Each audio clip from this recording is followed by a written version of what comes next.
In the midst of the clouds, Chiefing declared, "I have now resolved to embrace a tranquil life, yearning to completely lie flat." Has this wretched system arrived? Chiefing glanced at the system, noticing that it appeared to be encased in a layer of skin. Subsequently, he peeled back the layer and discovered the entire system was inscribed with two words, Konoha. To deceive you. Ding. Congratulations to the host for completing the chaotic event. Uchiha Madara's Revenge. Reward. Bloodline Limit. Ice Release. Ding. Congratulations to the host for completing the chaotic event. The Nine Tails Turmoil. Reward. Ding. Congratulations to the host for completing the chaotic event. The Fourth Shinobi World War. Senju Hashirama remarked, "Chiefing is a ninja even more formidable than I. I have complete confidence in entrusting the village of Konoha to him." Senju Tobirama added, "Had it not been for Chiefing, I fear I would have long since perished. His strength is beyond question." Sarutobi Hiruzen stated, "Only Chiefing can lead the village of Konoha towards glory. He is truly deserving of the Hokage title." Shimura Danzo proclaimed, "Whoever wishes to bear this black pot may do so. I merely wish to wholeheartedly follow Chiefing in operating the Naruto mobile game and focus on making money." Danzo, "You shall come to regret this." Hiruzen, "I am the general manager." When Chiefing resolved the final perilous task of the wretched system and prepared to embark on a genuinely tranquil life, he turned back and was astonished to find himself standing atop countless ninjas, having rightfully become the god of shinobi. Chiefing exclaimed, Hey, must it be this way? I merely wish to lead a simple life as an ordinary extra." Chapter 1. Your system has arrived at quite the opportune moment. The spring of the 11th year of Konoha. Beside a stream outside the village of Konoha, 6-year-old Chiefing lay on the grass with his hands behind his head, gazing at the sky. The stream babbled gently, and the air was imbued with the fragrance of flowers and fresh grass. Alas, life is truly difficult. Without a mobile phone, I cannot even watch anime. He suddenly exclaimed in frustration, "I should never have whimsically decided to watch the Boruto series. Now look where I am, having traversed to the newly established village of Konoha, merely to become cannon fodder." Lin Chiefing was not originally from this world. He was in fact a spirited young man who had just graduated from university and resolutely decided to return home to contribute to its development, with a profound affection for Naruto. However, he suddenly heard that the inflammable Boruto had recently ignited a fervor. As a fan of Shippuden, Lin Chiefing naturally looked down upon Boruto, yet his curiosity compelled him to click on it, eager to ascertain the extent of its newfound popularity. To his astonishment, it utterly consumed him. His soul then traversed to the village of Konoha, which had been established for merely 5 years, becoming the leader of the Unjoon clan. The title sounded grand, but counting only himself and his parents who had passed 2 years prior, the Unjoon clan consisted of merely 3 members. Thus, Chiefing was essentially a standard orphan transmigrator. What in the world constitutes a clan leader? Angered, he sat upright. Based on his prior research into the history of Naruto, he estimated that within about 6 years, the first Shinobi World War would erupt. Although the present seemed tranquil, once war broke out, human life would become the least valuable commodity, with corpses strewn across the land and rivers flowing with blood being merely the most basic outcome. Presently, there exists both a piece of good news and a piece of bad news. The good news is that the first Hokage, Senju Hashirama, would not permit children to enter the battlefield. The bad news is that by the time of the First Shinobi World War, Senju Hashirama had already passed away. Indeed, if you do not go to the battlefield, then who will? You will be directly dispatched to the front lines to carry out your duties. This is utterly outrageous. Do not be deceived by Yun Zongkaifeng's current lack of ambition. When he first traversed into this world, he was filled with confidence, eager to showcase his talents in the shinobi world and realize his dream of becoming Hokage along with his grand aspirations. However, after the tragic demise of his parents during a mission 2 years ago, Yun Zongkaifeng's ambitions were swiftly extinguished. His father was regarded as a relatively strong ninja within the village, possessing abilities at the level of a jonin, yet he fell victim to fate so easily. For an orphan with no background and lacking any bloodline limit, attempting to make a name for himself in the early, tumultuous days of the shinobi world is nothing short of a delusional fantasy.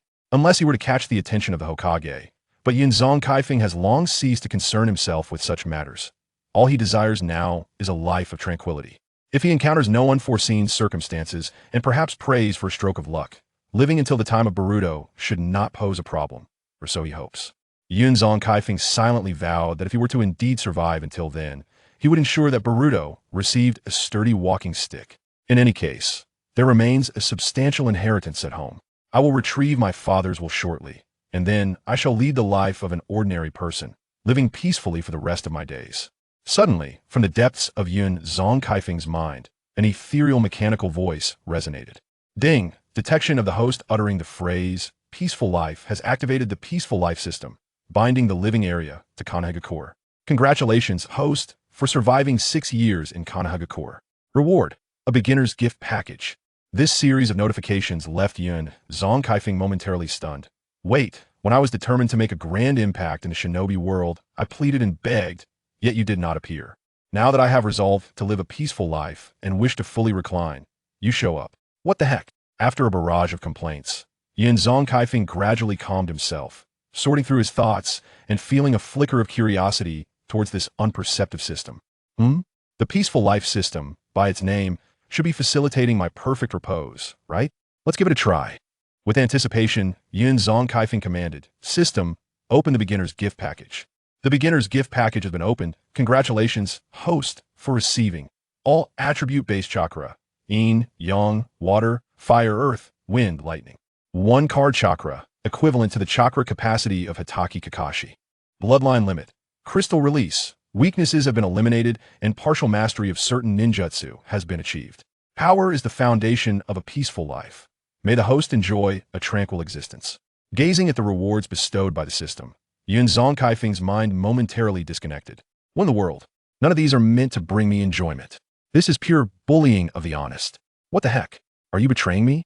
This system, which sells dog meat under the guise of mutton, has utterly shattered Yun Zongkaifeng's 2-year-long dream of living a mundane, laid-back life. After some time, Yun Zongkaifeng feigned nonchalance, saying, Alas, it seems that strength is indeed the foundation of a peaceful life. What nonsense! This is pure deception. Nevertheless, no matter how much he cursed, he received no response from the system. Resigned to his fate, Yun Zongkaifeng used his thoughts to manipulate the system panel, which clearly displayed his current strength. Name, Yun Zongkaifeng. Age 6. Strength/Chakra Chunin /1 card. Bloodline Crystal Release. Talent All Attribute Chakra. Peace value/Chaos value 100/0. So, I possess the strength of a Chunin now. It's barely acceptable, but I am quite satisfied with the Crystal Release bloodline. He understood well that a 6-year-old Chunin in Konoha is undeniably a genius. Yet on the battlefield, a Chunin is merely cannon fodder. He came to terms with it. Since living as an ordinary person peacefully is no longer feasible, he must find a way to recline in his ninja identity. With proper planning, everything can be managed. Yun Zongkaifeng furrowed his brow and remarked, To survive the First Shinobi World War, mere strength is woefully insufficient. Moreover, the period in Konoha during this time is far from tranquil. The rebellion of Madara and the 5 Kage summit both directly and indirectly precipitated the First Shinobi World War. Danger lurks everywhere. Subsequently, Yun Zongkaifeng observed the values of tranquility and chaos displayed on the panel, their purposes already abundantly clear. In simple terms, should anyone in proximity to the protagonist's main body or shadow clone attempt to inflict harm upon Konoha, a chaos event would be triggered. Successfully resolving such an event would augment the tranquility value, which can be exchanged for various items in the system shop. In Konoha, one accrues 100 tranquility points for each day of residence. Conversely, failure would result in an increase in chaos value, and should the chaos value exceed 70, Yun Zongkaifeng would lose the strength provided by the system until the chaos value falls below 70 once more. However, the strength gained through personal cultivation would remain unaffected. All significant historical events in Konoha would also be regarded as chaos events. Aside from chaos events, there exist other methods to earn tranquility points, though they necessitate exploration on Yun Zongkaifeng's part. Yun Zongkaifeng calculated, there are still 6 years until the Shinobi World War. That should suffice for me to amass strength. And for the ambitious Yun In, who desires the title of the foremost shinobi village, actions are undoubtedly forthcoming. He rose and brushed off the dust from his attire, declaring, It is time to return to the village and retrieve my father's last will. Having said that, he prepared to make his way back to the village, but at that moment, he suddenly noticed a figure approaching from a distance. Who could possibly be here? Yun Zongkaifeng felt a surge of caution. Although this forest is not far from the village, its intricate terrain makes it exceedingly easy to lose one's way. He himself had once stumbled into this place 2 years prior, and by a stroke of fortune, he had memorized the route, subsequently deeming it his secret base. Ordinary individuals would never venture into this forest. The only possible intruders would be ninjas. Yin Zonkafeng cautiously concealed himself behind a large tree. As the individual drew closer, Yin Zonkafeng discerned his appearance. An ordinarily dressed man, seemingly in his 20s, with stubble adorning his face. There is definitely something amiss. Could he be a spy?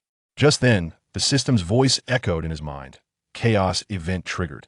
Yunin village has dispatched a spy to gather intelligence and seize the opportunity to instigate war. Indeed, matters are becoming quite intriguing. Chapter 2. Which scoundrel? How dare they plot against me from the shadows? The Crystal Mirage Technique. A pristine, flawless crystal mirror materialized before Konoha's wind, reflecting his likeness. As he executed the crystal clone technique, the image within the mirror gradually emerged, a perfect duplicate of Konoha's wind. The two versions of Konoha exchanged nods. Comprehending each other's intentions, the clone then proceeded towards the hidden cloud spy, while the original remained poised for action. Damn it!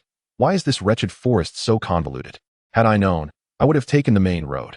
After all, I am just an ordinary person now, muttered Tanabe Mitsuki, grumbling incessantly. If only my strength were greater, I wouldn't have been dispatched as a spy. Just as Tanabe continued his complaints, a small child suddenly appeared before him, startling him considerably. Whose unfortunate child is this? How frightful to pop up out of nowhere. The clone of Konoha chuckled. Hey there, sorry, sir, you seem a bit lost. Tanabe, seizing the opportunity, feigned exhaustion and replied. Indeed, I hail from the capital. My sister married into Konoha, and I intended to visit her, but I ended up lost in this forest. Allow me to guide you out. I am somewhat familiar with this area. Tanabe immediately adopted a look of gratitude. Oh, thank you so much. To an observer, he would appear to be a hapless brother merely seeking to visit family in Konoha, but alas, his first encounter was with Konoha's wind. Sir, assisting you comes with a fee. I'm rather hungry right now. Tanabe discerned the child's obvious attempt to extort him, yet he maintained his smile. Just wait a moment while I look for something. He pretended to rummage through his belongings, but soon halted his motions. Come closer, and I shall offer you some pastries. Konoha's wind beamed and approached. Just as they were a meter apart, Tanabe abruptly lunged forward, drawing a sharp kunai from his pack and viciously plunging it into Konoha's wind's chest. Huh, little brat, don't play ninja games in your next life.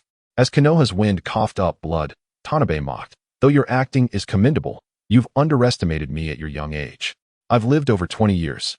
Yet, he did not receive the despairing gaze he anticipated in the face of impending death. Instead, he was met with a smile. Thus, it shall be you who meets your demise. A resonant sound of shattering crystal echoed, followed by a flurry of sharp crystal shards cascading down like torrential rain, leaving no room for evasion. Within moments, Tanabe was perforated like a sieve, yet his tenacity kept him clinging to life, albeit unable to resist any longer. Emerging from behind a tree, Konoha's wind regarded the gasping Tanabe and remarked, I did not underestimate you. Rather, it is you who has grown presumptuous. Crystal? Tanabe inquired with his last breath. Indeed, these are genuine crystals. If you had succeeded in killing me, you might have found yourself inexplicably wealthy, Konoha's wind quipped. Spare me. My daughter has just been born. My apologies, but I have my own treasures to protect. The crystal prison technique. A blinding white light flickered beneath Tanabe, and a massive transparent crystal enveloped him securely. A beam of sunlight pierced through the canopy, striking the crystal prison and reflecting a dazzling array of colors, rendering it a priceless work of art. The expression on Tanabe's face as he approached death was forever captured, akin to amber, beautiful yet cruel. This is the crystal prison technique. Once ensnared, survival is nearly impossible. Konoha's wind snapped his fingers, and the crystal prison erupted into countless particles, dissipating into the air, a splendid farewell. Any who dared disrupt this tranquility would not escape Konoha's wind's wrath. To think, a spy had the audacity to infiltrate Konoha village without detection. Without me, Konoha would inevitably face ruin. Chaos event concluded. Completion. C. Reward. 1,400 tranquility points. Due to the host directly killing Tanabe Mitsuki, the Konoha plan has failed, increasing chaos points by 5. Are you jesting? I can't just kill him. Must I bathe him afterward? Perhaps treat him to a meal at a restaurant? This wretched system is clearly toying with me. After all my cunning and effort to outwit him, I am met with a stab in the back. I feel like Wu Zetian mourning her late husband. I have lost Li Ji. Now I wish to see who devised this absurd plan. I will confront the Hokage today. If Senju Hashirama won't justify this, I shall put him out of commission. With a storm of indignation, Konoha's wind stormed back to the village, where passers-by glanced at him, mistaking him for a child in distress seeking his mother. Yet, unbeknownst to them, this 6-year-old boy with white hair harbored thoughts of incapacitating the first Hokage, for after all, a single true thousand hands technique could reduce one to the size of a kidney stone. Upon arriving at the Hokage building, Konoha's wind greeted the guarding ninjas and stated his purpose, to retrieve his father's will. The ninjas, finding no reason to impede, granted him passage without hesitation. Inside the Hokage building, security was minimal, and he soon stood before the Hokage's office door. However, as he arrived, Konoha's wind donned an innocent facade. "Sir, I am the clan leader of the Konoha clan, here to retrieve the Hokage's will." The guards, belonging to the Senju clan, were amiable. "Please, go right in. The Hokage is awaiting you." Though they were guards, their duties seemed rather trivial. Surely, no one would dare attempt to assassinate the first Hokage, right? Surely not. After 3 knocks, a resounding voice from within beckoned, "Enter." Upon opening the office door, Konoha's wind beheld the true visage of the first Hokage, the revered god of ninjas who commanded respect throughout the ninja world, Senju Hashirama. As Hashirama noticed the white-haired child entering, he instantly recognized him. "You are the son of Konoha's mountain, Konoha's wind, am I correct? The Hokage remembers me?" Konoha's wind, astonished, had not expected such recognition from a figure of such stature. "I recall everyone in the village. Moreover, your parents were among my most capable subordinates.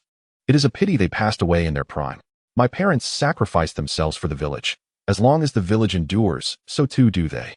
Konoha's wind remained unaware of the convictions his parents held at the time of their sacrifice, as the village had barely been established, and the sense of belonging would not have been so profound, yet they still chose to lay down their lives for its sake. This sentiment resonated deeply within Konoha's wind. For while the future of the village may darken and decay, he had awakened a system that could alter many outcomes. Upon hearing Konoha's wind's words, Hashirama slammed his hand on the desk, exclaiming, "Well said. As long as the village exists, they shall live on. You are here for the will, correct? Your father entrusted it to me, awaiting this very day." He then opened a hidden compartment beneath the table and retrieved a yellowed envelope, extending it towards Konoha's wind. Just as Konoha's wind reached out to take it, the office door was suddenly flung open with force. He initially thought it was an unwitting ninja attempting to assassinate the first Hokage. "Brother, I need to speak with you." Chapter 3. Are we not just a supporting family? Tobirama, control your temper. Can't you see there's a child present? Upon hearing his brother's admonition, Senju Tobirama finally noticed the white-haired boy in the room. He exchanged a glance with the wind in the clouds, who promptly understood the implication conveyed by Tobirama Senju. Without hesitation, he stepped forward to accept the envelope handed to him by Hashirama Senju, tucking it away with care. "Lord Hokage, Lord Tobirama, I shall take my leave now." Hashirama smiled warmly. Go on then. Nurture your growth while carrying your father's will." Wind in the clouds nodded appreciatively before turning to exit the Hokage's office. At the very instant he closed the door behind him, a cacophony of voices erupted within. "Hey, do you know why Lord Tobirama is so furious?" One of the Senju clan members scratched his head and replied, "It seems that one of Lord Tobirama's plans has failed, but I'm not privy to the details. That's beyond our knowledge. So it was your tricks all along, you old rascal, and you dare to throw me a glance?" Bah! Though he had identified the instigator, he had to maintain his composure, wearing a facade of innocence. "Thank you, uncle. I shall take my leave now." Once outside the Hokage building, he finally felt free to voice his grievances. "Oh, you second Hokage.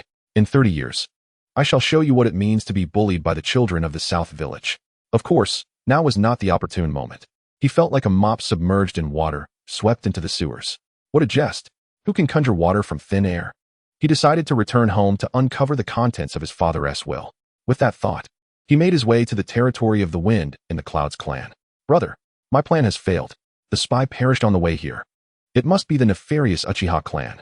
Tobirama Senju seethed within the Hokage's office. Hashirama, hearing this, placed a hand on his forehead. "What does this have to do with the Uchiha clan? Such a mindset is detrimental to peace." "Humph. I am merely preparing for unforeseen circumstances. The spy was dispatched from their village, and I merely acted in accordance with the situation, yet it was thwarted." He clenched his fists in frustration. Tobirama had discovered that the Hidden Cloud village had dispatched a spy to Konoha, intending to capture and interrogate him for intelligence, but the endeavor had ultimately failed. Observing his brother's fiery demeanor, Hashirama sighed in resignation. "Very well, pursue your course. I trust your judgment." Upon hearing his brother's words, Tobirama's anger finally began to subside. Hashirama's naivete was evident. The current peace was merely a facade forced upon the ninja villages by Konoha's might. Should anything happen to his brother, they would surely be besieged. By the way, that white-haired child, what clan does he belong to? Indeed, he is of the Wind in the Clouds clan. I have observed that he has already refined his chakra, and it surpasses that of the average ninja. Tobirama nodded in agreement, having scrutinized Wind in the Clouds when he first encountered him. The young boy's chakra was already on par with the elite ninjas of the village. With proper guidance, he could undoubtedly become a pillar of Konoha's future. It appeared that the Wind in the Clouds clan was poised for resurgence. Hashirama remarked earnestly. Had Yunzhongshan mastered the secret techniques of their clan, the Wind in the Clouds would not have joined Konoha in the first place. This is the downside of a lineage that is passed down singularly. What are your thoughts on this child, brother? After a lengthy contemplation, Hashirama concluded, he possesses notable talent. I am inclined to take him as my disciple. Though I must observe his character further. Then let it be so. If he exhibits both talent and virtue, we shall accept him as a disciple. Achu. Wind in the Clouds, on his way home, felt a sudden warmth in his ears. He sneezed. Who's murmuring about me? It can't be the Hokage, can it? Unbeknownst to him, he remained entirely oblivious to the discussions within the office. However, he did not doubt that the first Hokage could perceive the chakra he had already acquired. In fact, that was his very intention. To live peacefully in Konoha. There could be no better title than that of a Hokage's disciple. Just look at those two old-timers, Toka and Mito. Though somewhat senile and forgetful, they've managed to muddle through without any ambition. It's merely a lack of capability. They still lived peacefully into the era of Boruto. Regardless of one's status as the head of a prominent clan, one must still address them as elder. Thus, Wind in the Clouds chose to display a modicum of talent in front of Hashirama Senju. However, entrusting the village's management to those lacking in ability could only be seen as the second Hokage's unfortunate predicament. The youthful Sarutobi, in his prime, could be called the hero of the shinobi, but the aged Sarutobi was a different matter entirely. As he walked, he continued to voice his thoughts aloud until he arrived at a grand estate. The structures within the manor were adorned with the image of a white crane soaring amidst the clouds. This was the emblem of the Wind in the Clouds clan. The Crane of the Clouds. The clan's territory was quite expansive, said to have been acquired by Wind in the Clouds' grandfather, who had passed away 3 years prior to Konoha's founding. Due to the absence of servants, the vast estate felt rather desolate. However, Wind in the Clouds had grown accustomed to this. Even when his parents were alive, their household consisted of merely 3 people. There was little difference from now. Upon entering the house and finding a place to sit, Wind in the Clouds opened his father's will. He was curious to uncover its contents, especially since it had been specified that it could only be read upon reaching the age of 6. Gently unfolding the letter, the first thing he saw was his father's aspirations for his future, along with his greetings and apologies. Wind, you're 6 years old now. Have you grown taller? The words conveyed through the will lacked overt expressions of love, yet Wind in the Clouds could distinctly sense his father's profound affection. Old man, how remarkable it is that you, who are not one for words, could write so much. In Wind in the Clouds' memory, Yunzhongshan had always been a man of few words, both with his son and his wife. As he read, he swiftly realized that his father was, in truth, a deeply sentimental person. Though typically taciturn, his love for his wife and child was unwavering. Suddenly, the admonitions ceased abruptly. The final segment of text left Wind in the Clouds bewildered as he rubbed his eyes, yet the words remained clear. Wind, there is a hidden door in my chambers. Remove the obscuring scrolls, and you will find concealed our clan's most esteemed secret technique, the Cloud Technique. If you can master it, the Wind in the Clouds clan shall rise once more. Wind in the Clouds found himself momentarily stunned, unable to believe his eyes. The clan's technique? The Cloud Technique? Were they not merely a modest family with a bit of wealth? Was it not as he had thought? Chapter 4. I've resigned myself. You tell me we have a secret technique at home? If Yunzhongshan were still alive and heard his son utter such words, he would undoubtedly ensure that Wind in the Clouds experienced the true essence of paternal love. In years gone by, the Wind in the Clouds clan was renowned throughout the shinobi world. How had it become reduced to a mere family of wealthy nobodies in his mouth? Oh, father, I've realized you're just like this wretched system, always a step behind. I was prepared to resign myself to a life of tranquility, to embrace the embrace of powerful allies, and now you tell me our family possesses a remarkable secret technique. I can hardly believe it. Despite his complaints, Wind in the Clouds set off towards his father's chambers in search of that hidden door. To be honest, upon learning of the family's secret technique, Wind in the clouds felt a whirlwind of confusion followed by exhilaration. Although he had already mastered the crystal release, possessing an additional technique would enhance his strength and security. Moreover, the cloud technique could ensure the survival of their singular lineage within the shinobi realm. This alone spoke to its formidable nature. Logically, it would not be easy to learn. Otherwise, he would have witnessed his father use it. Surely not. Let us first take a look. If I fail to grasp it, then it would spell disaster. If I truly cannot master this cloud ninjutsu, I might as well kneel before my father's grave on Mount Cloud and lament, "Father, this cloud ninjutsu is exceedingly difficult. Today, I sever our father-son ties. Please seek out a more capable successor." Filial piety breeds strength. The dwelling of Yun Zonkafeng's father was not far from his own, and he arrived there in no time. The room's furnishings remained as they were during his father's lifetime, save for the occasional cleaning that Yun Zonkafeng would arrange. He immediately spotted the calligraphy his father had spoken of. With utmost care, he removed it and placed it upon a nearby table. These were heirlooms passed down through generations. Immensely valuable. Indeed, behind the scroll, there lay a square stone that seemed out of place, inscribed with the pattern of the Yun clan's crane. Gently pressing upon it, the wall shifted, revealing a dark passageway that appeared before Yun Zonkafeng. Without hesitation, he strode boldly inside. Faint glimmers illuminated the walls on either side, sufficient to light his path. He pressed onward, swiftly arriving at a vast and brightly lit chamber. Countless display cabinets filled with an array of scrolls and ninja tools adorned the space. Evidently, this was the true wealth of the Yun clan. Yun Zonkafeng marveled at the sight of the scrolls and various ninja tools. Good heavens, I had thought my family was already wealthy. Yet I see my perspective was quite narrow. To master all these ninjutsu would likely take a decade or more. However, that was not the purpose of his visit. The scrolls could remain here, they wouldn't run away. His priority was to uncover the secrets of cloud ninjutsu. He approached a display case at the heart of the secret chamber, which housed only two items, a scroll and an exquisitely ornate sword, its hilt adorned with swirling clouds. The scabbard depicted two cranes in flight, and the wooden stand was inscribed with the words Crane's Cry Sword. An exceptional weapon indeed, it shall be mine henceforth. He then turned his attention to the scroll beside it, which he presumed contained the teachings on mastering cloud ninjutsu. As he unfurled the scroll, he was taken aback by its contents. Cloud ninjutsu, developed by the ancestral figure Yun Zhonghua of the Yun clan, is a ninjutsu that fuses the three elemental natures of water, fire, and wind chakra. It is classified as a bloodline elimination technique. The difficulty of its practice is exceedingly high, beyond the reach of ordinary individuals. Once struck by this cloud ninjutsu, one's bodily organs may freeze and lead to death. Or worse, one could dissipate into mist and vanish completely. Yun Zonkafeng found himself momentarily stunned, as if his mind had crashed. He had assumed that the family's cloud ninjutsu was merely a potent bloodline limit. He could hardly fathom it being a bloodline elimination technique. This ninjutsu, merging three elemental chakras, was akin to the dust release technique of the second Tsuchikage Chun, albeit a different concept altogether. Shaking his head in disbelief, Yun Zonkafeng felt as if the day's events had been a tumultuous dream. As he continued reading, a headache began to form.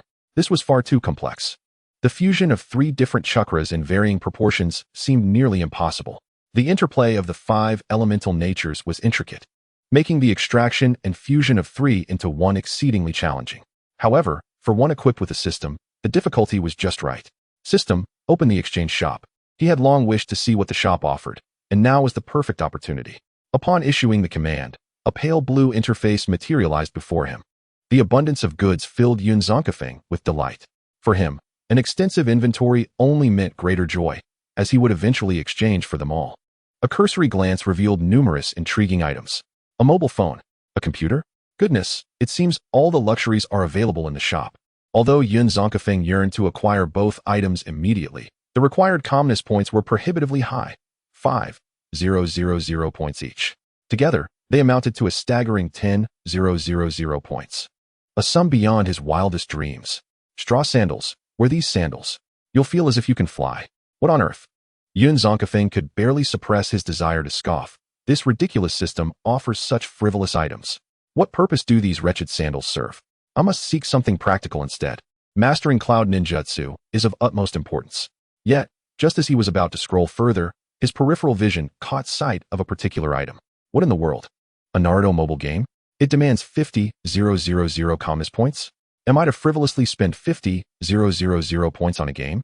But then, upon reading the description, a cunning smile spread across Yun Zonkafeng's face. Any player of the Naruto mobile game would receive 1 point of calmness for every 100 spent. I retract my previous statements. This is indeed a well-designed game. Should I exchange for this game, it would essentially allow me to convert money directly into calmness points.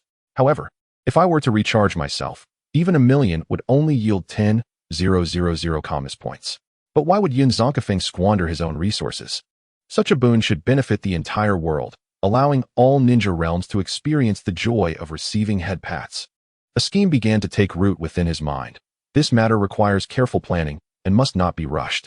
He continued to scroll through the offerings and discovered several items that could aid in mastering ninjutsu. Clear mind enhances the speed of ninjutsu training. 100 calmness points per day. Wind-Fire Concerto accelerates the training of wind and fire ninjutsu. 4,000 calmness points. Both items appeared promising, yet the first had a time limit. At 100 calmness points daily, it was uncertain how long it would take to master cloud ninjutsu. Over time, it would surely lead to a loss. The second only enhanced the wind and fire chakra, providing some benefit to Yun Zonkafeng, but not significantly. His true desire lay with the final item. Genius possesses profound understanding of chakra nature transformation, facilitating easy development of ninjutsu. 15,000 calmness points. Chapter 5. Ancestry of the Sword Immortal? Impossible. Absolutely impossible. How exorbitant. 15,000 calmness points. Even if I sold myself, I could not gather enough. Fortunately, the shop offers a 10 discount on the first purchase, bringing the total to a mere 500 calmness points. What? You ask why I don't save to purchase the Rinnegan or the Mangekyo. I must clarify that such options do not exist.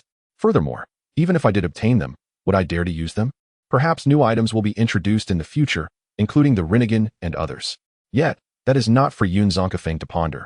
He must focus on the present. System. Exchange for genius. A flash of pale blue light flickered, and Yun Zonkafeng felt as if he had consumed a golden nugget. His mind became astonishingly clear. He immediately reopened the scroll to review it. What had previously seemed obscure and convoluted now appeared remarkably straightforward. Numerous ideas for developing ninjutsu began to form in his mind. At that moment, Yun Zonkafeng could only express 2 words, excellent item. Though his calmness points were entirely depleted, it was indeed a remarkable acquisition. With this, my speed in mastering cloud ninjutsu will significantly increase.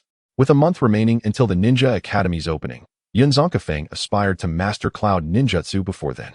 With the assistance of this genius buff, mastering cloud ninjutsu would be as effortless as an elderly woman blowing her nose. The first and second Hokage placed great importance on the Ninja Academy, as it served as the foundation for the future of Konoha, and both devoted considerable effort to its establishment. The results have been nothing short of remarkable. The first cohort of 36 students from the Ninja Academy has now graduated and commenced undertaking some non-hazardous missions. Among them, the most distinguished, Sarutobi Hizashi, Shimura Danzo, Uchiha Kagami, Mito Gate, Akimichi Torafu, and Uchiha Q, have been taken under the wing of Senju Tobirama as his disciples, alongside the esteemed Hokage. It is evident to any discerning observer that the futures of these 6 individuals are boundless. Consequently, both commoners and noble families alike are sending their talented offspring to the Ninja Academy, hoping to catch the attention of these 2 esteemed individuals and be accepted as disciples. His ambition aligns with this trend.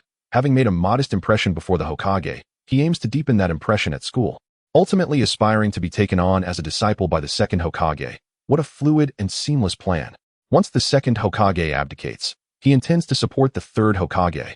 And when the third grows old, he can simply nudge him aside and continue to assist Minato.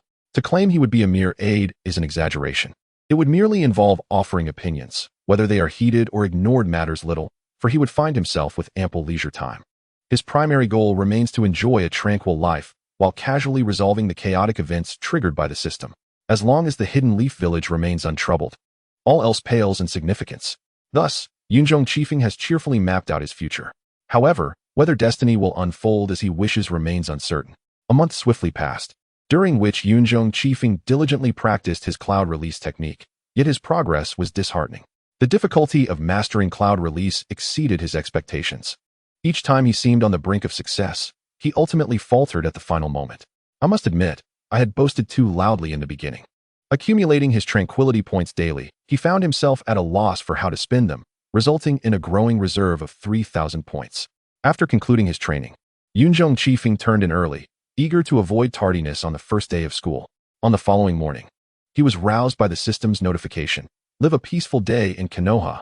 Reward, 100 tranquility points. To Yunjong Chifeng, the system had become a natural alarm clock. He quickly dressed, washed up, and had breakfast in one fluid motion before departing his home. The Ninja Academy was situated in the central district of Konoha, near Hokage Rock, not far from the Hokage building. Along the way, he encountered many children of a similar age, most accompanied by their parents, though a few were alone. Upon spotting Yunjong Chifeng, they all turned their gazes toward him. Dressed like a sword saint, how could he not attract attention? His attire was strikingly distinct from the others, clad in a flowing white robe adorned with the emblem of the Yunjong clan, the sleeves embroidered with cranes, and at his waist, he bore the family heirloom, the heirloom sword. His white hair danced in the breeze, evoking the image of a true sword saint. The other children were either simply dressed or wore their family's uniform. Yet, one could argue that even the most prominent clans of Konoha could not match the ethereal elegance of Yunjong Chifeng's attire. Could my ancestor, Yunjong Huachin, truly be an ancient sword saint? After all, the various paintings and garments in his home seemed utterly out of place in this world, though he soon found the thought amusing.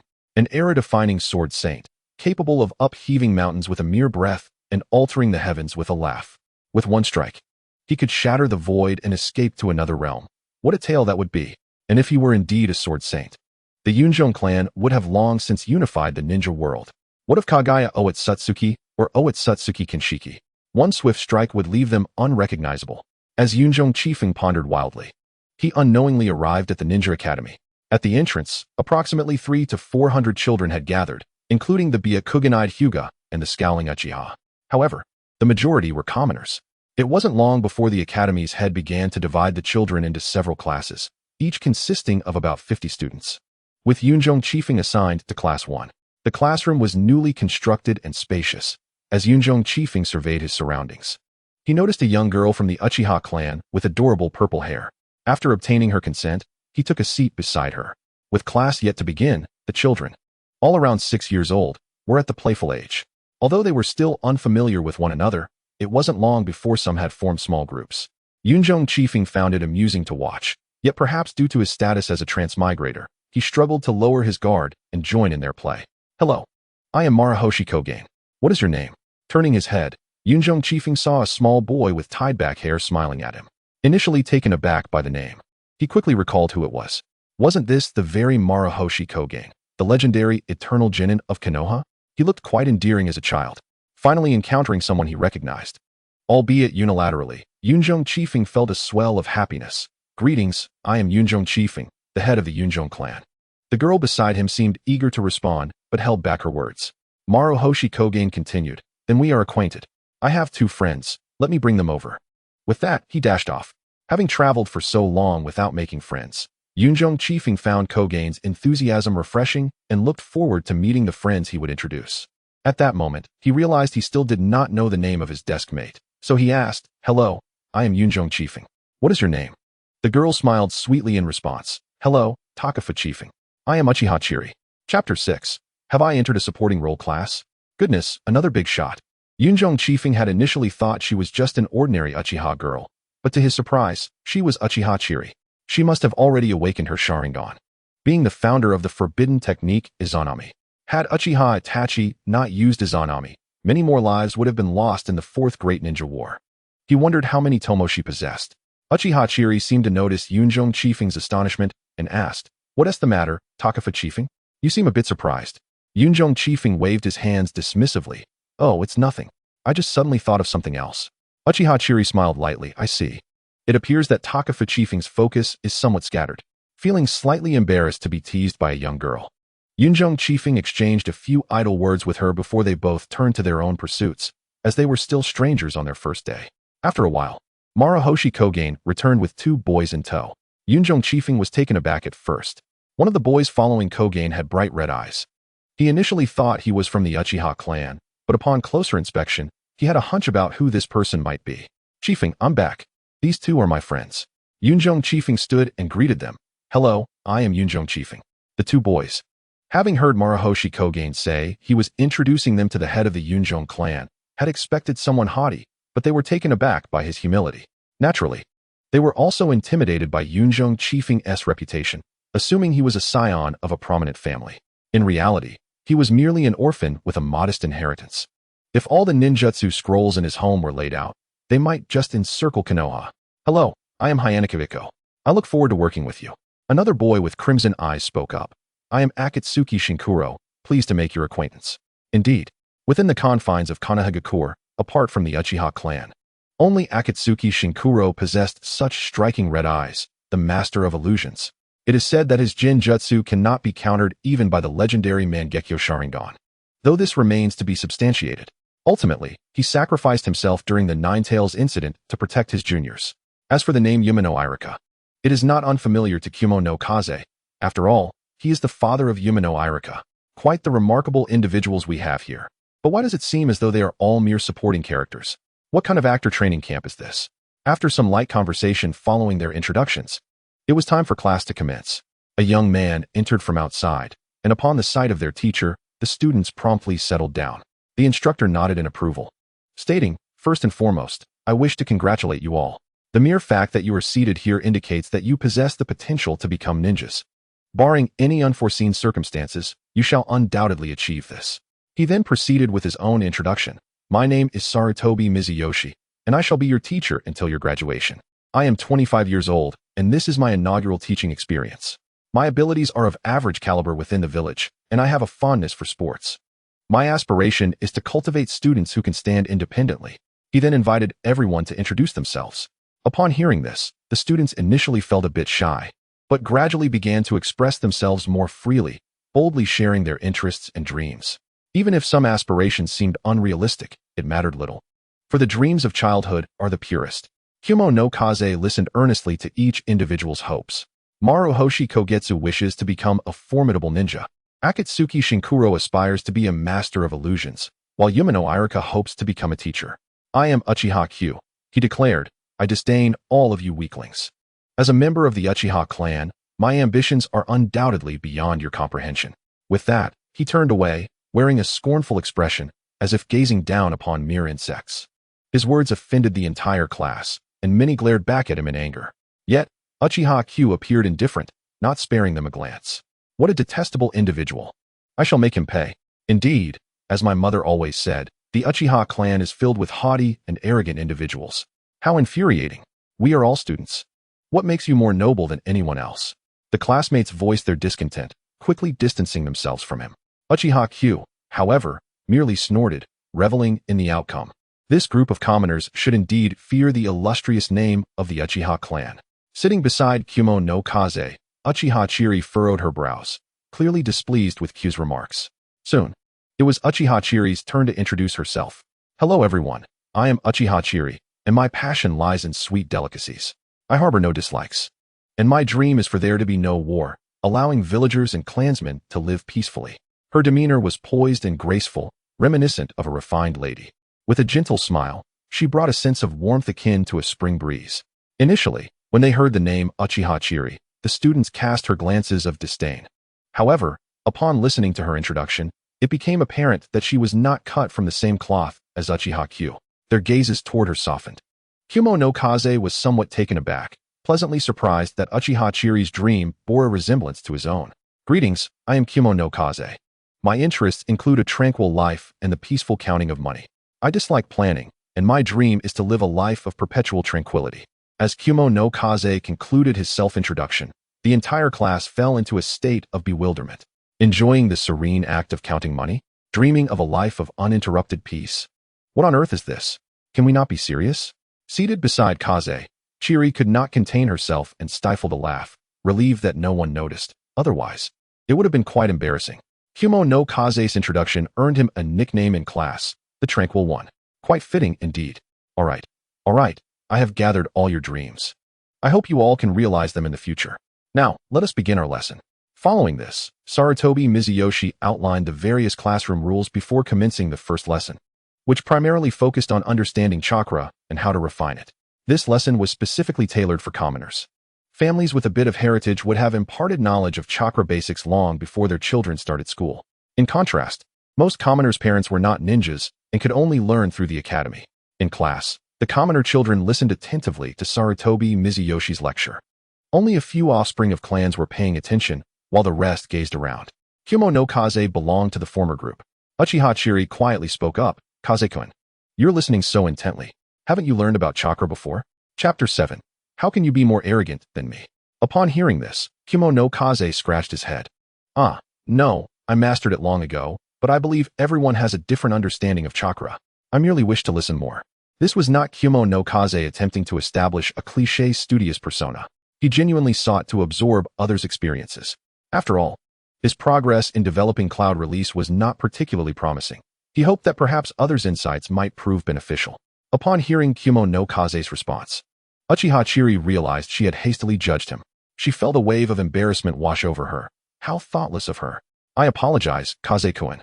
I shouldn't have so casually defined you. Kumo no Kaze waved his hand dismissively, signaling that it was of no consequence. Did the teacher's teachings prove helpful to you? A little, but not much. It seems Kaze-kun is truly exceptional.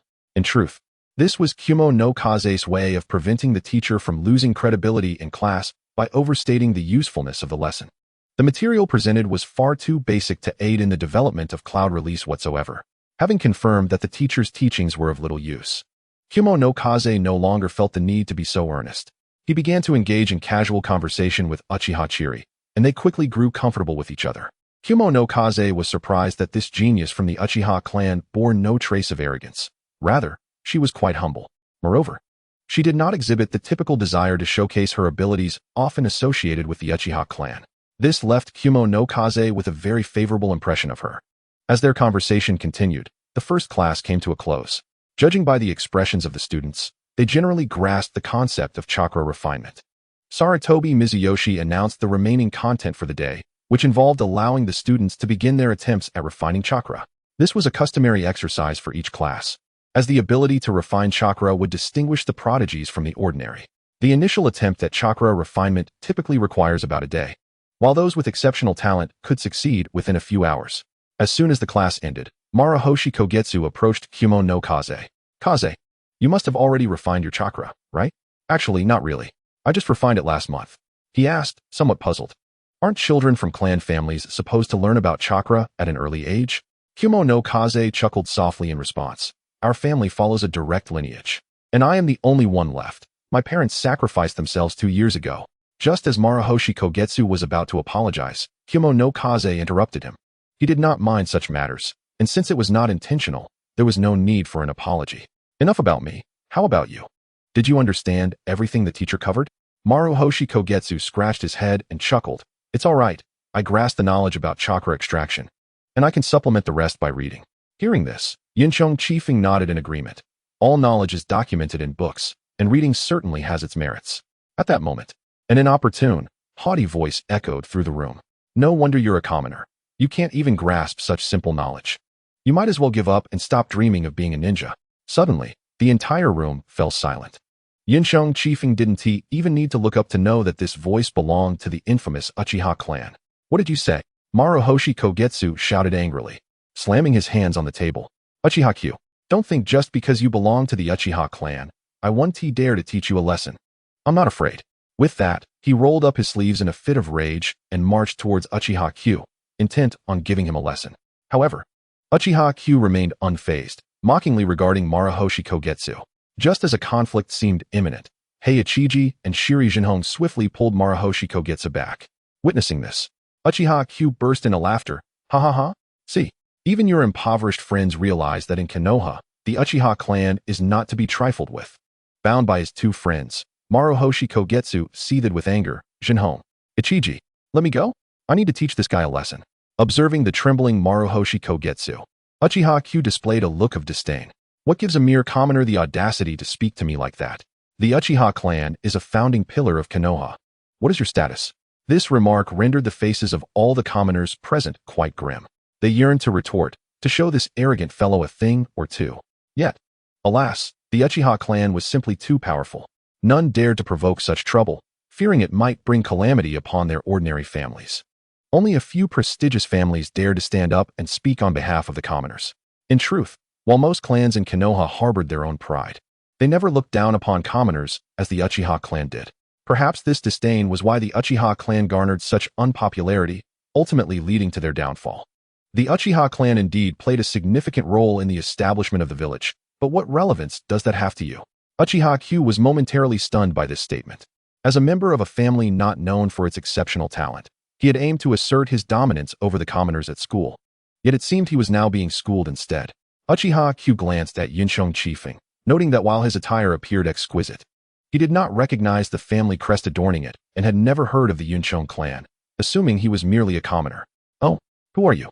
Do you think donning fine clothes allows you to ascend to the ranks of noble clans? Yuncheng Qifeng remained unfazed, merely finding this young brat's arrogance slightly excessive. As one endowed with a system, how could he permit anyone to surpass him in arrogance? My identity is inconsequential. What truly matters is that you are exceedingly arrogant. Ultimately, when Konoha was founded, you were but a mere cell, relying on your family's name to insult and belittle others. Are you merely seeking validation? Your actions will not earn respect for the Uchiha clan. You are merely tarnishing your family's reputation. Uchiha Q's eyes nearly bulged from their sockets. What he loathed most was that each word spoken by this commoner struck at the core of his being.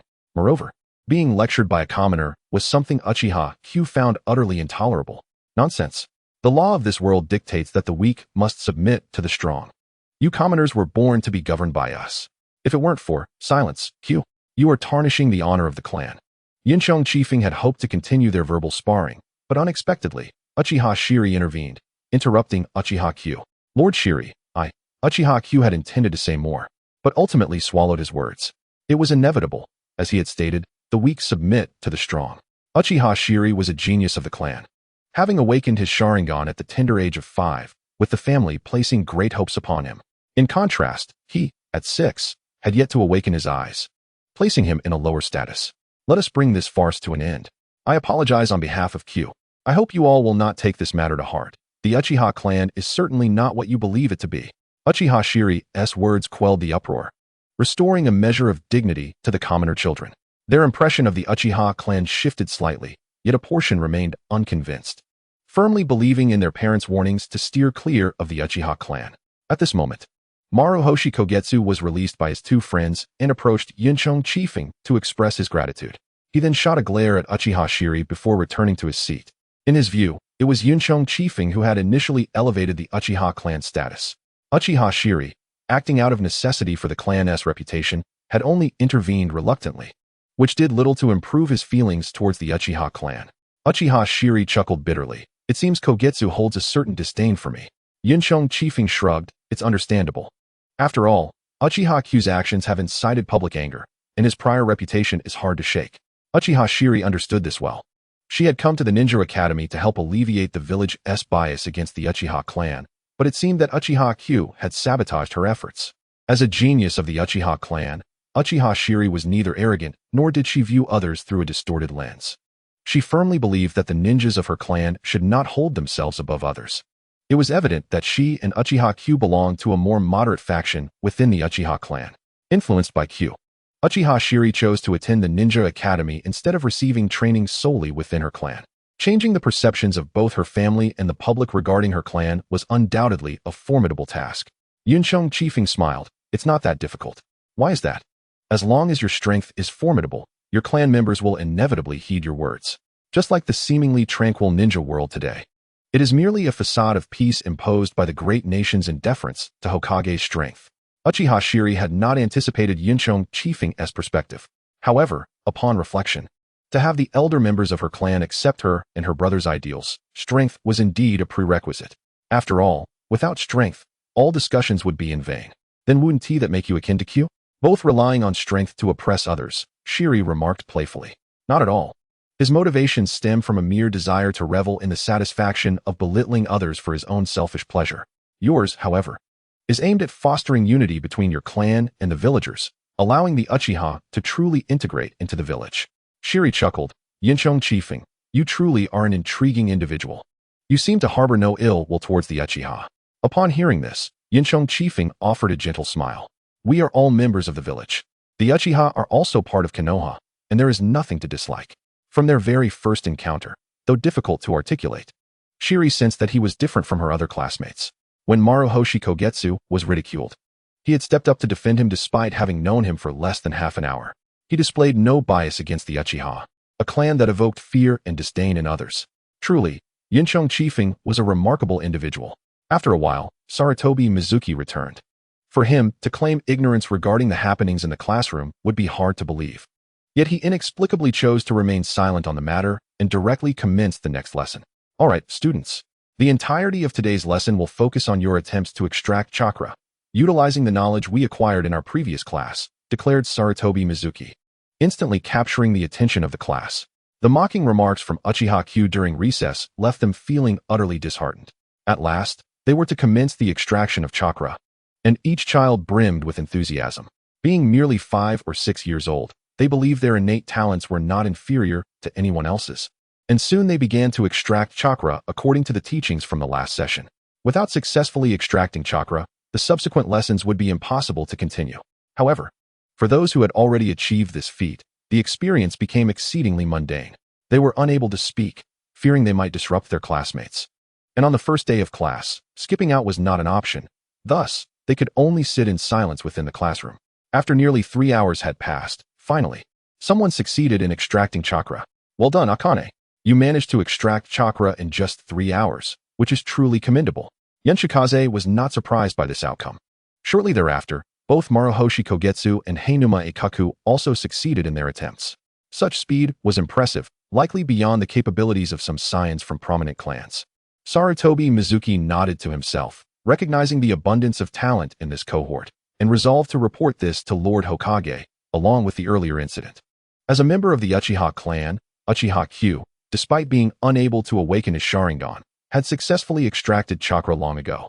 Witnessing these commoners, whom he held in disdain, achieve chakra extraction faster than he did filled him with a seething rage.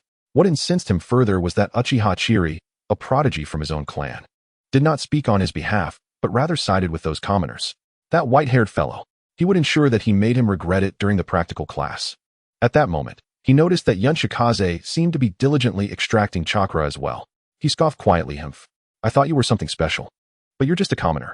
His confidence for the upcoming exam surged. After all, he had even mastered ninjutsu, and he was certain his abilities far surpassed that white-haired boy's. If Yenshikaze had heard Uchiha Q's words, he would have certainly rolled his eyes. In truth, he merely wished to avoid wasting time sitting idly and utilize the opportunity to practice his cloud release techniques.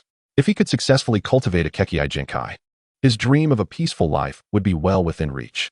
Seeing Kaze diligently practicing beside him, Chiri assumed he was striving hard and joined in the training. It seemed as if a contagious spirit had spread throughout the classroom, as more students began to extract chakra and practice, with the exception of Uchiha Q. The first day of school concluded with half of the commoner children unable to extract chakra, indicating their lack of talent. Their future achievements would likely be limited to that of a chunin at best. In the classroom, some students were elated while others were disheartened. Yenshikaze belonged to the former group. Although he had ultimately failed at the last moment, he had begun to discern the root of his troubles. With just a few more attempts, he might successfully develop his cloud release. After school, Maruhoshi Kogetsu and others greeted Kaze, inquiring if he wished to return home with them. Yenshikaze agreed, and after bidding farewell to Chiri, the four departed the classroom together. However, it soon became apparent that their paths did not align, as Yenshu's clan territory was in the opposite direction of the others. Thus, Yenshikaze had no choice but to return home alone. Chapter 9. The Approach of Uchiha Madara's Rebellion. That night, at the Uchiha clan compound, Chiri's brother, Uchiha Kagami, asked, "How was school today? Did you make any friends?" Chiri thought of Yenshikaze and believed they could be considered friends. "Yes, his name is Yenshikaze. He's the head of the Yenshu clan. Have you heard of them, brother?" Uchiha Kagami pondered for a moment, recalling that he had indeed seen mention of the Yenshu clan in some family texts, though the information was scant. The most prominent notes indicated that although their numbers were limited, they were exceedingly powerful, with their cloud release techniques being formidable enough to disperse foes into mist with a mere gesture. "I have heard of them, but I do not know much. They seem to be a formidable clan." Chiri felt a twinge of curiosity. Based on what Kaze had mentioned, their clan followed a strict line of succession, with no more than 4 or 5 individuals at most. How could such a clan be deemed powerful? However, since her brother spoke highly of them, she presumed there must be some truth to it. Chiri recounted the events of the day in class to Uchiha Kagami, eager to hear his thoughts on the matter. "You did well in this regard. Q has been indoctrinated with certain beliefs by his grandfather since childhood, and such ideologies cannot be altered overnight. Chiri nodded, having some understanding of family affairs. The faction led by Q's grandfather consisted of individuals who fervently supported Uchiha Madara, continuously urging their clan members to abandon Konoha and follow Madara. The Uchiha are Konoha's Uchiha, she stated, a sentiment that resonated deeply with Kagami. His reputation among the younger members of the Uchiha clan was quite high. They respected Uchiha Madara but did not blindly follow him. Rather, they aspired to integrate genuinely into the village and elevate their clan. This faction had been weak for a long time. But since Uchiha Kagami had been taken under the wing of Senju Tobirama, more individuals began to rally around him. Many were weary of endless conflict and sought a stable life within the village. They firmly believed that once Uchiha Kagami matured, success would surely follow.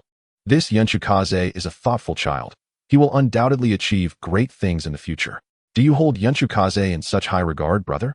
Uchiha Kagami nodded, particularly moved by Kaze's assertion that the Uchiha are Konoha's Uchiha. This aligned perfectly with his aspirations, to eliminate the need for war for both the village and the Uchiha. He planned to report this matter to his mentor the following day. Should Yunchukaze be fortunate enough to receive guidance from him, the benefits would be immense.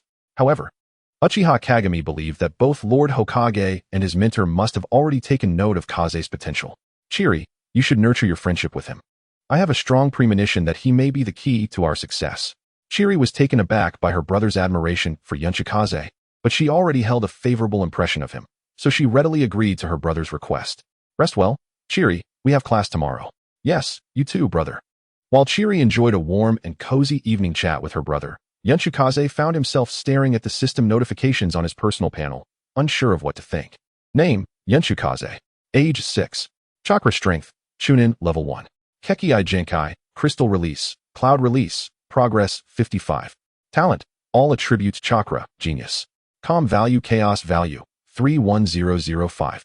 Days until Chaos Event, Uchiha Madara's Rebellion, 365 days.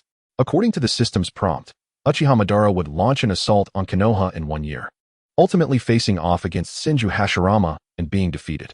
Yet, Yunchukaze would only possess the strength of a jounin by that time. He would be utterly incapable of assisting. Great battles such as the Ascending Buddha and Ninetales Susanoo were not events in which an ordinary person could participate. This was indeed a daunting predicament. What if he were to be deemed a failure during an assignment, resulting in an increase of 70 or 80 chaos points, causing him to revert back to square one? The 5 points of chaos value gained from eliminating the Cloud Village spy had not diminished at all over the course of a month. If he suddenly accrued 70 or 80 points, it would almost certainly spell the end for him. At that moment, Yunchukaze suddenly recalled something.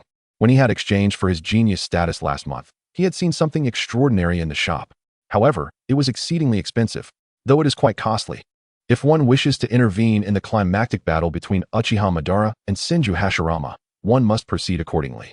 Now that the method of resolution has been determined, it is time to contemplate how to amass the requisite comm points. For that particular item demands a staggering 60,000 comm points. The anxious Kazekage, Cloud in the Wind, raked his fingers through his hair, wishing fervently that Konoha was teeming with spies from other nations. If only he could eliminate one each day. He simply implored the second Hokage to refrain from devising any further schemes. Perhaps he should take to the streets more often. Who knows? He might just catch a spy in the act. It was time to sleep, for dreams hold myriad possibilities. With this hopeful aspiration in mind, Cloud in the Wind drifted into a serene slumber. In his dream of Konoha, even Senju Hashirama was a spy dispatched from another nation. Everyone trusts me. I have betrayed them, and this is the burden of the Hokage. The means of earning comm points faded from his thoughts. For life itself must take precedence.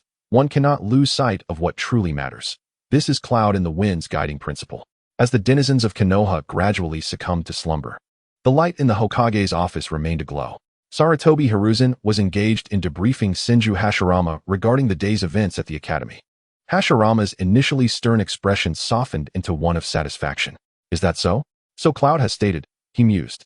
Indeed, Hokage-sama, though young, Cloud possesses a remarkably agile mind. While Marushi Gukei exhibits commendable talent, he tends to act impulsively, easily incited to wrath by Uchiha Q. Hashirama nodded in agreement. Maintaining a calm demeanor is paramount at all times. The more one is provoked, the more one must strive for tranquility. However, It is unnecessary to be overly stringent with children just embarking on their academic journey. Their youthful exuberance and impulsiveness will naturally evolve with time. It is of no consequence. Nurture them well. These children are the future pillars of Konoha. Yes, Hokage-sama. Sarutobi Hiruzen then proceeded to report on various other matters, as well as future curricular plans. Hashirama waved his hand dismissively, assuring him to handle it as he sees fit, expressing his complete trust in Hiruzen's capabilities, and thus permitted him to retire for the evening. We are all striving for our dreams, are we not?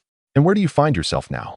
Outside, Konoha had surrendered to the embrace of night, with only a few flickering lights illuminating the darkness. At that moment, Hashirama felt his heart swell with fulfillment, dispelling the weariness of the day. For all my kin who follow me, I shall forge peace with these hands. A formidable aura surged forth, causing the very walls to tremble and crack. Should anyone be nearby, they would likely be rendered senseless by such overwhelming presence. Before long, Hashirama suddenly scratched his head and burst into hearty laughter. Ha ha ha. I seem to have gotten a bit carried away. He glanced apologetically at the fissured walls, realizing he would need to trouble the repair crew once more. Time to head home. Otherwise, Mito will surely be upset. It seems that even the god of Shinobi, revered throughout the ninja world, is but an ordinary husband at heart. Chapter 10. Why is the complexity of his gaze so profound? On the playground outside the Ninja Academy, Sarutobi Hiruzen was orchestrating a practical combat class for the students. Half a month having passed since their inaugural lesson. During this interval, they had engaged in a practical session primarily focused on the art of shuriken throwing. Today's practical class, however, entailed pairwise competitions, a scenario that elicited mixed emotions among the students. Those who had diligently prepared brimmed with confidence. Even if they were bested, they understood where improvements were needed. Conversely, those who often slacked off would likely find themselves on the receiving end of a beating. Cloud, do you feel confident about today's practical class? Chiri inquired, her concern palpable. After that day when Cloud had embarrassed Uchiha Q in front of everyone, she feared potential retribution from him. For all his flaws, Q was no pushover. Rumors had it he mastered ninjutsu well before entering school and was indeed a prodigy among his peers. Chiri, while aware of Cloud's admirable qualities and sharp intellect, remained unaware of his true strength, and each time she asked, he downplayed his abilities, which only heightened her anxiety. I should be fine, Cloud replied, scratching his head. I doubt my luck would run so poorly that I end up paired with Uchiha Q. This was precisely what worried Chiri, for she knew Q, like his brother Shana, harbored a long memory for grudges. If provoked, he would undoubtedly seek vengeance. Cloud's nonchalant demeanor only intensified her concern. Yet, Cloud was merely apprehensive about inadvertently causing Q harm. Sensing Chiri's unease, he reassured her, "Don't worry. Have you forgotten that I always come in first during practical classes?" Cloud consistently ranked at the top of his class, excelling in both theory and practice, and he remained humble, earning the admiration of his peers. Very well.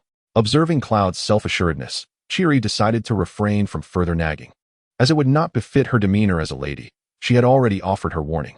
Once the students were organized, Sarutobi Hiruzen began outlining the day's practical class content. Today marks our first practical class for class 1 of the first year. I hope everyone can showcase their utmost abilities.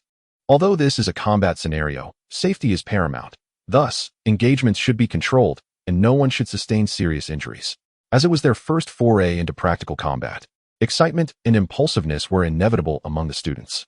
Sarutobi Hiruzen emphasized safety protocols before proceeding with the pairings, Nara Masato and Hyuga Kizaku, Akimichi Dei and Yamanaka Taichi, Sarutobi Shuji and Shimura Tada, Uchiha Chiri and Yuhi Meiko.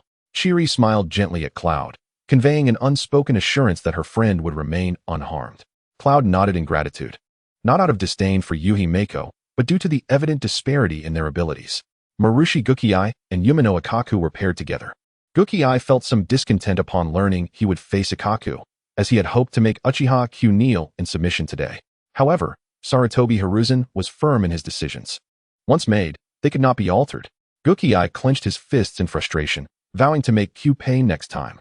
Lastly, the pairings concluded with Cloud and Uchiha Q. Cloud sighed, realizing his earlier prediction had indeed come true. He had no desire to engage in a drawn-out game of who can outlast the other with Q. All he wished for was to play a minor role and finish the match quickly. After all, he had made plans with Chiri to dine at the Akimichi clan's barbecue restaurant at noon. Filling his stomach was the priority.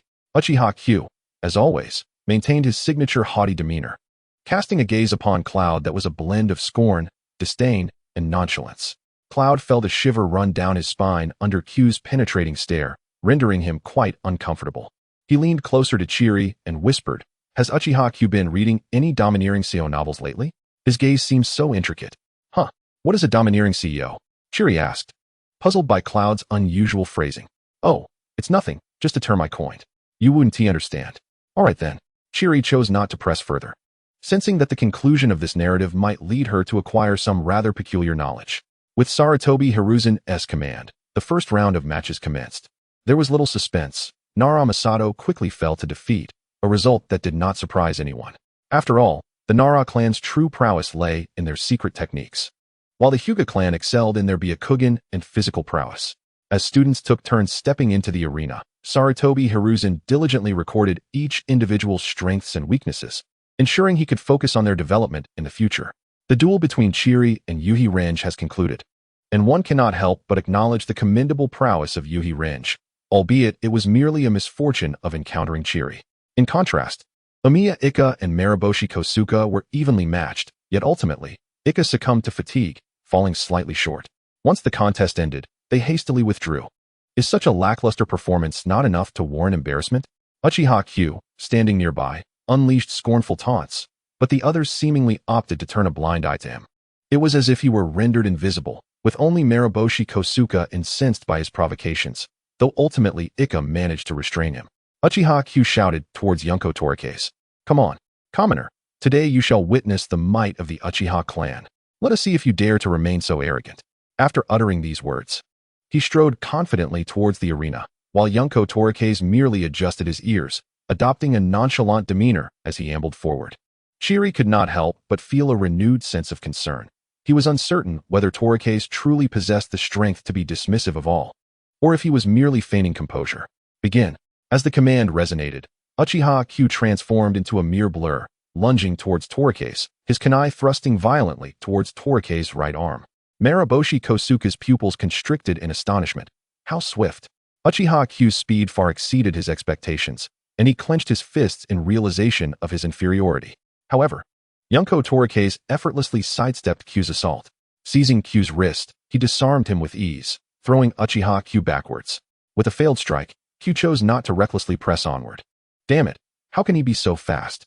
He thought, surprised that a technique he had honed for so long was so easily countered. Immediately, he hurled 5 shuriken at Torikase to maintain pressure. Although the wooden shuriken lacked lethality, they could still draw blood if struck. Yet these shuriken posed no threat to Torikase, who simply drew out his kunai to block them effortlessly. At that moment, Uchiha Q closed in on Torikase, leaping just as he reached him.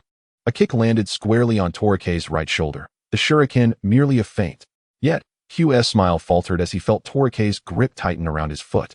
He exerted all his strength, but could not break free. He had not anticipated that this commoner would be so formidable. A sense of humiliation surged within him. Could it be that he truly had to resort to that? "Let go of me." Uchiha Q roared in fury. After several fruitless attempts to retaliate, he was consumed by rage. "Very well," Torikase replied with a calm smile, then released his grip, causing Uchiha Q to stumble backward. Following this, a powerful kick connected with Q's abdomen. The impact was forceful enough to send his saliva flying. Die. Uchiha Q was now enraged beyond reason. He could not fathom being so casually defeated by a commoner he deemed inferior. His pitiful pride compelled him to take desperate measures. In a hidden motion, he swiftly swallowed an unknown pill, then rapidly formed hand signs. Snake, horse, monkey, pig, tiger. Fire style, fireball jutsu. Chapter 11. My family is never lacking in money. Sarutobi Mizuki rushed forward to intervene, yet for reasons unknown, Uchiha Q's speed in forming the signs and unleashing the ninjutsu was astonishingly swift, leaving no time for intervention. Water style, water barrier.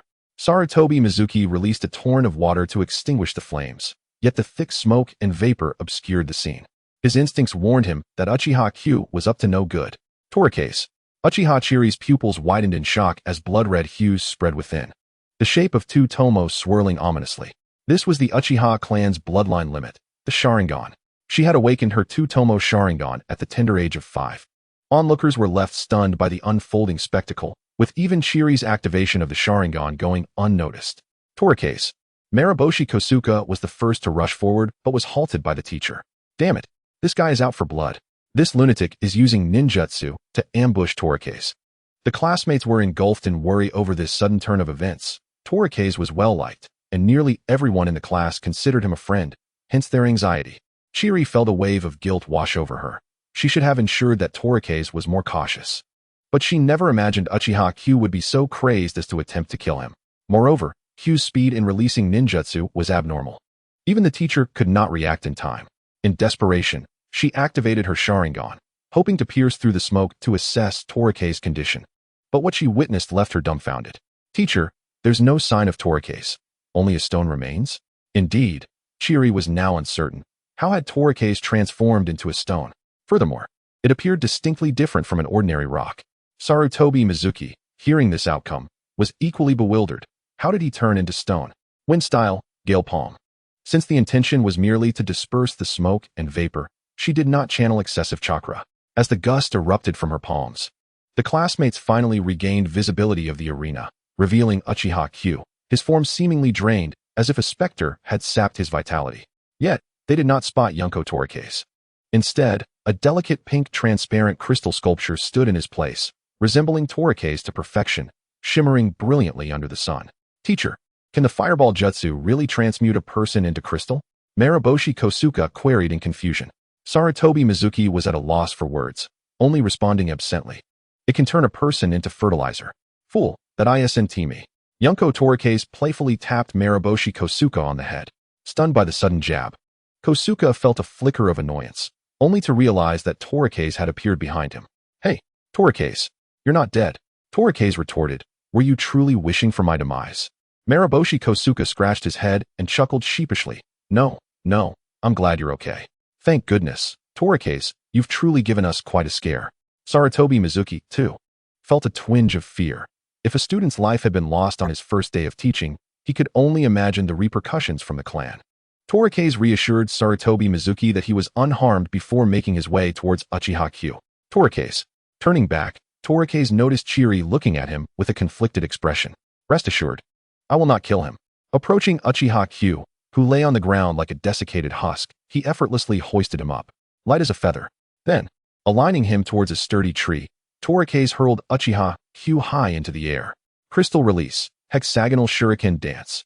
With a swift motion, countless hexagonal crystal shards spiraled like shuriken, refracting sunlight into a dazzling display akin to a light show.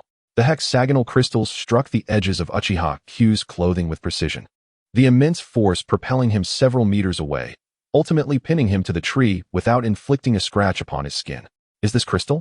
Chiri, confident in her understanding of ninjutsu, had never witnessed such a technique before. A thought crossed her mind. Could this be a bloodline limit? Yunko Torikase dusted off his hands, unconcerned about the revelation of his crystal release. In fact, it was precisely what he wished to showcase, for he could have easily employed other techniques. Before long, numerous ninjas arrived at the scene, drawn by the commotion. Once Sarutobi Mizuki comprehended the situation, he promptly escorted Uchiha Q away. According to protocol, those who maliciously harmed others within the village would be handed over to the Hokage for judgment, either imprisonment or execution. In any case, Uchiha Q's fate was decidedly grim. Torikase, what was that ninjutsu? Master Sarutobi, here lies my bloodline limit, crystal release. Goodness, a bloodline limit. And in his class no less. Furthermore, according to his research, crystal release has never been documented in history. This matter must be reported to Lord Hokage. Students, today's lesson concludes here. You may all take the day to rest, and we shall resume our studies tomorrow. The students erupted in cheers at the prospect of a holiday, all aware of who was responsible for this unexpected half-day off. They expressed their gratitude to Kaze and then dispersed, leaving only Chiri standing still. To think Kaze is so formidable, it appears my worries were unfounded. Chiri muttered with a hint of complaint. Ahem, today I shall treat you all. Eat as you please. What do you say? Chiri's face suddenly brightened. Sure. Watch me eat you out of house and home. My Yunkai clan is never short on funds. The two exchanged smiles and made their way toward the Akimichi barbecue restaurant. Meanwhile, in the Hokage's office, Hashirama Senju was diligently reviewing documents. He had naturally taken note of the recent events and had intended to investigate personally, but was halted by Tobirama, who argued that a Hokage cannot be involved in every matter and must allow subordinates the opportunity to learn. At that moment, the office door swung open, and Sarutobi Mizuki stepped inside. Lord Hokage, Lord Tobirama, I humbly request punishment for my shortcomings." Hashirama waved his hand dismissively, signaling Mizuki not to blame himself. "Speak, what transpired?" Mizuki reported the events of the practical class to the Hokage. Tobirama's expression darkened as he remarked, "The inherently malevolent Uchiha clan is indeed restless. How dare they engage in combat openly within the village?" Hashirama shared his concern, albeit relieved that Kaze remained unharmed. "So, Kaze has already mastered the cloud release techniques of his clan?" "Cloud release?" Mizuki queried, puzzled by the unfamiliar terminology. Lord Hashirama, Kaze stated that his ability is crystal release. At this, both Hashirama and Tobirama could no longer contain themselves, their hands slamming down on the table with enough force to splinter it. "What? Crystal release? Is it not cloud release?" Chapter 12. I shall personally take him as my disciple. Mizuki was taken aback by their reaction, feeling uncertain. "Why yes, Kaze did indeed claim it to be crystal release." Hashirama's expression brightened. "Quickly, elaborate." Mizuki replied earnestly, "I witnessed two of Kaze's jutsu. One involved being struck by a great fireball, after which he transformed into a crystal sculpture, though I believe it resembles a variation of the body replacement technique. The second was the spontaneous generation of numerous crystal shuriken, their power and speed surpassing that of ordinary shuriken, densely packed and difficult to evade." Tobirama pondered for a moment. "It seems this young man has been proficient in crystal release for a while. Otherwise, how could he have learned such jutsu? I have never heard of such a bloodline limit." Hashirama nodded in agreement, having always held high hopes for Kaze, but he had underestimated the boy's talent. Mizuki, sensing the favorable mood of the two leaders, cautiously inquired, "Did Lord Hokage and Lord Tobirama mention cloud release? Could it be that Kaze possesses a second bloodline limit?" Hashirama shook his head. "Your understanding of your student is still lacking. You weren't even aware of the Yunkai clan?" Mizuki felt a wave of shame wash over him and repeatedly apologized. "Young people must learn more. If a student poses a challenging question and you cannot respond, it would surely undermine your credibility." "Lord Tobirama speaks the truth. I have indeed been negligent of late," Mizuki admitted. Hashirama's laughter broke the heavy atmosphere. "Ha ha ha, it's no matter. Go ask Sasuke. He will undoubtedly know about the Yunkai clan." Mizuki expressed his gratitude before exiting the Hokage's office, chastised for his lack of knowledge, a significant embarrassment for him, vowing it would never occur again. Within the office, Hashirama and Tobirama continued discussing Kaze's crystal release. "Brother, I believe there's no need to observe this boy any longer. This morning, Kagami shared some of Kaze's words with me, and I find his intellect and character quite commendable." "Indeed, I share your sentiments," Tobirama replied, pleased at the prospect of mentoring such a talented young man, believing it would make the task far more enjoyable. "Then, I shall take him as my disciple, and we will instruct him together. No, this time, I shall personally take him as my pupil." Tobirama was taken aback by his brother's declaration, though not entirely surprised. After all, Hashirama's wood release was unique to him, possibly enabling him to provide greater assistance in developing bloodline limit techniques. Tobirama devised numerous explanations in his mind as to why his brother would wish to personally mentor Kaze, but he knew that if Hashirama were to hear them, he would surely burst into laughter. In truth, Hashirama merely desired a disciple. Though both had trained Tobirama's 6 disciples together, they were not his own, and thus Hashirama had always harbored aspirations of taking on a pupil. Unfortunately, the number of geniuses in Konoha was limited, with few truly astonishing talents. It was only with Kaze's emergence a month ago that Hashirama had found hope. Before that, he had only known of the Yunkai clan's heir, unaware of Kaze's remarkable potential. Upon their first encounter, he was astounded by the chakra contained within the boy's small frame, rivaling that of elite ninjas. He had expected Kaze to master the Yunkai clan's cloud release techniques, only to discover he had also acquired the unprecedented crystal release. Indeed, the child's potential was boundless. If he were to mature, he might surpass even me. Tobirama cast a sidelong glance at his brother. Who can say? Who knows if he will truly grow? The uncertainties of the future are most unpredictable. Geniuses are never in short supply, yet many perish early due to the burdens of their own talent. "Where's that boy?" Hashirama inquired. "I have sent someone to find him." Meanwhile, Kaze remained blissfully unaware of the Hokage's intentions to personally take him on as a disciple. His original aim had merely been to be accepted as a student of the second Hokage, underestimating his own talent in the process. Among Tobirama's 6 disciples, only Sarutobi Hizashi and Uchiha Kagami seemed to possess talents comparable to Kaze, albeit temporarily, for Kaze's potential was not fixed. "Kaze-kun, why not order some more meat? I'm still not full." Kaze was taken aback by the stack of empty plates on the table. How could this little girl, merely 6 years old, eats so much. Nevertheless, he reminded himself that he had told her to eat freely, and he was not one to fret over such trivial expenses. Boss, bring me 20 more plates of meat. Encountering such a lucrative customer, the owner beamed with delight and promised immediate service. At this point, Chiri felt a bit embarrassed, yet for some reason, she could never bring herself to act demure in front of Kaze. Kaze-kun, can your wallet hold up? Kaze waved his hand dismissively. It's just a small amount. I'm more concerned about whether your stomach can handle it. Chiri adopted a determined expression. Of course. Every night I practice with my brother. So I need to eat well at lunch. This contrasted with Kaze, who was cautious about overeating, fearing it might hinder his evening training. Thus, he typically ate to about 80% fullness. He was acutely aware of his current weaknesses, although he possessed the strength of a chunin through the system. His physical combat skills were lacking, leading him to train diligently each night. After a short while, the owner wheeled in a cart laden with 20 plates of meat. Perhaps out of goodwill, or to retain these two affluent patrons, he had even added an extra plate of meat and some vegetables. Kaze-kun, we should also have a practice session sometime, Chiri suggested with a smile. Why the sudden interest in that? Kaze inquired, intrigued. With a serious expression, Chiri conveyed a sense of earnestness, as if stating, I am not jesting. I wish to ascertain the extent of the disparity between myself and Kaze-kun. Kaze, scratching his nose, replied, I'm quite weak. A single blow could fell me, so perhaps it's best not to pursue this. Kaze had initially intended to evade the matter, yet Chiri's unwavering gaze left him feeling somewhat embarrassed. All right, I concede. Let us eat. Chiri smiled brightly, but then, as if recalling a grave concern, her demeanor turned earnest again.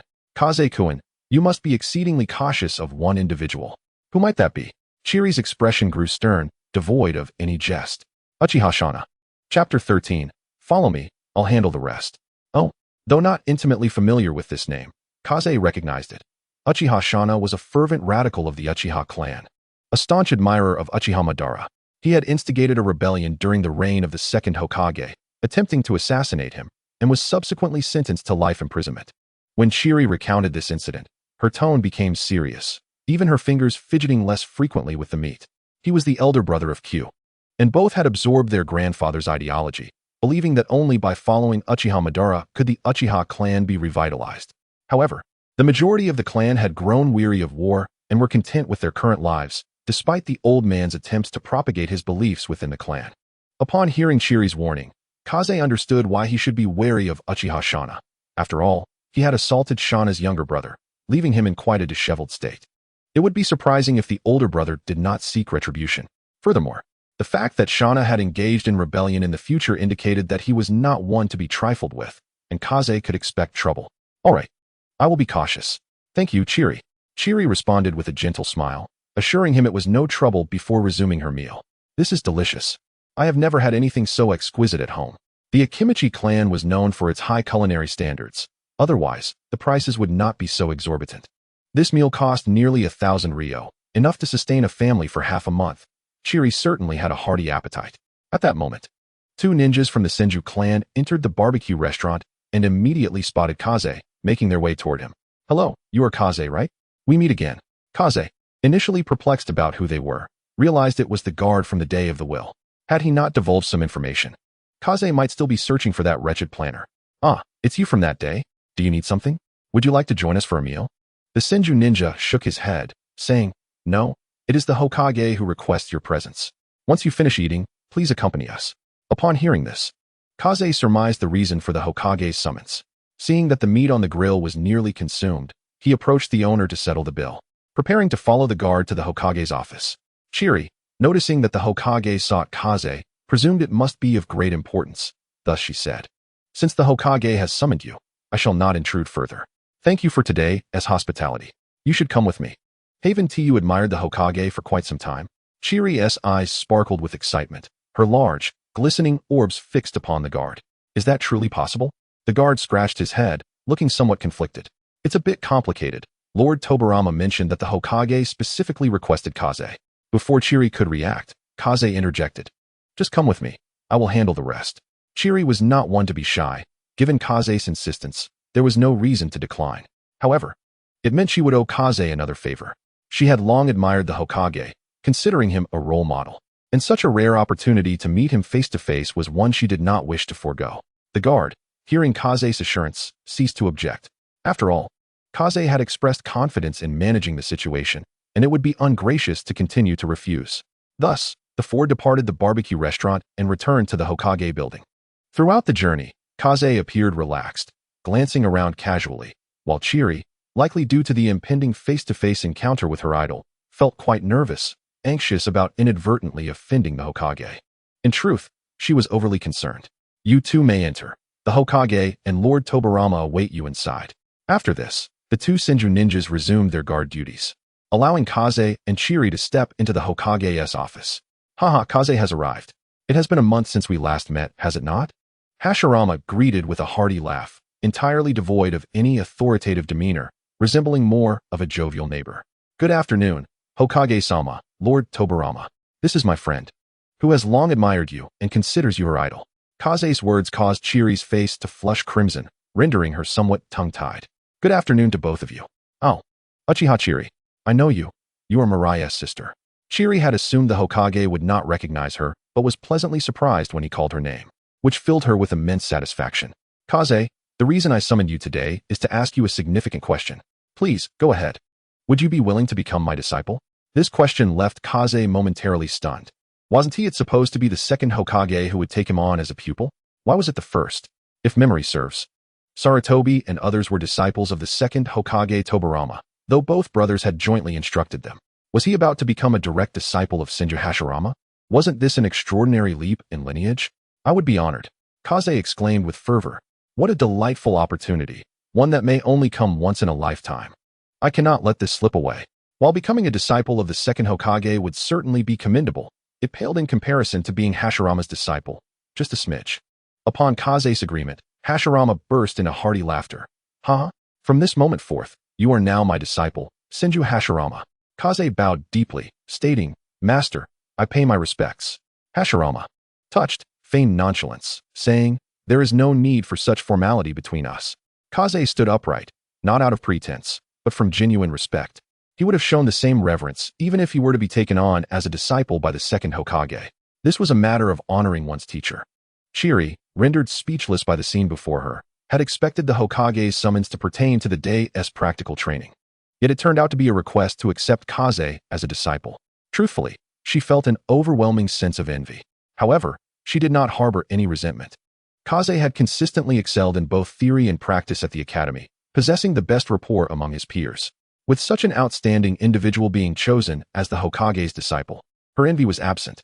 Noticing the shy girl beside Kaze, Hashirama pondered before saying, Chiri, you are Mirai's sister and a genius of the Uchiha clan.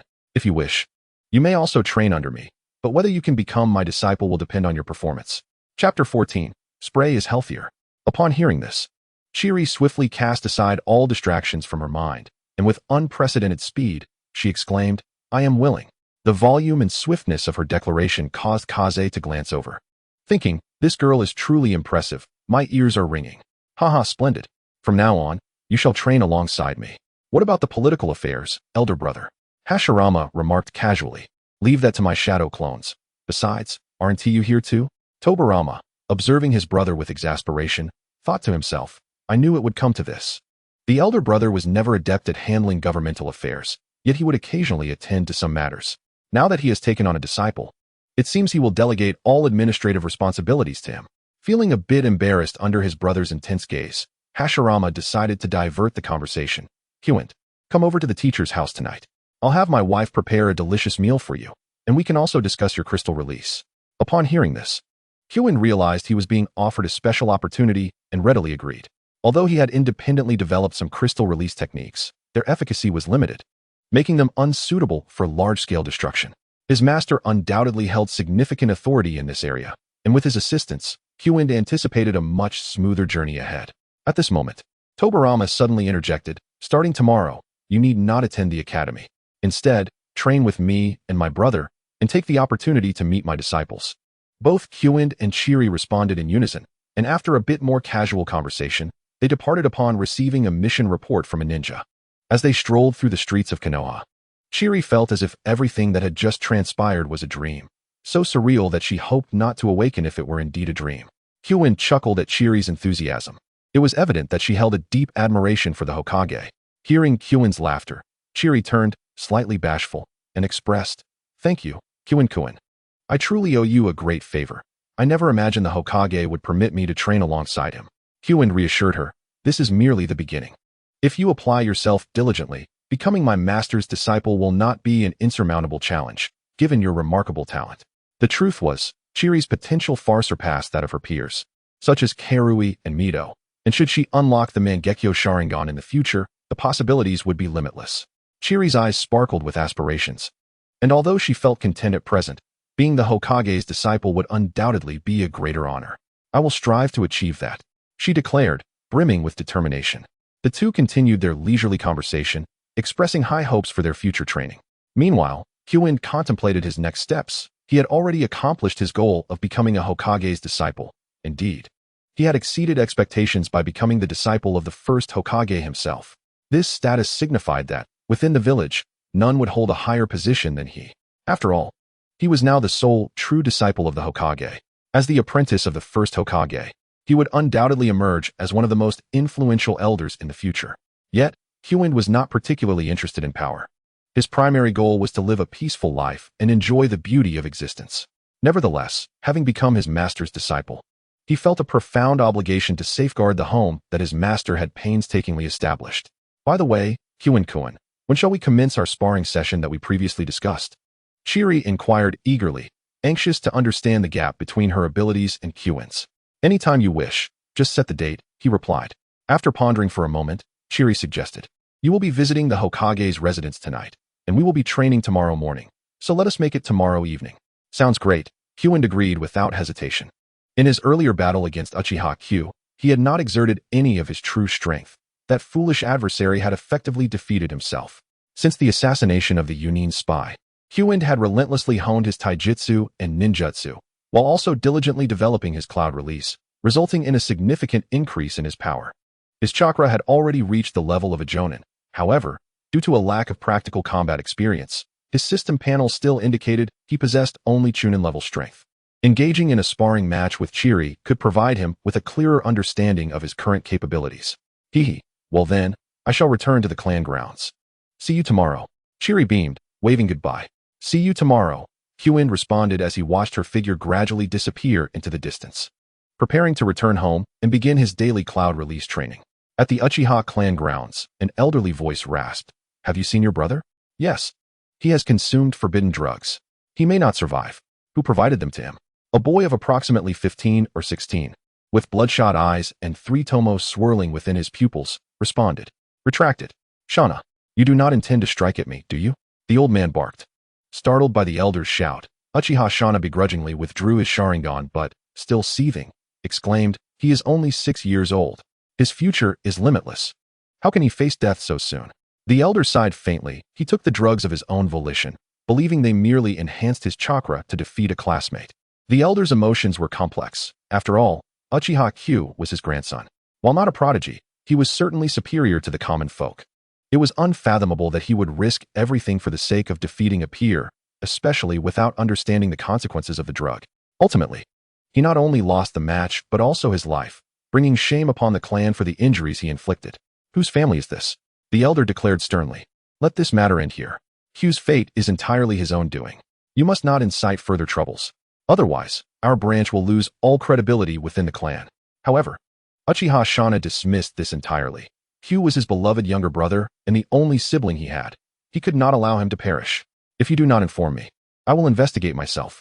I will ensure he pays the price," Shana bellowed, storming out of the room. This reaction caused the elder to spit out a mouthful of blood and fury. Years of diligent planning were on the brink of being ruined by these two unfortunate children. His sole ambition was to follow in Uchiha Madara's footsteps and restore the Uchiha's former glory. Yet, if these two fools were to repeatedly bring disgrace upon the clan, his status as an elder could very well be stripped away. "Why is my fate so miserable?" he lamented. His son and daughter-in-law had perished, leaving behind these two children, whose talents were mediocre and whose intellects were lacking.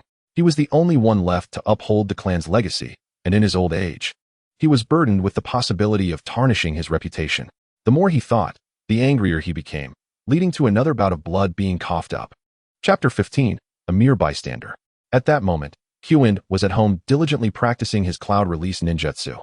unaware that his actions had led to the unfortunate elder of the Uchiha clan suffering from a fit of bloodshed. He was currently at a critical juncture.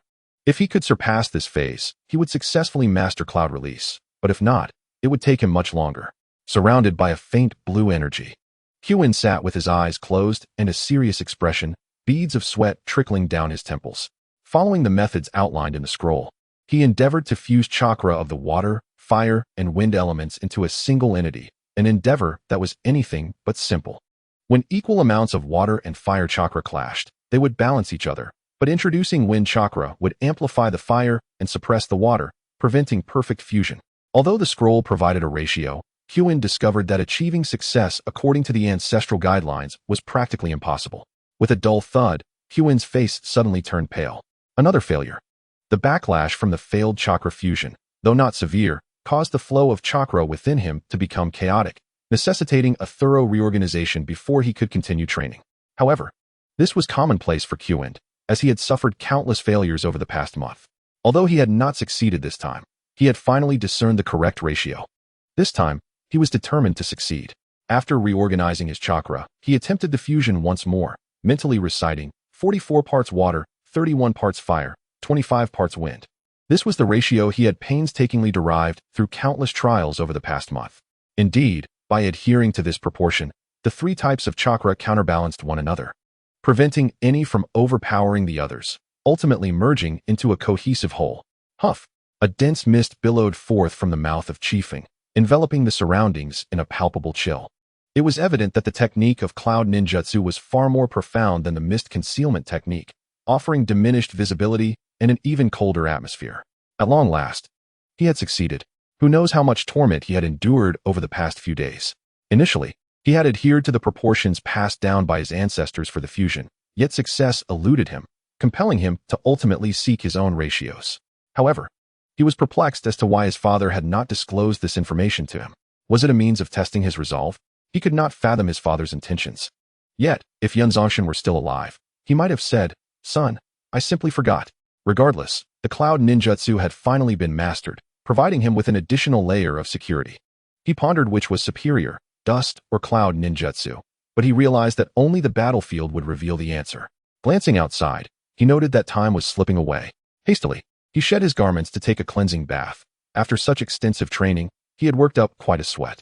He would soon be visiting his master's home and could not afford to present an unpleasant odor, which would undoubtedly tarnish his first impression.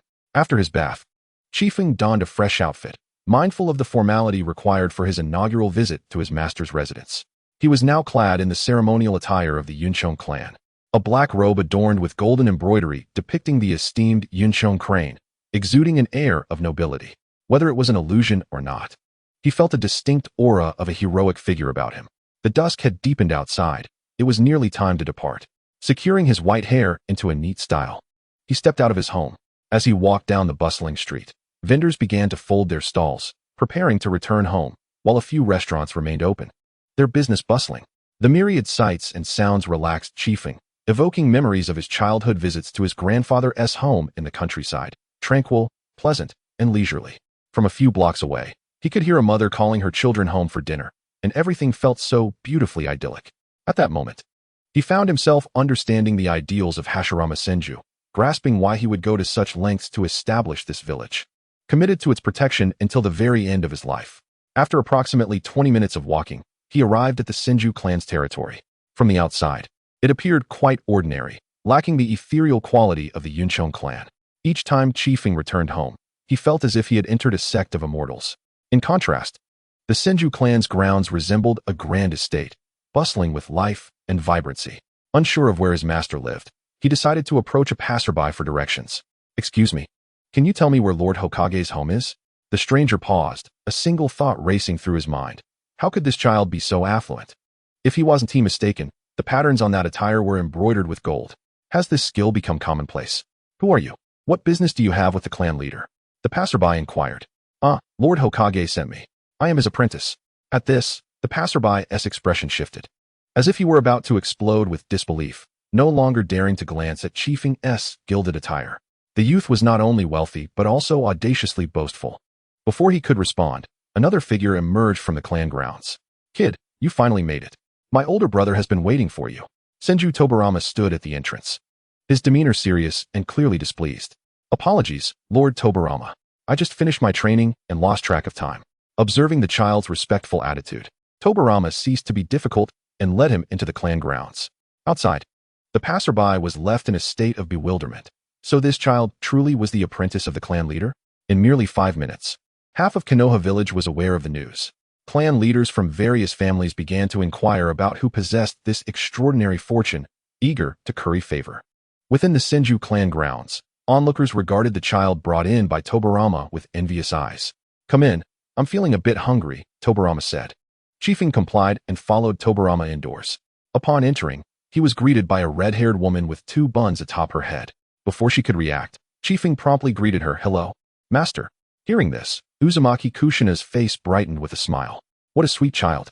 Come, change your shoes and join us for dinner. Your master has been waiting for you.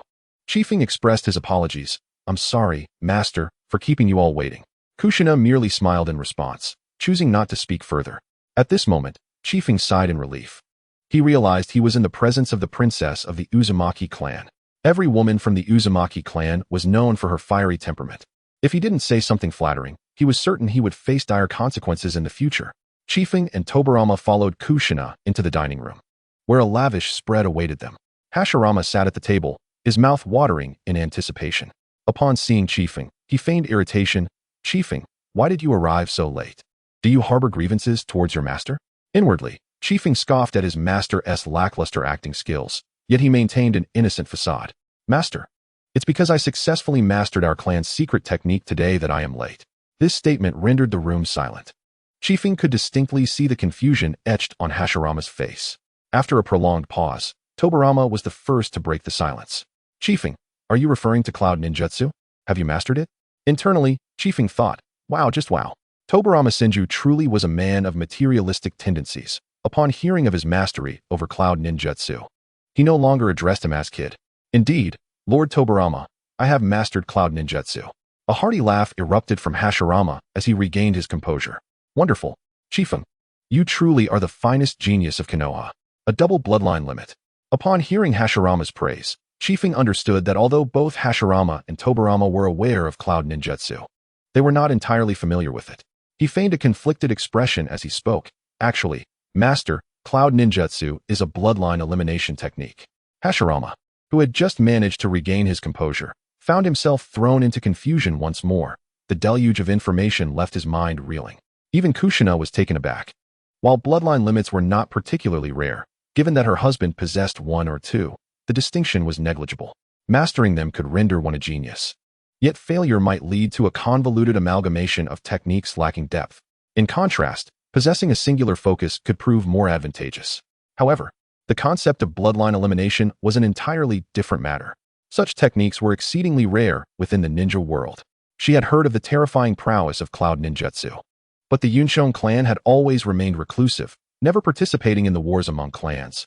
Thus she had never witnessed it firsthand. Little did she expect that Cloud Ninjutsu was a bloodline elimination technique. No wonder the Yunshon clan, consisting of only 2 or 3 individuals, could maintain their legacy. Ahem, Chiefing, you have truly astonished your master today. Successfully mastering a bloodline elimination technique, you are undoubtedly a genius of Konoha.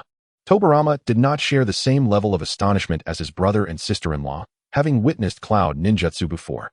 At that time, he had suspected that the technique was not merely a bloodline limit, and as he developed one technique after another, his conviction grew stronger.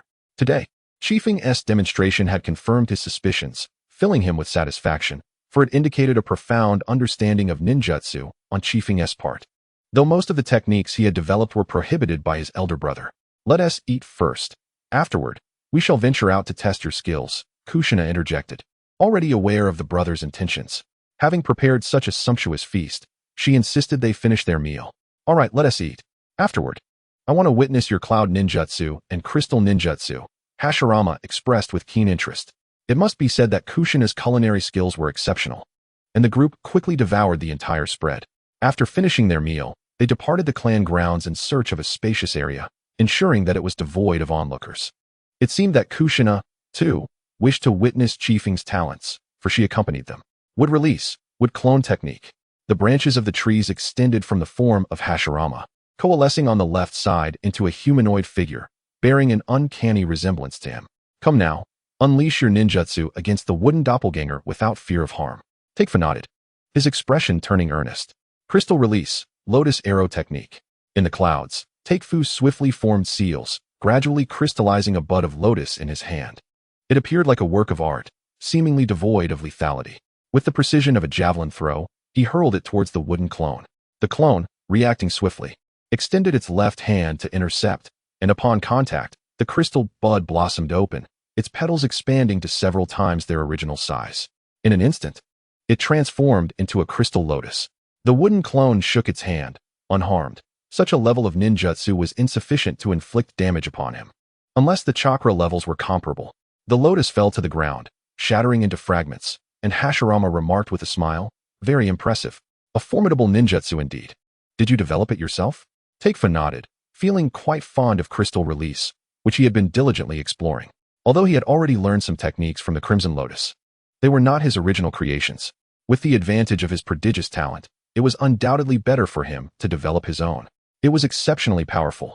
Any ordinary ninja would face dire consequences if caught off guard. Hashirama was thoroughly impressed with Takefu's technique. A 6-year-old child capable of such ninjutsu was indeed remarkable. He couldn't help but marvel at Takefu's genius mind, which even Tobirama, the master of ninjutsu development, acknowledged. Meanwhile, Mito inquired whether this crystal could be crafted into ornaments. Takefu confirmed, assuring her that these crystals would not dissipate. Once formed, they were genuine crystals. He even thoughtfully generated a sizable crystal pillar for Mito to take home and fashion into jewelry. "Have you developed any other ninjutsu?" Tobirama asked, increasingly fond of the child, to the extent that he contemplated taking him under his wing from his elder brother. Takefu nodded again. "Yes, may I ask if you have any living creatures?" Upon hearing this, Tobirama produced a sealing scroll, and, upon unrolling it, a rooster appeared before them. Hashirama questioned, perplexed, "Wouldn't it be better to experiment with the wooden clone?" Takefu scratched his head. "Master, the wooden clone is too powerful. It would not be significantly affected, and the results would be less intuitive." Hashirama nodded thoughtfully, continuing to observe his disciple's actions. Crystal release, crystal poison. Takefu's right palm slowly manifested a small crystalline spike, which he then struck into the rooster's back. The rooster immediately began to squawk, but Takefu held it firmly to prevent its escape. After approximately a minute, the rooster's movements became sluggish, and it began to crystallize at the wound, its feathers succumbing to the same fate. Ultimately, after emitting a final mournful cry, it transformed into a crystal sculpture. "This technique is impressive." Tobirama promptly expressed his approval. Such a maneuver was perfectly suited for ambushing enemies in battle. They could find themselves becoming crystal mid-fight. Truly remarkable. Hashirama gazed at the crystallized rooster, feeling that he had indeed taken on an extraordinary disciple. Although this technique might not be lethal to stronger opponents, those struck would have to expend chakra to resist it. In battle, this would inevitably distract them. If left unaddressed, they would gradually turn into crystal. While the technique was somewhat cruel, on the battlefield, the more nefarious the technique, the better. One must instill fear in the enemy to deter them from waging war recklessly. "Excellent. Your crystal release is exceedingly powerful. Nurture it well, for I believe you possess the capability to do so." With the master's acknowledgement, Takefu felt elated. For this was none other than the god of ninjas, the pinnacle among all ninjas. "Now, let us attempt the cloud release." Hashirama eagerly anticipated this. Chapter 17. The morning is key to a day's success. Takefu nodded, rising to stand opposite the wooden clone. He had only recently begun to learn a few cloud release techniques, and was uncertain of their potency or whether they could inflict effective damage upon the wooden clone. Cloud release, cloud sword technique. Takefu exhaled a misty white cloud, momentarily obscuring his figure. With a sharp sound of slicing air, 3 swords formed from the mist shot forth, piercing directly into the wooden clone's chest. They then dissipated back into vapor. Despite the wooden clone being penetrated by the cloud swords, no wounds were evident. The surface bore no damage, yet the coldness of the cloud seemed to invade its interior, potentially freezing its organs. Hashirama could perceive the wooden clone's state. There were no visible injuries, yet the internal organs were frozen, and without prompt treatment, its life would soon be forfeit. This technique was formidable. Even a wooden clone of such stature could be affected, and any ordinary ninja struck would have no chance of survival. Tobirama nodded. Indeed impressive, but if treated promptly, the chances of survival are significant, albeit with severe aftereffects. Having observed the effects of the cloud release, the two brothers acknowledged its power. The seals used during the release indicated that it was not an overly advanced technique, merely an ordinary one. The Kumogakure clan likely possessed more sophisticated cloud release techniques. Hashirama retracted the wooden clone and approached Takefu, placing a hand on his shoulder. With you in the future of Konoha, I can rest easy. Takefu merely nodded, remaining silent. At that moment, Mito interjected, "It's getting late. Let us return to rest. Takefu, you should stay the night." Tobirama and Hashirama looked up at the sky, realizing it was indeed quite late, and it was time to retire. "Takefu, stay at my home for the night." Naturally, Takefu would not refuse, for to do so would be to offend his master and mistress. "Of course, master, I shall heed your wishes." The evening's training concluded satisfactorily, though it could hardly be deemed a restful endeavor. Upon returning home, the group quickly retired for the night, as television had yet to be popularized in this world, and mobile phones were even more unheard of. With little to occupy their time, they simply dined and strolled outside before retiring. Though mundane, it was a serene experience. On the following morning, Takefu was awakened by the system. Spend a day in peaceful life in Konoha. Reward, 100 peace points. With today's count, Takefu had accumulated a total of 700 peace points. However, he was still far from acquiring the life-saving item needed during Uchiha Madara's assault on Konoha. Over the past month, while meandering through Konoha, he had not encountered a single spy nor triggered any chaotic events. He deemed it necessary to explore alternative methods, for waiting idly was certainly not a sustainable strategy. Takefu swiftly arose, tidying his bedding, donning his clothing, and departing the guest room in search of a place to wash up. At that moment, he noticed that Mito had already risen and was currently preparing breakfast. "Good morning, Mistress Mito." "Good morning, Takefu. You're up early. Don't you want to sleep a bit longer?" Mito thought that such a young child should indulge in a few extra hours of slumber, for once he grew up, he would have little time for such luxuries.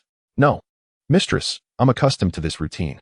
In truth, if not for the relentless system announcing updates each morning, Takefu could easily sleep until midday. Nevertheless, thanks to the system's reminders, he had never been late. It was a double-edged sword. Under Mito's guidance, Takefu completed a quick wash, and by the time he sat at the dining table, Hashirama had also awakened. With bleary eyes, Hashirama exhibited none of the dignified presence of the Hokage, resembling more a weary office worker returning home after a long day.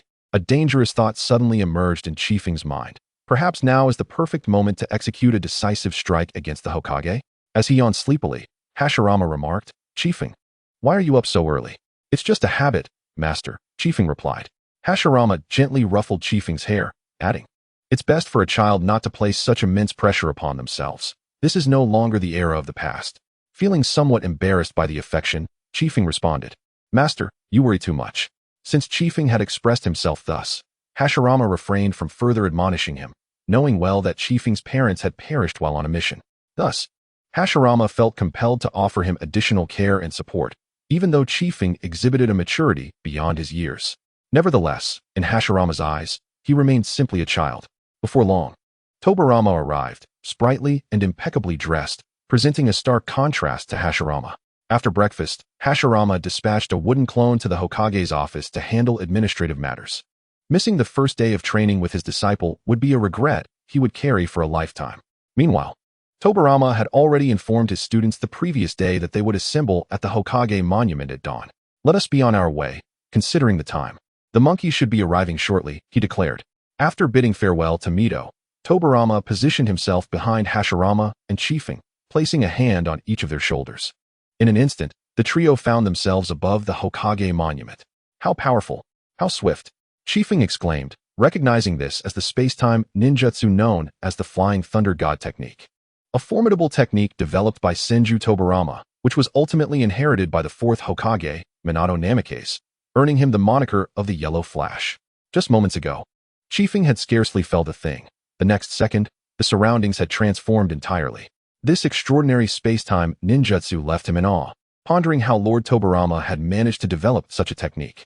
Truly, he was a man who had devised countless forbidden jutsu.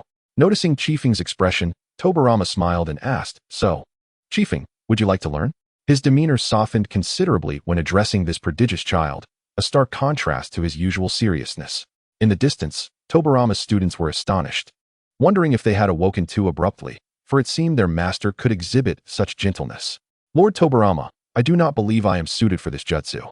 I am merely curious about the changes in space-time, Chiefing replied. Tobirama, unfazed by the rejection, responded, in a few days. I shall share with you the thought process behind the development of this technique. Upon hearing this, Chiefing felt elated. It was akin to having a meal delivered right to his lips. Thank you, Lord Tobirama. For geniuses like Chiefing, Tobirama possessed ample patience, provided their talents shone brightly. At merely 6 years of age, Chiefing had already developed several potent jutsu. Regardless of how one viewed it, Tobirama grew increasingly fond of Chiefing, and his desire to claim him as a disciple grew ever stronger. Chapter 18, Konoha F6. Hey, Danzo. Did you see that? Master is smiling at that child. Sarutobi Hisashi exclaimed, shaking his companion in an effort to convince him that this was not real. Struggling against dizziness, Danzo retorted, Stop shaking me, Hisashi. I might throw up my breakfast. Just as Danzo felt he might succumb to nausea, Hisashi sheepishly released his grip. However, he still couldn't fathom why their usually stern master was so gentle today, and moreover, it wasn't directed at him. It's him, Uchiha Kagami murmured quietly from the side. But his faint voice was still captured by Hisashi. He hooked his arm around Kagami's shoulder, declaring with righteous fervor, Kagami, do you know something? Speak up. Uchiha Kagami, unable to suppress a smile at Hisashi's antics, replied, He is chiefing of the Kumogakure clan, the apprentice of the Hokage. Hisashi abruptly felt that ignorance might have been bliss, as being kept in the dark seemed far preferable. Slumping to the ground, he lamented, When did the Hokage take on a disciple? How was I unaware of this? Kagami chuckled, Just yesterday. Half of Konoha is already aware. Hisashi scanned the faces of those around him, only to receive nods of affirmation. Kagami then inquired, By the way, don't you all know the Kumogakure clan?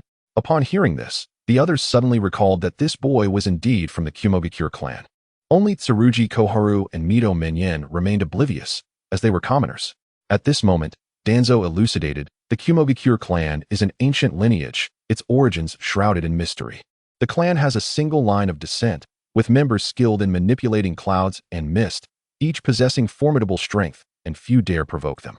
Hisashi perked up, nodding as he added, Additionally, it is said that the previous clan head, Kumagakusen, failed to master their secret techniques, which compelled the Kumogakure clan to join Konoha. Meanwhile, a Kimichi chiefing, munching on snacks, found himself intrigued by this namesake. He occasionally chimed in with his thoughts. So, does this mean the child has already mastered that secret technique? Tsurugi Koharu queried. Why? Hisashi's eyes widened in confusion, not understanding Koharu's reasoning. Koharu, exasperated, rubbed her twitching eye. Come on, Hisashi. You're the young clan head of the Sarutobi clan. How do you not know this? Upon hearing this, Hisashi sprang up. That's not something I enjoy hearing. How could I possibly not know? I was merely trying to lighten the mood. As the group awaited his profound insight, he stammered, unable to articulate a complete thought. Resigned, Hisashi finally admitted, All right, I truly don't know. Please enlighten me. Danzo observed that Hisashi's confusion seemed genuine and remarked, A 6-year-old child being taken as a disciple by the Hokage must possess exceptional qualities. Otherwise, the Hokage would not take on a disciple without reason. Is it truly that simple? Koharu teased from the side. Hisashi's face flushed crimson, yet he stubbornly retorted, Tisish, I was just pretending. I could never be ignorant of such matters. I was merely testing you all. Congratulations, you have passed. The group exchanged incredulous looks.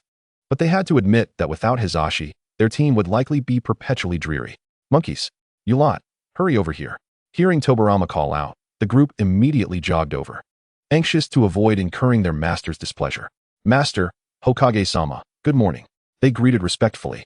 Tobirama acknowledged them with a nod, while Hashirama beamed. Good morning, children. After surveying the gathering, he inquired, Kagami, where's your sister? Only then did Kagami realize he had forgotten about his sister. My apologies, Hokage-sama. We were competing to see who would reach the summit first. Hashirama sighed in exasperation, taken aback that the usually diligent Kagami could make such a mistake. It seemed youthfulness and impetuousness still lingered within him. Shortly thereafter, a figure emerged from the horizon, bearing an expression of annoyance. Kagami averted his gaze, unable to meet the eyes of his sister, Chiri, although she was furious, with both Lord Tobirama and Hokage-sama present. She could not afford to lose her composure and chose to overlook her brother's transgression this time. All right, now that everyone is here, let us introduce ourselves, starting with Chiefing. Stepping forward with a warm smile, Chiefing declared, Hello everyone, I am Chiefing of the Kumogakure clan. I look forward to your guidance. Greetings, I am Uchiha Chiri, Kagami's sister. I appreciate your support, she followed. The introductions continued with Hisashi and the others, all of whom Chiefing felt he knew quite well. Seizing this opportunity, Chiefing took the time to closely observe each of their appearances. The disparity between his perception of elderly appearances and reality is quite significant.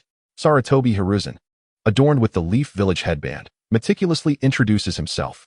His eyes sparkle with enthusiasm, and the glances of his companions subtly convey admiration. It is evident that he assumes a leadership role within this small team. In stark contrast, Danzo speaks with a calm demeanor and clear logic, clearly a man of intellect. Notably, he bears no scars upon his chin at this moment. Mito Kazan, sporting glasses, appears rather unremarkable, such that he could easily blend into the crowd without being recognized. To Kaze's astonishment, however, Uzumaki Komatsu, in her youth, was undeniably a stunning beauty, her bun hairstyle lending her an air of spirited charm. Akimichi Kaze presents an ordinary figure, possessing the quintessential physique of a robust individual. Yet, being chosen as a disciple by Tobirama sensei implies he must possess considerable merit.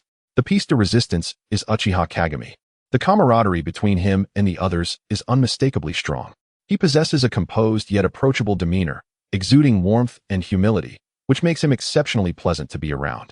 With deep blue hair and the quintessential Uchiha good looks, he would undoubtedly captivate countless young maidens in a school setting. Kaze truly witnesses the future leaders of the Leaf Village in their youthful exuberance. Setting aside the merits or flaws of their elder selves, each of them radiates vitality, akin to newborn sons, brimming with confidence. All right, now that we are all acquainted, the rest will be worked out gradually in the future, boisterously declared Hashirama Senju. He then gazed toward the village, prompting Tobirama and Kaze to do the same. The view from this vantage point is expansive, allowing them to overlook the entire village. Observing the early risers commencing their daily labor and children on their way to school, everything unfolds before their eyes. After all, the future of Konoha is undoubtedly entrusted to you. Upon hearing this proclamation, an indescribable feeling welled up within them. Perhaps it stemmed from the trust bestowed by the Hokage. Or perhaps it was their profound affection for the village, or some other myriad of reasons. Regardless, at that moment, they each sowed the seed of Konoha within their hearts. One day, this seed will take root and blossom into a towering tree that shades the skies. Where the leaves of Konoha flutter, the flames of life shall persist. Chapter 19. The Will of Fire Within Oneself? Upon hearing this, Sarutobi Hiruzen displayed a proud smile. I know. This is the will of fire of the first Hokage. Hashirama gently ruffled Hiruzen's hair with a sense of satisfaction. Indeed, my little monkey, this embodies my will of fire. But what does your will of fire signify? At this inquiry, the group fell momentarily silent, as they had seemingly never pondered this question before. Your will is our will, Hokage-sama, Danzo replied earnestly. Kaze glanced at Danzo out of the corner of his eye. The man before him was starkly different from the shadow of future Konoha. Although he wore a stern expression, Kaze could discern the spark of ambition in his eyes. No, you must cultivate your own will, Hashirama stated firmly, his tone startling those present. Reflect on my words upon your return today and discover your own will of fire. I expect to hear your thoughts in a week. The commanding presence of Hashirama was immensely powerful. The fledgling youths could hardly bear it. They could only nod in agreement, while Kaze remained largely unaffected. Yet, to avoid drawing attention to himself, he too nodded cautiously. Kaze speculated on the meaning behind his mentor's words and had begun to form his own ideas regarding his will of fire. Kagami, what do you think Hokage-sama truly means? Akimichi Kaze inquired while snacking incessantly, having just realized he did not possess a distinct will of fire. I believe Hokage-sama wishes for us not to follow his vision for the village blindly, lest we become mere puppets executing orders. Kaze nodded in understanding. Kagami's words illuminated his understanding. Without a doubt, the second Hokage would be Tobirama. The Hokage entrusted his younger brother's leadership, but it was highly probable that the third Hokage would emerge from their ranks. If the chosen leader were someone who could only follow the ancestral mindset without the capacity for adaptation, then the village would inevitably encounter difficulties. Danzo, overhearing Kagami's remarks, began to reflect. The Hokage's words had sparked a moment of clarity within him. For so long, he had adhered to the Hokage's will, even fantasizing about his own future as Hokage. My own will of fire? He pondered. He was uncertain, having followed the two great men since childhood. Their thoughts and intentions had seeped into every facet of his being. Not only Danzo, but the rest, aside from Kaze and Chiri, displayed varying degrees of confusion on their faces. Especially Hiruzen, who darted back and forth among his 5 companions, inquiring incessantly. Ultimately, This earned him a reprimand from Komatsu, who gave him a good thrashing to put an end to his antics. Hashirama harbored concerns. This posed a challenge for them, if they could successfully unravel it. A bright future awaited. In truth, he could only blame himself for awakening too late to the necessity of this lesson, thus imposing this difficulty upon the children. Children, do not rush. Take a moment to reflect on my words, Hashirama consoled. Today's challenge is rather demanding, so I will not require you to undergo additional training. You may disperse. For Hiruzen and the others, mastering ninjutsu was no longer paramount. Enhancing their combat abilities took precedence. Typically, Tobirama would lead them in practical exercises. But since Hashirama had spoken, they would indeed disperse. Upon hearing the dismissal, Hiruzen and the others meandered down the mountain, while Kaze and Shiri spent the morning training in taijutsu under Hashirama's guidance, both feeling greatly enriched by the experience. Both Kaze and Shiri shared a common trait: strong ninjutsu, but weaker taijutsu. Hashirama, too, placed considerable emphasis on physical techniques. The morning's exertions left them quite fatigued, yet they bore no complaints, for they understood this was the swiftest path to enhancing their strength. By midday, Hashirama allowed Kaze and Shiri to disperse for a well-deserved rest. Brother, why did you pose such a question today? You've never done so before, Tobirama remarked, still puzzled by Hashirama's earlier words. Despite their years of joint mentorship over Hiruzen and the others, Hashirama had never explicitly stated that he wished for them to inherit his will. Why then? Had he suddenly changed his stance today? Hashirama, hands on his hips, laughed heartily. Isn't it all due to this disciple of mine? Tobirama was even more confused now. How could that one child possibly influence his brother's intentions? Seeing the look of bewilderment on his younger brother's face, Hashirama decided to clarify. Last night, I had a private conversation with Kaze. I initially inquired about his experiences with cloud release, but his words sparked an epiphany within me. Oh, Tobirama responded, intrigued. He mentioned that his family had a set of cloud release training methods passed down from their ancestors, detailing the proportions of various chakra attributes. Tobirama nodded. Families possessing secret techniques often left behind such instructional methods for the benefit of their descendants. However, for reasons unknown, Kaze struggled to cultivate the technique as per the scroll's instructions, ultimately having to rediscover the chakra ratios himself to succeed. Upon hearing this, Tobirama began to grasp the point his brother was making. In truth, the transition of the Hokage's position was not entirely analogous to the situation of the Cloud Village. Like the ancestors of the Cloud Village, have left a fixed will of fire to guide future generations on how to manage the village. Perhaps many generations could perpetuate the village according to my will. Yet, should an unforeseen circumstance arise in a particular generation, my will of fire may be incapable of saving the village if the Hokage fails to adapt. Much like the way young Changshin endeavored to master the elusive techniques of Yundan through ancient scrolls, yet failed to perpetuate the legacy across countless generations. The entire village stands on the precipice of annihilation. Perhaps, after several generations, a figure akin to the wind drawn from the clouds may emerge, adept at adaptability, to lead the village anew. However, the damage sustained during this interim would be incalculable. As Hashirama spoke, his fervor intensified, his emotions swelling with each word. He could not fathom the thought of the village he cherished so deeply, a village he would protect at all costs, potentially vanishing from history at some future juncture. Just like the countless families obliterated during times of war, whose demise barely rippled through the fabric of the world. I, too, contemplated throughout the night whether to subject them to such trials. After all, my will could ensure a prosperous life for several generations. Yet I ultimately resolved to place my trust in them. Tobirama, at that moment, found himself at a loss for words, merely resting a hand on his elder brother's shoulder. Regardless of the decision his brother would make, he would offer his unwavering support, though he possessed his own standards. If they could not withstand the test, the village could not be entrusted to them. Originally, Tobirama aimed to fulfill his brother's dream, yet as he witnessed the village gradually flourish, he unwittingly grew to love it as well. Fortunately, time remained on their side, allowing the fledglings to be nurtured until they were ready to leave the nest. Perhaps then they could afford to relax.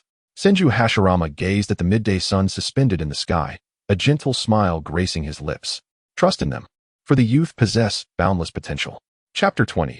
Are you not making things difficult for this over 40-year-old comrade? After parting ways with Hashirama, the two famished individuals opted for a hearty meal.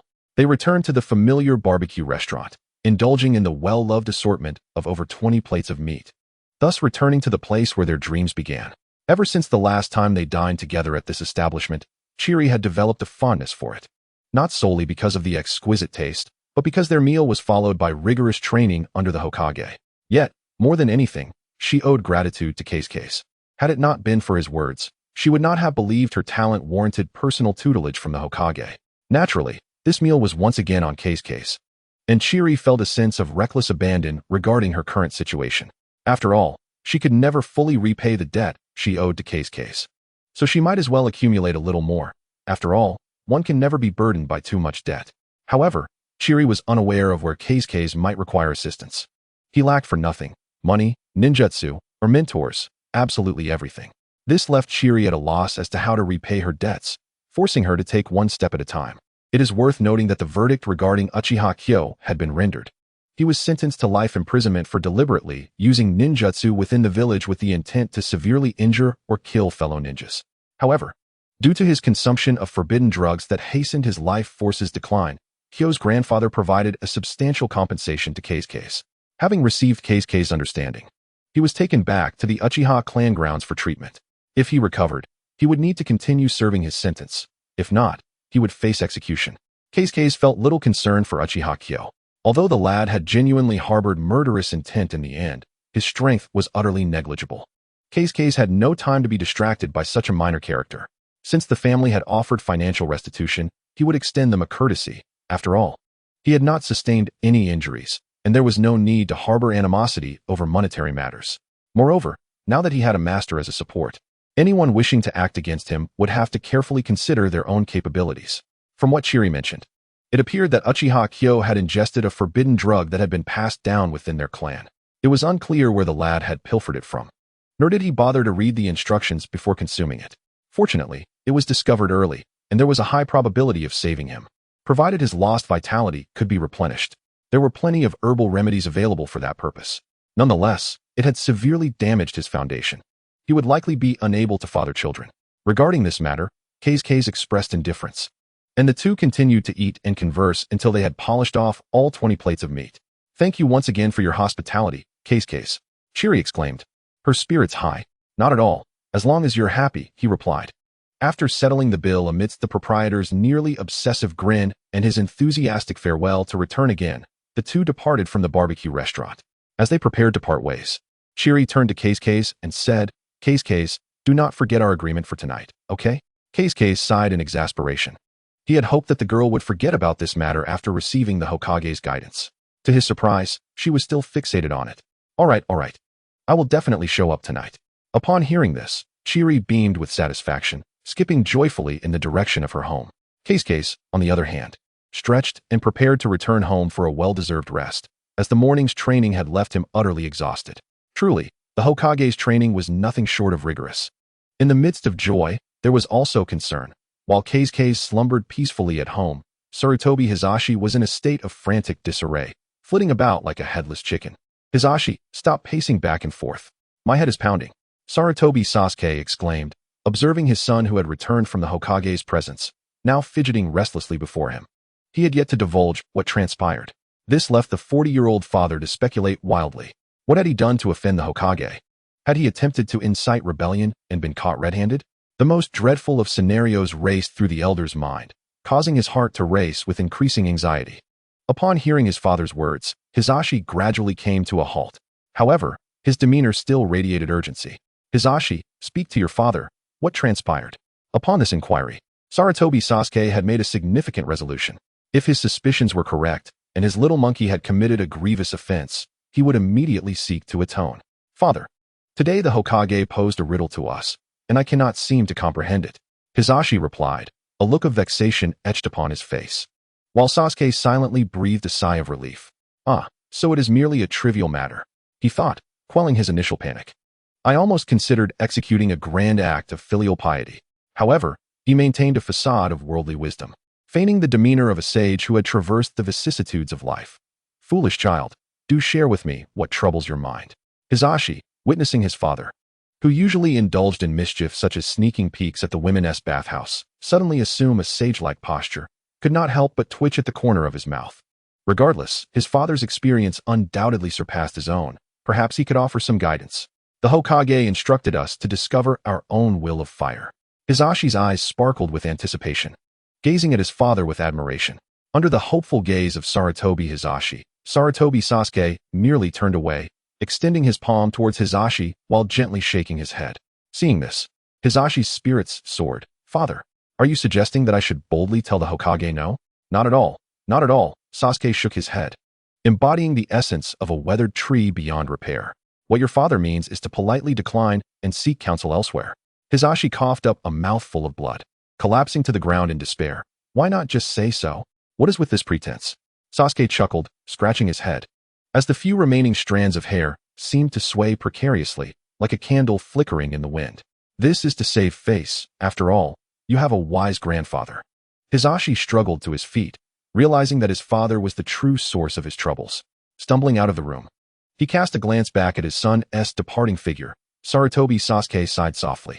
Mere child, this matter is one that cannot be interfered with by others. You must rely on yourself. A gentle breeze swept across his head, and in that moment, Sasuke felt as though his most treasured possession had slipped away from him. He reached up to touch his scalp, only to find no trace of hair remaining, a tear escaping from the corner of his eye. This, perhaps, is the melancholy of middle age. Such occurrences are not confined solely to the abode of Sarutobi. The others also find themselves ensnared in a haze of uncertainty regarding their own will of fire. The children remain oblivious to the thoughts of the Hokage, yet the elders possess a modicum of understanding. Thus, they refrain from offering assistance, allowing the young ones to embark on their own quest for clarity. Chiri and Case, being relatively youthful and recently accepted as disciples by Hashirama, have had little exposure to his will of fire. However, this may prove to be fortuitous, as both exhibit lively intellects, perhaps enabling them to grasp the essence of their individual will of fire more effectively. Chapter 21. The insidious fatal strike when Case awoke. The dawn was still nascent, approximately around 3 o'clock, and he felt invigorated. With ample time before his scheduled spar with Chiri, he resolved to experiment with new ninjutsu. His grasp of the cloud release was nascent, and he had yet to master the techniques documented by his clan, rendering development unnecessary at this stage. In contrast, the crystal release, bestowed upon him by the system, had seamlessly integrated with his being, allowing him to utilize it as effortlessly as breathing. Thus, he was inclined to further explore its potential. Yet, this endeavor proved to be monotonous, often resulting in unsatisfactory outcomes despite repeated attempts. Fortunately, Case's prodigious talent mitigated the difficulties associated with learning new techniques. After over an hour, with the sun dipping low, he concluded his training, donned a fresh set of clothes, and prepared to venture out. Although his household lacked servants, he periodically hired help for cleaning. After all, how could the esteemed head of the family take on the role of a mere janitor? Case had arranged to spar with Chiri atop the Hokage rock that evening. As practicing within the village would attract undue attention, a simple spar did not warrant such a grand display. As he traversed the path home from school, he encountered several former classmates who expressed their confusion regarding his recent absence. Case deftly evaded their inquiries, for how could he disclose to these children, who had only recently begun their studies, that he had become a disciple of the Hokage? Such a revelation would surely shatter their spirits. He had hoped to encounter Marahoshi, Koji, and the others, but as he passed the school without sighting them, he chose to ascend the mountain. Oh, the absence of the flying thunder god technique indeed rendered his journey somewhat sluggish. Speaking of which, this mountain was notably lofty. Chiri had felt its height keenly that morning, while Case had enjoyed a lift courtesy of Tobirama, thus remaining blissfully unaware of the arduous climb. After nearly 20 minutes of ascent, he finally reached the summit, where the sky had begun to take on a golden hue. Standing there, overlooking the entirety of Konoha, he felt a profound sense of wonder. Shortly thereafter, he sensed movement on the path and surmised that Chiri had arrived, though he remained on guard. When her silhouette materialized, he relaxed his vigilance. I apologize for keeping you waiting, Case-can, Chiri expressed, a hint of remorse in her tone, for it was she who had invited him to this duel, yet arrived tardily. It's no trouble. I have only just arrived myself, he replied. Shall we commence? There's no need to rush, she countered. By the way, have you discovered your own will of fire, Case? Chiri had always admired Case's perspective, finding it worthy of emulation. Although she had begun to form her own insights regarding the Hokage's recent challenge, she was eager to glean further understanding from him. Just a rudimentary form, I fear. Perfecting it will demand considerable time. It cannot be accomplished in a single day nor succinctly articulated in mere words, he explained. Nodding in acknowledgement, Chiri urged, let us begin. I sense an unusual tension in this place, particularly since your arrival. Very well, I shall initiate, Keisuke declared, his pupils swirling until they manifested into the 3 tomo of the Sharingan. Without hesitation, Chiri activated her Sharingan, entering her most formidable state for their duel. Having witnessed Keisuke's prowess during their previous encounter, she understood the necessity of remaining vigilant. With a swift movement, she lunged toward him, her kunai aimed at his arm. Unfazed by her assault, Keisuke deftly sidestepped, seizing her wrist in return. However, Chiri exerted herself, breaking free and leaping into the air, launching 3 shuriken toward him. Crystal Release, Crystal Mirror Technique.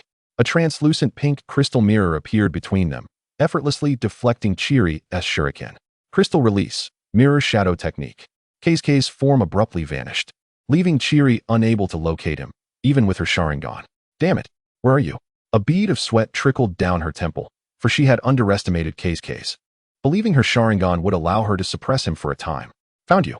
At that moment, as she noticed an anomaly within the crystal mirror, Keisuke emerged, his upper body outside while his lower half remained within the mirror, as if bisected. Crystal Release, Hexagonal Shuriken Dance. Upon completing the hand seals, Keisuke unleashed a flurry of crystal shuriken, raining down upon her like petals from a celestial flower. Realizing that she must respond with all her might or face inevitable defeat, Chiri invoked Fire Release, Great Fireball Technique. A colossal fireball erupted from her mouth, the signature technique of the Uchiha clan, its size dwarfing that which Kyo had previously summoned. The sky was filled with shimmering crystal shuriken clashing against the roaring fireball, both forces dissipating into nothingness. Keisuke remained half-concealed within the mirror, poised as if ready to retreat at any moment, while Chiri found herself at an impasse. Fire Release, Phoenix Fire Technique. Chiri aimed 5 fireballs toward the airborne Keisuke, their beauty reminiscent of the flower they were named after, yet laced with the Uchiha clan's signature shuriken. The phoenix fire enveloped the shuriken, rendering them nearly undetectable. However, this technique proved less effective against Keisuke. Just as the fiery onslaught approached, he gradually withdrew into the mirror. The phoenix fire struck the crystal mirror, leaving only faint cracks. Yet it remained intact. As the external assault subsided, Keisuke peeked out from the mirror, only to be met by a kunai that struck him squarely in the head, penetrating the skull with lethal precision. Keisuke's body slumped lifelessly, suspended in midair, a fatal blow. Chiri was rendered speechless, her mind utterly paralyzed. She had failed to perceive the source of the kunai before it had pierced Keisuke's head. Panic surged within her, and she glanced toward the woods. Yet her Sharingan detected no anomalies. However, she could not pursue the assailant. Keisuke was still hanging in the air. She feared he might already be beyond salvation. Yet, when she looked back at him, she saw that the bloodied figure of Keisuke had transformed into a crystal sculpture, with the kunai embedded in its head. Overwhelmed, Chiri collapsed to the ground, gasping for air as if she had narrowly escaped death. Keisuke is unharmed, was her immediate thought, for she had witnessed this technique just the day before. Indeed, the half-crystal sculpture began to shatter, the fragments cascading to the ground. From the mirror emerged Keisuke once more, grinning as he greeted Chiri. My apologies, Chiri. I did not mean to cause you such distress. Chapter 22. You have delivered yourself to me.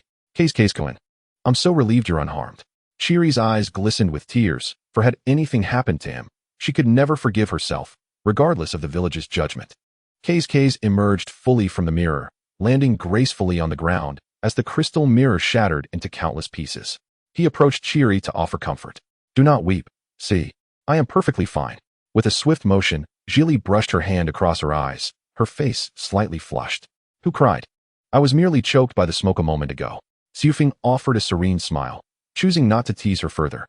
He had not seemed particularly surprised by the earlier ambush. In fact, he had sensed an inexplicable unease about this place from the very beginning, prompting him to remain vigilant. He could not have anticipated that someone would dare to strike within the village. At this moment, Jili had composed herself, adopting a calm demeanor. The enemy was likely still lurking in the shadows, preparing for another assault. This was not the time for idle conversation. She scanned the forest with her Sharingan, leaving no corner unchecked, yet still found nothing. Xufeng patted Jili on the shoulder, reassuring her, Do not fret, Jili. That individual has already departed. Indeed, Xufeng had confirmed that the source of his discomfort was gone. Jili glanced back at him, reassured by his sincerity, and began to relax. Upon reflection, she realized that no one would jest about their safety. It's my fault. Had I not insisted on sparring, this incident could have been avoided, Jili lamented, feeling a weight of guilt. If not for Xufeng's formidable ninjutsu, she might not have survived the encounter. Do not blame yourself. Someone intended to harm me. Even if you had not invited me to spar, they would have schemed against me elsewhere. Jili felt somewhat comforted by Xiufeng's words. Yet her anger persisted. Not only had the ambush endangered Xiufeng, but it had also marred their training session. Though she had come to understand the gap in strength between herself and Xiufeng, her frustration remained palpable. Xiufeng, do you know who orchestrated that ambush? In her heart, she harbored a suspicion, but she sought confirmation of her thoughts. With a resigned gesture, Xiufeng replied, it must be Uchiha Shana. Who else could it be? His brother is dead. Naturally, he seeks to vent his fury on me. Jili shared this suspicion, having previously warned Xiufeng to be wary of Uchiha Shana. She had not anticipated that the confrontation would come so swiftly, and he would resort to such a cowardly ambush. Fuming, Jili clenched her teeth. That despicable Shana. A sneak attack with lethal intent, and we possess no evidence. Do not rush. He will not strike only once. When he sees me unscathed tomorrow, he will surely attempt again. Jili nodded in agreement. She understood the temperament of the Uchiha clan better than anyone. Shana, an extremist, was particularly ruthless and vengeful. I will return home tonight and inform my brother, urging him to be cautious of Uchiha Shana. Xiufeng pondered for a moment, believing that Uchiha Q's strength would not falter against Uchiha Shana. Though the latter possessed considerable skill and talent, he still fell short compared to Q. Nevertheless, Jili's concern for her brother was well-founded. He need not feign understanding of brotherly matters. As the lights of Konoha village dimmed, Xiufeng suggested, we should head back. It will soon be completely dark, and that could lead to complications. Jili acknowledged this, realizing that while her Sharingan would not be affected, Xiufeng would indeed face difficulties. However, she did not mind accompanying him home. Caught in her thoughts, she suddenly found herself distracted. Noticing Jili's preoccupation, Xiufeng waved his hand in front of her eyes. But she remained oblivious. Finally, he gently tapped her shoulder, drawing her back to reality. What are you lost in thought about? You seem rather serious, he teased. Jili's cheeks flushed crimson as she stammered. It's nothing. Let us hurry down the mountain. With that, she dashed away, leaving Xiufeng somewhat bewildered. On their descent, Jili endeavored to steady her emotions. Her behavior had been remarkably uncharacteristic that evening. Her pace quickened, and Xiufeng, striving to keep up, hastened his steps. Thus, they returned to the village together. Xiufeng-kun, I shall take my leave now. Be careful on your way. Jili bid farewell. Yes, goodbye. Do not worry. This is the village. It is quite safe, he reassured her. After parting ways, they each headed home. Once Jili was gone, Xiufeng's expression darkened. The ambush had left him quite displeased. He had intended to live a tranquil life in Konoha, savoring the experience of this alternate world. Yet here he was, thrust into a role he had not sought, embroiled in conflict. Sometimes, it felt as though he meant no harm, but trouble found him nonetheless. With a resigned shake of his head, Xiufeng continued his journey homeward. The village lights had grown faint, with only a few homes still illuminated. Upon arriving home, he shed his garments, which were dust-laden from the earlier skirmish. Under the light, his white hair appeared somewhat gray. It's time for a bath. After preparing the water, Xiufeng settled in, feeling a sense of relief wash over him. Although he had managed the earlier battle with relative ease, he still felt fatigued. A warm soak would do wonders for his spirits. Yet the thought of training with his master the following day brought a bittersweet ache to his heart. It was simply that his master's training regimen was excessively rigorous. However, this was not solely due to Hashirama's strictness. It stemmed from the limited resources he could impart concerning ninjutsu. To ensure a balanced development of Xiufeng's ninjutsu and taijutsu, Hashirama had to resort to this method to rapidly enhance Xiufeng's combat skills. Submerging his face in the water, Xiufeng blew bubbles, attempting to uplift his mood. In his previous life, he had often resorted to this when feeling down. Notification, chaos event triggered. Due to Uchiha Q's near-death experience during a spar with the host, Uchiha Shana is determined to seek vengeance for his brother. Damn it! Xiufeng exclaimed, bubbles bursting from his lips as he sputtered, choking on water. Coughing, he felt that today was decidedly unlucky. First, an ambush, and now he was struggling for breath. This water nearly claimed his life. Yet, there was a silver lining. Just as he was lamenting his insufficient tranquility, an unexpected event had come to his aid. While he did not understand how a personal vendetta could qualify as a chaos event, perhaps it was due to his status as the Hokage's disciple, he knew that Uchiha Shana was not an adversary to be taken lightly. He was among the elite of the Uchiha clan, far superior to the mediocre Yunin from earlier. Well, since you, the brotherly avenger, have come knocking, I shall gladly accept the challenge. Chapter 23. Are you perhaps a favored beneficiary? Though he declared this with bravado, Whether he could actually subdue Uchiha Shana remained to be seen. After all, Shana possessed significant strength, while Tsufing's own abilities barely qualified him as a special Jonin, with still a distance to cover before reaching the full Jonin level. In terms of chakra, he had only a single card. During combat, utilizing a few high-level jutsu would quickly deplete his reserves. The most efficient way to enhance his chakra was through the system's marketplace. But without a stable means of accruing tranquility points, he dared not expend them lightly. If Uchiha Madara were to attack Konoha, and he found himself lacking the requisite 60,000 tranquility points to exchange for crucial items, he would be in grave danger. Why is it always members of the Uchiha clan who seek trouble? Tsufing began to understand why Tobirama had been particularly vigilant towards the Uchiha. They had a penchant for stirring up chaos. Yet, he also recognized that not all Uchiha were unlikable, such as Q and Jilly. Having given the matter considerable thought without arriving at a solution for dealing with Uchiha Shana, he decided to cast it aside and retire for the night. Staying true to his usual approach, he thought that he might as well move into his master's residence. He did not believe that Uchiha Shana would dare to attempt an assassination within the Senju clan's territory. As he climbed into bed, Tsufing quickly succumbed to sleep. Fatigued by the day's events, Soko's character is not one that relishes in seriousness. He believes that there is nothing that a good night's sleep cannot remedy. As the night passed, the next morning found him and Chiri meandering through the streets, appearing quite at ease, their faces adorned with cheerful smiles. Stretching lazily, Soko turned to Chiri and remarked, "Today is indeed a fortunate day. Master is quite occupied and allowed us to leave without much training." Chiri pouted, her expression not reflecting much joy.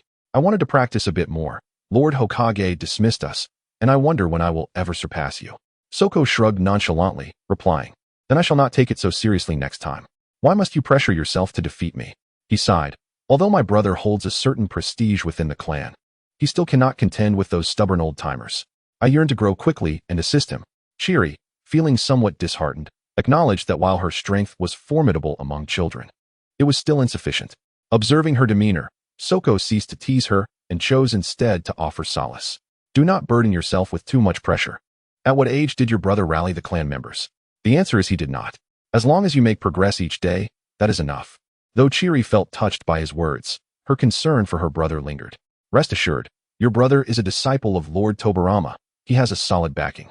Reluctantly accepting this reasoning, Chiri was nonetheless aware that Lord Tobirama held no particular fondness for the Uchiha clan and pondered the motivations behind his decision to take her brother as a pupil. "What shall we do now?" Chiri asked, her spirits lifting once more. Once one becomes acquainted with Chiri, it becomes evident that her ladylike demeanor and airs are only displayed in the presence of strangers. Her true self is that of a vivacious little girl. "I don't know. It's still early today. How about we see what your brother and the others are up to? They are probably on a mission or something. Since we have nothing else to do, let's go." With that, the two made their way to the village's mission reception area, hoping to encounter them or perhaps wait for an opportunity. As they approached the mission area, the crowd thickened, mostly composed of adults, with the youngest being around 15 or 16. The sight of Soko and Chiri, two small children, naturally drew attention, with some inquiring if they were lost. Soko could only helplessly explain that they were there to find someone.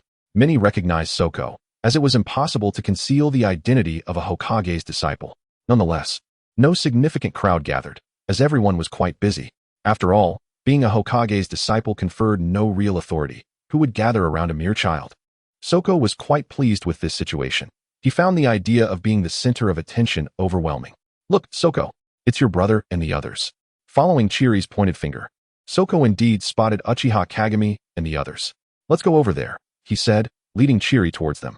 Hey, I say, good sir. Is there not a more challenging mission available?" Saratobi Hisashi asked a middle-aged ninja responsible for task assignments, seemingly dissatisfied with the mission he had been allocated. The middle-aged ninja remained unfazed by Hisashi's remarks, responding calmly, "Given your qualifications, this is the most difficult mission you can undertake." To him, such inexperienced youngsters were common. He had once been in their position, having received similar complaints when he first started, and had assigned them to higher-level tasks. The outcome was that he never saw that ninja again. Noticing the middle-aged ninja's apparent disdain for his abilities, Hisashi rolled up his sleeves, ready to demonstrate his prowess. However, at that moment, Danzo intervened, halting Hisashi's embarrassing display. "It is as follows, esteemed elder. We are disciples of Lord Tobirama. Our master has instructed us to take on more challenging missions as part of our assessment. This is his letter." Danzo methodically laid out the reasoning, then produced a letter from his robe and presented it to the middle-aged ninja. Upon glancing at the letter and confirming it bore Lord Tobirama's seal, the middle-aged ninja saw no reason to obstruct them.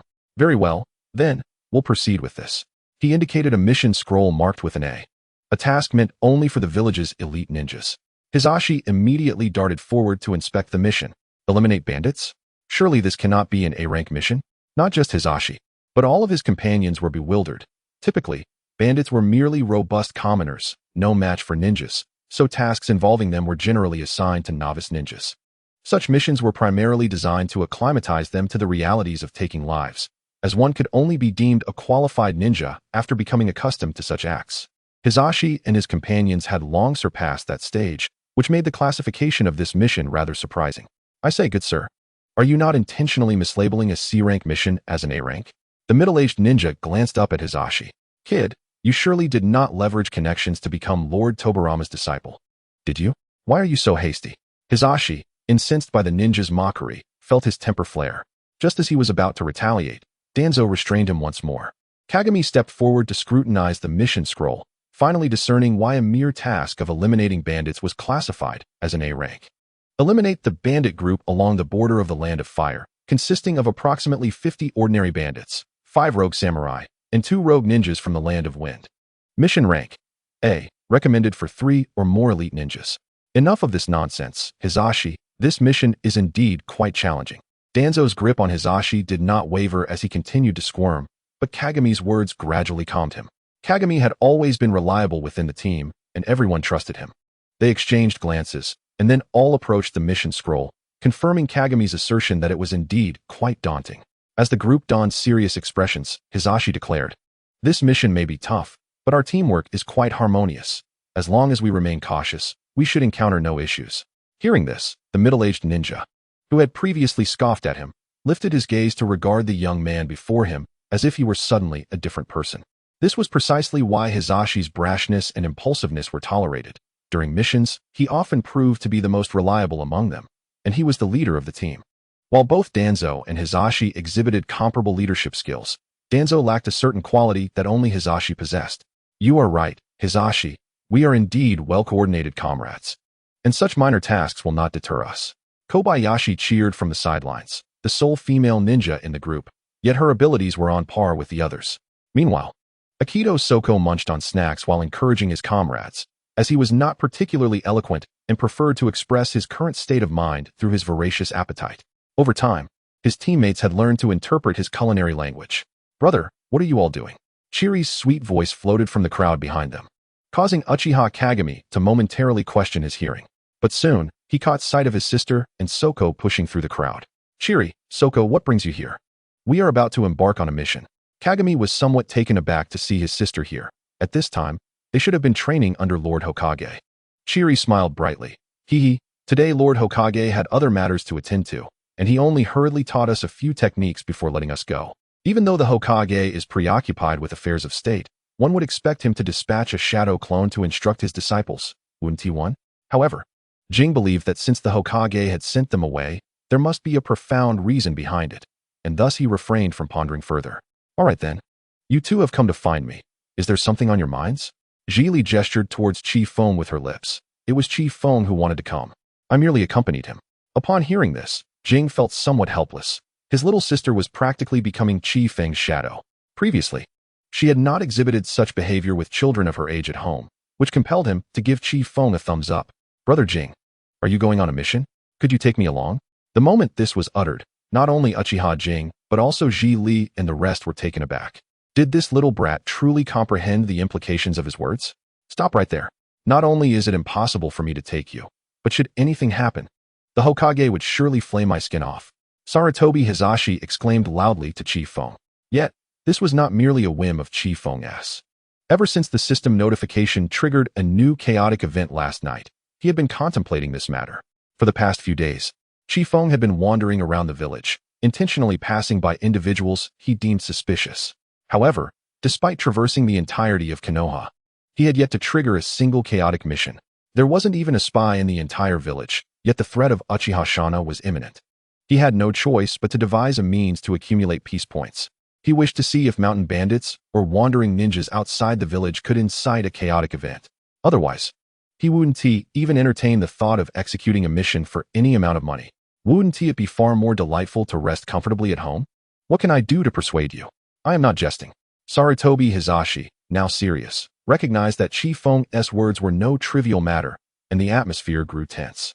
Zhili tugged at Chi Feng's sleeve, asking, Chi Feng, are you all right? Why the sudden desire to undertake a mission? This involves taking lives. To this, Chi Feng merely nodded. He had already taken lives before. Once one has committed the act, the difference between killing more or less becomes negligible. Do not fret, Zhili. I merely wish to venture out for some training. Brother Hizashi would not harm me. Zhili, upon hearing this, relaxed a bit, as the previous atmosphere had unsettled her. Hey, don't speak as if you are about to set off. I absolutely cannot agree to this. Sarutobi Hizashi's stance was resolute. In his eyes, a 6-year-old like Chi Feng was meant to be safeguarded within the village. If children were permitted to undertake missions, it would contradict the principles established by the first Hokage. This was akin to sending children onto the battlefield. How about we have a contest? If my strength earns your recognition, take me along. If not, I will not pester you. Chi Feng's resolve was unwavering. Missing this opportunity might mean an indefinite wait for the next one.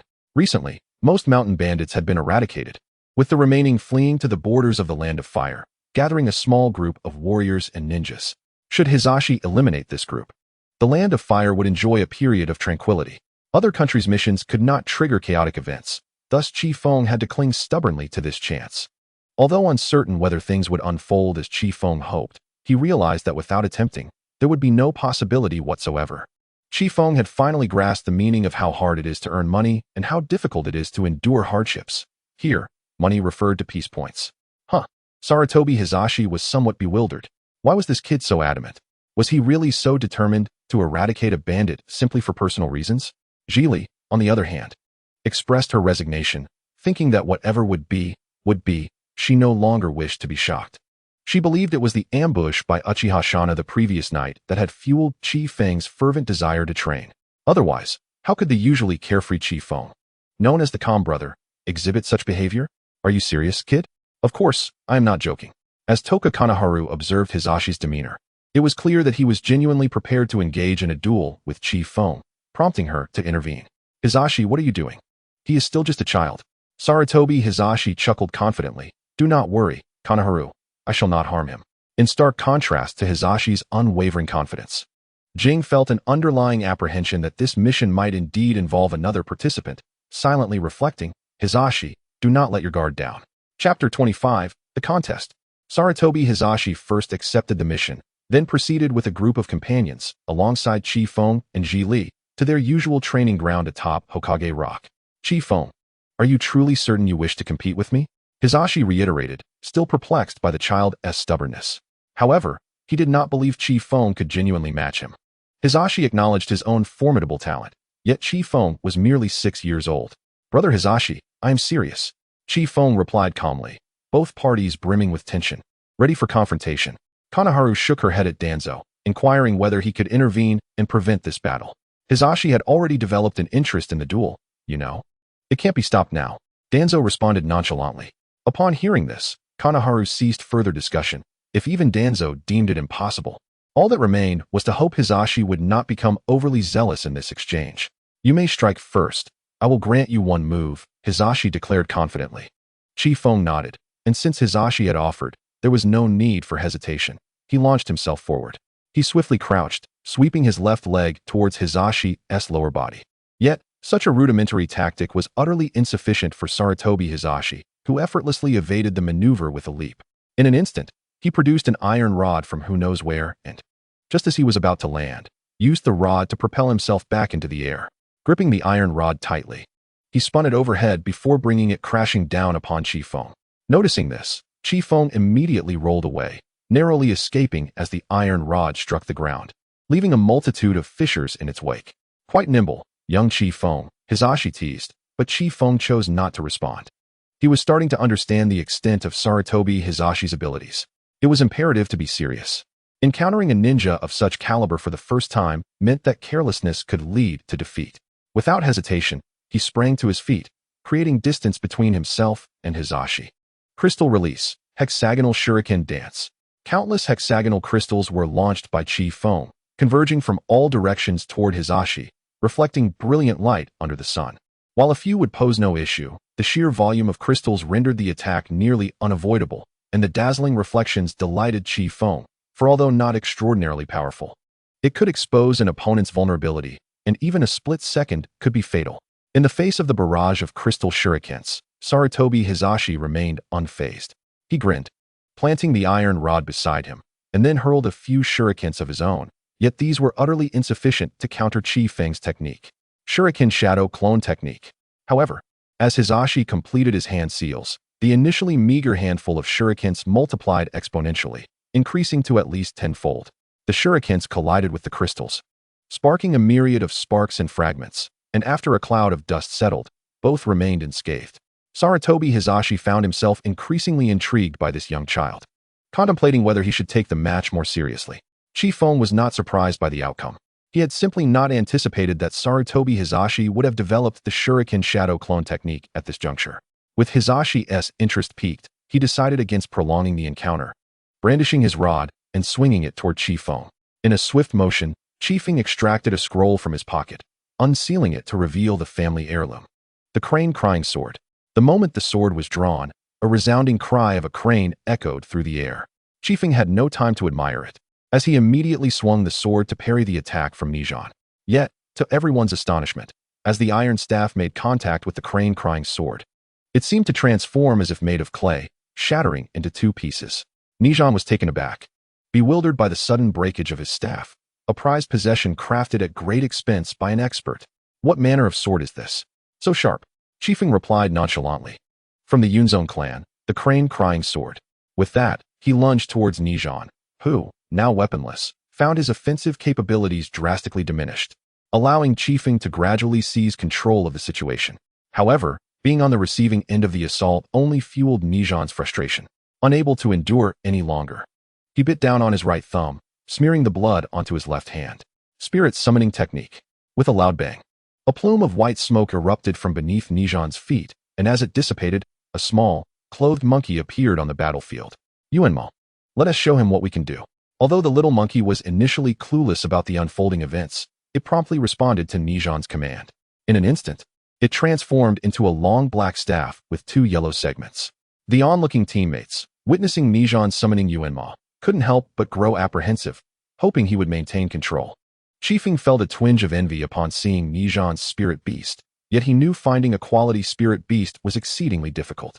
Nijan's spirit beast was one bound by contract solely to the Sarutobi clan, boasting extraordinary intelligence and strength, something unattainable for anyone else. While Chi Feng pondered, Nijan brandished the staff and charged, the Rui Jingu Bang expanding and contracting fluidly, making it challenging for Chi Feng to maintain a safe distance. Nijan's attacks grew increasingly ferocious, forcing Chi Feng to rely solely on the crane crying sword to defend, as the combined might of Nijan and Yuanma surged to new heights. Chi Feng, give it up. I acknowledge your strength, but this mission is far too perilous, Nijan exclaimed. Maintaining his composure despite the unfavorable situation, Chi Feng remained unruffled. As Nijan launched yet another assault, Chi Feng's eyes suddenly sharpened. I haven't even exerted my full strength, he stated calmly. Suddenly, he infused a substantial amount of chakra into the crane crying sword, causing it to radiate brilliance. As he breathed deeply, a thick mist enveloped him, swirling around his form. Cloud sword technique, Crane's cry. Gripping the hilt tightly, he unleashed a monumental wave of sword energy, the surrounding mist following suit. This was the Cloud Clan's unique sword technique designed to complement their cloud-based jutsu. Chi Feng had only just begun to grasp its first form. Under the influence of the sword energy, the mist transformed into a soaring crane, striking Nijan in an instant, the cloud-like essence flooding into his body. The immense sword energy, infused with cloud-based chakra, rendered Nijan immobile as he was sent flying, crashing heavily to the ground. Although the numbing sensation quickly dissipated, a lingering chill remained in every joint of his body. Supporting himself with the Rui Jingu Bang, he rose, his gaze towards Chi Feng now laden with gravity. This peculiar sword technique was unlike anything he had encountered before, and the mist that entered his body must have been the cloud-based jutsu his father had spoken of. The frigid sensation had been quite unpleasant, and he still felt cold. I concede. You are formidable. You may join us. Chapter 26. The The crystal escape mirror-killing formation. I concede. You are formidable. You may join us.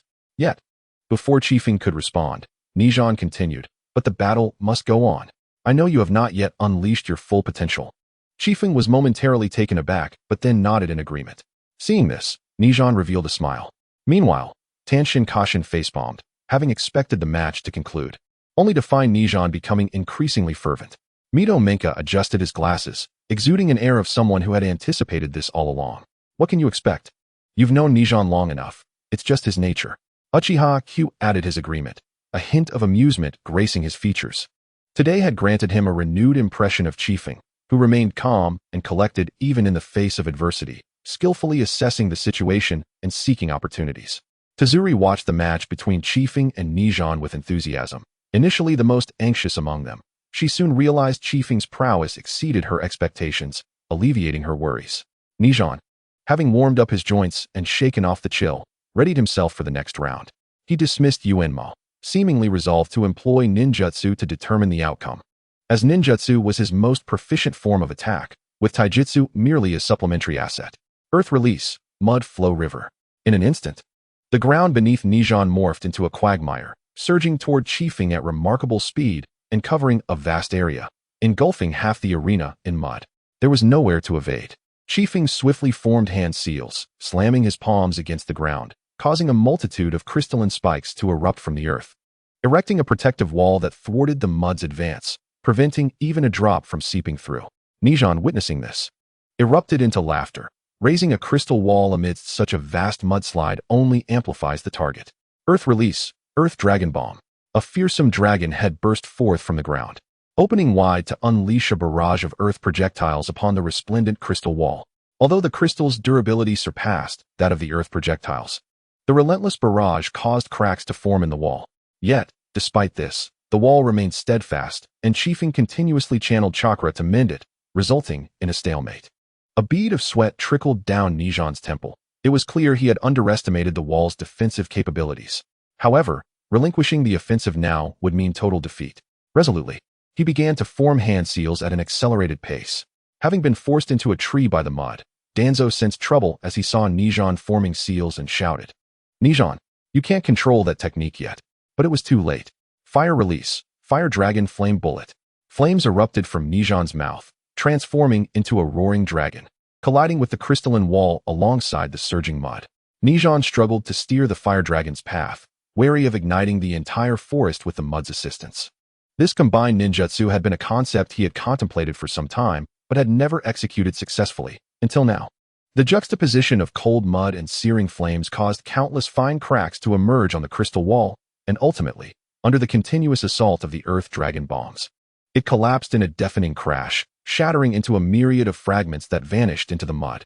In an instant, the fiery chaos and muddy deluge consumed the once pristine arena, rendering visibility nearly impossible.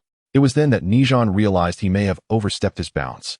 He hastily ceased all ninjutsu, allowing the flames and mud to settle, and quickly surveyed his surroundings with his eyes. Yet, he could not discern Chiefing's figure.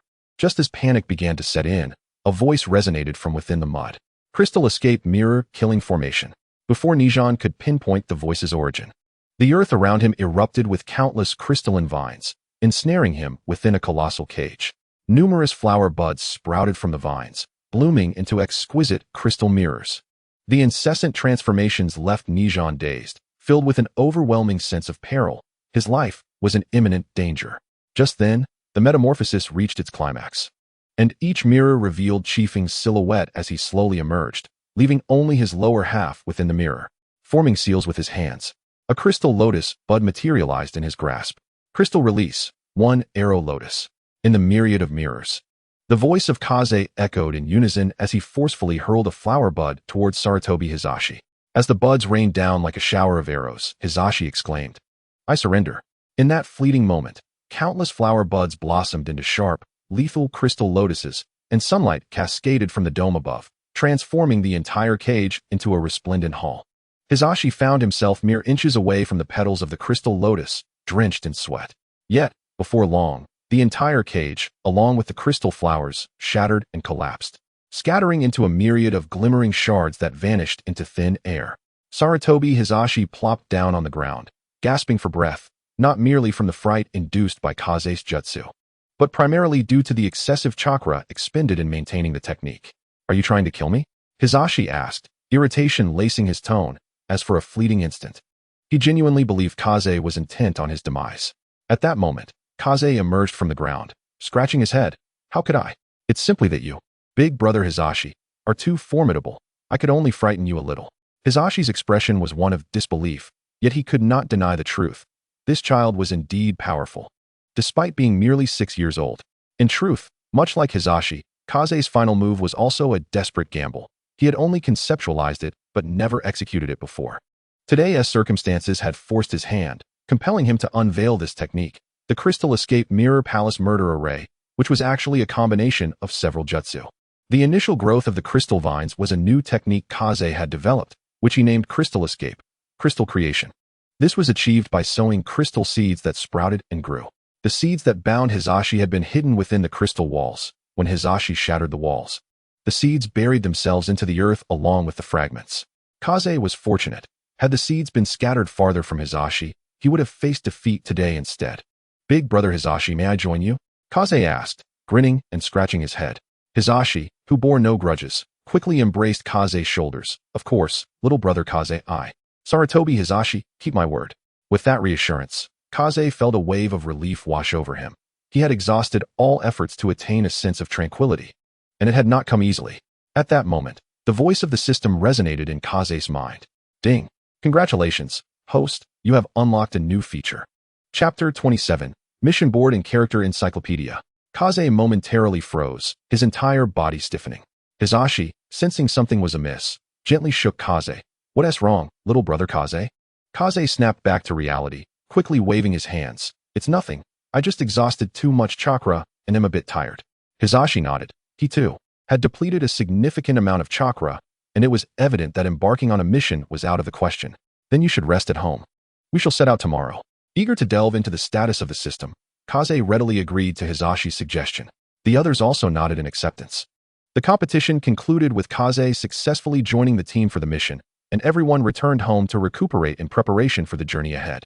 Once disbanded, Kaze hurried home, dismissing his earlier claims of chakra exhaustion. In truth, he was perfectly fine. Upon returning, he immediately opened the system panel. Name, Kaze Yinshon. Age 6. Chakra Strength, Elite Chunin, Level 1. Bloodline, Crystal Release, Cloud Release. Talent, All Attribute Chakra, Genius. Tranquility Value, Chaos Value, 49005. Would you like to activate the new system feature? Without hesitation, Kaze chose to activate it. He was in a state of utter bewilderment, as the system had inexplicably unlocked new features. Due to the host accepting their first life mission, the following functions have been successfully unlocked. Mission Board. For each successful completion of a task within the village, the system will randomly reward based on the task's level. Character Encyclopedia. Unlocking corresponding characters in the encyclopedia will grant a certain amount of tranquility value, with a very low probability of receiving mysterious rewards. As the system completed its introduction of the two new functionalities, Kaze's expression transformed into one of near-manic delight. "Heaven helps me," Kaze exclaimed loudly. For so long, he had struggled to find a stable method to earn tranquility value, relying solely on daily check-ins and chaotic events. However, the daily check-in yielded a meager 100 points, and chaotic events were triggered by chance, which meant that despite having awakened the system for a considerable time, Kaze had only amassed a mere 4,900 tranquility points, all from check-ins. But now he could earn tranquility value through missions or by collecting the encyclopedia. A sense of security washed over him. Finally, Kaze felt emboldened enough to stand his ground when Uchiha Madara instigated his rebellion, ensuring he wouldn't be left powerless and suffer a backlash from the system. Life was truly splendid. The toil of the morning had been worth it. His duel with Sarutobi Hisashi had primarily drained him mentally, as Kaze lacked substantial combat experience. He had relied solely on the intensive training provided by Hashirama over the past few days, along with an array of peculiar jutsu, to catch Hisashi off guard. Should they face off again, winning would be a formidable challenge. After all, Hisashi and his comrades were seasoned ninjas, having undergone numerous life-or-death missions. In contrast, Kaze had perhaps only taken one life, the unfortunate spy. Kaze was now in high spirits, humming that today was a fine day while leisurely strolling about his home. Suddenly, he paused, realizing he had overlooked a crucial detail. If he could casually accept a task like catching a cat or cleaning up trash, wouldn't he that also unlock new features? With a soft sigh, Kaze resolved not to dwell on the system's quirks. There was no need to tarnish his delightful mood today. Yet, he could not suppress his frustration. If he had unlocked all the features earlier, he wouldn't have had to take such risks. How could it be that both samurai and ninjas could share the same bed and still expect goodwill? But alas, he had insisted on joining, even going so far as to confront the team leader. Now, to backtrack would be impossible. Although he spoke in jest, Kaze understood that had he not chosen to accompany Hisashi's team in clearing out the bandits, he might never have unlocked the new features. He was not oblivious to this logic. He merely wished to vent his frustrations at the system. After his rant, he cheerfully resumed exploring the new functionalities. Opening the mission board, he found only one recorded task: the relentless pursuit of the upcoming mission to eliminate the bandits. It appeared unremarkable, with no indication of consequences for failure. Could it truly be a benevolent offer? Was it possible to earn rewards from the system beyond mere monetary gain for completing tasks? Kaze was utterly unconvinced. Knowing the system's nature, a failed mission would likely incur a hefty penalty of chaos value. Resolutely, Kaze vowed that once he accepted a task, he would not falter. He must not give the system an opportunity to take advantage of him. He then turned his gaze to the other feature, the character encyclopedia. With a thought, the encyclopedia unfurled like a book, revealing a series of images resembling identification photos. Upon closer inspection, Kaze discovered that they depicted characters from the Naruto universe. Though the majority of the encyclopedia was dimmed, he found the image of his master, Hashirama Senju, and tapped it, prompting the system's voice to resonate once more. Unlocking character Senju Hashirama. Reward of 1,000 comm points. Goodness, is my master truly this valuable? Xiufeng couldn't help but exclaim. Accumulating 1,000 points would require him to sign in for 10 days. Alas, this is a one-time reward, not subject to repeated unlocking. How splendid it would be if the encyclopedia could be modified to allow different periods of unlocking, enabling each character to be harvested repeatedly. The mere thought of it is exhilarating. After several attempts, Xiufeng finally grasped how to navigate this feature. Any ninja depicted in the encyclopedia could be unlocked if they had any form of interaction with Xiufeng in reality, regardless of whether that interaction was positive or negative. Characters like Maru Hashikage, Sunset Crimson, and Ocean Knight's Corner are all present in the encyclopedia, albeit with lower comm points rewards. For instance, individuals like Sarutobi Hiruzen and Senju Tobirama, who are immensely renowned, are worth a full 1,000 comm points. Notably, Uchiha Izumi also falls in the 1,000 comm points category, perhaps due to their development of Izanami. In any case, this truly feels like a bountiful harvest. Currently, Xiufeng's comm points have reached 16,300. This amount is quite substantial for him. With such advanced technology like smartphones and computers, he could easily take them away. However, being prudent, Xiufeng has no intention of spending his comm points on electronic products that provide him with no immediate benefit. Strengthening his abilities is the fundamental principle. He needs to seek items that can enhance his power, being prepared for any eventuality. The information on tasks may not always be accurate, and intelligence gathering takes time, so that counterfeit strength could very well have increased significantly. Chapter 28. The Will of Fire of Tobirama. Xiufeng opened the system store, where a dazzling array of products appeared before him, and unlike before, he now possessed a considerable fortune, like a weasel in a chicken coop, yearning to purchase everything. Yet, upon encountering exorbitantly priced items, the bravado of the wealthy shrank back. Money has always been the greatest concern. System, search for chakra-related products. As Xiufeng commanded, the items in the store began to shift and dance. Soon, all chakra-related products appeared at the top for Xiufeng's selection. Strengthening fruit enhances the quality of chakra, amplifying the potency of ninjutsu. 2,000 comm points. One card of chakra, approximately equivalent to the chakra amount of Kakashi Hitaki. 5,000 comm points. After deliberating for a long time, these two items proved most suitable for Xiufeng's current situation. The other offerings were mostly peculiar, with some even reducing chakra and daring to sell for 10,000 comm points. Having made a decision, he did not hesitate to spend 7,000 comm points to obtain these two items. Upon integration into his body, he felt a warmth coursing through him, until his entire being began to flush and heat up. Xiufeng hurried to the bathroom and poured a large bucket of cold water over himself from head to toe. Only then did he feel somewhat relieved.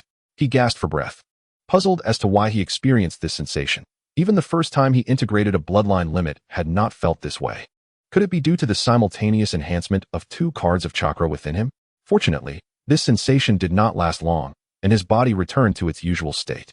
Upon checking his panel, his chakra had transformed into 2 cards, and his strength had elevated to that of a jonin. This was anticipated, as enhancing the chakra within would invariably bolster his overall strength. Although more chakra does enhance power, it can also lead to superficiality. Thus, one must train various skills to align strength with chakra.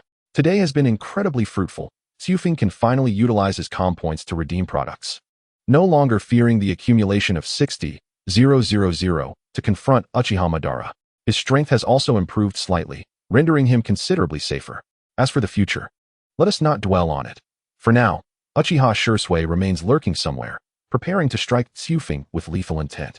However, he no longer feels fear. If he dares to approach, he will be promptly extinguished. Though Xiufeng possesses a laid-back demeanor, relishing calmness, he is by no means someone to be bullied. A gentle breeze swept by, sending a shiver through Xiufeng as he realized he was still drenched. He quickly shed his soaked clothing, dried himself off, and burrowed under the covers, drifting into slumber. "Brother, are you truly at ease?" In the Hokage office, Tobirama's expression was grave. Hashirama waved his hand dismissively. "Did you not witness that boy's strength? Though the monkey was careless and unfamiliar with the enemy, a loss is still a loss. On the battlefield, the monkey might encounter significant trouble." Tobirama found himself at a loss for words. In truth, during Xiufeng's match with Sarutobi Hiruzen, the brothers Hashirama and Tobirama had been watching the entire time. Initially, Tobirama had never considered that Xiufeng could win. He believed that while Xiufeng possessed considerable talent, his strength was undoubtedly inferior to that of Sarutobi Hiruzen. Yet reality had delivered a resounding slap to his face, as the monkey, much to his dismay, had lost. His brother's mouth seemed to be curling upwards in delight. Observing his brother's somber demeanor, Hashirama, constrained by his elder brother's authority, could not help but burst into laughter. "Ha ha! Tobirama, do not be overly anxious. I will send a wood clone to follow them, treating it as a trial. But brother, did you not resolve to keep the children off the battlefield? How is this different?" Tobirama challenged, believing he understood his brother best, yet was now perplexed by his thoughts. "For anyone else, I would steadfastly refuse." Tobirama was taken aback by Hashirama's words. Before he could respond, he heard, "Xiufeng is unlike others. He is innately intelligent. His ninjutsu, taijutsu, chakra, and intellect are all of the highest caliber. If such a talent is placed in a garden and meticulously nurtured, shielding him from even the slightest tempest, it would surely lead to his ruin." Tobirama, upon hearing this, ceased his impatience and replied calmly, "You speak truly, brother. I have been obstinate." Hashirama approached Tobirama, placing a reassuring hand on his shoulder. "You are not obstinate. You simply care too deeply for Xiufeng's safety." Tobirama looked up at his brother, who wore that ever-comforting trademark smile, which brought unparalleled reassurance to anyone who beheld it. "Xiufeng, like you, possesses an astonishing talent for the development of ninjutsu, which is why you feel this way, fearing that this delicate sapling might break in the wind. Just as with the boards and tiles. Brother." The deaths of their 2 siblings had always been a taboo topic for Hashirama, yet today he broached it willingly. "Rest assured, I have a strong premonition that Xiufeng will one day become an even more exceptional ninja than I. Until that time comes, I will not allow him to encounter any misfortune, for I am his master." Tobirama nodded in agreement, choosing not to speak further, since his brother had expressed such sentiments. He, as the younger sibling and subordinate, had no right to oppose. With the wood clone present, the children's safety would certainly be assured. He was uncertain when this feeling had taken root within him, but at times, Tobirama felt as if all the children of Konoha were his own progeny. During less busy times in governance, Tobirama often visited the Ninja Academy, watching those children strive to become ninjas, dedicating themselves to protecting Konoha. A smile would unconsciously grace his face. Tobirama believed this embodied his will of fire. No matter how strong he and his brother became, they would eventually age.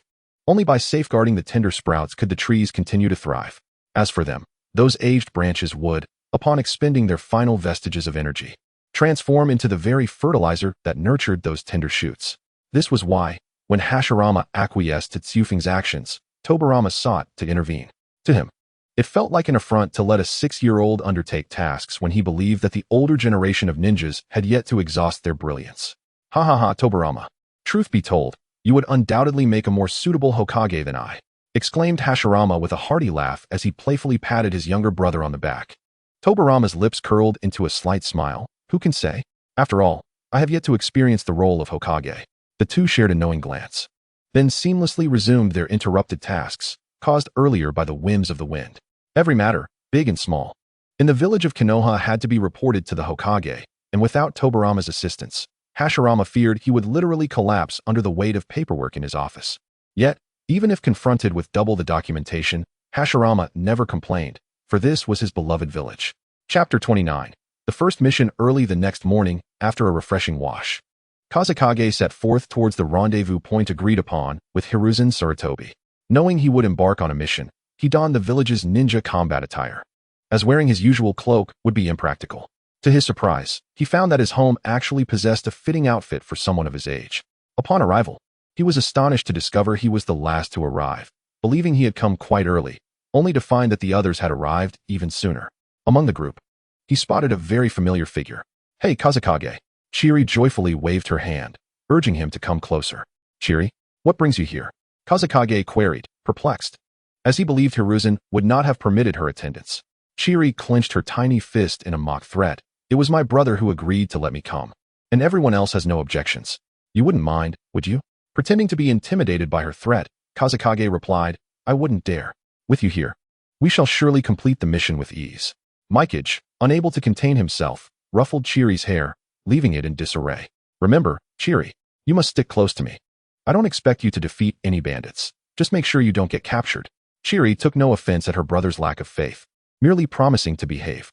Kazekage raised an eyebrow, sensing something unusual about Chiri's demeanor. In truth, she did not wish to appear so meek. But who could fathom the lengths she had gone to the previous night to persuade her brother to take her along? She had employed every tactic, from coaxing to threats, until Uchiha Mikage reluctantly agreed.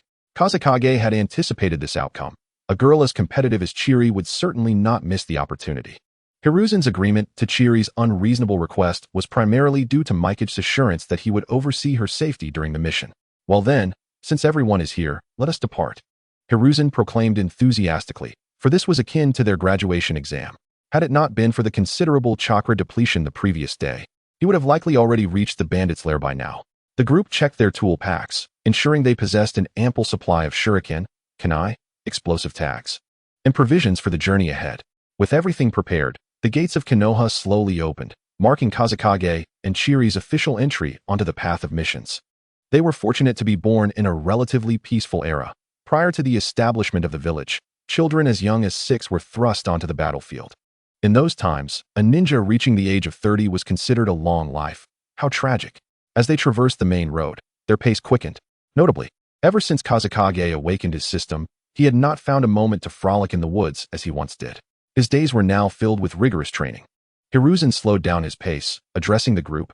"Everyone, gather a bit closer. I have some important information to share, which my father provided." Upon hearing this, the group complied immediately. Hiruzen's father, Sarutobi Sasuke, was a formidable ninja and the leader of the Sarutobi clan, holding a prestigious position in the village. It was likely that the intelligence Hiruzen spoke of was acquired from a bounty organization or the black market, as these informants thrived on the chaos of war to profit. The 5 samurai were led by one who could contend with the elite ninjas of the village, while the others posed little threat. The group nodded in understanding. They had dealt with samurai on numerous occasions, most of whom were mere paper tigers, lacking the true spirit of a warrior and easily defeated. The 2 rogue ninjas from Sunagakure were twin brothers, one skilled in fire release and the other in wind release, who had escaped from pursuit and taken refuge within the land of fire. Their combined fire and wind attacks were formidable and required utmost caution. They must be separated and defeated individually. Understood. Though the intelligence was brief, it provided the group with a clear understanding of the enemy's capabilities, preventing any careless missteps that could lead to irrevocable consequences. Mikage pondered before speaking. The primary goal of their combined fire and wind technique is to enhance the power of the fire. If we can effectively suppress them with strong water release techniques, they shall not be a concern. "Shokurin, can you suppress them with your water release?" Danzo inquired from the side. Here again Shokurin shook his head uncertainly. "I cannot assess without engaging in combat, but I can diminish their ninjutsu's potency. During missions, it was crucial to avoid boasting and to have a clear understanding of one's own abilities. Recklessly taking on significant tasks in a team setting could jeopardize the entire group. I am also skilled in water release, together with Shokurin. We should be able to handle them," Kazekage interjected nonchalantly. Hiruzen smiled. "Little Kazekage, I didn't realize you were adept in water release." To be precise, he was proficient in all 5 nature transformations. Though this statement might seem boastful, no one scoffed at Kazekage. They had all witnessed his prowess firsthand and had faith in his capabilities. In their last sparring match, they had only seen a fraction of Kazekage's crystal release techniques, leaving them only partially aware of his true strength. A competent ninja should, like Kazekage, never reveal their full potential to anyone. Shokurin smiled. If we cannot separate them, then I shall work with Kazekage to neutralize them with water release. The group nodded in agreement. Although their battle plan was not fully developed, it should suffice to accomplish their mission. With that, they ceased their chatter and focused on their journey, while Chiri sulked, irritated by the earlier disregard shown towards her. Yet, what could she do? She had practically begged to join them. Had she been able to prove herself through her abilities, perhaps she would have gained their recognition. Alas, she, the prodigy of the Uchiha clan, found herself resorting to such desperate measures. The gap between her and Kazekage was indeed vast. If only she could awaken her Mangekyo Sharingan, perhaps her strength would rival his. Chiri mused inwardly, yet she knew the difficulty of awakening the Mangekyo Sharingan. Even her brother had yet to unlock it, and it was unlikely she would achieve it before him. Regardless, she resolved to exert herself to the utmost during this mission to showcase her worth. While Chiri displayed a degree of humility, pride coursed through the blood of the Uchiha clan. Mikage glanced at his pouting sister and couldn't help but smile faintly. Go for it, Chiri. Show me how far you can go. Chapter 30. The Old Man's Plea is one of the 5 great nations of the ninja world. The Land of Fire is abundant in resources and vast in territory. The group traveled tirelessly for a day, only covering half the distance. To reach the border of the Land of Fire would take at least another day. The day's journey left them somewhat fatigued, and the only provisions they had were the unpalatable soldier pills. According to the map, there lies a quaint village ahead of us. A perfect place to rest our weary feet. Ryuzuki spoke up, noting that since their departure that morning, a full day had passed, indicating it was indeed time for a respite. The objective of their mission was not a fleeting one, so there was no need for haste. How delightful it is not to have to sleep in the wild, exclaimed Koyuki, her face radiating with happiness. Although ninjas are trained to adapt to various environments, for a young girl, spending a night in the wilderness could leave her skin dry and parched. The prospect of finding a village to stay in was indeed a welcome relief. Perhaps she could even indulge in a warm bath. It was not just Koyuki who felt this way. The others shared her desire for a brief reprieve in the village. Let us reach the village before sunset, Ryuzaki suggested. And the group hastened their pace. If they failed to arrive before darkness fell, they would have no choice but to camp in the wild. At that moment, Chiri was beginning to feel the strain, occasionally needing to rest on Kagami's back to regain her strength. Yet, Kifu appeared unfazed, moving leisurely whether running or walking, which only intensified Chiri's envy. A part of her even wondered if Kifu was truly human, as he seemed so effortlessly energetic throughout the day. Kifu, aren't you tired? Chiri asked softly from Kagami's back. I'm all right, though I am somewhat fatigued. It's manageable, he replied. Kagami, overhearing, cast a glance at Kifu, noting that his physical prowess was impressive for one so young, rivaling even Ryuzaki. With that, Chiri ceased her inquiries, succumbing to exhaustion and dozing off on Kagami's back. Fortunately, Ryuzaki and his companions arrived at the village before nightfall. They found a suitable inn for rest, allowing everyone to finally relax for the night. To their surprise, the inn boasted a hot spring. The thought of soaking in the warm waters before sleep was the epitome of indulgence. However, they noticed that the villagers seemed lethargic, devoid of energy. The arrival of Ryuzaki and his group garnered little attention. Some villagers were even preparing to leave with their families under the cover of darkness. Only the innkeeper, a kindly old man with a weathered countenance, welcomed them warmly. He did not exhibit fear towards the ninjas. Ninja masters, are you here to eliminate the bandits? He inquired uncertainly. Ryuzuki detected a glimmer of hope in the elder's eyes. Indeed, my good sir. Have those bandits been troubling your village? Ryuzaki asked, puzzled, as the bandits' hideout was a full day's journey away. Ah, that's not the reason. The innkeeper sighed, revealing his plight. Our village is small, primarily relying on small shops for sustenance. However, due to the bandits, merchants and travelers have begun to avoid this route. With no visitors, our survival is at stake. If no one deals with those bandits, we may not survive much longer. Ryuzuki understood the gravity of the situation, though small. The village was situated at a crossroads for various smaller communities, serving as a resting point for weary travelers. With the villagers' livelihood at risk, he realized they could not afford to delay. He promptly assured the innkeeper that they would resolve the issue with the bandits. Upon hearing this, the villagers erupted in cheers. finally sensing a glimmer of hope. To expedite the mission and restore normalcy to the village, Ryuzuki collaborated with the others to devise a more detailed battle plan, ensuring that no bandits could escape to wreak havoc elsewhere. After a restful night, the group set out with renewed vigor, and Chiri appeared far more energetic than the day before. They departed at dawn, maintaining a swift pace, allowing them to reach the borders of the Land of Fire by afternoon. This region was notorious for its lax governance, attracting all manner of unsavory characters, including rogue ninjas from Sunagakure. The border area was predominantly dense forest, providing ample cover for enemies. However, Uchiha Kagami quickly utilized his Sharingan to detect the presence of the bandits. Following his lead, the group pursued until they uncovered the bandits' hidden lair, a secluded valley with an entrance barely wide enough for two individuals to walk side by side. As dusk approached, visibility in the woods diminished, leaving only Kagami and Chiri able to see clearly in the dark due to the Sharingan. The guards at the entrance were few and easily dispatched. The group swiftly infiltrated the valley, with Ryuzuki directing them to adhere to the plan. Eliminate everyone before complete darkness falls. Start with the lowly foot soldiers, then take out the ninjas, he commanded decisively. During this operation, Kifu observed Ryuzuki's adeptness in managing the situation, learning invaluable lessons about control and judgment, skills he would need for future missions. As the group prepared to execute their plan, Kifu retrieved 7 miniature crystal orbs from his ninja tool pouch. Rather than mere orbs, they resembled crystal seeds. He distributed one to each member of the group, stating, "This is a jutsu I developed. It will help you withstand one instance of physical damage." The group accepted the seeds without hesitation, recognizing their significance in the face of formidable foes. "Let's go," Ryuzuki commanded.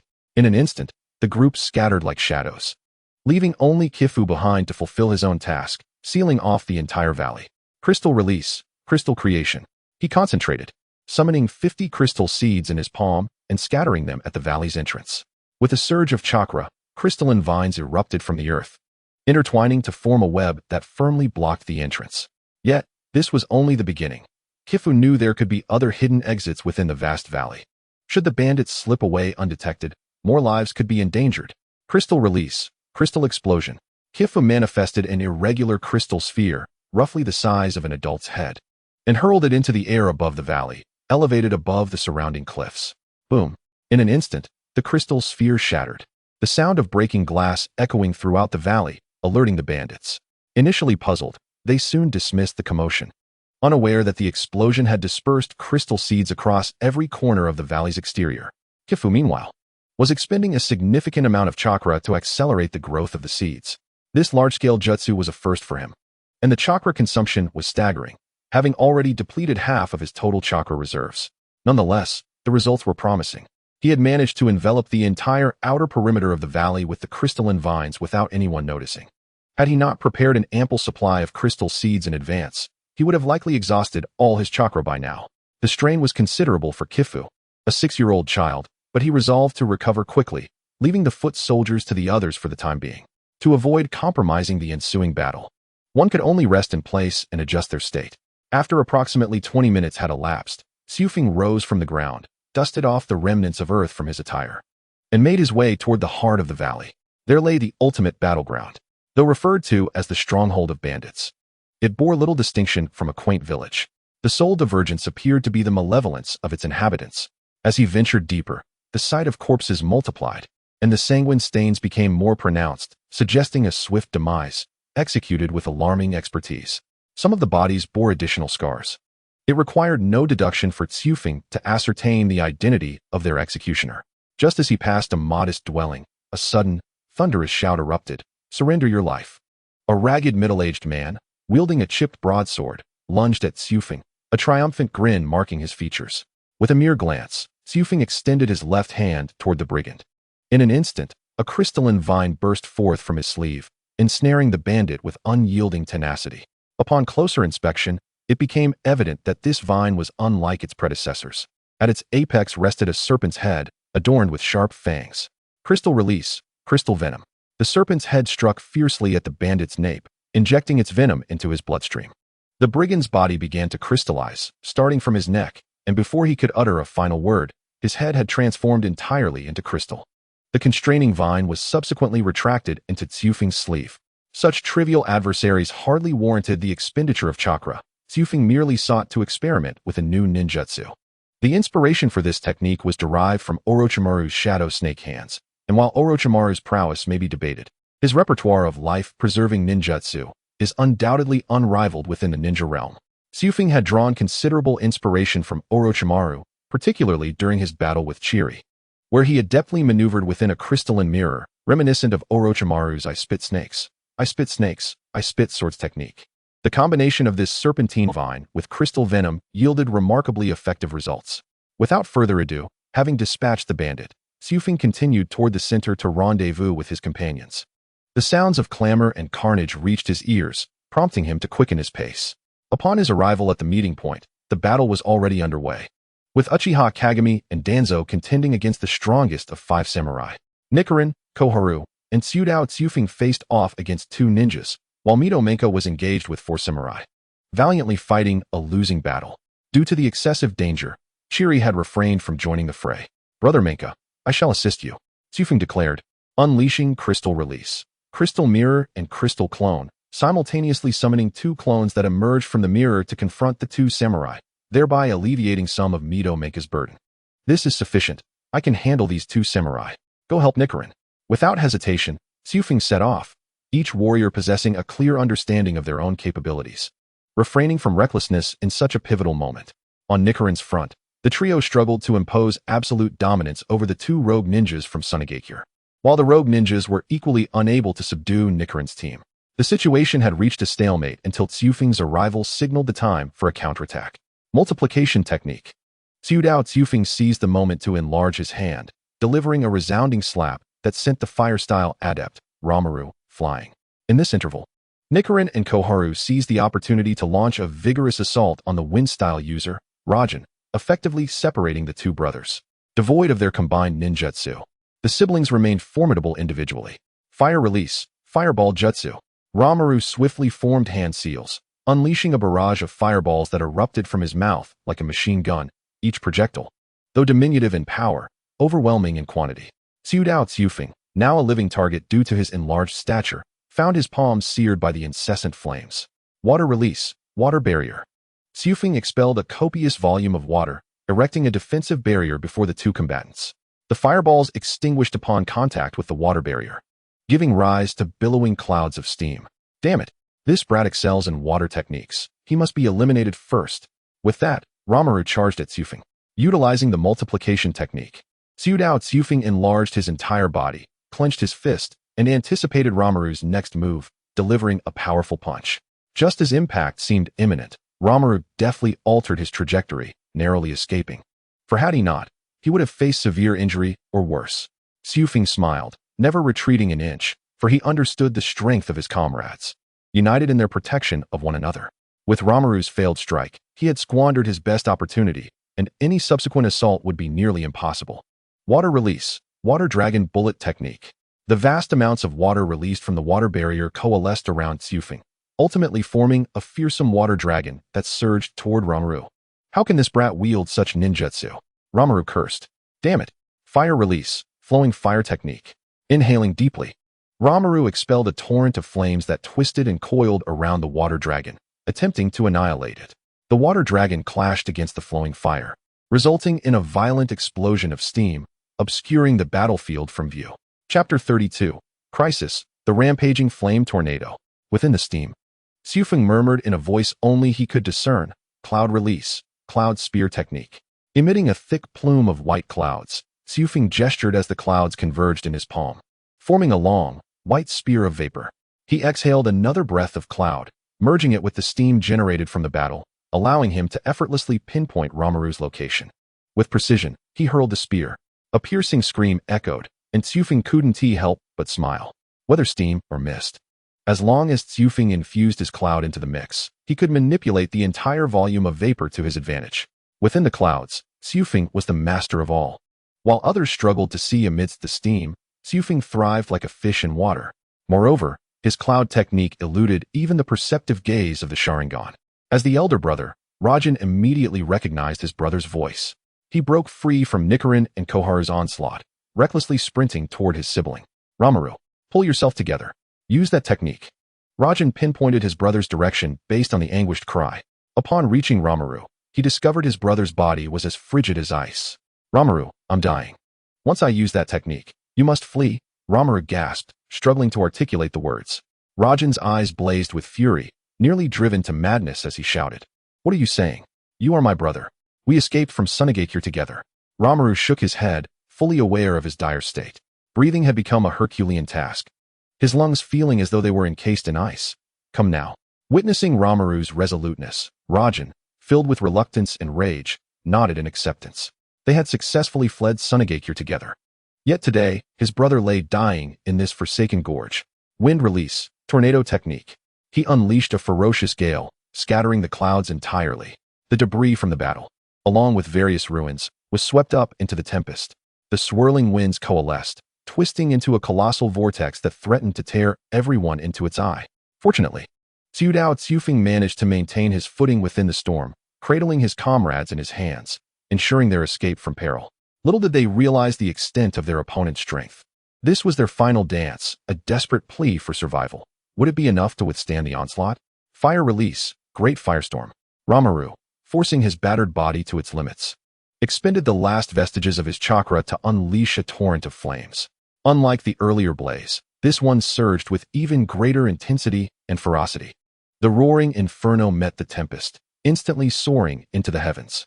The wind fanned the flames. In that moment, Ramaru's fiery torrent intensified multiple times over.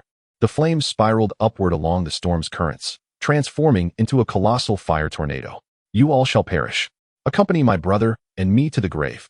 Rakan bellowed in a frenzied rage, while Ramaru had long since succumbed, lifeless in his brother's embrace. It appeared that Rakan had no intention of fleeing. Instead, he seemed resolved to perish alongside Kaiotake and the others.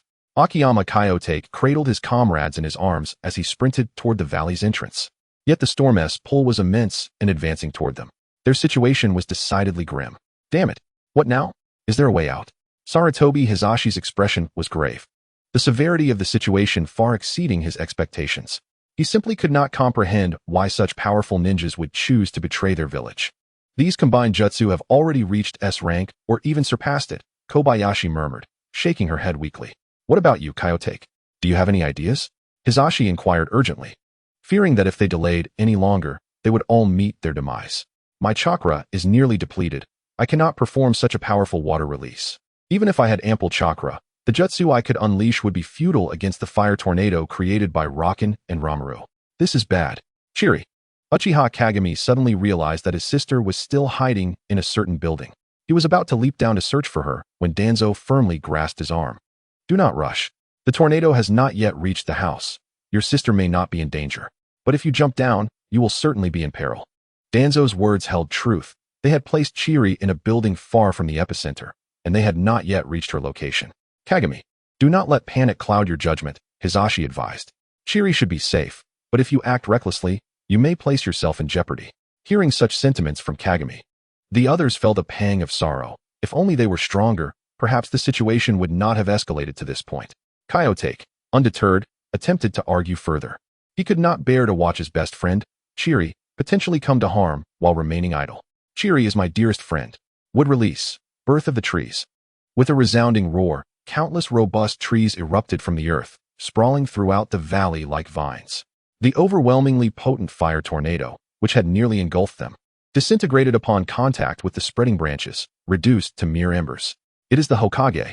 Hizashi pointed toward the valley's entrance. The group gazed in that direction and indeed saw the Hokage. Their hearts instantly steadied.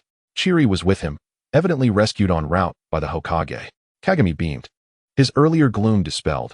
His grin stretched nearly to his ears. Kaiotake, too, noticed that Chiri was being effortlessly carried like a handbag by their master.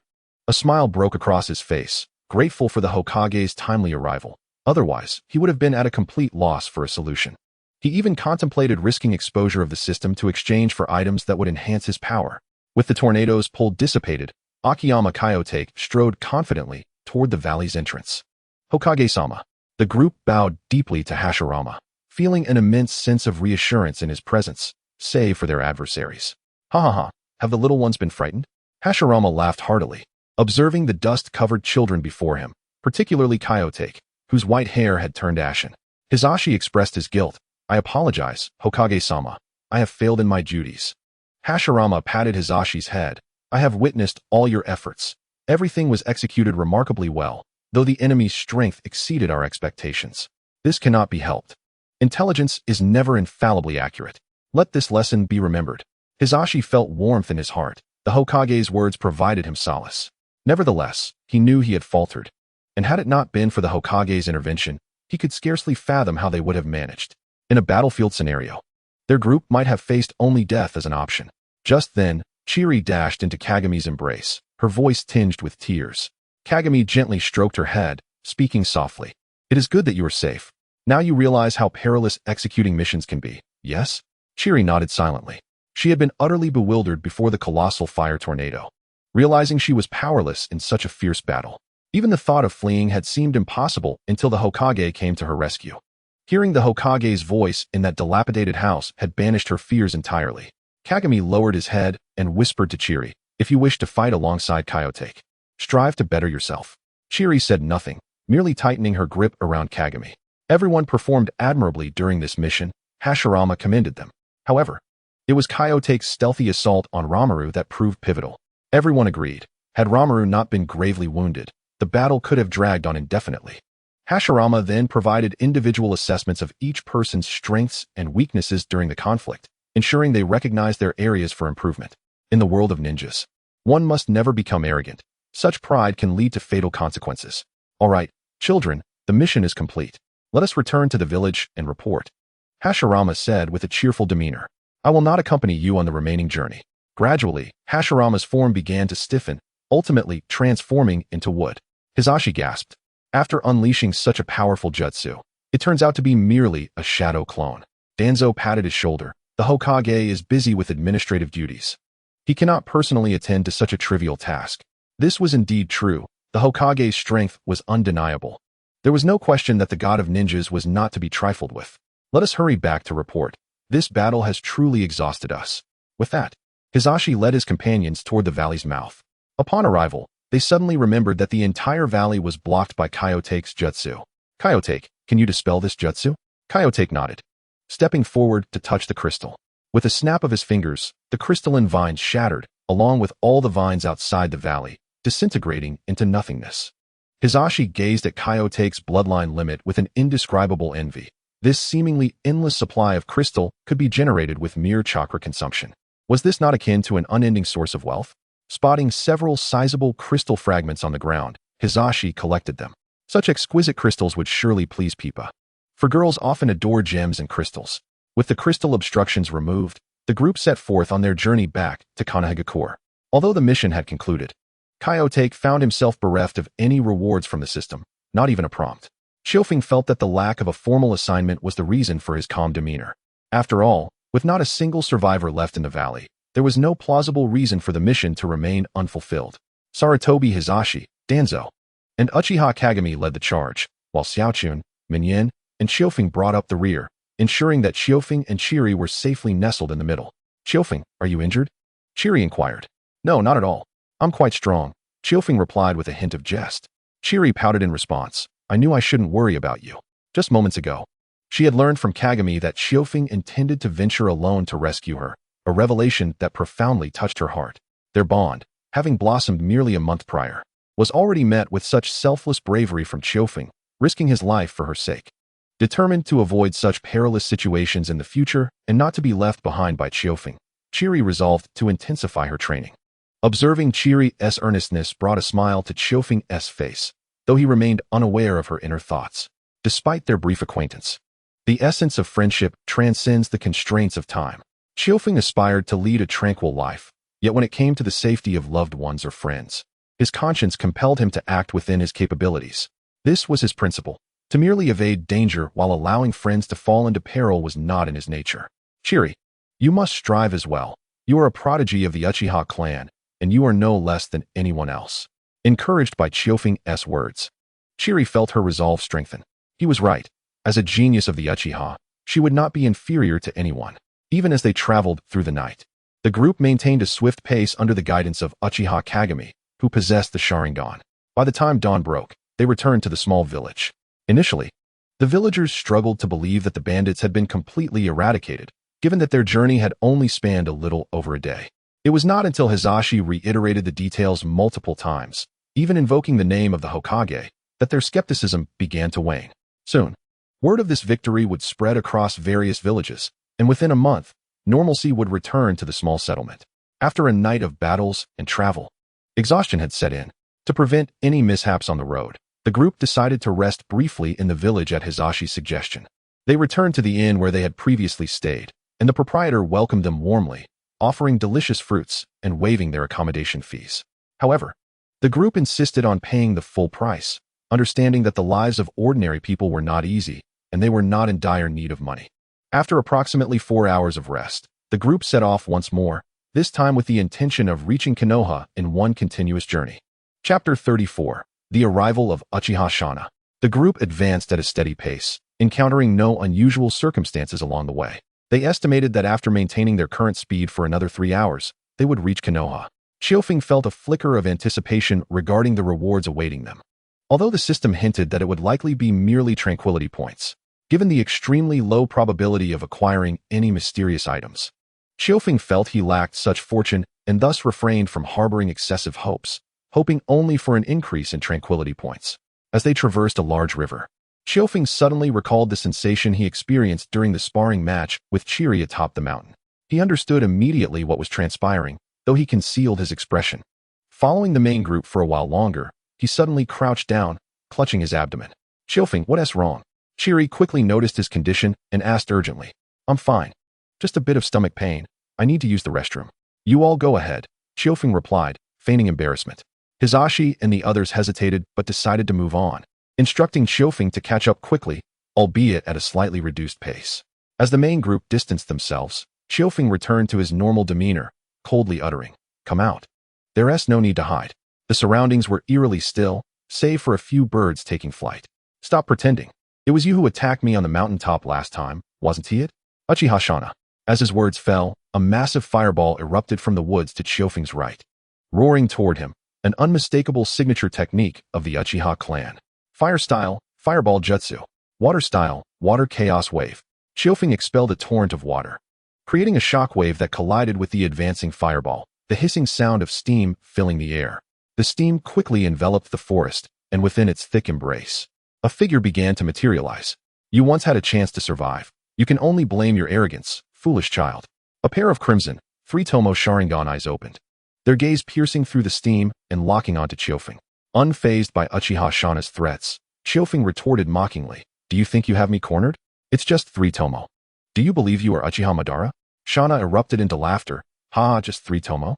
I can't believe I'm being underestimated by a 6-year-old. He then displayed a deranged expression. "Let me show you the true power of the Sharingan." Click, click, click. "You might not get the chance," Xiaofeng replied, a smile gracing his lips as he rapidly formed hand signs. Cloud style, cloud mist technique. A plume of cloud vapor escaped Xiaofeng's mouth, swiftly spreading through the steam, assimilating it entirely within moments. Uchiha Shana was taken aback, realizing that his Sharingan could no longer perceive anything. The once visible steam had transformed into a billowing cloud. What kind of ninjutsu is this? Damn it! Uchiha Shana seethed, but no one answered him. He had aimed to use the steam to create a favorable environment for himself, yet he found it turned against him. Even his prideful Sharingan had lost its efficacy. This was merely the consequence of Shana's hubris. He had not thoroughly investigated Xiaofeng and perhaps had not deemed the 6-year-old worthy of his attention. Now, however, he found himself regretting his oversight, but it was too late to withdraw. "Even without the Sharingan, I can still kill you." "Then, by all means, try," Xiaofeng challenged. At that moment, Uchiha Shana swiftly hurled 3 shuriken toward the source of the voice, yet the only sound that followed was the clattering against some rocks, nothing else. What a cunning individual, employing provocation tactics, he thought. Failing to strike and being continuously mocked, even the most patient individual would find it intolerable, let alone the proud Uchiha. Fire style, fireball extinguish. A blazing fan of flames erupted from Shana's mouth, scorching the air. Part of the cloud dissipated under the intense heat, but soon it was replenished from other areas. Exerting considerable effort, yet yielding no success, Uchiha Shana grew increasingly agitated, a voice in his mind incessantly urging him. "Kill him. Kill him. Is hiding in this thick mist all you dare to do? Like a turtle withdrawing into its shell." Xiaofeng remarked with a light laugh. "This is Cloud. A unique bloodline limit of my clan. Did you not do your homework before attempting to kill me? Uchiha Shana stood frozen as if struck by lightning. What did that child just say? A bloodline limit? Something superior to the Sharingan? Impossible. Absolutely impossible. He was simply trying to rattle my composure. Yes, he is truly cunning. Thus, Uchiha Shana unwittingly began to calm himself, fortified by his own delusions. Just then, a small figure emerged from the cloud, a figure unmistakably Chiofeng. Why are you so weak? Weren't you boasting about killing me? This time, Shinya disregarded Kifu's verbal assault, drawing his blade and lunging at him with ferocity. Yet, Kifu merely stepped back, effortlessly evading Shinya's strike. Impossible. Shinya thought incredulously. Few could dodge his blows within the clan, and yet this boy had simply retreated a step. How could that be? Kifu seemed intent on elucidating this to him. In the midst of the clouds, your faculties gradually slow, your body succumbs to the chilling grasp of the cloud's essence, freezing your internal organs from within. In essence, from the moment you entered the clouds, you began your slow demise. Shinya felt no gratitude for Kifu's explanation. He could not fathom how such a mere cloud could threaten his life. In a frenzied rage, Uchiha Shinya swung wildly at Kifu, abandoning all semblance of technique. As if driven mad, shouting, "Impossible! I am a Uchiha genius. I shall not perish by your hand." Fire style, great fireball technique.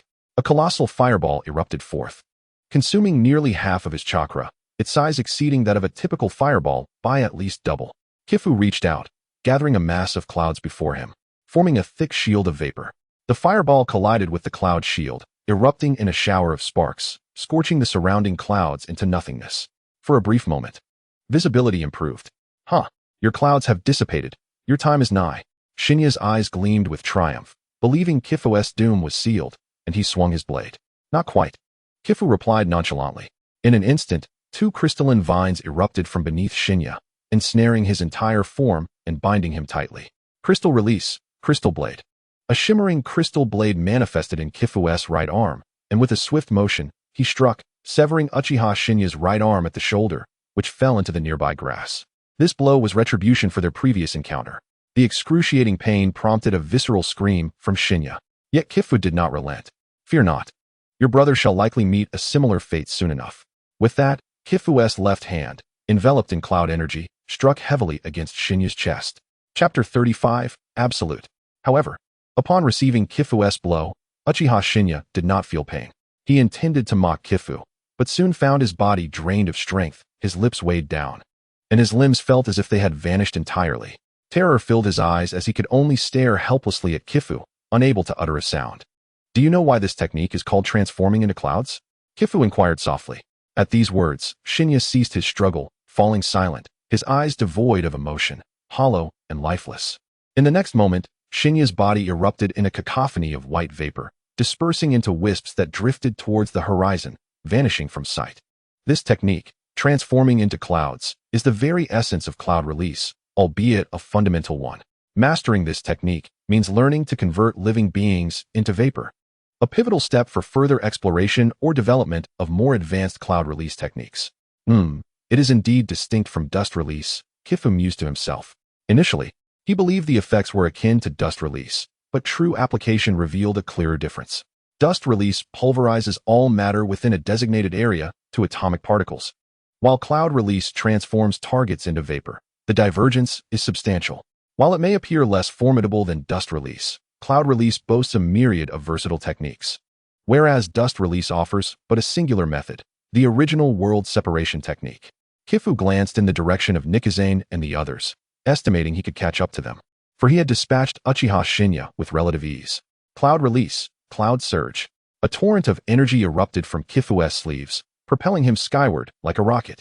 He ascended briefly before plummeting back down. Wow, this is exhilarating. I'm still getting the hang of it.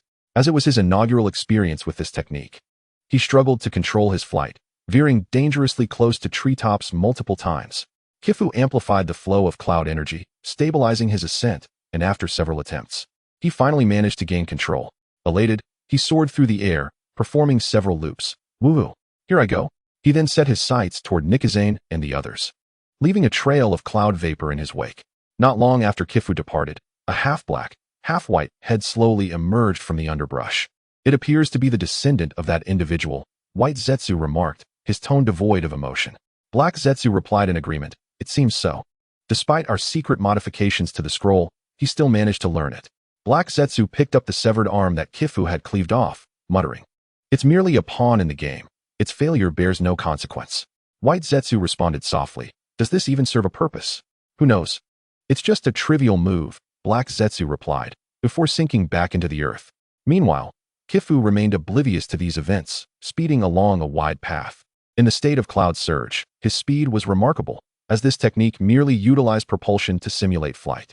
Consequently, it demanded minimal chakra, but was impractical for combat, serving primarily as a means of travel or ostentation. Ding. Chaos event concluded. Completion A. Reward, 6,000 comm points. Wow.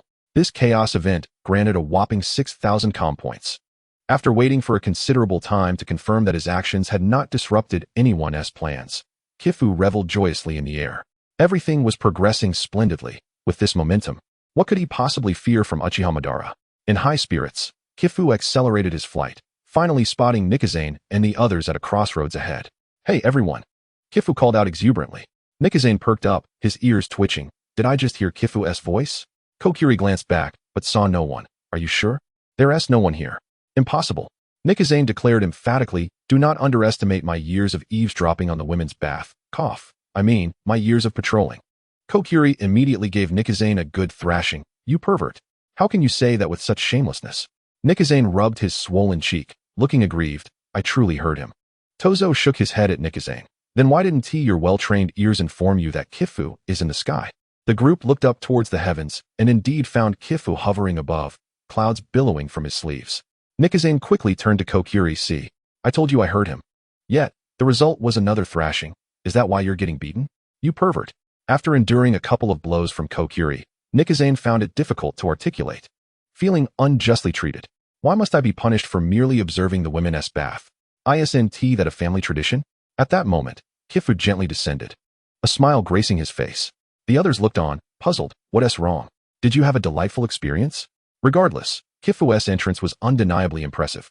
What could be more dashing than descending from the heavens? "Hello, everyone. I finally caught up to you." Kokiri walked up, circling Kifu. "Kifu, what technique are you using? Can cloud release allow you to fly?" In response to Xiaochun's inquiry, Chiefing readily provided an explanation. "Sister Xiaochun, this is propelled by the continuous release of dense white clouds. It is not true flight." He then elaborated on its drawbacks, and Xiaochun understood that it was merely a traveling ninjutsu. Nonetheless, it was quite novel for her, as it was her first encounter with such a technique. Just then, the beaten and speechless Hisashi squeezed out from behind, stuttering, "Now that Chiefing has returned, let us continue our journey." His voice sounded rather peculiar, causing Chiefing to momentarily struggle to identify its owner. When he turned to look at Sarutobi Hisashi, he was even more bewildered. "Sister Xiaochun, who is this pig-headed fellow?"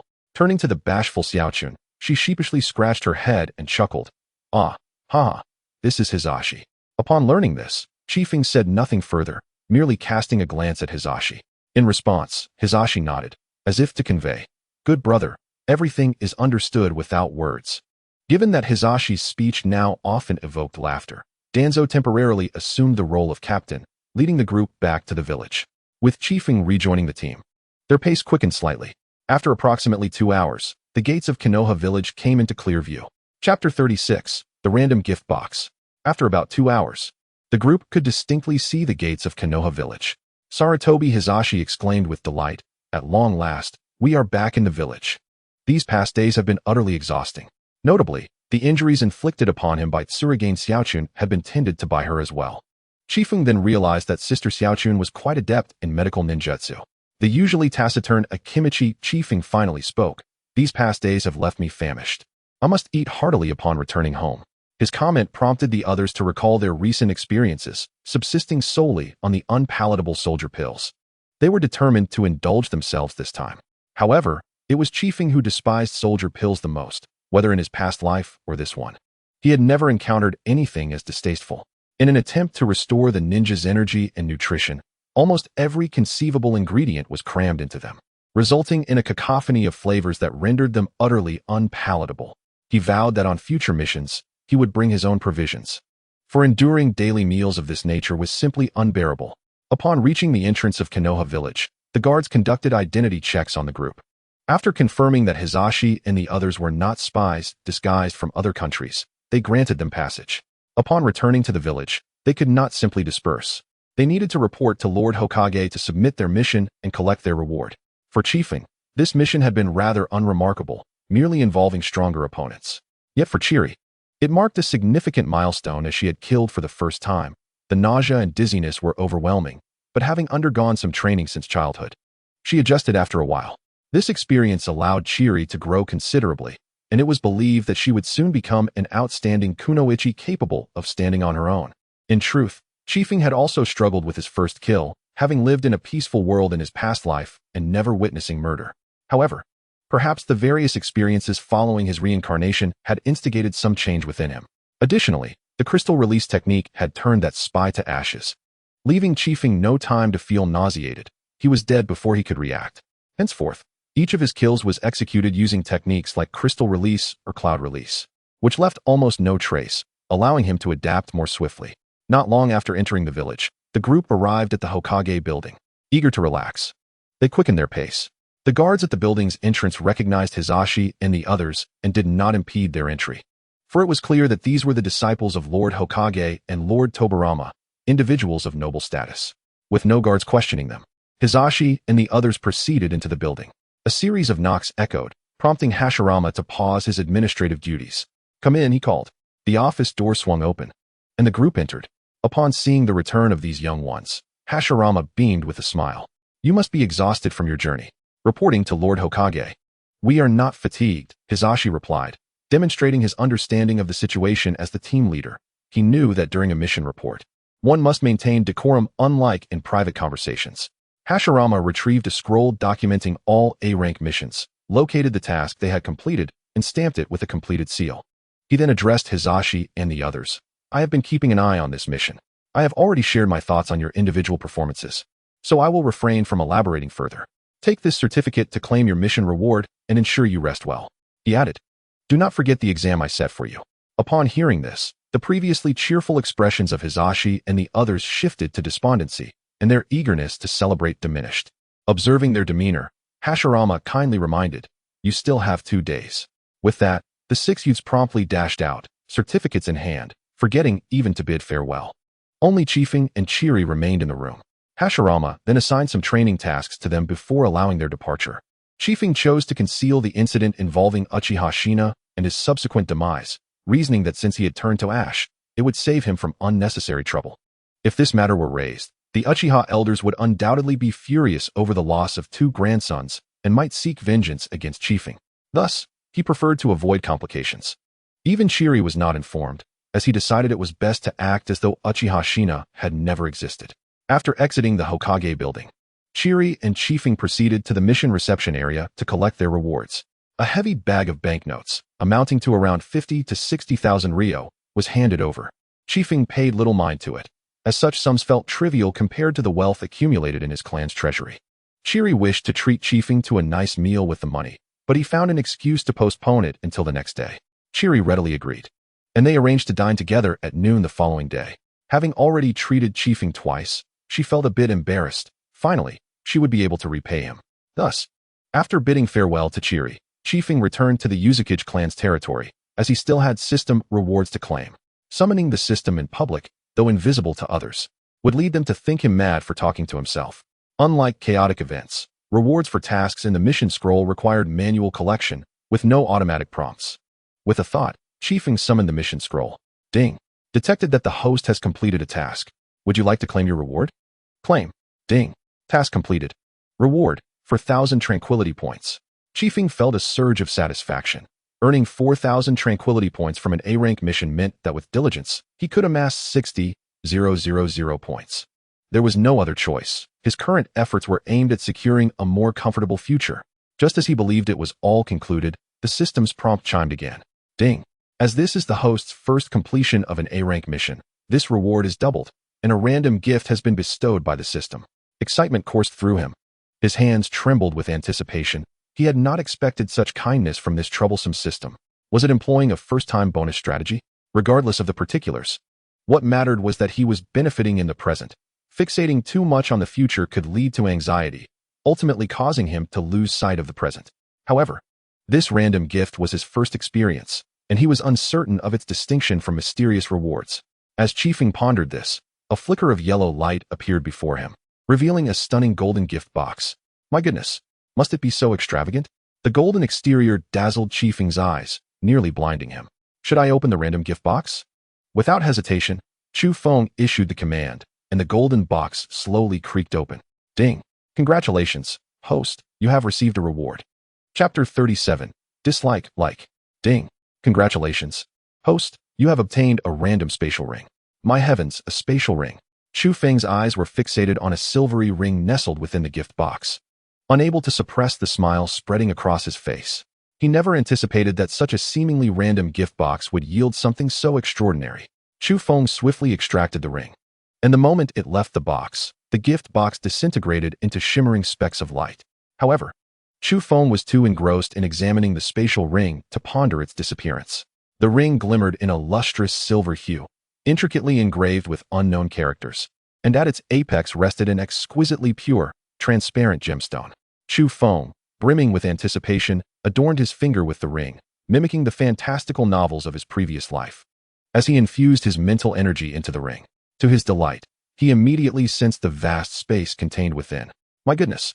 No words could encapsulate Chu Feng's feelings better than these two syllables, for he could not detect the ring's boundaries.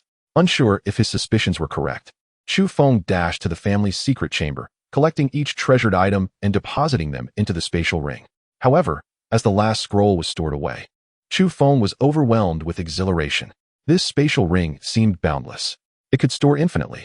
Chu Feng could scarcely believe the sheer power of this gift from the system. Perhaps the ring's space was simply vast enough that it had yet to reach its limits. Regardless, this ring would undoubtedly provide Chu Feng with immense assistance. He would no longer need to consume military provisions. His spirits lifted. He marveled at how the system, which he had often berated, had bestowed upon him such a treasure. Though luck played a part, Chu Feng resolved to refrain from criticizing the system for the next 3 days. That was his utmost limit. Although his strength had increased with the system's aid, his peaceful days had vanished in tandem. These past days had been filled with battles, or training, executing missions, or dealing with vengeful foes. He longed for the days of lying in the grass, listening to the gentle babbling of the stream. Nonetheless, Chu Feng possessed a remarkable ability for self-regulation, refusing to allow negative emotions to overly affect him. A touch of melancholy was beneficial for the spirit, preventing despondency. As he regained his composure, Chu Feng returned all the items he had stored in the ring. The primary reason was that he had mastered most of the ninjutsu contained within. While they took up no physical space in the ring, they created a disarray. Moreover, should any misfortune befall him, these treasures could serve as a legacy, a gift for the village. Subsequently, Chu Feng exited the secret chamber. The day was still young, and there was no need to linger in the desolate home. Once outside the clan grounds, Chu Feng strolled through the streets of Konoha, where most people had finished their meals and were out for leisurely walks. As he passed by the ninja academy, he spotted 3 familiar figures. The trio, having noticed Chu Feng, called out jubilantly, "Hey, Chu Feng." Chu Feng waved back, delighted to see his friends, Gu Jie, Zhen Hong, and Yi Jiao. After such a long time, the 3 rushed to Chu Feng, playfully delivering a light punch to his shoulder. "We haven't seen you at school lately. Where have you been?" Zhen Hong chimed in. "Yeah, we thought you were expelled. We even asked Teacher Mizuki, but he wouldn't tell us anything." Upon hearing their complaints, Chu Feng recalled that indeed, since that day when the practical class ended, he had not seen Gu Jie and Zhen Hong again. He had been summoned to the Hokage's office without a chance to explain. Following that, he had been training with his master and Lord Tobirama, never returning to school. "Sorry, Gu Jie, Zhen Hong, Yi Jiao. Actually, after that day, I became Lord Hokage's disciple, so I haven't been back to school." As soon as the words left his mouth, Chu Feng noticed his friends suddenly fall silent, and regret washed over him. Perhaps he shouldn't have said that. He worried it might impact their young hearts. After a brief moment, the usually composed Zhen Hong tentatively asked, "Chu Feng, are you really Lord Hokage's disciple?" Chu Feng took a deep breath and nodded. Having spoken the truth, there was no need for further concealment. At that moment, Gu Jie patted Chu Feng on the shoulder, his face beaming with a smile. "Oh, you scared me. Although it shocks us that you've become Lord Hokage's disciple, knowing you're okay alleviates our worries."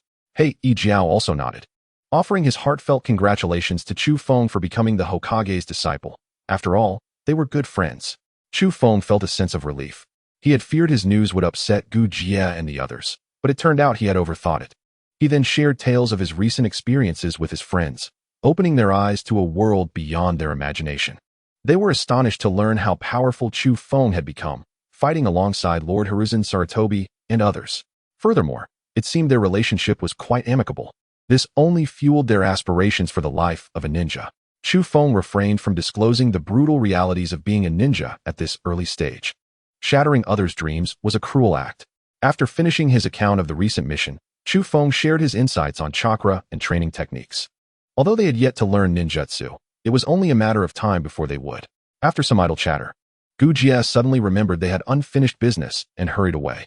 Watching them run off, Chu Feng smiled softly before continuing his leisurely stroll through the village. Though he appeared to be a mere 6-year-old child on the surface, Chu Feng's soul, having lived 2 lives, was nearing 30. Remarkably, he could still engage with these true children, perhaps due to his personality in his previous life. Friends often remarked how, despite being in their 20s, he still played like a child. Yet, Chu Feng believed it stemmed from his view of each person here as a living, breathing individual. He did not regard them as NPCs merely because he had traversed to another world or watched a few episodes of an anime, believing himself to be the destined child of this realm.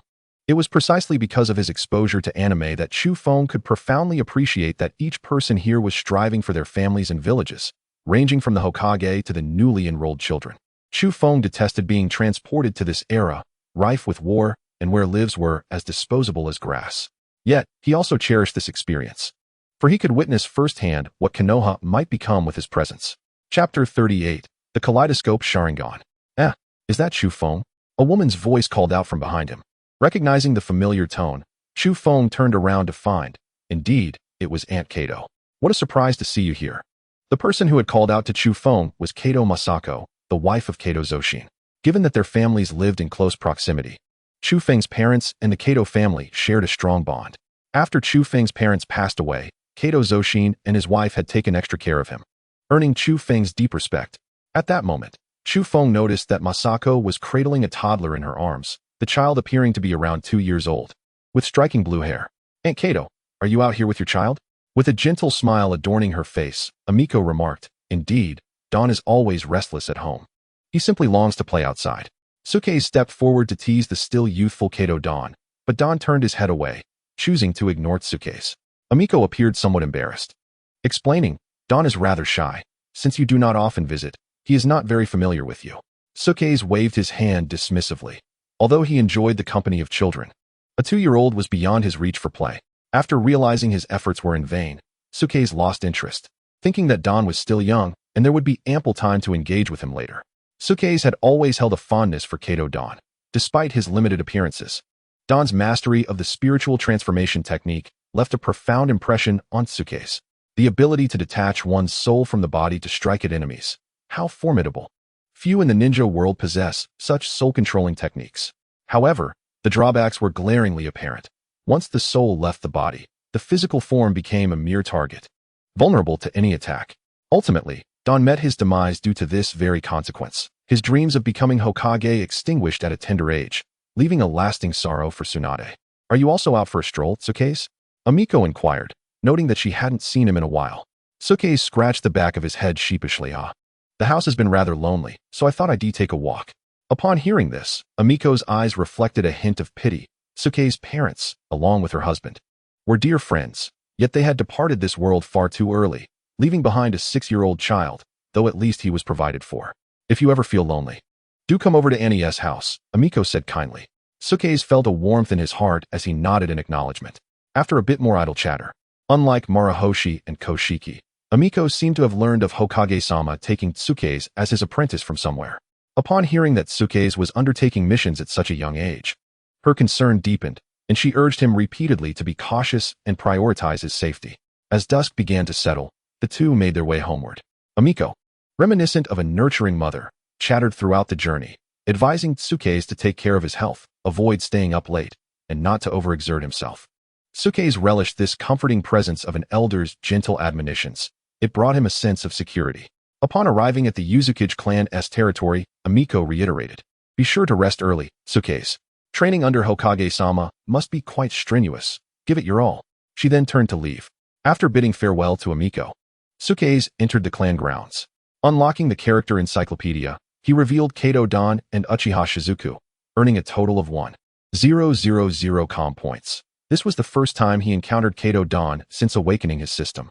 Uchiha Shizuku was somewhat of a byproduct, contributing additional comm points to Tsuke's.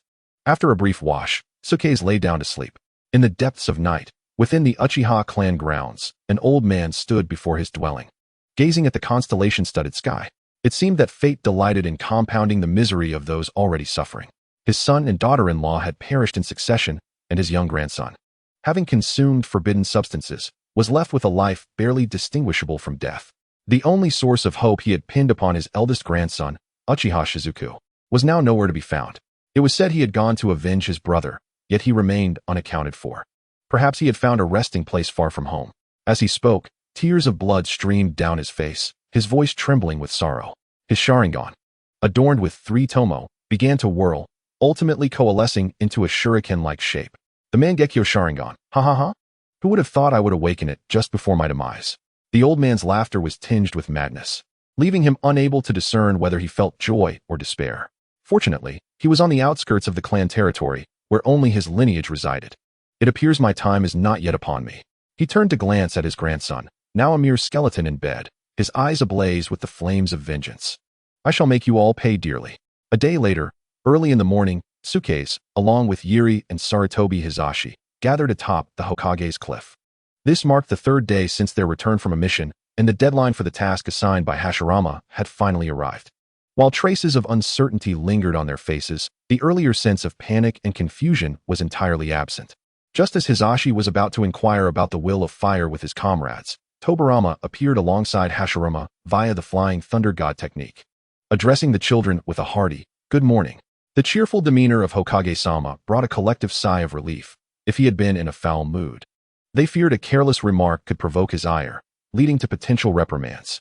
Tobirama maintained an unreadable expression, revealing nothing of his feelings. "You should all know what day it is today, correct?" The children immediately straightened up and responded in unison. "Then I hope your answers today do not disappoint us."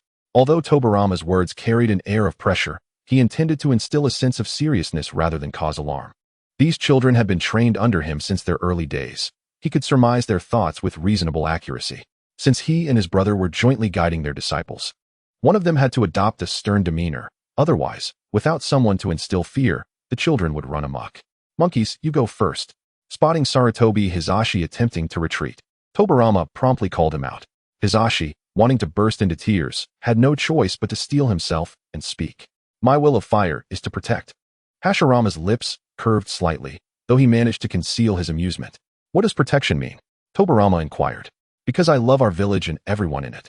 Every time I return from a mission and see the smiles on people's faces, I feel invigorated. Therefore, I want to protect the village and every single person within it."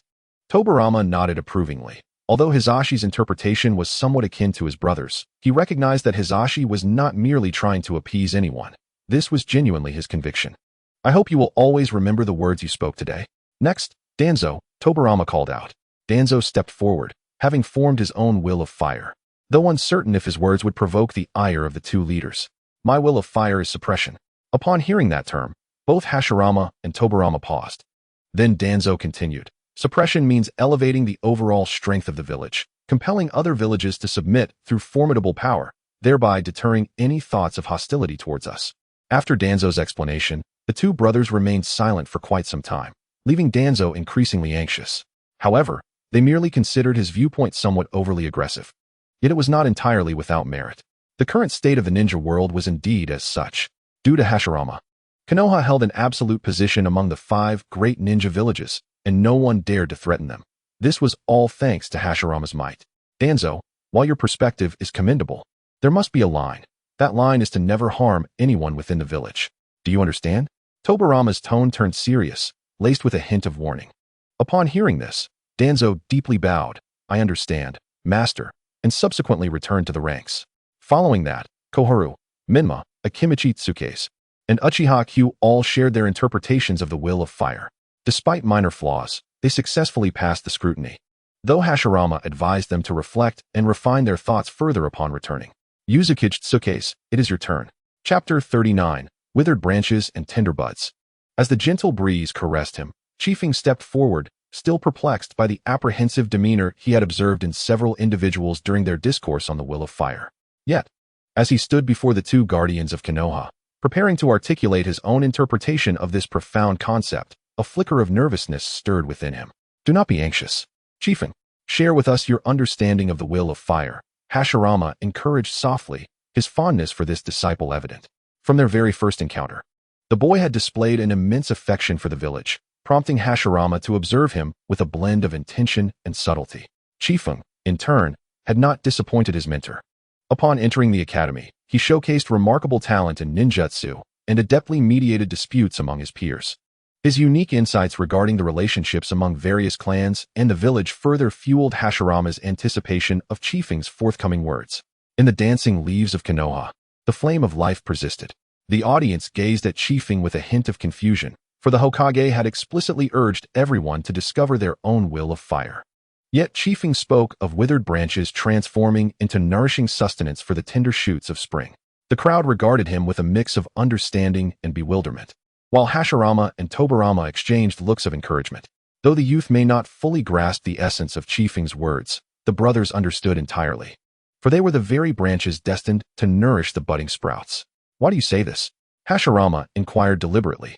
Chiefing advanced a few paces to stand atop the Hokage rock, surveying the entirety of Konoha. He then turned, the mountain wind tousling his snow-white hair. Yet it could not extinguish the fire of resolve within his heart. "I am the disciple of my master. It is my duty to inherit his will, but I also possess my own will of fire. Konoha is a tree in the midst of vigorous growth. We are its tender sprouts, while my master, Lord Tobirama, and our elders serve as the branches that shield us from the storms. Yet, inevitably, these branches will wither and decay, ultimately becoming the nourishment for the young shoots. In the future, we too shall become branches, shielding our descendants from the elements, and one day, we shall also wither, transforming into sustenance. However, as long as we can witness the sprouts we have sheltered thrive, we shall face our own decay without fear. Each individual must eventually grow old. The tides of time relentlessly surge forward, yet Konoha will forever flourish." As Chiefing concluded his declaration, applause erupted from the crowd, ignited by an unknown soul. From the exuberant expressions surrounding him, Chiefing discerned that the applause was genuine, devoid of mockery. Among the most fervent was Chiri, who beamed with pride at her friend exuding confidence atop the Hokage rock. It was as if she proclaimed, "Behold, this is my dearest friend, Uchiha Chiri. Look at how remarkable he is." Sarutobi Hisashi and others regarded Chiefing with newfound respect. Initially, they had harbored jealousy over his direct mentorship by the first Hokage. Now, however, their admiration for him was sincere. Hashirama gazed upon the spirited youth and was transported back to his own youth, reminiscing about dreams shared with Madara on this very precipice. The two had once vowed to establish a village of their own at the base of this cliff. Now, while the village flourished, his old friend remained lost to the sands of time. Approaching Chiefing, Hashirama affectionately ruffled his hair. "Indeed, you are my esteemed disciple, Senju Hashirama. Chiefing, you are destined to become an extraordinary ninja." He offered lavish praise, knowing that even if he were to one day depart, the village would continue to thrive. Hashirama seldom discussed his own will of fire with Chiefing, nor did he impose the expectation of inheriting it. Yet this 6-year-old boy had already embraced and comprehended his master's ethos, a true prodigy. Elated by Hashirama's commendation, Chiefing felt his convictions validated. His words had sprung from his heart, not merely to seek attention. He had mapped out a future for himself, finding a wife at an appropriate age, raising children, and guiding them as an elder of Konoha, ensuring the village remained on a steady course. Such a simple life would suffice, and if he could take on a few promising apprentices to carry on his legacy, it would be even better. However, he would not force the issue if it did not come to pass. "Very well, Chiefing, you may return now. It is Chiri's turn," Hashirama announced. After bowing respectfully, Chiefing rejoined the assembly. Chiri, caught up in the fervor of applause, momentarily forgot her impending turn. It was only upon being called that she snapped back to reality. With Chiefing having set such a high bar, she feared her own words would pale in comparison. The thought of receiving criticism from Hashirama was daunting, especially since she was currently the only one without a mentor, merely training alongside the Hokage and benefiting from Chiefing's influence. With a hint of trepidation, Chiri stepped forward, her nerves evident as she began to express her will of fire. "My will of fire is one of integration and unity." Noticing the crowd's lack of pronounced reaction, she felt a wave of relief wash over her and continued. Even before entering the academy, I often heard villagers caution children not to provoke members of the Uchiha clan. Hashirama's brow furrowed at this revelation. He was aware of the Uchiha's reputation for arrogance, which had tarnished their standing among the villagers. Unfortunately, as one of the founding clans of Konoha, he felt powerless to intervene directly. This very sentiment may have contributed to the growing pride and disdain among the Uchiha, further darkening their legacy. Initially, hearing such remarks filled me with sorrow and confusion. Why was I so despised without cause? Chiri spoke, her tone tinged with bitterness and sadness. As I matured, I discovered many children within my clan shared my aspirations. They too sought acceptance, but often faltered due to the Uchiha's ill repute. I had always considered myself a prodigy of the Uchiha, believing I could easily alter perceptions of our clan. However, I realized my efforts were minimal, leading to moments of despair, yet I refused to concede. At that moment, Chiri shed her initial shyness, standing boldly before her peers and the revered ninjas she idolized, articulating her seemingly fragile, yet fervent resolve. I desire to unite our clan with the village. I long for everyone to come together, free from discrimination and fear. Children from all clans should be able to become friends and trustworthy allies.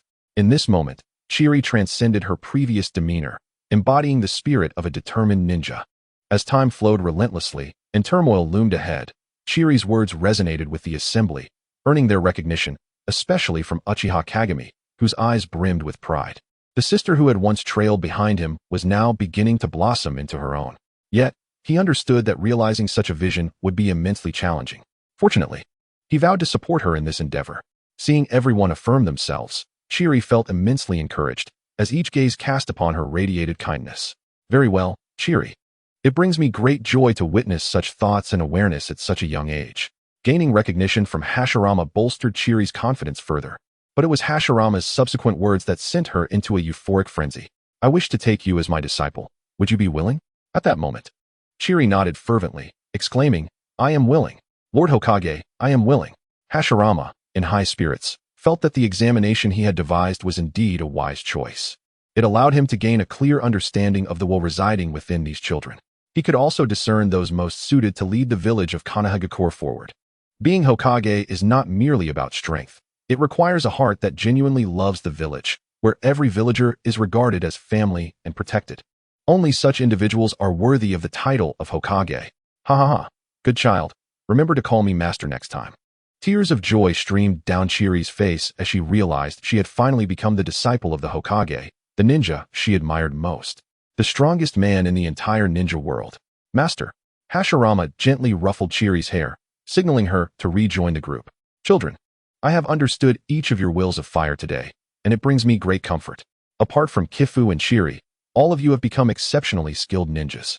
However, I hope you remember that your will of fire must be founded upon upholding the honor of the village and the safety of its citizens. You must never act recklessly in pursuit of your own will at the expense of the village's security and the lives of its people. Hashirama's tone was serious, inadvertently exuding a slight authority. If anyone were to act thusly, it would undoubtedly be a grave misstep. He needed these children to comprehend this truth. In response, Kifu and the others solemnly promised Hashirama that such a situation would never occur. Afterward, Hashirama relaxed his demeanor and, after discussing a few more matters, sent them all down the mountain. Only Hashirama and Tobirama remained atop the peak, clad in his flowing robes. Suddenly, a gust of wind swept through, causing his sleeves to flutter. Tobirama, among these children, whose will do you think is most suitable for leading the village? Without much contemplation, Tobirama smiled lightly. Brother, you already have a candidate in mind, do you not? Hashirama turned his gaze toward the village. Whenever he had no administrative duties, he would often sit here alone. Sometimes, he would remain for an entire day. The future is uncertain, and one must observe closely. Tobirama nodded, acknowledging that it was indeed too early to draw conclusions about these children. Moreover, they had yet to reach the age where selecting successors was imperative. Before they truly shed their burdens, they would wholeheartedly nurture these children and select the most suitable candidate to protect Konoha. Suddenly, Hashirama asked out of the blue, Tobirama, what do you think Konoha will look like 50 or even 60 years from now? I do not know. I only know that by then, we will have long become dust. The two brothers exchanged a knowing smile. Indeed, they pondered the possibility of witnessing the future of Konoha. Everyone will eventually perish. Even the formidable sage of 6 paths could not escape that fate. Yet, ideals and will can be passed down through generations, and Hashirama had already found that person. Time flows relentlessly, as fleeting as the mortal coil. Nearly 12 months have elapsed. Only 3 days remain until Uchiha Madara launches his rebellion against Konoha. During these nearly 12 months, Kifu has learned a plethora of knowledge and martial techniques under Hashirama's guidance. Whenever he had free time, he would accompany Sarutobi Hiruzen and others on various missions. Kifu proved to be a formidable force, much to Sarutobi Hiruzen's delight. This also led to Kifu accumulating 300 points of tranquility, which would undoubtedly aid him during this momentous chaotic event. If possible, he wished to prevent his master from engaging in battle with Uchiha Madara. Kifu believed that the sudden demise of the god of shinobi, Senju Hashirama, was due to his reckless use of cellular regeneration during extensive battles, ultimately leading to cellular division reaching its limit and resulting in death. If his master could avoid this confrontation with Uchiha Madara, perhaps it would extend his lifespan for several more years. By then, he might even discover a remedy. After all, the items in the system shop are updated regularly, and there might be something capable of rejuvenating cells. At this moment, Kifu and Chiri had just concluded their training and were contemplating what to have for lunch. Kifu felt a twinge of nervousness regarding the impending arrival of Uchiha Madara, but knew he could not show any signs of distress. He could only caution Chiri. Chiri, on the evening 3 days from now, it would be best not to stray too far from your brother. Chiri, puzzled by his words, inquired, "What is the matter, Kifu? Is something going on?" Since early morning, Kifu had seemed off, and now he was speaking in mysterious terms that she could not comprehend. "I just have a bad feeling. Just do as I say." Although she did not fully understand what Kifu was keeping from her, she decided to trust his judgment. After all, she and her brother lived in separate houses but were not far apart. Moreover, throughout the past year, Kifu had helped Chiri navigate numerous crises, so she chose to believe in him. Ultimately, the two decided to indulge in some grilled meat. Ever since Kifu first took Chiri to that barbecue restaurant, she had fallen in love with it, and they had frequented it over the past year. The owner had profited immensely and had even renovated the establishment. Business was thriving. After their meal, Kifu bid farewell to Chiri and returned to the clan's grounds. Over the past year, Kifu had scarcely found any free time, all dedicated to accumulating tranquility points. He had become increasingly convinced that this so-called tranquil life system was, in fact, a deceptive facade. Ever since acquiring the system, he had not experienced a moment of peace. System, open the shop. Chapter 41, My Mysterious Ancestor. System, open the shop. The shop interface appeared, and Kifu began to search through the myriad of items displayed. It was not that he did not wish to utilize the item search function. Rather, he was unsure of the category to which the item he desired belonged, given its unique nature. Throughout this process, should he encounter any intriguing items, he would take note. For even after spending 60,000, he still possessed 300 tranquility points, enough to acquire some novel trinkets. As he scrolled, he failed to locate the desired item, but was instead captivated by something else. Summoning Seed. Combining summoning seeds with beasts, insects, and plants allows life to evolve at its core, breaking the shackles of bloodlines to gain extraordinary power. 10,000 tranquility points.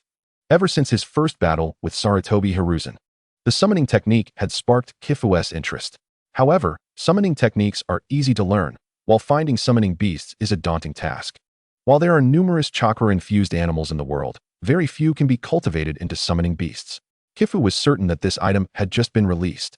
The last time he browsed the system shop, there were no products related to summoning beasts. Kifu stroked his chin in contemplation. This item is intriguing. With it, as long as I capture a promising young creature, I can cultivate a powerful summoning beast. Although it costs 10,000 points each, acquiring a summoning beast that perfectly aligns with my desires for just 10,000 tranquility points is exceedingly comfortable. One need only capture the younglings of any desired spirit beast, while the remaining tasks can be entrusted to the spirit seed. Take note of this item, as Qiufeng will continue his pursuit of today's objective. Qiufeng had repeatedly inquired of the system why it did not provide a collection mode for the shop. Yet, the system's intelligence was rather lacking, offering no replies. With no alternative, Qiufeng could only continue his endless scrolling. Suddenly, his pupils constricted, and a smile graced his lips. At last, he had found it. For you. I toiled for an entire year. I have nearly become a model laborer of Konoha. Qiufeng clicked to view the item details, examining them closely. Cloud Transformation Experience Card. This item activates instantly upon redemption. Once effective, one's appearance, voice, form, strength, and aura will completely transform into that of Cloud Transformation, lasting for 24 hours. 60,000 comm points. Indeed, the very item Chiofeng had often mentioned that could ensure his survival during Uchiha Madara's rebellion was this, the Cloud Transformation Experience card. To be candid, Chiofeng had always harbored a curiosity regarding the formidable power of this ancestor. What could justify a unique item being exclusively produced by the system and priced so exorbitantly? This enigmatic ancestor, lacking extensive records in the family history, was only noted for having pioneered the cloud release and possessed immense strength. Yet, the specific nature of this strength remained shrouded in mystery. Whether he was alive or deceased was likewise undetermined. Chiofeng had an inkling that this ancestor might not even be from this world, perhaps akin to him, a traveler from another realm. After all, in the original world of Naruto, there was no such clan as the Cloud Clan, nor any mention of cloud release. Thus, Chiofeng's suspicions were not unfounded. He now contemplated whether he might uncover a clue while utilizing the Ancestor's experience card. You may wonder why he was so earnest about this. Simply put, he had time to spare, or perhaps he hadn't completed enough missions. Who knows, he might even encounter a sword immortal. Just consider Chiofeng's family heirloom, the Crane Song sword. He had compared it with many ores that had been used to forge exceptional weapons. Yet, those ores bore no resemblance to the Crane Song sword whatsoever. After using the experience card, he would undoubtedly engage in battle, and he must strive to remember the sensations he experienced. Perhaps he might even learn a technique or two. After all, an ancestor remains an ancestor. If he lacked some skill, he would have perished long ago in such an era. Moreover, the added identity of a potential otherworldly sword immortal instilled in Chiofeng a sense of anticipation. Upon closing the shop, Chiofeng was suddenly beset by frustration. This wretched shop had no means to store items, and the Ancestor's experience card was consumable upon opening. If someone were to confront him directly while he had yet to locate the item, wouldn't that be disastrous? Should there be a satisfaction survey for the system? Chiofeng would undoubtedly rate his user experience as exceedingly poor. Yet, despite his grievances, he proceeded with his purchase. Two matters are distinctly separate. In any case, everything was in readiness, save for Uchiha Madara. Chiofeng had never encountered Madara himself. Long before Chiofeng's birth, Madara had already departed from Konoha. Consequently, Chiofeng was quite curious. Would he resemble the character portrayed in the anime? However, strong as Uchiha Madara may be, he was merely a pawn in the grand scheme of others, deluding himself into believing he had attained true peace through his eyes, all the while merely creating a facade of hypocrisy. With this thought, a sudden spark ignited in Chiofeng's mind. What if he could eliminate Uchiha Madara directly, preventing him from awakening the Rinnegan? Wouldn't that circumvent all the subsequent troubles? Chiofeng's line of reasoning was not entirely without merit. Should Madara perish, or fail to awaken the Rinnegan, Black Zetsu's plans would indeed face significant obstacles. Madara had only activated the Rinnegan at the brink of death after consuming a portion of Hashirama's flesh, using Izanagi to cheat death, ultimately awakening the Rinnegan just before his demise. However, Chiofeng harbored no certainty. Perhaps without Uchiha Madara, Black Zetsu would simply seek another to fulfill the plan.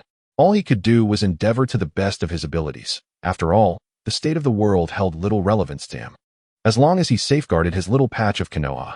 Furthermore, his strength had been steadily increasing. Even if danger were to arise in the future, he could ensure Konoha's continued peace. Coming to terms with this matter, Chiofeng ceased his internal turmoil, rather than dwell on such thoughts. He would be better off mastering additional ninjutsu.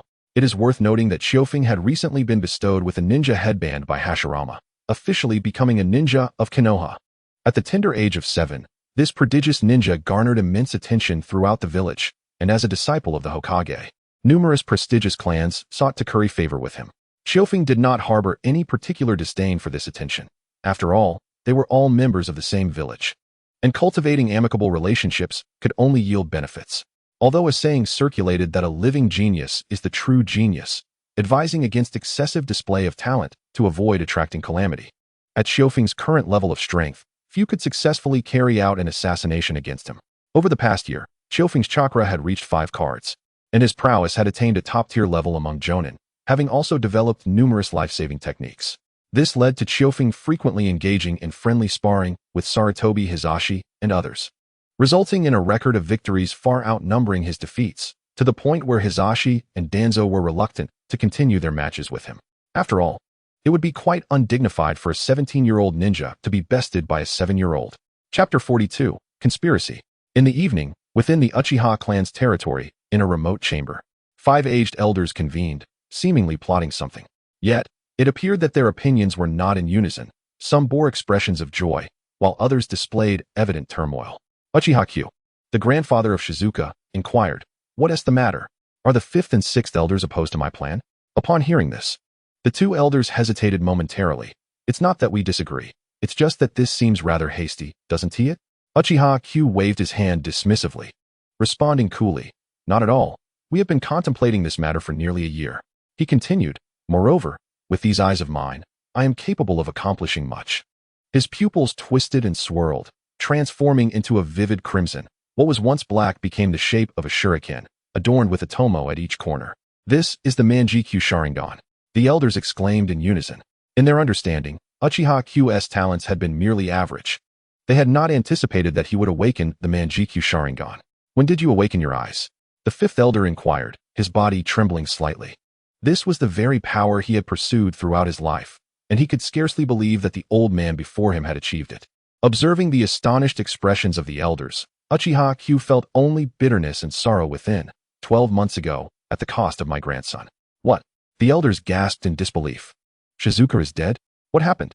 Uchiha Shizuka had been regarded as a genius among their ranks. There was no one with greater potential. He was a prodigy nurtured collectively by these elders, and they had high hopes for him. How could he have perished so inexplicably? Uchiha Q sighed, though he feigned calmness. He was the one in the most pain. Shizuka had gone to avenge Q, only to never return. That child, being a disciple of the Hokage, must have encountered the Hokage's hidden machinations. The sixth elder quickly grasped the implication. "Does this mean we have already drawn the Hokage's attention?" The Uchiha clan was divided into two factions, one advocating for war, the other for peace. The Hokage could not possibly be unaware of this situation. If Shizuka had indeed fallen victim to the Hokage's schemes, then they must have been under scrutiny from the Hokage for some time. Were Chofing to overhear these musings of the Uchiha elders, he would likely find it laughable. Talk of the Hokage's hidden hand, of being under the Hokage's gaze. Was this not pure delusion? Just with Uchiha Shizuka's meager skills, did he truly warrant such attention? It appeared they were greatly overestimating themselves. Thus I insist. We must act swiftly. A year has elapsed, and the time for waiting has long since passed. Uchiha Kage has endured for a full year. And throughout each day of this interminable span, he has dreamt of his grandson, playing joyously upon his shoulders during his formative years. Upon awakening from these dreams, a seething anger perpetually scorches his heart. Elder 8 was the first to speak. "Stop your dilly-dallying." I concur with Elder 4. Looking back, I deeply regret not having followed Uchiha Madara back then. I too agree. The Uchiha clan must make the Senju clan experience suffering once more. Elder 9 trembled as he spoke, his frail body suggesting that his days were numbered. He yearned for one final dance before his impending demise. Seeing that Elders 8 and 9 had both acquiesced, the previously hesitant Elders 5 and 6 could only nod in reluctant agreement. In that moment, Uchiha Kage felt a surge of elation. Had it not been for the untimely deaths of his two grandsons, he would not have descended into such madness. This was all the fault of Konoha and Uchiha Madara. Indeed, he harbored a deep-seated hatred for Uchiha Madara. Had he not insisted on leading the clan into the village, perhaps such a calamity could have been averted. Yet, all of this was merely Uchiha Kage's futile attempt to find excuses for his own inadequacies.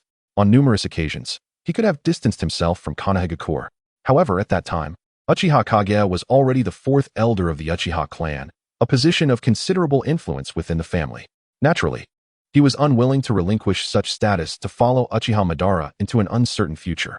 Now, with two grandsons lost, he began to lament once more, merely seeking to justify his own impotence. Uchiha Q had passed away 5 months prior, although a steady stream of life-restoring elixirs had been provided to him. His body resembled a sieve, with vitality seeping away. He had struggled to endure for over half a year, but ultimately succumbed. This news had reached Takiri, who had been informed by others, as it was customary for him to attend Q's funeral. However, the look Uchiha Kage cast upon her that day was unnervingly unsettling. Within the confines of the room, the elders deliberated on how to initiate their actions 3 days hence, preparing to discreetly mobilize trusted clan members to join this endeavor. Their first target was none other than the peace faction within the Uchiha, intending to dismantle them before assimilating their strength. Thus, Uchiha Kage and the others could launch a rebellion against Konoha with the full might of the Uchiha clan. Unbeknownst to them, atop their very roof, a youth with a 3-tomo Sharingan was eavesdropping on their every word. Even with a formidable presence like Uchiha Kage, who possessed the Mangekyo Sharingan, they remained blissfully unaware of his existence. This youth was none other than Uchiha Kagami, the youthful leader of the Peace faction. The strongest among the younger generation of the Uchiha clan, held in high esteem within the family. Apart from the 5 elders within the room, the remaining elders 1, 2, 3, 7, and 10 all leaned towards the Peace faction. Although none possessed the Mangekyo Sharingan, they were not intimidated by Uchiha Kage. Months prior, Uchiha Kagami had sensed that the 4th elder was secretly plotting something, and he had been monitoring the situation closely. Although Uchiha Kage had always expressed his disdain for Konoha and its higher-ups, often engaging in discussions about revenge, these were mere idle talks, lacking any actionable evidence to warrant a preemptive strike. However, today, Uchiha Kagami had finally uncovered the evidence of their intent to harm both the Uchiha clan and Konoha.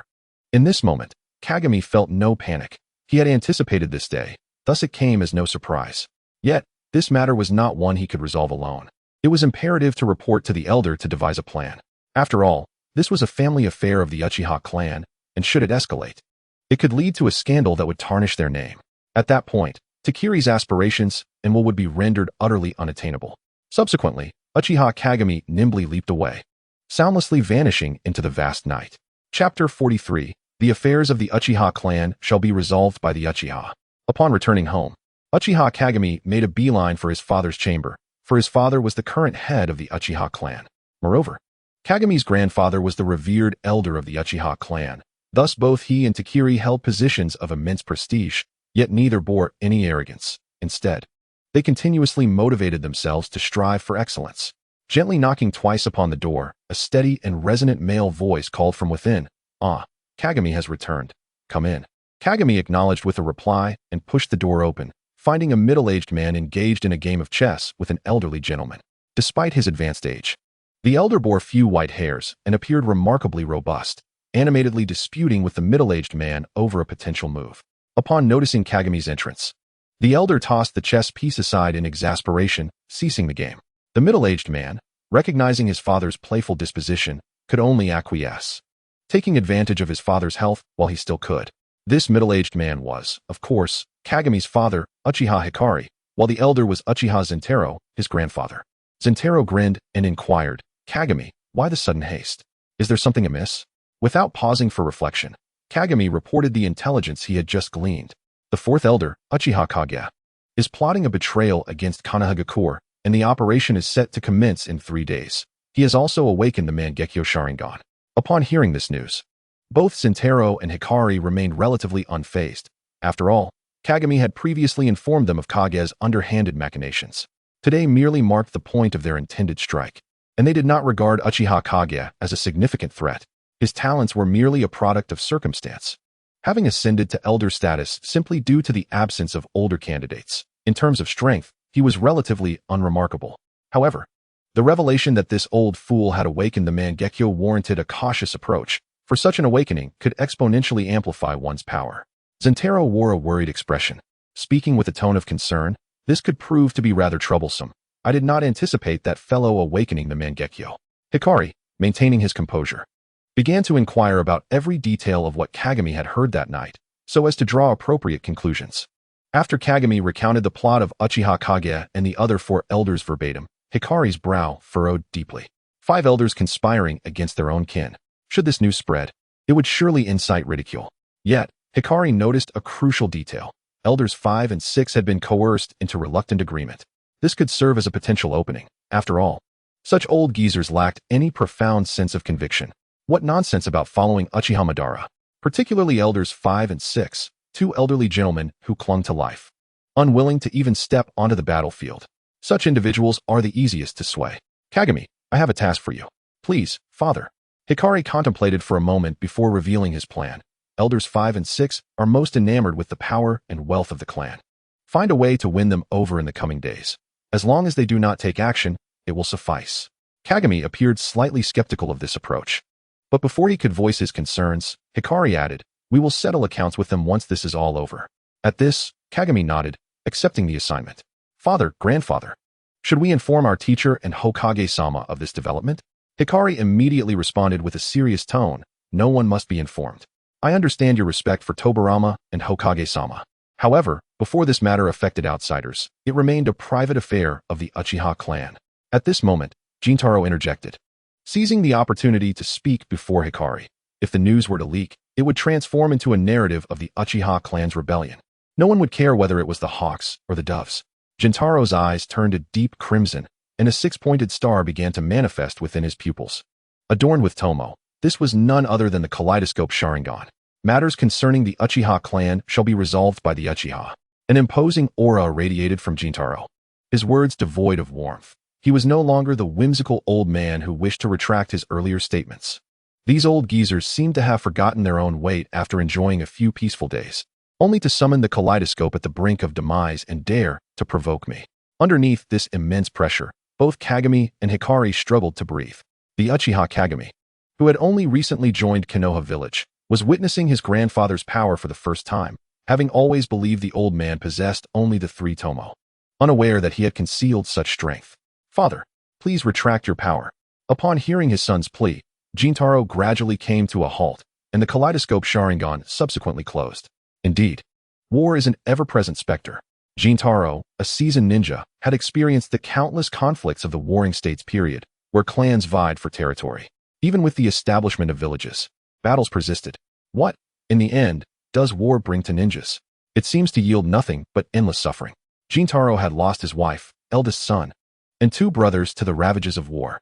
He had deeply felt the anguish of conflict, which is why, after the Uchiha joined Konoha, he advocated for his clan to integrate into the village and cherish this hard-won peace. All right, Kagami, let your grandfather have some peace. You should return home to rest. Very well, father, grandfather, I shall take my leave. Thus, Kagami turned and exited the room, inadvertently exhaling a sigh of relief. He had always thought of his grandfather as a mere old child, only to discover such formidable strength. Although Kagami yearned for the kaleidoscope Sharingan, he was acutely aware of the immense mental anguish required to attain it. Perhaps it would only awaken through the loss of his father, grandfather, or Chiri. If that were the case, he would prefer to forego the kaleidoscope.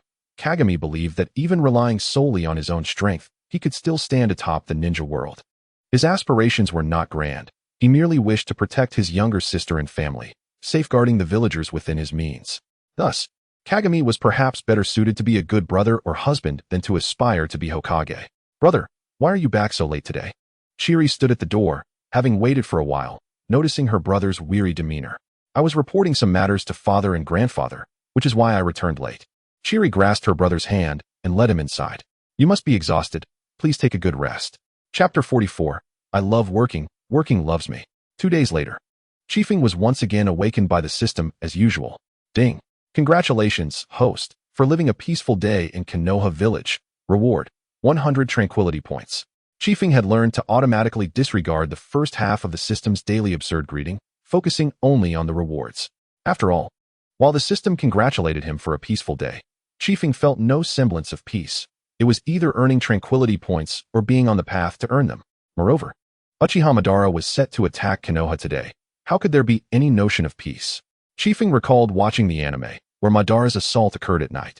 Therefore, he likely had the remainder of the day to prepare. Given the numerous changes in this world compared to the anime, no one could predict the events of the day. He wondered if anyone would sacrifice themselves tonight. Chiefing voiced his concerns. Reality is not like the anime. Under Madara's assault, Konoha would inevitably suffer casualties, regardless of their response. If the losses were too severe, the system would undoubtedly inflate the chaos points. Having gained 5 chaos points from the first chaotic event, he was now left with 4. Cumulatively, he had lost 1 point in a year. If it reached 70 or 80 chaos points, he feared he might be repaying debts until old age. He needed a way to minimize casualties in Konoha. The best approach was to detect Uchiha Madara at the earliest opportunity and restrain him. However, Konoha's sensory ninjas could not remain on high alert 24 hours a day. They must rest at night. After all, aside from Chiefing, the rest of the village still believed it was just an ordinary day. Who would expect sensory ninjas to stand guard at night? Moreover, even if they discovered him, one must have the means to relay the information. With this thought, Chiefing felt overwhelmed. Perhaps he should just let his master sleep at the entrance for the night. Of course, that was merely a jest. Today, Chiefing did not need to train, granting him more time to make arrangements. Relying on others is inferior to relying on oneself. He had no choice. To successfully navigate this chaotic event, he needed to take matters into his own hands. After a simple tidying up, Chiefing set out. The dawn was just breaking, and the streets were still quite empty. Only a few middle-aged women were purchasing breakfast from the small vendors, likely hoping to have a warm meal ready for their husbands and children once they awoke. Chiefing wore a gentle smile as he made his way toward the gates of Konoha. "Good morning, Chiefing. Out so early. Are you on a mission?" The ninja guarding the gates of Konoha was quite familiar with Chiefing, given his busy schedule filled with various tasks. "Not at all, Brother Gongzi. I'm just taking a stroll outside the village," Chiefing replied with a smile, engaging in conversation with Gongzi Qian. "Brother Qian, are you on duty during the day today?" Gongzi Qian grinned widely, revealing a set of gleaming white teeth. "Indeed, I just finished the shift change, and you arrived." Chiefing nodded, his expression turning slightly serious. "Brother Qian, please ensure that the ninjas on duty tonight remain vigilant. It may not be peaceful." Upon hearing this, Gongzi Qian tensed, realizing Chiefing was not joking, and cautiously asked, "Is someone coming to stir trouble in Konoha?" Chiefing shook his head. "It was my master who informed me. Just remind him to be serious and cautious. But please do not mention it to the fourth Hokage to avoid causing panic." Although it was true that tonight would not be peaceful, it was not information conveyed by Hashirama. Chiefing simply wished to avoid wasting time on unnecessary explanations. Who in Konoha would doubt the words of the Hokage? As expected, upon hearing that it was the Hokage who informed Chiefing, Gongzi Qian's demeanor shifted to one of seriousness. "Rest assured, aside from the ninjas on duty, I will inform no one else." Chiefing nodded in satisfaction as he departed Konoha. As for why he needed to remind the guards, even ninjas could succumb to drowsiness at night. If Madara attacked through the front gate, they would likely be the first casualties. Chiefing ventured into the woods outside Konoha village, the very place where his journey began. Here, he encountered the industrious work system that would accompany him throughout his life, leading him into a life of labor. This forest encircled the entire Konoha village, serving as a natural barrier, said to have been created by the Hokage through wood release, though its authenticity remains to be verified. Chiefing retrieved a diamond-shaped crystal from his spatial ring and crouched down to plant it into the soil. Crystal release, crystal connection technique. The diamond crystal, once embedded in the ground, began to grow rapidly, blossoming into a crystalline flower within mere moments. The crystalline flower bore a striking resemblance to an ordinary bloom, save for its entirely crystalline structure. Upon closer inspection, one might discern a slender, inconspicuous hollow tube nestled at the very center of the flower's stamen. The technique of cloud transformation, a method of perceiving the mists, has been completed. Yet the technique of wind manipulation did not release clouds from the mouth or sleeves as anticipated. Instead, it was the newly formed crystal flowers that continuously exhaled clouds of vapor from their stamens. Though delicate and diminutive, these flowers emitted a mist that was anything but feeble, rivaling the typical ninjutsu released by wind manipulation. This was one of the fruits of Wind's labor over the past year. Through the development of the crystal connection technique, Wind could remotely control upgraded crystal creations to unleash ninjutsu. Not only was cloud transformation possible, but nearly all forms of ninjutsu, aside from physical techniques, could be executed through this method. By merely planting crystal seeds in advance, Wind could catch opponents off guard. The enemies would be utterly oblivious while Wind commenced his barrage of ninjutsu. At such moments, Wind would express gratitude for the boon of genius, which greatly aided him. However, while ninjutsu proved advantageous, sowing the seeds was not so convenient.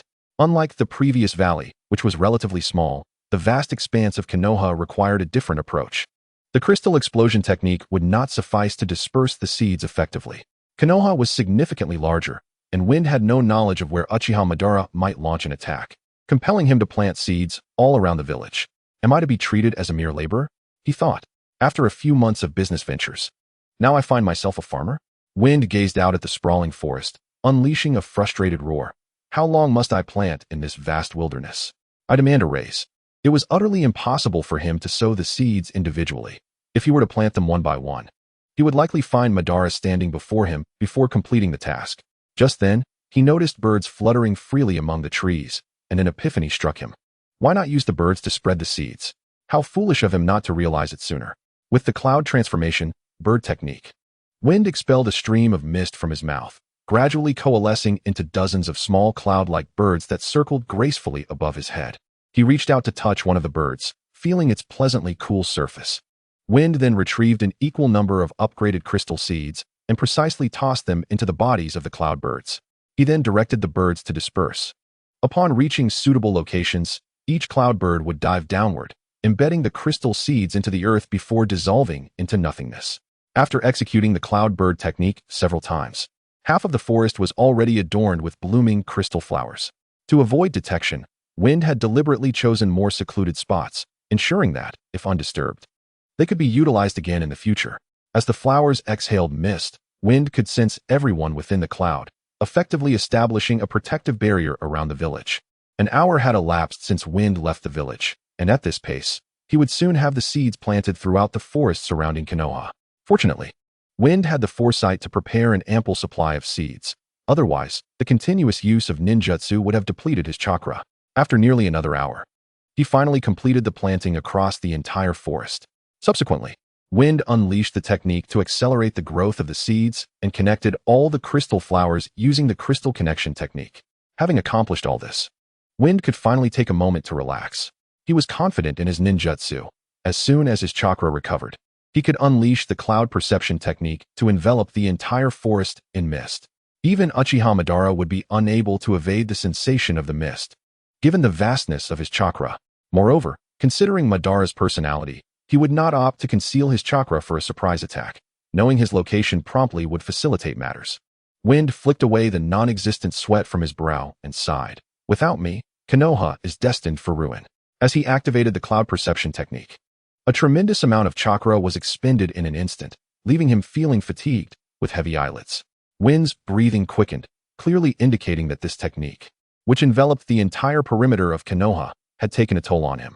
Thankfully, it was merely ordinary mist, which did not drain Wind's chakra entirely in one go. Additionally, the morning forest still held a faint veil of mist, allowing him to boldly release such an expansive technique. The so-called cloud perception technique was, in essence, just ordinary mist. But Wind had chosen that name to lend it an air of elegance. The crystal flowers began to exhale dense clouds, which mingled with the morning mist, swiftly transforming it. In no time, the mist spread throughout the forest. Should anyone inadvertently wander in, they would find it quite challenging to navigate their way out. However, there was no cause for concern. Wind was always aware, preventing such a predicament. As the mist thickened, Wind stretched and intended to return to the village to inform his master or Lord Tobirama. Otherwise, it would be unfortunate to be mistaken for an enemy attack. Upon returning to Konoha, the village's ninjas had indeed noticed the unusual clouds in the forest outside.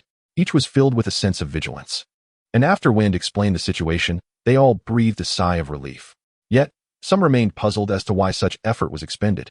Did anyone truly dare to invade Konoha? Wind merely smiled, refraining from further comment, fearing it might terrify them or lead them to believe he was deranged. After all, who would believe that Uchiha Madara would attack Konoha today? Even Hashirama, upon hearing that Madara was present in the village, would first respond with joy rather than assume Madara intended to strike. Without engaging in excessive banter with the other ninjas, Wind made his way directly to the Hokage's office.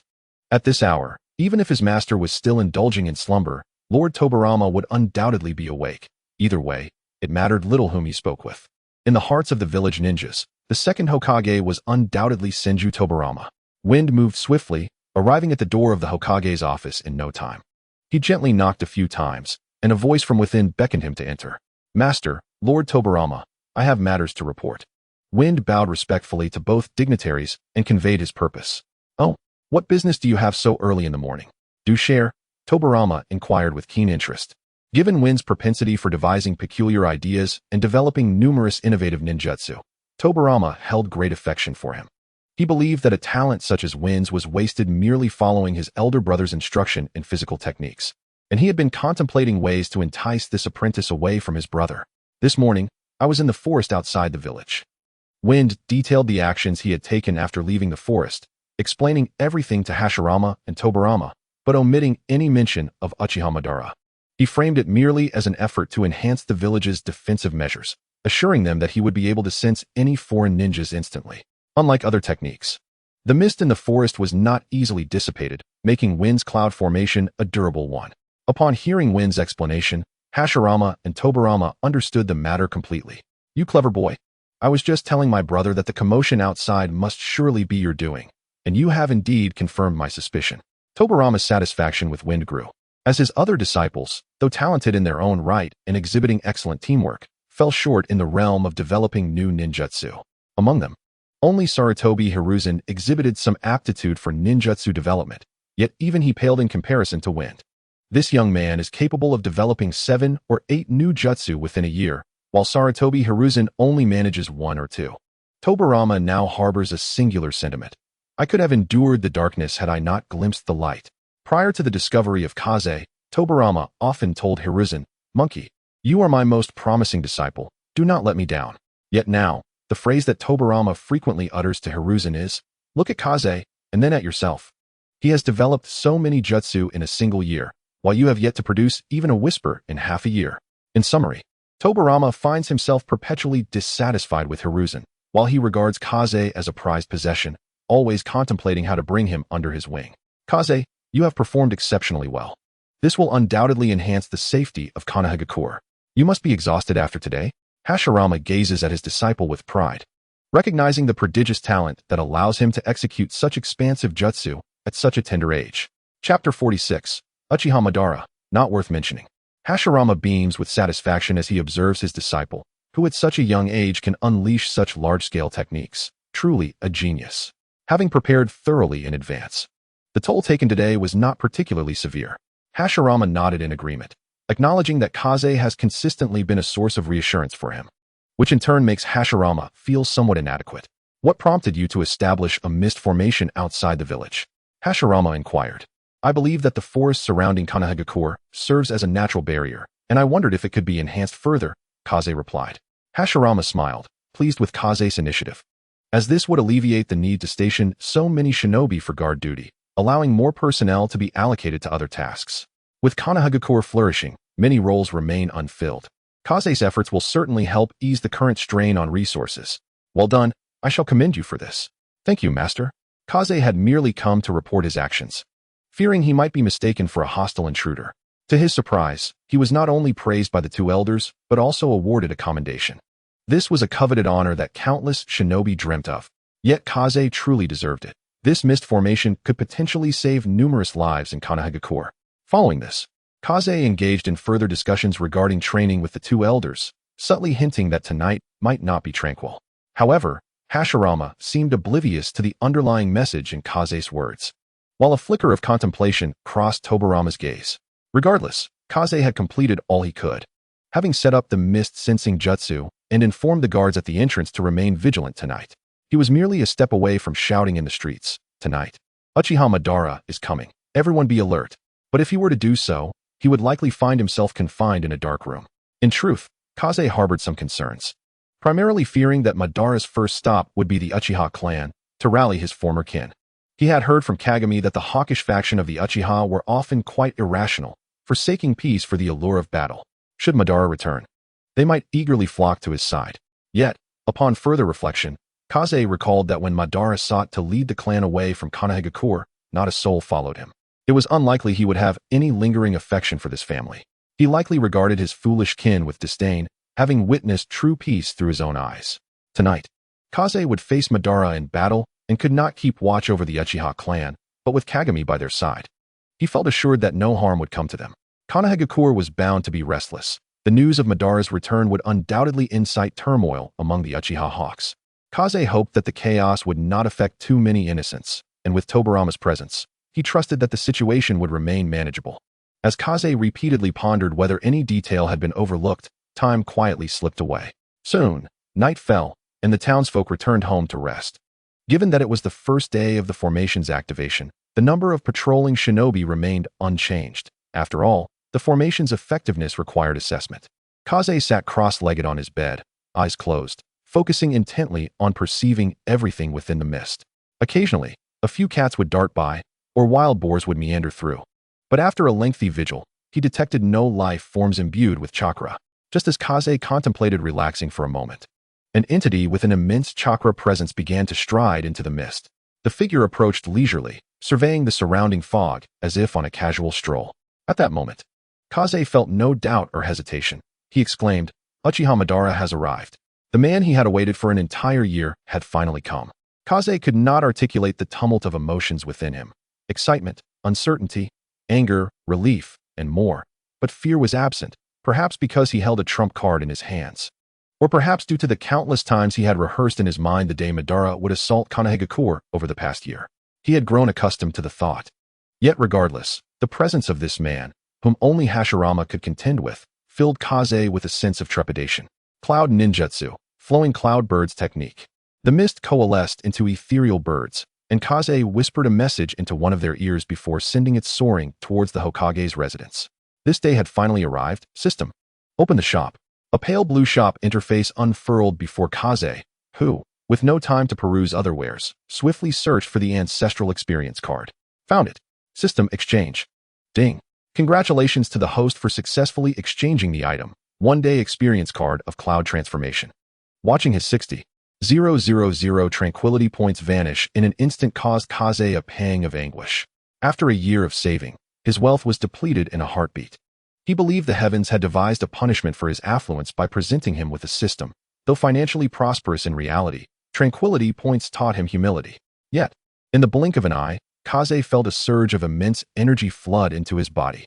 Subsequently, he realized that he could no longer expertly control his own physique. As his skin, voice, and appearance began to transform. Initially, Kaze felt a twinge of panic, but he calmed himself, recalling the system's description of the product. The sensation of this experience card was indeed extraordinary. When he spoke, his voice sounded unfamiliar to him. It resembled that of a young man, yet with an undertone that conveyed the wisdom born from experiencing the vicissitudes of life. Was the ancestor truly a young man? This absurd notion swiftly occupied Kaze's mind. Otherwise, this voice was inexplicable. After a brief interval, Kaze regained control over his body and approached a mirror, only to see another person reflected back at him. This individual stood 8 feet tall, adorned with a jade crown, possessing a strikingly handsome visage, his hair a snowy white, cascading down his back, and draped in a white robe adorned with cloud crane motifs. If what Kaze believed was true, that the ancestor of cloud transformation was an otherworldly swordsman, then this ancestor must undoubtedly be a mesmerizing figure who captivated countless female cultivators. Just as Kaze was engrossed in examining his reflection, a surge of memories that did not belong to him flooded his mind. To his astonishment, these memories were entirely comprised of the ancestor's techniques and methods, distinctly different from the jutsu he had learned. The sudden influx left Kaze momentarily dazed, and it took a full minute for him to regain his composure and begin to explore these newfound abilities. Kaze was uncertain of his current power level, yet he felt an unparalleled sense of relaxation. After reviewing the memories, he discovered that Uchiha Madara was hardly a worthy adversary. Chapter 47. The True Path to Peace. Fog. Uchiha Madara traversed through the forest. Although it had been many years since his last visit to Konoha, he could scarcely recall when the woods surrounding the village had been shrouded in such dense mist. No, it was not mere fog, there was chakra within it. Calmly, Madara discerned the true nature of this obscuring veil within mere moments. Yet, he continued to stroll unperturbed. This forest was intimately familiar to him, and even with the thick fog obscuring his sight, he would not lose his way. Since when had the ninjas of Konoha mastered the art of hidden mist? Activating his 3-tomo Sharingan, he found himself unable to penetrate the mist, which seemed to cloak even his eyes. The potency of this technique was excessive indeed. An image of an elderly man flickered through his mind. Was it the old man from the Kumoga clan? Yet, he should have been nearing death by the time I departed. As Madara walked, he contemplated the potential architect of this thick fog, feeling not a shred of concern, only a profound sense of boredom. Though he had long departed from the village, he remained well acquainted with its notable figures, and he certainly knew that the old man's son was ineffectual. Thus, he dismissed thoughts of Kumoga. Madara would never suspect that it was the son of Kumoga, a mere 7-year-old child, who had conjured this great mist. Upon nearing the outskirts of Konoha, Madara halted, wishing to gaze upon the moon above, but it was obscured by the dense fog. Then, the summoning technique. Hashirama rested atop a stone, enjoying the evening breeze. At this hour, everyone was busy preparing dinner, and the wisps of smoke rising from Konoha painted a picture of tranquility. Where are you now, Madara? A few leaves were caught in the wind, swirling chaotically in the air, and Hashirama plucked one, idly toying with it. He suddenly noticed a hollow on the leaf, gnawed by insects, and held it up to his eyes. What convictions did you hold back then? Reflecting on the days when they had boldly established their own village beneath this very cliff, Hashirama felt a twinge of regret. The village remained, yet he was left alone. However, Hashirama was not a man prone to pessimism. After a brief moment of nostalgia, he returned to his usual demeanor. Even if he were alone, he could still protect the village and its people. At that moment, a few white birds approached from afar. And as they drew near, Hashirama recognized them as the result of a wind release technique. The little birds danced around his ears, carrying a refreshing breeze, before transforming into wisps of cloud that entered his ears. Master, Uchiha Madara has returned. Hearing this, Hashirama sprang to his feet, a look of joy illuminating his face, momentarily forgetting how the child, Kaze, could possibly know Madara. Madara has returned. His long-lost brother was finally back. Preparations must be made. Just as Hashirama was about to head home to request a splendid meal from Mito, Kaze's next words chilled his heart. Uchiha Madara comes with ill intentions. How could this be? This was Hashirama's first thought. The village was a creation of both Madara and himself. How could he arrive with malicious intent? Nevertheless, Kaze's words did indeed bring Hashirama back to a state of composure. Though he trusted his brother, he understood the necessity of preparing for the worst. Without further hesitation, Hashirama leaped from the cliff, landing steadily on the ground, and swiftly made his way home. What's the rush, brother? Tobirama inquired, puzzled. Mito, seeing her husband's demeanor, felt unease stir within her, as it was rare for him to be so flustered. Mito, quickly, help me don my armor. Madara has returned. This proclamation struck like thunder in the ears of Tobirama and Mito, for it had been long since they had heard that name. It seemed they had intentionally avoided mentioning it to spare Hashirama's feelings. How do you know this? Tobirama asked incredulously. A ninja returning after years away could hardly be for a friendly visit, could it? Kaze sensed it. He said Madara came with malevolent intent. While the brothers conversed, Mito wasted no time in retrieving the long-unused armor, swiftly assisting Hashirama in donning it. This armor had accompanied him throughout his battles, and he had thought it would never see use again. Yet here he was, wearing it once more. I will gather the ninjas. Tobirama turned to leave, but was halted by Hashirama's hand. Ordinary ninjas cannot contend with him. Only I can, and he may not necessarily seek to harm the village. Hashirama forced a smile. Deep down, he still believed in Madara, yet he had to prepare for the worst. You must instruct the clan to patrol the village. We cannot allow those with ill intentions to act at this critical juncture. Tobirama nodded and set off immediately, knowing he could not match Uchiha Madara, and it was his duty to protect the village. The hawkish faction within the Uchiha clan might very well take action tonight. Evil Uchiha clan, you best behave yourselves. Suddenly, a tremendous explosion erupted from outside the village, a violent cloud of white smoke billowing forth. Within the smoke, 9 orange-red tails lashed wildly, heralding the arrival of a fearsome 9-tailed fox, which unleashed a furious roar towards the heavens. The 9 tails. Hashirama stood atop a rooftop, gritting his teeth. At this moment, Uchiha Madara's intentions became clear. Summoning the 9 tails outside the village was undoubtedly a declaration of war against Konoha. Madara, how could you make such a choice? This is our village. Hashirama leaped from the rooftop, soaring into the air. Uchiha Madara stood atop the 9 tails, directing the beast ever closer to Konoha. Wood release, wood dragon technique. A colossal wooden dragon materialized mid-air, catching Hashirama securely as it soared towards the 9 tails. The people of Konoha heard the voice of their Hokage and rushed outside to investigate, but at that moment, numerous members of the Senju clan were warning residents to stay indoors, regardless of the circumstances. The Senju clan held great prestige in Konoha, and sensing that something was amiss, the villagers hastily returned to their homes, locking their doors tightly. Madara, witnessing the wooden dragon, could not help but laugh heartily. Hashirama, you have finally arrived. Why? Hashirama stood atop the wooden dragon, his voice laced with inquiry. Why do you wish to lay waste to the village? Do you seek to destroy this hard-won peace? Uchiha Madara smirked disdainfully. What village? What peace? They are but illusions. The 3 tomo in his eyes began to spin and morph, revealing the eternal Mangekyo Sharingan. In this moment, Madara's expression was devoid of joy or sorrow, as he calmly regarded Hashirama, stating, Hashirama, I have seen with these eyes the true path to peace. Chapter 48, The Wrath of the Divine. I have seen with these eyes the true path to peace. The wooden dragon slowly descended, confronting the 9 tails. Is your notion of peace predicated on the destruction of the village? Madara scoffed at the question. In my youth, I was too naive to think I could build a so-called village with you. The vast form of the 9 tails rose above the mists, allowing Madara to clearly see the radiant moon. Thus, I must personally eradicate that naive version of myself. Without hesitation, Madara commanded the 9 tails to launch an assault. Its razor-sharp claws swiped at the wooden dragon, inflicting deep gashes with but a single strike. Madara, Do you truly wish to obliterate everything we have worked for? Uchiha Madara remained silent, offering no reply, while Hashirama, resolute, no longer appeared lost. The Nine Tails opened its massive maw, releasing a sphere of chakra that fused blue and red, forming a black-purple orb. This was a technique exclusive to tailed beasts, the tailed beast bomb. The Nine Tails unleashed its tailed beast bomb, hurtling it towards Hashirama. Upon the collision of the wooden dragon and the tailed beast sphere, it shattered into countless wooden fragments in an instant, utilizing the wood release technique. Just as the tailed beast sphere pierced through the wooden dragon's head and prepared to soar further, a wooden bulge emerged from the dragon's body, swiftly transforming into a towering wooden giant with a mouth full of sharp fangs. The immensely powerful tailed beast sphere was caught barehanded by the wooden entity, which then pressed it against the face of the Nine Tails. Just as the strike was about to land, a blue armor, resembling bone, suddenly appeared on the head of the Nine Tails. The impact of the tailed beast sphere against the armor resulted in a violent explosion, the magnitude of which devastated much of the surrounding forest.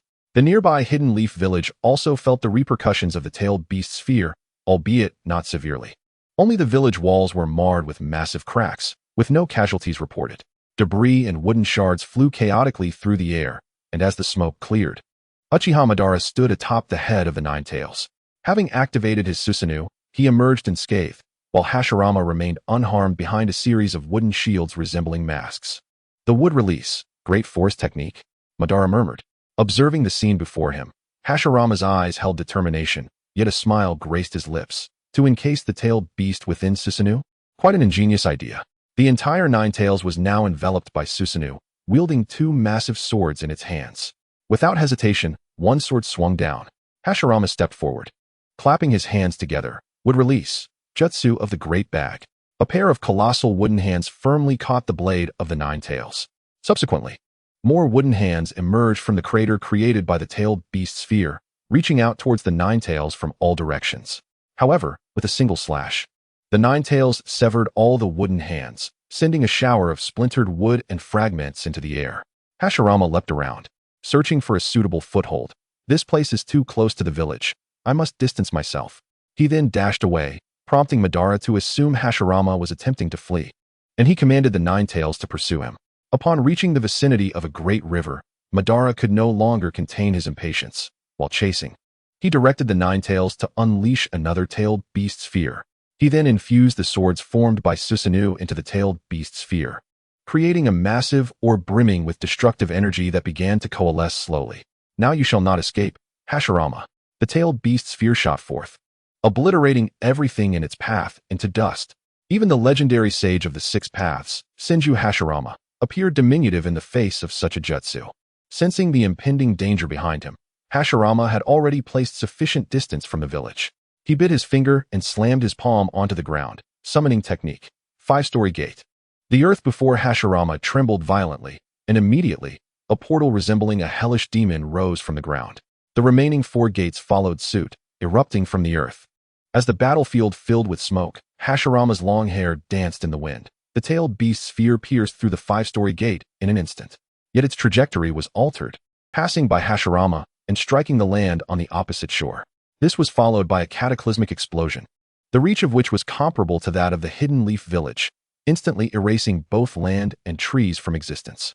You have indeed altered the trajectory of the tailed beast sphere, Hashirama. While his words conveyed admiration, his expression remained inscrutable, revealing little of his thoughts. After all our efforts to this point, do you wish to render them futile, Madara? Despite the dire circumstances, Hashirama endeavored to awaken the remnants of warmth within Madara. He understood how much Madara once cherished the Hidden Leaf village. At this juncture, does it hold any significance to discuss such matters? The Nine Tails roared with ferocity, and Madara, who had previously displayed no emotion, suddenly erupted in rage. Hashirama, I have already reached the opposite shore. There is no turning back. Hashirama clapped his hands, and a visage symbolizing sage mode appeared on his face. Would release true 1,000 hands. Just as both prepared for their ultimate confrontation, a resounding voice echoed from the heavens. Those who disturb the peace shall face retribution. The voice was frigid, yet it instilled an involuntary sense of reverence, leaving both Hashirama and Madara bewildered as to its origin. They halted their actions, and the feeling of reverence intensified, eventually morphing into a semblance of dread. Uchiha Madara muttered in disbelief. Ridiculous. How could I, Uchiha Madara, feel fear? Before he could utter another word, a colossal white sword adorned with intricate patterns cleaved through the clouds, descending with the force of divine retribution upon Madara. The high-speed descent ignited the sword's tip in a blazing inferno, as if it could incinerate all the impurities of the world. What is this? Madara shouted at the falling sword. Hashirama stood in stunned silence, acutely aware of the overwhelming power of this jutsu, one far beyond his own capabilities. As the giant sword continued its descent, the terror within Madara escalated, as if he were being dragged into an abyss. Meanwhile, Hashirama felt a sense of familiarity with the sword, yet in this critical moment, he could not recall where he had seen it. Run, Madara. As if awakened by Hashirama's words, Madara's body, paralyzed by fear, began to move. However, the sword's size surpassed Madara's imagination, even with all his might controlling the nine tails. He could not escape the range of the impending attack. How can I die here? Uchiha Madara roared in fury, leaping into the air. Susanoo detached entirely from the nine tails. Madara himself activated his complete Susanoo, a giant form gazing at the descending sword, finally grasping the essence of helplessness. His hands, gripping a fan and a scythe, trembled slightly. The sword loomed larger as it absorbed the clouds. At this moment, Madara, fully enveloped in his Susanoo, appeared as insignificant as an ant before the colossal sword. He could not muster a thought of resistance. Just then, several white chains suddenly appeared from the sky, shooting towards the nine tails. In an instant, they ensnared the nine tails, and as the chains tightened, the creature was lifted into the sky, disappearing into the clouds. Meanwhile, divine retribution descended upon the earth, allowing fragile life to experience the wrath of the divine for the first time. Chapter 49. The Earth Crumbles. Although Uchiha Madara felt powerless beneath the might of the colossal sword, the instinct for survival compelled him to act. In his complete Susanoo form, Uchiha Madara drew the blade at his waist, striking at the giant sword. The two met in a clash that sparked with electric brilliance. Flames erupting from the sword's tip like shooting stars, igniting everything in their vicinity into a sea of fire. Uchiha Madara poured all his strength into the attack, his chakra depleting at a terrifying rate. Yet, it was ultimately futile. Beneath the wrath of the divine, all resistance proved ineffectual. Like an ant displaying its formidable fangs and strength, it would ultimately face oblivion. Crack! A sound of shattering resonated as a massive fissure spread from the top of Madara's complete Susanoo. In mere moments, the entire Susanoo was riddled with cracks. Madara. Hashirama realized he could do nothing to alter the course of events, merely watching as his old friend struggled under the weight of cataclysmic force. Should Madara perish here, it would undoubtedly benefit the Hidden Leaf Village, yet the stance of this mysterious power left Hashirama perplexed. With a single blow, it nearly obliterated one of the two strongest figures in the current ninja world. What immense power this was. In the end, I was merely gazing at the sky from the bottom of a well, Hashirama sighed, reflecting on how the title of the god of ninjas seemed somewhat ludicrous now. But, should he dare to strike at the Hidden Leaf Village, I will not allow him to succeed, even if it costs me my life. Hashirama's gaze hardened, resolute in his determination as he uttered these words. Simultaneously, Uchiha Madara could no longer withstand the descent of the colossal sword, and Susanoo crumbled into fragments. As Uchiha Madara plummeted through the air, he cast a glance at the colossal sword poised to deliver his death sentence, offering a self-deprecating smile. He had deemed himself a god, yet in reality, he was but an insignificant insect, ultimately humbled by the vastness beyond the heavens. Gradually turning his head towards Hashirama's direction, he gently closed his eyes. The massive sword, propelled by a force akin to thunder, plunged directly into the earth, effortlessly cleaving a tremendous gash into the ancient, unyielding ground. Countless enormous fissures spread across the terrain, which soon began to collapse, with torrents of water rushing into the crevices. At that moment, the land beneath Hashirama's feet trembled and fractured, compelling him to retreat lest he be caught in the devastation. Just as Hashirama leapt away, the previously minor cracks in the ground suddenly gave way entirely, forming a pitch-black abyss. Shortly thereafter, Hashirama felt an intense heat, and from the spot where the colossal sword had struck, a crimson glow emerged, accompanied by billowing clouds of dark smoke. In an instant, a surge of molten lava erupted from the depths of the earth. It spread across the land, incinerating everything in its path. Trees and rocks alike were consumed. With no sign of cooling in sight, this direction led towards the village. This was dire. The flow of lava was not slow. Although the village was a considerable distance away, Hashirama could not predict when the lava would cease its advance. Without hesitation, he sprang into action, ready to intercept the molten tide. His chakra remained abundant, and in sage mode, he felt confident in his ability to confront the threat. At that moment, the earlier voice resonated once more, "Scatter." With that command, the white colossal sword embedded in the earth abruptly disintegrated, transforming into a mist that enveloped the surrounding land for miles. In the blink of an eye, all the mist seemed to be drawn upwards, cascading into the sky.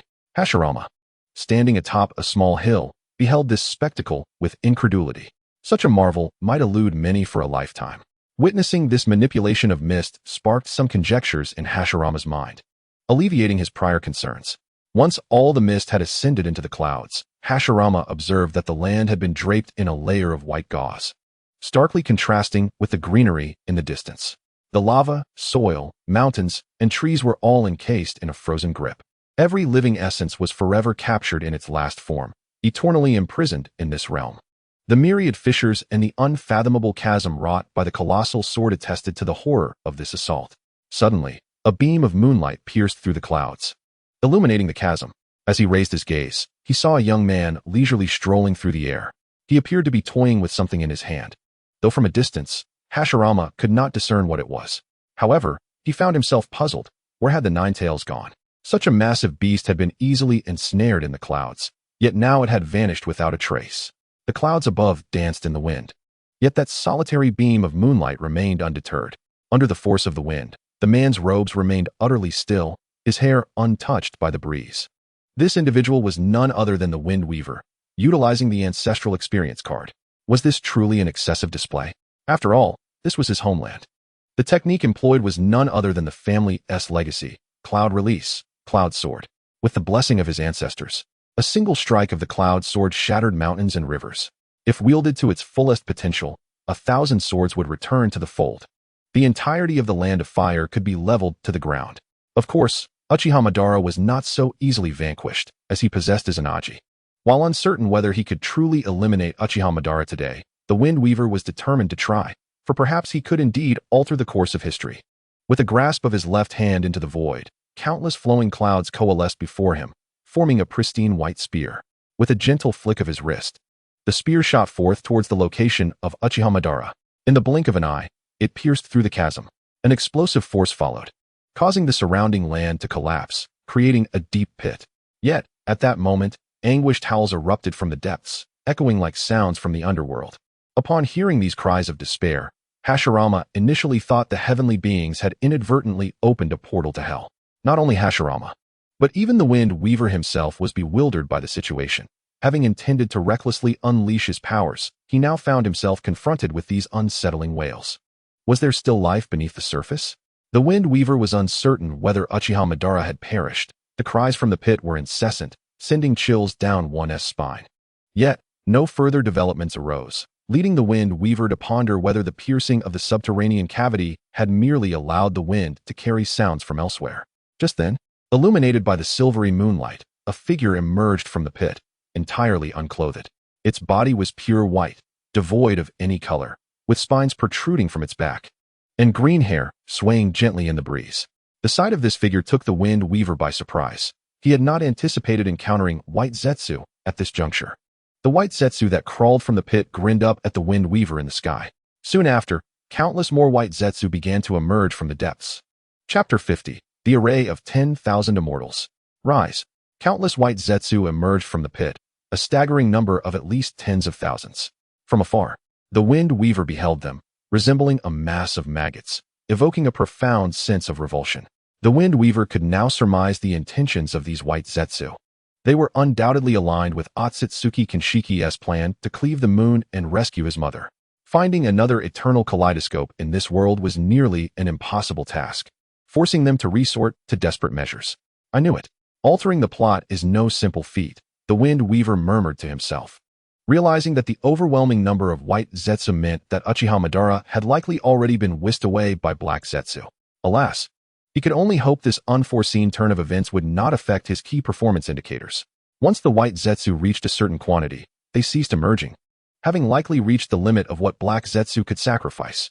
After all, The remaining ones needed to maintain appearances when gathering allies for the mission of cleaving the mountains to rescue his mother. Look, big brother. I have this many white Zetsu soldiers at your disposal. You will surely achieve great feats. After all, Black Zetsu, having lived for so long, could easily manipulate these young minds. Wasn't that right? What of Uchiha Obito? What of Uchiha Madara? Ultimately, they were nothing but stepping stones for Black Zetsu. Mere pawns in a grand game. Meanwhile, Hashirama, observing from the mountaintop, was oblivious to the nature of these white beings. Their identical appearances clearly indicated they were not ordinary humans. Hashirama felt a twinge of concern. If these white creatures were allowed to roam freely, they would pose a significant threat to the entire land of fire. Yet, if he acted now, he risked provoking the celestial entity above. Hashirama found himself in a dilemma. However, it was not long before movement was detected in the sky. The Wind Weaver began to ascend into the clouds, disappearing from view. Just as Hashirama believed this formidable presence had departed, preparing to eradicate the white creatures, another anomaly unfolded. The clouds in the sky began to swirl and converge in one direction, affecting the clouds for hundreds of miles around, all gathering toward a central point. As the clouds coalesced into a small white in the air, an explosion erupted. In an instant, the gathered clouds surged forth wildly, radiating outward from the Wind Weaver's position. Simultaneously, vast quantities of clouds began to rise, forming layer upon layer of cloud rings, totaling 9 tiers. The array of 10,000 immortals. Return. No sooner had the words left his lips than the 9 layers of cloud rings transformed into a celestial palace in the sky. Each level was adorned with pavilions and towers, while celestial cranes soared through the clouds, and wondrous beasts gazed down upon the earth. Suddenly, countless luminous pillars illuminated every layer of the heavens, each one exuding an overwhelming pressure that swept across the ground. As the pillars dissipated, figures emerged in the clouds, some plump, others slender, a myriad of forms, both male and female, yet all adorned with jade crowns, clad in flowing white robes, and wielding sharp swords. They were all beings of celestial grace and ethereal demeanor. Tens of thousands of white Zetsu found themselves utterly unable to rise against this formidable pressure, while Hashirama remained in a daze, completely oblivious to why he was unaffected. The magnificent palace in the heavens was a sight Hashirama had never witnessed nor heard of, much less the thousands of individuals occupying each layer of clouds. Each of them possessed strength that surpassed his comprehension by several magnitudes. Everything that transpired this night was reshaping his understanding of the world. Although he was not arrogant, he could not deny that he was currently the strongest ninja in the shinobi realm. Yet, at least 10,000 individuals in the heavens surpassed him in strength. It appeared they all obeyed the man standing tall in the sky. Everything was for the sake of humanity. 10,000 celestial array. Rise. With a gesture, the figure of Kaze conjured countless cloud swords that rained down like a torrential storm, mercilessly reaping the lives of the white Zetsu. Simultaneously, all the celestial beings atop the 9-layered heavenly terrace formed hand seals, unleashing a tempest of thunder, storms, raging flames, frigid ice, gold, stone, and rain that relentlessly assaulted the white Zetsu below. If the colossal swords before represented the power to annihilate worlds, then this subsequent assault left Hashirama at a loss for words. The thunder and shards of ice struck the white Zetsu's heads with divine precision, each blow capable of claiming dozens of lives. The flames consumed the bodies entirely, while the gold and rain continuously mended the earth's fissures and extinguished the encroaching fires. As the 10,000 celestial array unleashed its cataclysmic onslaught, the wounds of the earth began to heal. Aside from the scorched earth left by the thunder and flames, the deep pits and cracks previously created had been smoothed out and vanished. With just a little effort to plant some trees, it would appear as it once did. After the relentless cleansing, not a single white Zetsu remained visible on the ground. Indeed, employing such techniques against these tens of thousands of white Zetsu seemed like using a sledgehammer to crack a nut. But for Kaze, having saved up for a year, this day was pure ecstasy. Wouldn't you let me enjoy it? Is there no humanity left? Through the techniques of his ancestor, Kaze could now ascertain with certainty that his ancestor was not of this world. Every technique he employed required no hand seals, nor did it harness chakra. What energy it was, Kaze could not articulate, as he remained utterly ignorant of how his ancestor trained. 10,000 celestial array, depart. Upon finishing his words, the 9-layered heavenly terrace along with the celestial cranes transformed into mist and scattered, while the myriad of celestial beings rode the radiant light, vanishing from sight. Only then did Hashirama regain his senses, realizing that the battle had concluded, but it seemed it was now his turn. A twinge of anxiety gripped Hashirama's heart. The posture of the man in the sky appeared to signal a friend rather than a foe. Yet, it was wise to remain cautious. Kaze transformed into a shooting star, reaching Hashirama in an instant, startling the still anxious Hashirama, who took a moment to compose himself before hastily bowing in respect. "I am Senju Hashirama, a junior greeting the esteemed elder. May I inquire your name?" Kaze halted Hashirama, preventing him from bowing, for despite using an experience card, he was still Kaze from the clouds. If he were to receive such a bow from his master, it would surely shorten his lifespan. There's no need for such formality.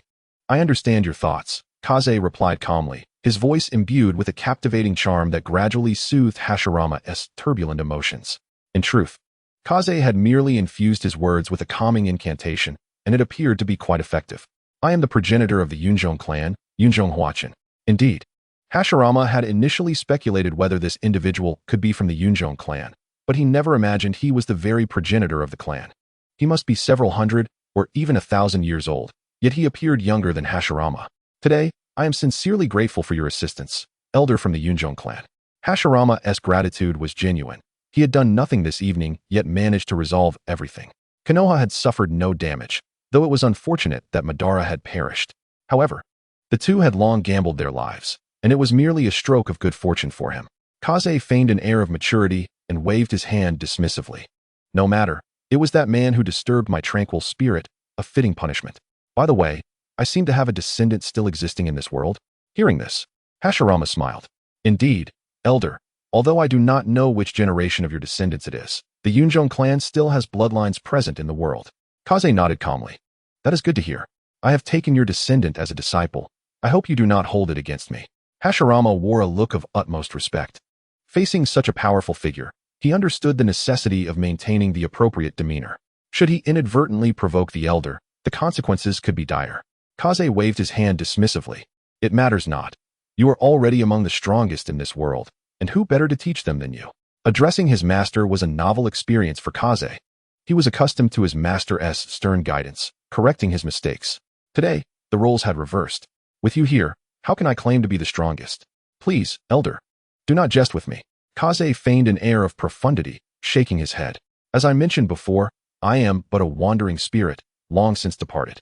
Hashirama was momentarily taken aback. He had assumed the term wandering spirit used by the elder merely referred to a unique title bestowed upon a powerful being. Little did he know it was a true spirit. If even a spirit possesses such might, how formidable must the corporeal being be?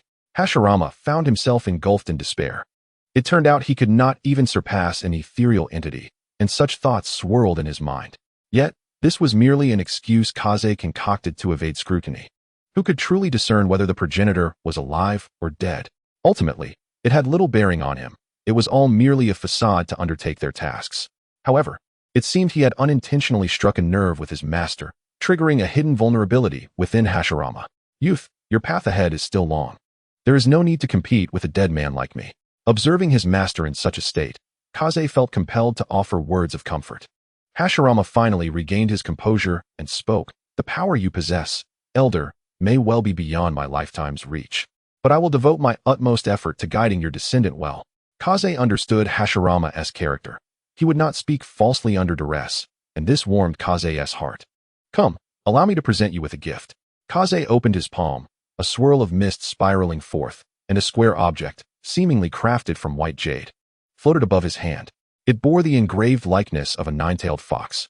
"Elder, what is this?"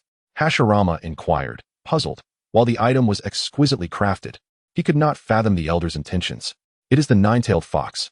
Hashirama suddenly realized, recalling that the nine-tailed fox had vanished after being captured into the heavens.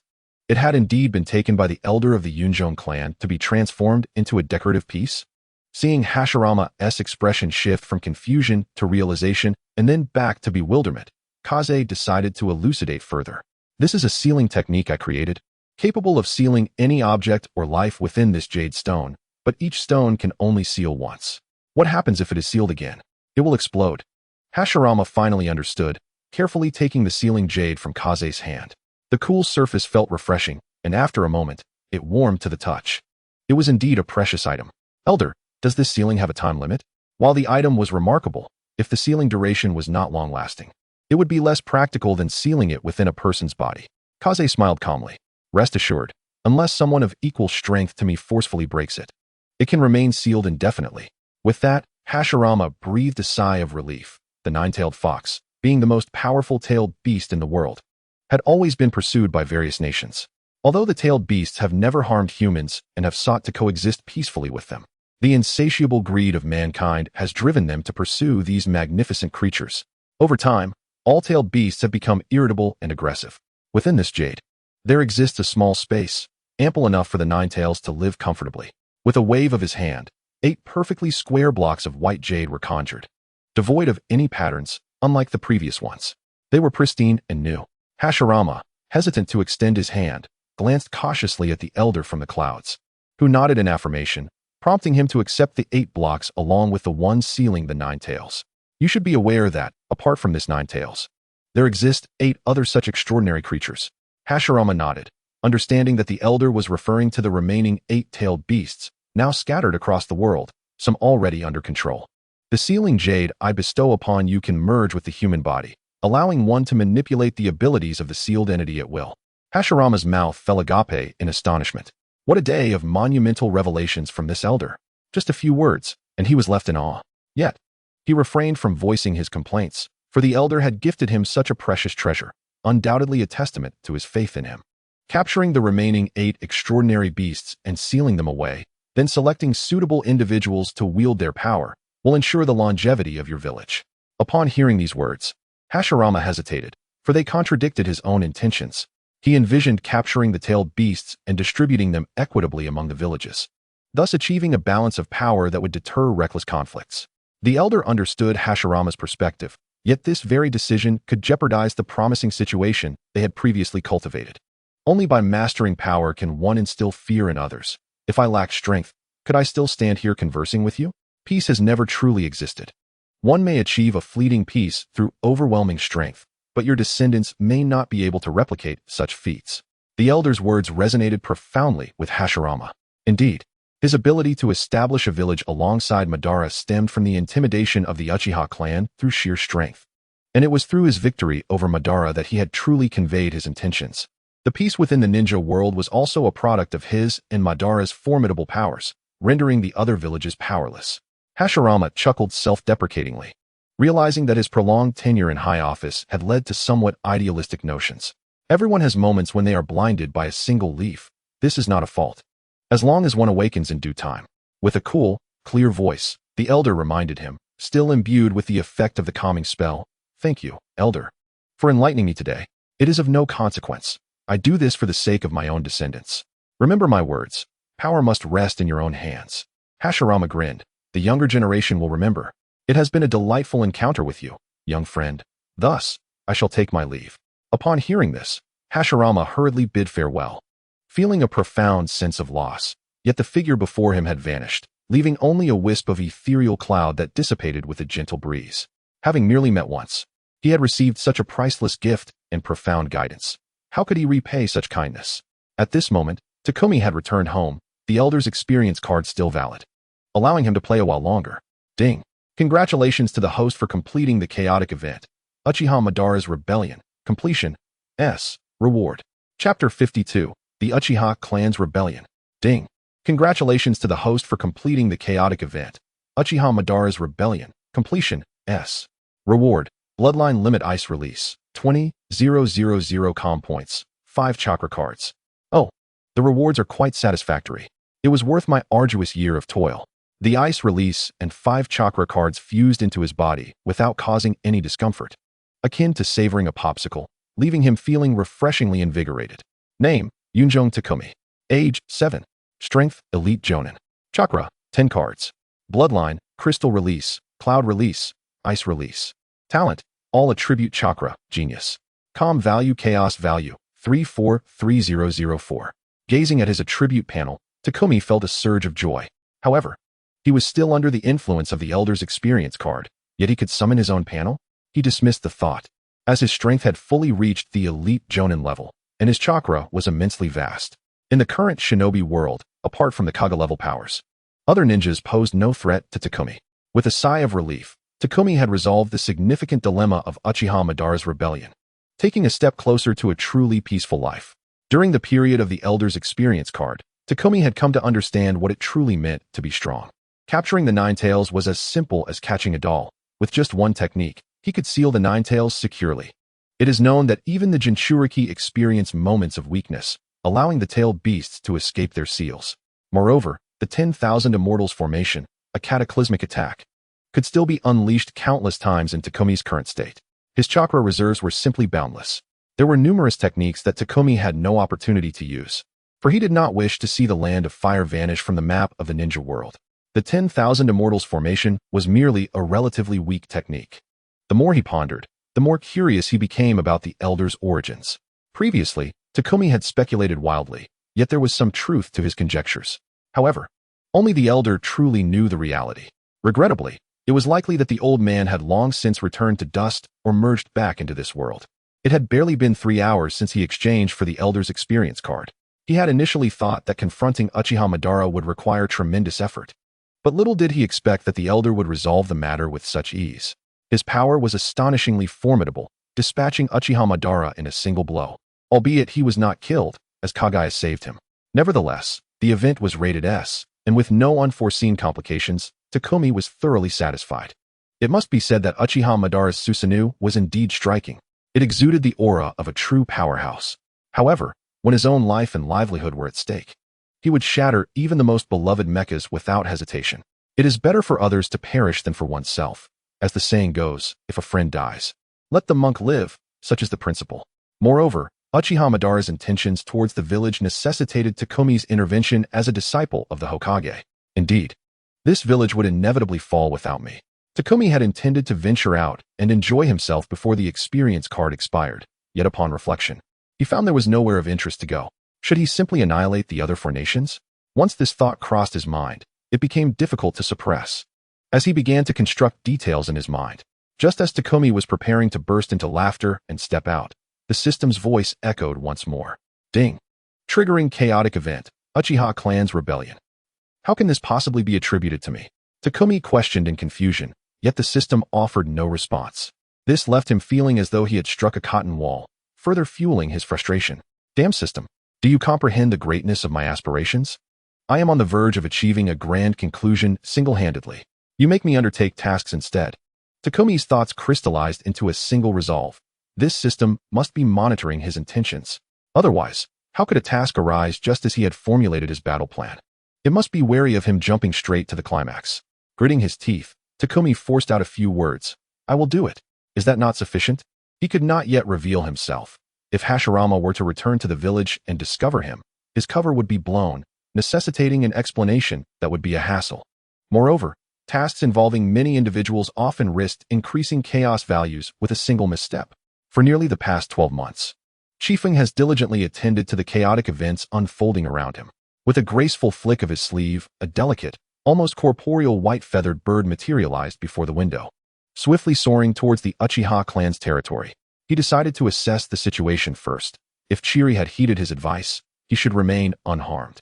Chiefing had anticipated that something would transpire tonight, hence he instructed Chiri to stay close to Kagami. This was initially to prevent the staunch traditionalists of the Uchiha clan from colluding with Uchiha Madara. Little did he expect that while the battle on Madara's front had concluded, the turmoil here was just beginning. Chiefing could only lament that the Uchiha's timing was utterly misguided, especially with Hashirama likely nearing the village gates. This was sheer folly. Yet, it seemed Chiefing's musings entirely overlooked his role as an external factor. What should have been a battle lasting the entire night was resolved in merely 2 or 3 hours. Whom could he appeal to for reason? The white-feathered bird soared through the sky, transmitting all it observed back to Chiefing's mind. Before long, it reached the Uchiha clan grounds, where some Senju clan members had rushed over upon hearing the commotion, only to be halted at the entrance by Uchiha members.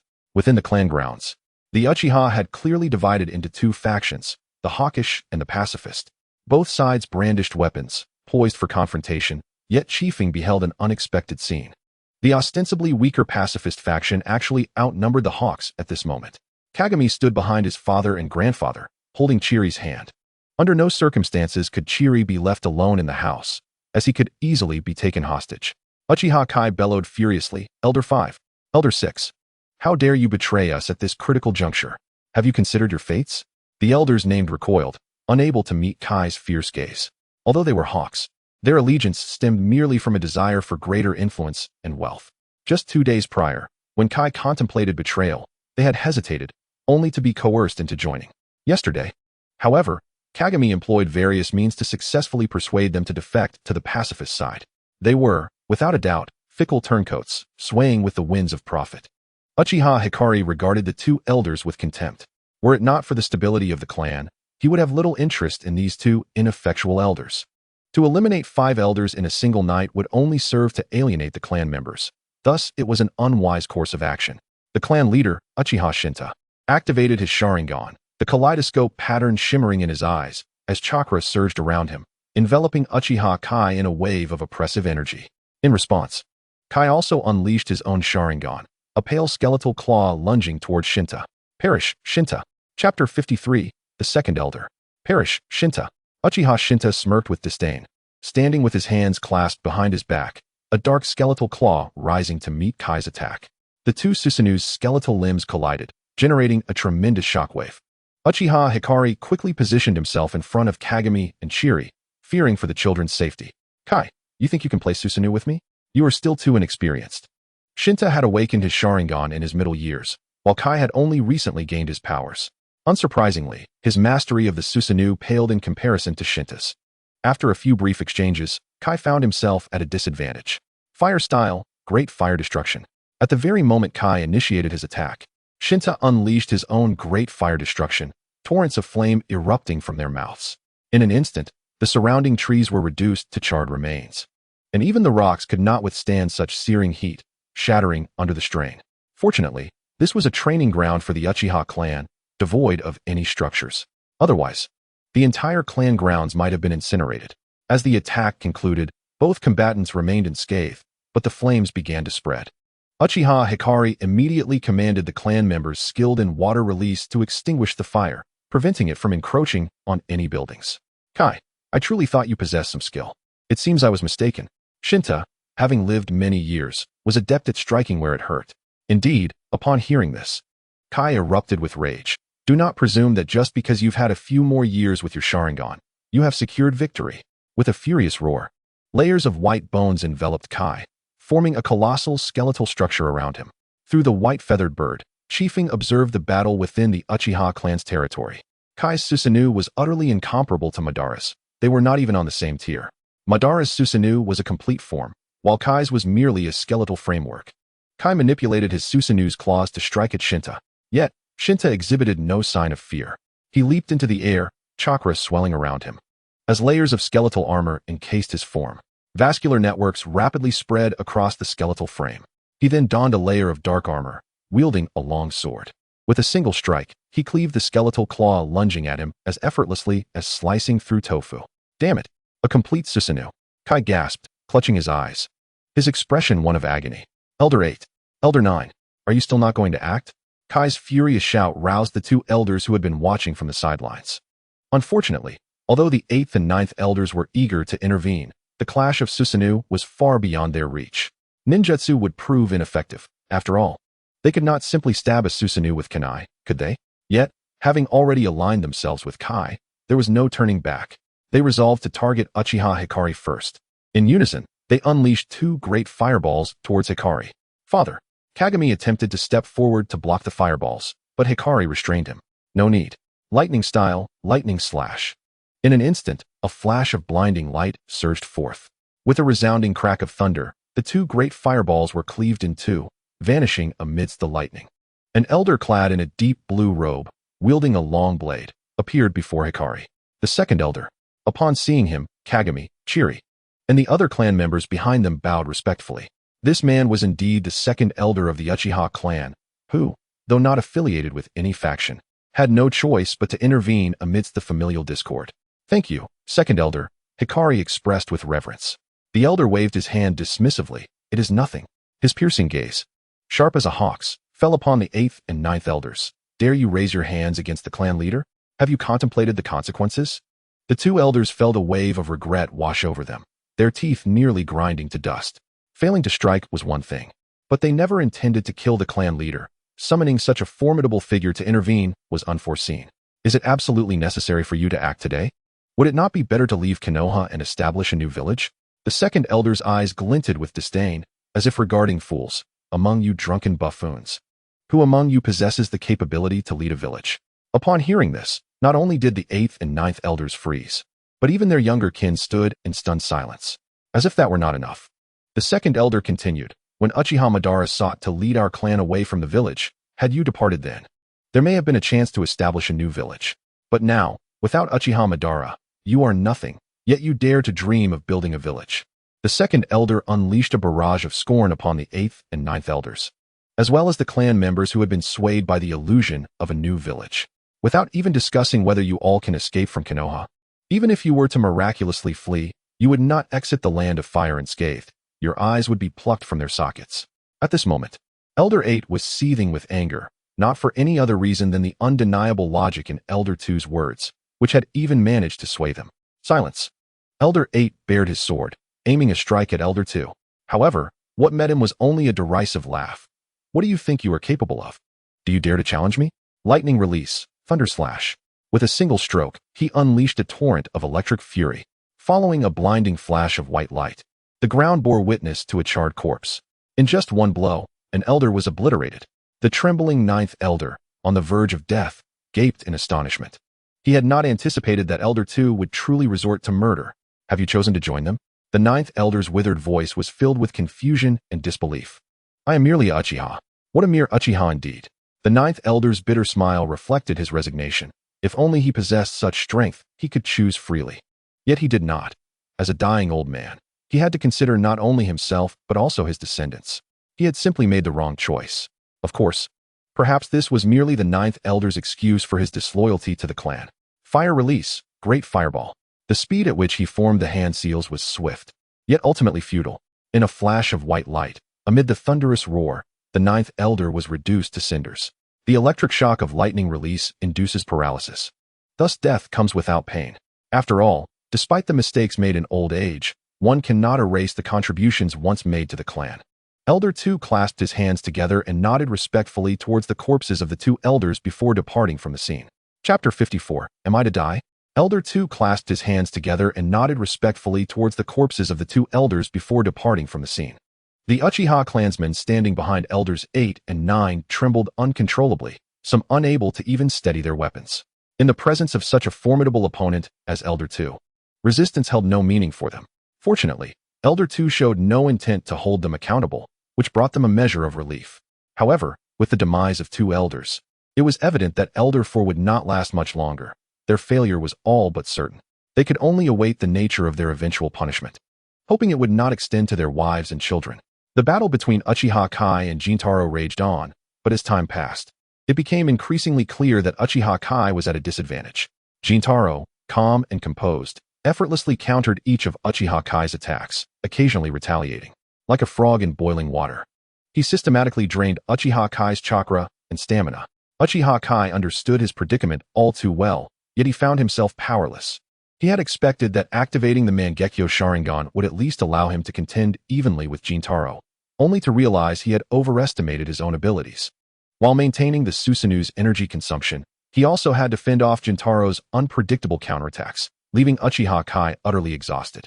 Every time he attempted to relax even slightly, Jintaro would strike, his power precisely within the threshold of what Uchiha Kai could endure. Uchiha Kai had cursed that old man countless times. Yet Jintaro paid no heed to the vitriol, further infuriating Uchiha Kai to the brink of collapse. Jintaro, are you so cowardly as to only dare to fight like this? Have the courage to face me in a true battle. Dragging his weary body, Uchiha Kai roared at Jintaro. He was well aware that his demise was imminent. Yet as a Uchiha who had awakened the Mangekyo, he refused to die in such an undignified manner. Oh, are you prepared to embrace death? Uchiha Kai remained silent, mobilizing the last remnants of his chakra. Overuse of the Mangekyo Sharingan caused blood to stream from his eyes. On the skeletal form of his Susanoo, veins and muscles surged rapidly, transforming within moments into a white samurai wielding a lethal blade. Two colossal, complete Susanoo manifestations materialized within the Uchiha clan, exuding an overwhelming presence. However, the villagers had been warned by the Senju clan to remain indoors, so only a few prominent shinobi witnessed this spectacle. Senju Tobirama had been observant since Jintaro activated his Susanoo, but recognizing it as an internal conflict within the Uchiha clan, he refrained from intervening, all the while keeping a close watch on their movements. Should any actions pose a threat to the village, Tobirama would act swiftly. Forcing the complete Susanoo into existence placed immense strain on Uchiha Kai's body, and he felt an excruciating pain, as if every bone in his body were being crushed, nearly causing the aged man to faint. Nevertheless, he persevered through sheer willpower, regrettably unable to avenge his grandchildren. He had overestimated himself and underestimated his opponent. A foolish miscalculation indeed. Hades /. Jintaro drew the long sword at his waist, striking towards Uchiha Kai. In an instant, countless grotesque specters manifested on Jintaro's blade, brandishing their claws as if to drag the victim into the depths of hell. Faced with such a formidable attack, Uchiha Kai held nothing back, swinging his great blade with all his might to meet Jintaro's assault. Their clash erupted with tremendous force, sending all surrounding clansmen flying. The arena was engulfed in chaos. The ground cracked under the impact of their confrontation. The claws upon Jintaro's sword ferociously tore at Uchiha Kai's Susanoo. After a concerted force from the myriad claws, they indeed managed to rend a small opening in the Susanoo. Countless claws surged through the breach, recklessly tearing at Uchiha Kai's body. With Jintaro's Hades slash from the outside and the unknown claws attacking from within, Uchiha Kai found himself utterly spent, unable to resist any longer. As one claw pierced his heart, the white Susanoo shattered and collapsed. Uchiha Kai plummeted from the sky, lifeless. Jintaro too dispelled his Susanoo, gently landing on the ground, momentarily unsteady on his feet. Uchiha Kagami rushed forward to assist, but Jintaro waved him off. "It's nothing. I am uninjured, merely fatigued." He glanced at the lifeless Uchiha Kai on the ground, shaking his head. A Mangekyo Uchiha had perished so easily. If only he could have been of use to the clan, but alas, he was clearly out of touch with reality. Burn him. His ashes may be scattered wherever. With that, Jintaro prepared to return to his quarters for rest. Today's battle had drained him significantly, leaving him utterly exhausted. Before departing, he did not forget to remind Kaguya, "You handle the hawkish clansmen. No one will dare to object." His son understood. Those who participated in the betrayal would certainly face consequences, yet they had not committed any egregious acts. They could at best be said to have been led astray. Their sins were not worthy of death, yet they would undoubtedly face discomfort. Uchiha Kagami, after watching his grandfather return to rest, approached his father to discuss how to deal with the dissenters. Many of his thoughts aligned with those of his father, and their deliberations were swift. Before long, a general consensus was reached. However, at that moment, Kagami caught a glimpse from the corner of his eye. It appeared that the body of Uchiha Kai, lying on the ground, had stirred slightly. A terrifying thought flashed through his mind, prompting him to shout, "Chiri, get away from Uchiha Kai, now!" But it was too late. With blinding speed, Uchiha Kai surged from the ground, extending his hand to grasp Chiri's throat. "Little Chiri, I shall claim your life." At that moment, Chiri's mind was a blank slate, her gaze fixed on the impending claws, as a voice echoed relentlessly in her mind. "Am I to die? Chiri!" Uchiha Kagami emitted a heart-wrenching scream, madly pushing aside the clan members surrounding him, heedlessly rushing toward Chiri. Gazing at Chiri's bewildered visage and the imminent threat posed by Uchiha Kai, who was about to take his sister's life, a peculiar sensation instantaneously flooded Kagami's eyes and mind. The three tomo in his eyes twisted and contorted, morphing into a pinwheel-like pupil. Yet, at that moment, he could not afford to concern himself with the changes in his eyes. A mere distance of a few meters felt as distant as a lifetime. "Chiri!" Suddenly, the sound of shattering glass echoed.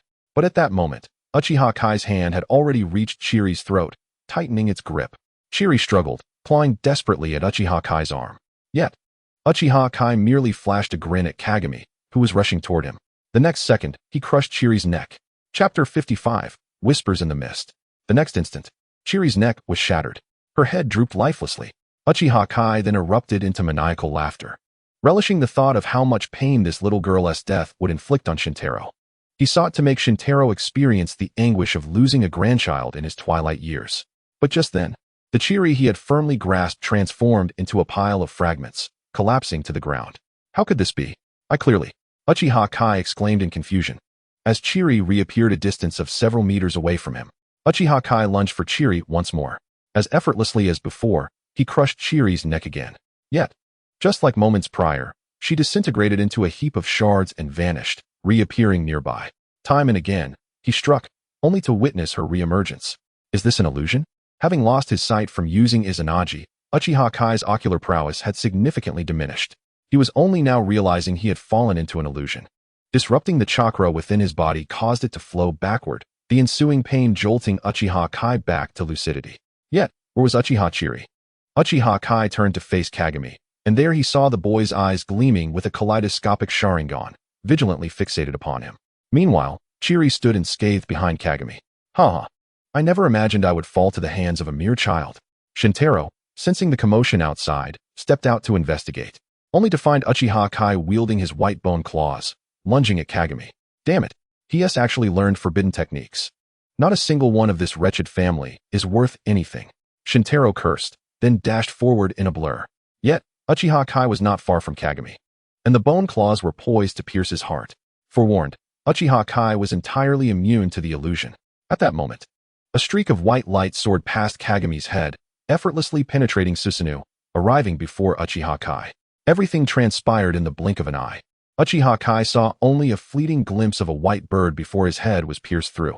He fell heavily to the ground, blood pooling around him. Saved? Kagami was momentarily bewildered, having just seen Susanoo poised to strike him. Yet in the next breath, Uchiha Kai lay dead.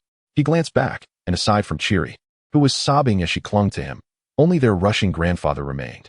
Without time to ponder, Kagami swiftly retreated with his sister until they reached their grandfather's side, where he finally felt a sense of security. You two stay behind me, Shintaro instructed, then activated Susanoo, encasing his grandchildren within its skeletal embrace. Approaching Uchiha Kai's lifeless body, Shintaro scrutinized it closely before letting out a sigh of relief. His eyes have been gouged out. He can no longer use Izanagi. Rest assured. Chiri was unaware of what Izanagi entailed, but inferred from her grandfather's tone that they were now safe. Meanwhile, Kagami felt a pang of dread. Had he not awakened his eyes just in time, Chiri could have met with a dire fate. What a despicable creature to resort to such forbidden techniques. Shintaro exhaled a plume of flame, reducing Uchiha Kai to ashes, instructing the clan members to dispose of the remains in any filthy gutter. Grandfather, was it the person who saved me who took Uchiha Kai's eyes? Most likely, the kaleidoscopic Sharingan holds significant value in the ninja world. However, since they saved your life, let them take it. Shintaro affectionately ruffled Kagami and Chiri's hair, expressing profound gratitude to their unseen savior. Had he known their identity, he would have certainly expressed his thanks in person. A mere kaleidoscopic Sharingan pales in comparison to the life of his cherished grandchildren. You've awakened the kaleidoscope at such a tender age. You make your grandfather proud. Shintaro gazed at Kagami with a beaming smile. The process of awakening his grandchild's eyes was far superior to his own, devoid of any familial sacrifice. There was no need to mention his own past. Kagami did not share the same exuberance regarding his awakened kaleidoscope. If given the choice, he would prefer never to have awakened it, wishing to avoid reliving that harrowing experience. Chiri, too, had begun to recover from her shock. Tonight would be unforgettable, as she had teetered on the brink of death several times. Fortunately, everything had turned out well in the end. All right, children, return to your rest. We shall discuss the remaining matters tomorrow. Shintaro personally escorted his grandchildren back to their room, only then departing with peace of mind, dispatching a few trusted allies to guard them. The internal strife within the Uchiha clan gradually subsided. Meanwhile, Kifu gazed at a kaleidoscopic Sharingan in the cultivation fluid, pondering its potential use. It was impossible for him to utilize it, given that he lacked Uchiha blood. Moreover, he believed that with his current abilities, he might not be inferior to the Sharingan. Contemplating the matter without resolution, he decided to postpone it for another time. After all, the cultivation fluid had been exchanged from the store and possessed a long shelf life. Kifu stored the Sharingan within his spatial ring, acknowledging its utility. Such a clandestine item was safest tucked away within the ring. Ding! Congratulations, host, for completing the chaotic event of the Uchiha clan's rebellion. Completion, B. Reward, 5,000 tranquility points. 5,000, quite impressive. After all, during this chaotic incident, Kifu had done nothing, only rescuing Uchiha Kagami at the last moment. He could be considered a mere opportunist. And for such effortlessly acquired tranquility points, Kifu would not complain about their quantity. After all, he had contributed little, merely watching the drama unfold from above. However, Kifu also harbored disdain for Uchiha Kai, which prompted him to snatch away his eyes. That old fool dared to lay a hand on Chiri. He was living on borrowed time, surviving all this while after Izanagi took effect. Perhaps when dragged away for cremation, He could have violently retaliated against the Uchiha clansmen and managed to escape Konoha alive. Yet, in doing so, Kifu may not have been able to effortlessly reap 5,000 tranquility points. It seems this old fool was destined to perish. With another 5,000 added to his account, Kifu's tranquility points had now reached 39,300, allowing him to purchase a considerable assortment of items. What excited him most was the summoning seed. With it, he could acquire a formidable summoning beast. Given the quality of items produced by the system, it would surely not pale in comparison to the likes of Gamabunta. Originally intending to exterminate the four nations, Kifu lost interest after the recent events involving the Uchiha clan. He figured nothing significant would occur, so he deactivated the ancestral experience card, reverting to his original form. With his strength suddenly diminished to his own level, Kifu found himself momentarily disoriented. Just as he intended to adjust and head to the store to exchange for the summoning seed, a thick fog inexplicably enveloped the entire room. In the midst of this fog, whispers began to resonate. Subsequently, in a daze, Chu Feng lost consciousness amidst the swirling mists and collapsed onto the ground. Chapter 56. Transmutation in the Clouds. Upon regaining consciousness, Chu Feng found himself enveloped in a wondrous spectacle. He was now adrift in an expansive galaxy, where countless stars twinkled, and innumerable celestial bodies were born and perished. As he meandered through this cosmic expanse, he narrowly evaded being consumed by a black hole. The magnificence of the galaxy dazzled Chu Feng. Such splendor could never be fully appreciated from the ground below. Only by immersing oneself in this vastness could one truly comprehend its essence. However, this entire experience left Chu Feng questioning whether it was real, an illusion, or merely a dream. To discern the truth, he employed the most straightforward method, pinching his own cheek, not too forcefully, of course. The sensation of pain confirmed that he was not dreaming. Yet, the surreal surroundings appeared astonishingly fantastical. With a blink of an eye, he found himself in the cosmos. Surely, he mused, he hadn't been abducted by some errant system. But after much contemplation, he found no reason for such an abduction. He possessed nothing and had no value to warrant such an action. At that moment, a colossal meteor hurtled towards him, prompting Chu Feng to instinctively raise his hands in defense. Yet, the instant he made contact with the meteor, the scenery around him shifted once more. Upon opening his eyes again, the galaxy had transformed into a mist-shrouded courtyard.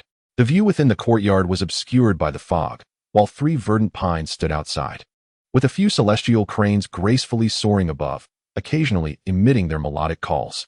"Come in, my child." A familiar voice resonated, soothing and cool, banishing all distractions from Chu Feng's mind. After arranging his clothing, he stepped forward into the courtyard. As he traversed the enveloping mists, he finally beheld the courtyard's layout. It was quite simple, featuring a small dwelling and a modest pond adorned with several green lotus blossoms. Beside the pond, a stone table held a steaming cup of tea. The owner of the voice was seated at the stone table, gesturing for Chu Feng to join him. Chu Feng dared not hesitate. Quickening his pace to reach the stone table, he bowed respectfully. Descendant Chu Feng greets the esteemed ancestor. "Good child, do sit down and have some tea." No wonder Chu Feng felt compelled to enter the courtyard upon hearing that voice. It belonged to none other than the progenitor of the Yunzhong clan, Yunzhong Huaqin. Just hours prior, he had been using the ancestor's name to intimidate others outside. It seemed the ancestor had learned of this incident. Otherwise, why would he summon Chu Feng here? Previously, he had told others that he was merely a wandering soul. Surely, he hadn't angered the venerable ancestor. Haha. Do not be nervous, my child. Have a sip of tea. This was the second time the ancestor had invited Chu Feng to tea. Without hesitation, Chu Feng lifted the cup and took a small sip. The moment the warm liquid flowed into him, he felt invigorated, as though his chakra was surging. Although he sensed the tea's revitalizing effects, he refrained from gulping it down greedily, instead savoring it sip by sip. After all, behaving improperly in front of the ancestor could jeopardize his return. Yet, if he truly could not return, then perhaps his dreams would finally be realized, living a tranquil life on a small hill in an unknown place. Yunzhong Huaqin observed Chu Feng's demeanor, nodding inwardly. If his descendant could not withstand such a minor temptation, he would indeed be deemed incapable. Noticing that Chu Feng had nearly finished his tea and the ancestor remained silent, Chu Feng took the initiative to speak. "Ancestor, what is the purpose of summoning your descendant here?" Yunzhong Huaqin smiled at Chu Feng's somewhat apprehensive appearance. "You, my boy, were quite bold earlier in impersonating me, leaving your master utterly astounded." Chu Feng's face flushed crimson upon hearing the ancestor's directness. Such matters were typically approached with more subtlety. "The reason for the younger generation's presence is," Chu Feng began, but was interrupted by Yunjong Huachin. I am already aware of the circumstances. He continued, however, your fortune is indeed remarkable. You managed to capture a fragment of my consciousness that remained in this realm. This realm? Chu Feng noted the wording, perhaps confirming his suspicion that the ancestor hailed from another world. Indeed, I am not a native of this realm. I inadvertently arrived here many years ago and encountered a woman, subsequently staying for over a century. As he spoke, a hint of nostalgia glimmered in Yunjong Huachin's gaze. After that woman passed away, I severed the fabric of reality to return to my original world. Chu Feng, intrigued, ventured, it seems you held great affection for your wife.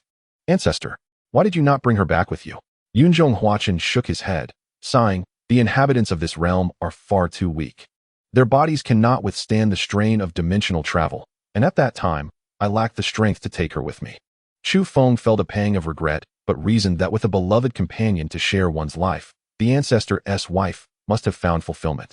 I could only bring her soul back to my original world and reconstruct her physical form. Goodness, was that truly necessary? Could you not convey that in a single breath?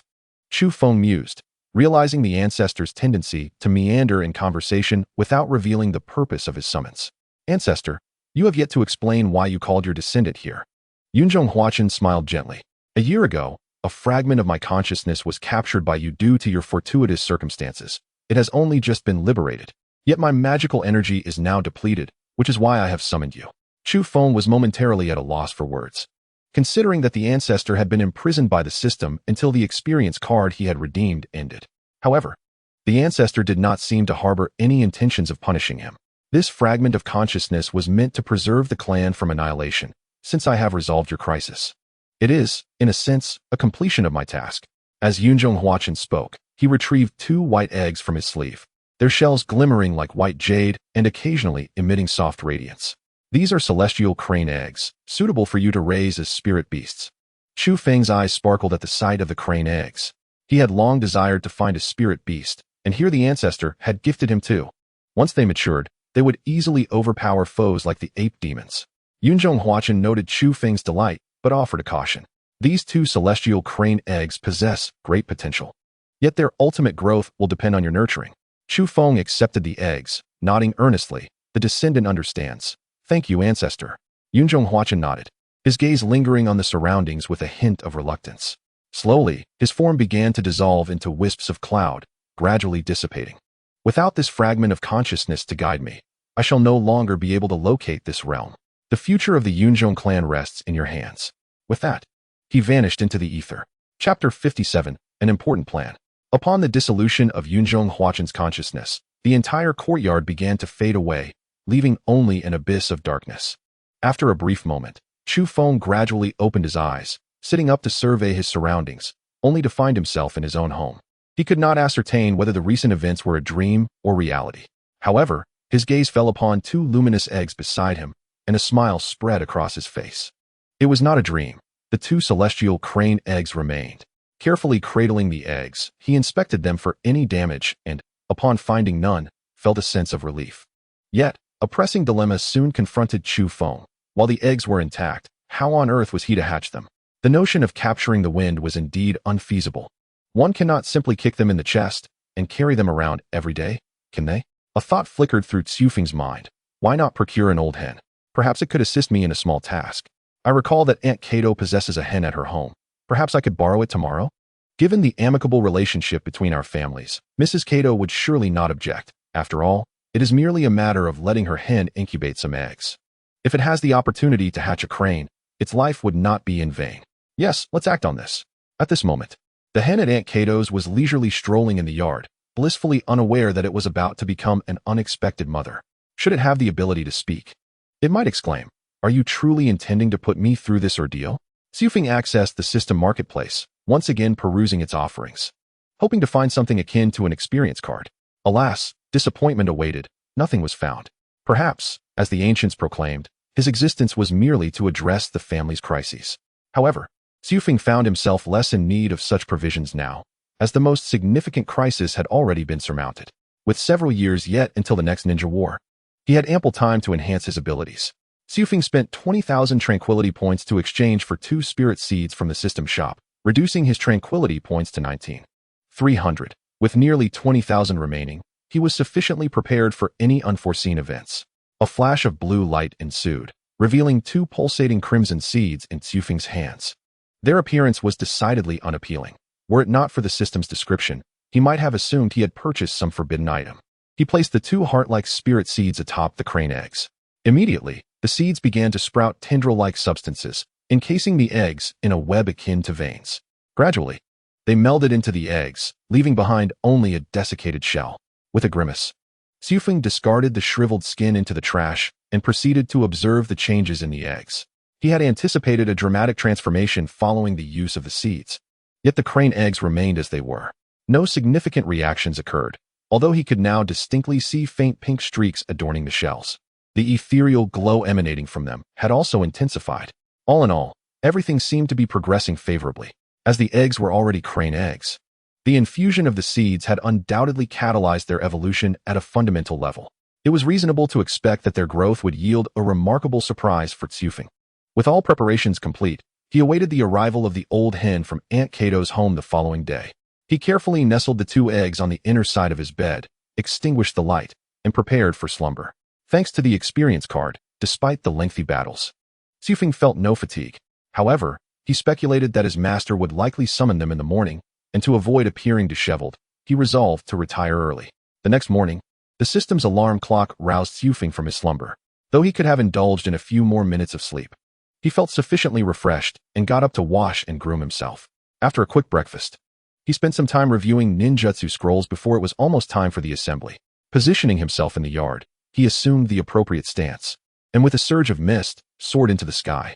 Ever since mastering this ninjutsu, Tsufing had not ventured up the mountain on foot. Not only did it save considerable time, but it also afforded him a view of the splendid scenery. The early risers in Konoha had grown accustomed to witnessing Tsufing's aerial displays. They recognized him as the esteemed pupil of the Hokage. His exceptional abilities were indeed to be expected. Occasionally, they would wave at him and exchange morning greetings, but Tsufing's speed left little room for such pleasantries. What should have taken a quarter hour, or even half an hour, he accomplished in merely 5 minutes, arriving at the summit before anyone else. Arriving early had its merits, for he was able to witness the sunrise from the mountaintop. After a brief wait of about 10 minutes, the others began to arrive at the peak. Upon seeing Tsufing already present, they expressed envy. Who would not relish the sensation of soaring through the skies? Yet, few possessed the ability to wield flying ninjutsu. The average ninja could only resort to summoning a bird as a spirit beast to achieve flight. Once everyone had gathered, they engaged in conversation about the tumultuous events of the previous night. However, with both Kagami and Chiri present, they refrained from delving too deeply into the matter. Tsufing could easily discern the heavy dark circles under Chiri's eyes. After such a harrowing night, it was no surprise that anyone would struggle to find rest. "Tsufing, you appear quite invigorated," Chiri remarked wearily, admitting that she had hardly slept at all, leaving her in a rather poor state. "Indeed. Upon hearing that chaos had erupted among the Senju clan, I decided to retire early," Tsufing replied gently, inquiring, "How are you holding up?" Chiri shook her head, managing a strained smile. "I cannot say I am well. Merely being alive to see you today is fortunate." Although Chiri had accompanied her brother on several missions over the past year, it was only when faced with genuine life-threatening peril that she truly grasped the sensation of fear and her own fragility. Tsufing, upon hearing this, placed a reassuring hand on Chiri's shoulder, offering comforting words, unsure if they would bring her any solace. At that moment, Hashirama and Tobirama suddenly appeared above the rocky outcrop, prompting everyone to cease their chatter and form a line. "You all look quite spirited," Hashirama exclaimed with a hearty laugh. Upon returning to the village, he had been informed of the unrest within the Uchiha clan, which had left him quite troubled, just as the betrayal by Madara had been resolved. Another crisis had erupted within the Uchiha clan. Thankfully, Tobirama assured him that the situation had been quelled. To address the matter, Hashirama had summoned Uchiha Shintaro and Uchiha Hikari for a discussion, yielding a favorable outcome. He expressed high praise and commendation for both. "Master, you have arrived," Tsufing said, his face alight with joy. It was unclear whether it was due to the events of the previous night or some other reason. But Hashirama's gaze upon Tsufing held an indescribable significance. He nodded at Tsufing before addressing the group. "In the coming period, the village will embark on a crucial mission." Chapter 58, Capturing the Tailed Beasts. As Hashirama spoke, curiosity piqued among the audience, wondering if the mission was connected to the previous night's turmoil. However, Hashirama wasted no time in revealing the truth. In the upcoming period, the village will undertake the task of capturing the tailed beasts. The announcement left everyone momentarily stunned. They had anticipated a connection to the events of the previous night, only to discover that the objective was to capture the tailed beasts. According to records, these entities possessed immense strength, with 9 in total, each with distinct abilities, and even if defeated, they would eventually revive. The prospect of Hashirama attempting to capture such beings was astonishing. Hizashi, Danzo, Akimichi Tsufeng. Next week you will accompany Sarutobi Sasuke to capture the 8 tails. Kagami, Koharu. And In will accompany Uchiha Hikari to capture the 7 tails. Hizashi and the others immediately accepted their orders, recognizing the significance of the mission through the assigned ninja leader. Sasuke and Hikari were both clan leaders, renowned for their power and status. Such high-caliber ninjas undertaking capture missions underscored the Hokage's seriousness regarding the matter. As for Tsufeng, Hashirama was truly uncertain whether he should assign him a task. While there was no doubt regarding Tsufeng's prowess as a formidable ninja, sending a mere 7-year-old to capture a tailed beast was indeed a daunting consideration. It is indeed a psychological hurdle that Hashirama cannot surmount, perhaps compounded by a fear of unforeseen circumstances that would hinder his ability to explain to the esteemed ancestor of the Cloud Village about the perilous mission he is assigning to his descendants today. After all, just yesterday, that venerable figure bestowed a significant gift upon Konoha, and now he is dispatching his kin to undertake such a treacherous task, which seems somewhat inconsiderate. Kitsuki, perceiving his master's dilemma, understood that should his master allocate a mission to him, it would violate his own principles. As a disciple, it is only right to alleviate his teacher's burdens, especially considering that he has already faced off against Uchiha Madara. What else is there to fear? Master, I am already a ninja, Kitsuki asserted, having received his forehead protector directly from his mentor. Hashirama had long acknowledged that Kitsuki was unlike other children, yet today he appeared excessively hesitant. With that thought, Hashirama resolved without further deliberation, Kitsuki, accompany Tobirama in capturing the 6 tails. You shall depart next week. Chihiro, your strength is still insufficient. You need not partake in this mission. Upon hearing this, Chihiro did not feel overly disheartened, for she possessed a clear understanding of her own capabilities. Although she had made considerable progress over the past year, the notion of capturing a tailed beast still seemed utterly fantastical, akin to merely delivering snacks to the tailed beasts. Naturally, Kitsuki's opportunity to accompany Tobirama in capturing the 6 tails evoked a sense of envy in Chihiro. After all, Kitsuki's prowess was well established, even against the likes of Nichiren. He had often emerged victorious. Chihiro, on the other hand, had never triumphed even once. Task assigned: capture the 6 tails, task level S. Kitsuki anticipated that this system would undoubtedly yield its level task, which should earn him a considerable amount of calmness points. His desire to undertake the mission was tinged with a hint of personal ambition. Given his current strength, accompanying a formidable ninja to capture a tailed beast should pose no significant issues. Moreover, traveling alongside Tobirama assuredly mitigated any potential risks. Although Tobirama's strength was not on par with Hashirama's, it was still formidable, ranking just below him. Furthermore, the 6 tails was of moderate strength among the tailed beasts, undoubtedly reducing the overall difficulty of the task. Yet vigilance was crucial. No tailed beast was to be underestimated. Even the weakest among them was not to be trifled with. After assigning the missions, Hashirama imparted a few final instructions before dismissing Nichiren and the others. Now at the age of 17, they had gleaned most of what they could from Tobirama, and thus no additional training was necessary. Meanwhile, Kitsuki and Chihiro commenced their training for the day. Over the past year, Hashirama had not solely focused on teaching them taijutsu, but had tailored their training according to their respective strengths, resulting in significant advancements for both.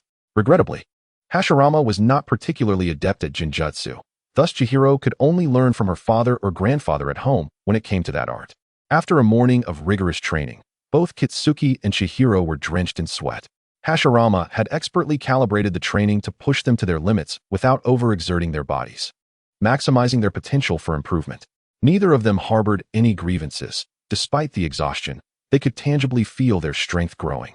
Let us go eat, Chihiro, Kitsuki said. Wiping his brow, Chihiro shook her head, expressing her fatigue from the previous night's poor rest combined with the morning's exertions. I think I'll pass today, Kitsuki.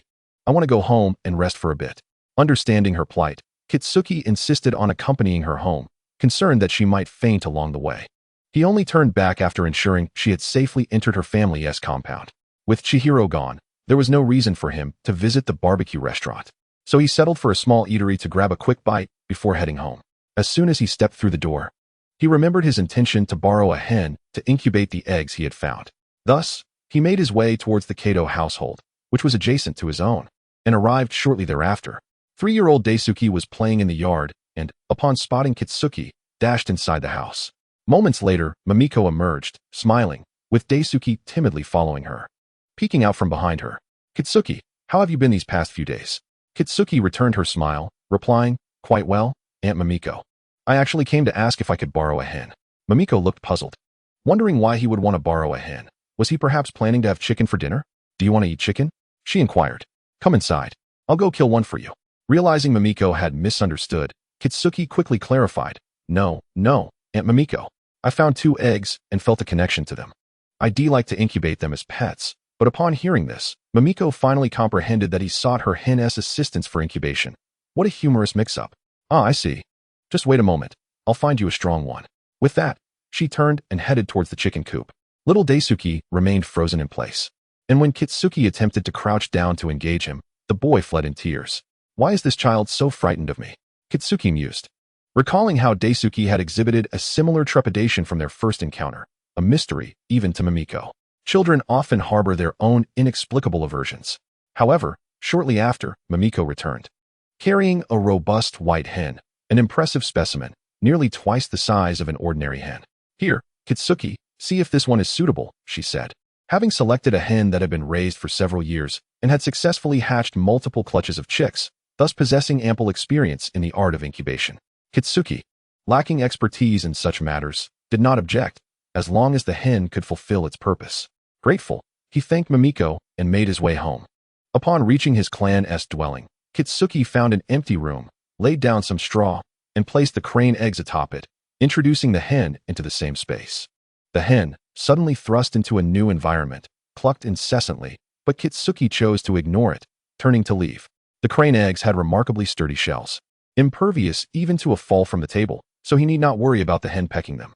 After a busy day, the lunch Kitsuki had purchased earlier had grown cold, and he was too lazy to venture out for a fresh meal, thus making do with what he had.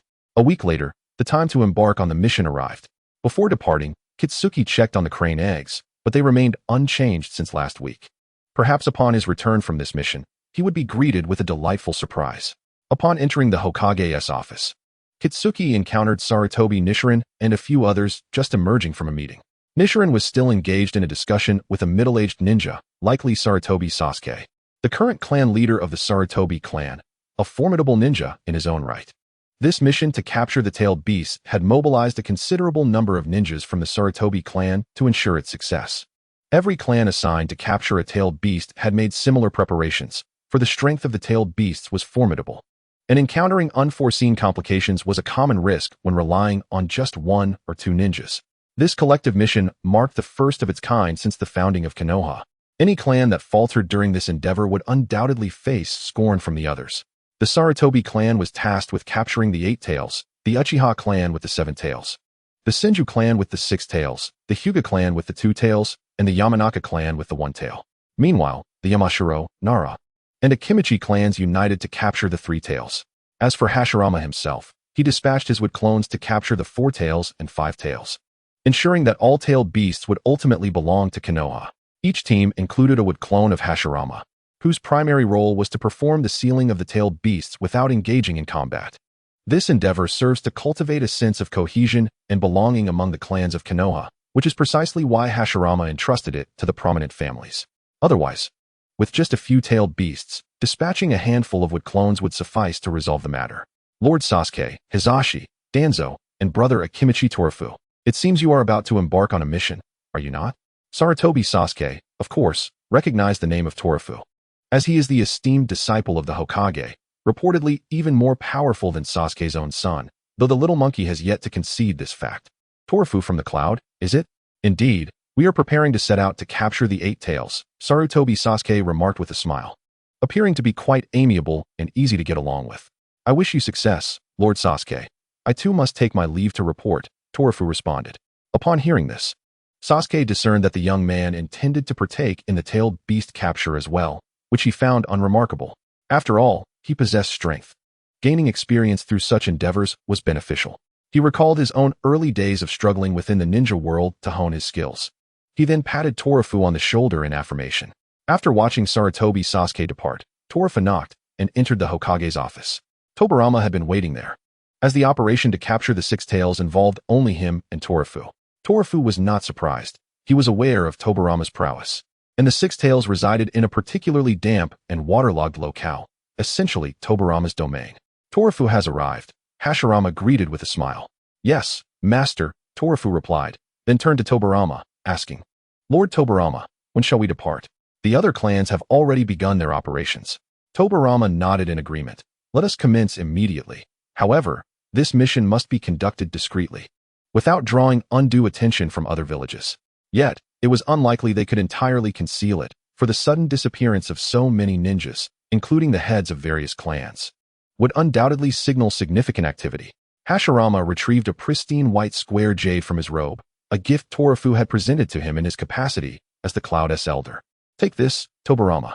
Brother, what is this? Tobirama inquired, perplexed as to why his elder brother would bestow upon him a piece of white jade. This is a sealing technique that can effortlessly seal a tailed beast. It is nearly impervious to external force. Even I cannot break it. Tobirama was left feeling incredulous, thinking his brother must still be half asleep to utter such fantastical claims. After all, even his elder sister's Uzumaki sealing techniques exhibited vulnerabilities when sealing tailed beasts. This matter is far too intricate. We shall discuss it further upon your return. Skeptically, Tobirama accepted the white jade and tucked it into his robe. Then we shall set off, brother. Hashirama waved his hand, still wearing a gentle smile. Go forth, and take care not to sustain injuries.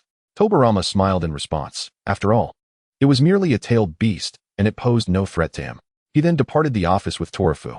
One can only hope they behave themselves, Hashirama murmured. Although he wished to avert the resurgence of war in the world, capturing the tailed beasts was imperative for the enduring peace of Konoha. He pondered over the words of the Cloud's elder, finding them quite sagacious. The strength must reside in one's own hands to instill fear in others. Hashirama hoped that the major ninja villages would turn a blind eye to Konoha's actions on this occasion. Otherwise, Lord Tobirama, where is the Six Tails located? Torafu genuinely had no knowledge of this, as the anime did not specify the country in which the Six Tails resided prior to its capture. In the Land of Water, the Six Tails dwells within an underground cavern. Hashirama had long harbored intentions of capturing the tailed beasts and had conducted thorough investigations beforehand. The Land of Water? Does that not imply an abundance of hot springs? Torafu mused, recognizing that the future Land of Water is renowned for its tourism, situated on a peaceful island.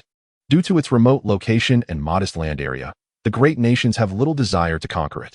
Over time, the inhabitants have grown accustomed to a tranquil existence, rendering even ninjas obsolete. Yet, this was merely the future. At present, Torafu merely hoped that the ninjas of the Land of Water would not make matters difficult for themselves. After all, they were only there to capture the tailed beasts and had no intention of antagonizing the water ninjas. Lord Tobirama, how formidable are the ninjas of the Land of Water? Without much thought, Tobirama responded, they do not possess particularly renowned ninjas. Their overall strength is relatively weak. Chapter 60, The Young Three Ships. Despite lacking specific knowledge, Torafu shared Tobirama's sentiments. If the village possessed considerable strength, they would surely aspire to expand their territory rather than remain cooped up on a small island. Tobirama utilized the Flying Thunder God technique, and in an instant, he and Torafu arrived at the mountains behind the village. To execute a covert mission, it was imperative to avoid a conspicuous exit through the main gate. Tobirama leaped onto the branches, navigating through the forest with agility. Torafu, unfamiliar with the route, could only follow closely behind Tobirama. Fortunately, Tobirama intentionally slowed his pace, ensuring Torafu could keep up. After approximately half an hour, the two moved beyond the bounds of Konoha. Tobirama then came to a halt, explaining that the Land of Water was situated offshore and required a boat for passage. Torafu nodded. While ordinary rivers or large streams could be traversed with ninjutsu, attempting to cross the sea with such techniques was ludicrous, unless one possessed a ninjutsu adept at flight or a large sea creature as a summoned beast. It was best to board a vessel. Where shall we find a boat? The coastline of the Land of Fire was quite distant from the Land of Water, and given the current shipbuilding technology, Torafu felt that long-distance navigation was unfeasible. Konoha typically only maintained trade with the Land of Waves, which was not far enough for their vessels to reach. We shall head to the Land of Iron, then take a route to the Land of Water. Smaller nations often engage in trade. The land of iron, Torafu recollected, recognizing it as a future neutral nation and the last bastion of samurai. With the establishment of the ninja village system, an increasing number of samurai transitioned into ninjas and joined the ninja villages. However, the samurai of the land of iron steadfastly adhered to their way of the warrior. As countless samurai converted to ninjas, many samurai traditions vanished, engendering a profound animosity towards ninjas among the remaining samurai. Would a nation composed entirely of samurai, such as the land of iron, truly establish diplomatic relations with the land of water? Torafu harbored doubts. Yet, since Lord Tobirama had stated it, he assumed there must be some assurance behind it.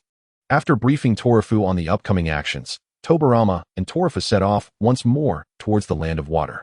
The journey proceeded smoothly, devoid of unexpected incidents. However, due to the lengthy distance, the two spent several nights resting in tree hollows. The forest was vast, and as they traveled, Torafu remained vigilant for any creatures that could serve as summoning beasts. After all, possessing such creatures was never a disadvantage. With summoning seeds, one could cultivate powerful summoned beasts. Regrettably, as they approached the border of the land of fire, Torafu had yet to encounter any gifted animals. There was little to be done. After all, luck played a significant role in such matters. If fortune were not on your side, no amount of searching would yield results. Gradually, the surrounding trees deepened in color, their trunks growing sturdier. Torafu recognized this as a species known as black iron trees, whose trunks were as tough as steel. These trees served as excellent materials for crafting scabbards and handles, being exceedingly difficult to fell, hence their high market value. Upon reaching a dense cluster of black iron trees, Tobirama halted, declaring, "We have crossed into the land of iron." He then struck a nearby black iron tree with his fist, producing a sound akin to metal. To possess such a treasure yet be unable to utilize it, what a torment, Tobirama chuckled. Torafu conjured a crystal blade and struck forcefully against the tree trunk. With a sharp crack, the crystal blade shattered, leaving only a faint white mark on the tree's surface. Indeed, it was remarkably resilient. Tobirama gently ruffled the hair of Takafu, saying, "Let us set forth and make our way towards the coast." Before they had even exited the confines of the hidden leaf, both Tobirama and Takafu had donned casual attire. Tobirama had even altered his appearance slightly. After all, he was quite renowned in the shinobi world, and should he be recognized, it could lead to complications. "Very well, Lord Tobirama," Takafu replied, and with that, the two resumed their journey. As dusk approached, they arrived at a quaint village. The population was sparse, primarily consisting of the elderly, women, and children, with the latter playfully wielding wooden samurai swords. It seemed the way of the samurai was cultivated from a tender age. After a brief discussion, Tobirama and Takafu decided to seek lodging for the night in this remote village. Given its secluded nature and Tobirama's altered visage, they presumed they would remain undetected. However, as they stepped into the village, a boy of about 8 or 9 years stood resolutely at the entrance. His voice, though youthful, carried a firm tone. "Halt. Who are you?" Tobirama addressed the child. "I am Ikeda Chikama, and this is my son, Ikeda Rya. We are merely travelers wishing to rest in your village for the night." Tobirama, a seasoned liar, spun his tale effortlessly, his composure unwavering. The boy remained cautious, demanding, "Open your bags." Tobirama complied without hesitation, revealing only some clothing, a modest sum of money, and a few cakes. After confirming that they were indeed just passing travelers, the boy's demeanor softened somewhat. "Welcome to Gantian Village. I am Mifune, the guardian of this village." Takafu was taken aback, nearly exclaiming in surprise. How fortuitous to encounter such a significant figure in a humble village of the land of iron. Though merely a boy now, he would one day be the leader of the land of iron, the foremost samurai in the shinobi world.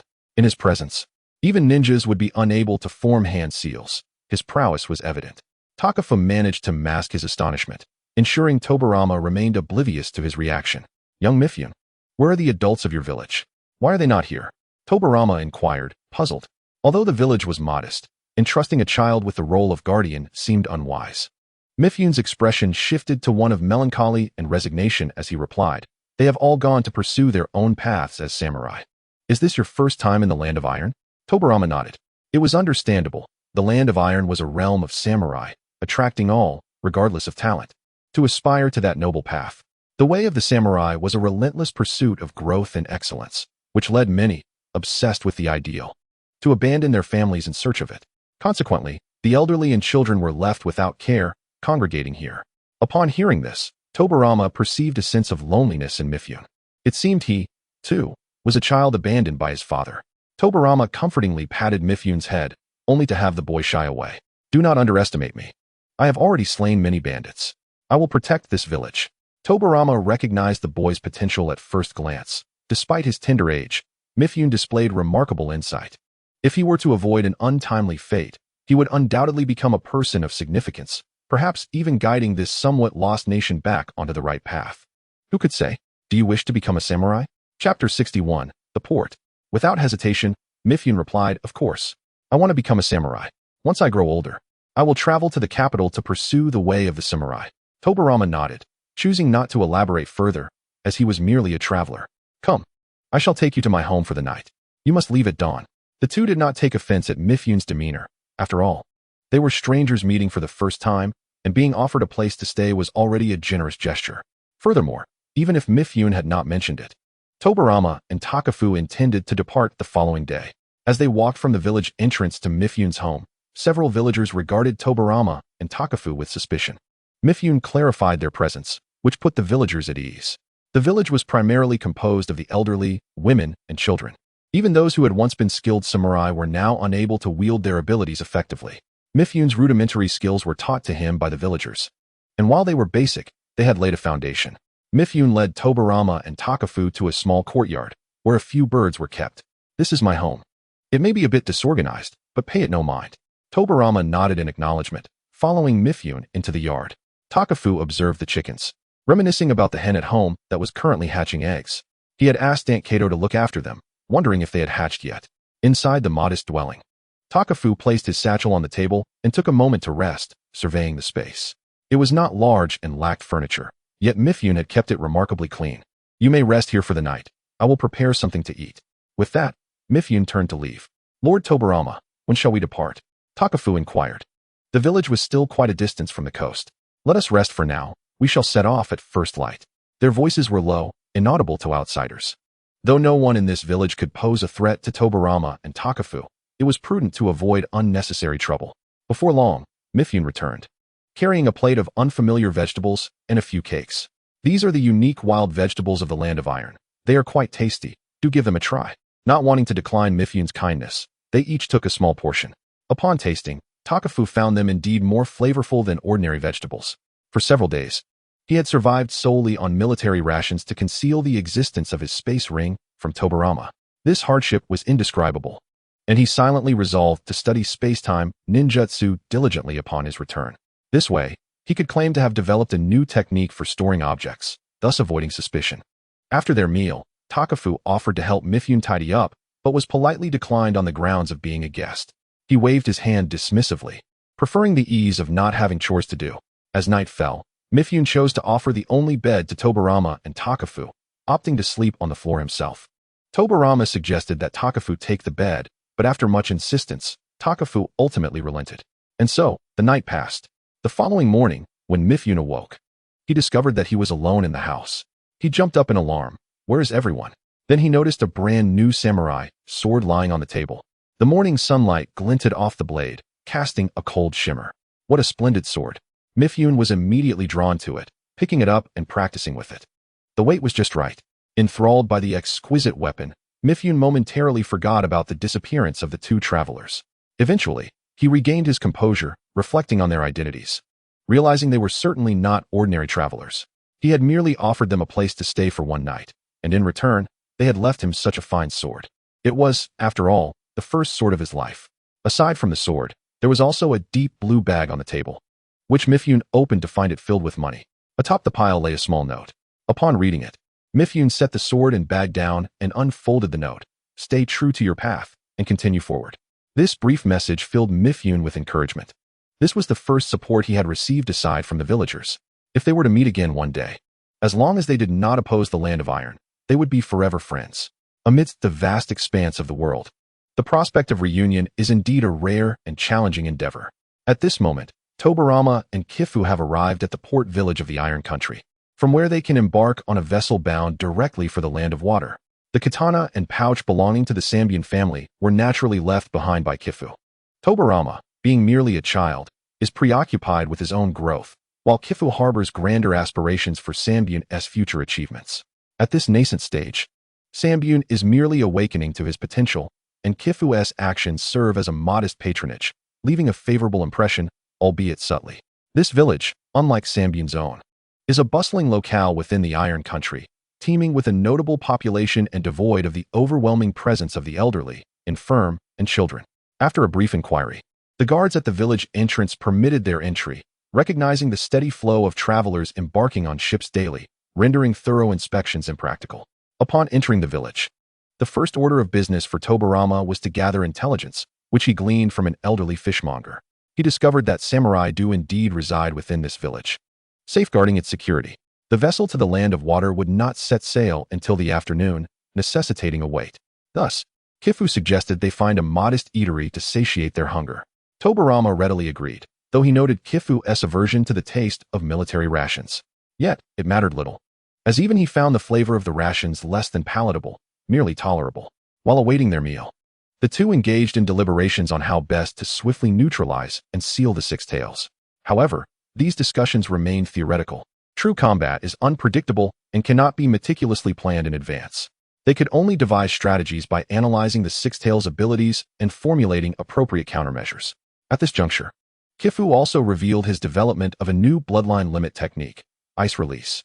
He believed this technique would prove instrumental in their forthcoming battle. Ice Release. Is it akin to that of the Mizuno-Kuni clan? Tobirama inquired. Kifu shook his head, uncertain, before pouring himself a glass of sake. As his fingers brushed against the cup, wisps of vapor began to rise from it, the liquid within transforming into crystalline ice. Chapter 62, The Six Tails. Tobirama lifted the cup to inspect it. Indeed, it was Ice Release, likely indistinguishable from that of the Mizuno-Kuni clan. Kifu scratched his head, admitting that he had inadvertently created this technique during his experimentation. Lacking a repertoire of corresponding jutsu, Tobirama smiled faintly. No matter, adaptability is key. Soon, their ordered dishes arrived, and they began to eat and converse. Time passed swiftly, and the ship destined for the land of water was soon to set sail. They paid their dues early and sought a relatively quiet spot aboard. Remarkably, this was Kifu's first experience sailing. In both his previous and current lives, he had never set foot on a vessel, a small regret now rectified. Before long, the ship departed, and the day's weather was splendid, the sea calm and devoid of storms. As he stood on the deck gazing out at the endless ocean, the gentle sea breeze was refreshing. Various unknown seabirds flitted about, occasionally resting on the ship's mast. "Excuse me, how long until we reach the land of water?" Kifu inquired. The sailor cheerfully replied, "Our port of departure is not far from the land of water. We should arrive by evening." "Thank you kindly," Kifu responded. To which the sailor replied, "No trouble at all," before returning to his duties. Kifu had anticipated a lengthy voyage, but was pleasantly surprised that they would arrive in just half a day. Their time spent since leaving the village felt prolonged. Previous missions typically concluded within a day or two, yet this endeavor seemed likely to stretch into a fortnight. With the estimated arrival time established, Kifu ceased his inquiries, settling into a tranquil silence beside Tobirama. Their journey was devoid of any unforeseen incidents, as they had deliberately chosen a quiet corner to avoid disturbances. There were no foolish bandits to disrupt their passage, and they arrived safely in the land of water. Upon setting foot on solid ground, Kifu stretched lazily, exclaiming, "At last, we have arrived. Yes, let us rest for the night. Our next task is to locate the cavern where the Six Tails is hiding. We have only a rough idea of its location, not a precise one," Tobirama replied. This meant that the true challenges lay ahead. The land of water, abundant with hot springs and volcanoes, harbors numerous subterranean caverns. Having only a general direction would indeed save them significant time.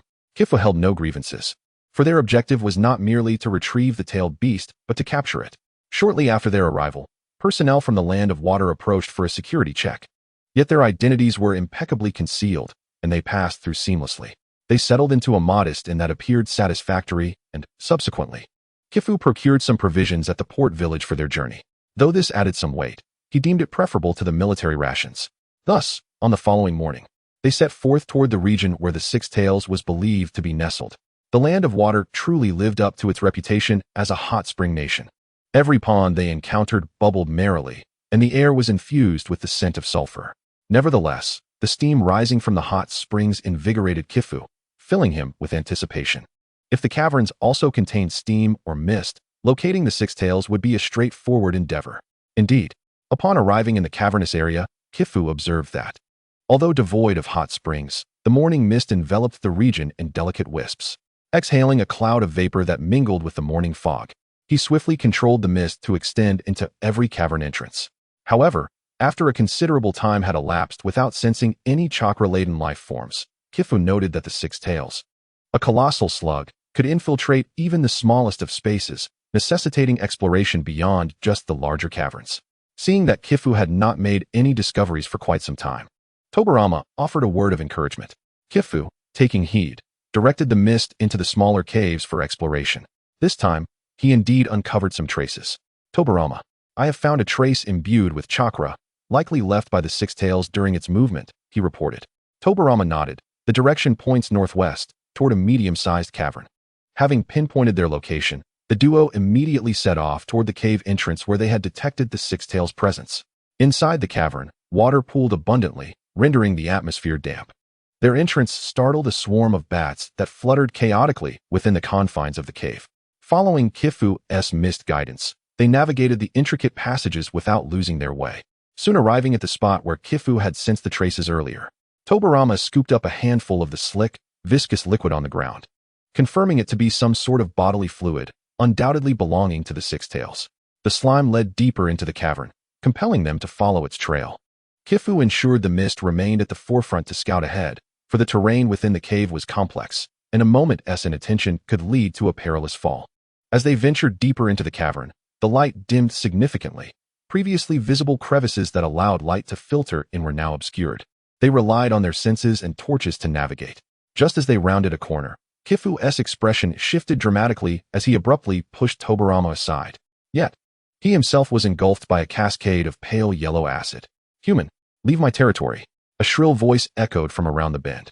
Moments later, a massive white slug, adorned with six tails, emerged, clawing its way along the cavern wall. Kifu, as the wind took form, it watched helplessly as the acidic liquid engulfed it, disregarding the words of the six tails and charging forward. Humans, how dare you ignore me? The six tails unleashed a thick cloud of corrosive mist from its small, hole-like mouth, swiftly eroding even the cavern walls upon contact. Water release, water dragon bullet technique.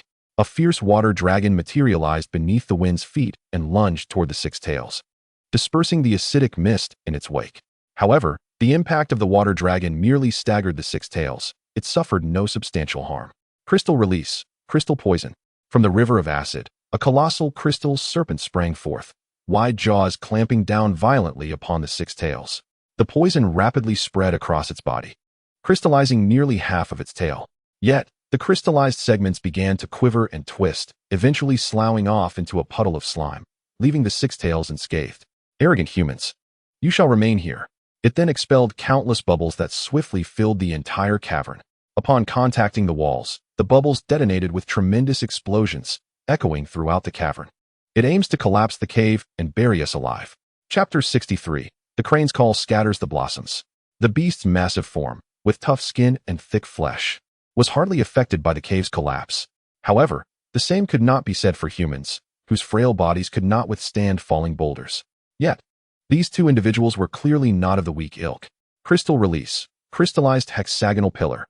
A gigantic hexagonal crystal pillar shot skyward, ensnaring the crumbling rocks above. Subsequently, countless smaller crystal pillars erupted from the ground, providing support to the cave on the verge of collapse. Crystal release, 1,000 lotus arrows. With a sweeping motion, the wind summoned a multitude of flower buds atop the crystal pillars, launching them toward the six tails. The sky was filled with an onslaught of buds, akin to a rain of arrows, impossible to evade. Given the six tails' massive size, it was akin to a living target. In mere moments, its body was adorned with the flower buds. Just as the six tails attempted to employ the same trick and shed the impacted areas as slime, the multitude of buds detonated. The razor-sharp petals embedded themselves deeply into the six tails' flesh. Such excruciating agony was unbearable even for a tailed beast. A sharp howl erupted. Yet, the onslaught did not cease. As the wind's attack concluded, Tobirama surged forward. With a series of hand seals, a massive vortex formed beneath him.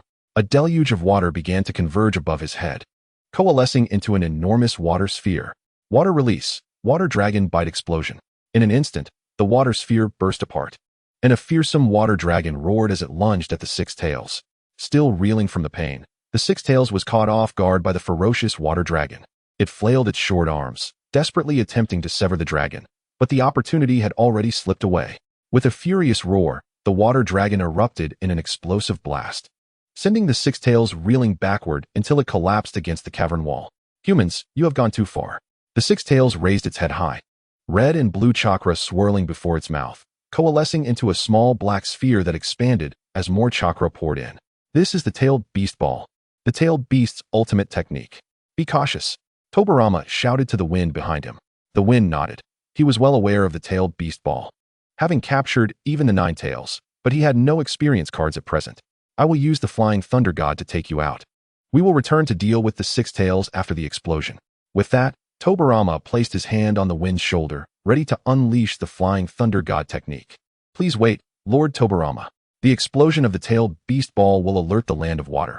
I am confident I can handle it. Tobirama regarded the wind with a serious expression. Do you comprehend what you are saying? You have never witnessed the power of a Tailed Beast Ball, which is why you make such claims. Rest assured, Lord Tobirama, I am fully confident, and I do not wish to die. I will not act recklessly. Observing the wind's expression, Tobirama reluctantly nodded. If you cannot manage, I will take you out immediately. Tobirama had immense faith in himself. The speed of the Tailed Beast Ball's explosion could not surpass his Flying Thunder God, which was why he dared to let the wind attempt this. Otherwise, he would have departed long before the wind had the chance to speak. As their conversation concluded, the Tailed Beast Ball had fully formed. The purple-black sphere radiated a despairing aura. Any life caught in its attack would be reduced to dust. The Six Tails swallowed the Tailed Beast Ball whole, only to spit it out forcefully.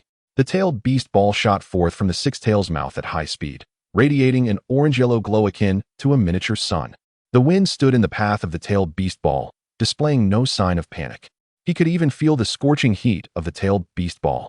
A normal person would struggle to withstand not only the impact of the Tailed Beast Ball, but even its searing temperature. The wind extended his left hand toward the Tailed Beast Ball, and in the next moment, the sun-like sphere made contact with his palms. Cloud release. Reverse Crane's Call Scattering Blossoms technique. Boom. A thick cloud of vapor erupted. 3 pristine white cranes soared from the clouds, only to vanish shortly thereafter. The wind's palm remained unscathed, while the Tailed Beast Ball had vanished without a trace. Not only Tobirama, but even the Six Tails were taken aback. It had never witnessed a human effortlessly withstand the Tailed Beast Ball before. Wind, what is this? Tobirama understood that this must be a new technique developed by the wind. Yet he could not fathom its principles despite racking his brain. This technique was originally a travel ninjutsu in cloud release, allowing the user to transform into a cloud crane. One day, out of boredom, I reversed the technique and unexpectedly achieved this effect, the wind explained, slightly embarrassed. Essentially, this technique was not entirely his creation but an improvement, transforming a travel ninjutsu into a new technique capable of making enemy jutsu collapse. It was undoubtedly a significant enhancement. Tobirama nodded repeatedly, having grown tired of praising the wind's genius. He had said enough already.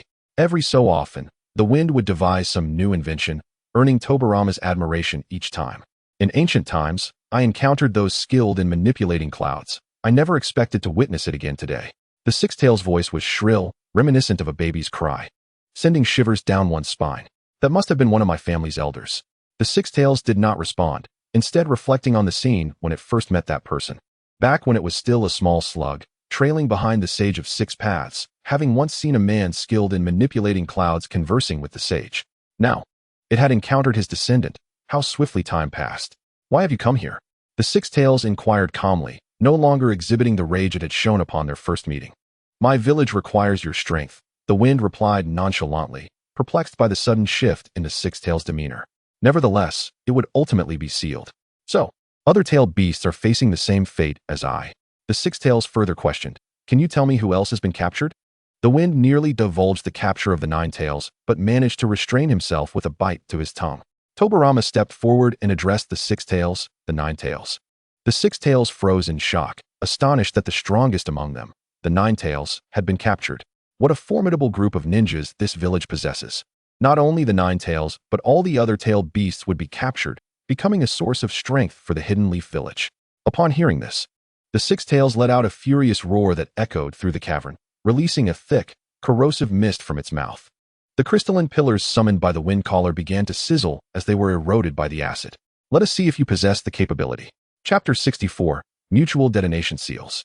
In an instant, acid, corrosive mist, and foam erupted simultaneously, unleashing a relentless assault throughout the cavern. The air filled with noxious fumes, the ground trembled, and debris rained down incessantly. Although the Windcaller's crystalline pillars were sturdy, they began to shatter under the onslaught, leaving only the largest pillars still standing, albeit covered in fine cracks. The Windcaller hastily conjured more crystal pillars to support the cavern, while Tobirama unleashed ninjutsu to attack the Six Tails' corporeal form.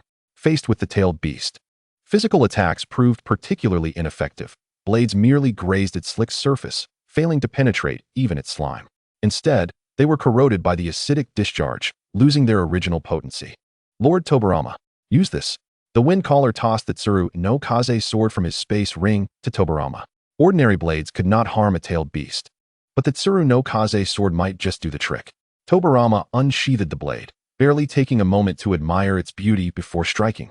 The blade met the six-tailed skin and effortlessly sliced open a wound. However, to his surprise, no blood flowed. Within moments, the injury had healed itself. What a troublesome creature. Tobirama remarked coolly, initially believing the six-tailed strength would not be particularly formidable, and yet it had proven more resilient than anticipated. The slippery beast had endured their attempts thus far without sustaining any significant injuries. The Six Tails shared a similar sentiment, having unleashed its tailed beast bomb. It found that it had little effect on the two intruders. This realization infuriated it. Accustomed to freedom, it was unwilling to be captured and restrained. With this thought in mind, the Six Tails gathered its chakra once more, this time condensing a minuscule tailed beast bomb, much smaller than before. The black-purple sphere was no larger than an egg, yet it was expelled with double the speed. Moreover, they came in rapid succession, akin to a hailstorm of projectiles. The Windcaller found it impossible to disassemble so many tailed beast bombs individually, forcing him to evade and seek an opportune moment. Finally gaining the upper hand, the Six Tails did not lower its guard, continuing to expel the miniature tailed beast bombs toward Tobirama and the Windcaller. Being a creature of chakra, it had an ample supply to sustain such a barrage for an extended period. However, Tobirama and the Windcaller could not match the tailed beast's chakra reserves and needed a strategy to turn the tide. Seizing a fleeting opportunity as the Six Tails released a tailed beast bomb, Tobirama swiftly formed hand seals. Summoning technique. As the words left his lips, for coffins began to emerge from the earth before him. The coffin lids crashed down heavily onto the ground, and four figures, their bodies marred with cracks, emerged. Their vacant gazes and expressionless faces rendered them nearly indistinguishable from the dead. Casting a sidelong glance at Tobirama, the Windcaller was taken aback. Heavens!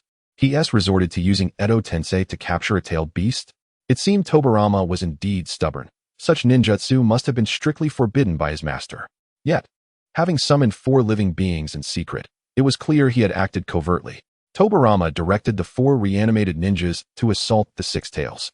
Upon seeing the undead ninjas spring forth from the coffins, the Six Tails recognized them as not truly alive, emanating a foul odor that repulsed it. With its supply of tailed beast bombs limited, it targeted the four humans. The tailed beast bombs detonated, easily obliterating them, before the Six Tails swiftly redirected its focus back to Tobirama and the Windcaller. In a shocking turn of events, the four ninjas, previously reduced to mere dust by the tailed beast bombs, began to coalesce back into their human forms. Mutual detonation seals. The four reanimated ninjas surrounded the Six Tails, plunging their hands into their own chests to extract a handful of explosive tags. They repeated their actions, causing one tag to detonate and trigger a chain reaction of explosions. The series of blasts rivaled that of small-tailed beast bombs. The slime coating the Six Tails ensured the explosive tags adhered firmly to its body. And before it could detach itself, the explosions erupted. The scene was utterly breathtaking. The cavern trembled under the onslaught of countless detonations. Were it not for the Windcaller's constant conjuring of crystals for support, the cavern would have long since collapsed. The Windcaller's excitement was palpable.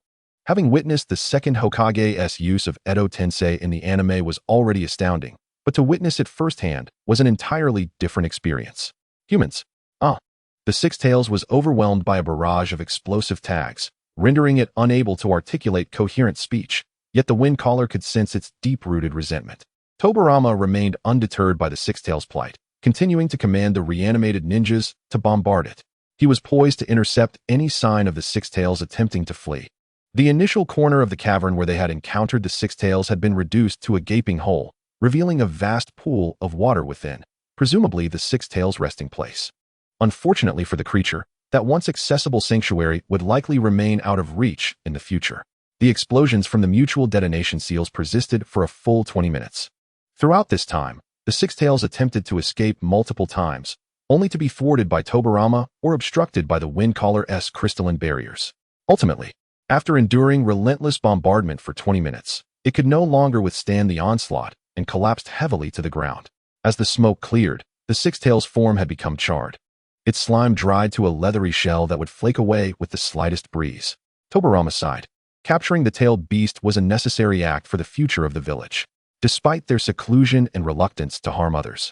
Those endowed with immense power would inevitably become objects of desire. Tobirama produced the jade tablet gifted by his elder brother, before he could even ponder its use. The tablet soared from his hand, hovering above the six tails. A gentle radiance enveloped the beast, and in an instant, its massive form vanished. Once completed, the jade tablet returned to Tobirama's grasp. Unlike before, it now bore the engraving of a white slug with six tails. This marked the successful capture of the beast. He had not anticipated the tablet's remarkable capabilities. Not in a rush to decipher its workings, Tobirama knew his brother would explain it upon their return to the village. There were no secrets between them as siblings. After securing the jade tablet, Tobirama waved his hand. The four coffins reappeared, and the four reanimated ninjas were swiftly drawn back into their confines. The lids closed slowly, sinking back into the earth. Noticing the Windcaller's rapt attention, Tobirama gestured for silence. "Shoo, this is our secret. Don't let my brother find out." Chapter 65, The Eight Tails Gyuki. Seeing the Windcaller captivated, Tobirama made a shushing gesture. "Shoo, this is our secret. Don't let my brother find out." The Windcaller nodded vigorously, recognizing that such self-serving actions held no benefit. "Lord Tobirama, shall we consider our task complete?" Tobirama, in high spirits with a hint of a smile on his face, replied, "Indeed, it has concluded splendidly. However, the commotion we caused was rather loud. We must depart from here immediately." The Windcaller surveyed the shattered cavern walls, once a magnificent grotto, now reduced to ruins. The chaos unleashed by the six tails and Tobirama's mutual detonation seals had stripped the cavern of all its former beauty, leaving only shattered stone in its wake. Tobirama rested his hand upon the shoulder of Kaifeng, and in the blink of an eye, they found themselves outside the cave. Inhaling the fresh air brought a sense of comfort to Kaifeng, who had been suffering from the suffocating acidic atmosphere of the cavern due to the presence of the six tails. "Tobirama-sama, shall we return to the village now?" Kaifeng inquired. After a moment of contemplation, Tobirama shook his head and replied, "It would be a pity to visit the land of hot water without bringing back some gifts for Tsunade. But Tobirama-sama, Tsunade has only just been born a month ago. What could you possibly buy for her?" Just a month prior, the village of Konoha had celebrated a momentous occasion, the birth of Hashirama's granddaughter. This joyous news had stirred excitement throughout the Senju clan and the entire village of Konoha. Hashirama was particularly fond of his little granddaughter, whom he had named Senju Tsunade, and the heads of various clans had come to offer their congratulations. After all, she was the princess of Konoha, the granddaughter of the god of ninjas and the first Hokage. Such a lineage was undeniably prestigious. Tobirama, who had never married, cherished Tsunade as if she were his own granddaughter, his face lighting up with joy whenever he beheld her. "I suppose girls would enjoy dolls, wouldn't they? Perhaps I should seek out the finest one." The more he pondered, the more uncertain he became. Having never raised children, he was at a loss regarding what infants truly needed. Kaifeng, feeling somewhat helpless, suggested, "In that case, we shall simply see what catches our eye and purchase it. As we have ample resources, let us explore the capital of the land of hot water then," Kaifeng proposed. Tobirama nodded in agreement. "Very well. But we must not linger too long. We shall return to the village immediately after our purchases." With that, the duo set off towards the capital. Along the way, Kaifeng received a notification from the system. "Ding! Host has completed an S-rank mission to capture the six tails, rewarding 10,000 comm points." A smile graced Kaifeng's lips. The journey had proven worthwhile with such a rewarding outcome. He wondered how the other teams fared, though each team was led by a Jonin or a Kage-level ninja, so significant issues were unlikely. However, encountering tailed beasts without sustaining injuries was impossible. He could only hope that everyone would return safely. After departing from the Six Tails Cavern, a group of ninja teams arrived, scouring the area for any signs of the tailed beast. Finding nothing but remnants of the ruins, they ventured deeper into the cave, ultimately discovering nothing aside from the absence of the crystals that Kaifeng had taken. Defeated, they left, attributing their failure to the sudden rampage of the Six Tails. Upon reaching the capital, Tobirama and Kaifeng meandered through various shops, collecting an array of intriguing items. Eventually, their bags became too heavy to carry, prompting their return to the village. Hokage-sama, we must be nearing the habitat of the Eight Tails now, Sarutobi Sasuke remarked. Although Hokage-sama would not engage directly in battle, his presence in the team instilled a sense of reassurance. Indeed, we are close, came the reply. This location was nothing short of an exquisite habitat, featuring mountains, lakes, forests, and seas. It was a veritable paradise for any creature, rivaling even the richness of the Land of Fire. Hisashi, overhearing the conversation between the Hokage and his father, felt a surge of excitement. They were on the brink of battling a tailed beast. This would be his first encounter with one, and he wondered how it would compare to the descriptions in books. Meanwhile, Danzo remained his usual composed self, unperturbed by the impending confrontation. Danzo, are you not the least bit excited? We are about to meet a tailed beast, Hisashi exclaimed, perplexed by Danzo's unwavering calmness. At their age, one would expect such enthusiasm. Yet Danzo's demeanor remained icy. Regardless of the tailed beast, they will ultimately serve as weapons for Konoha. There is nothing to be particularly thrilled about. They are merely prey. Danzo replied coolly. Hisashi's fervor often exasperated Danzo, but it was also a quality that made him shine. He rarely witnessed Hisashi in a state of despondency, as the young man exuded boundless passion. Hashirama, overhearing the banter between the two boys, chuckled softly. Despite their differing personalities, they both spoke the truth. Suddenly, 3 massive octopus tentacles surged from behind the mountains, attacking without warning or sound, as if they had materialized from thin air, closing in on the group from less than 50 meters away. Fire style, great fireball technique. Sarutobi Sasuke unleashed a torrent of flames, incinerating the tentacles with a sizzling hiss, causing them to recoil in disarray. Meanwhile, Danzo, Hisashi, and Akimichi Kaifeng directed their attacks at another tentacle, while the remaining one was handled by a ninja from the Sarutobi clan. Wind style, vacuum sphere. A gust of wind shot forth from Danzo's mouth, tearing through the air like a bullet, but the tentacle's tough hide rendered the attack ineffective.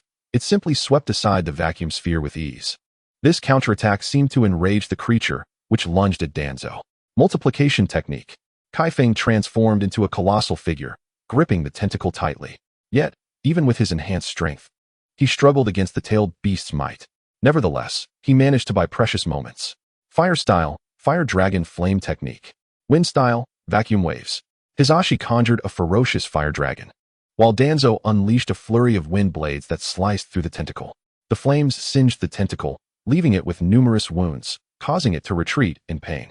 At that moment, a gigantic, sturdy purple arm emerged from a mountain, followed by a massive, bull-headed figure. Sarutobi Sasuke smirked. Ah, at last, we have found you, Eight Tails. Without uttering a word, the Eight Tails launched an assault, spewing forth waves of ink that crashed toward the group like a raging tide. The cliffs flanking them contained the ink's spread, directing it straight towards the ninjas of Konoha. Earth style? Earth flow wall. The ground trembled violently as an immensely thick earthen wall rose, encasing the Konoha ninjas within. The ink splashed against the wall with a thunderous roar, yet the structure remained unyielding, not even a crack forming upon its surface. Huh.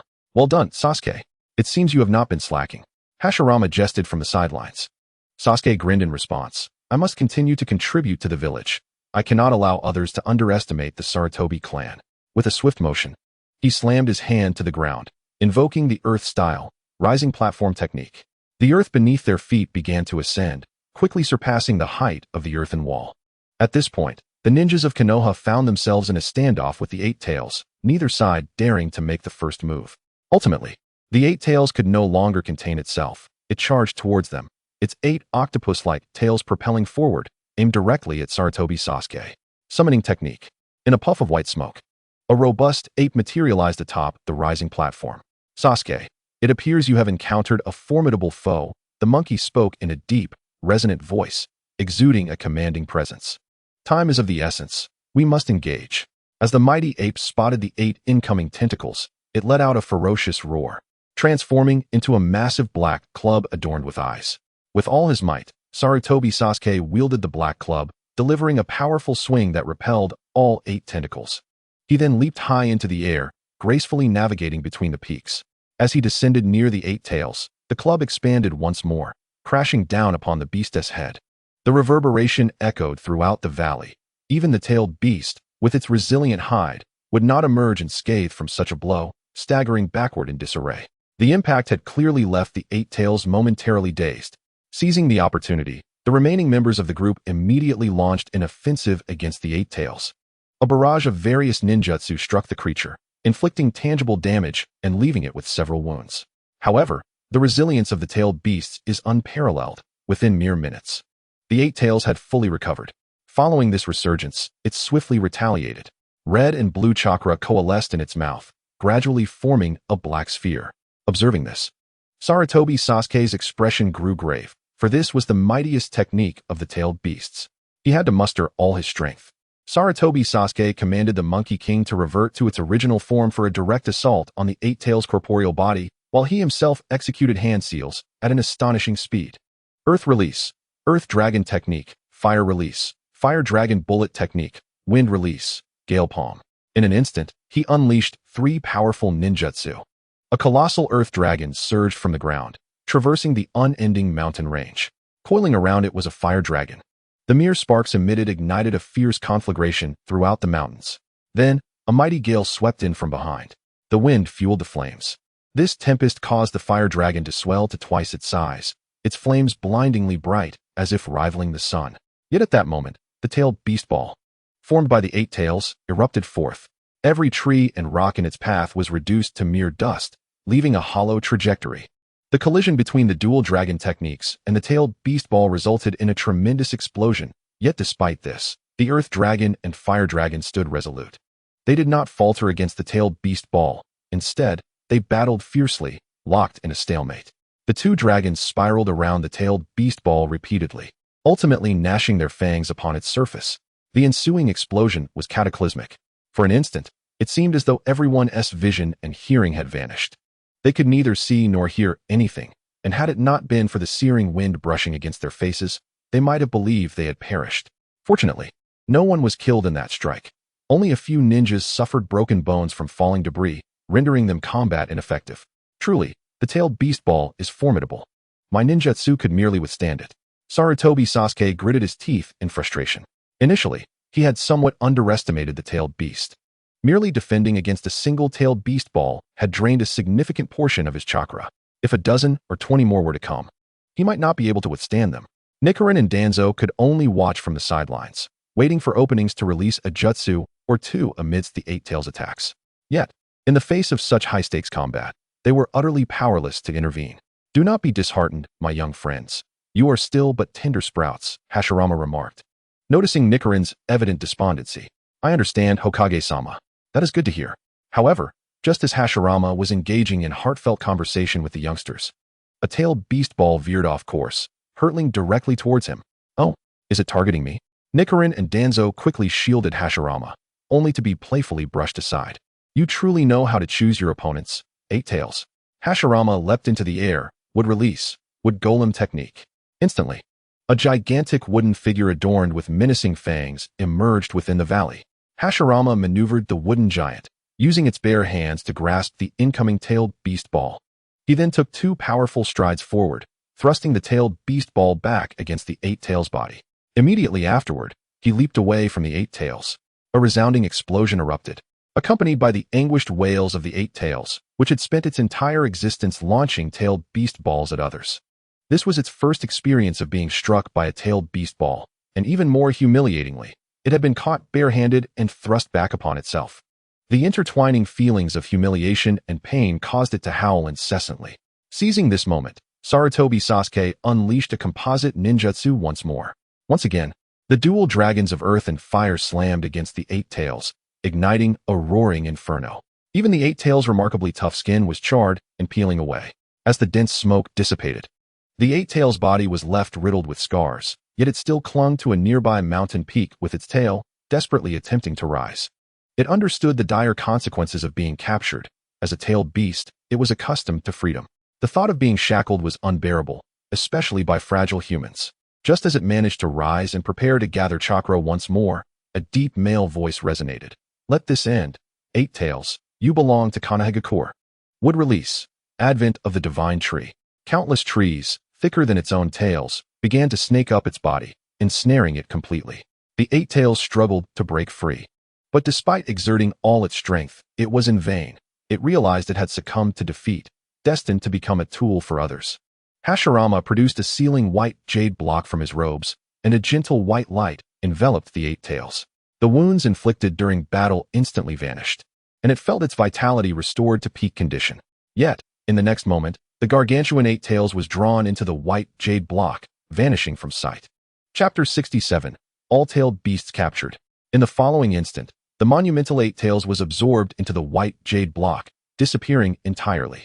Sarutobi Sasuke finally exhaled in relief, secretly admiring the Hokage's formidable power. To release wooden clones to accompany various teams, while also capturing 2-tailed beasts demonstrated an astonishing amount of chakra. Were he in Hashirama's position, he would have long since perished from chakra exhaustion. He felt even more grateful for his decision to lead his entire clan into Konoha years ago. With such a leader, the village's future was undoubtedly bright. With the 8 tails successfully sealed, the ninjas began to converge towards Hashirama. Sarutobi Sasuke glanced around, noting the absence of casualties, and a smile broke across his face. Remarkably, this operation to capture the tailed beast had resulted in no fatalities.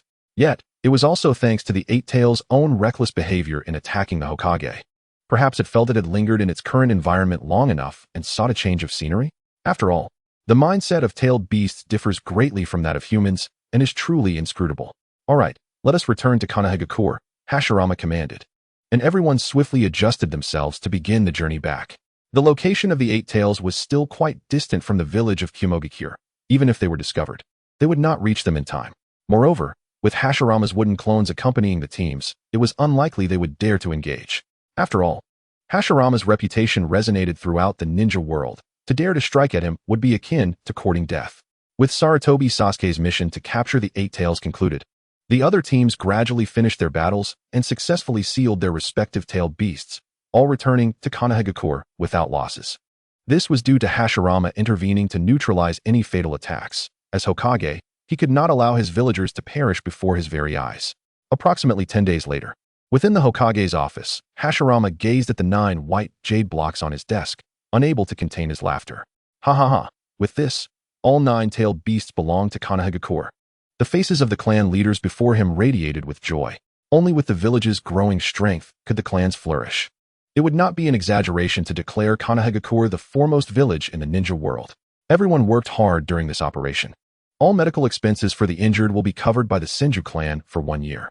We must take good care of them. Rest assured, Hokage-sama. The clan leaders responded in unison, aware of Hashirama's deep concern for his people. Although no ninjas had perished, many had sustained injuries, and the combined costs of medical treatment and sustenance amounted to a considerable sum. Hashirama's decision to cover a full year's expenses undoubtedly alleviated some burdens from the various clans. Following discussions with the clan leaders regarding future developments for Konoha, Hashirama rose to see off the clan leaders. Opportunities for all the heads of the major clans to gather in one room were indeed rare. They seized the opportunity to establish connections with family members they were not particularly familiar with. This matter can be considered settled. Hashirama let out a long sigh. He had been increasingly worried that other nations might take advantage of the situation to create trouble. However, it seems his concerns were unfounded, as there had been no significant reactions from other countries thus far. Brother, you still haven't told me what this white jade actually is. Unlike others, Tobirama had personally utilized the sealing white jade, and that extraordinary sensation remained vivid in his memory. On the way back, he occasionally fiddled with the white jade, attempting to discern its principles. Ha ha ha, don't rush, don't rush. It seems my little brother still hasn't outgrown his excitement whenever he encounters new ninjutsu. Over the years, we've developed countless ninjutsu, yet few have proven truly useful. I really wonder why such talent isn't being utilized in the right way. Faced with his brother's persistent inquiries, Hashirama recounted the events of that night when Uchiha Madara rebelled in their entirety. What? Brother, don't be ridiculous. The founder of the Kumogakure clan actually intervened to assist you? Tobirama gazed at his brother with a look of incredulity, clearly skeptical of Hashirama's words. Hashirama, feeling rather helpless, insisted, I told you. They intervened because of the wind we sought in our village. Seeing that his brother genuinely did not seem to be fabricating this story, Tobirama added, so, This block of white jade was given to you by the revered ancestor of Kimogakure, and it was he who instructed you to capture tailed beasts to enhance your strength? Hashirama nodded, indeed. Tobirama narrowed his eyes, stroking his chin. Then, brother, what was your initial intention? Upon hearing this, Hashirama's expression immediately turned awkward. Ha. What could my intention be? Of course, it was just that. Ha. But who was Tobirama? He was Hashirama's younger brother. And Hashirama's demeanor clearly indicated that he harbored some ulterior motive. You aren't thinking of capturing tailed beasts to curry favor, are you? Hashirama, caught in his brother's probing gaze, waved his hands repeatedly. How could that be? It's impossible. I would never do such a thing. There's no escaping it. He really did think about capturing tailed beasts to offer as a favor. I truly cannot fathom his reasoning. I mean it. Brother, how could you capture tailed beasts to gift to other villages? Isn't that aiding the enemy? As the Hokage, Hashirama was suddenly accused of being an enemy collaborator. And he immediately retorted, my intentions were indeed misguided. I understand now that strength is the foundation of peace, so you needn't dwell on it any longer. After much effort, the matter was finally clarified, and Tobirama ceased to label his elder brother, the first Hokage, as a traitor aiding the enemy. How delightful it was indeed. All right, brother, hurry up and tidy up so we can head home. Leave a wooden clone here. Tobirama urged incessantly. I still want to go see Tsunade. I brought back many gifts for her, but Tsunade is still so young. Gifts won't be of much use for play. I said, stop worrying about that. Let's go. Tobirama suddenly exclaimed, which instantly dampened Hashirama's spirits, stripping away his authoritative presence as an elder brother. Unable to resist his younger sibling, Hashirama complied without hesitation. After all, he had only this one brother. He hastily organized the disordered paperwork on the table and tucked it away in a drawer. However, the 9 blocks of sealing white jade for the tailed beasts could not be left behind. They had to be taken home for Mito to watch over. Although Mito's strength was not on par with Tobirama's, she was the most skilled in sealing techniques within the village. As Hashirama's capable partner, he placed great trust in her. To avoid drawing attention, he casually found an old cloth bag to store all the sealing white jade. The two then departed from the Hokage's office and returned home. Meanwhile, Kaze had just returned to the clan's territory, and the first thing he did was rush to the room where the hen resided to see if the crane eggs had hatched. Chapter 68, God of Wealth. You have arrived. The first thing he did was rush to the room where the hen resided to see if the crane eggs had hatched. Before Kaze could even push the door open, he heard the faint chirping of hatchlings coming from within. His heart leaped with joy as he opened the door to find 2 fluffy white chicks nestled beneath the hen. They were considerably larger than baby chickens and appeared to be in excellent health. He regretted missing the initial hatching moment, having arrived too late. Nevertheless, the hen seemed quite adept at caring for her young, with both chicks snugly tucked under her wings. Upon noticing Kaze's entrance, the hen immediately became alert, clucking protectively and drawing the chicks closer. Kaze, recognizing the situation, chose not to disturb them further. As long as the chicks had successfully hatched and were healthy, that was sufficient. He decided to wait until they grew a bit older before signing a contract with them. Kaze also intended to purchase this hen from Aunt Kato, as she could be considered the mother of the 2 chicks. As evening approached, Kaze opted to remain indoors, searching for something to eat to satisfy his hunger. After dinner, the sun sank below the horizon, marking the end of the day. The following day, Kaze awoke early, even before the system's prompt. After feeding the hen a generous handful of grains, he began to ponder new techniques. He had numerous ninjutsu for both groups and individuals. Yet he lacked a few powerful wide-area destructive techniques. The ones he did possess were recorded in the legacy of the Cloud release, not ones he had developed himself. Last night, a fleeting inspiration had struck him just before sleep, and this morning he was eager to bring it to fruition. Thus, he rose at dawn. After about an hour or 2 of intense practice, gasping for breath, Kaze finally paused. The continuous expenditure of chakra had left him quite fatigued. Fortunately, today his master had allowed everyone to rest, sparing them from gathering for training. With a rough outline of the new technique taking shape, Kaze decided to stop for a break and have a meal. Engaging in relentless high-intensity training was not advisable. Thankfully, he was someone who knew how to pace himself. I should visit Chiri today. It has been a while since we last met. I can share with her all the experiences from this journey. Chiri had expressed great regret for not being able to participate in the tailed beast capture, a significant mission that had mobilized nearly the entire village. Had it not been for the family turmoil the previous night, she would have sought to join, but that incident had made her acutely aware of her own strength. While Kaze was away on missions, Chiri had been training diligently under Hashirama's guidance, significantly enhancing her abilities, primarily due to her own hard work and determination. Although Hashirama was pleased with her progress, he remained somewhat concerned for her health, having Mito prepare nutritious meals for her every few days. It wasn't until close to noon that Kaze finally left his home. This time was just right for lunch, and he could enjoy a barbecue meal with Chiri at the Akimichi restaurant. Kaze. Chiri spotted him from afar, jumping up and waving her arms to catch his attention. Upon seeing her, Kaze quickly approached and came to a steady stop. Long time no see, Chiri. Yes, considering the time, you've been gone for nearly a month. Haven't you? Kaze nodded, confirming Chiri's observation. However, most of that time had been spent traveling. The actual capture of the tailed beasts had taken only a few hours. Come on, tell me everything. Were the tailed beasts fierce? What did they look like? Were they like what the books describe? Chiri's eyes sparkled with excitement as she bombarded Kaze with questions. Hold on, Chiri, let us eat first and chat while we dine. All right. Let us go? Seeing Chiri so enthusiastic eased Kaze's worries. He had previously feared that she might feel demoralized for not being able to participate in the mission, but it seemed he had been overly concerned. Oh, look who it is, the god of wealth from the little shop. Please, take a seat. Upon noticing the arrival of Chiefing and Jili, the proprietor promptly approached them, leading the pair to the best vantage point within the establishment. The boss was exceedingly courteous. Jili offered a faint smile. Is it the usual today? The owner inquired tentatively. After a moment of contemplation and a glance at Jili, Chifeng discerned a nod of affirmation in her eyes. Indeed, the usual.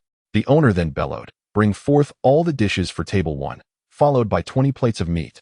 The surrounding patrons gasped at the prodigious appetite of the guests at table 1, yet Chifeng and Jili appeared unfazed, seemingly accustomed to such attention. At this age of growth, what is wrong with eating more? The onlookers, seeing the two remain unperturbed, returned to their own meals.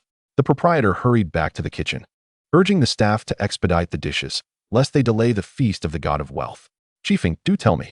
Noticing Jili's enthusiasm, Chifeng recounted their recent adventures, including their arrival in Gantian village and their stay at the Sambian household. Oh, samurai you say? I've never encountered one, Jili remarked. Chifeng waved a hand dismissively. I've heard that most samurai nowadays are mere pretenders, easily vanquished. Jili pursed her lips at this. Who knows, perhaps that Sambian could revive the samurai spirit. You hold him in high regard? I'm merely speculating. Based on your descriptions, his resolve seems commendable. Who can say? Chifeng refrained from further commentary, recognizing Jili's keen judgment. What shall we do next? Jili inquired as she grilled meat. Let us pay a visit to Tsunade. I have a gift for her. Oh, I wasn't prepared. Jili exclaimed, suddenly flustered. It would indeed be rather improper to visit the treasured granddaughter of their master empty-handed. No worries, I've got you covered. Chifeng produced an exquisite little wooden box from his robes and slid it across the table to her. Jili picked it up, examining it closely before gently shaking it. What is this? How much did it cost? Can I afford it? Open it and see for yourself. It's merely a trinket. Not worth much, around 1,000 ryo or so. Jili nodded. 1,000 ryo was indeed a trifling sum for her. How mysterious, she mused, placing the box on the table and slowly lifting the lid. Instantly, a gentle, soft green light illuminated Jili's face. She felt an overwhelming sense of ease, as if the aches from her recent rigorous training had dissipated entirely. The surrounding diners were drawn to the radiant glow, turning their heads in curiosity. Alarmed, Jili hastily closed the lid again. What on earth is this, Chifeng? She whispered, anxious about attracting attention. It's a family heirloom, said to ward off illness. Upon hearing this, Jili promptly pushed the box back to him. An heirloom? I cannot accept such a gift. Chifeng chuckled softly. It was likely crafted by some elder in my family. There are plenty to go around. If you truly like it, I could gift you one. Although Chifeng's words were reassuring, Jili remained skeptical. However, after a series of persuasive arguments from him, she ultimately accepted the box. In truth, this so-called heirloom was merely a healing necklace exchanged from the system shop, costing 200 points of tranquility, with a duration of about 5 to 6 years. It could only provide minor healing and help evade common ailments, yet it was still quite valuable. As the other patrons resumed their meals, having lost interest in Chifeng and Jili, the duo settled their bill and departed for the Senju clan's residence. The proprietor's heartfelt, "Do come again," resonated warmly in their ears. Shortly thereafter, they arrived at their destination. Having visited multiple times before, the Senju clan members greeted them with familiarity and warmth, treating them as one of their own. Given their connection to the clan leader, Master, Mistress, Lord Tobirama, we have arrived. Mistress Mito stepped out to welcome Chifeng and Jili, gesturing for them to enter. Since the birth of her granddaughter, Mito had been perpetually cheerful, her health visibly improved. Is little Tsunade home? We have a gift for her. Jilly inquired before Mito could respond. Just then, a voice emerged from inside. Why are you like Tobirama? Just show up without bringing gifts? Hashirama lamented, noting how his brother returned from the land of soup laden with an abundance of presents. Not just him, but other clan leaders had also inundated the household with gifts, leaving little room for them to settle. Come in, stop lingering outside, and lend me a hand with the tidying. Upon hearing Hashirama's call, Chiefing and Jilly promptly removed their shoes and entered. Mito smiled gently before following them in. As they pushed open the door, Chiefing and Jilly beheld Tobirama cradling little Tsunade while Hashirama busied himself with the scattered gifts. For a moment, Chiefing found it difficult to ascertain who was the actual grandfather. Master, we're here to assist you, they declared, jumping in to help Hashirama sort through the numerous items. The trio worked at a swift pace, swiftly organizing the gifts in an orderly fashion. At last, we're done. Hashirama collapsed onto the floor, wiping his brow. In truth, he could have avoided this ordeal. But his curiosity about what gifts the clan leaders presented to Tsunade led him to open each one, resulting in the room's disarray. Mito had then reprimanded him, insisting he clean up the mess. Upon his brother's arrival, he simply held Tsunade without offering any help, coldly observing the chaos. This left Hashirama to experience the warmth and coldness of human relationships, realizing that his two disciples were indeed reliable. Big brother, don't blame me. It was sister-in-law who wouldn't let me assist you. Upon hearing this, Hashirama nearly exploded in frustration, but upon seeing Mito's benevolent smile, he quickly adopted a serious demeanor. Ahem, this is my fault. Your decision not to help is correct. Only through this can I truly appreciate Mito's challenges and better cherish her henceforth. Mito leaned against the doorframe, quietly observing her husband's performance. She did not believe a single word of Hashirama's speech. He knew best what kind of person he was. At times, he could be more unreliable than a child.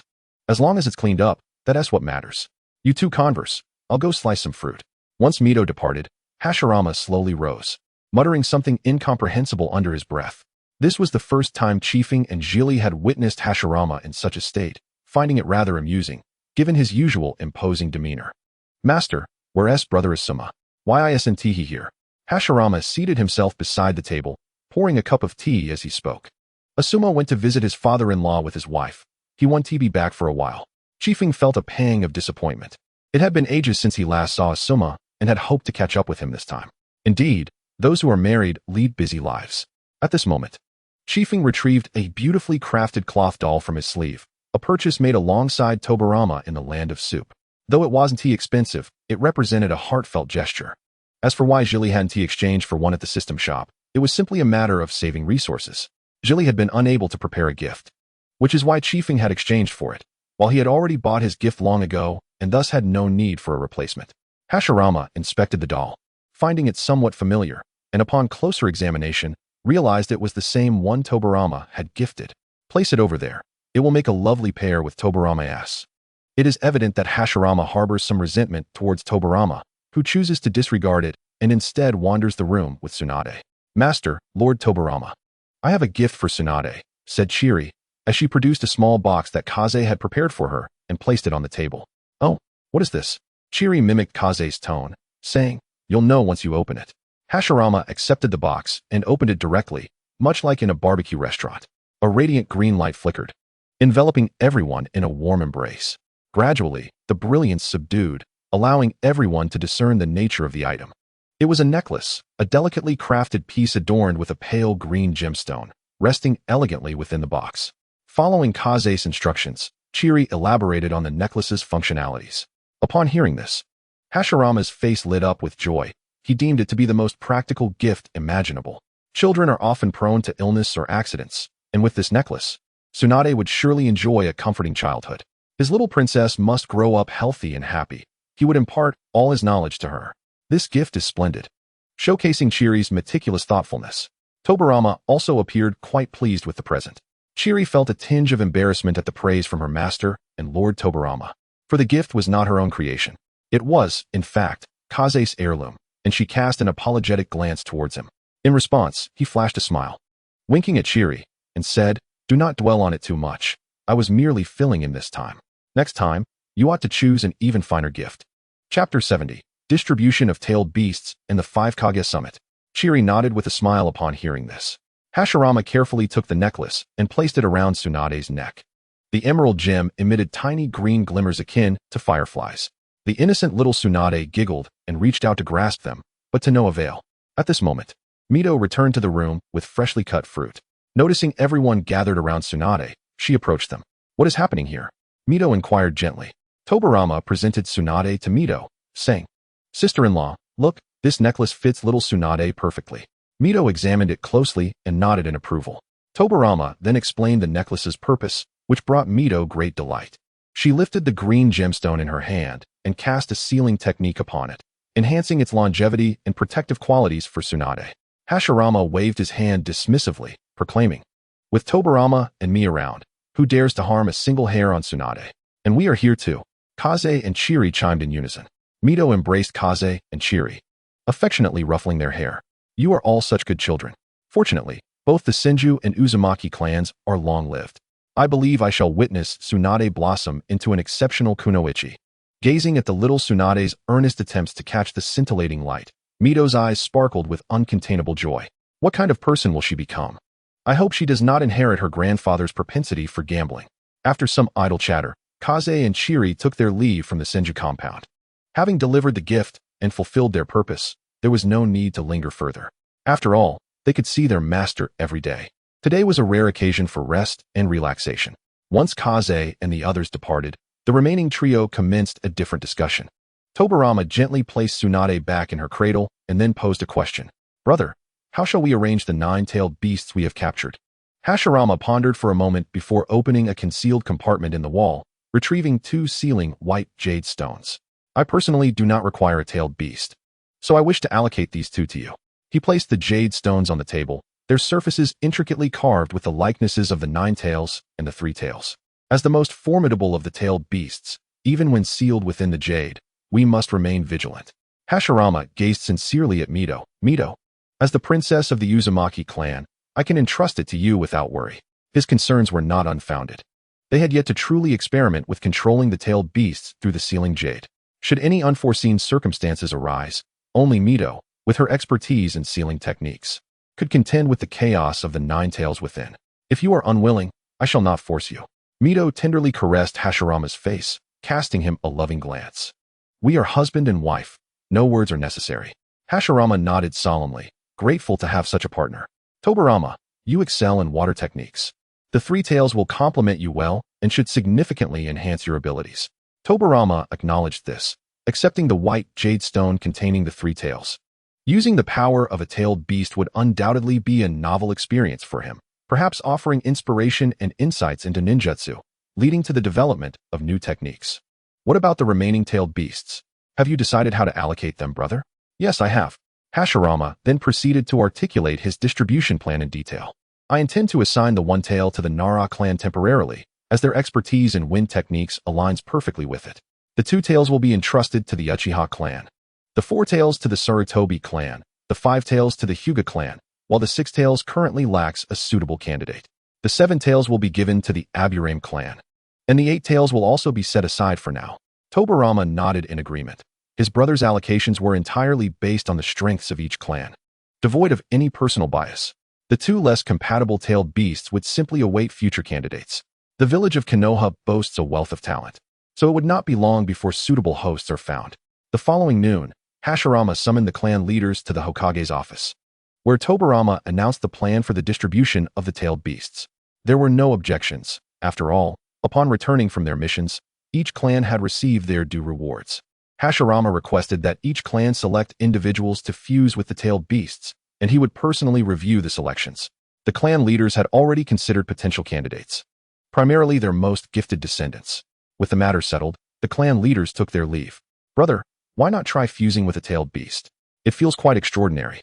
Tobirama had already fused with the white jade containing the 3 tails the previous night. He now felt as if the jade were an organ of his body, easily manipulable. However, the greater one's strength, the more tailed beast chakra one could control. For a ninja of Tobirama's caliber, it was akin to acquiring an inexhaustible chakra reservoir. For others, the enhancement might not be as significant. Nevertheless, as they continued to grow, they would be able to wield more tailed beast chakra, which overall was advantageous. "There is no need. Tailed beasts do not enhance my abilities. In truth, Hashirama had considered bestowing a tailed beast upon Kaze, but none of the 9 suited him. He had inquired about Kaze's wishes, who expressed no need for one. Thus Hashirama abandoned the thought. Have there been any developments from other nations? Tobirama glanced at the intelligence in his hand and replied swiftly, "The Land of Lightning has expressed strong protests and condemnation regarding our capture of the 8 tails. The Land of Earth and the Land of Water have also voiced their discontent, while the Land of Wind has remained notably silent." Hashirama contemplated for a moment. He had anticipated this situation, as the Land of Lightning had long been known for its underhanded tactics. Several spies sent to Konoha had already been captured, and Hashirama had previously chosen to ignore it, leaving it to Tobirama to handle. "Can we contact the Kage of the other villages? I wish to convene a summit." In response to his elder brother's words, Tobirama appeared momentarily perplexed, engaging in discussions with the leaders of the other 4 villages. However, the orders of the Hokage were indisputable, and he had no choice but to comply. "Very well, I shall extend an invitation to the other village leaders in your name," he stated. Hashirama nodded in agreement, feeling considerably relieved with Tobirama's assistance. "Let us set the date for 3 months hence, thereby affording us ample time to prepare." Upon hearing this, Hashirama slammed his hand on the table, exclaiming, "Excellent. Inform them that they are to convene in Konoha for the inaugural 5 Kage Summit in 3 months. Chapter 71, The Mission Assembly Hall. Hashirama's enthusiasm was palpable as he reiterated, "Inform them that they are to convene in Konoha for the inaugural 5 Kage Summit in 3 months. Tobirama nodded, confirming with his elder brother that there were no further matters to address before departing the office. Engaging in discussions with the leaders of the other ninja villages was an exceptionally serious undertaking, as it represented the current 5 most powerful individuals in the world, essentially the quintet that governed this realm. Although Hashirama possessed overwhelming strength relative to the other 4 leaders, it was imperative to maintain a degree of decorum and respect to avoid unnecessary conflicts. Once Tobirama had drafted the correspondence to the other 4 villages, he presented it to Hashirama for review. After Hashirama confirmed its accuracy, the letters were entrusted to a ninja of the village for delivery to the other 4 villages. The identity of the messenger had yet to be determined, but it was essential to finalize this within the next 2 days. The task was not particularly daunting, as Konoha sought to convene the 5 Kage Summit with good intentions aimed at fostering peace. It could be assumed that no village would be foolish enough to harm the messenger. Having completed these arrangements, Tobirama began organizing the venue and welcoming ceremonies for the summit. It was evident that with Hashirama's directive, Tobirama would be kept exceedingly busy. Nevertheless, he never complained. Any endeavor that benefited the village was something he pursued with utmost perfection.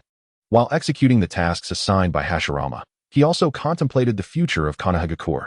The village was still in its infancy, with both the ninja and educational systems significantly underdeveloped. Tobirama had a budding idea regarding these issues, yet it required further refinement. Much like the development of ninjutsu, it necessitated a careful consideration of pros and cons, balancing gains and losses. While strolling through the streets, Tsuruke's encountered Sarutobi, Hizashi, and others. Since their mission to capture the 6 tails, nearly a month had elapsed. After such a long separation, their unexpected reunion was particularly heartwarming. "Hizashi, Danzo, Konoha, what brings you all here?" Tsuruke's inquired. "Ah, Tsuruke's, it has indeed been a while," Hizashi exclaimed, enveloping him in a warm embrace. The recent task of capturing the 8 tails had been quite arduous, especially as it marked the first time he had ventured so far from the village. Hizashi continued to chat animatedly with Tsuruke's, yet he did not address the matter at hand. Observing Hizashi's increasingly lengthy discourse, Danzo interjected at an opportune moment. "We're here to see what missions are available, as we've been resting for 2 days and cannot remain idle any longer." Konoha joined in, stepping forward to ruffle Tsuruke's hair. "Indeed, we've all grown a bit restless. Tsuruke's, would you like to join us in exploring?" Having received the invitation, Tsuruke's could hardly decline, especially since they frequently undertook missions together and had developed a remarkable synergy. It was a pity that Chizuru was absent today. "Should we invite her?" Konoha suggested. Hizashi smiled slightly and remarked, "Chizuru mentioned she would accompany me on missions, so there's no need for concern."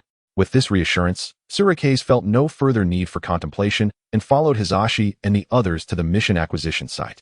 Notably, a half-year prior, Tobirama had designated the mission acquisition site as the Mission Assembly Hall, managed by esteemed ninjas within the village. This made the entire process of accepting, submitting, and collecting mission payments significantly more professional. A building had even been constructed for this purpose.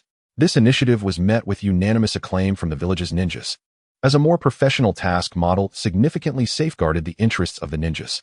For Konoha, this represented a considerable advancement, and everyone eagerly anticipated further initiatives from Tobirama. Upon arriving at the mission assembly hall, Hisashi immediately noticed a throng gathered around the bulletin board, animatedly discussing various topics. Are you going to take a mission? I'm a bit hesitant. It's quite far, and I fear I may not return. Me too. My child has just been born. Perhaps I should opt for a more straightforward task. Don't worry. If we're not capable, we can leave it to the more skilled ninjas. We should focus on what we can do.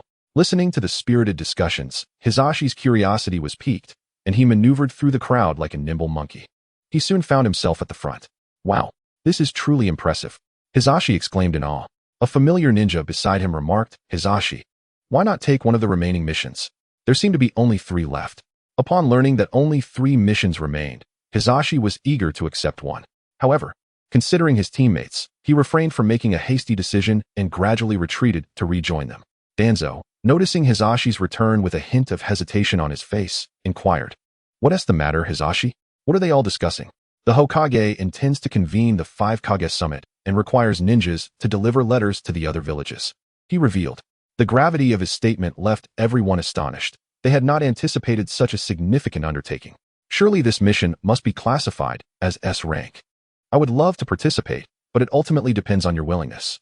Absolutely, we must, Hisashi exclaimed, and his companions unanimously agreed. This is the historic first 5 Kage summit. By accepting this mission, we will be part of history. Konoha was correct. Such an important task was one they simply could not forego. Hisashi was pleasantly surprised to find that his teammates shared his sentiments. Initially, he thought they might be reluctant to venture far so soon after their mission to capture the tailed beasts. It was a testament to their camaraderie. What are we waiting for? Let us go accept the mission before it's snatched up, Danzo reminded them, his tone casual yet urging. Oh, right. Hisashi dashed toward the mission acquisition area. Since everyone was preoccupied with the bulletin board, there was little wait in line. Excuse me. I wish to accept the mission to deliver letters for the 5 Kage summit. The middle-aged ninja at the desk recognized Hisashi and nodded in acknowledgement. Had it been any other ninja, they would have needed to verify their previous mission experiences, considering the gravity of the task at hand. However, who did not know Tobirama's disciple? Hisashi had already established considerable respect within the village, standing as a pillar of the new generation of ninjas. You've arrived a bit late. Currently, only a mission to the Land of Wind remains. The middle-aged ninja continued, due to geographical reasons. Most ninjas are reluctant to travel to the Land of Wind, which is why it's the only one left. Do you wish to accept it? Yes. I will definitely take it, Hisashi declared without a moment's hesitation. This is the first 5 Kage summit. Missing out would be a travesty. What is the big deal about the Land of Wind? Chapter 72. Delivering the letter to the Land of Wind. This is the first 5 Kage summit. Missing out would be a travesty. What is the big deal about the Land of Wind? Following the necessary procedures, the mission to deliver letters to the Land of Wind was assigned to Sarutobi, Hisashi's team. However, they needed to retrieve the letters from Tobirama. Upon returning to his companions, Hisashi waved the mission voucher in his hand, exclaiming, I managed to snag the last mission. Hearing this, the group smiled, relieved that their earlier worries of having the mission snatched from them were unfounded. Which country is it for? Konoha asked eagerly. Hiruzen scratched his head and remarked, It is the Land of Wind. There is little that can be done, and we have arrived somewhat tardily.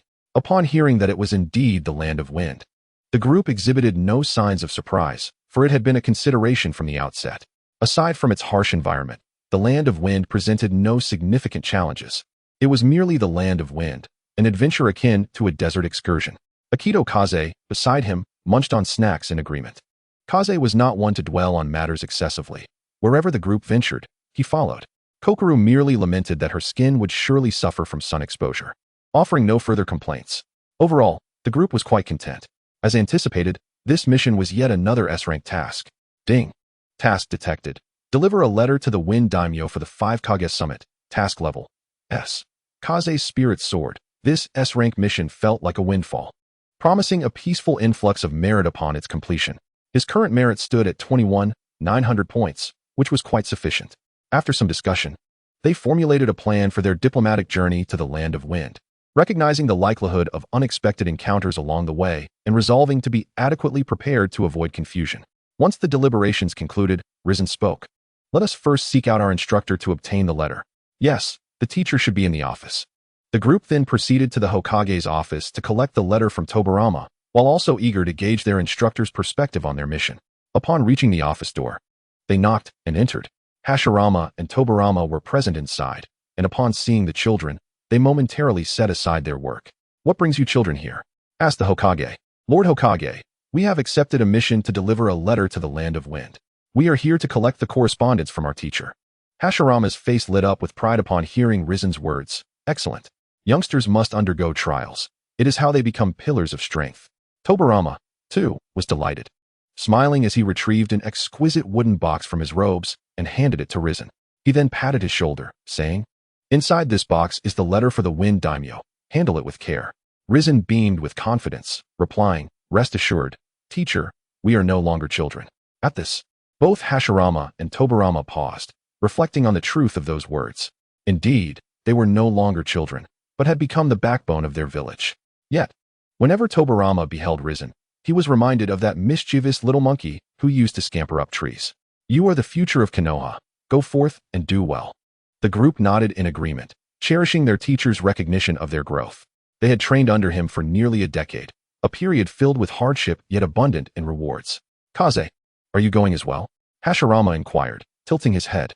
"There hasn't been much happening lately, and since I ran into Rizen, I thought I might as well join." Kaze replied. Hashirama sighed. "Well, we can be sure that Chiri will tag along as well." He mused about how these children were so eager to venture out, despite still being so young. There were moments when he had to admit that Kaze surpassed most of the ninjas in the village, executing missions without causing him concern. Yet, he was merely a 7-year-old child. Where had he been at that age? Probably playing in the mud, he mused. It was indeed disheartening to compare. If Kaze continued to grow at this rate, he might soon eclipse his own abilities. Nevertheless, Hashirama took joy in witnessing such potential. What mentor wouldn't wish for their students to surpass them? "All right, do as you wish. When do you plan to depart?"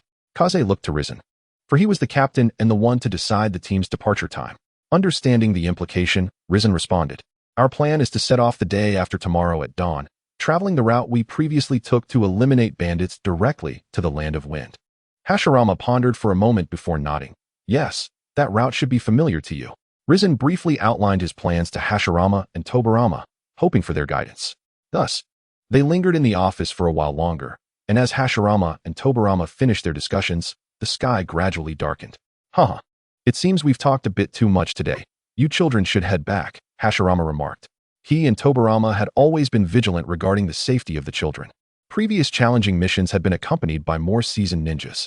This time, however, they were on their own, and thus the two couldn't help but be a tad more verbose, akin to parents worrying whether their children were dressed warmly enough. "Well then, Lord Hashirama, teacher, we shall take our leave," Rizen stated. "Teacher, I'm heading home as well." Hashirama waved his hand, signaling that they could depart. The group then exited the Hokage building. "Teachers truly worry about us," Rizen mused. "After all, it is our first S-rank mission without any accompanying adults." Since they had successfully accepted the task, he decided to inform Chiri, who was likely waiting for him in eager anticipation. Kagami suddenly spoke up, curious to gauge the sentiments of his companions regarding Chiri's potential participation in the mission. "It's fine. This task holds significant importance, which is why it is classified as S-rank, but it does not pose substantial difficulty. There is no need for excessive concern." With Rizen's endorsement, the others harbored no objections, having witnessed Chiri's growth over the past year. If she were truly a liability, they would not permit her to join. "Very well, let us disperse. Return home and rest well for the day," Rizen concluded. The group nodded in agreement and went their separate ways. Once again embarking on a long-distance mission, Kaze was determined to bring along ample provisions. He vowed never to consume soldier pills again. Thus, he began scouring the streets for jerky and other long-lasting food supplies, uncertain how long their journey to the Land of Wind might take. Anticipating that his companions would also desire a share, Kaze decided to procure enough for everyone, storing it within his ring. Satisfied with his bounty of provisions, he returned home. After dining and tidying up, he checked on the condition of the 2 little cranes, and by the time he finished, night had fallen. Kaze lay down in bed, eagerly anticipating the journey to the Land of Wind that awaited him the following day. Chapter 73, Departure. The Land of Wind, Sunagakure. As the day of their venture approached, Kaze was filled with anticipation. The next morning, he awoke early, completing his morning routine and donning his Konoha ninja attire and forehead protector. After breakfast, He checked the food stored in his space ring, ensuring he had sufficient supplies, and settled down with peace of mind. Regarding the potential exposure of his space ring, Kaze had devised a response. He had been practicing space ninjutsu with Tobirama in recent days. Should his companions inquire, he could claim it was an accidental outcome of his training in ninjutsu, and that he was unaware of how to replicate it. With another long journey ahead, Kaze entrusted his 2 little cranes and hen to Aunt Kato for care once more. Notably, he had purchased the hen the previous day, officially welcoming it into the Yunshu clan.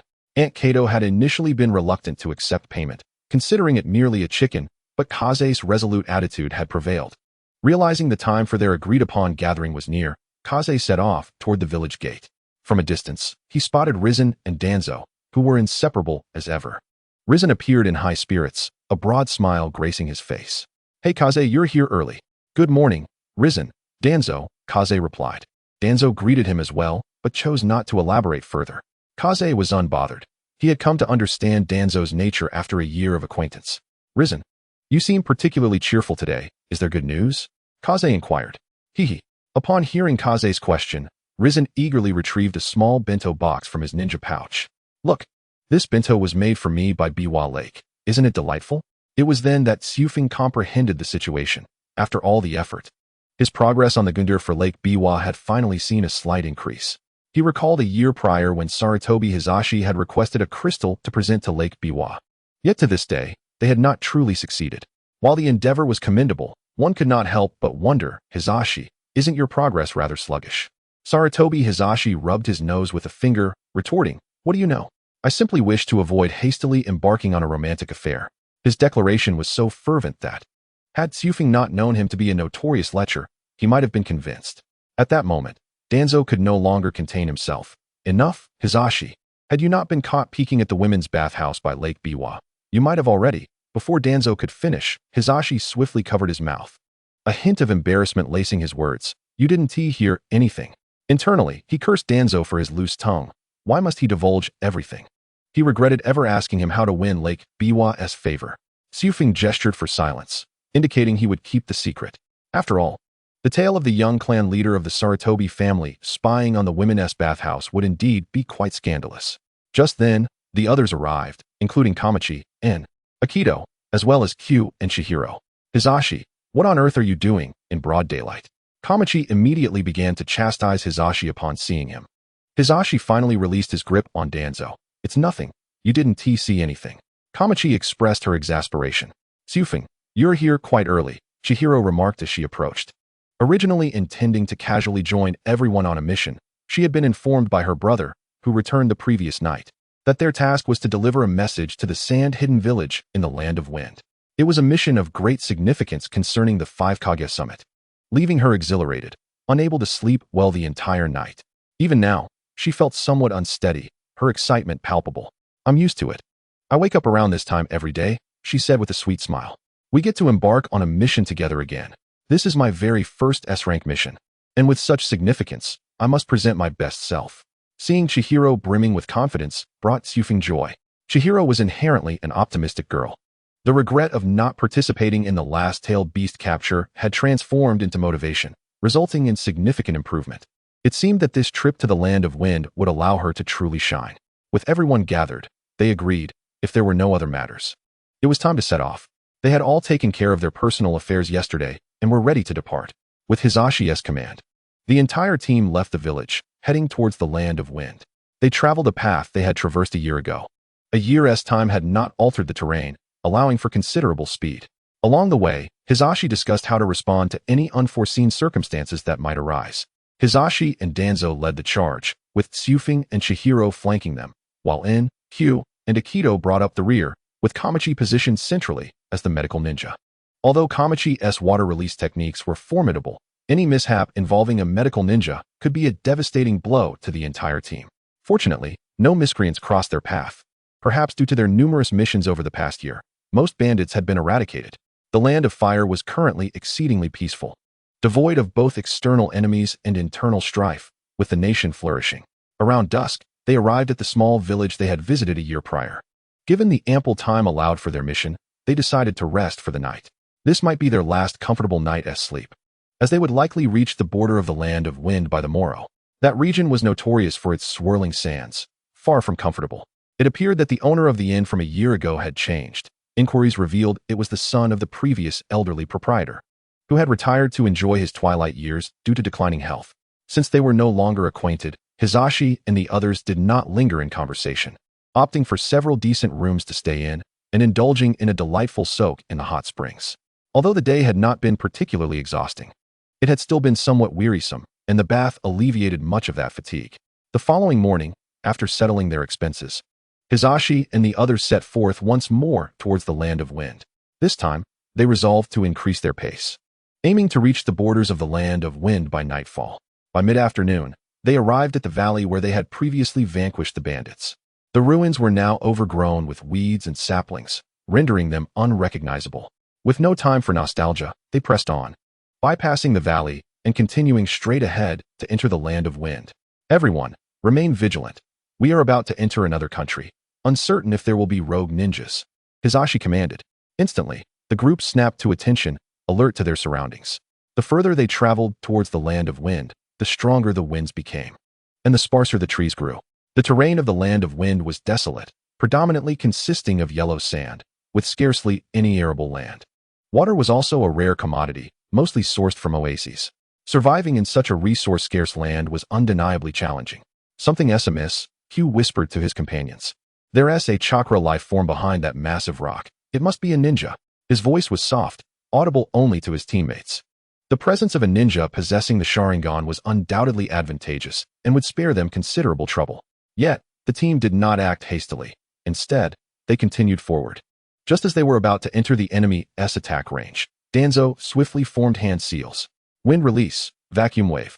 A sharp blade of wind erupted from his mouth, effortlessly slicing through the massive rock. It cleaved through the stone and the ninja hiding behind it. The wind blade was remarkably fine, and although it split the rock, it did not cause it to collapse. Upon reaching the other side, they discovered two headless corpses, blood splattered everywhere, with the heads nowhere in sight. Yet, none among them displayed any signs of discomfort. They had witnessed far worse scenes before. This, to them, was child's play. They don't appear to be ninjas from the sand-hidden village. They lack headbands and ninja attire, Hisashi remarked nonchalantly. Danzo nodded in agreement. They are likely rogue ninjas. Every nation has its share of them, but the sand-hidden village has the most. Their village is so impoverished that even hard work yields scant rewards, making it impossible to support a family. Some ninjas, emboldened by desperation, resort to ambushing passers-by at the border. If fortune smiles upon them, and they encounter a wealthy merchant, a single haul could sustain them for life. Unfortunately for these two, they met us instead. These individuals were weak, but it was uncertain if stronger foes lurked behind them. Upon hearing Tsufing's question, Danzo continued his analysis. There likely will be. Such feeble ninjas are often sent as cannon fodder to deplete our energy.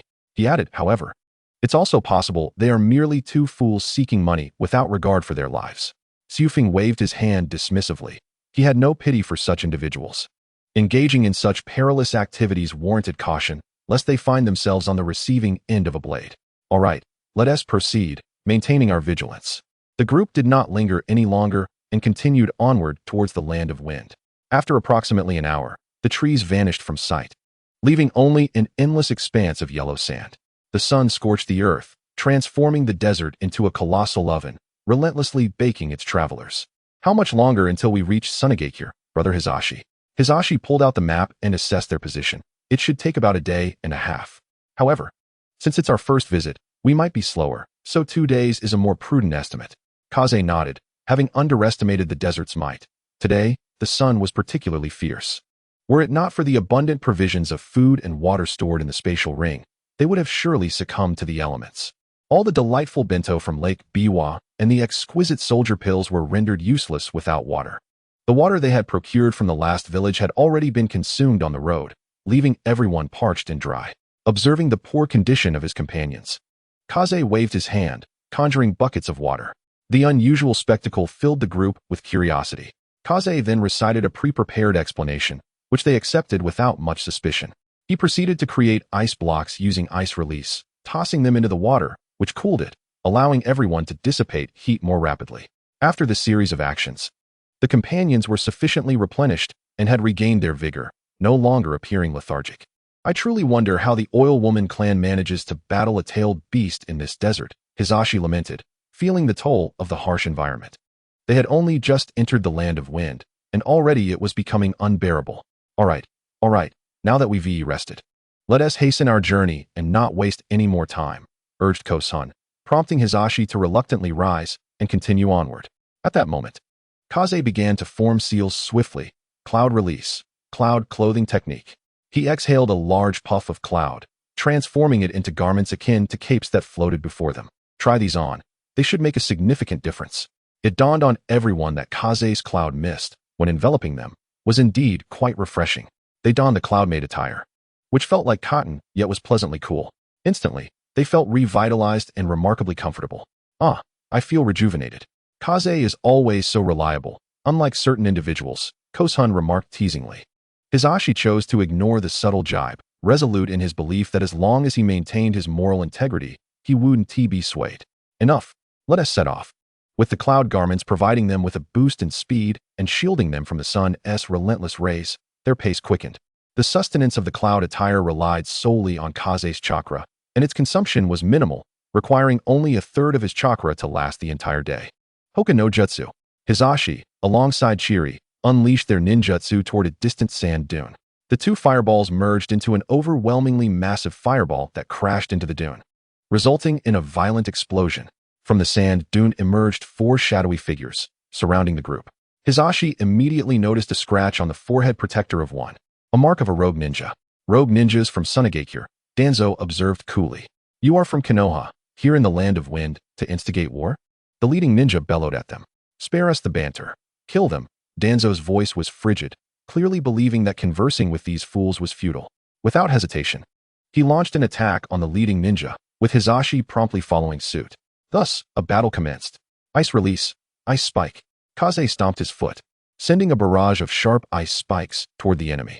The adversary, evidently unaccustomed to such ninjutsu, faltered momentarily. Wind release, wind break. The foe wielded a fan to unleash a powerful gust, scattering all the ice spikes. However, the wind also stirred up sand and dust, drastically reducing visibility. In that instant, a crystalline serpent erupted from the swirling sands, ensnaring him firmly. Crystal release, crystal prison. The ground around them erupted with countless crystal spikes, piercing through his limbs and binding him tightly in place. The crystalline serpent constricted around him, applying relentless pressure. His complexion turned a deep shade of purple-black, and his comrades attempted to intervene, but were held back by Hisashi and the others, rendered powerless. With a sickening crack, his head drooped lifelessly, beyond salvation. After disposing of this foe, Kaze rushed to assist Chiri, only to discover that he had already vanquished his opponent, flashing Kaze a radiant smile. Kaze gestured for Chiri to join him in attacking the rogue leader from Sunagakure. Chiri nodded, unsheathing his long blade as he charged forward. Wind release, wind pressure. The rogue leader expelled a fierce storm from his mouth, accompanied by swirling sand that hampered everyone's movement significantly. Ice release, ice wall. Kaze clapped his hands on the ground, summoning a colossal ice wall that completely shielded them from the wind and sand. He could have easily employed earth release, but he merely wished to experiment with his ninjutsu. Seizing the opportunity presented by these sandbags, ice release, eternal frost ring. Kaze suddenly unleashed a torrent of chakra, stamping his foot down forcefully. Instantly, a blue-white halo radiated from his feet, freezing everything in its path. A vast expanse of sand dunes became blanketed in ice and snow, resembling a snowy mountain from a distance. The rogue ninjas that had assailed Kaze and his companions were transformed into ice sculptures, forever frozen in their final moments. Meanwhile, Hisashi and his allies remained unscathed, even feeling quite comfortable in the chill. Hisashi took a step forward, nearly slipping and almost losing his balance. Kaze, this ice release is truly remarkable. It's a desert artifact. Kaze remained silent. Chiri poked at the frozen rogue ninja. What about the corpses? Are we just leaving them here? Kaze shook his head. It was best for ninjas to leave no trace of their deeds. He began forming seals. Wind release, wind 1,000 blades. He expelled a dense gust of wind that erupted, scattering countless wind blades. The frozen corpses were exceedingly fragile. Each blade pierced through, creating holes. Before long, nothing remained in the vicinity. To ensure thoroughness, Chiri spat a fireball onto the ground. Only then did they depart with peace of mind. Having only just arrived in the land of wind, encountering rogue ninjas already signaled a lack of tranquility. Nevertheless, for Kaze and his companions, it was merely a minor skirmish. Except for Chiri, the rest were elite jonin and higher. As long as a shadow-level ninja did not confront them personally, they were confident that none could best them. According to the map, they were drawing ever closer to Sunagakure. At their current pace, they should reach the village within 2 days. They had yet to visit other ninja villages, curious about how they differed from Konoha. It was likely that they wouldn't be too dissimilar. As most ninja villages had been established by emulating Konoha, and only a few years had passed, making it difficult to expect anything novel. Thus, they continued their journey, encountering only a few wandering ninjas along the way, with no significant threats. That evening, fortune smiled upon them as they discovered an oasis, a perfect spot to spend the night. The temperature in the desert during the night could vary drastically, potentially leading to illness. Fortunately, Hisashi had inquired about coping strategies before their departure, allowing them to pass the night without incident. The following morning, the group set out once more, and at Hisashi's urging, they quickened their pace, hoping to reach Sunagakure by the afternoon. After nearly half a day of swift travel, they finally spotted a valley-like area on the horizon. Look, that must be it. Let us hurry, Hisashi urged his companions. The group, brimming with vitality, quickened their pace once more as they drew closer to the valley. Their spirits lifted by the realization that they had indeed arrived at Sunagakure. It matched Lord Hashirama's description perfectly, to withstand the relentless storms and shifting sands of the desert. A colossal sand barrier encircled the village, forming a distinctive emblem of Sunagakure. When they were merely 1,000 meters from the village, the party slowed their pace to catch their breath, mindful of maintaining humility and avoiding any unnecessary provocations towards the villagers. Hisashi repeatedly reminded his companions that the outside world was not like their home village. It was wiser to eschew conflict whenever possible. The group understood this well. Yet, before they could reach the village gates, a ninja emerged from the shadows and threw a kunai, landing at Hisashi's feet, a clear warning that they would be attacked should they advance further. It was evident that their adversaries recognized Hisashi and his companions as ninjas from the Leaf Village and were issuing a caution. We are ninjas from the Hidden Leaf Village, sent by Lord Hokage to invite Lord Kazekage to the 5 Kage Summit, Hisashi declared. A voice resonated from the shadows, questioning, "How can you prove your identity?"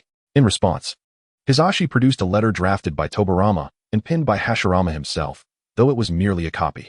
A sudden gust of wind swept through, whisking the letter from Hisashi's grasp, yet he showed no inclination to pursue it.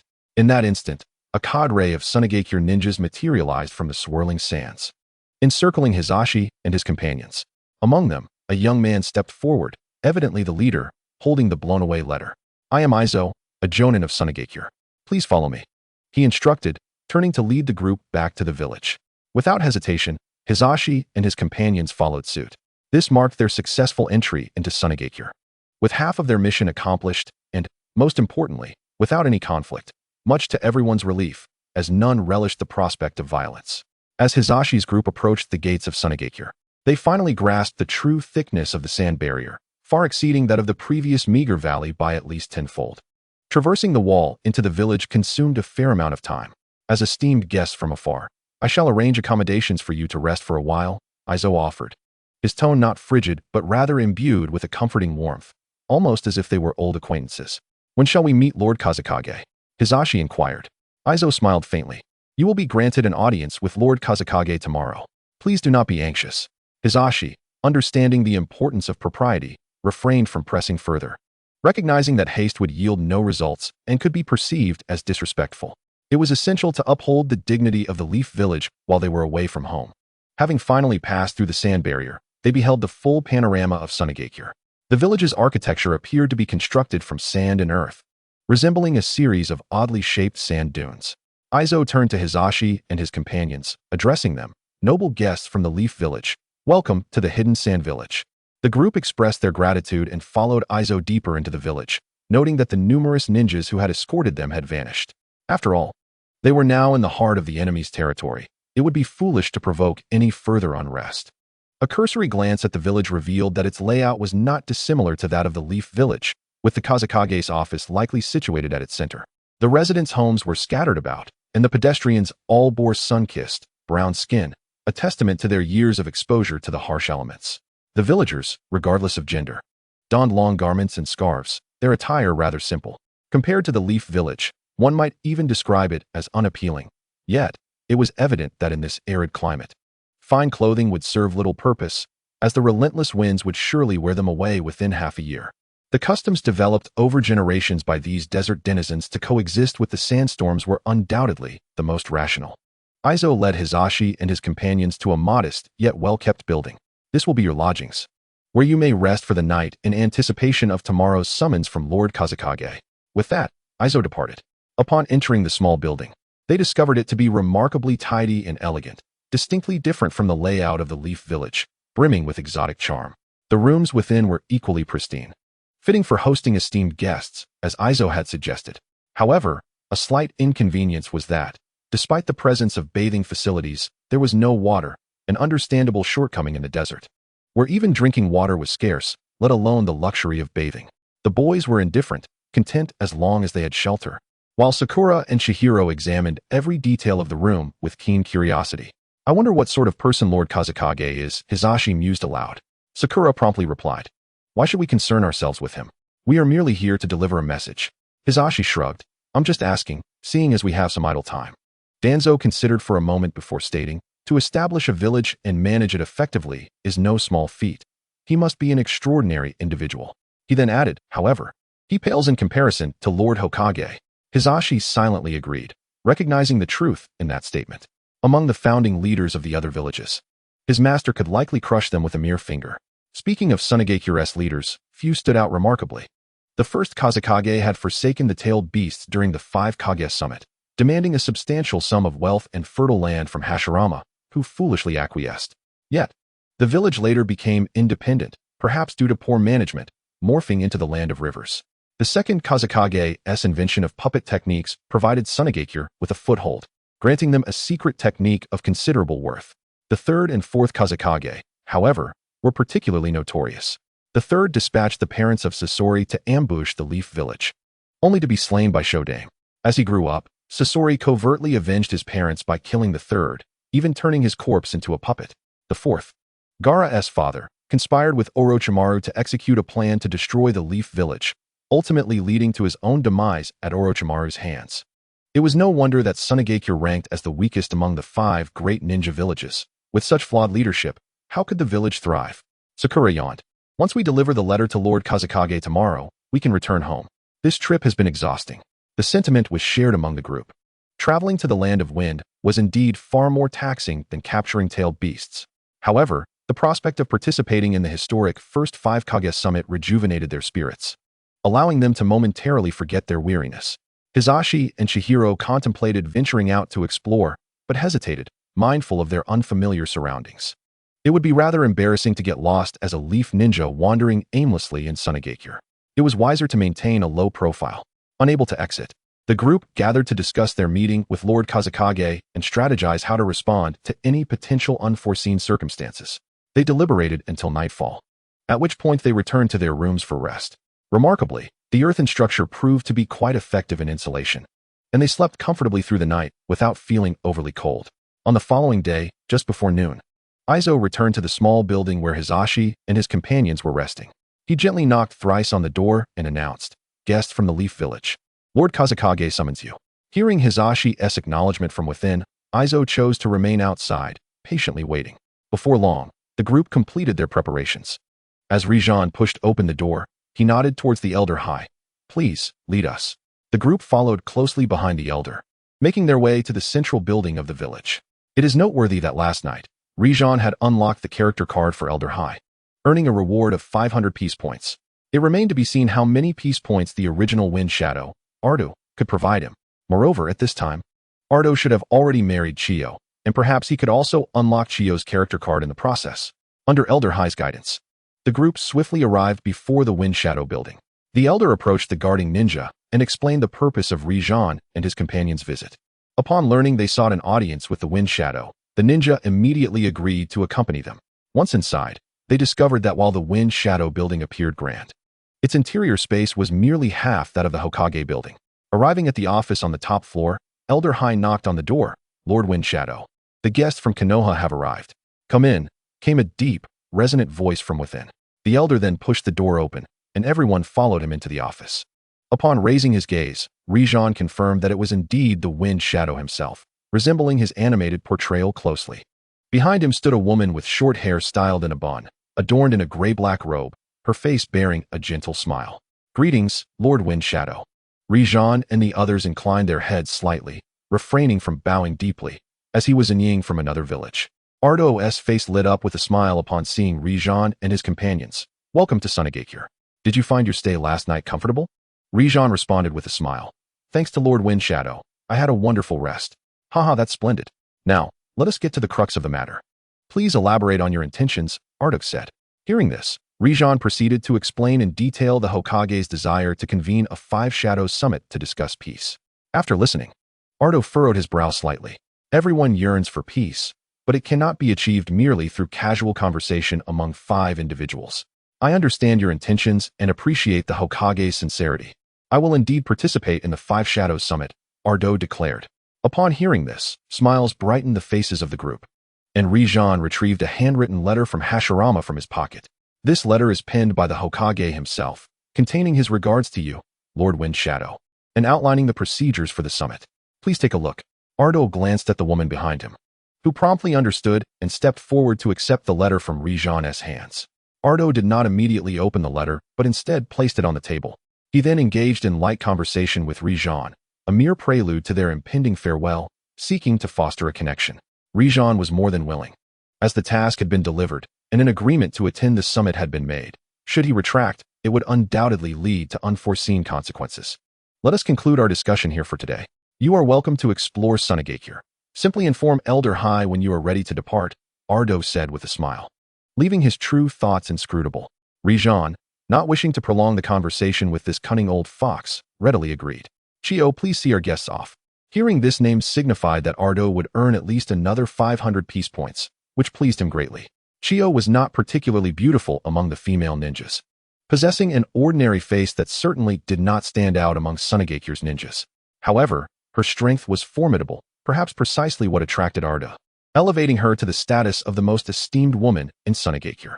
Chio escorted the group out of the Wind Shadow building before returning. Koharu and Chizuru wished to wander the village, while Kagami stayed behind to protect Chizuru, so the others returned to their lodgings to rest. There was little to explore in Sunagakure. It was predominantly sand, with only a few crafts that paled in comparison to those in Konoha. The locals wouldn't purchase them, and outsiders rarely visited Sunagakure, hindering any potential development. After wandering for several laps, Koharu and her companions managed to select a few modest ceramic jars. They were small and inconspicuous, posing no burden. Inside the Wind Shadow's office, Ardo gazed at the letter handwritten by Hashirama, his expression increasingly troubled. Chio stood behind him, gently massaging his shoulders. "What troubles you? What did the Hokage say?" Ardo sighed, placing the letter on the table. It aligns closely with what the young ninja mentioned, discussing mutual peace in the ninja realm. There is also the hope for trade relations between villages. Chio was somewhat perplexed. Weren't these positive developments? Why the distress? Previously, no one had mentioned it, but now, with the strongest in the ninja realm leading the charge, it should be significantly easier. "I certainly wish for enduring peace in the ninja realm, but for Sunagakure to thrive, it requires resources," Ardo replied, rising to examine the ninja world map affixed to the office wall. The land of wind was awash in yellow sand, with lamentably scarce water resources, let alone arable land. "I had intended to annex 1 or 2 neighboring small nations to convert them into resource territories, but that now seems unlikely." Chio finally comprehended the depth of her husband's concerns. The outcome of the summit remained uncertain. Perhaps they still had opportunities. Ardo shook his head, believing Chio was viewing the situation too simplistically. Even if peace talks faltered, the status quo would likely be maintained, and everyone would afford the Hokage some respect. However, should Sunagakure initiate conflict to annex other nations, it would undoubtedly provoke Konoha. The strength of Senju Hashirama was well known throughout the ninja realm. Even the combined efforts of 4 shadows might not harm him, let alone a single individual. Alas, we can only proceed one step at a time. If all else fails, we may have to purchase land, though I wonder who would be willing to sell. Born amidst the endless yellow sands, his singular dream had always been to lead his clan to survive in such an environment. Now, with the establishment of the village, the weight of responsibility had intensified, as he was now tasked with safeguarding countless families. With scarce resources and insufficient food, Sunagakure remained the weakest among the 5 great ninja villages. Had it not been for the peace maintained by Senju Hashirama, it would have surely been targeted for division. How is the new technique being developed by the Sand Gate progressing? It should be nearing completion. Finally hearing some good news, Ardo let out a slow breath of relief. Wonderful. If this technique is successfully developed, the strength of Sunagakure will significantly increase. Observing her husband's spirits lifting, Chiyo too felt a surge of happiness. Let us return home early. Little Suna has been clamoring for his father. Very well. As dusk approached, Koharu, Chizuru, and Kagami had already returned to their lodgings. Everyone gathered in the living room to discuss their departure plans. Ultimately, it hinged on whether Koharu and Chizuru had had enough fun in Sunagakure. If they still found interest, they would remain another day. Never mind, let us return to the village quickly. Both Koharu and Chizuru expressed their desire to leave simultaneously.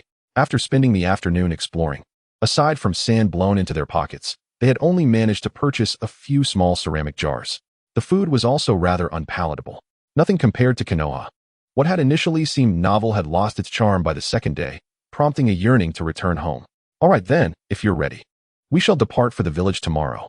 With the return date established, everyone planned to retire early that night, replenishing their energy to face any potential circumstances. Upon returning to his room, Rijan opened the character encyclopedia, illuminating the portraits of Ardo and Chiyo. Ding. Congratulations, host. For unlocking the encyclopedia entry for the first wind shadow, Ardo, reward, 1,000 peace points. Ding. Congratulations, host, for unlocking the encyclopedia entry for Chiyo. Reward, 700 peace points. Not bad.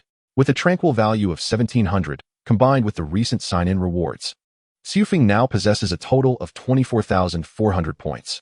Upon completing this task, it is estimated that he will earn over 10,000 more. This is indeed quite favorable, an S-rank mission that is relatively uncomplicated, allowing for an effortless acquisition of 10,000 tranquil points, all while enjoying a brief excursion.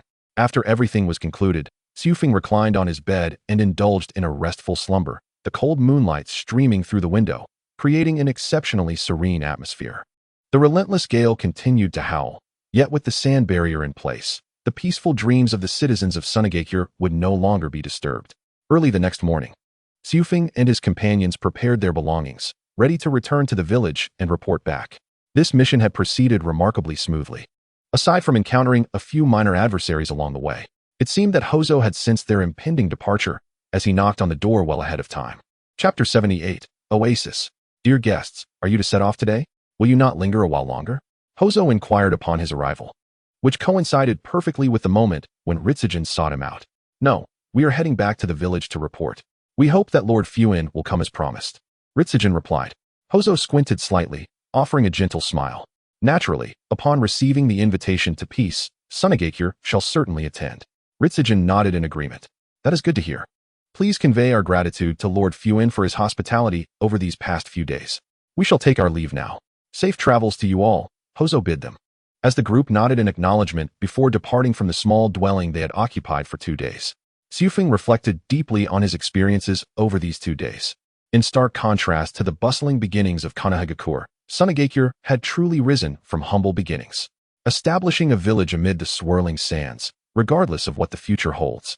He could at least perceive the villagers' affection for their home. However, for the entirety of the ninja world, history was beginning to shift with Xiufeng's arrival, and the ultimate outcome of the 5 Kage Summit remained uncertain. Even he could not predict what the world of ninjas would become post-summit. Would conflict erupt, or would true peace be maintained? The fate lay entirely within the hands of the 5 Kage, who governed the ninja realm. As they traversed the sturdy sand barrier, the tumultuous winds of the desert greeted them anew. The storm kicked up a cloud of dust, significantly reducing visibility, yet the group had a general sense of direction.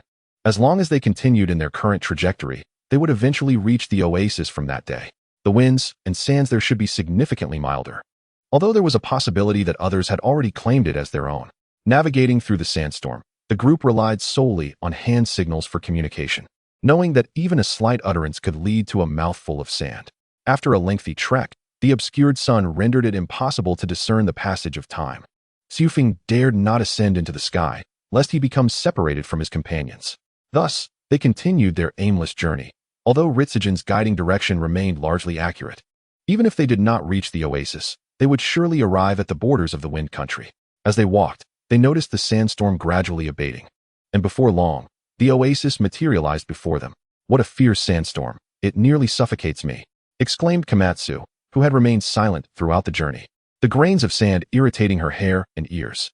After voicing her complaint, she promptly began to tidy herself up. Impressive, Ritsugen. You managed to pinpoint the oasis amidst such a raging sandstorm, Hugh remarked, genuinely admiring Ritsugen's skill. Had we not found it, I shudder to think how we would survive the night in this tempest. Ah, it's merely a minor skill passed down through my family, Ritsugen responded nonchalantly, prompting the others to cease their inquiries. While he downplayed it as a simple technique, the ability to accurately navigate through the swirling sands was far from trivial. After a while, Komatsu and Haru had cleaned themselves up considerably, while the male ninjas simply shook off most of the sand and paid it no further mind. Let us proceed deeper into the oasis, but remain vigilant, Ritsugen instructed. The oasis, capable of shielding them from the sandstorm, was likely extensive, perhaps encompassing an area half the size of Konoha. It would be somewhat unrealistic to assume it was entirely uninhabited. They could only hope that no one would be foolish enough to provoke them. Sure enough, when Tsufing and his team reached the heart of the oasis, they discovered that the water source had already been claimed by a group of individuals. They bore the appearance of a traveling merchant caravan. But such a ruse would not fool Tsufing and his companions. However, until their intentions were clearer, it would be prudent to avoid revealing their suspicions, as this might catch the enemy off guard. Brothers, the sandstorm outside is quite fierce. We wish to rest here for the night, if you would not mind. The leader of the group, a man with a scarred face, stated. Ah, little brother, you flatter us. This is not our territory. We are merely seeking refuge from the storm, he replied, before continuing. I am called Kuro. May I know your name? Seizing the opportunity, Ritsugen offered a subtle smile. I am Fujimoto. It is a pleasure to meet you, Kuro. The name Kuro was undoubtedly a facade, and this group was not merely a band of merchants, but rather ninjas, likely affiliated with the rogue ninjas who had previously attacked them. Their strength remained uncertain, so caution was paramount. Little brother, you don't appear to be from the Wind Country. What brings you so far out here? Kuro inquired. Ritsugen and his companions had removed their headbands and donned simple attire after leaving Sunagakure, allowing for easier movement and a means to deceive their pursuers. Oh, we hail from the Fire Country, hoping to conduct some small trade in the Wind Country, but we seem to have lost our way. As he spoke, Ritsugen intentionally glanced at his belongings. This gesture did not go unnoticed by Kuro, who instantly grinned wider. He draped an arm over Ritsugen's shoulder. Come, little brother, sit down. He beckoned the others, offering them meat and wine with remarkable hospitality. If they were indeed ordinary traders from the Wind Country, they would surely have been ensnared by his charm. Feigning drunkenness, Ritsugen and his companions played along, their speech becoming slurred and incoherent. Seeing the opportune moment, Kuro abruptly dropped the pretense, his eagerness evident. Little brother, I'm a bit short on funds. Would you mind lending me some money? With that, a kunai appeared in his hand, plunging directly into Ritsugen's abdomen. Ha ha ha, brothers, we have more wine. Kuro proclaimed triumphantly, as if he had become accustomed to ambushing innocents. Forgetting the tenets of being a true ninja, in an instant, the sound of shattering glass echoed, and Kuro was startled to find that the Fujimoto standing beside him had disintegrated into a mass of shards. He quickly looked up to see Ritsugen standing a short distance away, a mocking smile gracing his face, while the man beside him revealed eyes glowing with a crimson hue. Sharingan, you are ninjas from Konoha. Kuro cursed, summoning his comrades, but none responded. When he turned, he discovered that all his companions lay on the ground, hands clutching their throats, their faces pale and frostbitten. It was then that he realized the presence of a mysterious mist surrounding him. How could such fog emerge in the twilight of the oasis? At least you have not completely succumbed, Tsufing remarked coolly, with a wave of his left hand. He gathered all the mist into his grasp. Hugh spoke coldly. The moment we crossed paths, you fell victim to the Jinjutsu of the Mangekyo Sharingan. Chapter 79, Return to the Village. Hugh's voice was unyielding. The moment we crossed paths, you fell victim to the Jinjutsu of the Mangekyo Sharingan. Kuro ground his teeth in fury, never anticipating that he would meet his demise here today. His only regret was for the brothers who had accompanied him, who had met an untimely end without understanding the circumstances. The ninja possesses the uncanny ability to manipulate clouds and mist, a most peculiar power. Do you believe you have me at your mercy? Heiluo suddenly burst into laughter. I, Heiluo, have not lingered in vain all these years. Even if I were to face death, I would ensure that one of you accompanies me to the grave. The others remained exceedingly vigilant against Heiluo's desperate struggle at the brink of death, wary of any lapse in their guard. Wind release, sand gale. Heiluo unleashed a fierce gust of wind, sweeping up the sand from the ground and conjuring a miniature sandstorm. The swirling sands obscured visibility, rendering the surroundings indistinct. However, This was of no consequence to Q and Chiri. Through the Sharingan, they could discern the movements of their foe with utmost clarity. Fire release, Phoenix fire technique. Flames, as vibrant as blooming flowers, engulfed the shuriken and plunged into the yellow sands, followed by the sound of metal clashing. The group swiftly pinpointed the direction and unleashed their ninjutsu toward the source of the noise, yet it appeared they struck nothing. Ice release, ice sword slash. Using the wind, Q condensed ice into a colossal blade, bringing it down forcefully upon the ground. The ice sword shattered, scattering countless small ice crystals into the sandstorm, which soon intertwined and froze. Gradually, an ice wall formed, causing the storm to dissipate. Q surveyed the area but found no trace of Hei Luo. To their astonishment, he had managed to escape. It seems he got away, Nichiren remarked, evidently displeased. Q chuckled softly. After all, he is a survivor of the desert. Such tricks are not surprising. As long as he does not provoke us further, we shall be fine. Q held little concern regarding the escape. If he managed to flee, it merely indicated his tenacity, provided he refrained from further harassment.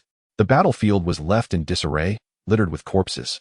The thought of awakening in the dead of night to such a ghastly sight was quite unsettling.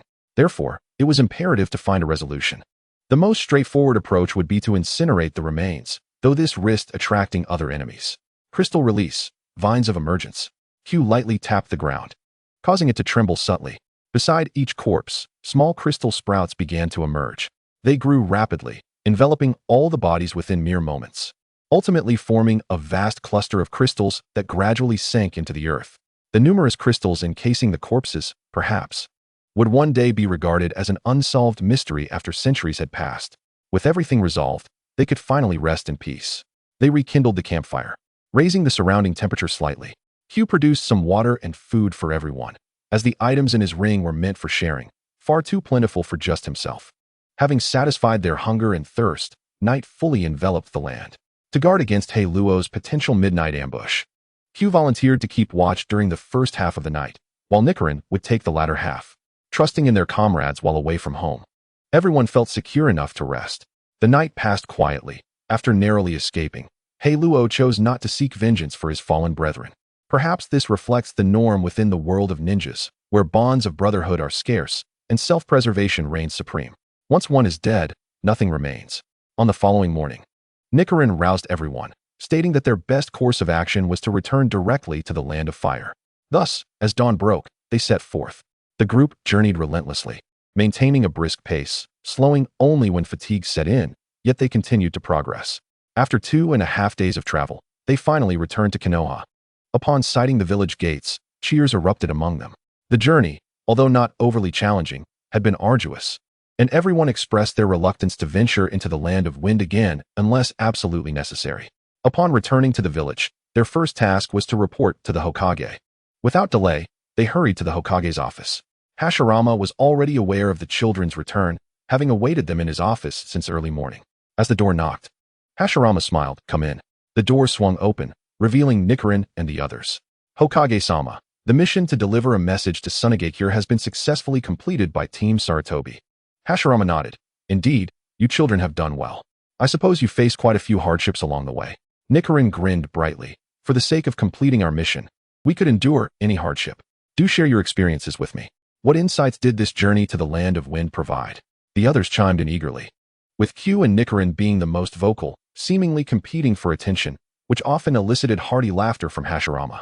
Overall, this journey broadened their horizons, revealing the disparities between their village and others while also shedding light on the lifestyles of the inhabitants of Sunagakure. Hashirama inscribed the names of Nichiren and the others on the S-rank mission scroll, signifying the successful conclusion of the mission. Another S-rank mission's reward was secured, bringing joy to all. Among them, Chiri was the most elated, as this was her first S-rank mission, marking her emergence as a true ninja. "Congratulations, host, for completing the S-rank mission delivery of the 5th Hokage's message to the land of wind. Awarded 15,000 tranquility points." Q nodded to himself, satisfied with this number, feeling justified for the extensive journey. Based on the tranquility points from these two missions, Q speculated that the highest reward for an S-rank mission was indeed 15,000 points.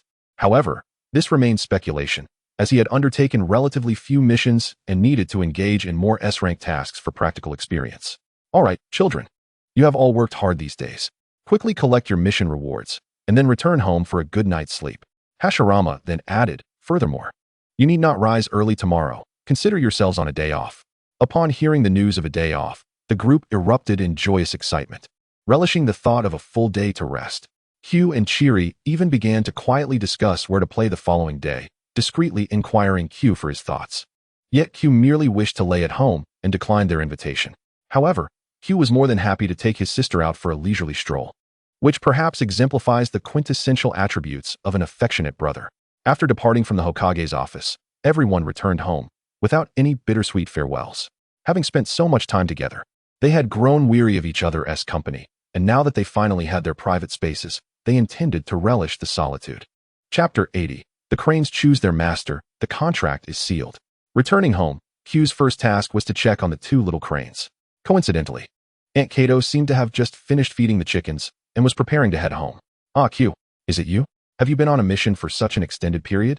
Mamiko was unaware of the specifics of Q's mission, merely noting that it had taken longer than usual.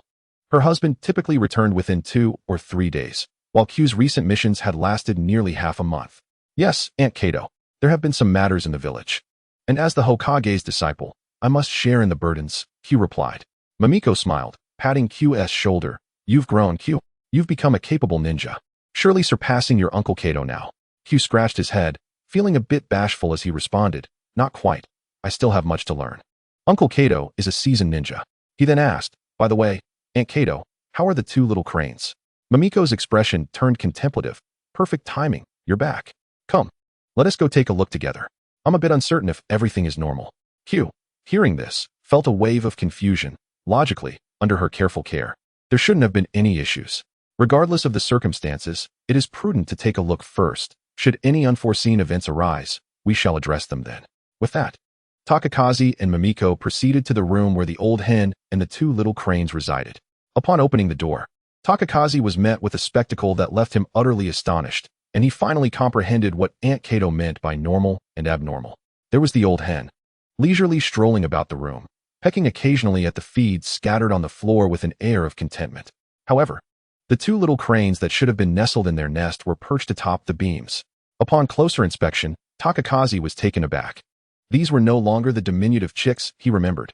Their size was nearly comparable to his own, clad in pristine white feathers. With only a few black plumes adorning their wings, they exuded an aura of elegance. This was astonishing. Takakaze found himself momentarily at a loss for words. How could the fluffy chicks he had seen just half a month ago have matured into adults so rapidly? The space in this room was quite limited, which was why the old hen had been accommodated here. Yet, with the two cranes now nearly his size perched on the beams, the atmosphere felt exceedingly cramped. Mamiko sighed, her hand pressed against her forehead. Alas, they have grown far too quickly. I have no idea what breed they are.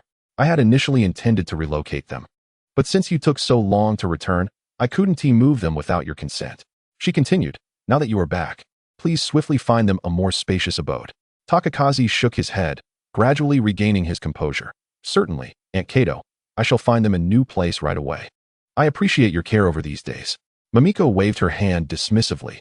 There's no trouble at all. It merely takes a few minutes. However, witnessing such a marvelous species has certainly broadened my horizons. You are nurturing them as spirit beasts, are you not?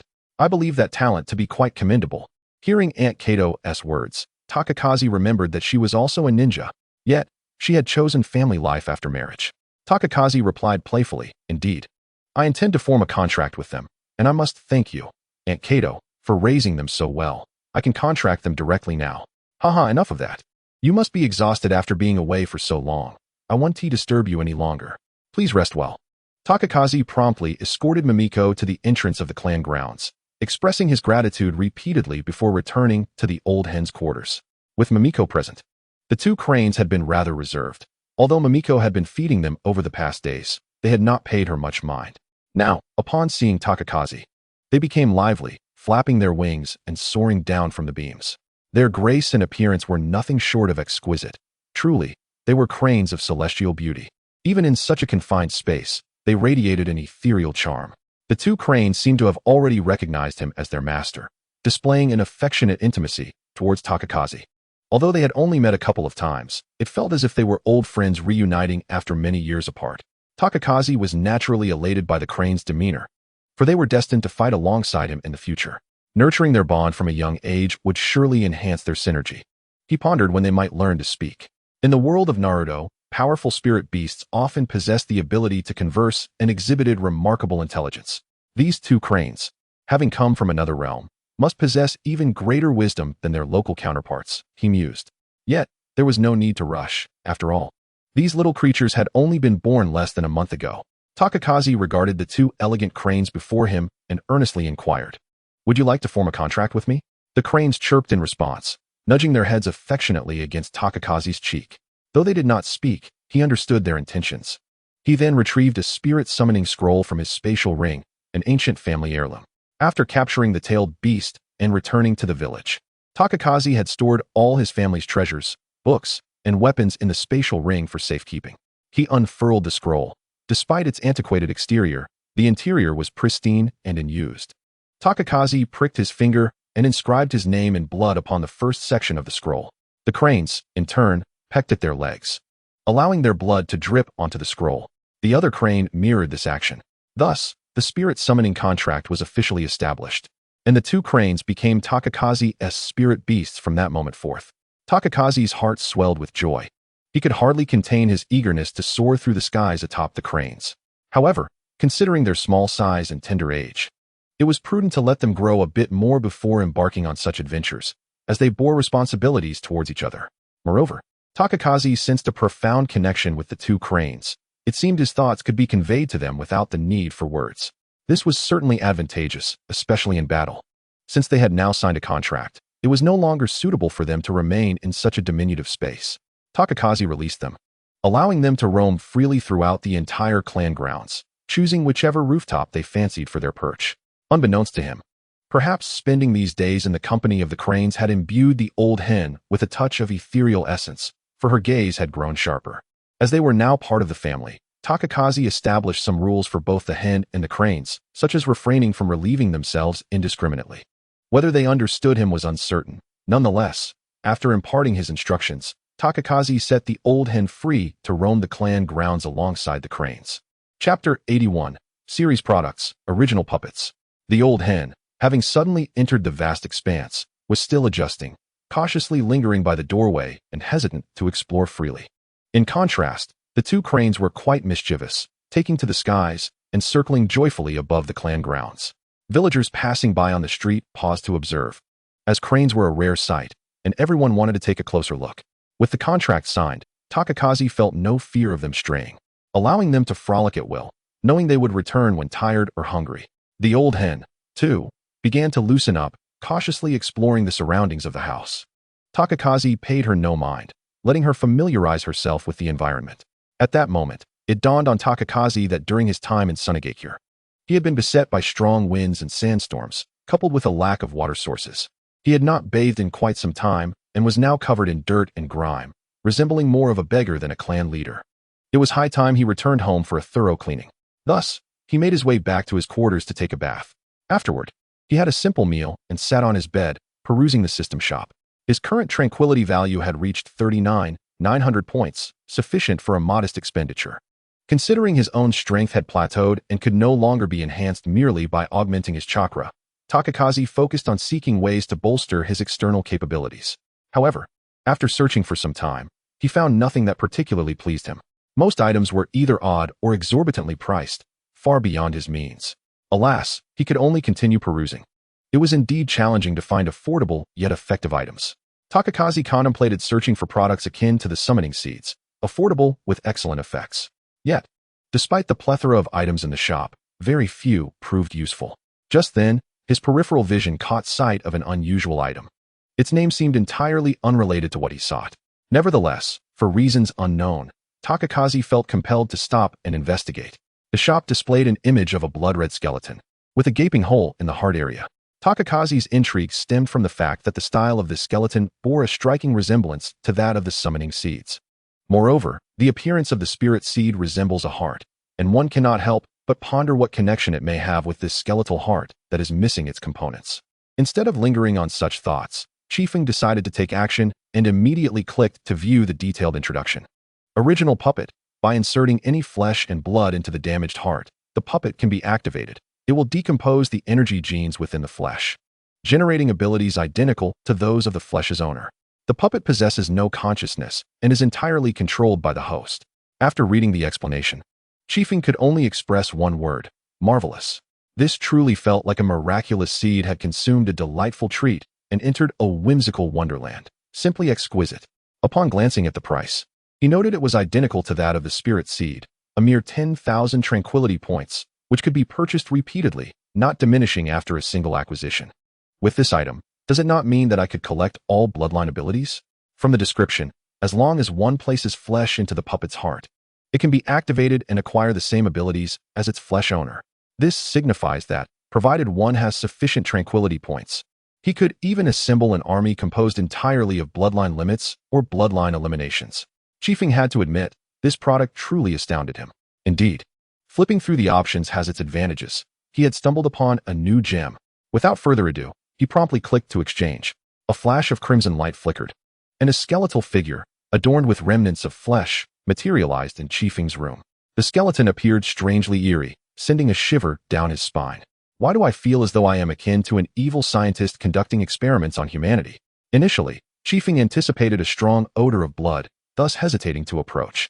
However, after a while, a faint aroma wafted through, reminiscent of spices, refreshing and exquisite. As Chiefing slowly drew nearer to the skeleton, the scent intensified, enveloping him as he finally stood beside it. It became evident that the fragrance emanated from the skeleton itself. Yet, the peculiar nature of this phenomenon left Chiefing bewildered. Just where did this miraculous artifact come from? He could not help but speculate within his mind. The skeleton appeared to be reminiscent of a human stripped of its skin and most flesh.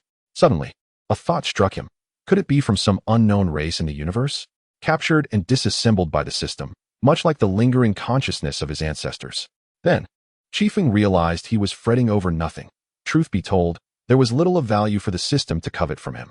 Even if it were indeed from an alien race, what relevance did it hold for him? It was all the system's doing, after all.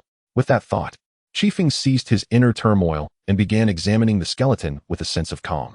It towered over an average adult male, its bones more robust. Aside from that, it bore a striking resemblance to a human, save for a large gaping hole where its heart should be and shattered ribs. Presumably, the heart had been disassembled for sale. Perhaps it was indeed the heart utilized by the two small cranes.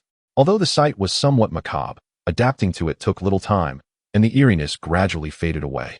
Yet, as dusk approached, he found it somewhat ominous to be tinkering with a skeletal frame in his home. It would be prudent to contemplate how to utilize it. As his first puppet, it was essential to find a suitable ability to activate it. Currently, he had access to a variety of blood-related substances. Both his teacher and teacher's wife possessed commendable abilities, would release in the Vortex clan's diamond sealing technique.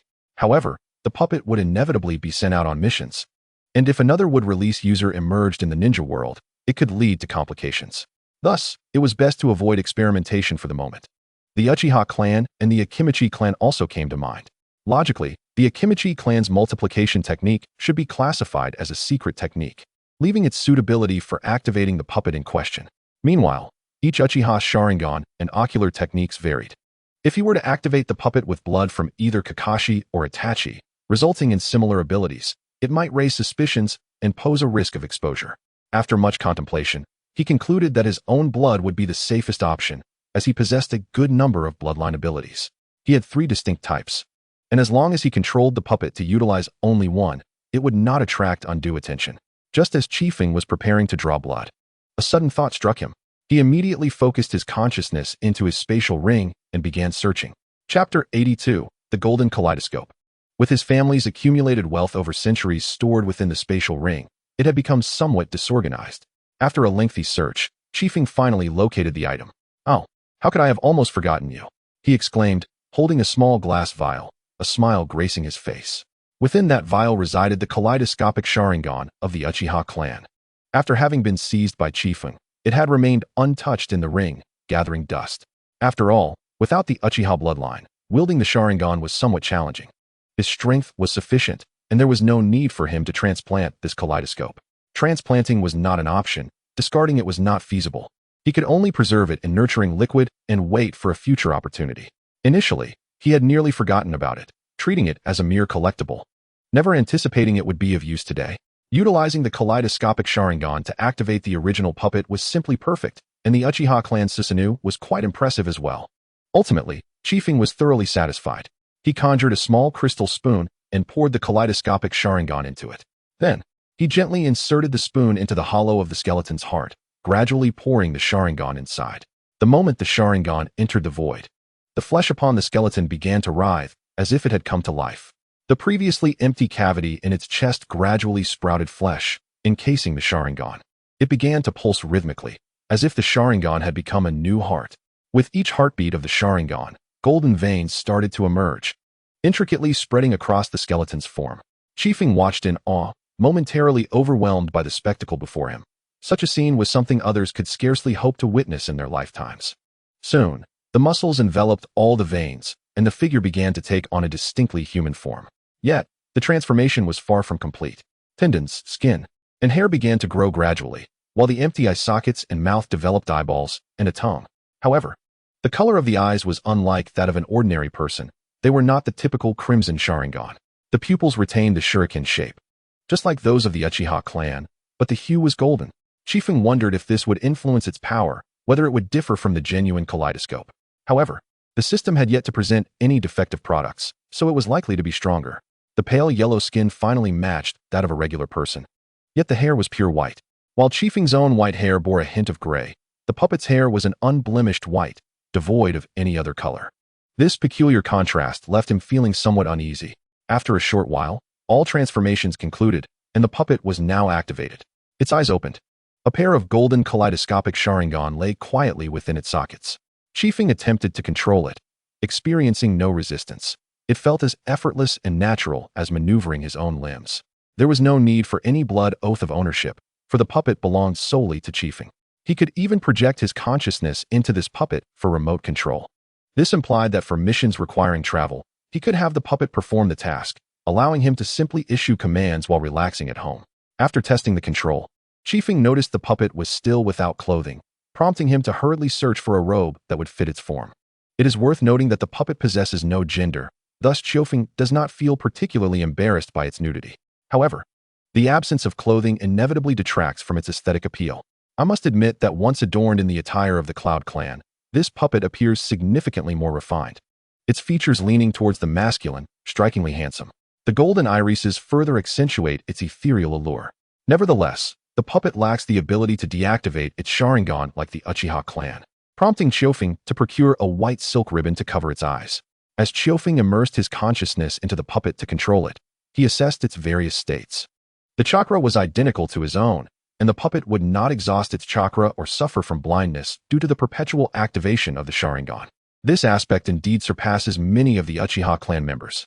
Tonight, his spirits were exceptionally high. Even the fatigue from his journey to Sunagakure dissipated. Acquiring a puppet endowed with a Mangekyo Sharingan significantly enhances his capabilities. In fact, this is nearly indistinguishable from possessing a Mangekyo himself. Moreover, this puppet boasts a particularly satisfying ability. It can transform into a mark that attaches to a person. This allows for convenient portability, enabling a 2-on-1 combat scenario during emergencies, which is remarkably user-friendly. Multiple puppets can share a single mark, thus circumventing the complications that arise from an excessive number of marks due to an increase in puppets.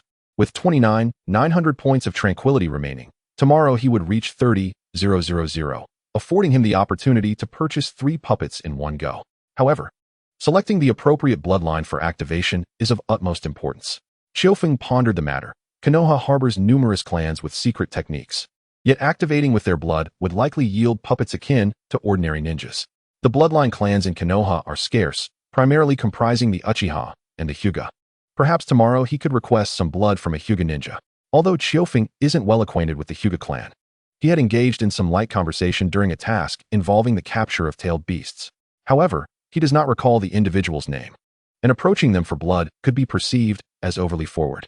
It would be wiser to establish a rapport with them before making such requests. In addition to the Hyuga clan, Chiofeng has also set his sights on the abilities of his mentor, Mito. The Uzumaki clan's unparalleled vitality and adamantine sealing techniques are highly coveted by him. Alas, Konoha's shortcoming lies in its limited bloodline varieties.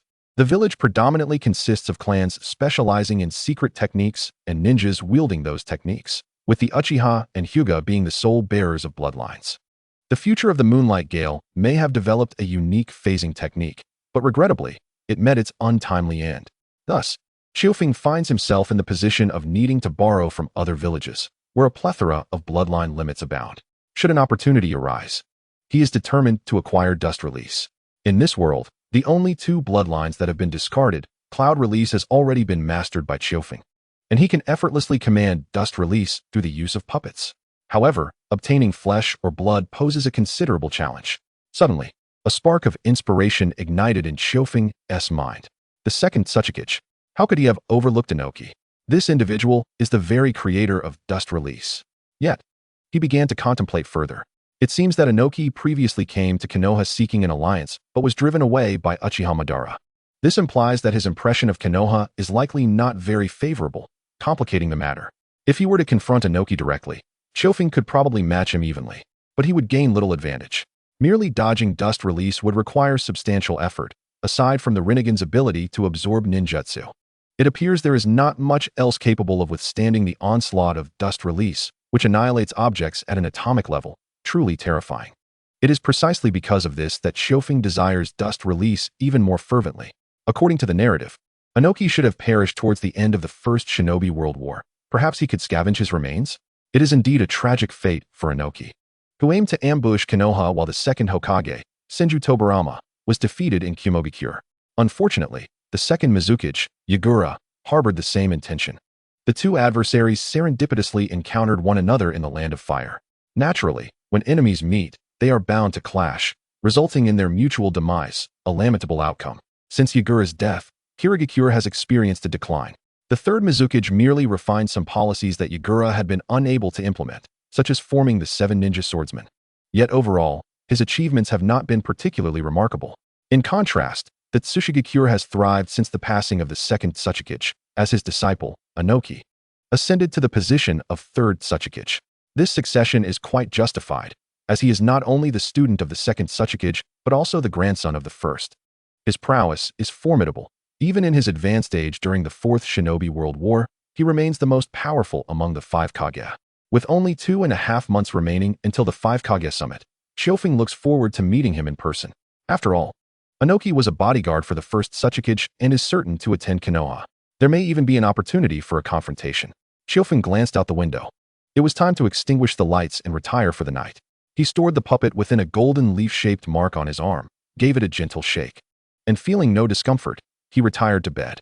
The following morning, the system awakened Qiufeng, crediting him with an additional 100 points of tranquility. His tranquility points had now reached 30,000.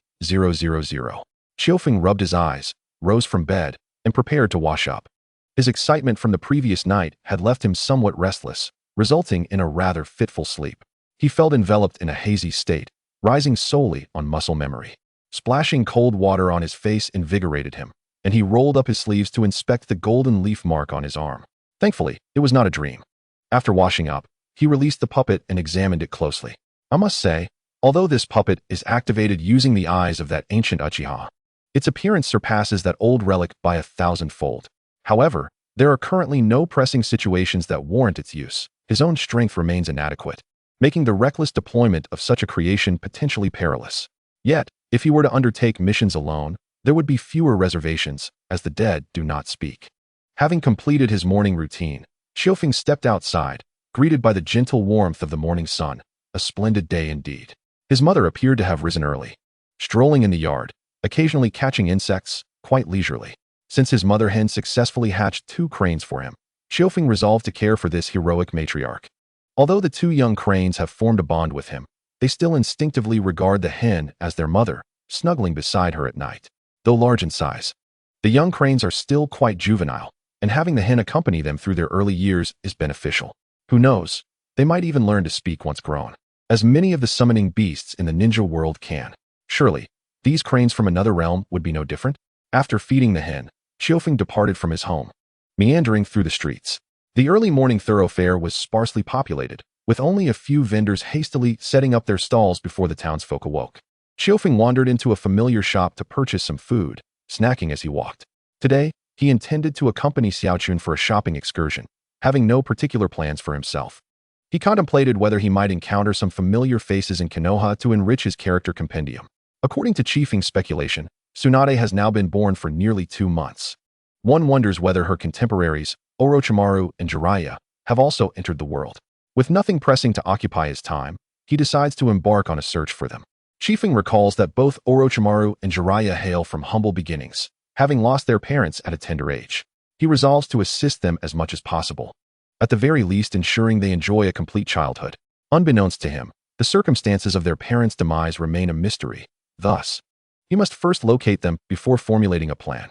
It is highly likely that their parents perished on the battlefield, as, according to the original narrative, the First Shinobi World War would erupt in merely 5 years. Although he has altered certain aspects of the story, the future remains shrouded in uncertainty. From the events surrounding Uchiha Madara's rebellion, it appears that major occurrences are unlikely to change. Only the course of events is subject to modification. For instance, despite Chiefing possessing an ancestral experience card that would guarantee the defeat of Uchiha Madara, he was nonetheless thwarted by Kage's intervention. The overarching tone of the world is not significantly altered by the presence of any single individual. Presently, Chiefing's strength is sufficient to ensure his survival in the upcoming Shinobi World War. Thus, he shifts his focus to maximizing his master's chances of survival. Despite their acquaintance spanning just over a year, Hashirama has generously imparted his wisdom to Chiefing. Whether it be ninjutsu, taijutsu, or profound life insights, Hashirama has shared them all without reservation, akin to a devoted father guiding and protecting his child. The thought that his master might suddenly pass away for years hence causes Chiefing considerable anguish. The reason behind Hashirama's potential demise remains an enigma. The notion of cellular division reaching its limit is merely Chiefing's conjecture. Determining how to ensure Hashirama's continued existence presents a formidable challenge. Fortunately, Chiefing possesses a system that, once the underlying issues are identified, offers a viable solution for complete remedy. As he wanders, lost in thought, he finds himself at the entrance of the Hokage building. Although today is his day off, other ninjas are dutifully reporting for work. However, the hour is still early, and the building is devoid of personnel. Chiefing has no intention of lingering, turning to leave, lest he be conscripted by Tobirama, who is ever eager to instruct him in ninjutsu. Chapter 84, Hyuga Hizashi. Tobirama is perpetually inclined to impart his teachings on ninjutsu to Chiefing. Initially, Chiefing welcomed this, as Tobirama is a master of ninjutsu development. However, over time, Chiefing began to discern that the techniques Tobirama sought to create were somewhat dubious. While he harbored no qualms about such ninjutsu, being one who exercises mastery over them rather than being subjugated by them, he knew that if his master were to discover these techniques, they would undoubtedly be sealed. If they were to be stolen in the future, it could lead to untold chaos and render him a historical pariah. Thus, apart from inquiring about space-time ninjutsu, Chiefing refrained from discussing other techniques with Tobirama. A moment's inattention could transform his own techniques into something unfamiliar. Just as he prepared to depart, a figure approached from afar. Chiefing squinted, feeling a sense of familiarity but unable to identify the individual until they drew closer. As the figure neared, Chiefing suddenly clapped his thigh. Just last night, he had mentioned wanting to get to know this person better, and now fate had granted him the opportunity. The newcomer was none other than Hyuga Hizashi, the young clan leader of the Hyuga clan, with whom Chiefing had exchanged pleasantries while on a mission to capture the tailed beasts. During their brief encounter, they had engaged in polite conversation, acknowledging each other's status. Though he is the Hokage's disciple, Hizashi's standing is also considerable, as the young leader of the illustrious Hyuga clan. His reputation is formidable. Hizashi possesses keen eyesight, spotting Chiefing waiting for him from a distance. He also remembers Chiefing well, given his affiliation with the Hokage, a fact well known among the prominent families. However, initially, Hizashi did not regard him highly due to their significant age difference, 11 years separating them. Yet upon learning that this mere 7-year-old had collaborated with Tobirama to capture the Six Tails, he was compelled to reassess his perspective. Capturing the Six Tails with just the two of them was no small feat, and Hizashi found it hard to believe that Chiefing had contributed nothing. After all, the Hyuga clan had mobilized nearly half of their ninjas to successfully capture the One Tail. The prowess displayed by such a young child left Hizashi in awe. Indeed, the Hokage was a figure of profound depth.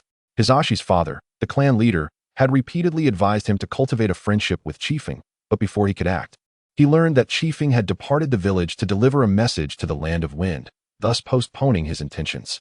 To his surprise, he found Chiefing waiting for him today, prompting him to quicken his pace. "Chiefing-kun, are you waiting for me?" Hisashi inquired as he approached. Chiefing smiled. Yes, Hisashi and I spotted you from afar and thought it would be nice to catch up. This delighted Hisashi, who recognized the importance of building relationships, yet understood the need to maintain his dignity. He could not simply cater to others' whims. As the young leader of the Hyuga clan, he could not afford to offer a cold shoulder to those who approached him with warmth. I had the same thought. But you were away in the Land of Wind for a while, so I had to set that aside. He then continued. How did your mission in the Land of Wind go, Chiefing Koen? Seeing Hisashi's enthusiasm brought a sense of comfort to Chiefing, who had initially planned to engage in awkward small talk, only to find Hisashi surprisingly warm. Fortunately, before I left, Nijan and I gathered intelligence from your clan's ninjas regarding the Land of Wind, which made things much smoother. The journey was relatively easy, though we encountered a few lowly thugs along the way. The Wind Shadow was very hospitable. Chiefing briefly recounted his observations of Sunagakure. Although Hisashi had visited the Land of Wind, Sunagakure was not a place one could simply wander into. Listening to Chiefing's experiences filled a gap in Hisashi's knowledge. And when he heard that Sunagakure could not compare to Konoha, he chuckled. Thankfully, our Land of Fire is rich in resources, sparing us from such hardships. Chiefing nodded in agreement, and the two continued their conversation, exchanging words back and forth, gradually transforming their relationship from distant acquaintances to that of friends. Truly, sincerity is the best foundation for friendship. By the way, Hisashi and why are you here at the Hokage building so early? It's not yet time for work, is it? Chiefing inquired, genuinely curious. The building was deserted, and the doors were still locked. What purpose could there be in arriving so early? I intended to head to the Mission Assembly Hall. This route is the most direct. The Assembly Hall tends to be quite crowded every day, so I thought I would arrive early to claim my tasks and select some good ones. Upon hearing this, Chiefing realized that Hisashi had risen early for the sake of a more comfortable work experience. Although taken aback, he understood. Ninja who complete more missions gain greater experience. As the young leader of his clan, Hisashi undoubtedly had to excel and work harder than others, a fact beyond dispute. And what about you, Chiefing Koen? From what I understand, the Hokage granted you a day off today, correct? This information had come from Nijan, and since they were of the same generation, they were quite familiar with each other. Feeling a bit sheepish, Chiefing scratched his head. Ahaha, I merely bought some snacks and was eating while walking, and before I knew it, I ended up here. Haha, Chiefing Koen, you are quite the interesting person. The two then shared stories about their adventures while capturing tailed beasts, selecting the most thrilling and bizarre anecdotes to recount. Their conversation flowed as freely as a storytelling session, continuing until the surrounding crowd began to swell, at which point they reluctantly paused. When Chiefing glanced up, he realized that nearly an hour had passed. It was remarkable how easily they had conversed despite having met only a few times. However, Chiefing indeed hoped that he could engage in deeper conversations with him. Once they had fully established their friendship, he could broach the subject of blood ties. The day when the white-eyed puppet would be within reach was also drawing near. Chiefing expressed a touch of regret, saying, Elder Brother Shijin, I truly apologize for taking up your time today. You should swiftly attend to your missions. Shijin waved his hand dismissively. Today, the dialogue with you, Chiefing-kun, has been immensely fruitful. Do 1 or 2 missions truly compare? I never anticipated that despite your tender age, your insights would be so remarkable. I find myself humbled. The two exchanged a lengthy array of mutual compliments, to the point where Chiefing felt slightly embarrassed, and only then did they part ways. As Shijin departed, a sense of reluctance lingered, yet he understood the importance of not rushing matters. Thus he took his leave. Watching Shijin's retreating figure, Chiefing wiped the sweat from his brow. The young head of the Hyuga clan bore no airs. Interacting with him was rather pleasant, akin to his experiences with elder brother Hiruzen. He had expected the successor of such a prestigious family to be exceedingly proud, yet was pleasantly surprised by his amiable demeanor. Of course, Chiefing's connection as a disciple of the Hokage played a role. Otherwise, even without pretensions, it would be unlikely for someone of his stature to engage in lengthy conversations with an ordinary person on the streets. Time is reserved for those, and that which holds value. Chapter 85, Hiruzen and People Lake. As the village gradually became more animated, Chiefing continued his aimless wandering. Today was meant to be a day of respite, and he had successfully fulfilled his minor task of fostering relationships with the ninjas of the Hyuga clan. Now, it was his time to enjoy. Regarding the search for Jiraiya and Orochimaru, Chiefing chose to let things unfold naturally. After all, the war was still a distant concern. There was no need to rush matters. Speaking of which, both Orochimaru and Jiraiya were commoners. Perhaps inquiring with Maruxing Gujia might yield some valuable information. However, Gujia was likely attending school at present, making it impractical for Chiefing to seek him out directly. Furthermore, he had been preoccupied with accepting and completing missions, and it had been quite some time since he last saw Uchiha. Indeed, it was best to let things take their course. Xiufeng decided to wait until their next encounter to inquire. Thus, as midday approached, Xiufeng was still meandering through the streets, having nearly traversed the entirety of Konoha. Almost everyone in the village recognized Xiufeng, which made his stroll somewhat exhausting as he exchanged greetings along the way. As he neared noon, he had no intention of dining out, planning instead to return home. At that moment, he unexpectedly encountered two familiar faces, Tobirama and People Lake. This revelation surprised Xiufeng. It appeared the two had reconciled, after Rizen's indiscretion of peering into the women's bathhouse had led to People Lake's furious reprimand, resulting in 2 months of silence between them. Hiruzen had employed every form of flattery to mend their relationship, and it seemed to have finally borne fruit. Now, it appeared they were completely reconciled. Initially, Xiufeng had no desire to intrude upon their romantic interlude, but Hiruzen noticed him and called out, "Hey Xiufeng, where are you off to?" Since he was beckoned, Xiufeng reluctantly turned to engage in casual conversation, secretly wishing to avoid their display of affection. "Oh, it's elder brother Hiruzen and sister People Lake. I was just about to head home for lunch." People Lake, having seen Xiufeng several times before, always held a favorable impression of him. "Hello Xiufeng. Hiruzen has the day off today, and we're planning to go out for lunch. Why don't you join us?" she said. Her arm linked with Hiruzen's in a display of sweetness. Although she extended a polite invitation, Xiufeng understood it was merely out of courtesy. Naturally, even if it were a genuine invitation, he would decline, having had his fill of witnessing their affection. No, I wouldn't want to intrude upon your romantic time. I'll just head home for a meal." Xiufeng jestingly refused, and upon hearing the term romantic time, People Lake's cheeks flushed slightly. Hiruzen scratched his head sheepishly. "It's rare for me to have a day off, so I brought People Lake out for a meal. Do you have any recommendations?" Hiruzen typically dined at home, as the family chef was no less skilled than those outside. However, he was at a loss for what to eat now that he was out with People Lake, who kept insisting, "Anything is fine." This left Hiruzen feeling somewhat flustered, but upon seeing Xiufeng, he felt a glimmer of hope. After a moment of contemplation, Xiufeng's mind conjured the image of the owner of a barbecue restaurant. "There's a barbecue place run by the Akimichi clan that I often visit with Chiri. The food is quite delightful." One could only imagine how touched the restaurant owner would be to hear their benefactor promoting his establishment. Xiufeng then went on to describe some of his favorite barbecue dishes, causing mouths to water merely at the thought. This piqued People Lake's interest, although she remained silent. Xiufeng could tell she was keen to go. "All right then, let's choose this barbecue place. I trust Xiufeng's judgment. What do you think, People Lake?" Hiruzen asked eagerly. People Lake smiled slightly, her mood evidently uplifted. "Hearing your description has made my mouth water.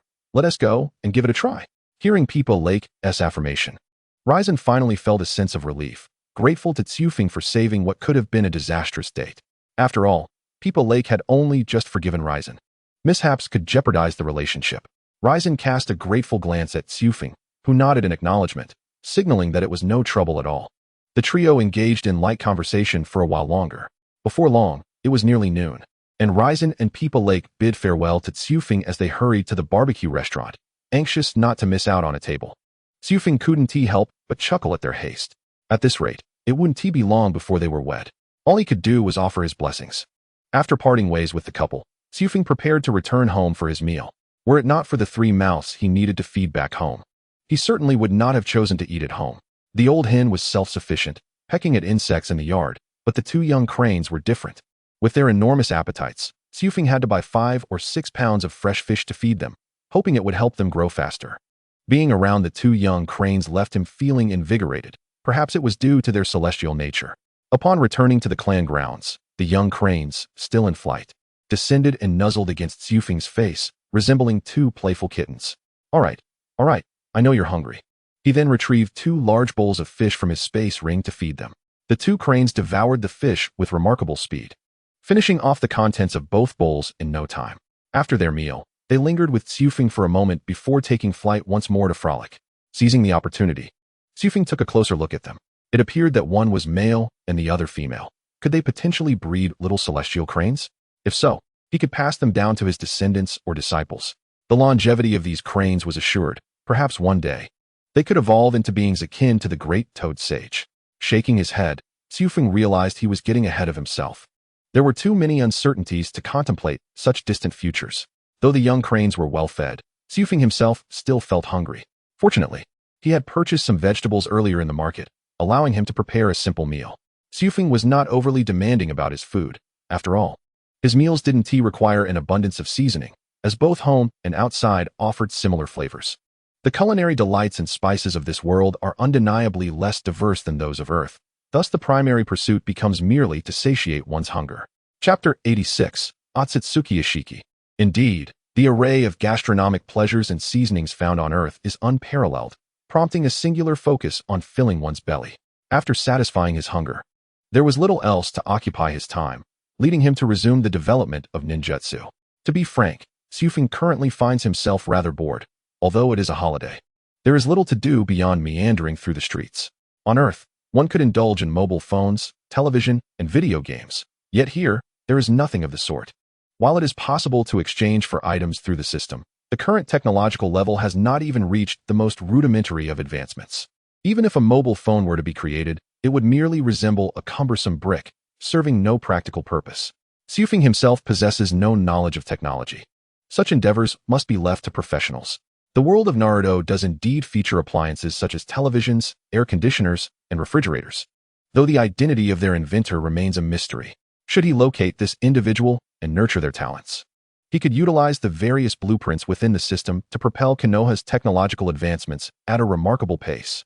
In such a scenario, mobile games would no longer be a distant dream. Nevertheless, he must adhere to the principle of allowing things to unfold naturally. After all, while Orochimaru and Jiraiya leave behind traces to follow, this potential scientist remains an enigma. Furthermore, Orochimaru, being a biologist, is not particularly aligned with technology, which further reinforces Xufeng's resolve to let fate take its course. All of this, however, belongs to the realm of future considerations and shall be set aside for now. Previously, he had intended to develop a large-scale destructive ninjutsu, yet progress had stagnated at the halfway point due to various missions that consumed his time. Fortunately, with today being a day of rest, he resolved to see if he could achieve success in one fell swoop. Several hours passed, and the training grounds of the Yuki clan were strewn with shards of crystal. Under the sunlight, they sparkled brilliantly, and Xufeng, surveying the fragments, wore a smile of satisfaction on his face. Clearly, he was pleased with this outcome. Yes, it merely requires further refinement to become my first large-scale destructive ninjutsu. The complexity of this technique has reached an S rank, and its potential power is immense. To employ it for the mere extermination of minions during missions would be a gross misallocation of resources. However, in the throes of war, it could serve to intimidate foes, dissuading them from rash assaults, while simultaneously serving as a symbol of power. Xufeng only hopes that he does not have to deploy this technique prematurely. After all, its activation would inevitably result in rivers of blood. He harbors no desire to instigate such widespread carnage, provided no one dares to provoke him. A tranquil existence, akin to the present, would suffice. Glancing up at the sky, he noticed the sun beginning its descent, realizing that an extended period had elapsed unbeknownst to him. Thus, the day drew to a close, and tomorrow would herald the return to training. The training regimen under Hashirama remains consistently grueling, perpetually pushing him to the brink of his limits. It is hardly enjoyable, yet both Xufeng and Chiri witness their powers growing at an observable rate. Consequently, neither of them complains about the arduousness of their training. After all, each possesses their own aspirations and wills, rendering them impervious to the trials of training. After tending to 2 cranes and the old hen, nightfall enveloped the land. Xufeng prepared to retire for the evening, deeming the day relatively fulfilling for himself. Content.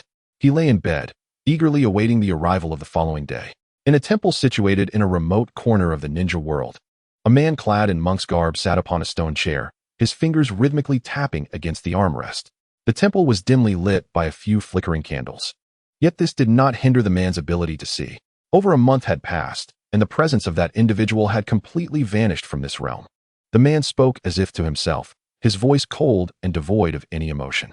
It seems someone arrived in this world even before the Otsutsuki clan, possessing a strength that perhaps even Kaguya herself could not rival. The mere mention of Kaguya's name elicited a trace of anger and confusion in his voice, though he quickly regained his composure. He then chuckled softly, remarking how amusing it was that those who betrayed him ultimately faced betrayal from their own flesh and blood. After a brief pause, he returned to a state of calm, contemplating for a moment before stating, "Now that the powerful being from another world has departed, I can commence my plans. This body is far too frail to bear my strength. If it weren't for Kaguya, I would not be in this predicament. This man is none other than Otsutsuki Ishiki, who was betrayed by Kagaya. He and Kagaya had come to the ninja world together, and as a lower-ranking member, Kagaya was meant to be sacrificed to the Ten Tails to yield chakra fruit. However, unexpectedly, Kagaya rebelled against her fate, wounding Ishiki and casting half of his body into the maw of the Ten Tails to produce the chakra fruit. Yet, Ishiki did not perish. Instead, he took possession of a monk named Jigen. Due to his weakened state, it took him considerable time to suppress Jigen's consciousness and seize control of his body. He could have used a vessel to reincarnate himself, yet Jigen's body was far too fragile to withstand the power of Otsutsuki Ishiki. Even upon resurrection, he would only have 2 days to live. Thus, Ishiki must seek a suitable vessel, yet with the consciousness of Yuki Kachin still lingering in this world, Ishiki hesitated to act. Now, sensing that Yuki Kachin has completely vanished, Otsutsuki Ishiki begins to plot in secret. However, he is not the only one devising schemes. In a cave, a being half black and half white, adorned with a structure resembling a pitcher plant upon its shoulder, gazes with a smile at the unconscious figure upon a stone bed. This is Kurizetsu and Uchiha Obito. Though Obito remains in a state of unconsciousness after having been effortlessly erased by divine powers during their last battle, Kurizetsu inquires, could he truly be dead? Why has he not awakened? He should be fine. Perhaps his pride has been wounded, and he is merely evading reality, Kurizetsu replied. These individuals always seem to think highly of their own strength. Kurizetsu then asks, was it truly worth offending that person? Is he really that significant? Kurizetsu, unfazed, grins and responds. He possesses the eternal Mangekyo Sharingan, the key to awakening the Rinnegan. He cannot die. He continues, indeed, offending that individual is inadvisable, especially since even Mother was no match for him. Yet it seems he has departed from this world. Oh, I can no longer sense his presence. Kurizetsu appears somewhat relieved, saying, perhaps he is dead. However, his descendants still roam the earth. Should we eliminate them? Reflecting on the jet-propelled boy from a year prior, Kurizetsu replies, no need. After all, he is not Yuki Kachin. Chapter 87, An Ordinary Day. Recalling the jet-propelled boy from a year ago, Kurizetsu states, no need. After all, he is not Yuki Kachin. Since he has departed this world, my plans may now proceed. Kurizetsu does not regard Yuki Tsufing with much concern. After all, every member of the Yuki clan can utilize cloud ninjutsu, yet none can match Yuki Kachin. In his eyes, Tsufing is merely a talented child, a type he has encountered many times before. Kurizetsu does not believe that Tsufing's presence could thwart his meticulously crafted scheme that has been years in the making. Success is within his grasp. Kurizetsu turns his gaze toward Uchiha Obito, realizing that if he can sway this individual, his plan will have succeeded by half. What Kurizetsu truly seeks is merely Uchiha Obito's Sharingan to unlock the Rinnegan. All are but pawns in this grand game. He should be waking soon. The following morning, Tsufing is roused from his slumber by the system. Unbeknownst to Tsufing, the 2 ancient silver coins of the ninja world had quietly commenced their activities last night. Rising from his slumber, he swiftly completed his morning routine, washing up and having breakfast. The respite he enjoyed yesterday had significantly alleviated both his physical and mental fatigue, leaving him brimming with vitality. However, the thought of embarking on his training dampened his spirits somewhat. Upon observing the 2 little cranes, he noted their rapid transformation. They had seemingly grown quite a bit overnight. In just a few days, they would likely be ready to soar alongside him in the skies. After inspecting them, he found no abnormalities. Both cranes appeared to be in excellent spirits. Whether this was due to their celestial crane lineage or the spirit seed, he could not ascertain. Yet, as long as there were no drawbacks, their swift growth simply indicated their potential to become formidable allies sooner. Nonetheless, given their substantial growth, it would be inappropriate to continue calling them simply little cranes. Bestowal of names seemed in order. However, he found himself at a loss for suitable names and decided not to burden himself with the task. With the time for assembly approaching, he resolved to contemplate names while practicing. Cloud Escape, Crane Song, Dispersing Blossoms Technique. A thick mist erupted as Tsufing transformed into 3 pristine cloud cranes, soaring towards the direction of Hokage Yen Yen. This marked his inaugural display of this technique within the village, and the villagers, having never witnessed such a spectacle, were taken aback. Nevertheless, some familiar with Tsufing's assembly times recognized him and waved in acknowledgement. It is said that the Cloud clan shares a profound connection with cranes, not only reflected in their family emblem, but also evident in their ninjutsu. Much like the Nara clan's long tradition of raising deer, cranes have seemingly become a symbol of the Cloud clan. Chiefing speculated that perhaps their ancestor had kept celestial cranes, leading the descendants to design the family emblem in homage to their ancestors' fondness for these majestic birds. According to family records, cranes are notoriously difficult to tame as spirit beasts due to their inherent pride and free-spirited nature. The clan's elder spirit cranes were typically raised from a young age, fostering deep emotional bonds, which ultimately allowed them to become spirit beasts. Coincidentally, Chiefing's 2 cranes were also raised from infancy, so one could argue they fell within this category. In their cloud crane form, Chiefing's speed was remarkable.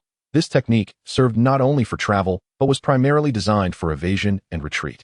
Each of the 3 cloud cranes could coalesce back into Chiefing's original form, ensuring that as long as one crane survived, he could successfully escape any peril. Before long, he found himself hovering above Yin Yan, the 3 cloud cranes converging around him as the mist swirled, gradually revealing his figure. He surveyed his surroundings and noticed no one had arrived yet. It appeared he had arrived early. After waiting for about 15 minutes, the others began to trickle in. The previous day's rest had similarly rejuvenated everyone, and today, their spirits were noticeably high. At that moment, Tobirama, accompanied by Hashirama, arrived at the mountain's peak via the flying thunder god technique. "Good morning, children. Did you all rest well yesterday?" A smile graced Hiruzen's face, hinting at some joyful tidings. "Good morning, Hokage-sama." "Good morning, sensei. We all rested quite well," came the collective response. Hashirama nodded, observing the vibrant energy radiating from the children. "That is splendid. I have no pressing matters, so feel free to converse with Tobirama," Hashirama said, as he seemingly ushered Hiruzen and the others towards Tobirama. He then turned his attention to Chiefing and Chiri, contemplating how best to tailor today's training regimen for them. Both children were steadily increasing in strength, and the avenues for improvement were dwindling. As a result, Hashirama could only instruct them to repeatedly solidify their foundations, ensuring that any future training would yield maximum efficacy. "Let us maintain our usual routine today, no breaks until noon." "Yes, sensei." At this juncture, Hashirama exhibited a stern demeanor, starkly contrasting his previous amiable persona, adopting the role of a strict mentor. Any subpar movements or signs of laxity would be met with his unrelenting criticism. During these moments, one could often see Hiruzen and the others gathered around Tobirama, sometimes engaged in lighthearted banter, at other times serious, yet always exuding a relaxed atmosphere that left Chiefing feeling envious. Despite his superior strength, he found himself bound to relentless training. What frustrated him most was watching them leisurely chat. It was utterly disheartening. In the midst of their conversation, Hiruzen suddenly felt a chill run down his spine. Turning around, he discovered Chiefing staring intently at him, prompting an involuntary shudder. At long last, the training concluded, and midday arrived. The morning had been consumed either by rigorous training or sparring sessions with Hashirama, leaving no room for idleness. Meanwhile, Hashirama's spirits soared as he observed his disciples making gradual progress, filling him with immense satisfaction. In just a few years, these children would become the pillars of Konoha, allowing him to ease his burdens. In truth, he had begun to contemplate relinquishing his responsibilities to enjoy a more leisurely existence. However, with numerous pressing matters at hand, he could only hope that the upcoming 5 Kage summit would transpire smoothly, potentially enabling him to pass the mantle of Hokage to his brother Tobirama. Tobirama had previously shared various policies aimed at the village's development, measures Hashirama felt ill-equipped to implement himself.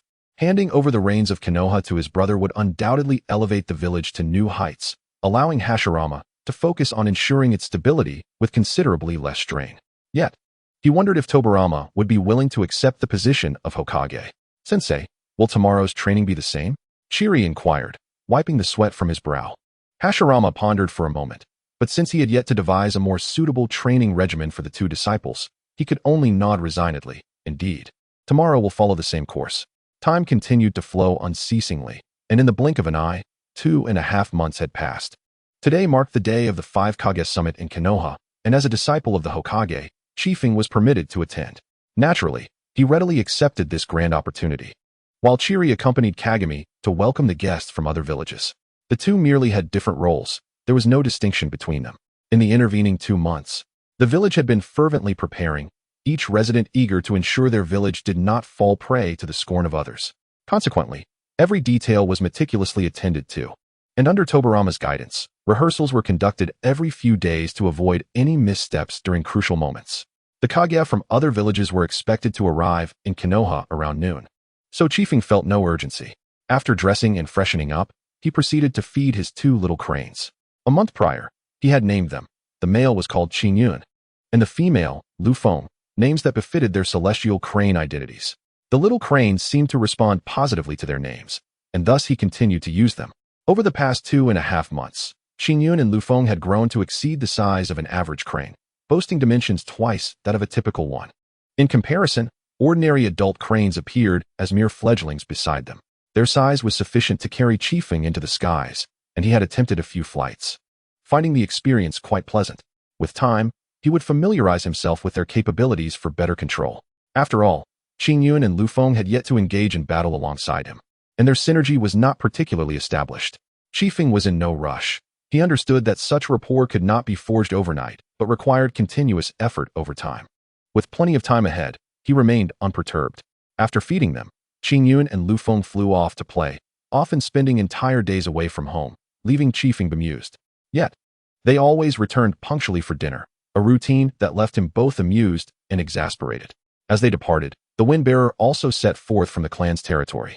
Upon stepping outside, Windbearer noticed a significant increase in foot traffic on the streets.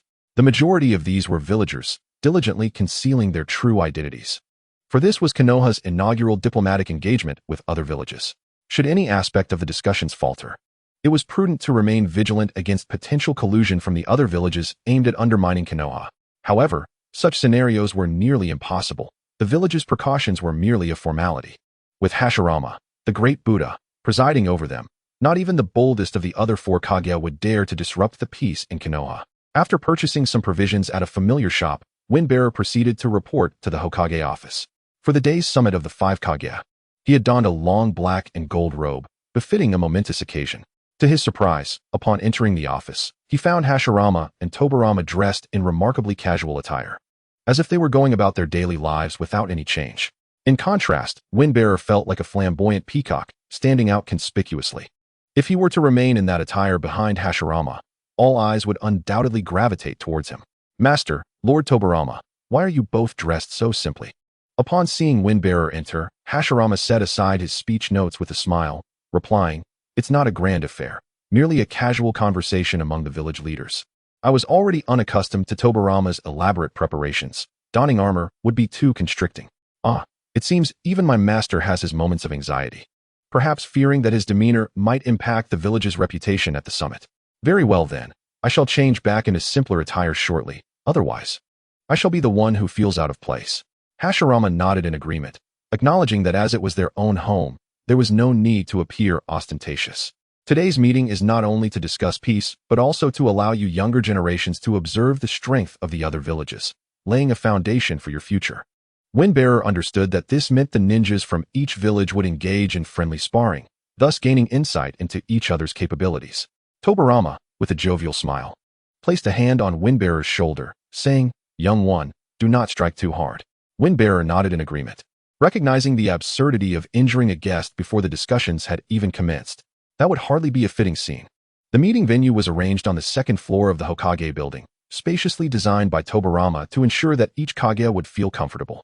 Hashirama resumed his preparations, mumbling to himself, likely rehearsing his opening remarks. Windbearer sensed it was nothing particularly captivating, so he took the opportunity to change into simpler attire in another room. Adopting an ordinary outfit of a white robe with golden threads, this was Windbearer's most modest garb, suitable for one of his status as a clan leader. Upon returning to the office, he found Tobirama organizing the agenda for the meeting. The topics ranged beyond peace, encompassing the development and trade between the villages, all practical matters devoid of frivolity. After a brief glance, Tobirama enlisted Windbearer's assistance in sorting through the items. Not long after, a knock resonated at the door, and Chihiro and Kagami entered the office. Hashirama set his notes aside once more. He had already committed the content to memory, but found solace in reviewing it to ease his nerves. Chihiro and Kagami, how are the reception arrangements proceeding? Chihiro nodded, reassuringly stating, "Master, rest assured, the reception is being conducted strictly according to Lord Tobirama's protocols." He continued, "The Kage and their accompanying personnel will be residing in Konoha for 3 to 5 days, with accommodations and meals all thoroughly arranged." Hashirama felt confident in his brother's meticulous planning and was equally assured about the group of young ninjas. His only concern lay with himself. "Excellent. Please endeavor to avoid any conflicts with the ninjas from other villages, but should they provoke you, feel free to retaliate. Chihiro and Kagami accepted their orders, ensuring that Konoha would not come across as arrogant, yet would not appear weak and easily intimidated either. They then turned to head towards the village gates to greet the incoming guests. In just a few hours, the other 4 Kage would arrive in Konoha. How are the defenses progressing? Tobirama promptly replied, I have entrusted this matter to Hizashi and Danzo. They should have already commenced their duties.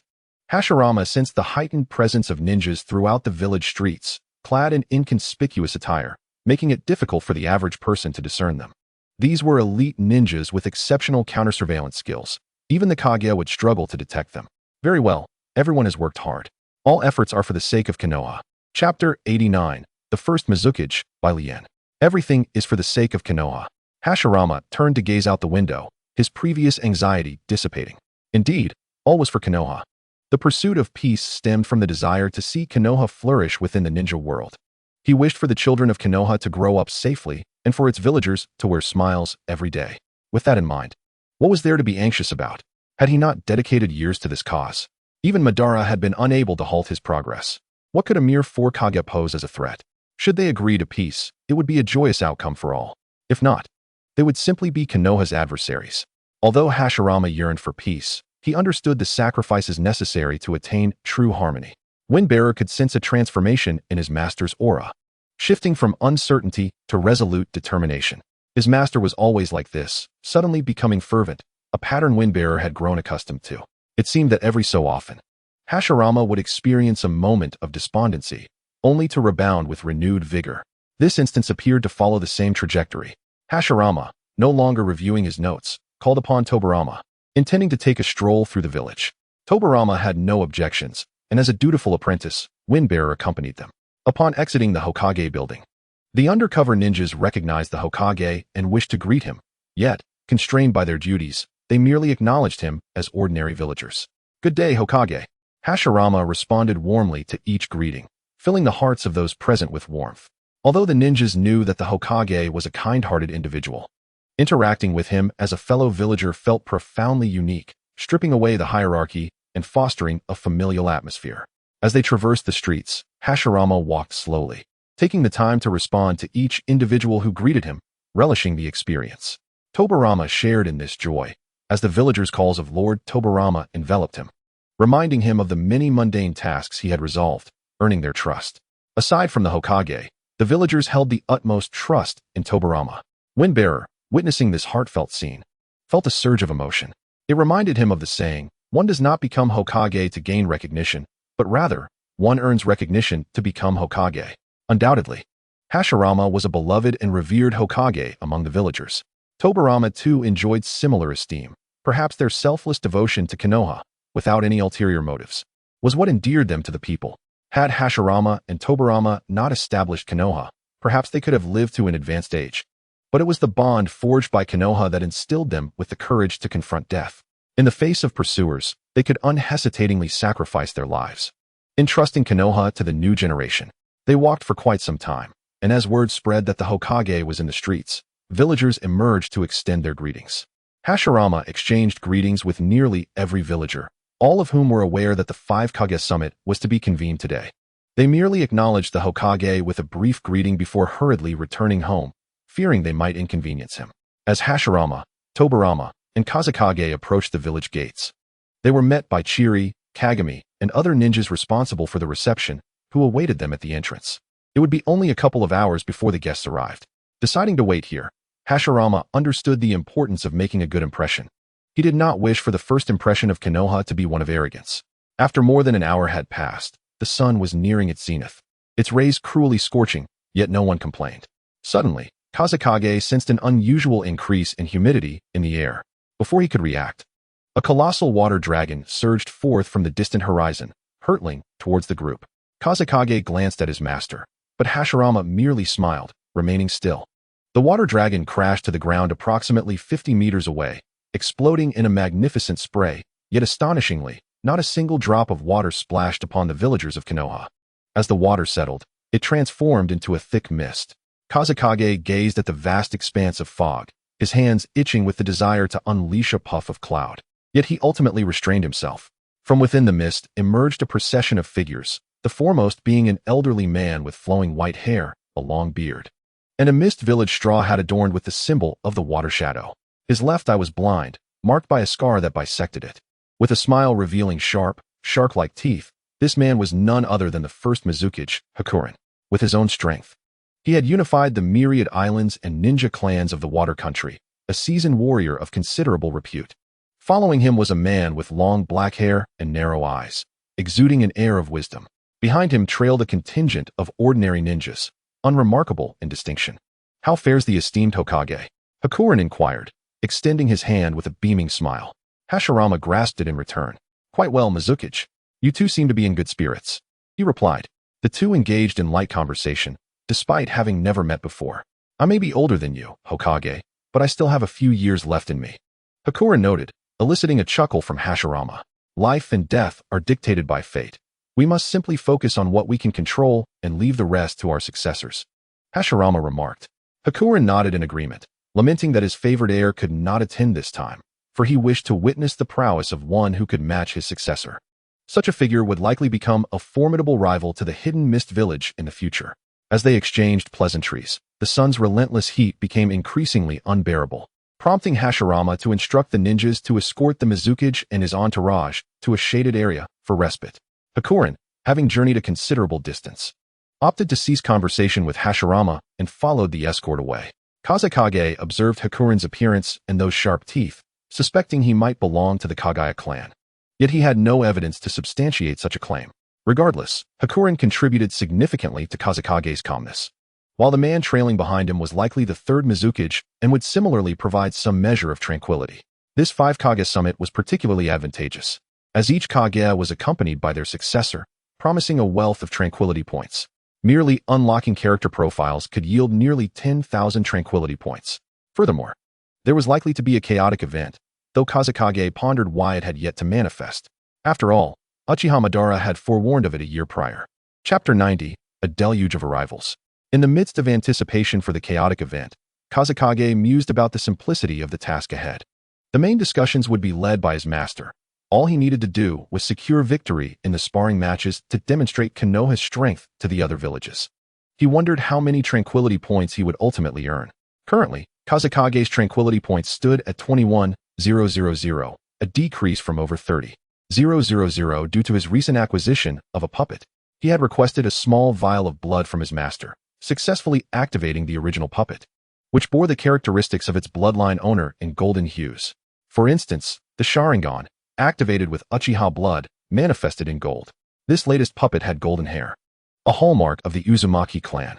Requesting a vial of blood from Watergate had been somewhat presumptuous, especially given her status as an elder. Yet she seemed unconcerned and did not inquire about its intended use, well aware of Kazekage's character. She had also refrained from mentioning this to Hashirama. Regardless of the circumstances, Kazekage now possessed puppets from both the Uchiha and Uzumaki clans, granting him formidable advantages within the ninja world. Kazekage had also made significant progress with Hinata, and soon intended to approach her for a vial of blood. The Hyuga clan was notoriously protective of their Byakugan, yet a mere vial of blood should not pose an issue. In the best-case scenario, he would acquire a Byakugan puppet. However, Kazekage did not regard this matter with excessive seriousness, preferring to leave it to fate. Should he encounter a suitable bloodline, he would seize the opportunity. If not, he would not actively seek it out. With time remaining before the summit commenced, the early arrival of Mizukage Hakuren had set the stage. After Hakuren had settled into the village for a while, the other Kages began to arrive in succession. A sudden and fierce storm formed at the gates of Konoha, whipping up dust and debris, before settling to reveal a group emerging from its midst. "Greetings, Hokage," Redo extended his hand in salutation. This was his first encounter with the Hokage, and he was taken aback by Hashirama's youthful appearance, seemingly of similar age to himself, yet already a formidable presence in the ninja world, while he felt he had accomplished little. Hashirama, smiling, grasped Redo's hand. "Windshadow, a pleasure to meet you. I hope my students did not cause you any trouble while delivering your message?" Redo paused, realizing he had been unaware that the young ninjas who had come to deliver the message were actually the Hokage's students. Not at all. Those children exhibited great manners. Although the Sand Village may not have provided adequate hospitality, true to their reputation as founders of their respective villages, Both men spoke with such eloquence that it left no room for misinterpretation, concealing their true thoughts. Kazekage found the exchange between the two Kages rather mundane and began to focus on other matters. Notably, the Wind Shadow had not brought his wife, Chiyo, but instead a robust man adorned with tattoos resembling a coiled dragon. This individual was likely the second Wind Shadow, Sabaku, the progenitor of both the puppet technique and sand manipulation techniques, which had significantly elevated the Sand Village's prowess. Without such advancements, the Sand Village might not have earned its place among the 5 great shinobi villages. It seemed that sand manipulation had become a requisite skill for every Wind Shadow.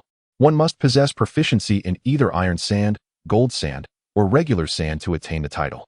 Kazekage, however, was not particularly concerned with puppet techniques. No puppet could rival the one he wielded.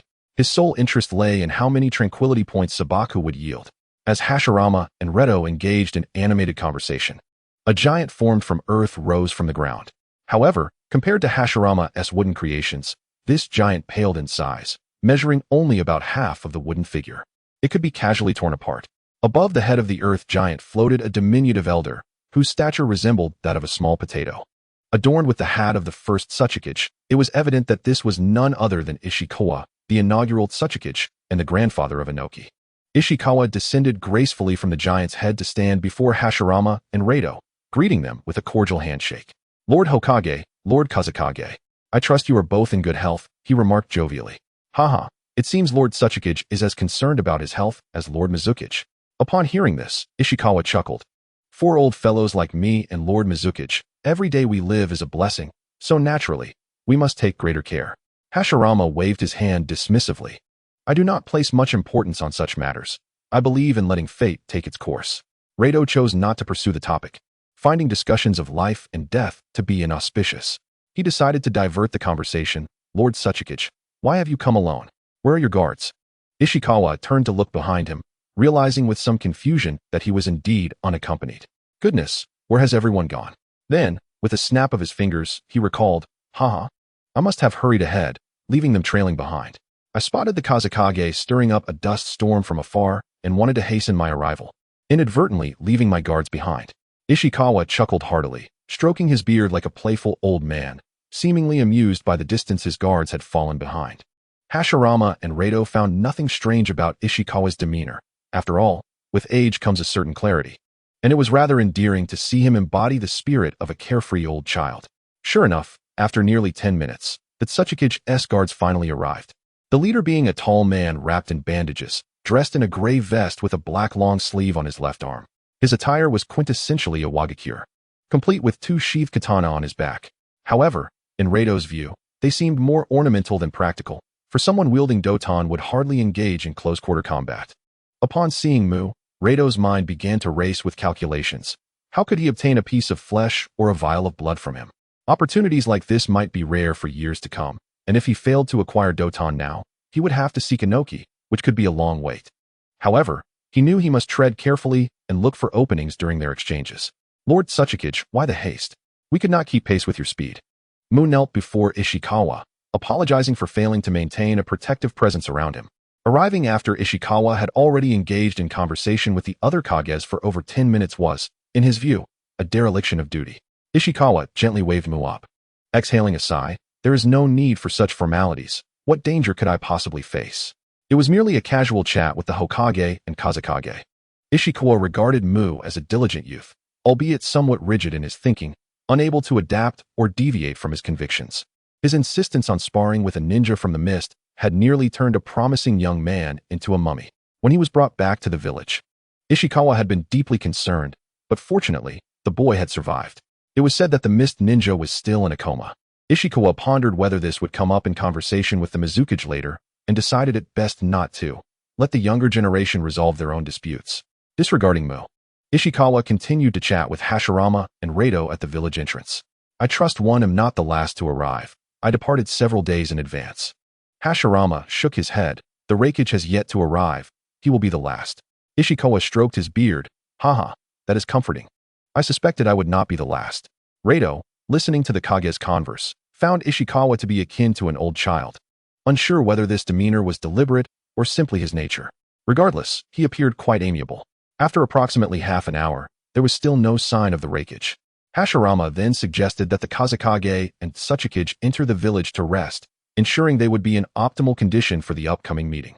Both agreed, eager to see the interior of Konoha and compare it to their own village.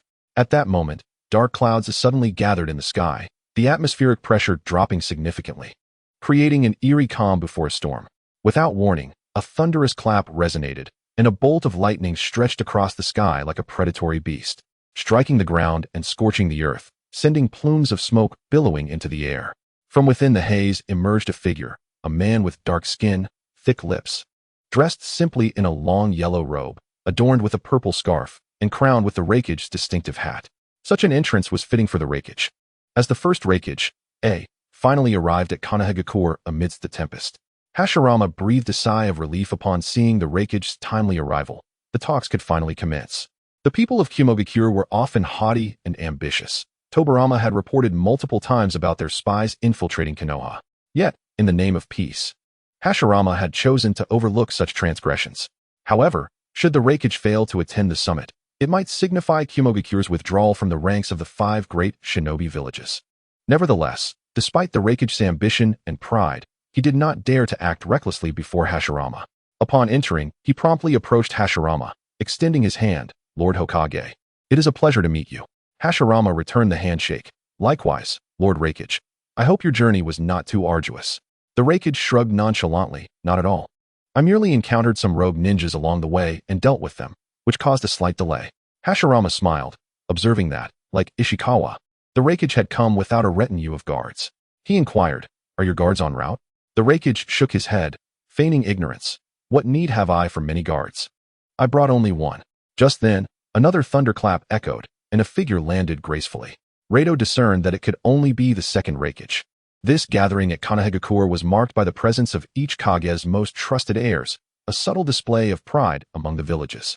After all, where there are people, there are disputes, and as representatives of their villages, the Kages could not engage in direct confrontation.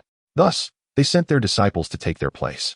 The Raikage's demeanor was quite cunning, leaving Hashirama momentarily at a loss for words. Yet, upon reflection, it made sense. If Hashirama were to become angry, bringing more guards would only lead to more casualties. In a way, the Raikage's approach was rather astute. With the Raikage's arrival, all 5 Kages were present, and Hashirama decided not to keep them waiting in the sun at the village entrance. He arranged for a ninja to lead them to their temporary accommodations for a brief respite before convening the meeting later in the afternoon when the weather would be more temperate. With nothing pressing on his agenda, Rado took a moment to examine the character compendium, and as expected, aside from Rado himself, each individual had provided 1,000 points of tranquility. The tranquility of the wind's value has once again returned to 30,000 points. After the conclusion of the 5 Kage summit, it is anticipated that even greater heights may be attained. While the wind side enjoys a leisurely pace, Chiri finds himself overwhelmed with tasks, arranging various personnel, meals, and clothing. After all, this is a conference convened by the Leaf Village organization, and it is imperative to display a certain level of generosity rather than being miserly. Initially, Chiri was flustered and unsure of where to begin, but as he became more accustomed to the preparations, the process became significantly easier. Nevertheless, he remains less relaxed than the wind. In the Hokage's office, "So, did you see the leaders of the other bodyguards?" The wind nodded. He had indeed observed them. They would all one day become the Kage of their villages, and should war arise in the future, they would be formidable opponents. "Fear not, master. Should they dare to offend the Leaf Village, I shall show no mercy in their demise." To outsiders, such words might seem like mere bravado. For a 7-year-old child to claim he could eliminate the heirs of other villages. However, Hashirama understood that the wind possessed the capability to do so, having trained under him for an extensive period. "When the meeting commences, stand behind me and refrain from speaking, but pay attention to the discourse of the other Kage."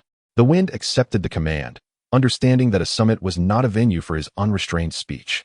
Yet, he pondered the purpose of his master's request to heed the words of the other Kage. Was it to learn the art of negotiation with other villages? After much contemplation, he resolved to set aside his thoughts and simply adhere to his master's instructions. Several hours later, the 5 Kage summit officially commenced, resembling a gathering of 5 middle-aged ninjas. Each action taken in this assembly held the potential to influence the entire shinobi world, where the distinction between war and peace lay in a mere thought.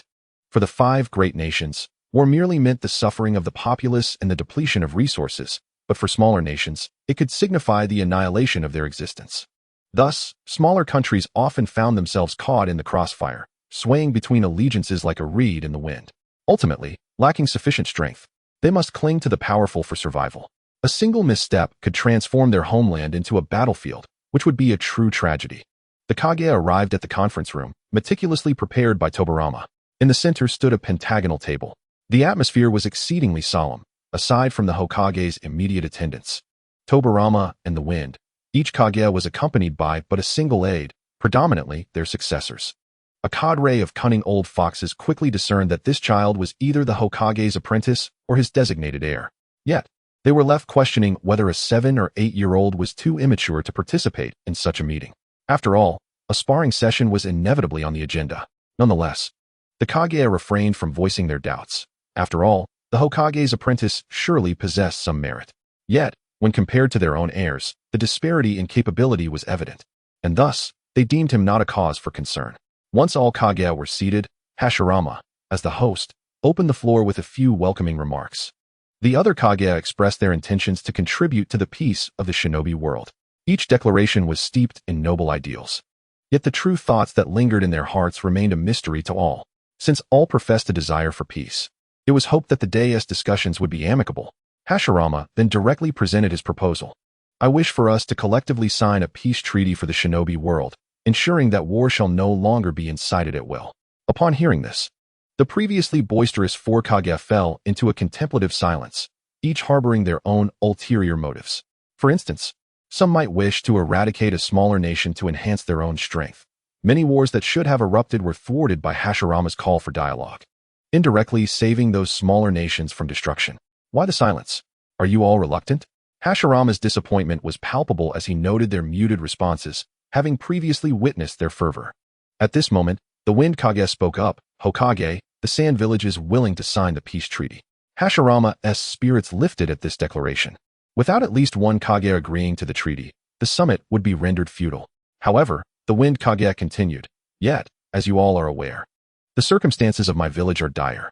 The endless sands provide no arable land for cultivation, and water resources are scarce, leaving the livelihood of our villagers at risk. He sighed, shaking his head.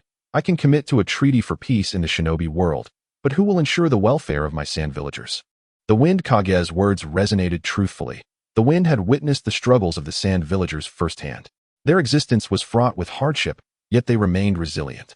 The people lacked adequate clothing and food, with even bathing being a luxury, yet they persevered with unwavering spirit. Hashirama felt a pang of sympathy for the plight of the sand village, fully aware that the wind country had long been a barren land, incapable of sustaining crops. Simply providing food would only address the symptoms temporarily, allowing the villagers to survive for a few months or even years. Hashirama sought a more sustainable solution but feared the sand village might turn against him in the future. At that moment, the wind leaned close to Hashirama's ear, whispering a solution that only Hashirama could hear. After considering it, Hashirama nodded, his expression shifting from uncertainty to resolve. I can use wood released to create a forest for you. With diligent fertilization, in a few years, you shall possess vast arable land. Upon hearing this, the Wind Kage's face lit up with joy. If what the Hokage proposed came to fruition, the sand village would gain a solid foundation. Even if the yield was modest, it was far better than having nothing.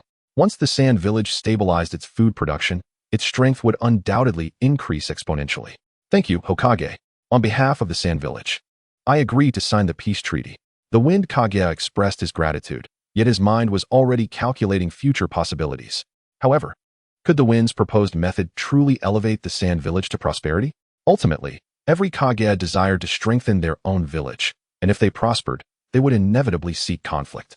If Hashirama's plan succeeded, it might inadvertently bolster the enemy. As the other Kage observed the Wind Kage signing the treaty, they found themselves at a loss. To sign would diminish the potential for plundering the small nation's development, yet to abstain might provoke an unpredictable reaction from the Hokage, risking severe consequences for their own villages. Will the water, earth, and lightning Kage refrain from signing the treaty? Did we not all agree to uphold peace in the shinobi world? Hashirama's calm inquiry sent chills down the spines of those named.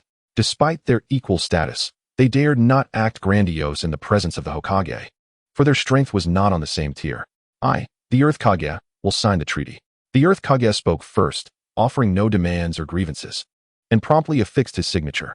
After much internal struggle, the Water Kage reluctantly followed suit, likely compelled by Hashirama's formidable presence. At this juncture, the Lightning Kage interjected, "Hokage, is it true that you have captured the 8 tails in the Land of Lightning? We require clarification on this matter." The Tsuchikage and the Mizukage could not help but sigh. Nearly all the tailed beasts from various nations had been captured by Konoha within mere days. Everyone was acutely aware of the situation. Yet no one dared to voice it out loud. What purpose would it serve to lament over what had already been taken? The Raikage's inquiry, devoid of any power to back it, seemed particularly ludicrous. Indeed, the 8 tails had fallen into Konoha's clutches. Chapter 93, Together in Guardian Peace. Without the strength to support his words, the Raikage's question appeared all the more absurd. The 8 tails had indeed been captured by Konoha. However, I feel no obligation to explain myself to you. Every tailed beast is without a master. And the Land of Lightning once attempted to capture the 9 tails residing in the Land of Fire. Alas, it appears you were not successful. Upon uttering these words, the Raikage realized he had acted foolishly, but it was too late to retract his statement. He was met with a scathing retort from Hashirama, which only fueled his ire. Yet, the truth of the matter remained unassailable. I had believed his plan to capture the 9 tails was a well-kept secret, only to discover that the Hokage was already aware. This was indeed a monumental embarrassment. That remark had already offended Hashirama. If he did not propose the signing of a treaty at this juncture, he risked provoking Hashirama's wrath. The village of Kumogakure would also sign the treaty, henceforth cooperating with all to uphold peace within the shinobi world. As for the Raikage's assertions, Takafumi did not believe a single after feeding the single word, considering that the first shinobi war in Chiyofield War when departed from his home was instigated by Kumogakure. Under the delusion that Konoha would be leaderless after Hashirama's demise, he was taken aback to see Tobirama decisively best him. Ultimately, he had no choice but to withdraw and seek peace. This was precisely the Raikage's belief. In his view, only Hashirama could uphold this peace treaty. Once Hashirama was gone, the treaty would naturally become void. Although no one could slay the god of shinobi, time itself could. The position of Raikage was passed down through generations, and one day, they would surely raise Konoha to the ground. Ha ha ha, now that everyone has signed the treaty, we must adhere to its terms. Otherwise, Konoha shall remain our eternal foe. With the treaty signed, relations were now naturally cordial. Once the crucial matters were concluded, the attendees began to engage in light conversation, discussing the development of their villages and the growth of their children. The scene appeared remarkably harmonious, reminiscent of a group of elderly gentlemen gathered after dinner, exchanging pleasantries. During their idle chatter, several villages seized the opportunity to establish trade relations, which would expedite their initial development. With Konoha leading the charge, all felt a sense of reassurance. Previously, there had been no interactions between the villages. They were unfamiliar with one another. Now, the shinobi world enjoyed a temporary peace, and the villages were tentatively attempting to communicate. After nearly 2 hours of discussion, they transitioned from matters of peace to personal anecdotes. The guards behind them repeatedly indicated that they were straying off topic, yet the enthusiastic Kages paid them no heed. Only when the darkness outside deepened did they finally conclude the inaugural 5 Kage Summit. It was an honor to engage in such an extensive dialogue with esteemed colleagues today. I hope there will be further opportunities for such exchanges in the future. Regardless of others' opinions, Hashirama was in exceptionally high spirits today. The successful signing of the peace treaty meant that war ought not to erupt during his lifetime. Ha ha ha, I feel the same, though I fear my days are numbered. It may be difficult to meet again. The light-hearted Bai Lien spoke of life and death with an evident acceptance of fate. The old rascal, Ishigawa, chimed in, remarking that he and the Mizukage were the eldest present, while the other 3 would likely live for quite some time yet. With a smile, Hashirama reflected that matters of life and death are beyond human control. As long as they do not squander today, that is what truly matters. For even tomorrow's arrival remains uncertain. As the meeting adjourned, the Kages departed to their quarters to rest. The time allotted for sparring had been consumed by their conversations, so they would have to wait until the morrow. That afternoon, Takafumi felt a profound weariness, standing immobile behind his master, feeling as if his bones were stiffening. Returning to the office with Hashirama, he noticed that Chiri and Q were also present, seemingly awaiting a report. Master, Takafumi, Lord Tobirama, you have finally concluded. Hashirama laughed heartily. Indeed, we inadvertently delved into conversation, which extended our time significantly. He added, even the sparring has been postponed until tomorrow. Seizing the opportunity while Q reported to Hashirama, Takafumi briefly recounted the events of the summit to Chiri. He knew she relished such gossip. She had previously pestered him for tales about the tailed beasts. "Oh, I'm glad I didn't attend with my master. Otherwise, I might have dozed off during that tedious meeting." Chiri exaggerated, though the meeting had indeed lacked excitement. Ultimately, Takafumi walked away from the summit with little more than the dawning awareness of the Kage's intrigues, along with a fatigued body and spirit. Once Q and Chiri completed their task reports and exchanged farewells with Takafumi, Hashirama provided him with instructions regarding the sparring scheduled for the next day before sending him home to rest. However, he himself appeared to have documents to organize, and Tobirama accompanied him. Takafumi glanced around, realizing his presence was no longer needed, and then departed for home. Though he should have utilized ninjutsu, the presence of outsiders in the village warranted discretion, particularly with the sparring looming ahead. Upon returning home, he found the two young birds, Qingyun and Lufeng, had flown back to the family, nestled beside their mother hen. The hen, filled with maternal affection, gently preened the feathers of Qingyun and Lufeng. Witnessing this tender scene, Takafumi refrained from interrupting. After feeding them, he quietly retreated. Once indoors, he took a hot bath, alleviating much of his physical fatigue and rejuvenating his spirit. Takafumi found it rather peculiar. He had not felt this exhausted during his usual training sessions. Perhaps the oppressive atmosphere had taken its toll? After all, they were all figures of Kage caliber, and their overwhelming presence could indeed be stifling. Nevertheless, such gatherings were not commonplace. The 5 Kage Summit was not an event that could be convened at will. After his bath, Takafumi retired to bed, knowing he needed to regain his optimal condition for the upcoming sparring competition. After all, this not only pertained to the honor of Konoha, but also to his personal sense of tranquility. The night passed, and the next morning, Takafumi was awakened by the system. The sparring was scheduled for the afternoon, so there was no need for haste, and today lacked training, allowing for some extra rest. Takafumi promptly washed, donned his attire, and retrieved a few morsels from his ring to satisfy his hunger before stepping outside. "Hey, Takafumi, you're up bright and early again, even with a morning of rest." Upon hearing the familiar voice, he turned to find Chiri smiling at him. "I've grown accustomed to it. I can't seem to sleep during this hour." "Me too. Otherwise, I wouldn't be out here so early," Chiri replied. "Are you confident about the sparring this afternoon? The ninjas from the other villages are considerably older than you." Takafumi jested lightly. "It's a piece of cake." Chapter 94. First, eat until 8/10 full. Chiri continued. "Are you confident about the sparring this afternoon? The ninjas from the other villages are considerably older than you." Takafumi continued to jest. "It's a piece of cake." Chiri made a face at him. "Uft. There you go boasting again. Believe what you will. The truth will be revealed this afternoon." Yet, to be honest, the sparring in the afternoon was unlikely to hold much significance. The other 4 were all second-generation Kage or successors nurtured by their respective villages, and they might not employ their true abilities and tactics during the sparring. It would likely be more of a friendly match, revealing little of substance. However, the Kages might glean some insights from it. If everyone refrained from showcasing their genuine skills, Takafumi would naturally adopt a more relaxed approach as well. Utilizing the most rudimentary ninjutsu will suffice. However, the opponents are seasoned ninjas, possessing far superior practical experience compared to oneself.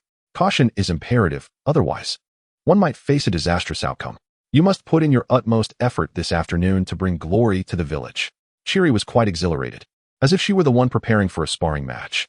Kurikaze smiled lightly, remarking, "I find myself rather unoccupied this morning, quite at leisure. What about you? Do you have any tasks scheduled for the morning?" Chiri responded with a sweet smile. "Hee. My task this morning is to accompany the other Kage for a tour of Konoha village, so I'm free to rest." Kurikaze nodded in agreement. Such a task was indeed unsuitable for Chiri, primarily due to her youth. She often gave off an impression of immaturity, leading to the selection of older ninjas for such responsibilities. Among them was Kagami, who had been summoned early that morning to the Hokage's office for task assignments. After waking, Chiri found her home rather dull and decided to venture out for a stroll. "So, any plans for the morning? Shall we indulge in some barbecue?" Upon hearing the word barbecue, Chiri immediately exclaimed, "I'm in." Barbecue could truly be considered her greatest delight, and with her training alongside Hashirama, she could maintain her figure without the fear of gaining weight. This made Chiri all the more reckless. As soon as Kurikaze mentioned barbecue, she agreed without a second thought. It had been quite a while since they last visited that particular restaurant, and she heard that the owner had completely renovated the place. "I wasn't aware of that. I only care about the meat they serve, not the owner. As long as the restaurant remains in business, that's all that matters." The two wandered around Konoha village several times, even engaging in a lengthy conversation with the undercover ninja, Hizashi. Kurakaze remarked that this so-called undercover ninja was a rather absurd concept, lacking any real utility. Hisashi had once discussed this at length with Rado back in Sunagakure. And even if he couldn't recall the details, he would still recognize the wind shadow. Disguising oneself as an ordinary villager seemed rather hasty. However, since it was an order, Kurakaze chose to remain silent. After all, existence is justified. By noon, Kurakaze and Chiri arrived at the Akimichi barbecue restaurant. "Oh, you two have arrived. I've reserved a special private room just for you. Please come in." The owner greeted them with his usual warmth. And the barbecue restaurant had indeed transformed dramatically, evolving from a small bungalow into a two-story establishment. In truth, even if Kurakaze and Chiri visited daily, the owner would not have become prosperous to such an extent. The primary reason lay in the fame of Kurakaze and Chiri. A restaurant frequently visited by the Hokage's disciples could hardly falter. "It has been quite some time since you last visited. Have you grown weary of barbecue?" Chiri quickly shook her head. No. It's just that I've been busy with numerous tasks lately, which is why I haven't come." Hearing this, the owner felt relieved. As long as Kurakaze and Chiri were there, the barbecue restaurant could continue to thrive. Following the owner upstairs, he promptly ordered over 30 plates of meat, all of which were Chiri and Kurakaze's favorites. As regular customers, the owner had memorized their preferences, allowing for a more comfortable dining experience. Once the dishes were served, the owner discreetly exited the room. Kurakaze and Chiri began to savor their feast. After a whirlwind meal, they had devoured all 30 plates of meat. I'm currently on a diet, so I'll just eat until I'm about 80% full." Kurakaze was momentarily at a loss for words. If any other patrons outside overheard this, they would undoubtedly be astounded. Meat was being delivered to the private room in a continuous stream, and yet one claimed to have only eaten until 80% full? To truly feel satiated, one would have to consume an entire person. As long as you are happy. By the way, what time is your sparring session scheduled for? Kurakaze realized he couldn't quite remember either, though it should be around the same time as yesterday. After all, how long could a sparring match last? Victory could be determined in the blink of an eye. I've forgotten, but let us keep an eye on the time. Kurakaze exhaled deeply, allowing several cloud birds to fly out the window, circling around Konoha village to observe any developments. Last night, Master was truly delighted. I heard from Tobirama that he drank to the point of intoxication. He only recovered this morning after Master's wife gave him a bowl of detoxifying soup. Chiri likely heard this from Kagami, yet Kurakaze could understand. After all, Hashirama had always pursued peace. Having achieved it, how could he not be elated? Although the current peace was not entirely stable, it nonetheless represented a small step forward, providing the entire ninja world with an opportunity for development and preventing endless wars that could lead to devastation. Once they had eaten their fill, the two engaged in casual conversation until the cloudbirds reported a commotion, prompting Kurakaze and Chiri to head towards the training ground of Konoha village. Kurakaze was there to participate in the sparring, while Chiri intended to support and observe the battle, recognizing it as a rare opportunity. Upon arriving at the training ground, they found Hisashi, Danzo, Kashino, and Iwa already present, with Tobirama conversing with them. Kurakaze has arrived. Hashirama affectionately ruffled Kurakaze's hair, and they chatted for a while. The discussion primarily revolved around the fact that Kurakaze was the only one participating in the upcoming sparring session. Hashirama had actually wanted Sarutobi Hisashi to take the stage, but Tobirama had dismissed that suggestion as inappropriate. Thus, Kurakaze had to step up personally. As Hashirama's disciple, he was well aware of Kurakaze's capabilities and harbored no concerns. However, the other ninjas from different villages were not to be underestimated. Should Kurakaze sustain serious injuries, the sparring would be immediately halted. It was imperative not to push oneself beyond limits, lest one suffer lingering repercussions. Kurakaze nodded, though he did not believe he could be bested by them. His current strength was approximately at the level of a quasi-Kage, and the only reason he had not yet achieved true Kage status was due to his relatively weak taijutsu. This aspect had significantly improved through Hashirama's training. While Hashirama and Kurakaze were engaged in conversation, Uchiha Kagami arrived at the training ground alongside the wind shadow. After shaking hands with the Hokage, he sighed lightly. I strolled around Konoha village this morning. It's truly delightful to be free from the scourge of wind and sand. No need to rush. After this meeting concludes, I will send a wood clone to accompany you back to the land of wind. This way, Sunagakure can also have its share of forests. Rado expressed his gratitude once more with a bow. Regardless of his sincerity, his dedication to his people mirrored Hashirama's. Consequently, Hashirama paid special attention to Rado. as he was the only one among the other four Kage with whom he could engage in meaningful conversation. The others were either elderly or excessively arrogant, leaving Hashirama unable to connect with them. The two conversed back and forth until the other Kage began to arrive, each accompanied by their respective heirs. Confidence radiated from each of their eyes, as if victory were already assured. All right, since everyone is present, let us commence today as sparring earlier. Hashirama, as the host, initiated the proceedings. The other Kage naturally agreed and took their seats in the stands, preparing to observe this contest and determine which heir would prove superior.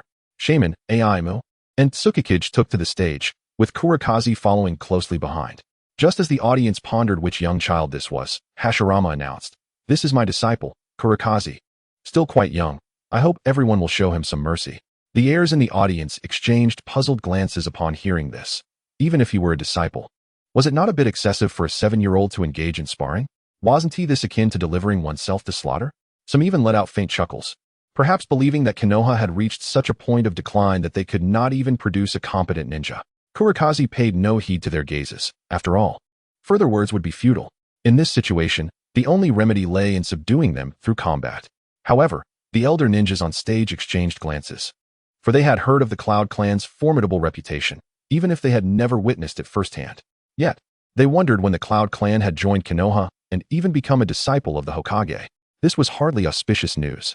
But since the Kage had already signed a peace treaty and were now before the Hokage, none dared to make a move. Nevertheless, even if a confrontation were to arise, it would be no simple task to defeat Kazekage, as he possessed a wealth of hidden strengths. Today's exhibition consisted of 2 matches, the first being a one-on-one competition determined by a draw, and the second a chaotic 5-man brawl.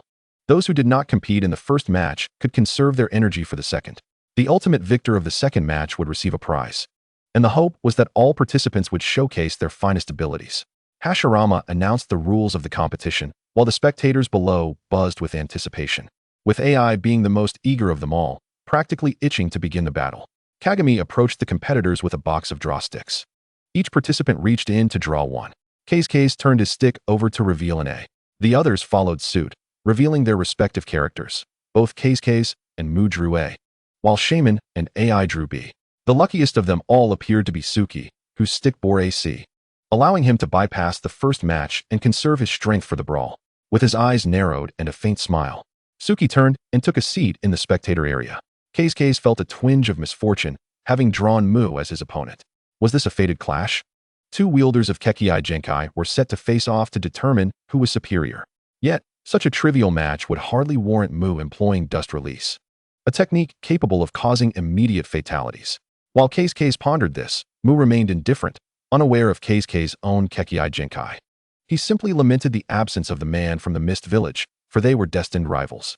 At that moment, Uchiha Kagami called forth the competitors who had drawn A. Without hesitation, Mu strode confidently to the center of the arena, closely followed by Kazekage, while the others retreated to the spectator area. The two stood on opposite sides of the field, awaiting the commencement of the match. Begin. With Kagami's declaration, Mu soared into the air, utilizing the earth release technique. Super lightweight rock technique, casting a lofty gaze upon Kazekage. This signature jutsu of the Tsukikage allowed him to defy gravity. However, Kazekage, having anticipated this maneuver, remained calm. He too possessed a flying technique, albeit one he could not yet employ. Without hesitation, Kazekage bit his fingertip, summoning jutsu. A thick cloud of white smoke enveloped him, obscuring his form.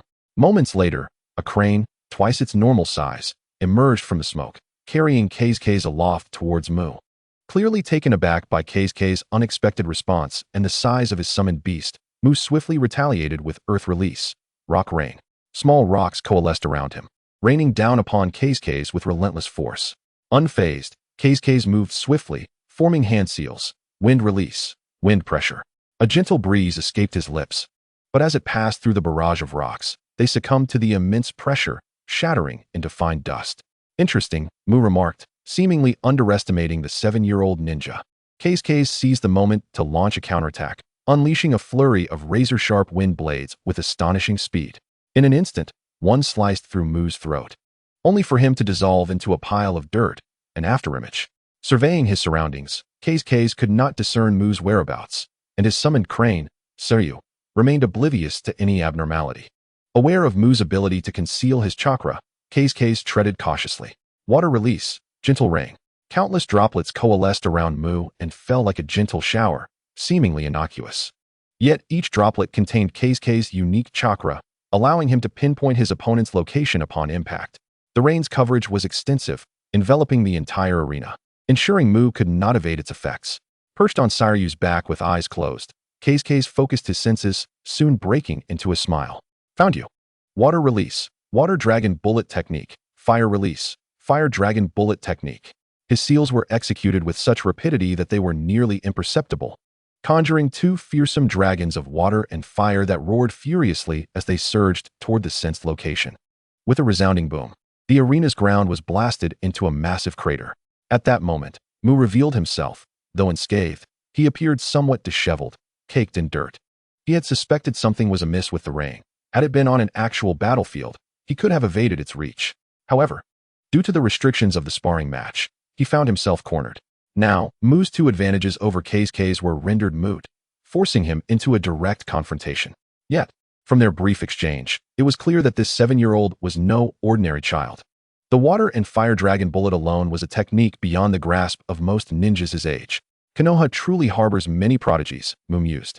Though the challenge was formidable, the outcome remained uncertain. Earth release, earth spike. With Mu's completion of the hand seals, the ground trembled ominously.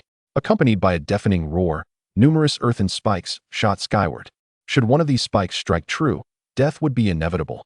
Fortunately, Saryu reacted with remarkable speed, having sensed the impending danger. As the earth began to quake, it took to the skies, evading Mu's aim. Indeed, while the earth spikes were impressive, they failed to land a blow on Case. The nature of Saryu's ability was a mystery, even to Case himself. Earth release, earth dragon bullet technique. A colossal dragon head emerged from the spikes, opening its massive maw to unleash a barrage of stones like a machine gun. Case quickly grasped Mu's intent. With both competitors airborne, many earth-based jutsu would prove ineffective. The earth spike's purpose was merely to elevate the battlefield. Saryu nimbly dodged the onslaught, but the dragon's head shifted direction under Mu's command, forcing Case to devise a strategy to shatter it. Lightning release, lightning beast charge. Case's hands crackled with electricity. A brilliant blue light erupted as he formed a creature of lightning with fearsome fangs and claws. In an instant, the lightning beast lunged at the dragon's head, delivering a powerful strike that sent it crumbling. Yet, instead of dissipating, the lightning beast charged toward Mu. Just as the beast closed the distance, a colossal fist smashed it apart. A massive rock giant loomed behind Mu, a guardian in its own right. Earth release, earth stone dragon. In the blink of an eye, four colossal dragons composed of earth and stone emerged from the ground. Despite their earthen composition, they exhibited remarkable agility, swiftly climbing the spike formations toward Case, their jaws agape, ready to bite. Saryu swiftly carried Case away, but the earth dragons were so lengthy that they nearly spanned the entire arena. With a faint smile, Wu demonstrated mastery over the expansive realm of ninjutsu, showcasing his own proficiency. Water release, water dragon bite explosion. He unleashed a torrent of chakra, generating a vast amount of water that swirled beneath him, forming a tumultuous vortex at his feet. Above, a colossal sphere of water gathered momentum before erupting, sending torrents cascading outward. A gigantic water dragon materialized in the sky, causing the four earth and stone dragons to become sluggish and ineffective as if they were insects floundering on the surface of water, swiftly obliterated by the dragon's assault. Neither combatant had fully unveiled their capabilities. Thus, the engagement devolved into a series of alternating strikes, each unable to gain the upper hand. However, with 10 chakra points at his disposal, if Chu Feng had no intention of utilizing dust release throughout the battle, he would inevitably succumb to exhaustion. You are a commendable ninja from Konoha, capable of prolonging this fight. Aside from that little mustached fellow, you are the first to withstand me for this long. Chu Feng maintained his composure, yet a hint of amusement crept onto his face. You too. If he were to disclose that Uchiha Madara had not lasted even a single round against him, would Wu fall into despair? Provided that the experience card was not deemed a cheat, of course. Chu Feng sensed that Uchiha Madara had indeed left a psychological scar on Wu, even with dust release. He had been easily defeated and humiliated, a burden that would weigh heavily upon anyone. Unleash your true prowess. Let me witness the extent of your abilities. Qingyun gradually descended, transforming into a cloud of dust that vanished. Since Wu was eager for a genuine confrontation, Chu Feng was more than willing to oblige. However, Given Qingyun's youth and lack of combat experience, sustaining injuries would not bode well. With the absence of summoning beasts, the skies undeniably belonged to Wu, yet he remained cautious. He was uncertain of Chu Feng's true strength, but the choice to abandon flight and return to the ground indicated a significant level of confidence in his own abilities. Thus, Wu resolved to strike first. Earth Release, Super Heavy Rock Technique. He concentrated a massive earthen sphere in his hands, unleashing the technique as he hurled it forward. The sphere instantly multiplied in weight by several hundred times, plummeting towards the ground like a meteor. The sheer mass obliterated the earth, sending soil and stone flying in every direction, nearly affecting the spectators surrounding the arena. Dust enveloped the entire field, rendering Wu unable to see anything from his aerial vantage point. For a moment, the arena fell into silence. But Wu understood that such a ninjutsu could not possibly pose a threat to Chu Feng. Indeed, before Wu could even sense his surroundings, for crystalline vines erupted from the dust, swiftly ensnaring his limbs. Struggling to break free, he found that these seemingly delicate vines were far more resilient than rock. With no other option, he commanded the rock giant to crush them. Even the sturdiest crystal could not withstand such force. With a flurry of punches, the crystalline vines shattered, dispersing into countless fine particles that filled the air. Crystal Release, Crystal Spike. Under Chu Feng's chakra manipulation, the minuscule crystalline dust in the air elongated and sharpened into deadly spikes. While a single shard might be inconsequential, a multitude of them together transformed the space into a veritable forest of crystal. Wu found himself caught off guard as a dense cluster of spikes pierced his leg. Ignoring the pain, he quickly extricated himself. In the next instant, his previous position was consumed by the encroaching crystal. Had he hesitated even a moment longer, he would have been absorbed into the crystalline mass. What an extraordinary ninjutsu! After dismantling one technique, the remnants somehow catalyzed the emergence of another. This was undeniably a bloodline limit, yet the comprehension of ninjutsu exhibited by this 7-year-old child was truly remarkable. Your ninjutsu is impressive, capable of creating intricate chains of techniques. But today you face me. Wu extended his hands, striking a signature pose, Dust Release, Aerial Severance Technique. From his palms, a luminous white point formed, rapidly expanding into a translucent white cube. Within a heartbeat, the cube grew immensely, enveloping all the crystals and dust suspended in midair. As the cube vanished, so too did the covered crystals. Chu Feng watched as Wu dismantled his technique, a smile gracing his lips. This is Dust Release, indeed formidable. It can decompose any object down to its atomic state. One could say that even Hashirama would meet his demise if struck by such a technique. However, the drawbacks were glaringly evident. The technique lacked flexibility, making it nearly impossible to strike shadow-level adversaries, rendering it effective only against those below that rank. Wu clearly did not intend to grant Chu Feng the opportunity to continue unleashing his techniques. A radiant glow reignited in his hands as a translucent cylinder materialized. He hurled it towards Chu Feng. Seeing the incoming attack, Chu Feng swiftly evaded, but Wu pursued him across the arena, carving a deep trench in his wake. Chu Feng refused to remain on the defensive. He casually tossed a crystalline seed into the air. Wu, mistaking it for yet another peculiar technique, prepared to use Dust Release to eliminate it. Yet, Chu Feng detonated the seed prematurely, scattering countless crystalline fragments in all directions. At that moment, Wu found it too late to employ Dust Release. In an instant, the swirling shards of crystal coalesced, forming an array of crystalline mirrors. Their sheer number rendered them impervious to complete destruction even by Dust Release. Chu Feng's figure had vanished, leaving behind only a singular crystalline mirror at his previous location. Wu attempted to sense his surroundings, but each mirror radiated an equal amount of chakra, making it impossible to discern the real Chu Feng. The sounds of shattering glass echoed as the outermost crystalline mirrors fractured and fell to the ground. However, mere moments later, they transformed into enormous crystalline vines that shot skyward. Countless vines intertwined, their branches ensnaring each other. As the last rays of sunlight were obscured, the entire arena morphed into an enormous prison. You are the second person to witness this ninjutsu. Let us see how long you can endure. Chu Feng's voice resonated within the confines of the cage. Wu surveyed his surroundings, confronted only by the mirrors. Unable to shatter the crystals without creating more, he had no choice but to rely on Dust Release. Wu now acknowledged that Chu Feng was the most formidable opponent he had encountered.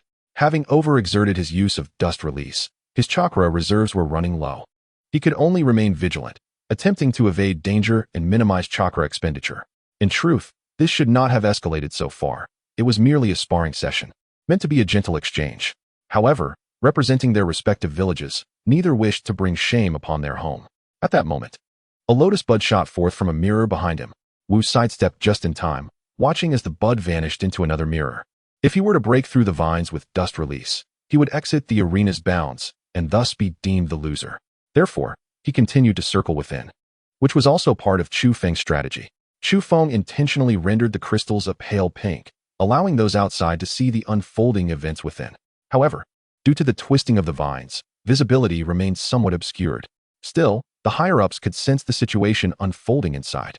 Even the seemingly old and playful Tsuchikage, Ishikawa, would feel a twinge of frustration watching his promising heir being outmaneuvered by a mere 7-year-old. What a splendid sparring session. The Hokage's apprentice proves to be exceptionally talented.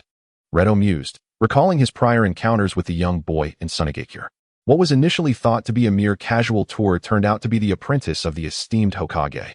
Indeed, such an immense jutsu cannot be executed without a sufficient reserve of chakra. This child possesses boundless potential. Bai Lian was simply there to observe the sparring, occasionally interjecting with his insights. Among the 5 Kage, Bai Lian is likely the eldest, thus his words carry some weight. Haha, my mischievous disciple. I hope you do not embarrass us. Though Hashirama spoke these words, his heart was brimming with joy, for he had long been aware of a bloodline elite ninja emerging from a Wagakure. Yet today, he was evidently overshadowed by Chiefing, even though this was merely a practice match rather than a true battlefield. At this moment, the entity known as Wu, confined within the cage, had regained a modicum of chakra and discerned the secret of the crystal mirrors. There was no singular body. Rather, each mirror represented a facet of the whole. Therefore, if he could shatter all but one of the mirrors, he could force Chiefing out without risking collateral damage. Dust release. Before Wu could unleash his dust release, all the crystal mirrors began to sink to the ground, sprouting flower buds upon the crystalline vines. As the buds blossomed, each revealed yet another mirror, within which the figure of Chiefing emerged. Countless reflections of Chiefing slowly emerged from the mirrors. Crystal release. 1 arrow lotus. Each Chiefing conjured a crystal lotus bud, hurling them towards Wu. Confronted with an onslaught akin to a rain of arrows, Wu found no avenue for evasion. At that moment, he felt compelled to loudly inquire just how much chakra this 7-year-old child possessed. With no alternatives left, he could only employ dust release to counter this overwhelming assault. Wu once again unleashed a cylindrical dust release, spinning fiercely, causing everything in its path to vanish. The vine cage was left with a gaping wound. With the dome bereft of support, it collapsed and shattered. Countless crystal shards reflected the sun's brilliance, making it nearly impossible to look. Successfully averting the crisis, Wu crouched on the ground, gasping for breath. To conserve chakra, he had dispelled the lightweight rock technique, and he understood that the next strike would determine the victor. Wu surveyed his surroundings once more, still failing to spot Chiefing, and he could not suppress his fury. Will you continue to hide? Face me directly. No response came, but Wu sensed a tremor in the ground beneath him, and a sense of foreboding washed over him. He leaped away, but it was too late. A vine, twice as thick as before, erupted from the earth, ensnaring Wu and lifting him into the air. Struggling against the constricting vines proved futile. Even his jutsu could not shatter them, leaving only cracks in their surface. A mirror materialized not far from Wu, and Chiefing poked his head through, grinning as he declared, "I'm here." Chapter 98, Mixed Sparring. A mirror appeared nearby, and Chiefing emerged, extending his hand as a crystalline serpent slithered from his sleeve, coiling around Wu before sinking its fangs into his arm. Witnessing this, Chiefing was elated, for the serpent was now siphoning Wu's blood, signifying that he would soon possess a puppet capable of utilizing dust release techniques. I concede. At that moment, Wu's chakra was entirely depleted. Any attempt to endure further would be meaningless, merely inviting more punishment. Upon hearing this, Chiefing withdrew the crystal serpent, using the crystalline vines to gently lower Wu to the ground. The extracted blood was sufficient to activate the puppet, rendering further conflict unnecessary.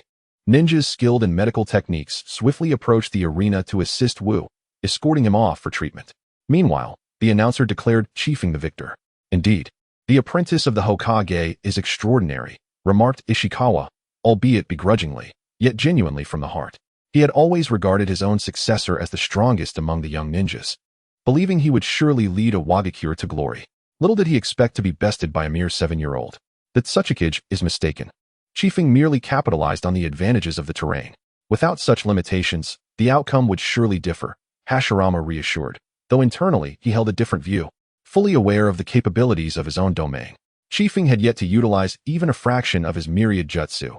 Had they truly reached the battlefield, Wu might have faced an even graver fate, one that could lead to his demise. The discussions between the Tsuchikage and Hokage went unchallenged by the Reikage and Kazekage, as the matter did not pertain to them directly. However, they could not merely remain idle, opting instead to praise both Wu and Chiefing equally. The Mizukage, meanwhile, fixated on Chiefing, intrigued by the depth of the young boy's power. After all, his own successor, the enigmatic Hozuki Mangetsu, had fallen into a coma after clashing with Wu, and whether he would awaken remained uncertain. Observing Chiefing's seemingly effortless victory over Wu, the Mizukage surmised that the boy likely had many more cards up his sleeve.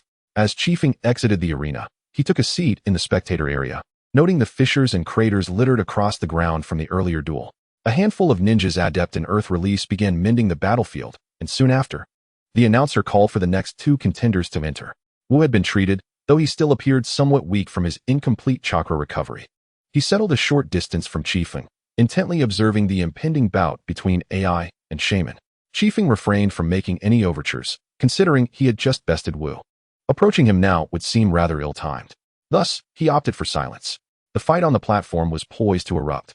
With lightning release holding no inherent advantage over wind release, the two combatants found themselves in a near stalemate. One was the heir of the first Reikage, while the other was the heir of the first Kazekage, representing a clash between their respective villages. AI, aware of the Wind Country's poverty and its lack of formidable ninjas, engaged in taunts as they fought, deriding Shaman as a simple-minded brute. A cool voice suddenly resonated behind Chiefing. He turned to find Suki standing behind him, beaming with a smile. "May I sit here?" "Of course." Before Chiefing could inquire about his intentions, Suki spoke up. "They will undoubtedly aim to eliminate me first. Shall we collaborate?" His motives were clear: to secure a protective ally in the face of impending conflict. Should Wu emerge victorious, it was likely Suki would also entertain such an alliance. His assessment was astute. Everyone was running low on stamina, while Suki was at full strength. In such circumstances, the logical choice for any rational individual would be to eliminate the fresh opponent first, lest they allow a third party to reap the benefits. Thus, while Suki sought a partner for cooperation, others would have likely turned him down. Yet Chiefing was unfazed. He had expended only a fraction of his chakra in the previous battle and still had ample reserves, which would gradually replenish. "Very well, I have no objections." Suki's bright smile returned at Chiefing's swift agreement. They would face the assault of three opponents together, allowing Chiefing's chakra to dwindle before Suki would seize the opportunity to strike, ensuring the victory would belong to him. The Mist Village had no qualms about underhanded tactics, as their signature technique, the Mist Jutsu, thrived on stealthy ambushes amidst the thick fog. The two individuals engaged in casual conversation on the observation platform while the battle on the field reached a fever pitch. A crackling aura of Reikage enveloped AI, while a tempest swirled around Shaman, forming a protective barrier. Both unleashed their final strikes with all their might. Thunder roared and winds howled.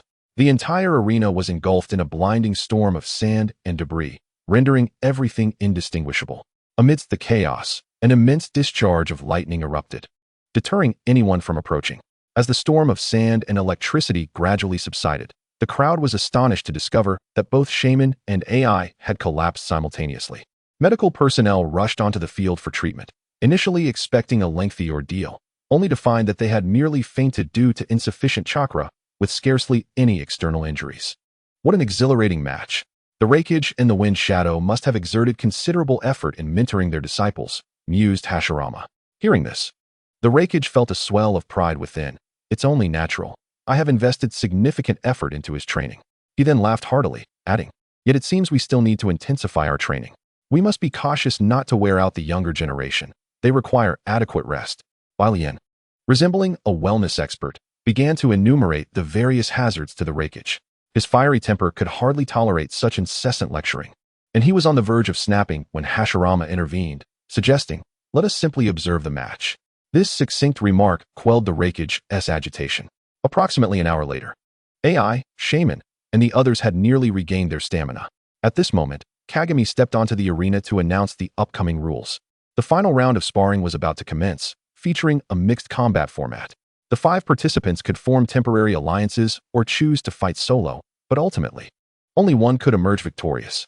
The thought of the Fire Lord's reward spurred AI, who was already brimming with the desire for battle, especially after the unsatisfactory stalemate with Shaman. Let us get started. AI's impatience did not faze Kagami, who continued to progress at his own pace. This indifference ignited AI's ire, and just as he was about to unleash a torrent of curses, a calm voice interjected from beside him. That's a member of the Uchiha clan. Perhaps it's best not to provoke him, you big oaf. AI scanned the vicinity, but could not identify the speaker. Though the reputation of the Uchiha clan instilled a modicum of caution within him, all his pent-up fury coalesced into a mere huff. At last, with Kagami's declaration, the mixed sparring officially commenced. Shaman, AI, and Mu had evidently coordinated their assault on Suki. Suki nimbly evaded their physical strikes and retaliated with a water release technique, launching a barrage of water pellets that swept across the arena like a machine gun, targeting the three, aside from Kaze. However, Mu easily countered this attack with earth release. Are you all targeting me? Wouldn't it be more prudent to unite and defeat the Hidden Cloud Village together? Suki remarked nonchalantly, having anticipated this coordinated effort. Among us, you are the only one who hasn't made a move. We cannot afford to leave you unchecked, Shaman exclaimed. A fierce gust of wind erupted from his mouth, slicing towards Suki like a razor-sharp blade. Yet, to everyone's astonishment, Suki remained motionless, unflinching as the wind blade approached. Just as it was about to make contact, several sturdy crystalline spikes erupted from the ground, dissipating the gust. The realization struck the spectators. This child, merely 7 years old, had allied himself with the likes of Kaze. How could you possibly stand with him? Mu inquired, bewildered. Kaze shrugged, a hint of resignation in his demeanor. If he were to be eliminated, you all would undoubtedly turn your attention to me, so collaboration was essential. With the enemy confirmed, AI wasted no time, channeling a fierce bolt of lightning directly towards Kaze's throat. Yet Kaze deftly executed a backflip, evading the attack as a crystal mirror materialized, allowing him to vanish from sight. Damn it, this slippery little devil is truly troublesome, AI grumbled, while Mu advised, let us first take down Suki, and then we can deal with Kaze. Suki, realizing that his allies had seemingly vanished and that the enemies were plotting his demise, swiftly attempted to flee. However, Shaman was quick to notice. Wind release, wind flowing sand. A formidable gust gathered the sand on the training ground, coalescing into a serpentine form that slithered towards Suki, its speed far surpassing that of Suki's legs. Opting to halt his retreat, Suki prepared to confront the threat, confident in the presence of his allies. Water release, waterfall technique. Chakra gathered in his throat, and he unleashed a colossal water sphere toward the flowing sand. The collision resulted in a tremendous explosion, drenching the sand and rendering it immobile. While the abundant water facilitated Suki's use of ninjutsu, he began forming seals, summoning countless water arrows from the puddles, though their power was lackluster, easily countered by a simple earthen wall. Observing the ineffectiveness of his efforts, AI felt a pang of embarrassment and plunged his hands into the water, unleashing a ferocious surge of lightning. To everyone's astonishment, this strike proved effective, as Suki was stunned by the electrifying properties of the water, significantly hampering his speed. Seizing the opportunity, Mu unleashed a series of earth release techniques, forcing Suki to counter with ninjutsu, unable to evade. As Shaman prepared to join the fray, a mirror appeared behind him. Kaze emerged silently from within. Crystal release, whip. He conjured a crystalline vine that lashed ferociously against Shaman's back. The strike caught Shaman completely off guard, sending him flying without a clue as to what had transpired, followed by a searing pain radiating from his back. Upon touching the area, he discovered blood seeping out. Damn it, how did he sneak up on me? Shaman lamented, simultaneously cursing his teammates, but with all eyes on Suki. Kaze's presence was regrettably overlooked. Mu, noticing Shaman's predicament, warned AI to be cautious. However, AI was too engrossed in amplifying his electrical output to heed the entire warning. Once Shaman regained his footing, he quickly aligned with Mu to pursue Suki, but just then, another mirror appeared. This time, it was positioned behind AI, and Kaze, forming seals, summoned a multitude of crystalline vines that erupted from the ground, ensnaring AI and dragging him into the water. Lightning release, lightning sphere. 5 orbs of golden lightning materialized and plummeted into the water, delivering a jarring shock that elicited a pained cry from AI. He had never anticipated being so thoroughly injured by a lightning-based technique. Yet, beyond the physical pain, he felt a deep sense of humiliation. AI's furious roar echoed, resonating throughout half of Konoha. With a sudden surge of strength, he tore through the crystalline vines binding him. However, at the fracture points of the crystals, countless sharp crystalline spikes emerged. The razor-sharp shards easily pierced through AI's palm.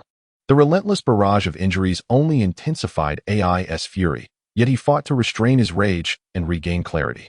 Gritting his teeth against the excruciating pain, he yanked the crystalline spikes from his hand and hurled them aside. In a desperate lunge towards Kaze, he found the boy had already vanished, along with the mirror.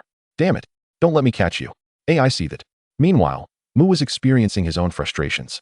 He had been relentlessly pursuing Suki alongside Shaman. But Suki's water-based techniques proved just as vexatious as Kaze's mirrors. Each time they seemed close to capturing him, he would submerge into the water and disappear. After several attempts, even Mu, typically composed, felt a surge of irritation. Fire release, great fireball.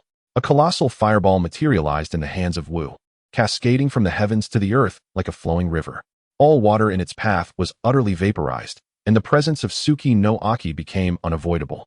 Such an inferno could not be evaded merely by the techniques of the hidden mist. However, it was indeed rather amusing to toy with the ninjas of the hidden mist. Water release, rapid current. Wu unleashed torrents of water that surged forth like a mighty river, relentlessly battering the ground. The high flames of Wu were soon extinguished by Suki no Aki's ninjutsu, but his intention was achieved. He had compelled Suki no Aki to reveal herself. Being overly hasty could lead to dire consequences. Kaze appeared behind Shaman, delivering another fierce lash that sent him flying several meters away. The force of the strike was tremendous, drawing blood from the corner of Shaman's mouth, a clear indication of internal injury. Damn it, why must I be the target? After enduring 2 lashes, not only had he been wounded, but his pride was also severely damaged. If Kaze had employed some formidable ninjutsu, it would have been one thing. But this was merely a common whip strike, cleverly concealed and unnoticed. Furious, Shaman summoned a tempest around him. Countless particles of dust and gravel coalesced behind him, forming a colossal claw. Yet Kaze had already vanished, leaving Shaman's pin-up rage with nowhere to unleash it, driving him towards Suki no Aki. Meanwhile, Wu provided aerial support for Shaman, utilizing earth release to corner Suki no Aki.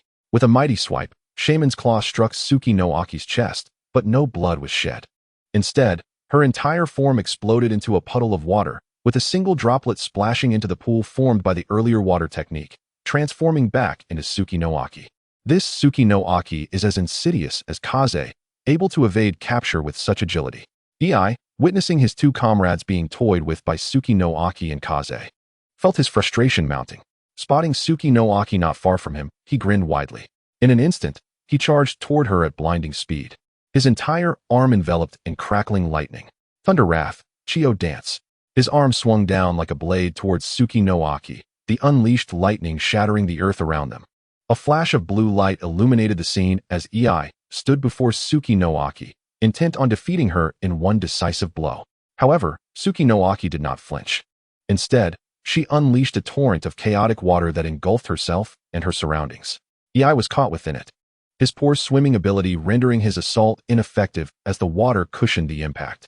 He had no choice but to retreat and reconsider his approach. Yet such a golden opportunity would not be squandered. Several crystalline serpents erupted from the ground, ensnaring Ei's limbs with unyielding ferocity. In sudden agony, Ei cried out, as a deluge of water surged into his throat. Struggling to escape this watery prison, he found himself immobilized, with no foothold to leverage in the depths of the water. Realization dawned upon him. He was on the verge of defeat. His complexion turned ashen. If he did not concede soon, he risked drowning. Observing this dire predicament, Hashirama promptly intervened, compelling Suki no Aki and Kaze to cease their ninjutsu. Medical ninjas rushed forward to assist Ei, assuring him that his injuries were not severe and could be treated easily. Now only 4 remained. The most foolish among them had been eliminated, yet the situation on the battlefield remained largely unchanged. Ei had not contributed much, and instead had caused some hindrance.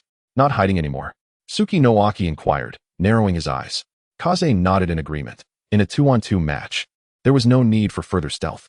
Though such an approach would simplify victory, it might lead others to perceive the Hokage's apprentice as a mere ambush specialist. Shaman and Wu adopted a more serious demeanor, realizing that what they initially thought would be a simple spar turned out to be a contest of considerable skill. Shaman expelled countless wind projectiles, each striking stone or earth and leaving behind perfectly round holes, a display of tremendous power. Wu, hovering above, unleashed rock spears to disrupt their movements, preventing them from fully evading the wind projectiles, resulting in several abrasions on their bodies. Continuing to evade this onslaught was futile. They needed to silence Shaman's attacks. Kaze pivoted and stomped the ground forcefully, transforming the terrain into a viscous quagmire that spread across half the arena.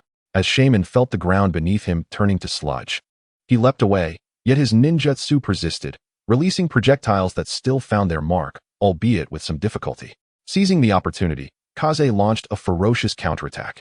A massive hexagonal shuriken slowly formed in his hand before being hurled with great force. In the blink of an eye, it soared towards Shaman. He attempted to concentrate the wind projectiles to obliterate the shuriken, but Kaze had infused it with an abundance of chakra, rendering it extraordinarily resilient. Reluctantly, Shaman was compelled to unleash an even more potent ninjutsu to counteract the threat.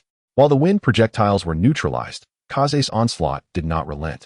A multitude of smaller hexagonal shurikens flew forth, sparkling like snowflakes in the sunlight. Just as they were about to strike Shaman, Wu employed dust release to disintegrate them into atoms. However, when he refocused on Shaman, he discovered that Shaman had already lost consciousness.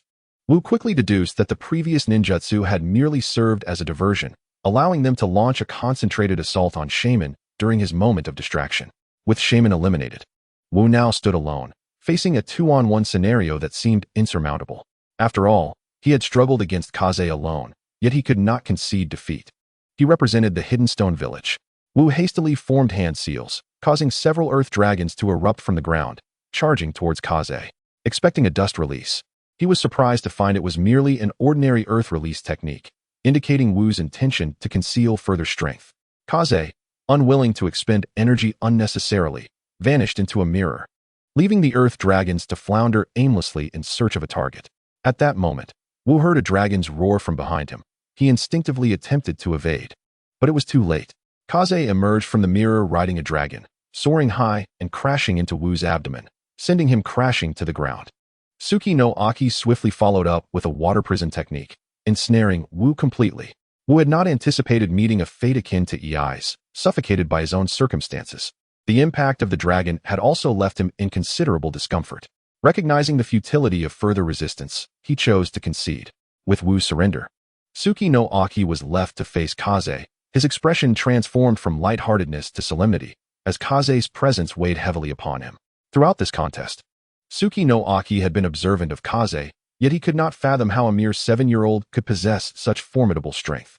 Kaze had effortlessly defeated Wu, a feat that even the most gifted of the Kirigakure could only achieve in a stalemate. Uncertain whether he sought to delay time for recovery or for another reason, Tsuki no Aki addressed Kaze. Kaze, it is finally our turn to duel. Who do you think will emerge victorious? Kaze scratched his head, acknowledging Tsuki no Aki's prowess. Among the 5, he ranked at least among the top 3, yet in Kaze's estimation, he was merely average. His evaluation was that he was not on par with Sarutobi Hisashi. Chapter 101. The spar concludes. Chu Feng scratched his head, acknowledging that while this month's record was quite impressive, ranking at least among the top 3 of the 5 participants, he considered it rather pedestrian in comparison to Sarutobi Hisashi's prowess. Victory was not the ultimate goal. The true theme of this encounter was to foster peaceful coexistence among the villages.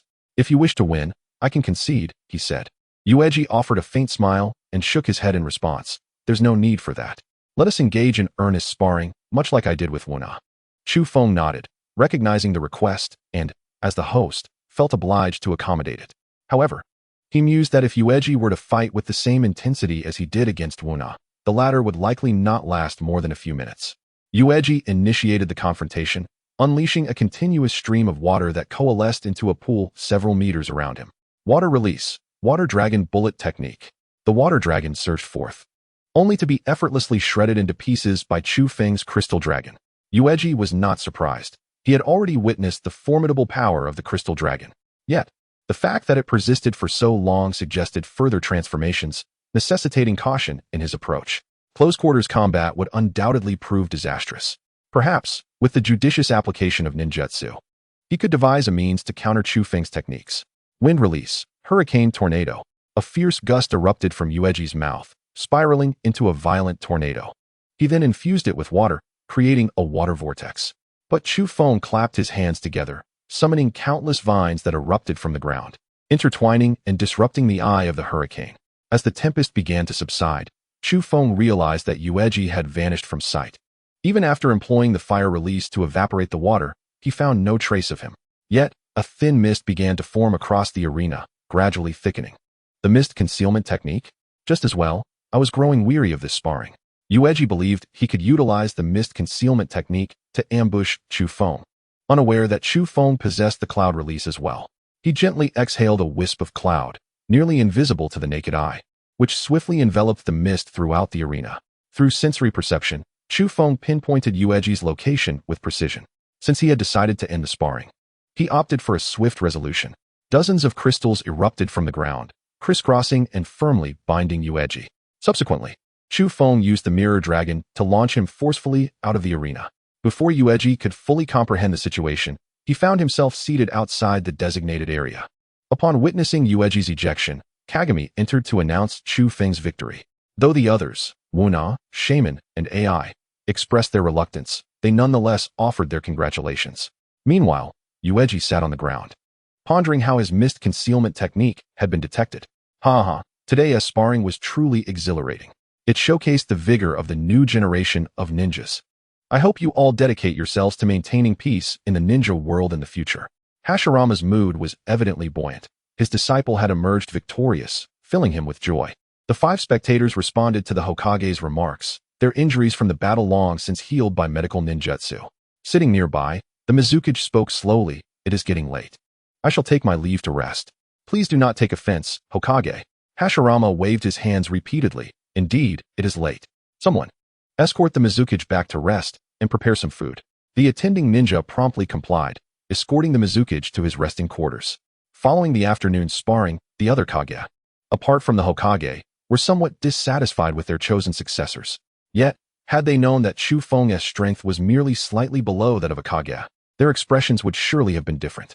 After the sparring concluded, it was mealtime, and the participants dispersed in search of food.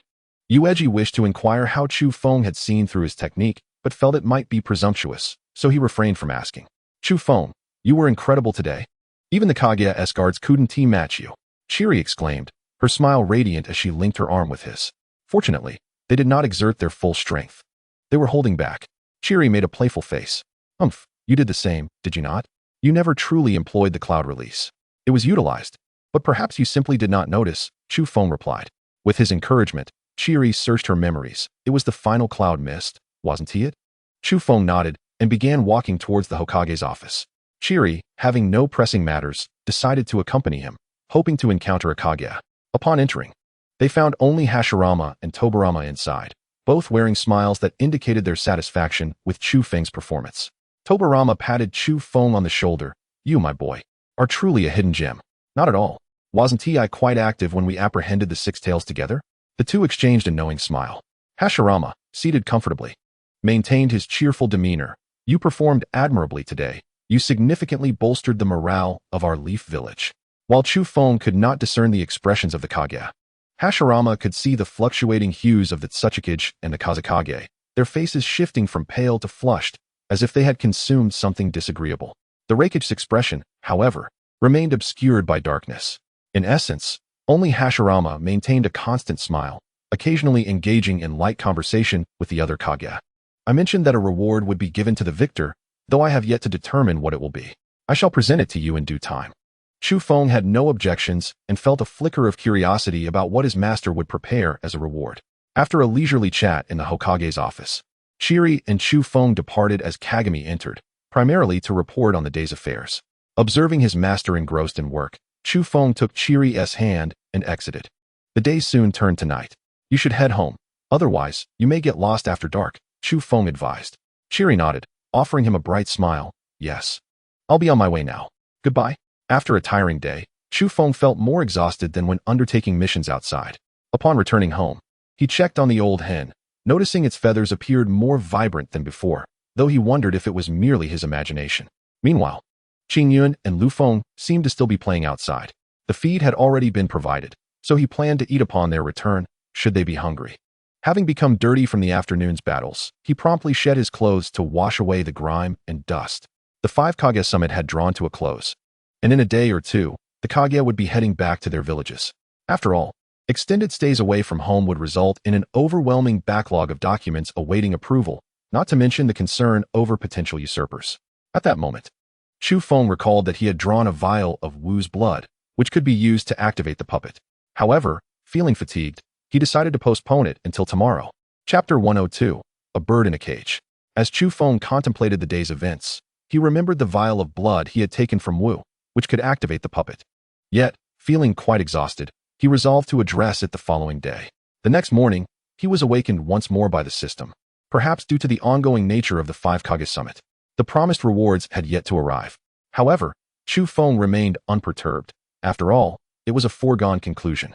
Moreover, the Kage would not linger in Konoha for long. They would likely depart for their villages today or tomorrow.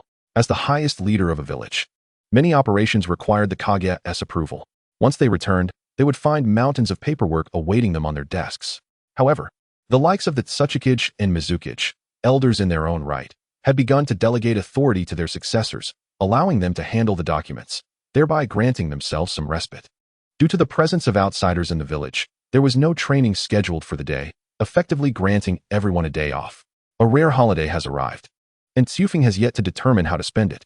However, given the lack of excitement at home, he decides to meander through the village instead. Perhaps due to the recent discussions, the streets are bustling with activity in the early mornings, with the crowd almost doubling in size compared to usual.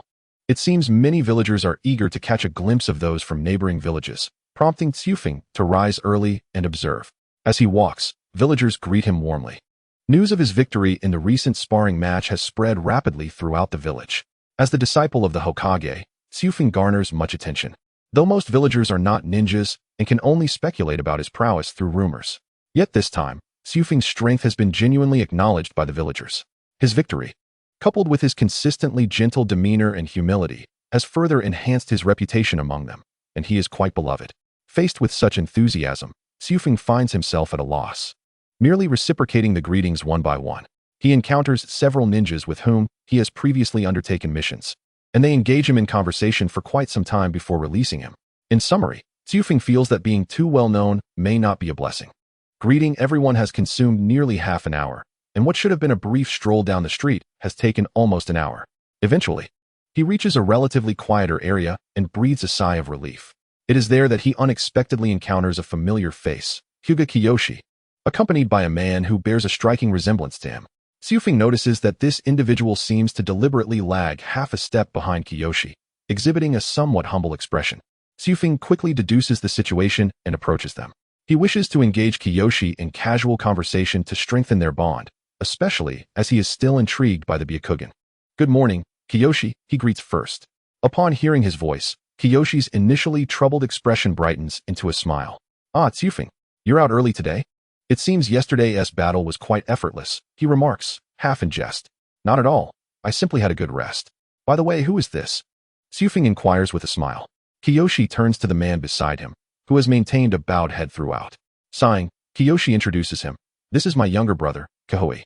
He then addresses Kahui. "This is the Hokage's disciple and the leader of the Kumogakure clan." Kihui slowly raises his head and nods at Tsufeng, saying hello. "I am Hyuga Kahui. It's a pleasure to meet you." Tsufeng waves his hand dismissively. "There's no need for formality. You can simply call me Tsufeng. I am considerably younger than you." Hearing this, Kiyoshi's face brightens slightly, while Kihui responds with a nod and continues to keep his head bowed, silently standing by as if he were a servant. Tsufeng understands the reason for Kihui's demeanor. The caged bird technique of the Hyuga clan is indeed a cruel affliction. Such a pair of brothers, reduced to a master-servant dynamic merely to preserve the so-called purity of the main family's Byakugan. Kiyoshi, witnessing his brother in such a state, feels a pang of anguish, yet he finds himself powerless, as these decisions are dictated by their father and the elders. As the young head of the branch family, his title holds little weight and cannot alter the realities of their situation. He has helplessly watched as his brother has been branded with the caged bird since he was 5 years old, and he has not seen him smile since. "Kihui, you may return home. I am in the midst of a lively conversation with Tsufeng," Kiyoshi instructs. Kihui responds with a respectful bow, "Yes, Kiyoshi-sama," and steps back a few meters before departing. Seeing his brother in such a state pierces Kiyoshi's heart like a knife. It is no wonder that Tsufeng's initial expression bore a hint of frustration upon meeting him. "I apologize, Tsufeng, for the awkwardness of our encounter. Kiyoshi says with a bitter smile. Xiufeng shakes his head. Not at all. I understand your feelings, Kiyoshi, and I sympathize with Kihoi's plight. The existence of the caged bird is not a secret in Konoha. Rather, the Hyuga clan takes pride in it, believing that such a system perfectly safeguards the Byakugan from external threats. Yet, they fail to realize that this practice only serves to gradually diminish the clan's vitality. In contrast, the Uchiha clan has never resorted to such cruel techniques despite the power of their Sharingan. When someone's eyes are taken, they seek to reclaim them. Xiufeng foresees that if the Hyuga clan continues on this path, it will face dire consequences in just a few generations. At times, I truly despise my own powerlessness. If only I were not so inept, Kihoi would not have to endure such suffering. Have you never considered resistance? Xiufeng's words prompt Kiyoshi to slowly lift his gaze. Resistance? How could I? Even if I were to assume the role of clan head, I would still be constrained by the elders. Revolting is not a feasible option. From Kiyoshi's tone, Xiufeng discerns a hint of despair. The immense pressure seems to be gradually overwhelming this man before him. Even the clan leader cannot bypass the elders to issue direct orders. At times, the authority of the clan leader pales in comparison to that of the elders. This is the malignant growth that has developed within the Hyuga clan over generations.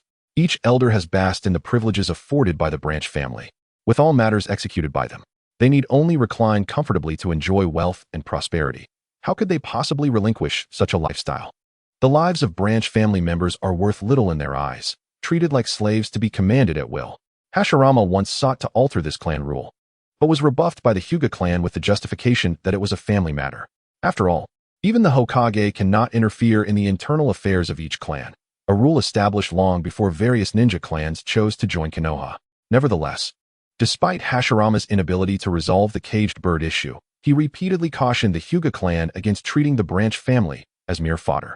It was only after that point that life for the branch family improved somewhat, regardless of clan affiliation. If one truly angered Hashirama, they risked annihilation. The respect and reverence for the Hokage run deep, prompting everyone to accord him the proper respect. But what if your own son or daughter were marked with the caged bird in the future?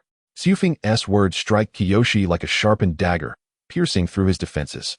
Would you not lament for failing to make the right choice? Kiyoshi has indeed asked himself this question countless times, yet he has never arrived at an answer. He often reassures himself with, I am still young. These matters can wait, seeking solace in such thoughts. However, as he ages, this dilemma haunts him like a nightmare, recurring in his dreams and proving inescapable. I do not know how to contend with the 9 elders, Kiyoshi admits, feeling lost as the excuses he has crafted for himself are effortlessly dismantled by Xiufeng. Despite his unwavering dedication to mastering various martial arts and ninjutsu, he is increasingly aware of the formidable strength that the united elders possess. Moreover, each elder has their own successor, some of whom are even as gifted as he is. It is not a question of ability, but rather of courage. Kiyoshi gazes at Xiufeng, who is looking back at him with an earnest expression. In that moment, Kiyoshi senses that his fate may very well hinge upon the choices he makes today. The prospect of having his destiny altered by this 7-year-old boy seems absurd. Yet he cannot shake the feeling that this boy possesses the potential to effect such change. I certainly dare. As the young head of the Hyuga clan, how could I allow my family to continue in such a manner? I cannot bear to witness my offspring being branded as the shameful caged birds. After he bravely articulated his innermost thoughts, he lowered his gaze and noticed a hand reaching out. Kaifeng looked towards Hiruzen, discovering the latter adorned with a slight smile. He ceased his contemplation and extended his hand in return. I will assist you when the need arises. Were these words spoken by another, Hiruzen would not have believed a single syllable, perhaps even resorting to violence against them.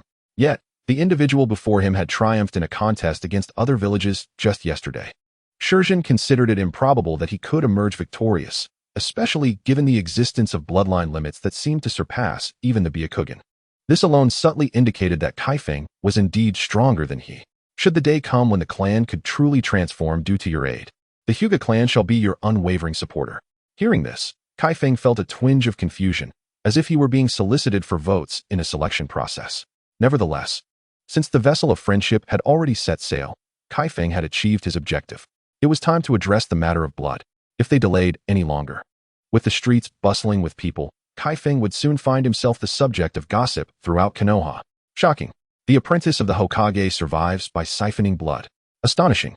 The clandestine dealings between the young head of the Hyuga clan and the Hokage's disciple. Such headlines made Kaifeng's head ache merely at the thought. Thus, it was best to act swiftly. By the way, Hiruzen, I have a small request. No need to hesitate, just tell me what you need me to do. After conversing with Kaifeng for so long, Hiruzen had regained his earlier confidence, radiating a newfound brilliance. It's not a significant matter. I merely wish to procure some of your blood. Initially assuming it to be a grave request, Hiruzen found it simply entailed a blood draw. However, since Kaifeng required it, he readily agreed. Is it permissible for me to simply cut my wrist, or how shall we proceed? As Hiruzen spoke, he was already preparing to act. Kaifeng swiftly halted his reckless behavior. That is rather unnecessary. Then, from his sleeve, he produced a small crystal serpent, which promptly bit Hiruzen on the arm. The pain was negligible. For a ninja, it felt no more severe than a mosquito bite. The blood extraction process was swift. Within a minute, the tiny serpent had turned a vivid crimson, akin to a red gemstone, quite aesthetically pleasing. Is this sufficient? Yes, that will do. Hiruzen tidied his sleeve and remarked. It is truly fortuitous to encounter you today, as I will finally be able to enjoy a restful night. Ultimately, it is your own triumph that has brought you here. I merely played a supportive role. Ha ha ha. Nonetheless, I must extend my gratitude.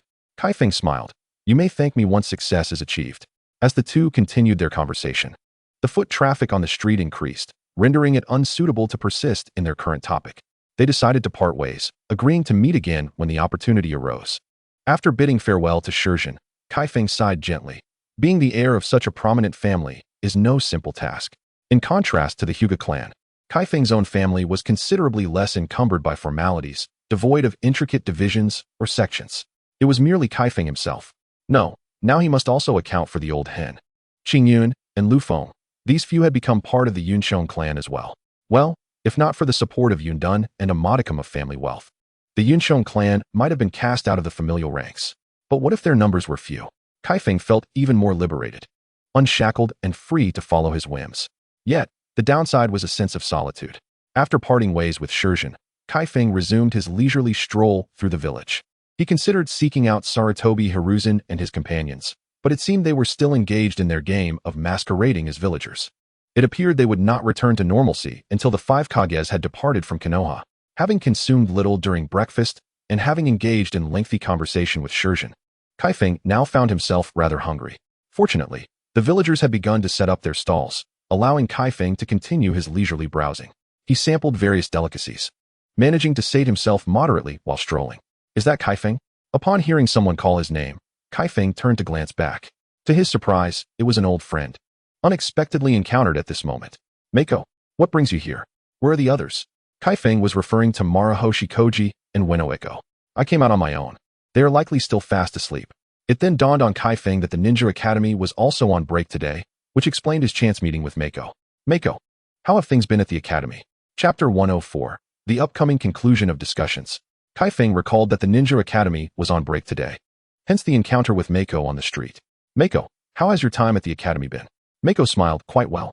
Teacher Mizuki has imparted a wealth of knowledge to us, and my abilities have improved significantly. He then added, but I doubt I could ever compare to you, Kaifeng. Kaifeng felt a twinge of embarrassment at Mako's words. I merely have been fortunate enough to earn the Hokage's favor. Mako shook his head, seemingly unconvinced, from the very beginning. You have been different from the rest. Though I cannot articulate it, I sense your uniqueness. Your strength surpasses that of the entire class combined, and thus, all of this is rightfully yours. Although Mako had not spent much time with Kaifeng, he genuinely considered him a friend, harboring no jealousy towards Kaifeng for becoming the Hokage's disciple. Kaifeng, in turn, cherished his friendship with Mako, Iko, and Koji, as they were the only true peers of his age. The others were either a decade or more older, creating an inevitable generational gap. I heard you achieved victory in the contest against other villages yesterday. I hadn't the chance to congratulate you. Kaifeng had anticipated this topic of discussion, having predicted that someone would bring it up today. Oh, no need to take it so seriously. It was merely a friendly match, and everyone was accommodating towards me. Seeing Kaifeng's humility, Mako chose not to pursue the topic further. The two exchanged thoughts on matters pertaining to the academy, and it was noteworthy that teacher Mizuki seemed to have recently married. Kaifeng was unaware of this development. Had he known, he certainly would have attended the wedding. However, now that he was informed, Kaifeng could only ask Mako to convey his congratulations to teacher Mizuki. Seizing the opportunity, they reminisced about their early school days, and Kaifeng felt a wave of nostalgia. It was astonishing to realize that Uchiha Kyo whose gaze had been a complex mix of emotions, had passed away long ago. Reflecting on that gaze, reminiscent of a domineering CEO, felt as fresh as if it had occurred yesterday. Time truly flies, in the blink of an eye. A year had passed. Unlike Kaifeng, Mako had experienced a multitude of events throughout the year, most of which were spent within the confines of the academy. The monotonous routine of each day left him with little profound impression of the past year. If he had to pinpoint a moment, it would likely be when Kaifeng had stood up for them on the first day of school. Kaifeng, you must have other matters to attend to? Kaifeng pondered this, realizing he had no pressing commitments today. During holidays, he often felt a sense of ennui, yet he also yearned for them. I have nothing urgent. If you have matters to attend to, we can continue our conversation later. Mako nodded. I do have some matters to attend to today. I shall take my leave for now, until we meet again. Indeed, until we meet again. After bidding farewell, Mako turned and departed, heading in the direction of the academy. The situation remains unclear. Once again, Chiefing finds himself alone, as he mentioned earlier, feeling rather bored during every holiday. After engaging in conversation with Akahoshi, the entire Hidden Leaf village has awakened. The streets are bustling with pedestrians, and today, children are free from school, running and playing throughout the village, creating a scene of harmony. As Chiefing strolls into the central area of the village, he notices Kazekage and his entourage seemingly preparing to return to Sunagakure. As the designated host ninja, Kagami is tasked with seeing them off, and he is currently engaged in conversation with Kazekage. Seeing this, Chiefing approaches, eager to join the fray. After all, having just sparred with the air yesterday, is it inappropriate to bid them farewell today? Not at all. Kazekage-sama, Kagami and I, he greets. Retsudu, having already spotted Chiefing, nods and smiles in acknowledgement. He holds a favorable view of Chiefing, appreciating both his strength and character. Being a ninja from the Kumogakure clan, it is prudent to foster a good relationship. Kagami also smiles upon seeing Chiefing, stating, Kazekage-sama is preparing to depart for home. We are getting ready to escort him out of the Hidden Leaf village. Chiefing inquires, Kazekage-sama, want you stay a little longer? You must not have had the chance to sample all of the village's delicacies yet, have you? Retsuda laughs heartily. Ha ha ha. I am not that gluttonous. However, I have been away from my village for quite some time and must return to attend to matters. Hidden Leaf village is splendid, and I shall return when the opportunity arises. Recognizing this, Chiefing refrains from insisting further and accompanies Kagami to escort Retsudu to the village gates. Along the way, Retsudu seems to shed his previous aloofness, becoming somewhat more talkative. However, the sand ninja, Shaman, lingers behind with a resentful glare directed at Chiefing, seemingly still harboring a grudge over the 2 lashes he received yesterday. Chiefing, unfazed by Shaman's disdainful gaze, continues his conversation with Kazekage. The villagers, having become aware of Kazekage's impending departure, gather along the streets, eager to catch a glimpse of him. Their admiration for Kazekage may not be profound, but rather stems from the novelty of encountering a leader from another village. After all, the chance to witness such a prominent figure is a tale they could share with their children for years to come. Regardless, the villagers warmly bid farewell to Kazekage as he leaves Hidden Leaf village, in stark contrast to the manner in which Chiefing departed from Sunagakure. Upon reaching the village gates, Retsudu declares, "All right, this is where we part ways. Kazekage-sama, please travel safely." Nodding, Retsudu departs from Hidden Leaf village. And unlike the dramatic entrance filled with swirling sand and chaos, his exit is quiet and unremarkable, disappearing from view before the villagers return to the village and shut the gates. Ah, it's finally over, Kagami sighs, wiping the sweat from his forehead, feeling somewhat fatigued. While Chiefing has been on holiday for the past 2 days since their sparring, Kagami's responsibilities are far from over. Tasks of welcoming and seeing off guests fall under his jurisdiction, and to avoid any errors, he has meticulously managed every detail, leaving him little time for rest. With the Kage now returning to their respective villages, he finally anticipates a moment to relax. Why not ask Chiri for help? She seems rather idle, Chiefing suggests. Kagami shakes his head. She doesn't need to suffer alongside me. If I can manage alone, it's better for her to rest at home. Chiefing, puzzled by this brotherly sentiment, chooses not to press further, fearing that Kagami might return home to share his thoughts with Chiri, which could lead to complications. With 1 Kage sent off, 3 remain. Once they have all departed, the chaotic events should conclude, and a substantial amount of peace will be restored. The recent discussions have yielded a considerable amount of peaceful value, nearly unlocking 1,000 points just from character illustrations alone. Noticing Chiefing lost in thought, Kagami waves his hand in front of him. Hey, Chiefing, what are you pondering? Oh, I was just thinking that it might be several years before we see Kazekage again, Chiefing replies. Kagami chuckles casually. Why dwell on that? Regardless of when we meet again. Let us hope it's not on the battlefield. Chiefing nods in agreement. Kagami's words resonate with him. Since Kazekage has departed, there is no need for them to linger at the gates any longer. Kagami then asks, do you have any plans for a while? None. Why do you ask? Having fought alongside each other for over a year, their bond has grown strong, and Kagami speaks directly. I was thinking, if you have no plans, why not stay and help me see off the other Kage? Your presence would certainly lighten my load. Without hesitation, Chiefing agrees, as he is indeed quite idle, merely wandering about. This way, he can pass the time, assist Kagami, and engage in some close interactions with the Kage. It's a win-win situation. Of course, I have plenty of free time, he replies. Kagami's smile brightens. Wonderful. With your help, I will find this task much easier. The two then return to the village. Master, is the promise made by the Hokage trustworthy? Will we truly receive a piece of land suitable for cultivation? On their return journey, Sarada trails slightly behind Retsudo. The Hokage's character is indeed commendable. Otherwise, so many powerful clans would not have chosen to follow him. Retsudo holds a deep respect for Hashirama, believing that such accomplishments cannot be achieved solely through strength. With numerous clans in Hidden Leaf Village, without a leader who can earn everyone's heartfelt loyalty, the village would gradually decay. The scene of the villagers warmly bidding him farewell only reaffirms that their lives are generally prosperous and worry-free. In contrast to Sunagakure, it is akin to heaven versus hell. However, Retsudo does not harbor disdain for Sunagakure's barren existence, nor does he feel that his talents go unrecognized. With the Hokage's promise of arable land, Retsudo envisions a future where the people of Sunagakure can thrive just like those in Hidden Leaf Village. He hopes to live long enough to witness that day. Retsudo's body has long been ravaged by excessive labor, deteriorating each day. He confides in no one, dedicating himself entirely to the well-being of Sunagakure. In his view, the village would continue to function without him, for he has already groomed a capable heir. Although the heir's strength is still lacking, once they develop that technique, everything will fall into place. Alas, his son is still young, and he worries whether he will live to see him grow up. Chio, little Shikaku, I will return soon. After Chiefing bids farewell to Kazekage Retsudo, the Raikage group prepares to depart. Since Kumogakure is somewhat distant from Hidden Leaf Village, their departure is indeed timely. However, Chiefing's attitude towards Raikage differs greatly from that towards Kazekage. After all, very few from Kumogakure are truly amiable, as they are predominantly warlike troublemakers. This arrogance makes Chiefing rather resentful of Kumogakure. Nevertheless, he does not overtly express his disdain, following protocol to see Raikage and his entourage off from Hidden Leaf. During this process, Chiefing remains silent, merely walking alongside them, while Kagami shares a similar sentiment and speaks little as well.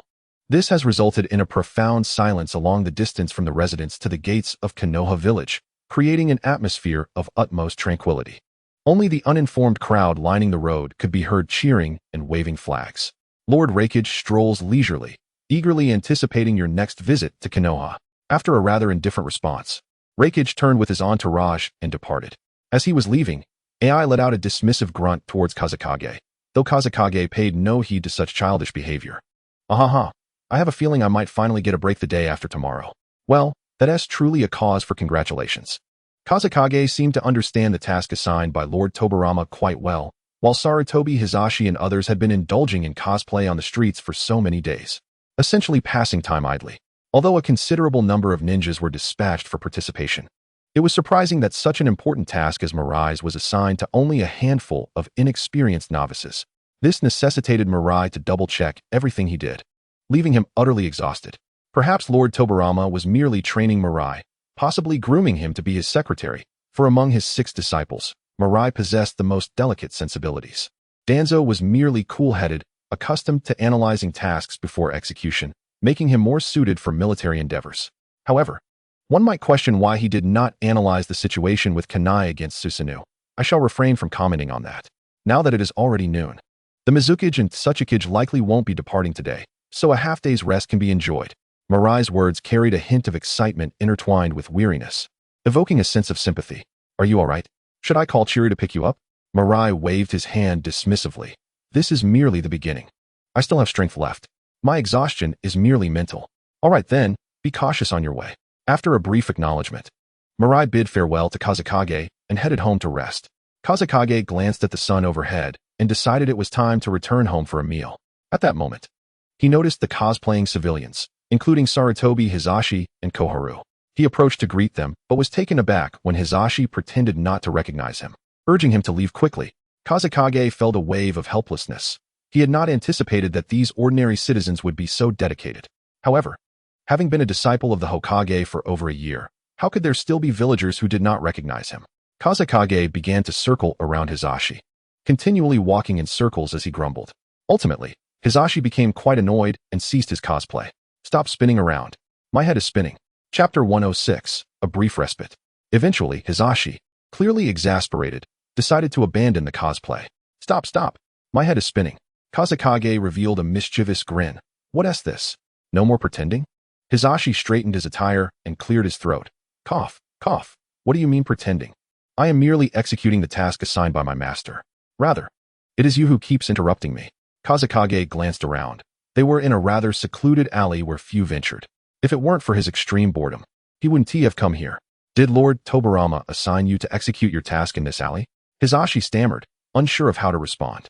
Koharu stepped forward, signaling for silence. Shoo, Kazekage, we just wanted to take a break. Please stop teasing Hisashi. To be frank, had they been engaged in a legitimate mission, Hisashi and his companions would not be so lackadaisical. However, the nature of this task was anything but serious. From the very first day, they had merely strolled the streets, chatting, wandering, and indulging in food and drink. Initially, it was quite refreshing, but now, on the third day, it had become unbearable. At first, Danzo had attempted to decipher the deeper meaning behind their master's task, but after 3 days, he too had given up and chosen to slack off alongside Hisashi. He believed that perhaps their master simply wished to boost the numbers for the village's festivities, making Konoha appear more vibrant. This task was rather easy. How delightful. You should have seen Mirai's expression. He looked utterly exhausted. Koharu chuckled quietly. Of course I saw. I can only be grateful it wasn't me assigned to this task. Although the current mission was tedious, it was not physically taxing, and the moments of idleness were rather pleasant. Oh, but don't let Mirai find out about our leisurely time. He would go mad. Kazekage waved his hand dismissively. Understood, Hisashi. It wouldn't be wise for anyone to know about our laziness. Hisashi patted Kazekage on the shoulder, a proud mentor-like demeanor emerging. I trust you completely. By the way, when do you think your task will conclude? Hisashi pondered for a moment. Perhaps in a day or two. Once the Kages leave Konoha, the task will be complete. Yes. Perhaps then we can finally rest. Koharu had already begun to dream about how to spend her upcoming holiday. Danzo remained as composed as ever, seemingly indifferent to the unfolding events. However, it was likely he too felt a sense of relief at the prospect of concluding this tedious task. Danzo's emotions were inscrutable, and it seemed only Hisashi could truly understand his sentiments. By the way, Hisashi, how are things progressing with Lady Biwa? The mention of Biwa caused Hisashi's face to flush with embarrassment. Oh dear, why bring that up? His words were laced with bashfulness, sending shivers down one's spine. Biwa has been exceptionally kind to me these past few days, bringing me lunch every day at noon. She should be arriving soon. Sure enough, as Hisashi finished speaking, a girl appeared at the mouth of the alley, calling gently, Hisashi, are you there? Upon hearing Biwa's voice, Hisashi immediately disregarded Kazekage and his teammates, sprinting towards the alley's entrance. Kazekage and the others naturally followed but concealed themselves to avoid disrupting their reunion. Biwa, didn't you say it was too hot for you to come today? Hisashi's words were filled with concern, which delighted Biwa. And what of it? If I don't come, are you planning to skip lunch? Hisashi sheepishly scratched his head. Missing a meal isn't a big deal. I'm perfectly healthy. Biwa promptly thrust the lunch she was holding into Hisashi's arms, then admonished him. Even if you're strong and healthy, you mustn't skip lunch. If you're too busy, I'll bring it to you. Understood? Understood. Concealed behind a wall, Kazekage couldn't help but exclaim, wow. It seems Hisashi has been thoroughly captured by Lady Biwa. Koharu chimed in. Don't underestimate Biwa. She's quite clever. This statement held truth. For Hisashi was the young scion of the Sarutobi clan, handsome in appearance, and a disciple of Senju Tobirama, with formidable abilities. Countless young girls in the village aspired to marry into the Sarutobi family. Moreover, Hisashi had inherited the true essence of Sarutobi Sasuke, making him an undeniable charmer. To securely capture Hisashi's heart amidst such circumstances, a fair amount of wisdom was required. Although Biwa was a capable ninja, she paled in comparison to Koharu. After delivering the lunch, Biwa began to chat with Hisashi about trivial matters of everyday life, cooking ingredients, and other mundane topics, yet they filled Hisashi with warmth.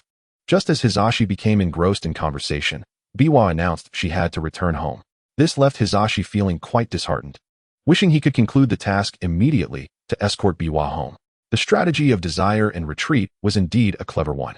Koharu smiled triumphantly. Hey, never underestimate the wisdom of a woman in love. If this continues, it seems that Brother Ryzen will likely be married within a few years, doesn't it? If we dare to be bolder, who knows, he might even have children by then. The two of them chatted about trivial matters, while Danzo leaned against the wall. His eyes closed, exuding an air of melancholy and depth. After bidding farewell to Lake Biwa, Ryzen reluctantly watched her depart before turning to search for his teammates. However, upon glancing back, he discovered everyone peering at him, and a flush of crimson spread across his face. You actually eavesdropped on our conversation. Danzo was the first to speak. I didn't. It was them. Both Koharu and Torafu made no excuses, readily admitting to their actions. I heard it. What are you going to do about it? This infuriated Ryzen to no end, as the tender space he had just established with Lake Biwa had been obliterated. Nevertheless, Ryzen's pride was somewhat resilient. The redness of his face was merely a reflection of his lingering thoughts about their recent conversation. So what if you heard? It's not a big deal. Seeing that Ryzen was not angry, Torafu dashed over to his side and whispered in his ear, Brother Ryzen, when are you and Sister Biwa getting married? Ryzen was momentarily taken aback.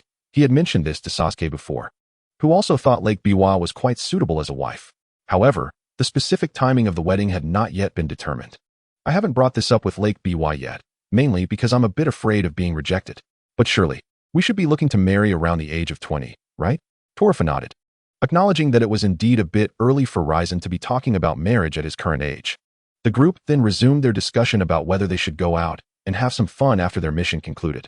Although the previous trip to Sunagakure was rather arduous, it was overall quite enjoyable. After all, everyone had a few days of leave following the meeting, and rather than loitering around Konoha, it would be better to go out and explore. However, they could not venture beyond the borders of the Fire Country. As mealtime approached, Torafu decided to stop bothering them. While Ryzen found himself entranced by his bento box, Torafu had also been quite busy that morning and was starting to feel a bit hungry. There were plenty of street snacks, and just a taste of each would suffice. As for the afternoon, Torafu had no intention of continuing to wander around. He planned to rest at home for the entire afternoon. After all, he had promised to assist Kagami the following day. Upon returning home, Torafu opened the system shop in exchange for 2 native puppets. The crimson skeletons placed in his room were eerily unsettling, reminiscent of some macabre experiment. Although Torafu could endure it, he still felt a twinge of nausea, so he quickly inserted the blood of Mu and Shizune into the hearts of the 2 puppets. Flesh and blood sprouted from the skeletons, eventually transforming into 2 androgynous figures of striking beauty. One possessed golden eyes, while the other had no trace of gold. Torafu manipulated the puppet activated by Mu's blood and unleashed a dust release technique against the table. After witnessing the instantaneous evaporation of the golden silk wooden table, Torafu confirmed the puppet indeed possessed the dust release ability. The puppet with the Byakugan required no testing, for the transformation of its eyes into a golden hue was testament enough. Now, Torafu had 4 puppets: the Uchiha puppet, the Uzumaki puppet, the Hyuga puppet, and the Mu puppet. Without even mentioning self-defense, this strength was more than sufficient to conquer a small nation, prompting Torafu to decide to save his calmness for the time being. Moreover, he was curious to see how long it would take him to break through to the level of a Hokage by relying solely on his own training. Throughout the afternoon, Torafu practiced with the Byakugan puppet, having long desired to experience the effects he had seen in anime. However, after unexpectedly crossing over, he realized he did not possess the ocular powers himself and thus abandoned that notion. After all, it was exceedingly difficult for outsiders to obtain the Byakugan, as most who went to war were from the branch families, and even if they extracted the eyes, they would be of no use. Nonetheless, the puppets had allowed him to fulfill a dream. After feeding the old hen, Qingyun, and Lu Feng that evening, Torafu went to bed early. The next morning, after washing up and dressing, he set out to find Kagami. During this time, the Mizukage and Tsuchikage were likely preparing to head back to their villages as well. The conference in Konoha had already lasted 3 to 4 days, and with the travel time, it had nearly been half a month. When Torafu arrived at the residence of the Mizukage and Tsuchikage, Kagami was already waiting there. Brother Kagami, I'm here. Seeing that Torafu had arrived punctually, Kagami sighed in relief, grateful that today wouldn't be too exhausting. You arrived just in time, Torafu. The Mizukage and Tsuchikage are preparing to leave the village. We just need to escort them to the gate, just like yesterday. Torafu nodded in acknowledgement. Before long, Both groups gathered outside their respective residences. Since both Kages were relatively elderly, there were more escorts, which was quite understandable. When Getsu saw Torafu, he approached and exchanged a few words. After all, the two had collaborated quite well during their mixed training, even though Torafu had easily defeated him in the end. Torafu, we're about to leave. You should come visit Kirigakure when you have the chance. Torafu did not take Getsu's invitation too seriously. On one hand, they were not very familiar with each other, and on the other, it was likely just a polite gesture. Nonetheless, Torafu feigned a cheerful demeanor and replied, I quite like the land of water. I will definitely visit Kirigakure someday. Getsu smiled in response and chose not to linger, as there was little to discuss between them. After all, this would only be their third meeting. Mu from Awagakure also came over to chat with Torafu, and he appeared quite enthusiastic towards him. This left Mu somewhat puzzled, as he had overheard the conversation between Torafu and Getsu. Thinking that Torafu was a rare opponent, he had come to bid farewell, not minding if Torafu was a bit aloof. To his surprise, Torafu engaged in conversation with him quite extensively. However, Torafu's friendliness was largely due to Mu's blood, which had enabled him to create the dust release puppet. If a great ninja war were to erupt again in the future, Torafu could easily level a Wagakure with dust release. Their casual exchange, of course, went unnoticed by Getsu. Otherwise, it would have disrupted the neighborly relations. When we meet next, I wonder what our positions will be. Torafu smiled lightly. My position will likely remain unchanged. After all, I am merely 7 years old. 7. Although he already knew Torafu's age, every time Mu heard the number 7, he was astonished. It felt surreal that a 7-year-old boy could defeat him. What about in the future? After Mu bid farewell to Torafu and returned to his group, the teams from Kirigakure and Awagakure were notified to set off. Both groups seemed to be competing even in their walking pace, likely due to the previous battle between Mu and Hozuki Man Getsu. Hey, Torafu, Bai Lian began slowly. You have quite the strength. You remind me of your grandfather in his youth. Upon hearing this, Torafu's interest was piqued. You know my grandfather? Bai Lian nodded. I know a bit. Your grandfather was quite the wanderer in his youth. Almost everyone in the ninja world recognized him. Torafu didn't know much about his grandfather, possibly due to his father's early passing, leaving scant records in the family about him. Thus, hearing the Mizukage mention him sparked his curiosity. Mizukage, were you friends with my grandfather? Bai Lian shook her head, remarking, not quite. He flits about like a gust of wind, arriving hastily and departing just as swiftly. I barely knew him for a few days before he vanished again. Thus, we cannot be considered friends, though we did engage in a sparring match once. Hearing that Shui Ying and his grandfather had once sparred piqued Chu Feng's interest. And what was the outcome? He inquired. Bai Lian pondered briefly, her memories somewhat hazy with age. We reached a stalemate, but I could discern that he had held back. Bai Lian candidly shared this information, unencumbered by pride. Chu Feng's admiration for Shui Ying burgeoned from indifference to genuine respect, recognizing that Shui Ying had some rapport with his grandfather. At that moment, Shi, who hovered in the air, chimed in with a smile. Your grandfather was quite the force in his youth, engaging with nearly all the formidable shinobi across the ninja world. Chu Feng scratched his head, surprised to learn that his vaguely remembered grandfather had once been a spirited youth. With his mastery of cloud ninjutsu, he had carved out a significant reputation in the ninja community, though ultimately became but dust. Sure, he spoke with a hint of regret, after decades apart. It is disheartening to realize that the once vibrant individual has now become a mere handful of earth. He muttered softly, inaudibly to others, I have outlived you. After all, I am the victor, Qianyi. Through his conversations with Shui Ying and Tu Ying, the once nebulous image of his grandfather began to crystallize in Chu Feng's mind. Yunzhong Qianyi, Chu Feng's grandfather, had gazed far into the horizon during his son's struggle to master cloud ninjutsu. Without hesitation, he chose to ally with Konoha, securing it as a protective shield for the Yunzhong clan, allowing them the time needed to avert the crisis of a generational gap in their lineage. Were it not for this decision, the Yunzhong clan might have been entirely obliterated within 3 years of their arrival in Konoha. The ancestral cloud ninjutsu and their substantial wealth would have fallen into the hands of others. In retrospect, this strategy proved remarkably successful. Chu Feng had successfully learned cloud ninjutsu and upheld the legacy of the Yunzhong clan. The future undoubtedly promised a resurgence of glory for their lineage. Shui Ying, Tu Ying, and Chu Feng engaged in lively conversation, while the figures of Yu Ji and Wu Duo, who wished to interject, found themselves unable to join the dialogue. Thus, they merely followed behind. Bai Lian and Shi reminisced about their experiences in the ninja world during their youth, sharing tales unknown to Chu Feng. Even Jing listened intently. As they walked and talked, They soon arrived at the gates of Konoha. The two leaders, having just begun to reflect on their youthful days, felt a tinge of regret at the many heroic deeds left unspoken. However, returning to the village took precedence. Chu Feng, your demeanor is markedly different from your grandfather's, far more humble, and indeed, a significant improvement. Maintain this quality. The unexpected bond formed with a 7-year-old lad was delightful. Though the next encounter would likely be far off, both leaders imparted words of encouragement and advice to Chu Feng as they parted ways, to which he responded with gratitude. As sure he noted, a village leader seldom departs unless under extraordinary circumstances. The next gathering of the 5 Kage would herald a new generation. Lord Shuiying, Lord Tuing, may your journey be smooth. Bai Lian and Sure he nodded with smiles before setting off towards their respective villages, their paths diverging, leaving no room for casual conversation.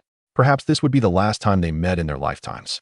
As he watched the two groups recede into the distance, Chu Feng exhaled deeply, feeling liberated not solely from the completion of a task, but also from the wealth of knowledge he had gained, struggling to digest it all. The customs of the early ninja world, the conflicts between clans, and the elder generation's profound appreciation for the current era of tranquility, all these thoughts swirled within him. Surely, barring the battle-crazed denizens of the cloud, few would revel in warfare unless absolutely necessary. All right, Brother Jing, with the mission concluded, we should enjoy some well-deserved rest. Jing mirrored Chu Feng's sigh. Finally, liberation. These past few days have been exhausting. In truth, Jing's role primarily involved mental exertion rather than physical fatigue. Ensuring that the various leaders felt comfortable during their stay in Konoha was a challenging task, one only a person of Jing's meticulous nature could accomplish. Chu Feng, upon reflection, knew he would have struggled with such responsibilities. Yet, with everything now behind them, he resolved to focus on planning for their time off, leaving travel itineraries to the more adept hands of the girls. Ding! Congratulations, host, on completing the chaotic event, the 5 Kage Summit. Completion level, S. Reward, 20,000 peace points. Chu Feng was astonished. He had anticipated a maximum of 10,000 peace points for the task, yet it was double his expectations. Perhaps it was due to his exemplary execution of the mission. As a result, he found himself replenishing the peace points he had spent on 2 puppets the day prior.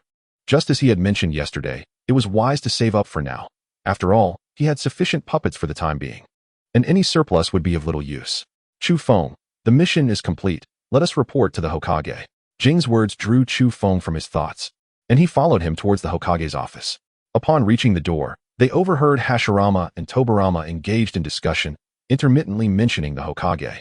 However, when Jing knocked a few times, the conversation abruptly ceased. Come in. As they entered the office, they were greeted by Hashirama, who wore a broad smile. So, have the Kages departed from Konoha? Jing stepped forward to report the mission, as it was his responsibility, with Chu Feng merely assisting. Hashirama nodded in satisfaction upon hearing Jing's report, and Tobirama's face also lit up with approval. Jing, you executed your mission exceptionally well. Both your master and I are quite pleased. This marks a significant step towards your becoming a capable ninja. Did you learn anything during this mission? Though Jing found the task exhausting, he had indeed gained a wealth of experience, engaging in light conversation and sparring with ninjas from other villages. On fortunate occasions, he even had the chance to converse with the Kages, primarily Shuiying and Tuing. Jing speculated that their age contributed to their newfound willingness to engage in dialogue. Tobirama, satisfied with Jing's report, encouraged him to continue striving for excellence. He then posed a curious question to Chu Feng and Jing. Do you believe there are current issues with the ninja system in our village? Upon hearing this, Chu Feng immediately grasped Tobirama's intent. He was initiating the establishment of a hierarchical system among the ninjas. It appeared to be in its infancy, still soliciting opinions. After a moment's contemplation, Chu Feng replied, the delineation of ninja strength within the village is rather vague, and the method of task assignment seems somewhat arbitrary. Tobirama was taken aback by Chu Feng's astute observation. Precisely. The ambiguous classification of ninja strength leads many to rely solely on their own judgment when accepting missions. Over the years, considerable damage has been inflicted upon Konoha. While financial losses are minor, the safety of its citizens is not to be trifled with. Hashirama took the opportunity to echo Tobirama's earlier remarks, suggesting that Tobirama clarify the classification of ninja strength. Kazafun nodded in agreement, recognizing the apparent advantages of such a system, which would likely be adopted throughout the entire shinobi world in the future. Hashirama then added, however, that establishing these classifications is a cumbersome endeavor and would be even more challenging to implement effectively. Most ninjas lack a clear understanding of their own abilities, making it difficult to categorize them based solely on subjective assessments. Kazufu chuckled lightly. Master, is it not simple? We could hold examinations. Tobirama, intrigued by this suggestion, prompted Kazufu to elaborate. A foundational classification could indeed be established, dividing all ninjas into multiple ranks from low to high, with each tier requiring a promotion exam, success leading to advancement, while failure would result in no change. This approach not only fosters self-awareness among ninjas regarding their capabilities, but also serves to ignite their motivation to strive for advancement. Tobirama, stroking his chin in contemplation, mused. In this way, we can delineate missions. Those below the requisite rank would be barred from participation, significantly reducing unnecessary casualties. Kazufu nodded affirmatively, precisely. As Kazufu and Tobirama engaged in a lively discourse on the classification of ninja ranks, Hashirama and Kagami found themselves relegated to the sidelines, one seated and the other standing, unable to interject. Eventually, they struggled to comprehend the conversation between Tobirama and Kazufu. After a while, Tobirama burst into laughter, exclaiming, "Ha ha ha! Indeed, this is splendid." While conversing, he had meticulously recorded all their ideas, which he presented to Hashirama for review. As he explained the benefits, Hashirama quickly grasped the concept. Though this system might not enhance Konoha's overall strength immediately, it would undoubtedly improve the discipline among ninjas within the village. Nevertheless, since the ninjas had not been exposed to such matters before, implementing it would require some time. Tobirama, however, was unperturbed after all these years. A month's delay was inconsequential. With the mission report concluded and the framework for ninja classification provided, the two prepared to leave the office. Kagami felt an immense weight lift from his shoulders, rejuvenated in spirit. Should he return home to rest or seek out Sakura? He had yet to decide on his destination. Scratching his head, Kagami finally said, "I think I will pass. Just let me know when you decide where to go." With Kagami's reluctance to join, Kazufu refrained from pressing further, understanding that mental fatigue required time to alleviate. They decided it best for Kagami to enjoy a well-deserved rest today. After exchanging farewells upon exiting the office, Kagami headed towards the Uchiha clan's quarters, while Kazufu made his way to the alley where he had met Hizashi the previous day. Fortunately, he arrived early enough that Hibari had not yet come to deliver lunch to Hizashi. After greeting Hizashi, Kazufu chose to disregard him and proceeded towards Sakura. "Sakura, the mission has concluded. You can return to your usual selves now." Upon hearing this, Sakura was overjoyed. The past few days had been exceedingly dull, far less engaging than the routine small tasks they typically undertook. "Is that the sole purpose of your visit?" Sakura inquired, slightly puzzled, as such news would typically be relayed without reminder. No. The main reason is to discuss where we might venture in the coming days for some relaxation." Sakura chuckled. Regarding that, Chihiro and I have deliberated and decided to visit the royal city. What do you think?" Kazufu had no objections, as he had never been there before, thus finding any destination novel. Have Hizashi and the others agreed? Sakura, with a playful glint in her eye, replied, "Of course. He is the captain. How could I dare propose anything without his consent?" Hearing this made Hizashi shiver. He would never dream of disagreeing, for Sakura would truly give him a beating if he did. Afterward, she would use medical ninjutsu to heal him and continue the punishment. Truly, she was like a fierce tiger. With the destination confirmed, Kazufu chose not to linger further. Hizashi and his team needed to report to the Hokage after their mission. Kazufu was genuinely curious to understand why the Hokage had assigned them such a task. He did not believe the Hokage was unaware of Hizashi and the others idling behind the walls. However, such matters were not for him to concern himself with. He intended to return home and rest for a while, even though he had not exerted himself much that morning. Just as he approached the entrance of the clan grounds, he caught sight of Aunt Kato. Today, however, Aunt Kato appeared somewhat different from her usual attire. Her clothes seemed noticeably loose-fitting. Kazufu greeted her first. "Aunt Kato, where are you off to?" Mahiko, initially oblivious to Kazufu's return, turned upon hearing her name. "Oh, Kazufu, have you returned from a mission?" Her tone was gentle and soothing, reminiscent of a caring mother. "I'm not on a mission. I merely helped someone out." "Are you heading out to buy groceries?" Mahiko nodded yes. "I'm running low on vegetables and plan to head to the market, though at this hour, there may not be particularly fresh produce available." Kazufu, seizing the moment, retrieved some vegetables from his space ring, which he had purchased earlier that morning when he visited Kagami. Mahiko accepted them graciously and invited Kazufu to her home for a meal, which he did not decline. They chatted for quite some time, but Kazufu hesitated to inquire why Aunt Kato was dressed differently than usual. After all, they were familiar with each other. Yet he had never seen her in such a style. Perhaps it was simply a change in personal taste. The longer he pondered, the more curious he became, ultimately deciding to ask directly to avoid lingering discomfort throughout the day. Aunt Kato, you don't seem to favor this style of clothing typically. What is the occasion today? Chapter 110, Kato Kaneyama. Kazufu's curiosity had grown, prompting him to seek clarity to avoid unease throughout the day. Aunt Kato, you don't seem to favor this style of clothing typically. What is the occasion today? Mahiko chuckled softly, surprised that Kazufu had noticed. Well, I'm expecting a little one. I'm 3 months along. Kazufu was taken aback, having considered many possibilities but overlooking the notion of pregnancy, which suddenly made everything clear. From the first time Kazufu observed Mahiko in such loose garments, it was evident she had only recently discovered her condition. This was joyous news for the Kato family, and Kazufu extended his congratulations to Mahiko. Given this context, it seemed that Mahiko's second child would indeed be the father of Shizune, as Shizune was Kato-dan's niece. Shizune's father had never appeared in the anime, likely having perished in one of the many wars. It was truly unfortunate, had Kato-dan survived. Perhaps the Kato clan could have produced a Hokage, even if not a Hokage, with the potential of their unique abilities. They could certainly carve out a prominent place among the many clans within Konoha. However, now that Kazufu had arrived in this world, he was determined to prevent such tragedies from recurring. Additionally, the Kato couple had always taken great care of Kazufu, treating him as if he were their own child. Although he was uncertain why Kato-dan seemed somewhat apprehensive around him, Kazufu attributed it to typical childhood shyness, as they had not spent much time together. Aunt Kato, do you hope for a boy or a girl? Mahiko pondered the question before responding with a smile. I would love to have a daughter, but Dan has always yearned for a son. Regardless, I will cherish them both. After a delightful chat with Mamiko, Torikes accompanied her back to the Kato household. Having visited countless times since childhood, Torikes felt entirely at home, as if it were his own abode. In the yard, Daisuke was preoccupied with some activity. Upon noticing his mother's return, he dashed towards her. Mom, you're back so soon. Did you meet Torikes? Mamiko gently ruffled Daisuke's hair and replied. I ran into your brother Torikes on the way. He brought me some fresh vegetables and even came over for dinner. Hearing that Torikes was also present, Daisuke tilted his head slightly, just enough to catch a glimpse of the smiling figure behind Mamiko. Hello, Daisuke. Do you remember me? Torikes greeted warmly. Daisuke tightened his grip on his mother's hand. I remember you. You're Torikes and I. Good boy. Here, have a green bean cake, Torikes said, pulling out a sweet treat from his pocket.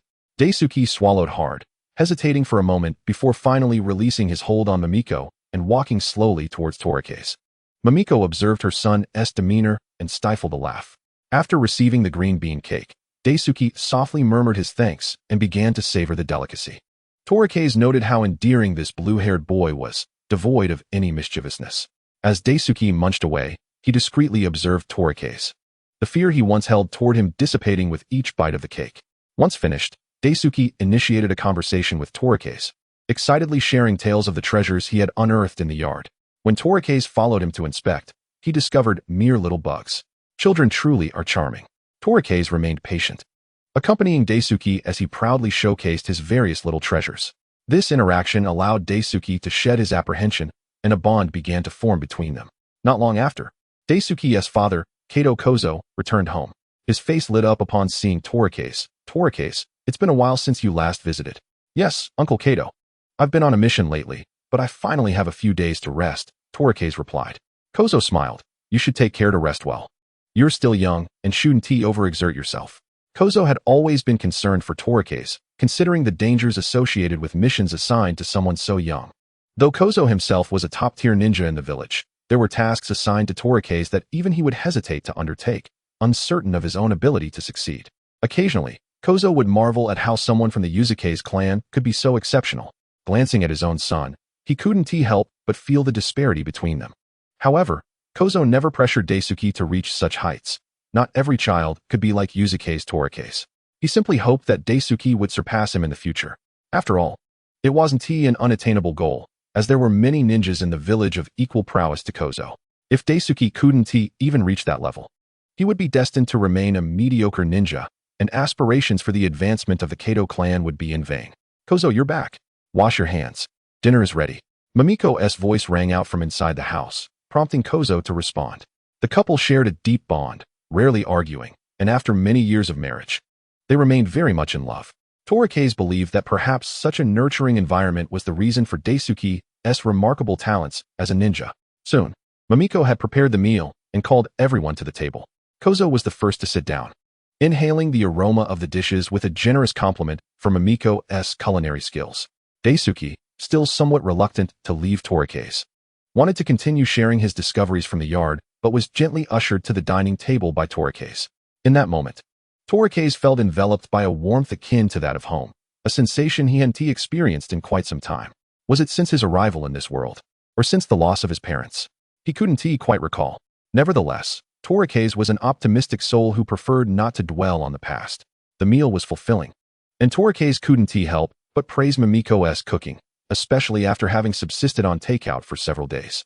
After dinner, he engaged in light conversation with the couple, sharing amusing anecdotes from recent days. Time flew by, and soon it was time for a midday rest. Not wishing to intrude any longer, Torike's bid farewell to the Kato couple and returned to his own home. Qingyun and Lu Feng were still absent, likely off indulging in their own escapades, while the old hen lounged peacefully in the yard under the sun, creating a tranquil and serene scene. Torike's welcomed the quiet. If those two were home, he feared he wouldn't find a moment's peace. Their incessant clamor would surely disrupt his rest, and as they lacked any ninjutsu or speech, the prospect of their future capabilities was daunting. Perhaps it was time to establish some house rules. After a satisfying meal, drowsiness set in, and as soon as Torike's lay on his bed, he quickly succumbed to sleep. When he awoke, the sky outside had turned to dusk. Goodness, did Aunt Mamiko slip me some sleeping powder? How could I have slept for so long? He mused, gazing at the dimly lit sky, a wave of loneliness washing over him. Just then, the old hen wandered in and settled by his bedside.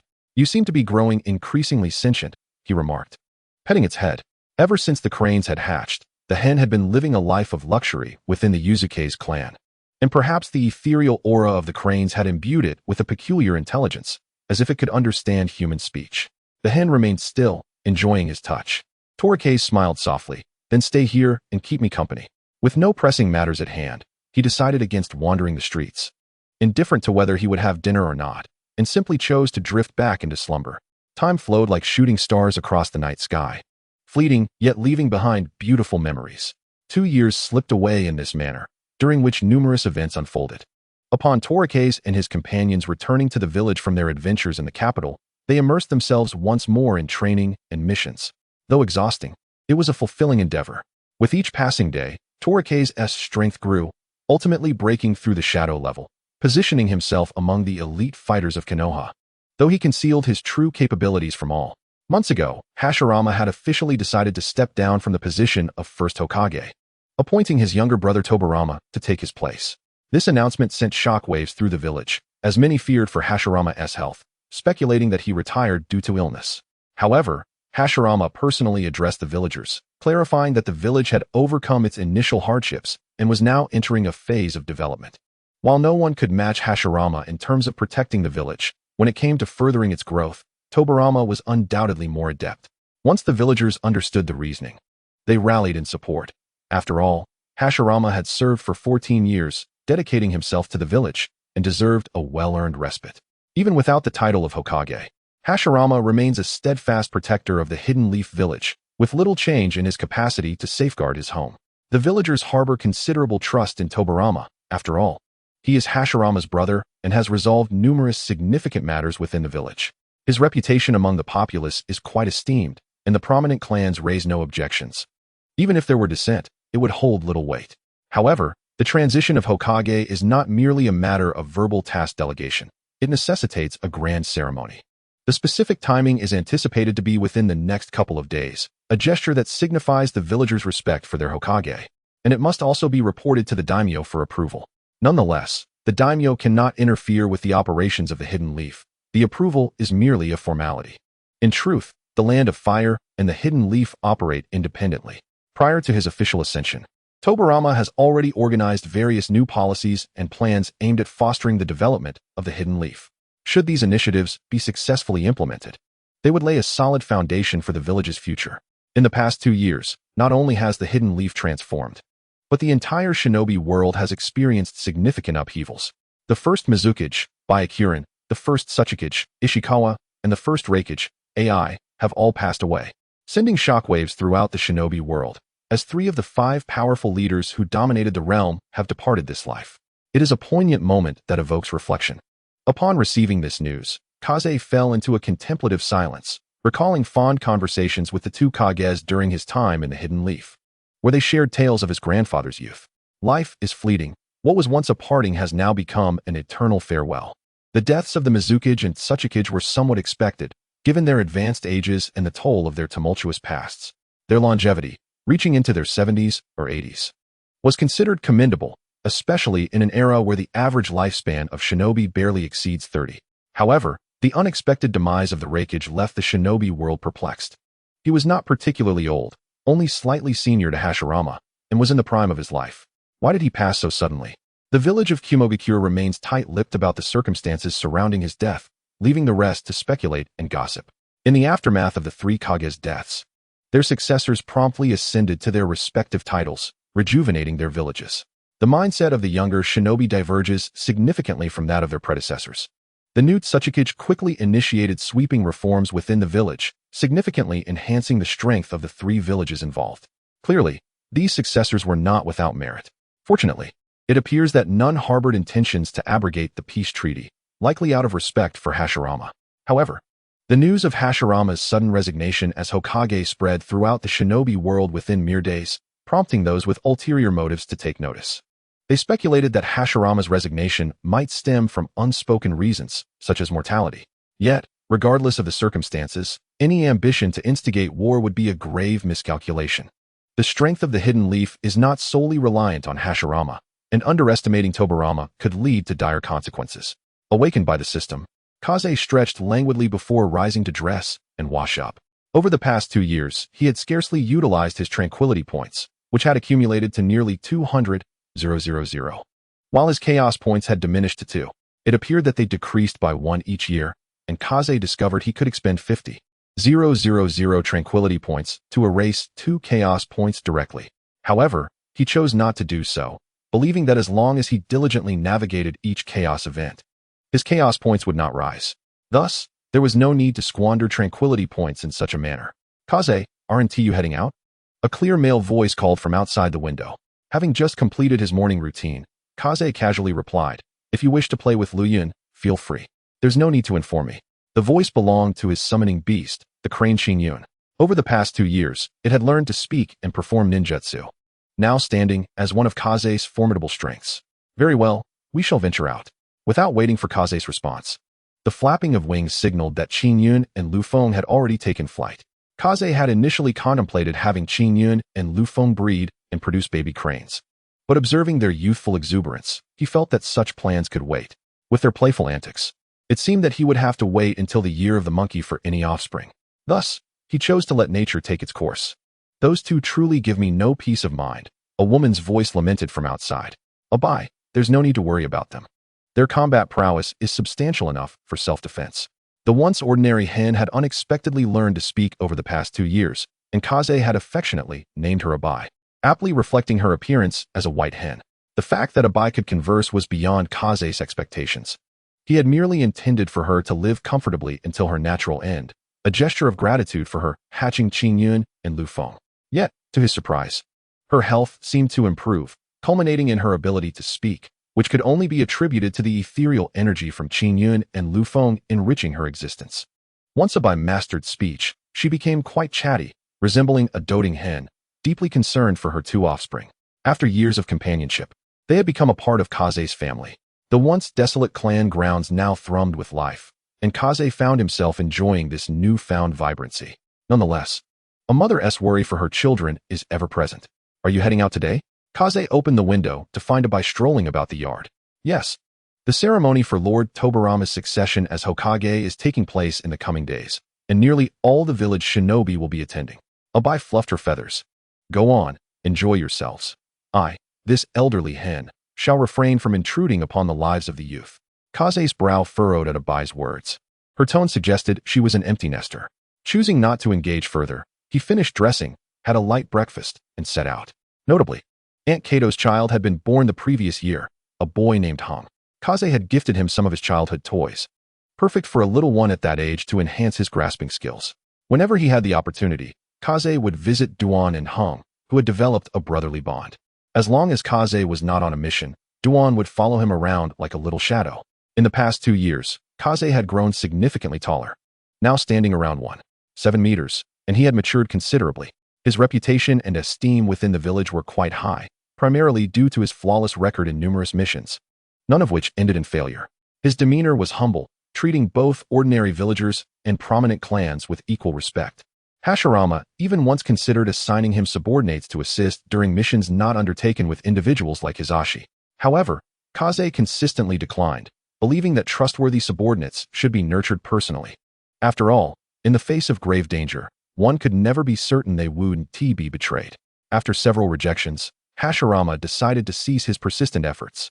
As he strolled through the streets of Konoha, he noticed a stark contrast to 2 years prior. The village was now notably more vibrant in the early morning. Over the past 2 years, as Konoha flourished, neighboring villages had gradually begun to relocate their residents to Konoha. There was even a samurai clan that sought to settle in Konoha to learn the art of ninjutsu. After a thorough investigation into their identities, Hashirama consented to their integration into the village. As he continued his leisurely walk near the central street, a voice called out to him. "Hey, Takafumi, you're out early. Aren't you also up quite early, Chiri?" Chiri, donned in a deep blue robe, her purple hair cascading down her back, had grown increasingly beautiful over the past 2 years. Though she still stood a tad shorter than Takafumi. "Brother Q must be busy preparing for the succession ceremony, I presume?" Chiri smiled. "Indeed. Lord Tobirama wishes to appoint my brother as his secretary." Takafumi had sensed this development since the 5 Kage summit 2 years prior. "Q is the Uchiha clan's junior leader. Do you think your father will approve?" "My father is not so rigid. He certainly wouldn't let my brother miss such a valuable opportunity for growth." Takafumi felt somewhat foolish for overthinking it. After all, serving as the Hokage's secretary was an immensely significant position, one from which Q could learn much about being a clan leader. "By the way, what brings you out so early, Chiri?" Chiri made a playful expression. "Guess? If you get it right, I'll tell you." Takafumi could only smile wryly. When alone with him, Chiri seemed to shed her ladylike demeanor. "I guess you have a mission. Otherwise, you'd still be asleep." Chiri rolled her eyes. "Of course I have a mission. That's obvious, isn't it?" "Well, I'll tell you. I'm fetching the Hokage's cloak from Aunt Akane." "The embroiderer?" "Yes. Only Aunt Akane possesses the skill to embroider the Hokage's cloak, and her craftsmanship is unparalleled." Takafumi nodded. He might not know Akane personally, given his lack of interest in embroidery, but the embroidery shop was renowned throughout Konoha. It had thrived for 14 years, thanks to the shopkeeper's creation of the first Hokage's cloak. "If you're free, why not accompany me?" Takafumi readily accepted Chiri's invitation, as he had nothing better to do. "Let us go then. I have no missions today." Now, Takafumi and Chiri no longer needed to train with Hashirama daily. They only had to dedicate 2 or 3 days a week to training, as Hashirama had little left to teach them, and they had mastered what he had imparted. This allowed Hashirama more time to spend with his cherished granddaughter. However, with newfound free time, Hashirama would secretly indulge in gambling, often scolded by Mito whenever she caught him in the act. Yet, he remained unrepentant, soothing Mito before returning to his vices. Even 3-year-old Tsunade found herself counting large stacks of money daily. Realizing he might be spoiling the child, Hashirama finally restrained his gambling urges. Takafumi followed Chiri to the embroidery shop, which was less than 100 meters from their previous location. Despite it being early morning, a long queue had formed outside the shop, as many sought to collect their precious new garments. Due to their mission, Chiri and Takafumi were permitted to bypass the line after informing a staff member managing the order. The staff led them into a spacious, well-lit room and respectfully stated, "Ninja lords, please wait a moment while I inform the shopkeeper." "Thank you kindly," they replied. After about 5 minutes, a middle-aged woman dressed in grayish-white entered the room with an assistant. Takafumi and Chiri stood to show their respect, and the woman returned the gesture. "Esteemed lords, the cloak for the second Hokage has been completed.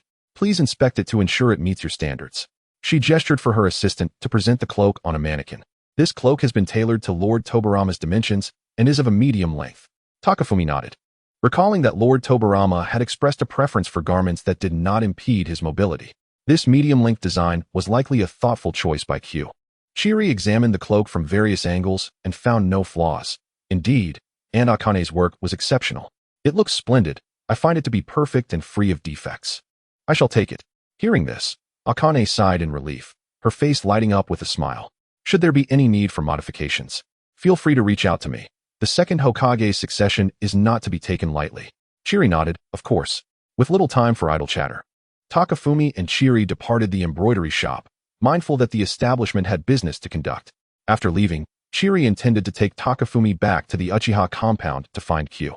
Takafumi had no objections, having visited many times before and growing quite familiar with the Uchiha clan leader.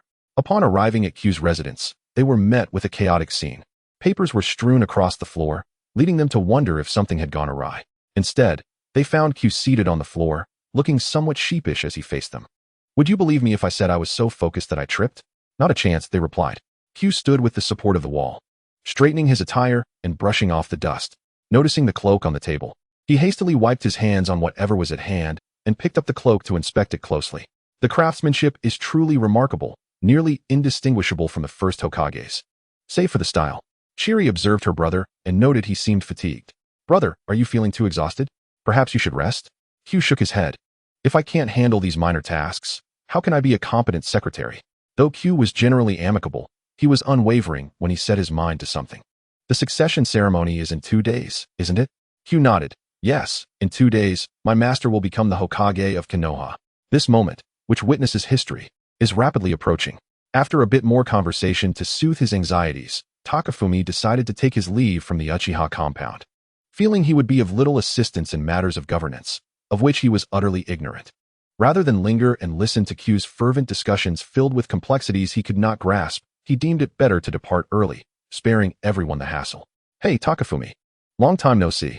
He turned to see Hizashi and Komura, glancing around for Danzo and even Akimichi Takafumi, but found no sign of them. "No need to look for them. They're on another mission," Hizashi explained. "So, where are you headed?" Komura smiled. "We've taken on a public safety assignment that only requires 2 of us. Danzo said he was tired of working with Hizashi, so I came along, but I don't mind." Takafumi nodded and recounted his earlier experiences, mentioning Q's struggles with the demanding duties of the Hokage's secretary. "We too are contributing to the upcoming Hokage succession. It appears that everyone is bustling about, while only Takafumi strolls leisurely down the street. Occasionally, he encounters familiar ninjas who promptly recruit him for various tasks. After bidding farewell to Hizashi and Koharu, Takafumi finds himself unable to remain idle for long. He decides to visit the mission gathering hall, hoping to find some solo tasks to pass the time. However, after surveying the offerings, he discovers a dearth of suitable missions, likely due to the impending Hokage succession ceremony. All the worthwhile assignments have already been claimed. Many are eager to complete their tasks before the ceremony, fearing the regret of missed opportunities. After all, who knows how long it will be until the third Hokage takes office.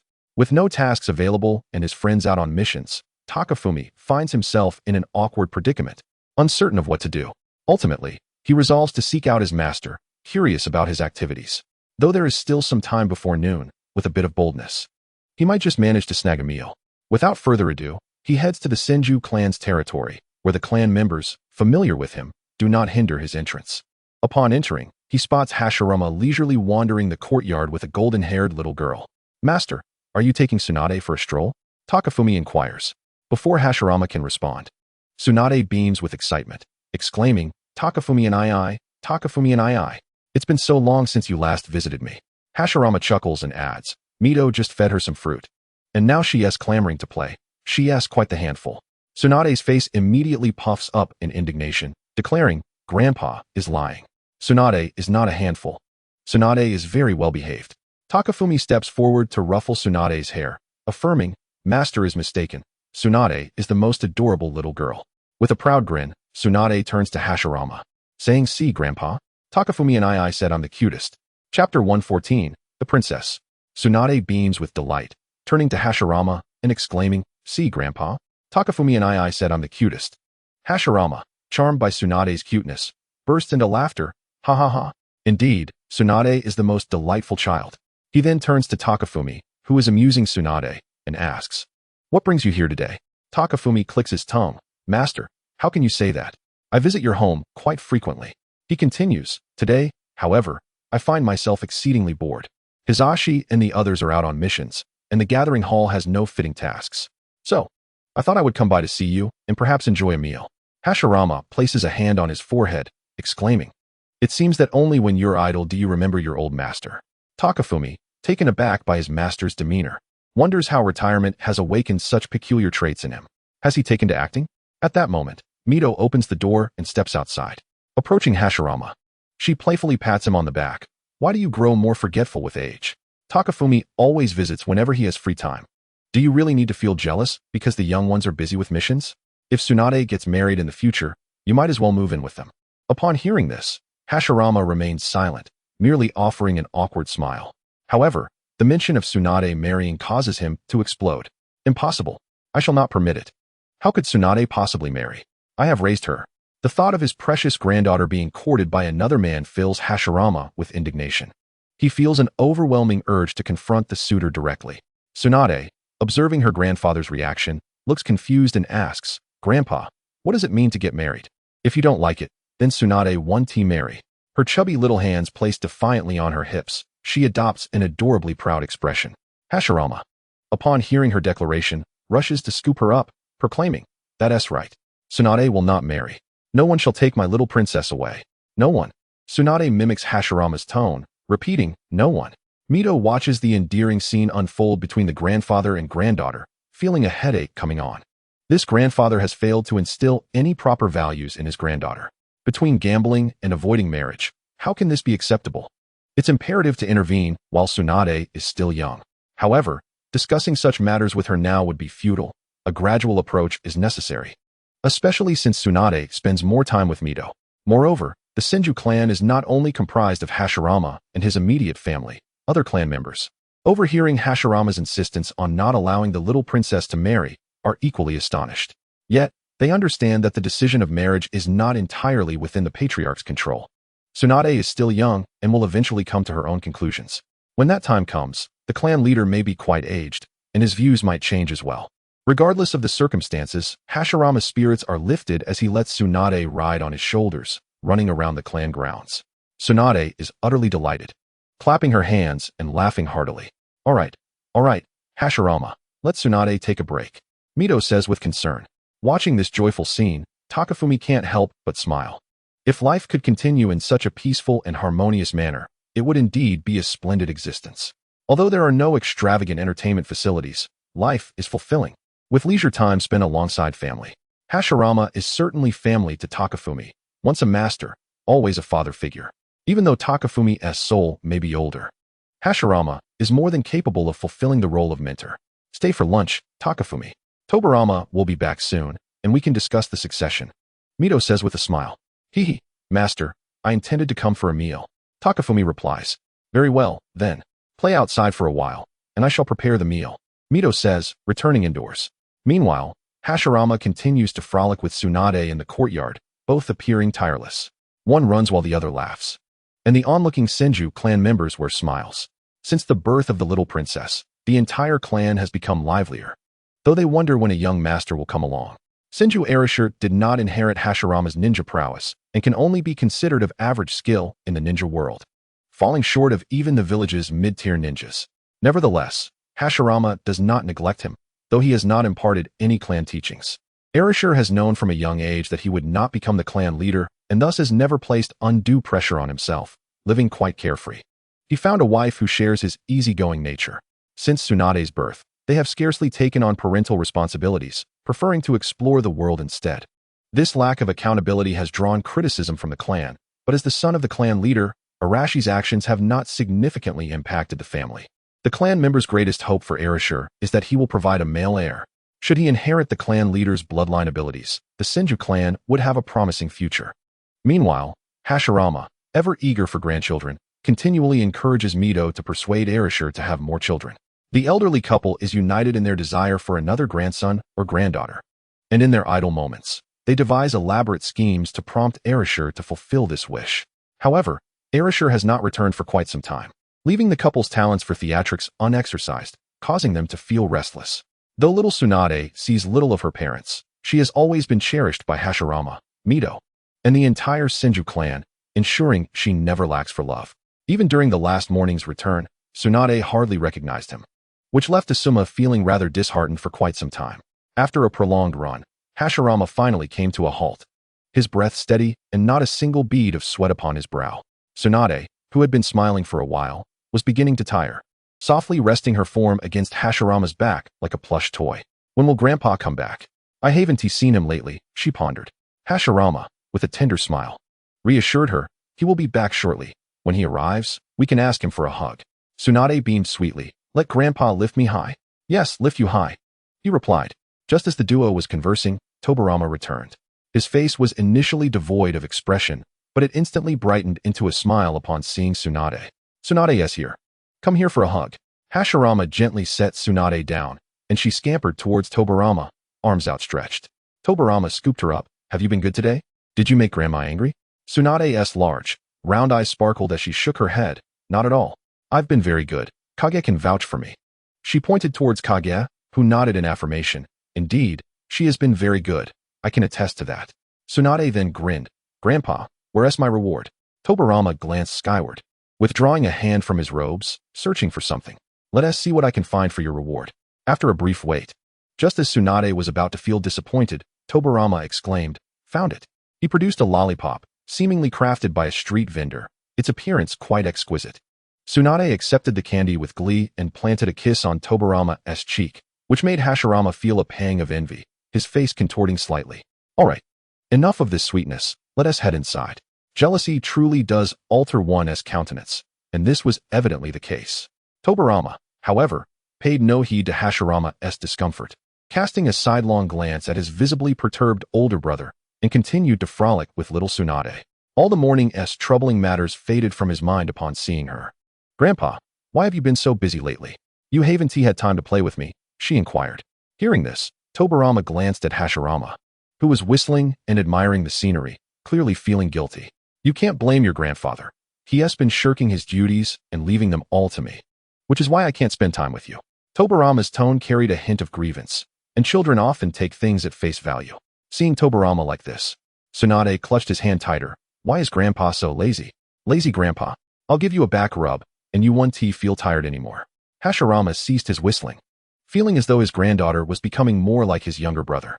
Although he had indeed relinquished his position as Hokage, thereby slightly increasing Tobirama's responsibilities, it was merely a minor adjustment. Speaking ill of him in front of Tsunade had significantly impacted their grandfather-granddaughter relationship. Tobirama's gaze toward Hashirama was imbued with a touch of pride, as if to say, Brother, if you wish to compete with me, you might need a century of practice. The dual blow of their banter caused Hashirama to sink into a sudden despondency. Kage, noticing this, hurriedly approached to offer comfort. Master, don't take it to heart. Children forget such matters in an instant, and it won't affect your bond. After going back and forth with such circular reasoning for a while, Hashirama began to perk up. Kage had always been curious about this peculiar tendency of his master to fall into despondency. He wondered if it would be triggered by taunts on the battlefield. However, it was likely that no one would dare to provoke the god of shinobi in such a manner. Tobirama had long ceased to concern himself with his brother's melancholic disposition, having grown accustomed to it since childhood.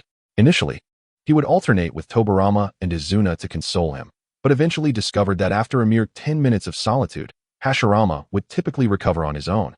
So he decided to let him be. It was a pity that Izuna and Tobirama had passed away early. Otherwise, they would have surely adored Tsunade. Noticing Hashirama's unusual demeanor, Tsunade bounded over to him and hugged his leg. What's wrong, Grandpa? It proved that no amount of coaxing could compare to a single word from Tsunade. Upon hearing her voice, Hashirama instantly regained his spirit, exclaiming, Grandpa is just fine. He promptly lifted her up, spinning her around several times, which elicited peals of laughter from the little girl. As they reveled in their joyful play, Tobirama refrained from interrupting, instead moving closer to Kage. You busy bee, why aren't you off on a mission today? Kage sheepishly scratched his head. Well, I intended to go, but all the good missions were already taken, and I wasn't interested in the leftovers. Suddenly recalling something, Kage inquired. Isn't Lord Tobirama set to take over in 2 days? Why is he already working now? Tobirama snorted. Because your master insisted that I assist him today, under the pretense of getting accustomed to the role. In reality, it's just that today's paperwork is extraordinarily burdensome. His voice was neither too loud nor too soft, just enough for Hashirama to hear without attracting the attention of the clan. Hashirama, whistling to obscure Tobirama's words, pretended not to listen. So, it's back to your master's duties tomorrow? Tobirama nodded. Indeed, as long as I'm Hokage, I must fulfill my responsibilities. Hashirama had been Hokage for nearly 14 years, diligently addressing various issues in the village each day. Throughout his tenure, there had only been this one instance where Tobirama was asked to cover for him, which hardly constituted a significant breach of conduct. Just then, Mito emerged from the house, calling to them, "Come inside and wash your hands for dinner." Tsunade was the quickest to react. Despite her pudgy frame, she was surprisingly agile. As soon as Hashirama crouched down, she leapt from his arms and dashed into the house, exclaiming, "Dinner time." Kage couldn't help but chuckle.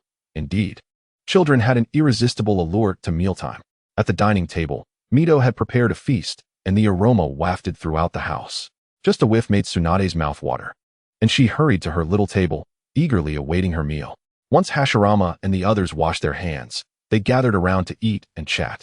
Tsunade used her small spoon, listening to the adults converse, her eyes gleaming with curiosity, occasionally offering her thoughts, which elicited hearty laughter from all. "By the way, Lord Tobirama, I went with Kage this morning to retrieve your cloak from Akatsuki. I had a glance, and it looked quite impressive," Tsunade exclaimed. "I'm not too concerned about that, but I trust Akatsuki's craftsmanship," Kage replied. Hashirama nodded in agreement. "Indeed, my cloak was made by Akatsuki. You should prepare for it. In just 2 days, you will become the second Hokage of Konoha, and your face will be engraved on the Hokage monument." Tsunade quickly finished her meal, and, hearing words she didn't understand from Hashirama, asked, "Grandpa, what is Hokage?" "Grandfather is currently the Hokage, but in 2 days, great-grandfather will take over the position as the new Hokage." Tsunade tilted her little head and pouted her lips as she inquired of Hashirama. "Then why doesn't grandfather want to remain Hokage? Is he just being lazy?" Hashirama chuckled heartily at Tsunade's playful remark, explaining, "Grandfather wishes to spend more time with you, Tsunade, which is why he is stepping down." He then asked, "Do you want to become Hokage in the future?"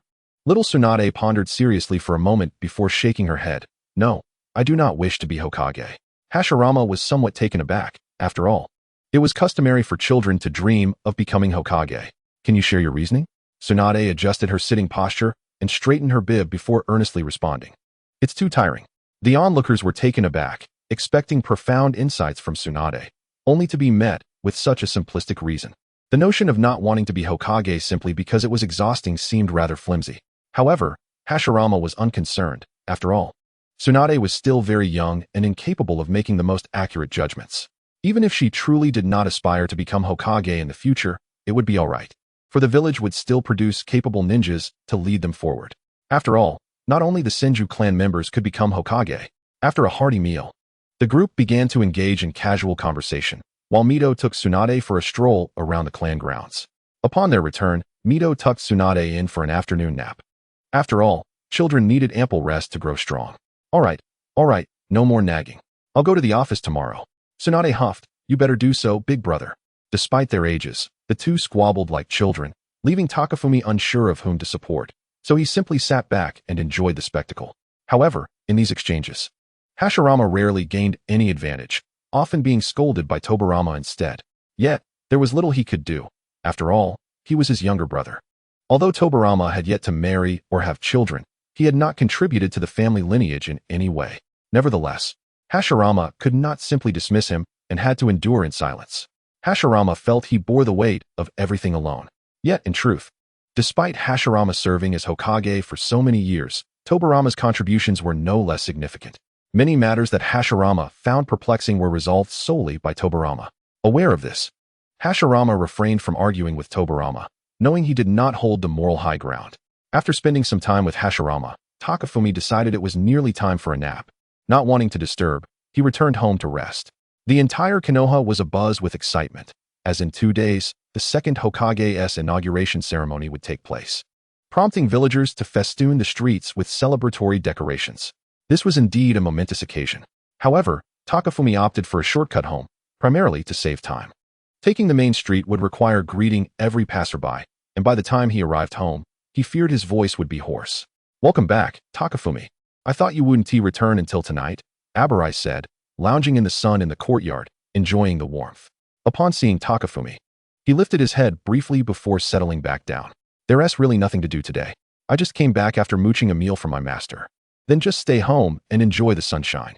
It's quite pleasant," Takafumi replied with a smirk. "I'd rather not. You can lie there by yourself," Abarai remarked, somewhat dismissively, and then ignored Takafumi. This left Takafumi in peace. After returning to his room and lying down, he allowed his body to relax. However, his mind began to wander, pondering how he possessed nearly 200,000 points of tranquility without knowing how to utilize them. His current strength was sufficient for the time being, so he turned his thoughts towards enhancing his quality of life.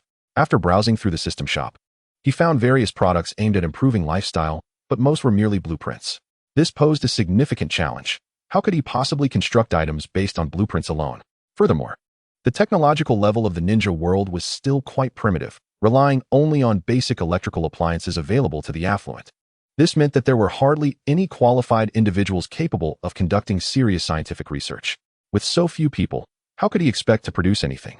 After years in the ninja world, he had yet to witness any substantial advancements in technology. The only notable researcher in Konoha he was aware of was Orochimaru, who specialized in biology, particularly the pursuit of immortality, a field unrelated to his interests. However, Takafumi suddenly had a thought. Orochimaru's desire to research immortality stemmed from the loss of his parents and his disciple. With Takafumi around, he would never face such misery. Could he perhaps guide Orochimaru's talents towards becoming a technology researcher instead? Yet, this would be a long-term endeavor, not something to be achieved overnight. One could not expect a 3-year-old boy to look at blueprints and construct an air conditioner or a computer, after all. Nevertheless, Takafumi felt no urgency. A few years were a mere trifle to wait, considering he was only 9 years old. Lying in bed, Takafumi found himself lost in a myriad of whimsical thoughts. Before he knew it, he had drifted off to sleep, and when he finally woke, it was already the next day. He sprang from his bed, glancing at the clothes he had yet to remove, incredulous that he had napped through to the early morning. Qin Yuan and Lu Feng had been vigilantly guarding his bedside. Since their return last night, Takafumi had been in a deep slumber. Had they not sensed that he was unharmed, they might have feared he had perished. Takafumi affectionately patted the heads of the two cranes, gathering his thoughts. He recalled the disjointed musings from the previous night, though some details eluded him, as it was only natural to forget in a state between wakefulness and sleep. After washing his face, he felt much more invigorated. He surmised that perhaps his body had sensed today's training session was imminent, prompting it to replenish his energy, albeit a somewhat far-fetched notion. Chapter 117. You really dare to come.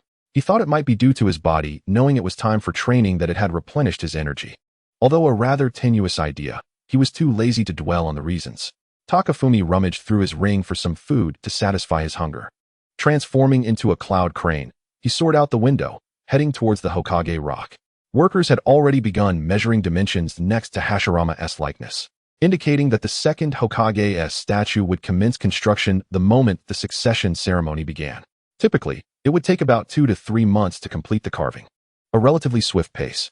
Upon reaching the Hokage rock, Takafumi found himself the earliest arrival. Since Hisashi and the others were considered to have graduated, they no longer gathered here, spending their days accompanying Tobirama on various missions or assisting with minor village matters. While these tasks were relatively simple, dealing with the trivial disputes among villagers was the best way to cultivate one's mindset. Fortunately, Takafumi was spared from this, as his master would soon no longer be Hokage. Yet, he silently hoped that once he graduated, he wouldn't be conscripted by Lord Tobirama. "Hey, Takafumi," Chiri called from the distant horizon, waving his right hand in greeting. "Good morning, Chiri." From the foot of the mountain to the summit, Chiri traversed this path nearly every day. From initially panting heavily to now maintaining a steady breathing rhythm without faltering. "Last night, I had intended to seek you out, but Abai informed me that you had retired to bed rather early." The tone in Jili's voice was laden with regret. Upon hearing this, Xufeng began recounting his tale from the previous day. "I slept straight through until the following morning. Do not jest with me." Jili found it utterly implausible that anyone could slumber for such an extended period, yet upon witnessing the sincerity etched across Xufeng's visage, he pondered the possibility that perhaps someone could indeed achieve such a feat. As they chatted idly, with Hashirama yet to arrive, Xufeng suddenly sensed an uncomfortable presence. Jili appeared unaware of anything amiss and inquired what was wrong. Xufeng had felt an unfamiliar aura moments ago. Upon hearing this, Jili immediately grew vigilant, activating his Sharingan to scan their surroundings, yet found nothing amiss. Xufeng also refocused his perception, arriving at the same conclusion. The area was desolate, as if the unsettling sensation had been a mere figment of his imagination. While the two continued their search, Hashirama leaped from the foot of the mountain to its peak, landing gracefully before them. "What troubles you, my young friends, with such furrowed brows?" Xufeng relayed the earlier incident to Hashirama. who expressed mild surprise before breaking into a reassuring smile. Fear not. I have sensed no threat. Continue your training at ease. Although Tsyufing harbored some skepticism, he resolved to heed his master's words and proceed with their practice, contemplating a later venture into the woods for further investigation. Training proved to be somewhat monotonous. Yet Hashirama endeavored to diversify their learning, and both disciples grew stronger by the day, perhaps destined to surpass their master one day. As noon approached, their training session officially concluded. After imparting a few final words to Tsyufing and Jili, Hashirama prepared to disperse. Just then, a fierce and sharp lightning spear erupted from the woods, carving a deep chasm into the ground. Notification: a chaotic event has been triggered. The rogue ninja Kakuzu has come to assassinate the first Hokage under the Elder's orders. In that moment, Tsyufing could only exclaim internally, what audacity! Does he truly fear no death?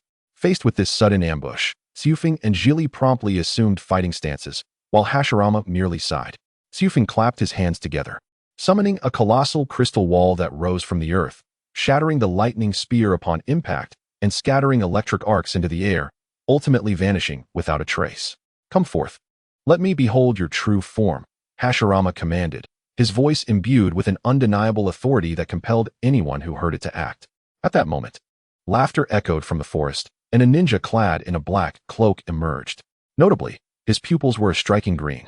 Is the first Hokage truly hiding behind mere children? Kakuzu taunted, seemingly attempting to provoke Hashirama, yet it was Tsyufing who took the opportunity to retort first. You cannot even shatter my crystal wall, and yet you dare challenge my master? How laughable! No sooner had Tsyufing spoken than Kakuzu's palm transformed, resembling cracked stone.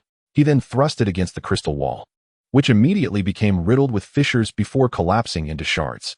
Child's play, Hashirama remarked, recognizing Kakuzu's intent to engage him in battle.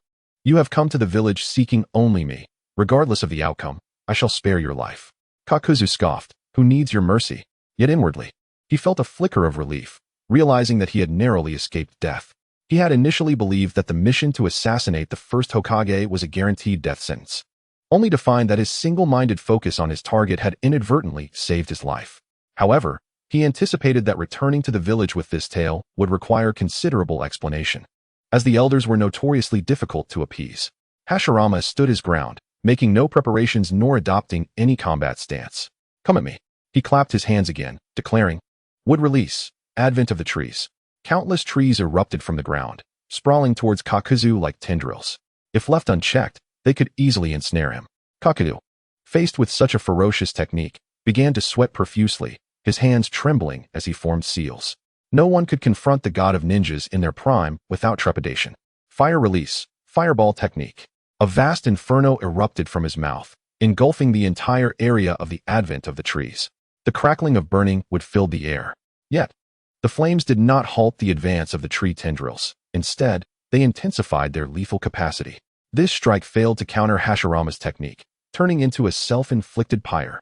Water release, waterfall, sword technique.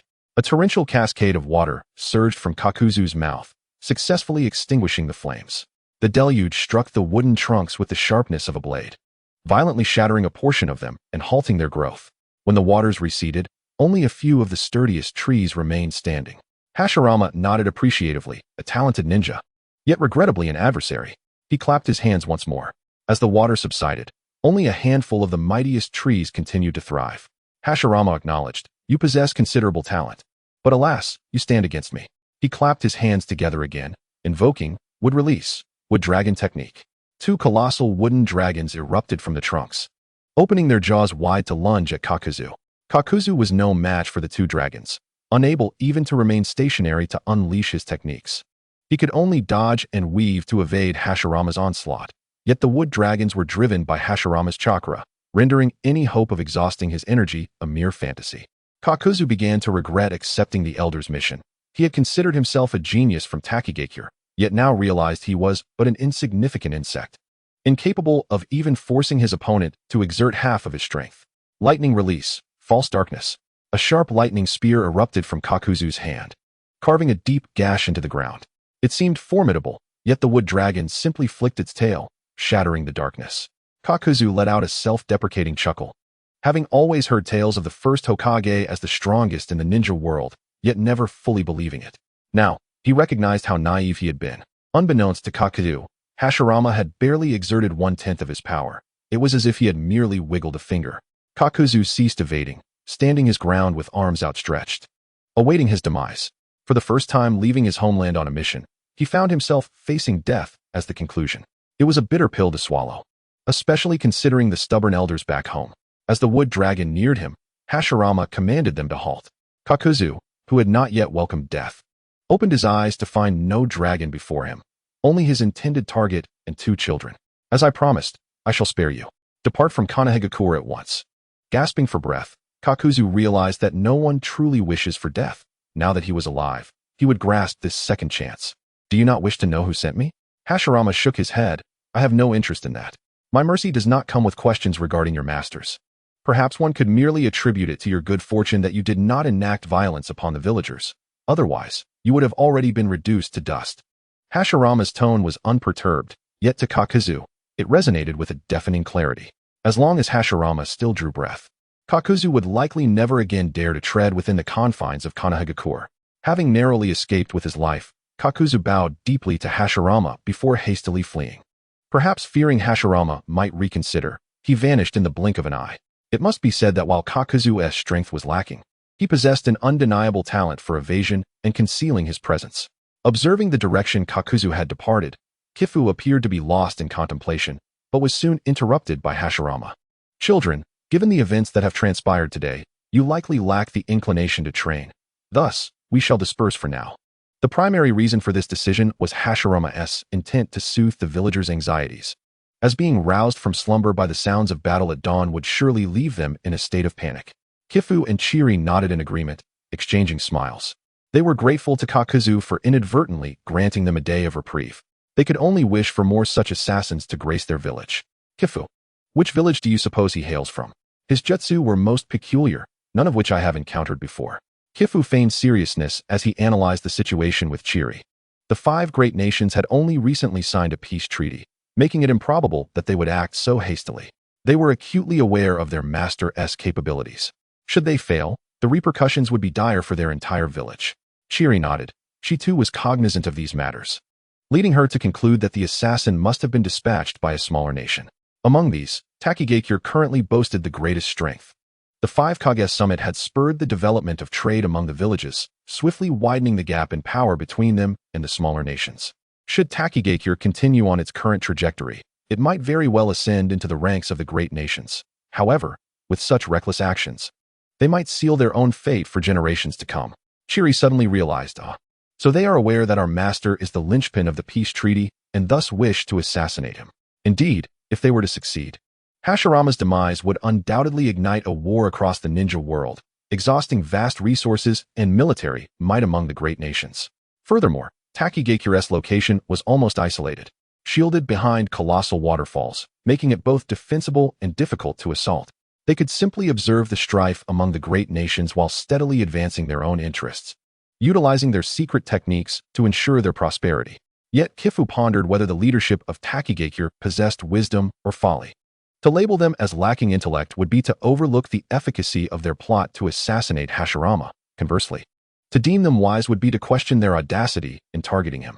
Perhaps having held power for too long, they had begun to equate their standing with that of Hashirama. It was as though Takigakure had grown too complacent in their comfortable existence to entertain such dangerous thoughts, merely jesters in the grand scheme. At that moment, Hashirama was no longer visible, leaving only Chiri and Kifu atop the cliff, gazing down upon Konoha. The village was flourishing, with many vacant lots now adorned with buildings, and the population steadily increasing. What do you think Konoha will evolve into in the future? Chiri inquired curiously. Kifu shook his head. I cannot say. The course of development is a matter for the Hokage to determine. We, as ordinary citizens, should simply focus on living each day to the fullest. Do you not aspire to become Hokage, Kifu? Chiri asked. Not particularly, he replied. Even someone as passionate as our master seeks to resign from the burdens of leadership. How could a slothful individual like myself endure such trials? Chiri sighed in exasperation, realizing that Kifu's reluctance to assume the role of Hokage stemmed from the sheer exhaustion of daily responsibilities. Should their master hear of this, he would undoubtedly deliver a lecture filled with affection. Let us not speak of me. What of you, Chiri? Do you not wish to become Hokage? Chiri was momentarily taken aback, as she had never contemplated such a prospect. especially after the demise of the hawkish leader within her clan 2 years prior. The younger generation had become markedly less arrogant. She found herself getting along well with her classmates at the academy, gradually seeing her aspirations take shape. The perception of the Uchiha clan among the villagers was beginning to shift, albeit slightly, marking a commendable start. Chapter 119. I have a proposal. The villagers' views of the Uchiha clan were indeed evolving, albeit incrementally. I suppose I am not suited for the role of Hokage. I lack the strength of our master and the intellect of Lord Tobirama. Merely attaining the status of elder would be considered a great honor, Chiri remarked half-jokingly. However, for Kifu and Chiri, should they desire to attain the status of elder, they merely needed to wait until they reached the appropriate age. In terms of lineage, they were indeed of higher standing than the likes of Hizashi and others. It is not solely strength that begets the position of Hokage, but the recognition of the villagers, a lesson imparted by their teacher. Chiri glanced at Kifu. Indeed, the villagers hold you in high regard. Sensing that Chiri was attempting to ensnare him in a web of conversation, Kifu abruptly shifted the topic.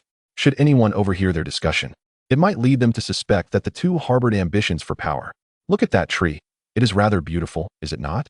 Chiri could only silently acquiesce to Kifu's diversion. Yes, quite nice.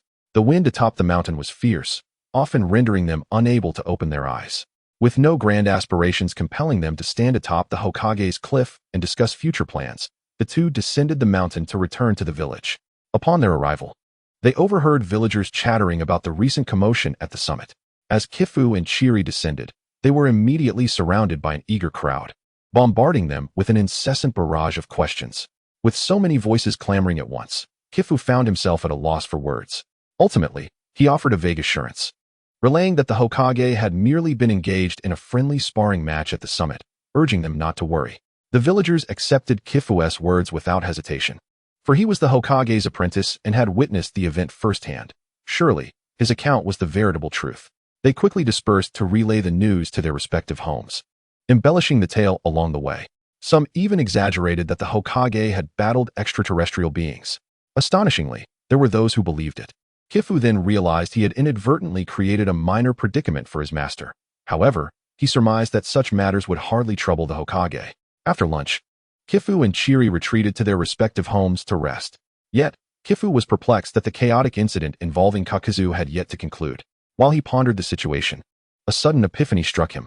A smile crept across his face as a golden mark on his arm flickered, and 4 luminous streams darted forth, swiftly making their way beyond the confines of Konoha.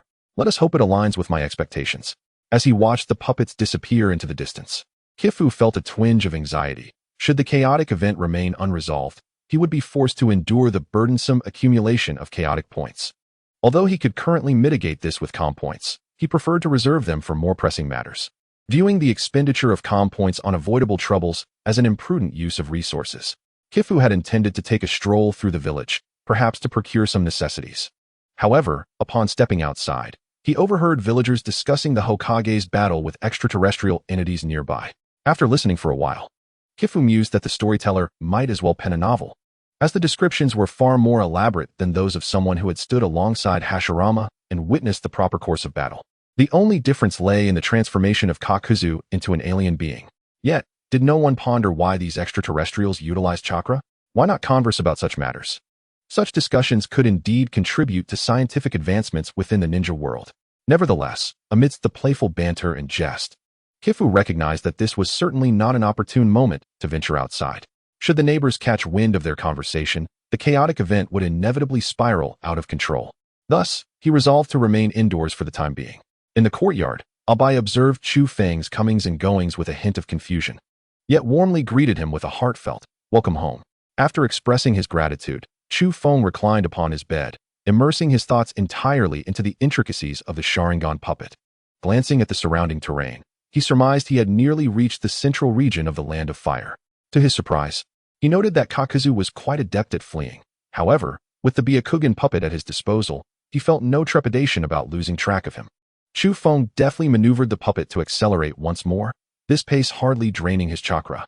It wasn't long before, amid his furious sprint, he spotted a ninja leaping deftly from treetop to treetop in the distance. Kakuzu, meanwhile, became aware of the 4 puppets trailing behind him. Mistakenly believing them to be Konoha's ninjas dispatched to eliminate him, he immediately quickened his pace. What the hell? Why are they running so fast? Utilizing the Earth-style, ultra-lightweight rock technique, the dust release puppet perfectly replicated all of its Master S abilities, including this ultimate technique of a Wagakure. The four puppets, now liberated from their weight, soared into the sky, accelerating towards Kakuzu. He thought he had evaded his pursuers, but upon looking back, he was horrified to see everyone flying after him. This was truly a matter of life and death. Kakuzu desperately wished to run faster, but he had already reached his limits. While he had not sustained injuries in his battle against Hashirama, the extensive chakra expenditure required to withstand Hashirama's ninjutsu had left him nearly depleted. He could only gamble on the hope that his pursuers would offer him a chance. Yet, he was evidently mistaken. Golden chains emerged from nowhere, ensnaring him in a constricting embrace. He attempted to break free with sheer force, but the chains resisted all his efforts. Don't waste your strength. These are adamantine chains, unbreakable even by tailed beasts. Kakuzu felt a chill at the sound of the voice, not due to the chains themselves, but because the voice of the Uzumaki puppet was eerily hollow, devoid of any emotion. It led him to believe that she was akin to a living corpse. At that moment, Chu Feng maneuvered the Sharingan puppet to stand before Kakuzu. You truly made me chase you for quite some time.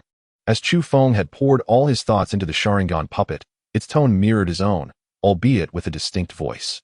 Why are you pursuing me? The first Hokage has promised to spare my life. Kakuzu continued to struggle against the chains, writhing incessantly, making it difficult for Chu Feng to engage him in conversation, which only served to heighten Chu Feng's irritation. Suddenly, a white bone claw emerged from behind him, seizing Kakuzu with a vice-like grip. The unexpected force nearly caused Kakuzu to spit blood. Although he wasn't well acquainted with the Uzumaki clan's adamantine chains, he recognized the Susanoo instantly. Moreover, the Sharingan within its eye socket was unmistakable, yet he wondered why it was golden. However, if Konoha truly wished to kill him, why would they dispatch so many powerful individuals? The one beside him, if he guessed correctly, was the Byakugan. Kakuzu's mind was inundated with various thoughts, yet he dismissed them one by one. Just as he continued to ponder, Chu Feng calmly interjected, I have a proposal. You might want to listen. Chapter 120, Serve Me. Kakuzu's mind was still racing with myriad thoughts, all of which he systematically rejected. While he continued to muse, Chu Feng coolly stated, I have a proposal. You might want to listen. Bound by both the chains and the Susanoo, Kakuzu managed to utter a reluctant, What proposal? Chu Feng presented a benevolent smile. I have quite the faith in your abilities. Why not join me? Kakuzu momentarily faltered, unsure of what it meant to join him. However, it soon dawned on him that Chu Feng was suggesting he betray his village. Impossible. I will never betray Takigakure. Noting the resolute determination in Kakuzu's eyes, Chu Feng nodded. Had Kakuzu immediately chosen to defect, Chu Feng would have unhesitatingly ended his life. Such a person, even if kept close, would be a ticking time bomb. Nonetheless, Kakuzu's reaction was deemed satisfactory. Your mission has failed. Do you truly believe your village will still accept you? They may very well be preparing for your secret execution. Kakuzu, still struggling, was momentarily taken aback by Chu Feng's words, but he then recalled the formidable nature of his adversary. Surely the elders would not take action against him. After all, he was the rising star of Takigakure, heralded as the one who would lead the village to glory. Though the elders were somewhat senile, failing to complete a mission would not warrant dire consequences. Chu Feng released all of Kakuzu's bindings, and he immediately felt a wave of relief as he gasped for fresh air. You're not going to kill me? I will not. Kakuzu glanced at the Sharingan puppet. Do Konoha's ninjas always toy with their opponents like this? Should I kill you now? Kakuzu quickly waved his hands. No. That is not what I meant. Chu Feng observed Kakuzu's demeanor, uncertain of whether his decision was wise. The young Kakuzu lacked the composure he would later exhibit as a member of Akatsuki. He was merely a capable, fledgling ninja. Shall we make a wager? Kakuzu, puzzled, asked what wager. I will allow you to return to Takigakure. If the elders impose no punishment or merely a light reprimand, we shall have no further dealings. However, Chu Feng shot Kakuzu a knowing smile.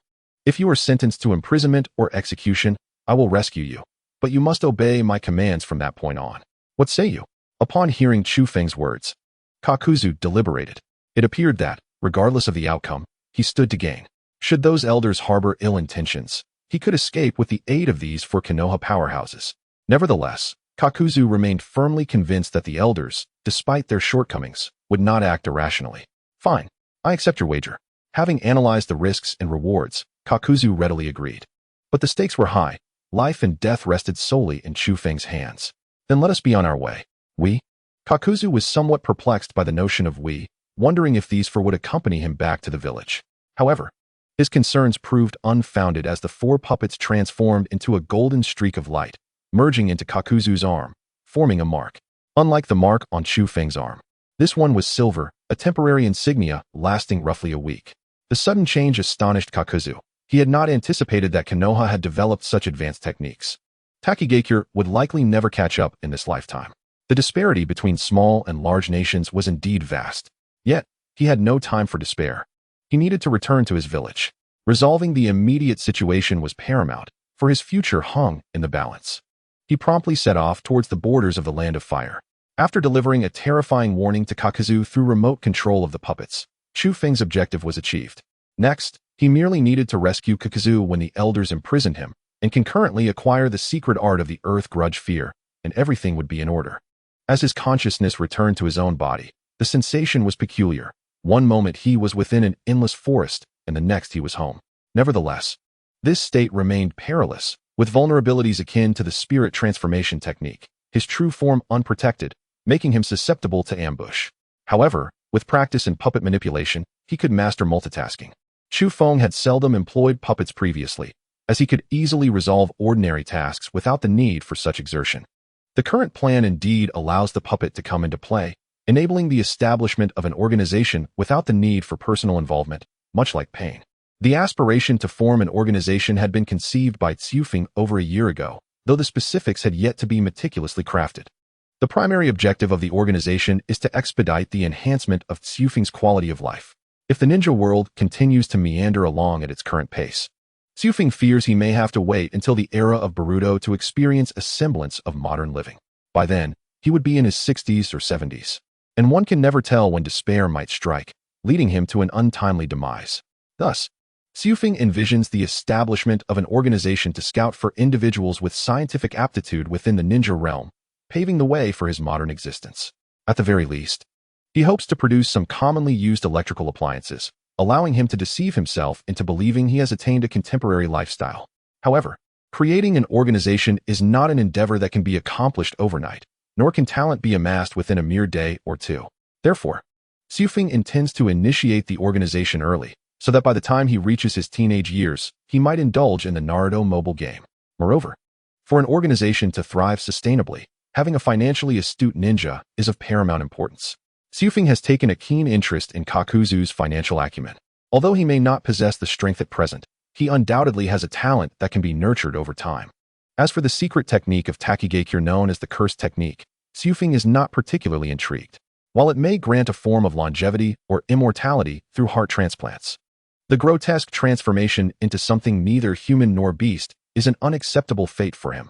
Simply put, the cycle of life, death, and aging is a predetermined aspect of existence. Even with Kakuzu's curse technique or Haiden's forbidden abilities, death ultimately claims everyone. Such matters cannot be forced. One must allow nature to take its course. After lounging in bed for an extended period, feeling somewhat stiff, Tsufeng stretched and decided to leave his room for a stroll in the courtyard. Currently, Kakuzu should be on his journey, and it would take at least 2 or 3 days for him to return to Takigakure. The puppets on his person will continuously relay updates to Tsufeng, ensuring he does not miss the opportunity to save Kakuzu. Should he escape on his own, it would be an unfortunate loss. As the sun neared its descent, the 2 cranes that had frolicked outside all day returned home. Day after day, they seemed to vanish without a trace. Without the summoning technique, one would be unable to locate those 2. Tsufeng contemplated trimming their feathers to keep them obediently at home, forbidding them from wandering. However, such an action would render the summoning beasts useless for a time, as a grounded crane would merely be a sitting target. Fortunately, Qingyun and Lu Feng were relatively obedient to Abai.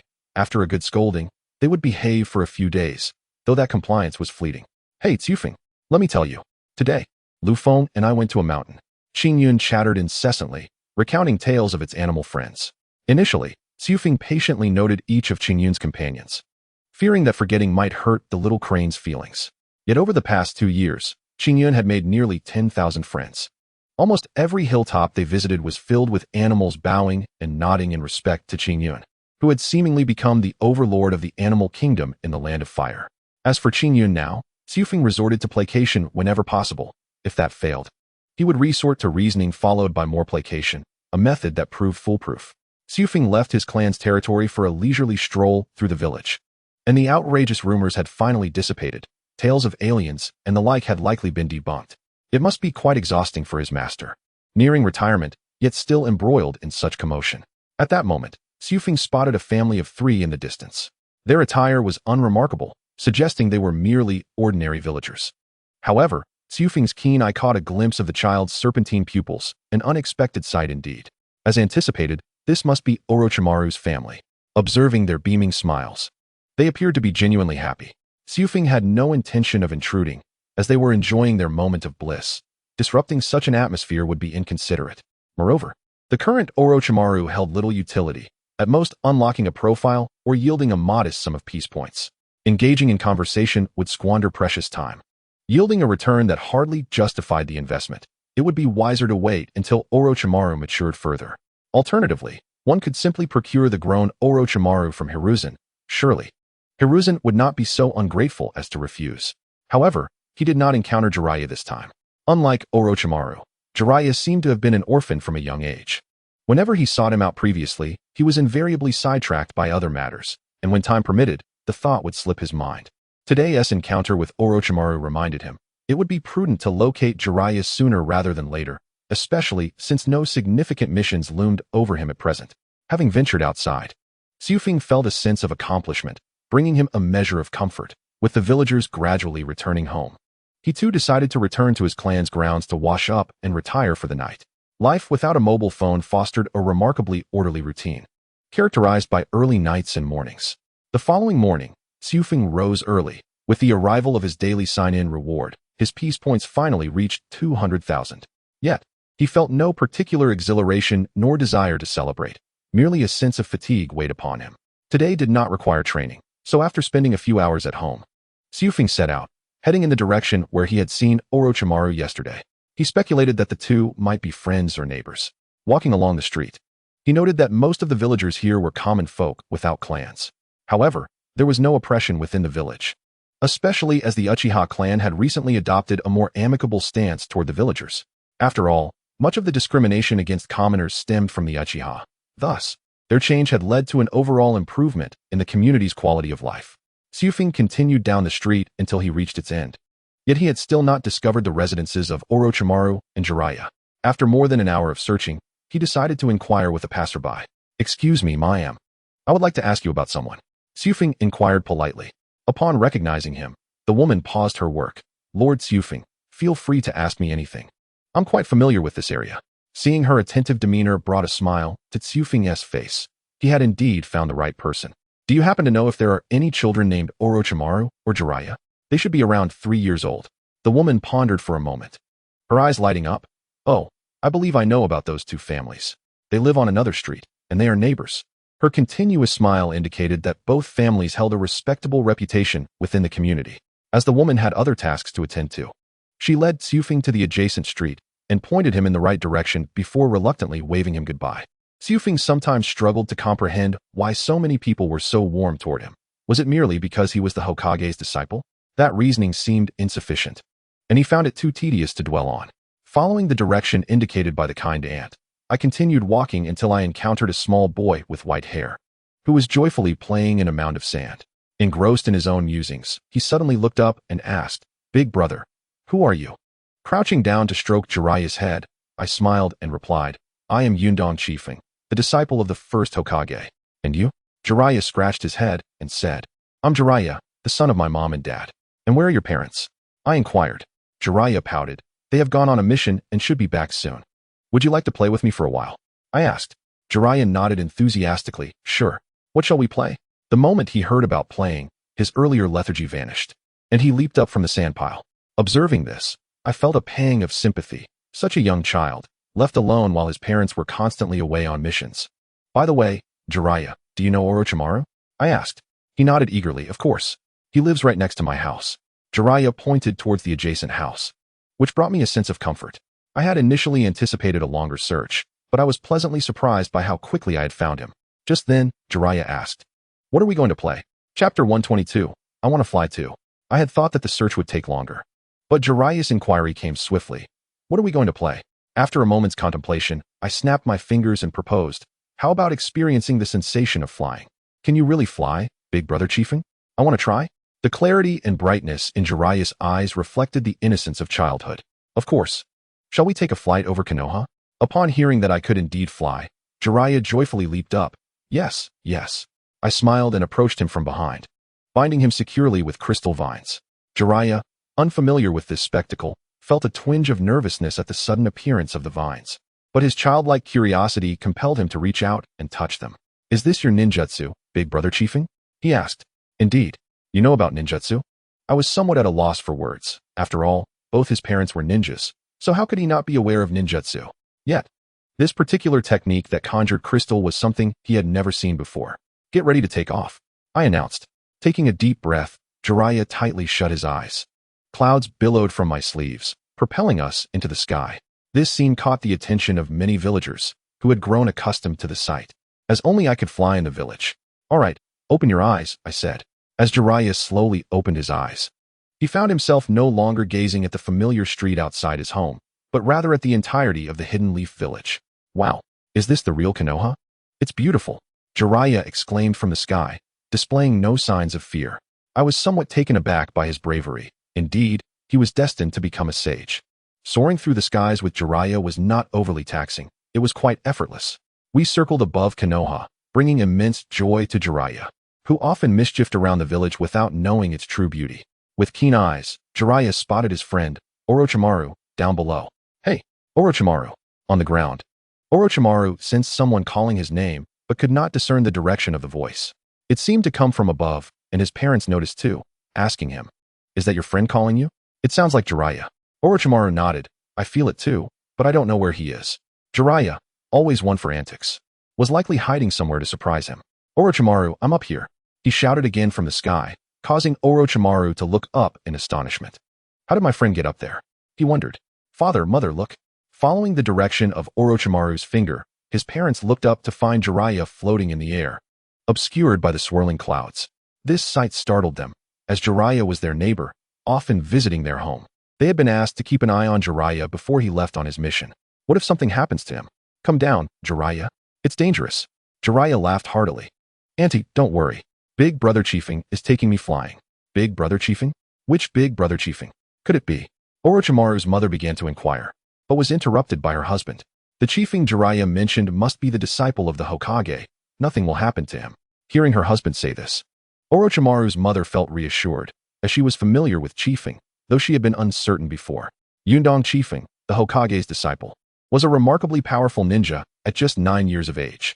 Merely holding the title of Hokage's disciple commanded the respect of the villagers. How did Jiraiya end up with chiefing? Orochimaru's father pondered. Perhaps Jiraiya caught him on his way, he speculated, knowing Jiraiya's mischievous nature. While his parents chatted away, Orochimaru felt a longing to experience the sensation of flying himself. After all, if Jiraiya could soar through the skies, so could he. Jiraiya, can you ask big brother chiefing for me? I want to fly too. Before Jiraiya could respond, I had already heard Orochimaru's request. At that moment, Orochimaru's family was blissfully content, and his personality was far from the reserved demeanor he would later adopt as the third Hokage's disciple. He was quite the lively child. I whispered a few words in Jiraiya's ear, and he relayed, Big brother chiefing says it depends on whether uncle and auntie agree. Orochimaru turned to his parents with a hopeful gaze. This was a rare opportunity, and missing it might mean there wouldn't be another chance. He truly wanted to try, as Jiraiya would likely bring it up for years to come. Orochimaru's mother hesitated, clearly reluctant to let him engage in such a perilous activity. However, his father nodded. It's all right, Orochimaru, you may go.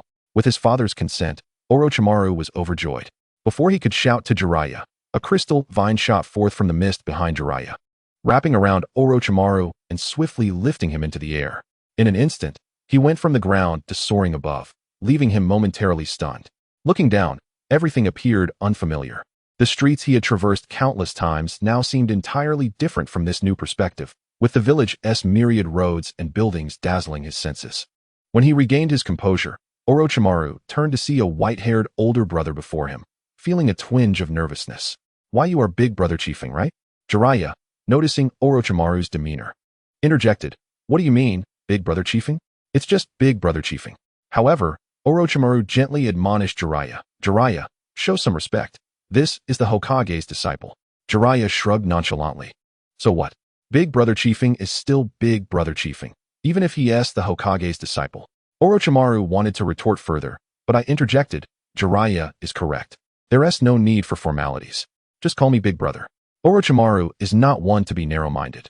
Since the principal has suggested that he be referred to as Big Brother, it is indeed a positive development. Big Brother certainly feels much more intimate than adult. Chapter 123, Parents. Father, Mother, you may return home now.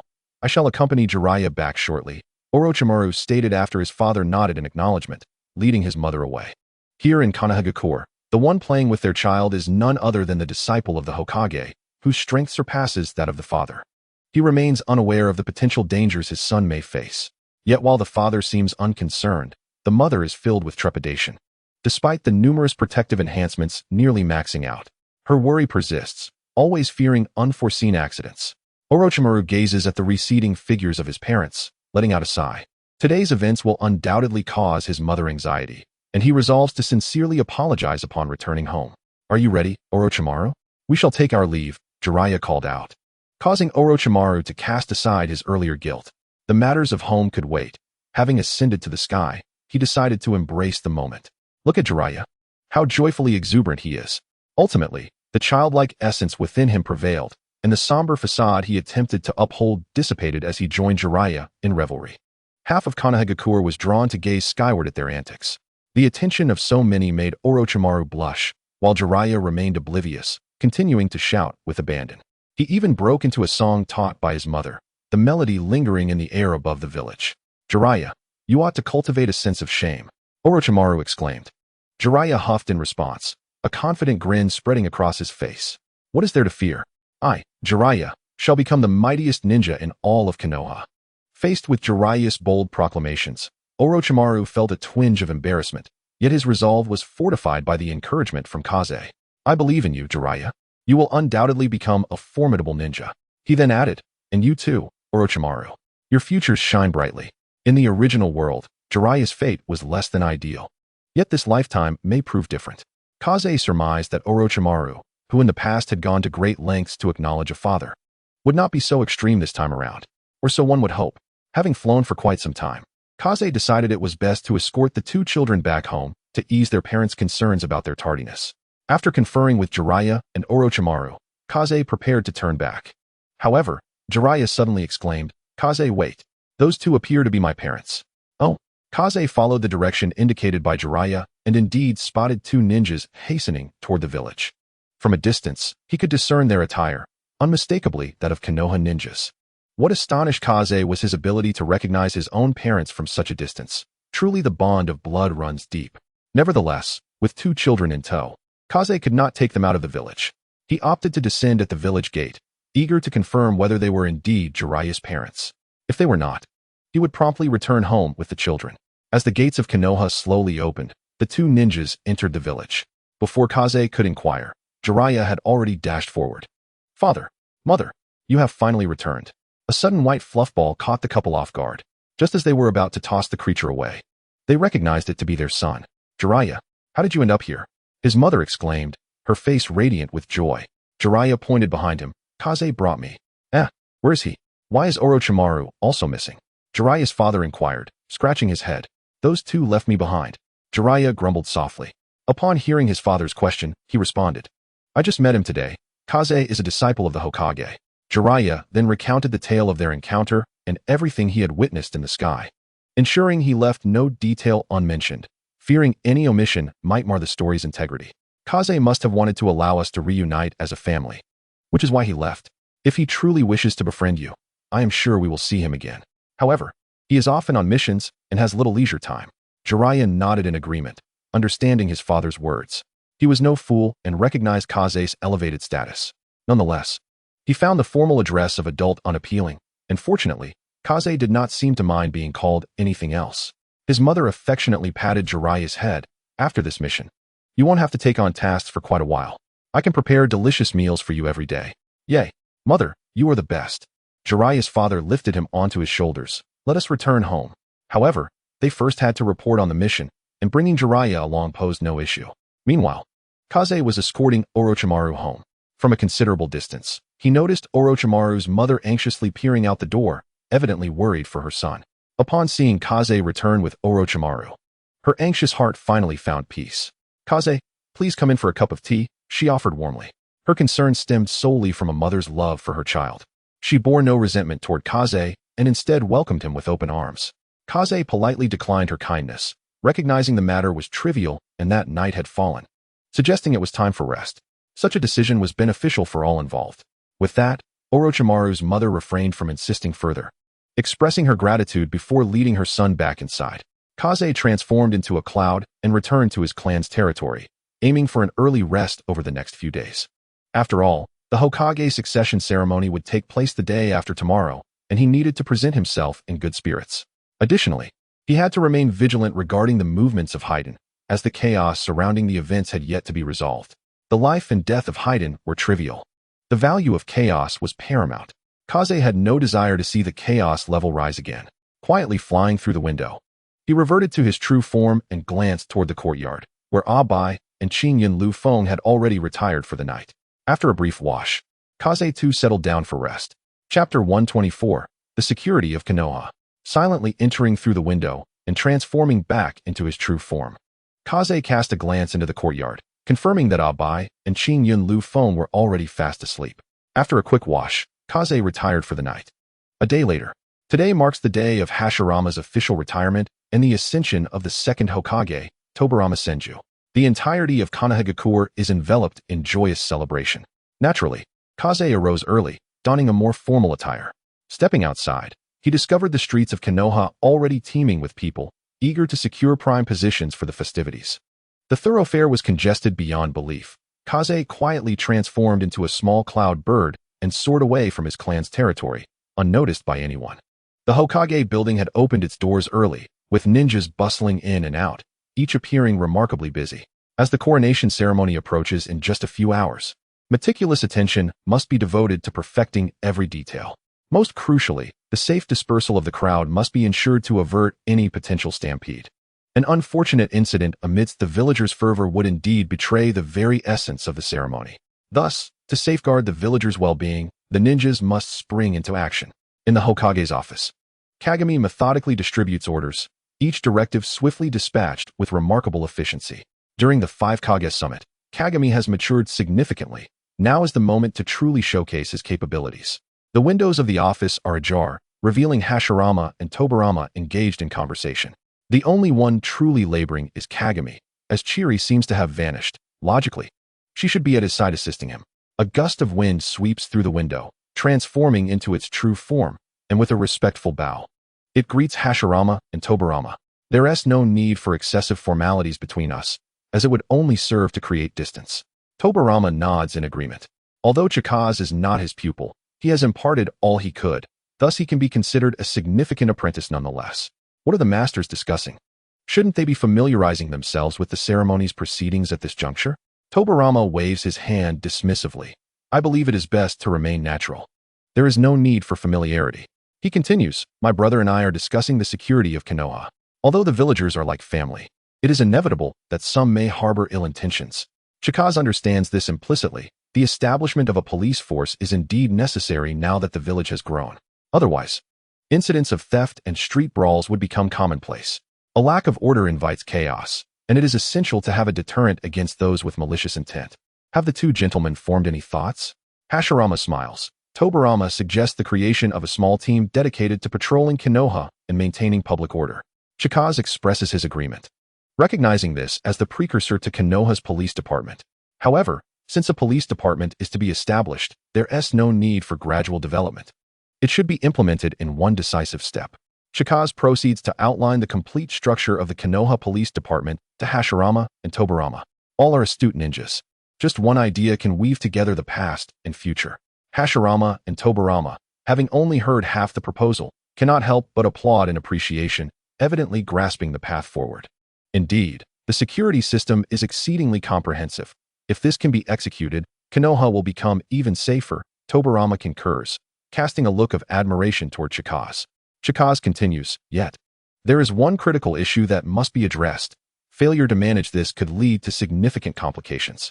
Oh, do enlighten us. Hashirama responds, curious about how such a flawless security system could pose a threat. The members of the police department, tasked with apprehending wrongdoers, must inherently command respect, which could instill fear among the villagers. If law enforcement is associated solely with a particular clan, that clan will inevitably become a source of fear and alienation for the villagers.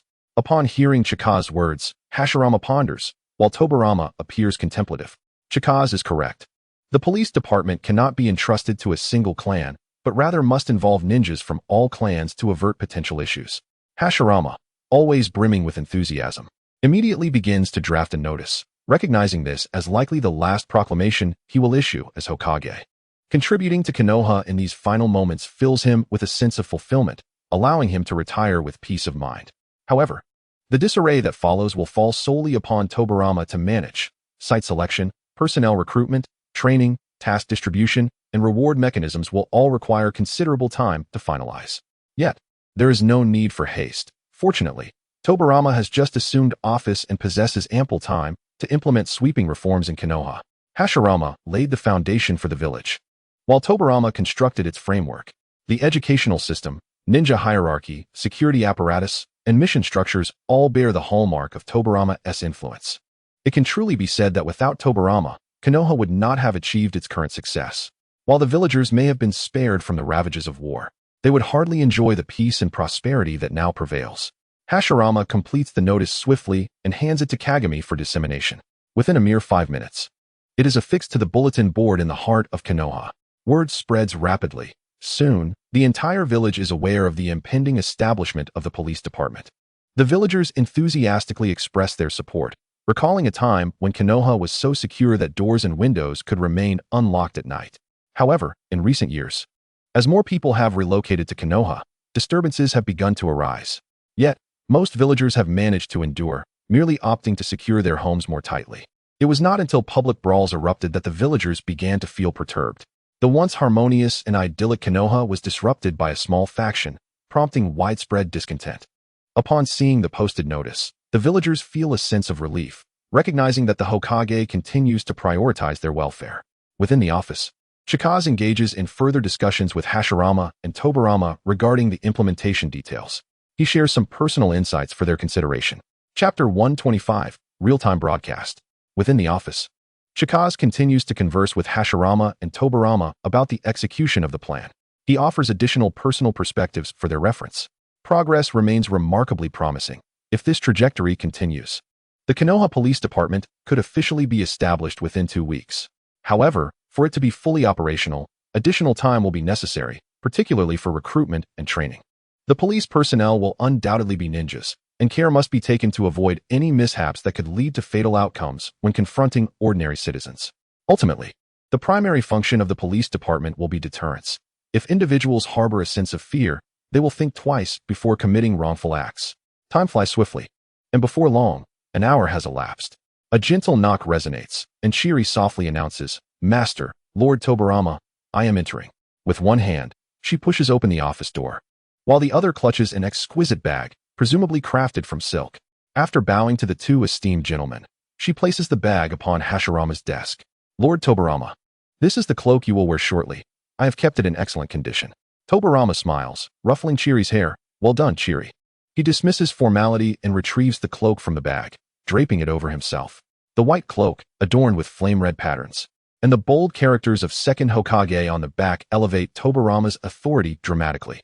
Coupled with his somewhat icy demeanor, it compels Chikaze and the others to swallow hard. Lord Tobirama exudes such commanding presence. Chiri exclaims in unabashed admiration.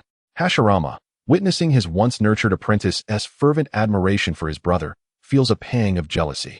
Yet, he finds himself powerless in this regard. One is his brother, the other his apprentice, and as for the female disciple, none can be reprimanded or scolded. Thus, he can only endure his envy in silence. However, as he observed his younger brother donning the Hokage cloak, Hashirama was filled with profound emotions. He never anticipated that the village of Konohagakure would so swiftly welcome its second Hokage, as he still felt that the village had only just been established. How splendid it would have been had Madara not strayed from the righteous path. He should have shared in this grand occasion. Yet, the past is irretrievable, and there is little merit in lamenting it. Hashirama was not one to dwell excessively on sentimentality, promptly casting the matter from his mind. At that moment, Hiruzen Sarutobi and others arrived. Hiruzen walked with a posture so straight it seemed as if he were a bamboo pole. After all, he was soon to become the apprentice of the Hokage, a title he had long envied. Lord Hashirama, Master, we have arrived, he announced, gently knocking on the door before stepping inside. Danzo, Koharu, In, and Akimichi Takafumi followed closely behind him into the office. Fortunately, the office was spacious enough to accommodate them all. Otherwise, it would have been quite a challenge. The group exchanged glances with Takafumi, Kage, and Shiri before swiftly regaining their composure. Tobirama turned to Hiruzen, asking, "How is the order being maintained?" Hiruzen earnestly reported to Hashirama and Tobirama, "The situation outside is stable, with ninjas stationed at intervals to prevent any stampedes or theft." Tobirama nodded, satisfied with Hiruzen's report, as he had always held high expectations for his apprentice, insisting on excellence in every endeavor. Such rigorous training had forged Hiruzen and his companions into some of the finest ninjas in the village. According to the physical profiles of ninjas he had just drafted, Hiruzen and the others would likely be classified as Jonin or Elite Jonin. "Excellent. Continue your vigilance," Tobirama commanded. "Yes," Hiruzen acknowledged, leading his comrades from the office. The 6 of them, now considered to have graduated, were diligently serving Tobirama. Hiruzen and his companions, including Kage, were tasked as the second Hokage's guards, though Tobirama had intentionally assigned Kage to assist him with administrative duties to hone his abilities, ensuring that Kage would be more adept when he assumed the role of clan leader in the future. Approximately 4 hours later, the time for the succession ceremony approached. Hashirama had donned his Hokage robe 2 hours prior, yet Takafumi felt the garment was overly cumbersome, ill-suited for the demeanor of the god of shinobi. Wearing it, he resembled more a sand ninja than a Hokage, but as this was likely the last time he would see his master in such attire, he thought little of it. In contrast, Tobirama's cloak was far more stylish, appearing both simple and sharp, perfectly reflecting his efficient and decisive nature. "All right, it is time to depart," Hashirama proclaimed, rising from the Hokage's seat. He gently caressed the desk before smiling and leaving the office, heading towards the rooftop. The villagers had remained relatively calm, engaged in conversations with friends, making it easy to maintain order. However, when Hashirama and Tobirama appeared on the rooftop, a wave of excitement surged through Konoha. The crowd erupted in cheers for Lord Hashirama and Lord Tobirama, their spirits soaring. Even the most stoic among them could not resist being ignited by the villagers' fervor. The masses surged toward the Hokage building, while ninjas attempted to intervene. But how could a handful of individuals contend with the ocean of humanity? Those who sought to obstruct the crowd were swept along by the villagers until they reached the front of the building. Yet, the throng showed no signs of abating. Those still at home, upon hearing the commotion outside, realized the ceremony was about to commence and hurried out onto the streets, doubling the number of attendees. As the ninjas struggled to manage the situation, Hashirama interjected, "Dear villagers, please remain where you are. I understand your excitement, but consider those around you. Some are being quite overwhelmed." Hashirama's words proved far more effective than any ninja's attempts to restore order, as the crowd ceased to press forward toward the building. Hashirama glanced at Takafumi and nodded. Takafumi understood the cue and swiftly formed hand seals. Crystal release. Giant crystal mirror. In an instant, enormous pale pink crystal mirrors appeared above the streets of Konoha. A miniature mirror materialized before Hashirama, allowing the villagers to witness their leader. With this newfound perspective, there was no longer a reason to push forward. Some even retreated a few meters. Thus, the situation was brought under control. This live broadcast method proved remarkably effective, for Konoha was vast and densely populated. Everyone yearned to witness the transition of Hokage firsthand, prompting a frantic rush toward the scene. Once the villagers' emotions had been calmed, Hashirama stood on the rooftop, a smile gracing his face as he spoke. "It has been 14 years since the village was officially established. Among you are those who have followed me since the village's inception, as well as others who have come to join us later." The villagers exchanged glances, their hearts swelling with joy. Originally united by families or clans, they had coalesced into a singular community through the bonds forged in Konoha. Wherever they went, they could proudly declare, "I am from Konoha." This newfound confidence stemmed from the leadership of their Hokage, who had empowered them to stand tall, free from oppression and the judgment of others. "For the sake of a better life for you all, and the peace I have long desired, I have strived without pause over these 14 years.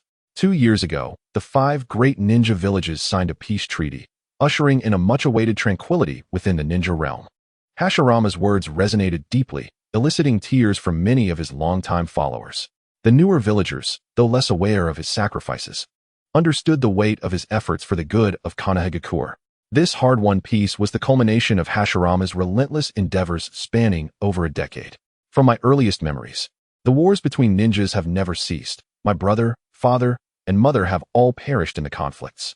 Countless companions have fallen before my eyes, intensifying my yearning for peace. At this moment, my emotions swell. It is only natural. Yet, peace is not easily attained, and I have fought for it my entire life. Now, my granddaughter is already 3 years old. The ninja world has embraced peace, and I would like to take a moment to rest. I hope you can understand. Though I have decided to step down from the position of Hokage, I have long since become one with this village. I will always protect you all, Hashirama concluded, bowing deeply to the villagers, who were already in tears along the streets. They owed their current lives to the blessings of Lord Hashirama. How could they harbor any resentment toward him? It was unclear whose child initiated the call, but a young voice rang out. Lord Hashirama, please take care of yourself. The future of the village is in our hands. Instantly, all the young people joined in unison. Hashirama believed he could master his emotions. Yet when he beheld the towering tree now sprouting countless new buds, he could not help but shed tears. Indeed, children, the future of Konoha belongs to you. Yet, you are still too young. For now, grow under the protection of us old folks. In that moment, the atmosphere in Konoha was profoundly peculiar. Some wept, others smiled, while many shouted with fervor. Yet each individual expresses their reverence for Hashirama in their own unique manner. Once Hashirama had concluded his adjustments, he continued to speak, and the villagers listened attentively. Although I have relinquished the position of Hokage, the will of fire shall be passed down through generations. Today marks not only my departure from the Hokage seat, but also the ascension of a new Hokage. This individual is not unfamiliar to you. The prosperity of our village owes much to his efforts. He is my brother, Tobirama Senju. As the villagers erupted in enthusiastic cheers, Tobirama stepped forward with measured grace. Hashirama took a slight step back, yielding the prominent position to Tobirama, before removing the Hokage hat and presenting it to him. Tobirama donned the Hokage hat, and the wind rustled the cloak of the second Hokage, lending him an air of formidable authority. The crowd joyfully chanted Tobirama's name. In that moment, Tobirama revealed a rare smile, one that even Hashirama had seldom witnessed. You are all undoubtedly familiar with me. From this day forward, I shall govern our village. I will strive to provide you with a better life, just as my elder brother did. The villagers wholeheartedly believed Tobirama's words, frequently witnessing his diligent presence throughout the village. While there was a tinge of reluctance at Hashirama's departure, the future beckoned with promise, and Konoha would undoubtedly flourish. I shall refrain from saying more. After all, we have a long journey ahead together. Let us step into a new era for Konoha. With Tobirama's declaration, the Hokage succession ceremony officially concluded. Tobirama and Hashirama waved to the villagers before turning to depart. The villagers continued to celebrate in the streets, with some shopkeepers offering their goods at half price in honor of the occasion. It was a day of jubilant revelry for Konoha, a celebration for the villagers. Though the specifics of future changes remained uncertain, the collective sentiment was one of optimism for improvement. Walking side by side, Hashirama felt a newfound lightness without the Hokage hat atop his head. The tension that had accompanied his role since assuming the title had dissipated for the first time. How does it feel, different from before?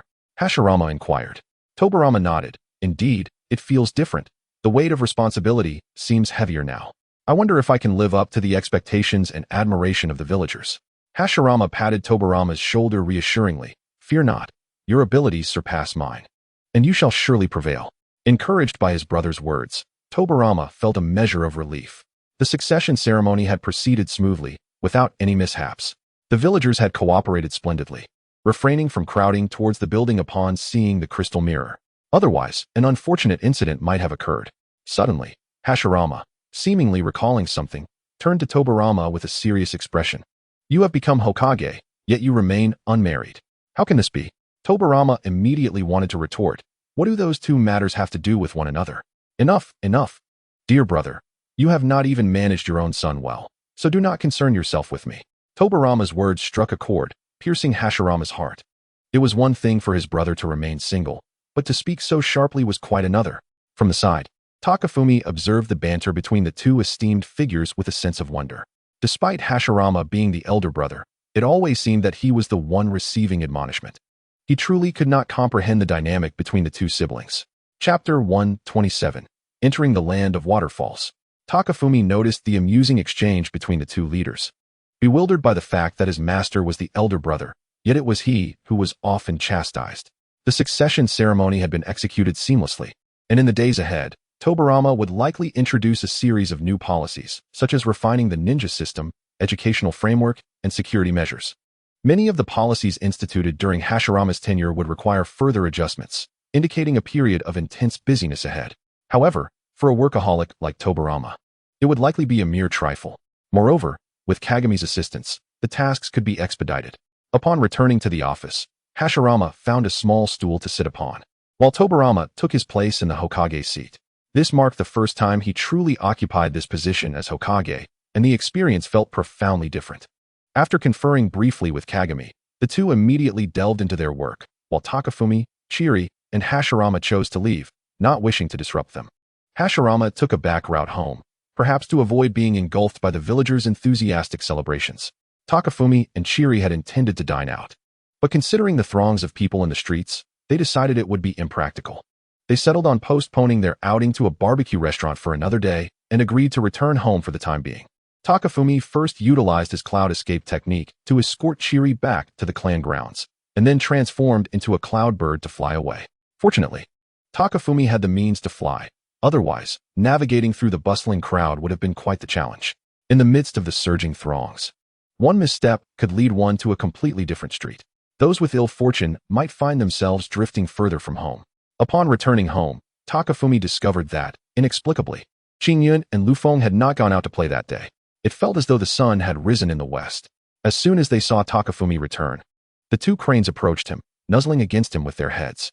Takafumi, it is quite lively outside today. What is happening? Indeed. Lufeng and I chose to stay in the village to observe the festivities, but we found ourselves puzzled by the laughter and tears. Contemplating how to convey this to the two cranes, Takafumi sought a way to express it simply. In short, Konoha has a new village leader, so you must be more cautious when flying from now on. Qingyun and Lufeng understood the significance of the new village leader, having lived in the village for several years, making it impossible for them to be unaware of such a change. However, they failed to see how this new leadership directly impacted their flight.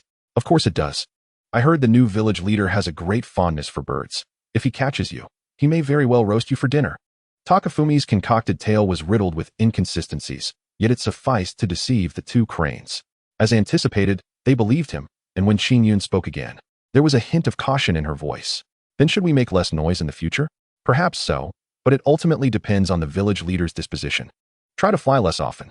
Upon hearing this, Qingyun and Liufeng's heads drooped, realizing that losing their freedom would render their grand abode akin to a prison. Takafumi, oblivious to the imaginative musings of the cranes, merely aimed to placate them for a few days. Their intelligence would eventually lead them to realize he had deceived them, prompting them to resume their flights.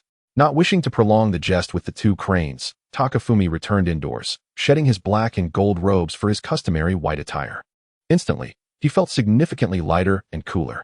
After munching on a light snack, Takafumi reclined on his bed, dedicating a substantial portion of his consciousness to the puppet controlled by his Sharingan. This time, he intentionally retained a fragment of awareness. Wishing to hone his ability to manipulate the puppet, he was eager to test his limits. It proved feasible to control the puppet with the majority of his consciousness. Once inside the puppet, Takafumi directed 4 puppets to depart from the seal. The moving Kakuzu was taken aback by the sudden appearance of the 4 puppets. However, he soon realized that this entity had emerged from the silver mark on his arm, marking the first appearance since he had last plunged into the mark.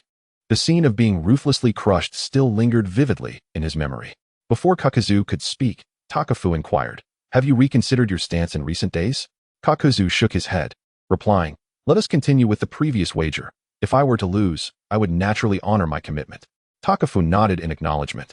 Recognizing that Kakuzu indeed possessed a sense of integrity, oblivious to the fact that Kakuzu had only agreed to the wager due to his inadequate strength.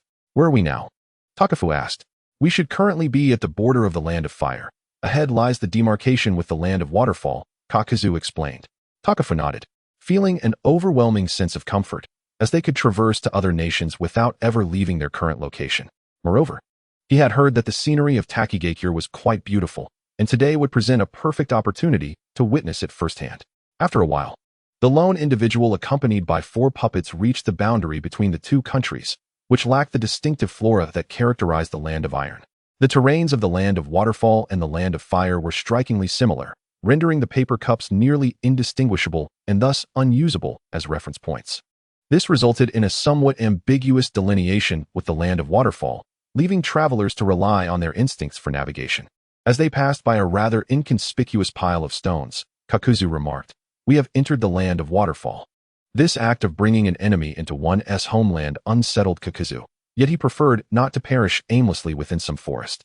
As long as the elders refrained from attacking him, he would have won the wager and secured his life. Should he lose the wager, he would still live, albeit under the command of the 4 puppets. However, he found it curious that during their 2 conversations, only the individual with the golden Sharingan had spoken. The other 3 remained eerily silent, their demeanor akin to that of lifeless puppets. Questions began to sprout in his mind like wild grass. Yet he dared not inquire of Takafu, fearing that exposing the truth might lead to dire consequences. "How long until we reach Takigakure?" "Just continue following me. Once you see a magnificent waterfall, that will be the entrance to Takigakure," Takafu replied. It was precisely this natural barrier that had allowed Takigakure to thrive amid the encroaching powers of the 4 great nations, a stroke of fortune indeed. As they ventured further, Takafu felt the air grow increasingly humid, and the surrounding trees became more densely packed. Various mosses adorned the trunks, creating a scene of tranquil serenity. The sound of cascading water soon reached their ears, indicating their imminent arrival. "Ahead lies Takigakure. Will you accompany me inside?" Takafu asked. Kakuzu shook his head, and the 4 puppets transformed into a stream of light, vanishing into the mark upon Kakuzu's arm. He shook his arm slightly, although he felt nothing. The thought of having 4 individuals residing within his arm was disconcerting. Nonetheless, such feelings were trivial. Upon parting the thicket to survey the waterfall's vicinity, he noted the absence of any guarding ninjas. Kakuzu felt little hesitation and strode boldly toward the village entrance. Upon reaching the base of the waterfall, he inhaled deeply and leaped into the cascade. Each time he entered the village, his clothing would inevitably be drenched, a source of continual annoyance for Kakuzu. He suspected that the elders' reluctance to leave the village stemmed from this very waterfall. From within the mark, Takafu beheld the scene outside. Upon entering the waterfall, a village unfolded before him. Compared to Konoha, it was significantly smaller, with most buildings constructed from wood and large leaves. To put it diplomatically, it was in close proximity to nature. To be blunt, it was rather primitive, incomparable to Konoha. The streets were not overly crowded, yet the attire of the villagers was quite refined. Within the village, Kakuzu was somewhat of a celebrity, regarded as the hope of Takigakure. Upon his return, the villagers flocked to greet him. "Mr. Kakuzu, have you returned from your mission?" It must have been a resounding success. One villager intended to flatter Kakuzu but inadvertently struck a nerve. Kakuzu, already in a foul mood, perceived the words as mockery. Fortunately, he managed to restrain his anger. Otherwise, the mere act of harming a villager would have sufficed to land him in prison. He forced a rather unsightly smile and replied, "Indeed, it was completed quite smoothly." The reluctant words prompted the villager to realize the gravity of the situation and hurriedly apologize to Kaku. To avoid further disturbance, Kakuzu waved his hand dismissively, allowing the villager to depart. The pressing matter was not to engage in trivial disputes, but to fulfill his mission. Failing to accomplish the task would surely result in punishment. It remained to be seen how the elders would react. Kakuzu believed that even a task of this magnitude would likely be beyond the capabilities of a leader from a major nation, and thus the elders would likely refrain from criticism. The wager established with Takafu merely served as an additional layer of security for himself. As the villagers gradually dispersed, Kakuzu made his way deeper into the village until he halted before a grand estate. Takigakure lacked a leader or an official building. Instead, it was governed by the collective residence of the elders. All tasks were assigned and completed here, and any significant matters within the village were discussed within these walls. This estate could be deemed the epicenter of power in Takigakure, where each elder, upon election, would bring their family to reside. Once elected, an elder typically held the position until death, rendering the role a secure one. Every ninja aspired to attain the status of elder. The elders divided the power of the village, embroiled in constant scheming to safeguard their interests. Unsavory dealings were commonplace, and no one truly led the village toward steady progress. All were preoccupied with consolidating their authority. Kakuzu pushed open the door to the estate and entered, finding 5 elderly men of varying appearances seated in the central chamber. Their eyes closed in meditation. They exuded an aura of inscrutable depth. Takafu surmised that the strongest among them likely possessed power on par with that of a Kage, while the weaker ones were merely elite jonin. Upon sensing Kakuzu's entrance, the elder at the forefront spoke in a voice devoid of the typical frailty associated with old age, sounding surprisingly robust. "So, how did the mission fare?" he inquired. Kakuzu, upon hearing the question, bowed respectfully and replied, "Elder, the mission was unsuccessful. The strength of Hashirama Senju is beyond my capacity to contend with." The moment the words left his lips, the other four elders opened their eyes in unison, fixing an intense gaze upon Kaku. "You dare return to the village after failing the mission? What if you bring calamity upon us? Can you bear that responsibility?" Before Kakuzu could react, he was met with a barrage of accusations. The four elders continued to berate him for over 10 minutes until the leading elder finally intervened, silencing the others. However, Kakuzu was not known for his patience. Having faced an impossible task and suffered at the hands of Hashirama, he now found himself subjected to the ire of these four elders. No matter who it is, it would be intolerable, yet Kaku managed to endure. By biding his time, he sought tranquility in the storm and envisioned vast possibilities by taking a step back. Kaku initially believed that the elder was a man of reason, intending to advocate for him, which led him to halt the other four elders. However, the elder's subsequent remarks left him utterly bewildered. Although Kaku had indeed failed in his mission, such humiliation was unwarranted. After all, he was the future hope of Takigakure. He proposed that they first confine him to a cell, and they could deliberate further on the specific punitive measures later. His mind was filled with questions. While the other elders merely berated him, he was being sent directly to prison. After all this time, it turned out that the elder was the true tyrant. And to speak of Kaku as the village's future hope, was this truly how they treated their hope? At this moment, Kaku was completely taken aback by the elder's audacious maneuver, and he did not even resist when the village's ninjas seized him and dragged him toward the prison. It wasn't until he was locked away, surrounded by layers of chains, that he regained his senses. However, it was too late. He was already imprisoned. "Am I really in here?" he muttered to himself, uncertain of whom he was addressing. To which Torikes replied, "Indeed, you are in here. The wager is mine to claim." Silence enveloped the prison like a cloak as Kaku leaned against the cold walls, lost in thought for an extended period. Chapter 129. Who is truly passing the sentence? Torike's voice echoed in Kaku's mind. "Indeed, you are in here. The wager is mine to claim." The silence of the night hung heavily, and Kaku leaned against the frigid prison walls, rendered speechless for what felt like an eternity. It was impossible to deny the chill that gripped his heart. After all he had done for the village, he found himself reduced to leaning against the cold confines of a prison, sighing in despair. "So, do you concede that I have won?" Torike's voice permeated Kaku's thoughts. At that moment, Kaku clung to a thread of hope, replying, "Once the elders decree my execution, I shall concede your victory." While Kaku had indeed been imprisoned, logically, that meant Torike's had won. Yet, observing Kaku's stubbornness, Torike's knew that even if he were to rescue him, Kaku would not easily relent. Consequently, Torike's did not mind Kaku's little ruse. "Very well. We shall proceed as you say." However, they did not have to wait long. As evening fell, they received the elder's final verdict. A ninja serving as the messenger approached the prison and announced the conclusion reached after hours of deliberation by the five elders. Kaku had indeed exhibited severe negligence in executing the assassination of the Hokage, yet considering his years of dedication to the village and his countless successful missions, the five elders collectively decided to pardon Kaku's transgressions and impose a lighter sentence. Upon hearing this, both Kaku and Torike's were taken aback. Could it be that the script had been mistaken? How could there be a pardon? Kaku burst into laughter, fully aware that the elders, no matter how foolish, would not truly harm him. What nonsense were the ninjas of Konoha thinking, daring to wager against him? Who knew those five elders better than he? Yet, the messenger ninja added, "Do not be hasty, Mr. Kaku. The elders have more to say." Kaku's smile faded instantly, a sense of foreboding creeping in. Nevertheless, Kaku's actions had posed a significant risk to the village. Returning recklessly after failing to complete the assassination mission had completely disregarded the safety of the village and its people. Thus, the decision was made to sentence Kaku to death. Given that the elders had pardoned Kaku's crimes, upon hearing that the elders intended to pronounce a death sentence upon him, Kaku was utterly stunned, his eyes wide in disbelief. He could hardly fathom that after failing a seemingly impossible mission, he would be condemned to death. Who exactly was passing this sentence? However, when he heard that the elders had forgiven him, Kaku felt a sense of relief. After all, they had already pardoned him. What further severity could there be? Perhaps merely a fine or some confinement, nothing of great consequence. Thus, the sentence was altered to hanging, leaving him intact. What the hell? Kaku erupted in furious expletives. Am I still to die after all this roundabout nonsense? What difference does it make between the death penalty and hanging? I ask you, what difference? Was the previous intention to ensure my utter annihilation?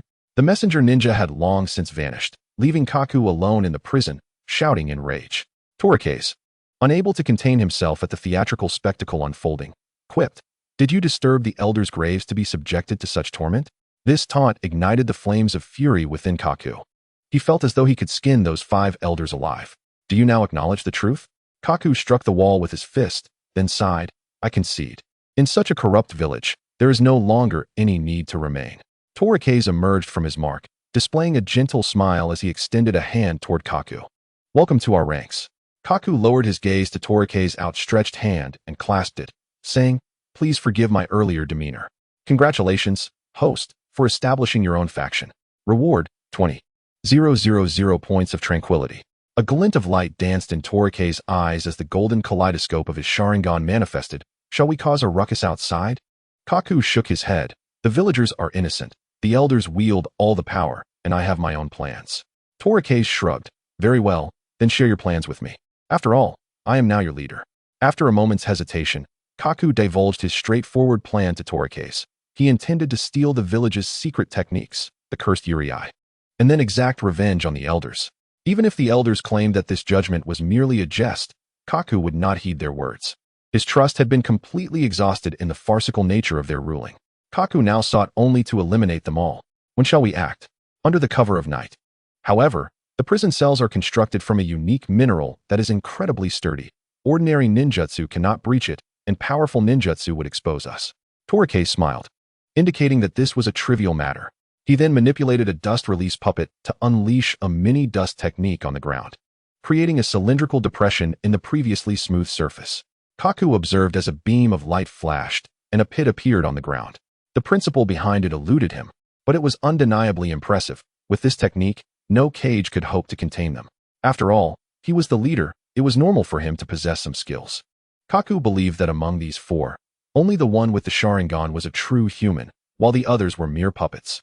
Yet, unbeknownst to him, the true leader was neither of those present, but rather the young boy who had released the crystals while Kaku was attempting to assassinate the Hokage. If Torikase were to reveal this truth, Kaku would likely not believe a single word, even if Torikase was the Hokage's apprentice. Kaku could not fathom that a child could wield such power. After approximately 2 to 3 hours, the night had fully descended, and it seemed that the guards outside had fallen asleep, faint snores echoing in the distance, intermittently battling against the Sandman. Kaku was not anxious. Once the snores became steady, he nodded to indicate that the plan was officially commencing.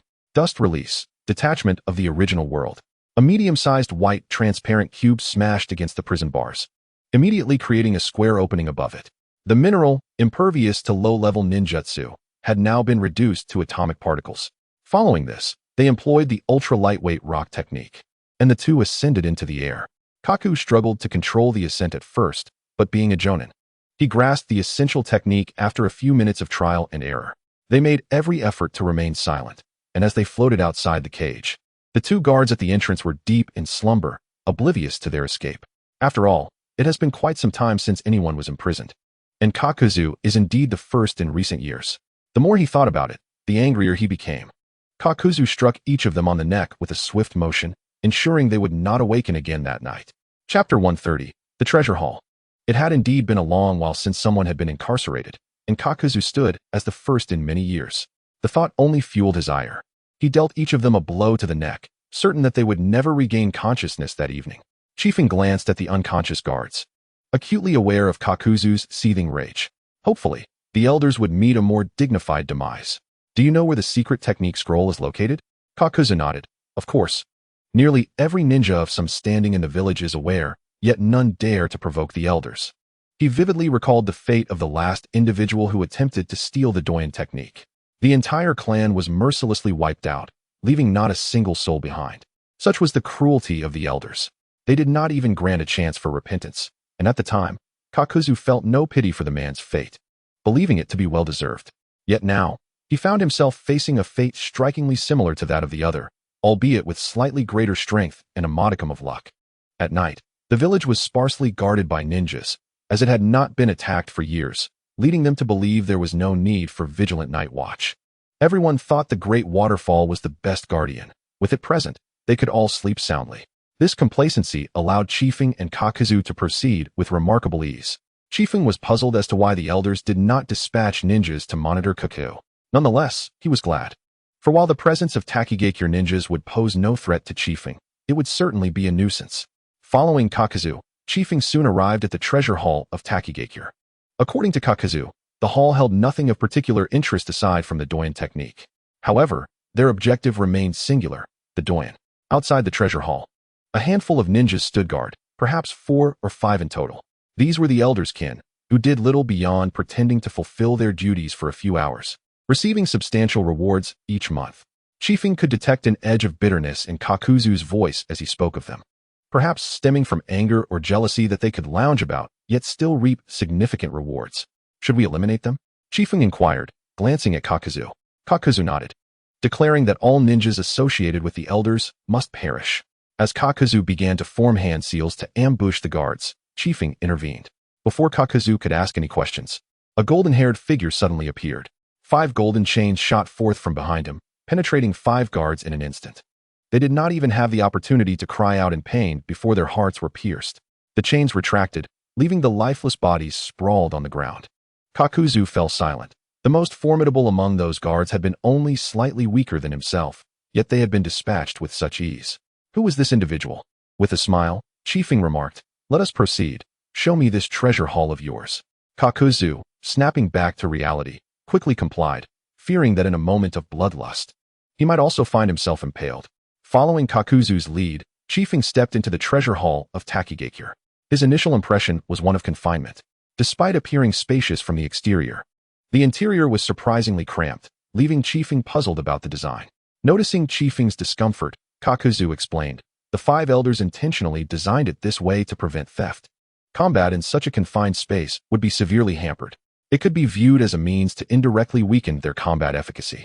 Upon hearing this explanation, Chifeng felt the elders' construction was nonsensical. Their strategies were overly elaborate. This so-called anti-theft measure would only deter the ninjas of their own village.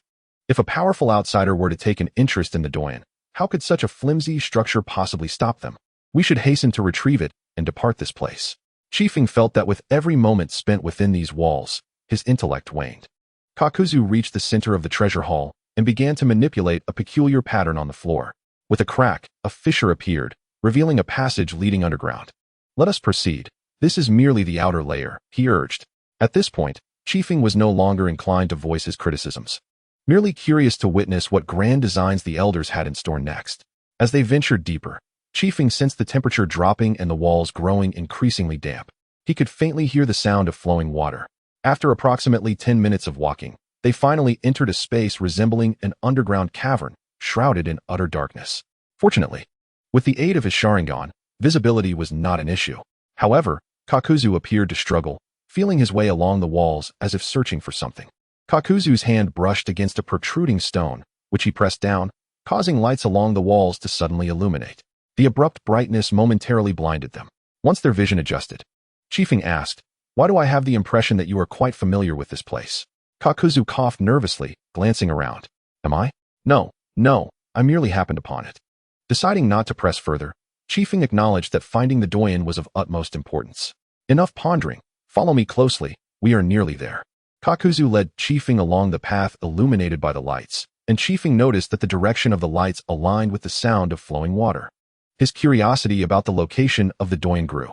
The journey felt reminiscent of an escape room, and the elders had certainly taken their time constructing such a grand treasure hall. Could they not simply keep the technique within their own quarters? Why expend so much time, effort, and resources? By the way, have any of the elders in your village mastered the Doyen? Kakuzu, walking ahead, shook his head. Not a single one.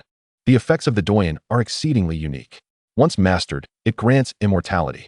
The elders do not wish to see their rivals attain such power, so they maintain a delicate balance, ultimately deciding to construct a treasure hall where none may practice.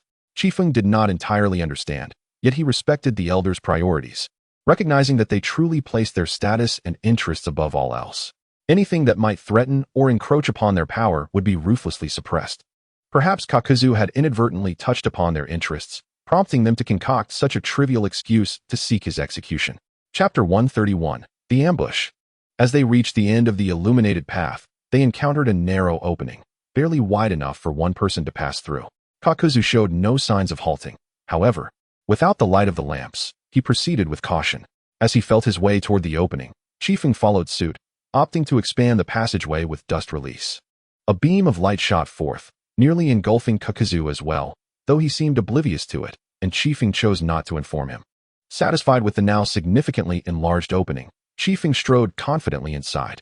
Kakuzu, still feeling his way forward, suddenly sensed that the passage had grown larger. But based on his previous experiences, he believed there was still some distance to cover. Continue onward, do not act foolishly. I have enlarged the cave entrance. Jiao Du was on the verge of uttering a curse, yet, restrained by his respect for Chu Feng's prowess, he chose to endure in silence.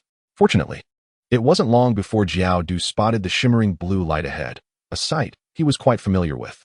Turning to Chu Feng, he remarked, "Do you see that glimmer in the distance? We are nearly there." After traversing this path, Chu Feng felt somewhat guilty for not paying an entry fee. Was this not an elaborate escape room? At the same time, he couldn't help but admire the perseverance of the five elders. They truly had the tenacity to dig. Are we there yet? Surely, we must be nearing Longing Village after a little more walking? Even as Chu Feng, who was merely indulging in a leisurely stroll, began to find the surroundings somewhat tedious, enveloped in darkness with nothing but the walls and the sound of flowing water. Jiao Du's responses remained consistent. We are almost there. Almost there. The two continued onward for nearly 5 minutes, until an underground dark river emerged before them. The river's surface was narrow, and the current was quite vigorous, flanked on both sides by blue stones that emitted a gentle luminescence, creating a rather dreamlike atmosphere. Approaching a pile of stones by the riverbank, Jiao Du removed the topmost stone, revealing a pattern identical to that on the surface of the treasure pavilion outside. This time, Jiao Du did not manipulate it by hand, but instead began to form hand seals, using chakra to activate the pattern. Instantly, the blue stones lining the riverbanks flickered before returning to their normal state. With a swift motion, Jiao Du displaced the pattern, and Chu Feng then realized that it was a structure resembling a small well, merely sealed by a sealing technique. Reaching inside, he rummaged about and retrieved a scroll that appeared no different from the multitude of scrolls within Chu Feng's ring. Jiao Du began to examine it intently, while Chu Feng took a leisurely stroll by the riverbank. One could not deny the beauty of the scenery. The last time he had encountered an underground river was during the capture of the tailed beasts 2 years prior. The caverns of the Land of Soup were even more exquisite than this. At this moment, Jiao Du was engrossed in reading the scroll's records regarding the cultivation of the earth grievance technique, but it seemed that matters were not unfolding as they had anticipated. Suddenly, the ground beneath Jiao Du trembled, and a hand, wrapped in black lines, emerged from the earth. In one swift motion, it snatched the scroll from Jiao Du's grasp before vanishing back into the soil. "Who goes there? Step forth," Jiao Du shouted, his voice echoing through the cavern. Lingering in the air, Chu Feng discerned the black lines on the hand and understood immediately. It must be the earth grievance. Evidently, Jiao Du's intelligence had not been entirely accurate, and it remained uncertain which elder had successfully cultivated the earth grievance in secrecy, unbeknownst to the other four. Cough, cough, cough. Jiao Du, are you conspiring with an outsider to pilfer the village's secret arts? Is this treason? Upon hearing this voice, both Jiao Du and Chu Feng recognized the intruder. Elder, you have concealed yourself well, managing to deceive the other 4 elders. The elder emerged from the cave entrance, his body ensnared in black lines, which even covered the ground beneath him. Each time he spoke, the black lines would spill forth from his mouth. Those 4 are merely ants, unworthy to stand beside me. The elder appeared particularly jubilant as he declared, "Once I extract your heart, I shall absorb all 4 of them, and I will lead Longing Village to glory." He laughed maniacally. Despite his claims of doing it for Longing Village, Jiao Du did not believe a word. Moreover, from the elder's words, it seemed he had recently cultivated the earth grievance and had yet to transform a heart. Then by all means, do try. The elder erupted into laughter. Do the villagers' cries of Longing Village's future blind you to your own power? Do you truly believe you can defeat me? No sooner had he spoken than the elder sprang into action. He displayed none of the frailty that characterized him during the day, as he smashed his fists into the ground, causing the earth to erupt beneath Jiao Du's feet. Jiao Du leapt aside just in time, but the black lines lengthened. forcing him to employ ninjutsu to evade the blow. The elder, now aware that another person was present, exclaimed, "I almost forgot about you, outsider." Lightning release, false darkness. A fierce lightning spear illuminated the underground cavern, melting the stones in its path. This attack was more potent than Jiao Du's, yet it fell short against Chu Feng. A massive earthen wall arose, fortifying Chu Feng's protection. The lightning spear struck the wall, barely creating a splash before dissipating entirely. Realizing the individual before him was not to be trifled with, the elder understood he had irreparably offended them. Thus, he decided to go all out. He frantically struck the ground with both hands, and the black lines swiftly spread from his body. Each line sharpened into a deadly spike, quickly covering half the riverbed. Yet Chu Feng's dust release swept through, leaving nothing in its wake. The elder, momentarily dumbfounded, gazed at Chu Feng. He had heard of such a technique, which was supposedly the dust release of the second Tsuchikage from a Wagakure. Could it be? As the elder's mind raced, Jiao Du felt the pressure lessen with Chu Feng's assistance. By the time the elder regained his composure, Jiao Du had already closed the distance, launching a flying kick at the elder's abdomen. "How dare you, Jiao Du? Bullying an old man. Sneaking up on a 69-year-old comrade while I am unawares. I advise you to reconsider." Jiao Du scoffed at this point. "Can we still afford to negotiate?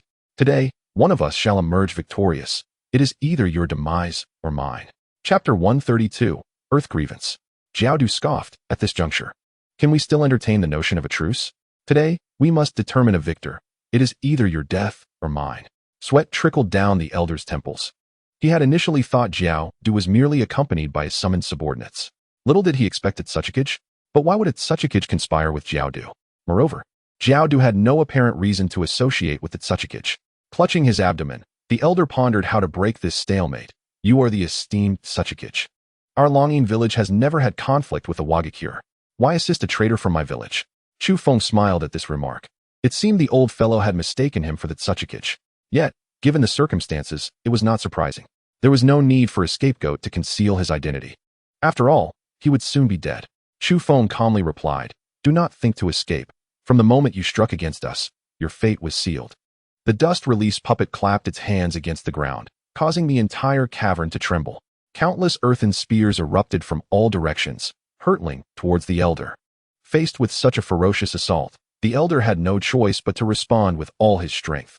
A moment's lapse could lead to instant death. Though aged, he was still agile enough to evade the onslaught of the earthen spears with precision in the dim light. It could be said that while the Tsuchikage's abilities were somewhat exaggerated, his strength was still commendable. Wind release, gale nails. As the elder dodged, he seized the fleeting moment when the earthen spears obstructed their line of sight to swiftly form seals. Like bullets, the wind nails surged towards the two. Even raising an earthen wall could only provide temporary reprieve. The sharp wind nails would soon leave the wall riddled with holes. This technique consumed very little chakra, yet proved remarkably effective, successfully restraining Chu Feng's two puppets, and Jiao Du, yet restraint was relative. As soon as the elder relaxed his grip, the two would counterattack in an instant. Thus, he meticulously calibrated every ounce of chakra, striving to delay his adversary just a moment longer to find an opportunity to escape and summon reinforcements. Naturally, Chi Feng discerned the elder's intentions and had no desire to prolong this standoff any further. In an instant, his dark eyes transformed into a pair of golden kaleidoscopic Sharingan. This sudden metamorphosis nearly caused the elder to choke on his breath. How could this be both dust release and Sharingan? Whom has the hidden waterfall village offended? This esteemed figure from Konoha, the assassination of the Hokage, was solely the doing of Kakuzu. It has nothing to do with me or the hidden waterfall village. Even now, the old man was seeking an opportunity to exculpate himself, vying for a chance at survival. In this moment, he resembled a stray dog, completely bereft of the demeanor he had once feigned at the estate. Indeed, such petty individuals reveal their true colors when confronted with the specter of death. You needn't speak. I am aware of far more than you realize. You simply need to find peace in your journey onward. I have no interest in assuming control of the hidden waterfall village. Observing Chi Feng's lethal intent, the elder's heart raced with panic. No. I can relinquish the secret art of the earth grudge fear to you. Spare my life. To Chi Feng. The elder's pleas were akin to the incessant buzzing of a mosquito in his ear. With a surge of intent, he was instantly enveloped by a white skeletal structure, flames flickering upon its surface. Subsequently, a colossal bony claw sprouted from his back, reaching out toward the elder. Upon witnessing this, the elder immediately turned to flee. The Susanoo was far beyond his capacity to contend with. His singular thought was to escape. Once inside the village, he believed he would be safe. Yet, alas, the designs of these 5 elders had ensnared him. The dim space was illuminated only by a faint blue glow. In his frantic attempt to evade the rock spear moments ago, he had lost all sense of the cave's entrance. Acting on instinct, he dashed backward. At that moment, he loathed his past self for constructing such a convoluted hideout. Yet, Chiefing would argue that no matter how intricate the place was, capturing this little rat would merely be akin to an elderly woman blowing her nose. Effortless. Before the elder could escape far, Chiefing's bony claw was already upon him. Sensing the imminent danger, the elder leaped high into the air, landing squarely within Chiefing's grasp. Chiefing, taken aback by this absurdity, pondered the peculiarities of such an escape. Nevertheless, it mattered not. Seizing him was all that counted. With a powerful grip, the elder promptly lost consciousness, and it was likely he would never awaken again. Kakuzu, standing by, had been utterly inconspicuous, merely an observer throughout the ordeal. How shall you deal with him? Place him on the ground. I require him for practice. Upon hearing Kakuzu's words, Chiefing found them intriguing. Given Kakuzu's adeptness in this domain, he must be a frequent visitor here. Stealing knowledge without anyone noticing was indeed impressive. Have you made your decision? The elder's appearance suggests this technique will render you neither human nor beast. Chiefing's observation was accurate. Dark lines emanated from the elder's body, oozing from his nose and mouth, creating a rather unsettling sight. With this technique, I shall find my purpose. This response took Chiefing by surprise. The young man adapted to his role quite swiftly, already contemplating his future prospects. Thus, Chiefing found no reason to dissuade him. He would allow him to proceed as he wished. Kakuzu formed hand seals, channeling chakra to generate the black lines of earth grudge fear within his body. Soon, those lines began to erupt from his entire arm, twisting and intertwining in the air as if alive. Without a moment's hesitation, Kakuzu plunged his hand into the elder's chest. Yet, even amidst such excruciating pain, the elder did not awaken. Kakuzu, unfazed by the elder's state, deftly located his heart. With a forceful tug, he tore it from its confines. A bloodied, still beating heart was thus extracted. In that instant, the elder's life force extinguished, marking his definitive end. Regardless of the circumstances, he was the leader of a village. And to meet such an inexplicable demise within this subterranean cavern evoked a sense of melancholy. The black lines from Kakuzu's arms surged toward the heart, enveloping it in mere seconds. The heart vanished completely, and a mask appeared upon Kakuzu's back, its expression alone instilling a sense of dread. Is this truly Earth Grudge fear? Chapter 133, The Night Slaughter. The heart had entirely vanished, and the mask on Kakuzu's back radiated an aura of terror. Is this indeed Earth Grudge fear? Observing Kakuzu's success, Chiefing inquired, how do you feel? Kakuzu moved his limbs, noting no significant change from his usual self. No need for concern. Your condition appears satisfactory. Perhaps it will take some time before you reach the elder's level. Chiefing was not particularly worried about Kakuzu, for in the original world, he had managed to slay 5 elders without any assistance. With Chiefing's support, he should progress even more swiftly. Kakuzu was content with his current state, having not transformed into an abomination, merely possessing a slight peculiarity compared to ordinary humans. However, the price paid for 5 additional lives in exchange for potential immortality felt like a worthy bargain. Kakuzu perceived Earth Grudge fear as an exceptional ninjutsu, and now that he had mastered it, it held little further use for him. It could either be gifted to another or kept as a memento. Between the 2 options, he opted for the former, as retaining it merely as a scroll seemed trivial. As the first member of Chiefing's organization, he felt no need to declare his loyalty during its inception. He presented the scroll to Chiefing. I am devoid of use for it now. You may keep it for training or whatever you see fit. Chiefing regarded the Earth Grudge fear technique, feeling no stirring within. He could not fathom accepting a transformation that rendered him neither human nor beast, as such an existence would feel devoid of meaning. However, since it was a gift from a subordinate, he would accept it, adding to his collection. With that matter concluded, attention turned to the remaining 4 elders.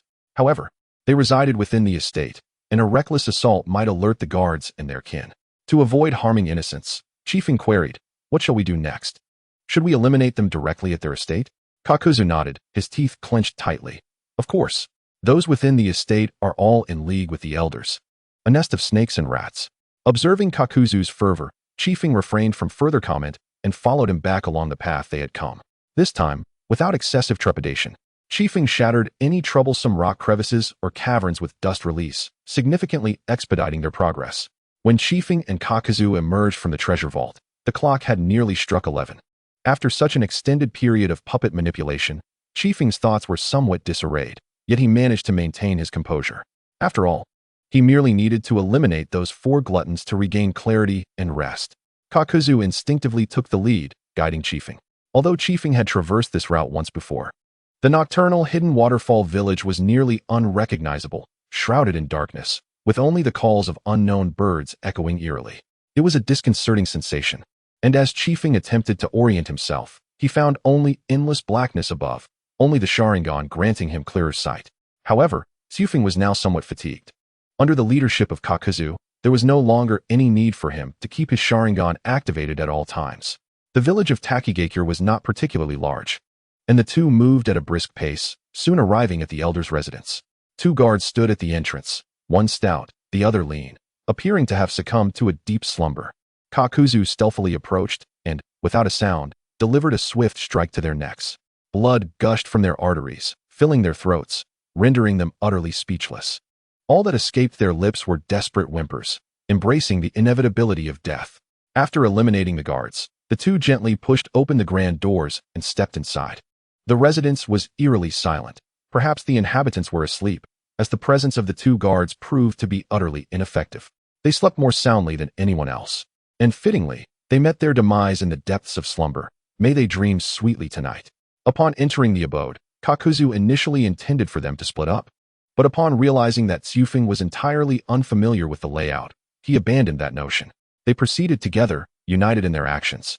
Thus began a frenzied spree of slaughter within the residence. Any living soul they encountered was met with death. Chiefing incapacitated the victims, while Kakuzu determined their fates. This method alleviated their suffering slightly, allowing them to pass away unawares, a preferable fate to being tormented to death. They commenced their assault on the weakest elder first and dispatched him with ease. Kakuzu consumed the heart with his Doton, Domo, enabling him to benefit from 2 deaths in one. With 3 elders remaining, he could perfectly satiate his Doton, Domo. During the confrontation with the 5th elder, he shouted a warning of an enemy attack, abruptly rousing the entire household. The inhabitants emerged, seeking the source of the threat. However, upon reaching the courtyard, they found themselves surrounded by towering earthen walls. Unable to summon reinforcements from the village, they were left to confront the enemy alone, uncertain of their adversary's strength. Yet, it was evident that the 5th elder had already met his fate, hinting at the enemy's formidable power. The 2nd, 3rd, and 4th elders quickly banded together, the gravity of the situation compelling them to cooperate. Otherwise, death would surely await them. Damn it, where has the elder gone at a time like this? The 4th elder cursed vehemently. The most powerful among them had inexplicably vanished from the residence, leaving only the remaining elders to endure. As the clan members began to falter, one among them lamented, "I warned you. Do not target Kakuzu so relentlessly. But you all chose to heed the elder. Look at the result. The elder was the first to flee. He abandoned us all." Unbeknownst to them, the elder had long since perished, his body reduced to atoms by Chiefing's dust release technique, leaving not a trace behind. The 2nd elder sighed. Who could have known he had secretly mastered Doton, Domo? None of us have learned it, and we lack any means of countering it. Moreover, the individual alongside Kakuzu is even more formidable. Our clan lacks the capacity to retaliate. A single jutsu could annihilate a multitude of ninjas. No matter how many we have, it would never suffice. At this juncture, the 3 elders found themselves in a precarious predicament, compelled to devise a strategy before all their kin were wiped out, lest they join the 5th elder in the afterlife. What if we shatter the earthen walls encircling the residence? If the 3 of us join forces, surely we can overcome a mere wall, suggested the taciturn 3rd elder. This plan was a desperate gamble. Should it fail, they would be caught red-handed. Chapter 134, The Complete Doton, Domo. The 3rd elder's words echoed the gravity of their situation. The 2nd and 4th elders exchanged glances. Though the proposal seemed somewhat foolish, they found themselves devoid of superior alternatives. They could only attempt it. If successful, all would be well. If not, it would simply be their fate. Under the cover of their clansmen, the 3 elders unleashed their mightiest jutsu, expending chakra at an alarming rate. Unlike the elder, the strongest among them was merely at the elite Jonin level, and their advanced age hindered their full potential. The 3 jutsu struck a single point on the earthen wall, resulting in a tremendous explosion. Yet, The sound was muffled by the layers of the wall, rendering it inaudible within the village. As the smoke cleared, the elders gazed on with anticipation, ready to flee. However, despair washed over them as they realized the wall remained unscathed. Not even a single fragment had fallen. This was their most potent assault, having drained half of their chakra reserves. How could this be? It was inconceivable. The third elder, once calm, was now gripped by terror. He could no longer conceive of an escape plan. The last glimmer of hope had been extinguished. Such towering walls, how could they be so resilient? What powerful ninja could achieve such a feat? The second elder sighed, alas, it seems this is our destiny. We've spent our lives in schemes and rivalries, only to meet our end together. Realizing escape was impossible, the fourth elder chose to sit down, closing his eyes and murmuring something. It seemed he wished to preserve his final dignity. Since death was inevitable, he would face it with grace. As the clan members dwindled in number, some even chose to defect, surrendering to Kakuzu. Yet, none fared well. Their deaths were far more gruesome than ordinary. Kakuzu slaughtered his way to the 3 remaining elders. Having fully mastered Doton, Domu and absorbed 2 hearts, his power now rivaled that of an elite jonin. He harbored deep-seated hatred for the 5 elders who sought to eliminate him solely for their own power and status. He had endured countless hardships to infiltrate the land of fire and assassinate the first Hokage, only to be spared by the Hokage's magnanimity. Thus, he returned to his village, only to discover that everything had been orchestrated by these 5 old thieves. Now, Kakuzu needed only to absorb 3 more hearts to gather all 5 elemental affinities and ascend to a quasi-Kage level of strength. In truth, he could have extracted several hearts from the corpses strewn about, but he reserved the last 3 slots for the elders. Do you regret your initial decisions, elders? Kakuzu's voice dripped with icy disdain, questioning them. The second elder gazed at Kakuzu, his eyes clouded. Regret serves no purpose. We have never known regret. Then, the 2 remaining elders followed the 4th elder's lead and sat upon the ground. All of this was for Takigakure. Witnessing these 3 old thieves face their demise with posturing ignited a furious rage within Kakuzu. What nonsense about doing it for Takigakure? Such proclamations were mere excuses. Enraged, Kakuzu swung a fist at the 4th elder, his arms severing from his body, connected only by a dark thread. The 4th elder felt an excruciating pain. As he opened his eyes, he beheld a blood-red heart pulsating before him.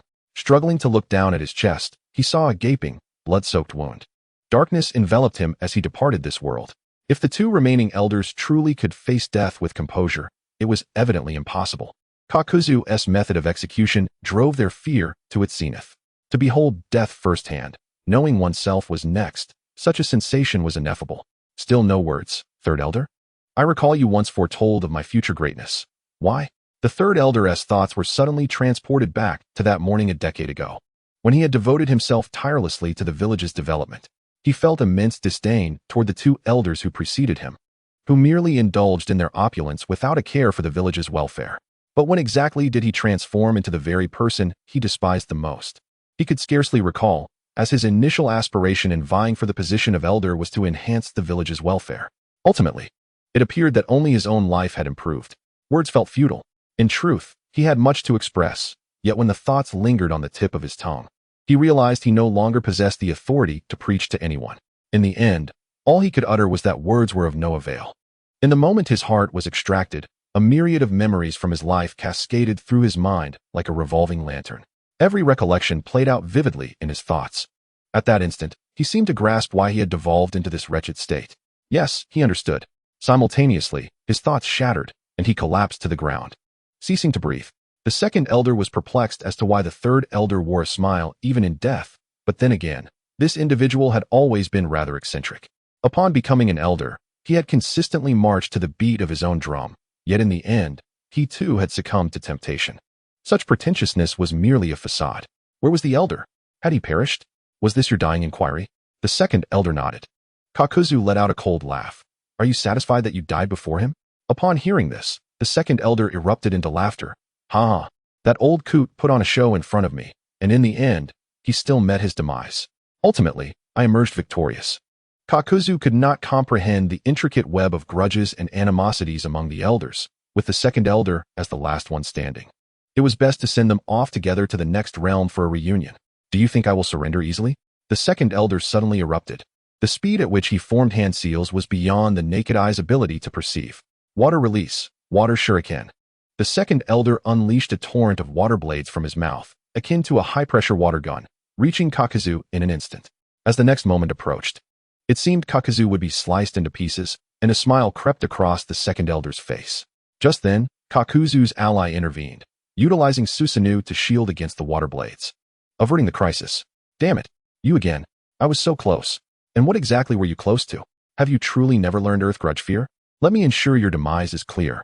Kakuzu roared in fury, and then his back began to writhe as if something were about to burst forth. With the sound of ripping fabric, numerous black threads erupted from his back, writhing incessantly. Each black thread was adorned with 4 distinct masks. Allow me to show you the complete manifestation of Earth Grudge Fear. Chapter 135, Lotus. As the sound of tearing fabric echoed, countless black threads surged forth from his back, writhing continuously, each bearing 4 uniquely designed masks. Prepare to witness the full extent of Earth Grudge Fear. The second elder was left dumbfounded by the sight. Just moments ago, he was an ordinary man, and now he had transformed into a monster. Was this the legendary side effect of Earth Grudge Fear? Before the second elder could ponder further, the 4 masks on Kakuzu's black threads began to twist, as if attempting to break free, with some even extending black claws. Moments later, the first mask emerged from the black threads. It was a monstrous figure with long claws, appearing as a grotesque assembly of black lines that sent shivers down one's spine. The remaining 3 masks followed suit, floating in the air. Do you comprehend? There are now only 4, and your heart is destined to become the 5th. Yet Kakuzu remained too grounded in reality. Taking advantage of Kakuzu's engrossed explanation, the second elder launched another surprise attack. But this time, Kakuzu remained vigilant. And upon witnessing the second elder's movement, he commanded the masked creature to seize him, snapping his arm in the process. The second elder continued to curse relentlessly. But Kakuzu grew weary of his incessant assaults. He refrained from further banter and simply reached out to extract the second elder's heart. The second elder, whose invectives ceased, collapsed as if a toy had its battery removed. His head drooped to the side, and he could no longer utter a word. The masked creature discarded the second elder's lifeless body aside, subsequently returning to Kakuzu's form. At that moment, Kakuzu's appearance finally returned to normal. Although his previous guise had not frightened his ally, it had certainly evoked a dual sense of psychological and physical discomfort. After vanquishing the second elder, Kakuzu stood frozen in place for a long while, until his ally patted him on the shoulder, snapping him back to reality. Kakuzu now felt an overwhelming emptiness. The objective of the night had been to eliminate the 5 elders. With this goal accomplished, he found little joy in it, for he had lost his home and friends. Despite his family having long departed, his ties to Takigakure ran deep after over 20 years of living there, and his subordinates had placed immense trust in him. Now, suddenly labeled a traitor, their next encounter would be marked by blades drawn against one another. Is there anything else? If not, we should take our leave. The elders possessed considerable wealth, which could serve as startup capital for their organization, especially since it was just the 2 of them. His ally astutely noted Kakuzu's reference to the 2 of us, indicating that Kakuzu's discernment was quite sharp. Where shall we go? Let us gather what we can and depart swiftly. Kakuzu nodded. Lingering here was unwise, as discovery would complicate their escape. Kakuzu scoured the elders' quarters for valuables, while his ally tidied the battlefield. If the numerous corpses were not cleared away, they would surely terrify half the villagers come morning. Utilizing Uchiha puppetry and fire release, within moments, the bodies were reduced to ash. Shortly after, Kakuzu emerged from the quarters, carrying 2 large bundles. Upon inspection, his ally found them brimming with gold coins. Indeed, an impressive sum. However, compared to his ally's wealth, it was but a drop in the ocean. Nevertheless, it sufficed for the organization's expenses, especially since they were but 2 individuals, with Kakuzu bearing most of the costs. Where do we head next? Kakuzu inquired, for he was now a rogue ninja with nowhere to turn. Should the villagers discover his role in tonight's events by dawn, he would immediately find himself on the black market's bounty list, with countless seeking his life. First, let us return to the Land of Fire. Then seek a location to establish our organization's base. Kakuzu nodded in agreement. It seemed this was the only feasible course of action for a nascent organization. However, he then asked, what shall we name our organization? His ally pondered briefly before replying, let us call ourselves Lotus. Oh, why is that? The lotus rises untainted from the mire. This ninja world is but a quagmire, and only the lotus can break free from it and blossom. Kakuzu contemplated this for a moment before nodding. While he was uncertain if he was deserving of the name, the notion of emerging from the mire resonated with his current predicament. After this night, everything would be rewritten. Kakuzu was no longer the esteemed jonin of Takigakure, but rather Kakuzu of the Lotus Organization. He placed his forehead protector on the ground and drew a line across it with a kunai. Henceforth, he would have no further ties with Takigakure. Let us find a place to rest for the night. We can set off for the land of fire in the morning. Kakuzu acquiesced, and his ally transformed into a streak of light, returning to the seal. Subsequently, he drew his consciousness back to his original form. Opening his eyes, he rose from the bed, drenched in sweat that had soaked through his clothes and sheets. Controlling the puppet had left him feeling fatigued. It seemed that prolonged separation of consciousness for control imposed a certain burden on the body. Chiofeng currently feels a lack of vigor. Yet changing the bed linens and indulging in a bath poses no challenge. It is during his bathing that the system's voice resonates. Ding! Chaos event. Kakuzu's assassination of the first Hokage has concluded. Completion level. S. Reward. 8,000 tranquility points. An S-grade evaluation yielding merely 8,000 points can only be deemed average. Just as the system emerged, he also unlocked Kakuzu's character profile, resulting in an additional 1,000 points, bringing the total to 9,000, a satisfactory sum. In truth, the task rewards extend beyond this, having established an organization and recruited Kakuzu. These accomplishments render the event quite fruitful overall. Possessing an organization facilitates numerous tasks that are cumbersome for an individual. However, the current manpower is scant, necessitating further recruitment. Yet, there is no urgency, as the ninja world, aside from Kakuzu, lacks formidable rogue ninjas or wanderers. One must proceed step by step. After his bath, he feels significantly refreshed, the fatigue from manipulating puppets dissipating. This chaotic event has made him realize the convenience of having a puppet. Cross-border operations can be conducted without stepping outside. He can simply send a puppet ahead and take control upon arrival. However, there are currently no particularly unique or powerful bloodline limits available. Otherwise, Chiofeng would have crafted several more puppets to experiment with. Perhaps he could ask Kakuzu to scout the ninja world for any children or ninjas possessing extraordinary abilities. Retrieving a vial of blood should not pose much difficulty. The night has deepened, and had it not been for the chaos event, Chiofeng would have retired for the evening long ago. A wave of drowsiness washes over him after his bath, prompting him to hurry back to bed, preparing for a restful slumber. Tomorrow he shall awaken revitalized. 2 days later, Chiofeng stirs from his slumber. Today, he need not train alongside Hashirama, allowing him to rise later than usual. Awoken by the system, he indulges in a brief return to sleep, estimating it to be near 10 o'clock. He leisurely dresses and, after freshening up, departs from the clan grounds. Strangely, Abai seems to have ventured out to play, and despite searching the courtyard for some time, there is no sign of her. One can only hope she hasn't been captured for dinner. Yet, who would dare to consume a talking hen? The weather today is splendid, quite sunny, albeit exceedingly warm, leading to a noticeable decrease in pedestrians on the streets. Most likely, they are all staying indoors to escape the heat. Chiofeng decides to visit the Hokage Tower to see if there is any work to be done. Upon reaching the office door, he knocks gently. A voice from within, belonging to Tobirama, beckons him to enter. Upon entering, he finds many familiar faces, including Chiri and members of the Hizashi team. The gathering leads Chiofeng to suspect that something significant has occurred, but the smile on Chiri's face suggests otherwise. Upon noticing Chiofeng, Chiri cheerfully calls out, "Chiofeng, come over here." Chiofeng returns the smile and strides over, offering a respectful nod to Tobirama, who acknowledges him with a slight nod in return. Information from the underworld reveals that the 5 elders of Takigakure were murdered 2 nights prior. Tobirama places his hands on the desk. Addressing the children, according to the bounty issued by Takigakure, the perpetrator is their rogue ninja, Kakuzu.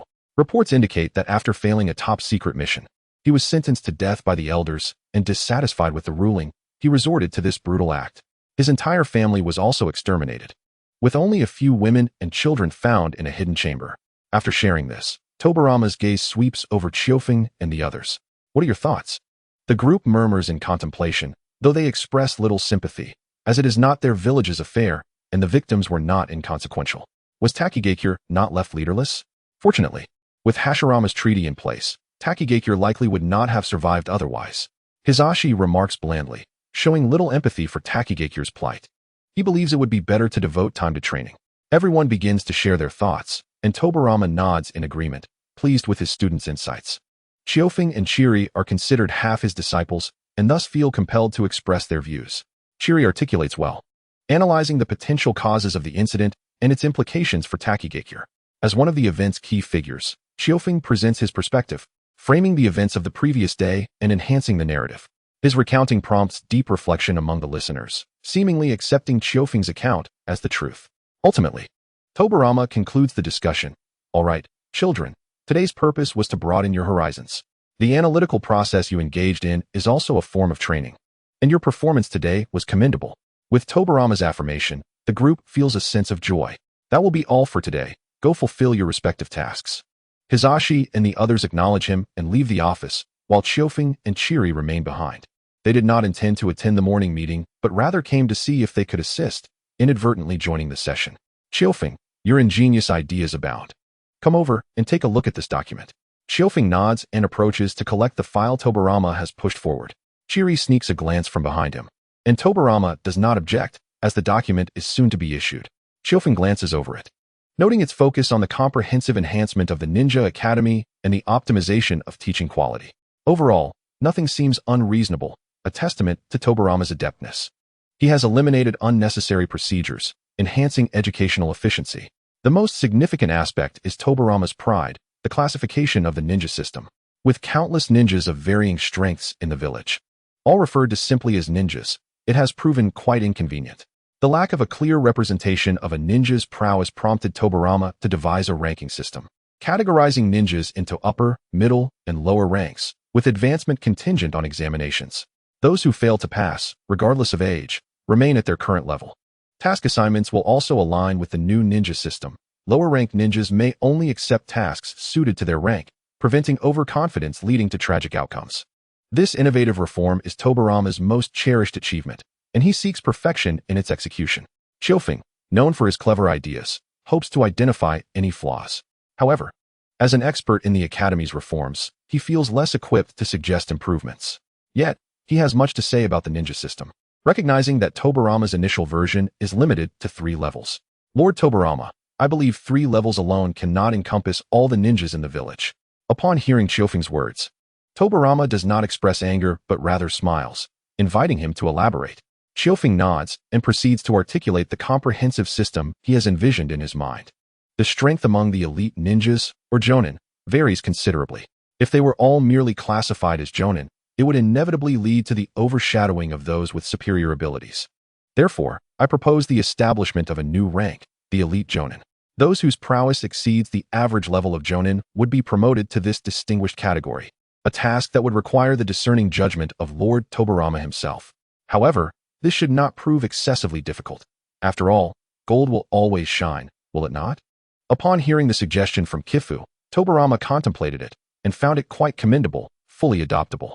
This would indeed render his new system more comprehensive. Observing Tobirama's positive reaction, Kifu felt a sense of relief, reassured that his proposal had not incited any displeasure. In addition to the elite jonin, I further recommend the introduction of a special jonin rank. Upon hearing this term, Tobirama found it intriguing. Kifu had quite a few innovative ideas, and he was eager to learn what this one entailed. The special jonin would possess unique talents, such as advanced proficiency in bloodline techniques, jinjutsu, taijutsu, or ninjutsu. However, their abilities would fall short of that required for jonin, placing them between jonin and chunin. Such ninjas could then be elevated to the rank of special jonin. These are my proposals. Tobirama applauded Kifu, expressing satisfaction with the suggestions put forth, as they brought the new system closer to perfection, with the remaining minor imperfections to be gradually addressed. Kifu felt a tinge of embarrassment at Tobirama's applause, recognizing that he had merely brought forth the future aspirations of Tobirama into the present. I shall adopt both of these proposals, and the documents will be dispatched promptly, heralding a grand ninja examination. All ninjas of Konoha will be able to establish their ranks, ensuring greater safety when undertaking missions. Kifu offered some flattering remarks and then inquired, Lord Tobirama, might I be exempt from the examination? Simply promote me to special jonin.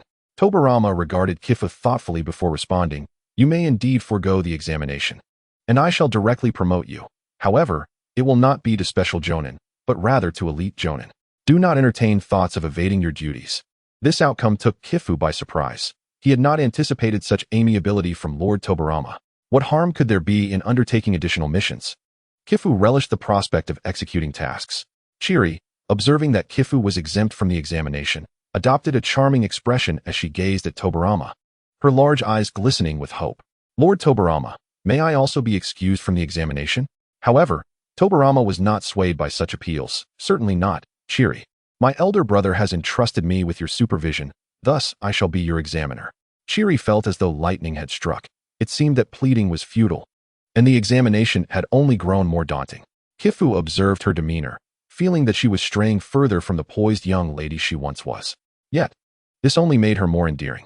Very well, Lord Tobirama. If there are no further matters, we shall take our leave.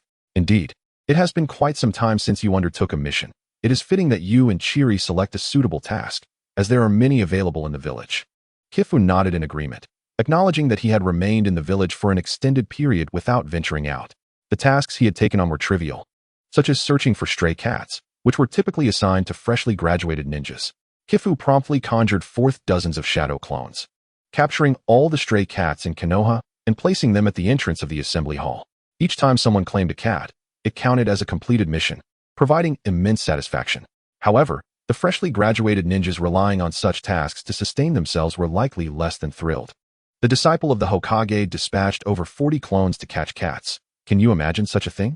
Ultimately, Kifu divided the rewards among the newly graduated ninjas. All he sought was the experience of completing missions, having amassed over 20 D-rank mission experiences in a single day. While this may not hold substantial value, it served to prove that he was not idling away.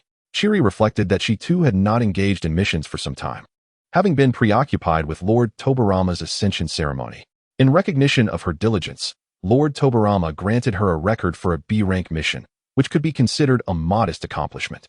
After bowing to Tobirama, the two departed from the Hokage's office. They felt akin to wild children, having spent most of their time at home since Hashirama stepped down from his role as Hokage, amusing themselves with Tsunade. Disciple? What is that? Have I ever taken on a disciple? I have not.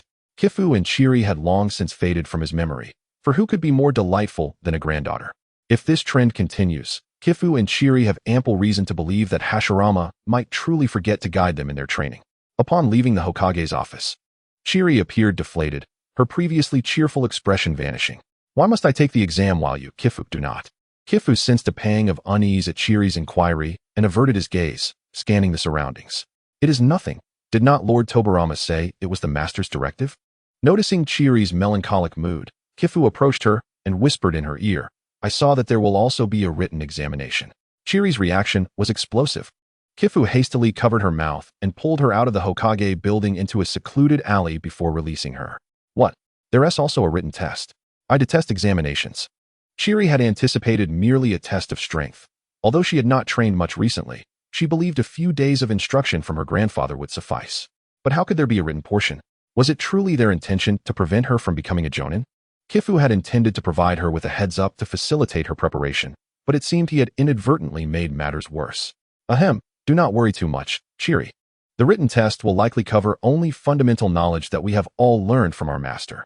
This time, Kifu struck a chord with Chiri, who pondered that the ninjas in the village had not received formal education, so the exam would likely consist of commonplace topics.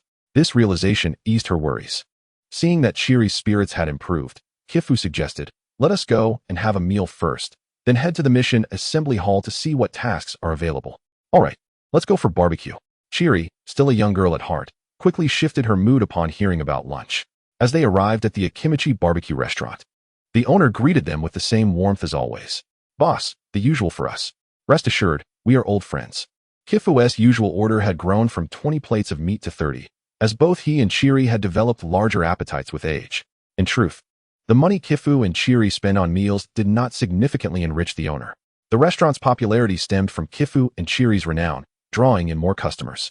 The owner's amiable demeanor toward patrons further contributed to the establishment's thriving success. Chapter 138, a hijacking of their plans. The restaurant's current success relied on Kifu and Chiri's reputation, attracting more patrons.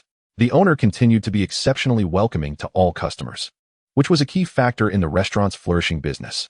The staff guided Kifu and Chiri to their exclusive private room, even when the restaurant was bustling. The owner ensured that no one else entered this room to dine. Today, the number of guests was relatively modest. Perhaps the excitement surrounding the appointment of the second Hokage had caused a temporary surge in customers. On that day, nearly every restaurant was overflowing, and the owners reaped substantial profits. As the villagers' excitement gradually subsided, a period of calm was sure to follow. As the diners caught sight of Chifeng and Jili, they eagerly greeted them, for they were renowned figures in the village, and everyone sought to cultivate good relations. Chifeng, displaying no airs, responded to each salutation with a smile. Once the two entered a private room, the atmosphere quieted down, and the patrons resumed their meals. The primary reasons for visiting the barbecue establishment were twofold: to perhaps catch a glimpse of the elusive Chifeng and to savor the delectable flavors of the restaurant. After all, it was unlikely that Chifeng would become a regular patron if the food did not meet his expectations. Before long, the staff brought forth an array of meats and vegetables, and Jili adeptly began to arrange the meat on the grill. As he monitored the cooking process, he engaged in casual conversation with Chifeng. "What sort of mission do you think we should undertake this time?" Chifeng reclined in his chair, hands resting behind his head, and replied, "The objective should naturally lie within our capabilities, ideally in an unexplored locale." Jili nodded in agreement. "Are you yearning for a distant journey? I suppose I should prepare accordingly." Noticing that the meat on the grill was nearly ready, Chifeng handed Jili a pair of unused chopsticks. Such opportunities do not simply materialize. "There may be no tasks left by the time we arrive." Jili chuckled, glancing at the meat in his bowl. "In that case, Lord Tobirama will have nothing to criticize, as all tasks would have been completed." The two continued their meal and conversation, and the plates of meat quickly dwindled. Yet, they had barely satisfied 70% of their appetites, likely due to their increased consumption during this growth phase. They ordered 10 more plates of meat before finally feeling satiated. Upon settling the bill, the owner graciously rounded it down to 2,100 ryo. After expressing their gratitude, Chifeng and Jili set off towards the mission assembly hall, leisurely walking to aid digestion. At this hour, many villagers were dining, resulting in a significant reduction of foot traffic on the streets, which expedited their journey. After arriving at the assembly hall, they discovered a lack of ninja presence, rendering the space somewhat desolate. Inquiring about available missions, they were informed that all tasks requiring departure had been claimed, leaving only responsibilities such as babysitting or cat catching. They exchanged amused glances, chuckling at the absurdity of their situation. To their surprise, all the missions had indeed been taken, leaving them with no choice but to return home for some well-deserved rest. While they lamented the absence of tasks, a sense of joy filled their hearts. Who among them desired to be out running about? Just as they prepared to depart, a ninja approached the mission distributor, delivering a message and placing an envelope on the table. The two exchanged nods, and the ninja exited. The mission distributor addressed Chifeng and Jili. "Please, do not be hasty." Confused, they wondered why they were being asked to remain when there were no tasks available. An unsettling premonition loomed over them. "Oh, I have just received a new task directly from Lord Hokage, specifically requesting your involvement," the distributor announced. Upon hearing this, Chifeng and Jili exchanged knowing glances, their expressions revealing that they anticipated such an occurrence. They understood that Lord Tobirama would not allow them to slip by so easily. "Very well. Since Lord Hokage has personally requested us, please enlighten us about the task." The distributor handed them the sealed letter from Tobirama. "This is Lord Tobirama's personal correspondence. I lack the authority to peruse its contents, so I entrust it to you for examination."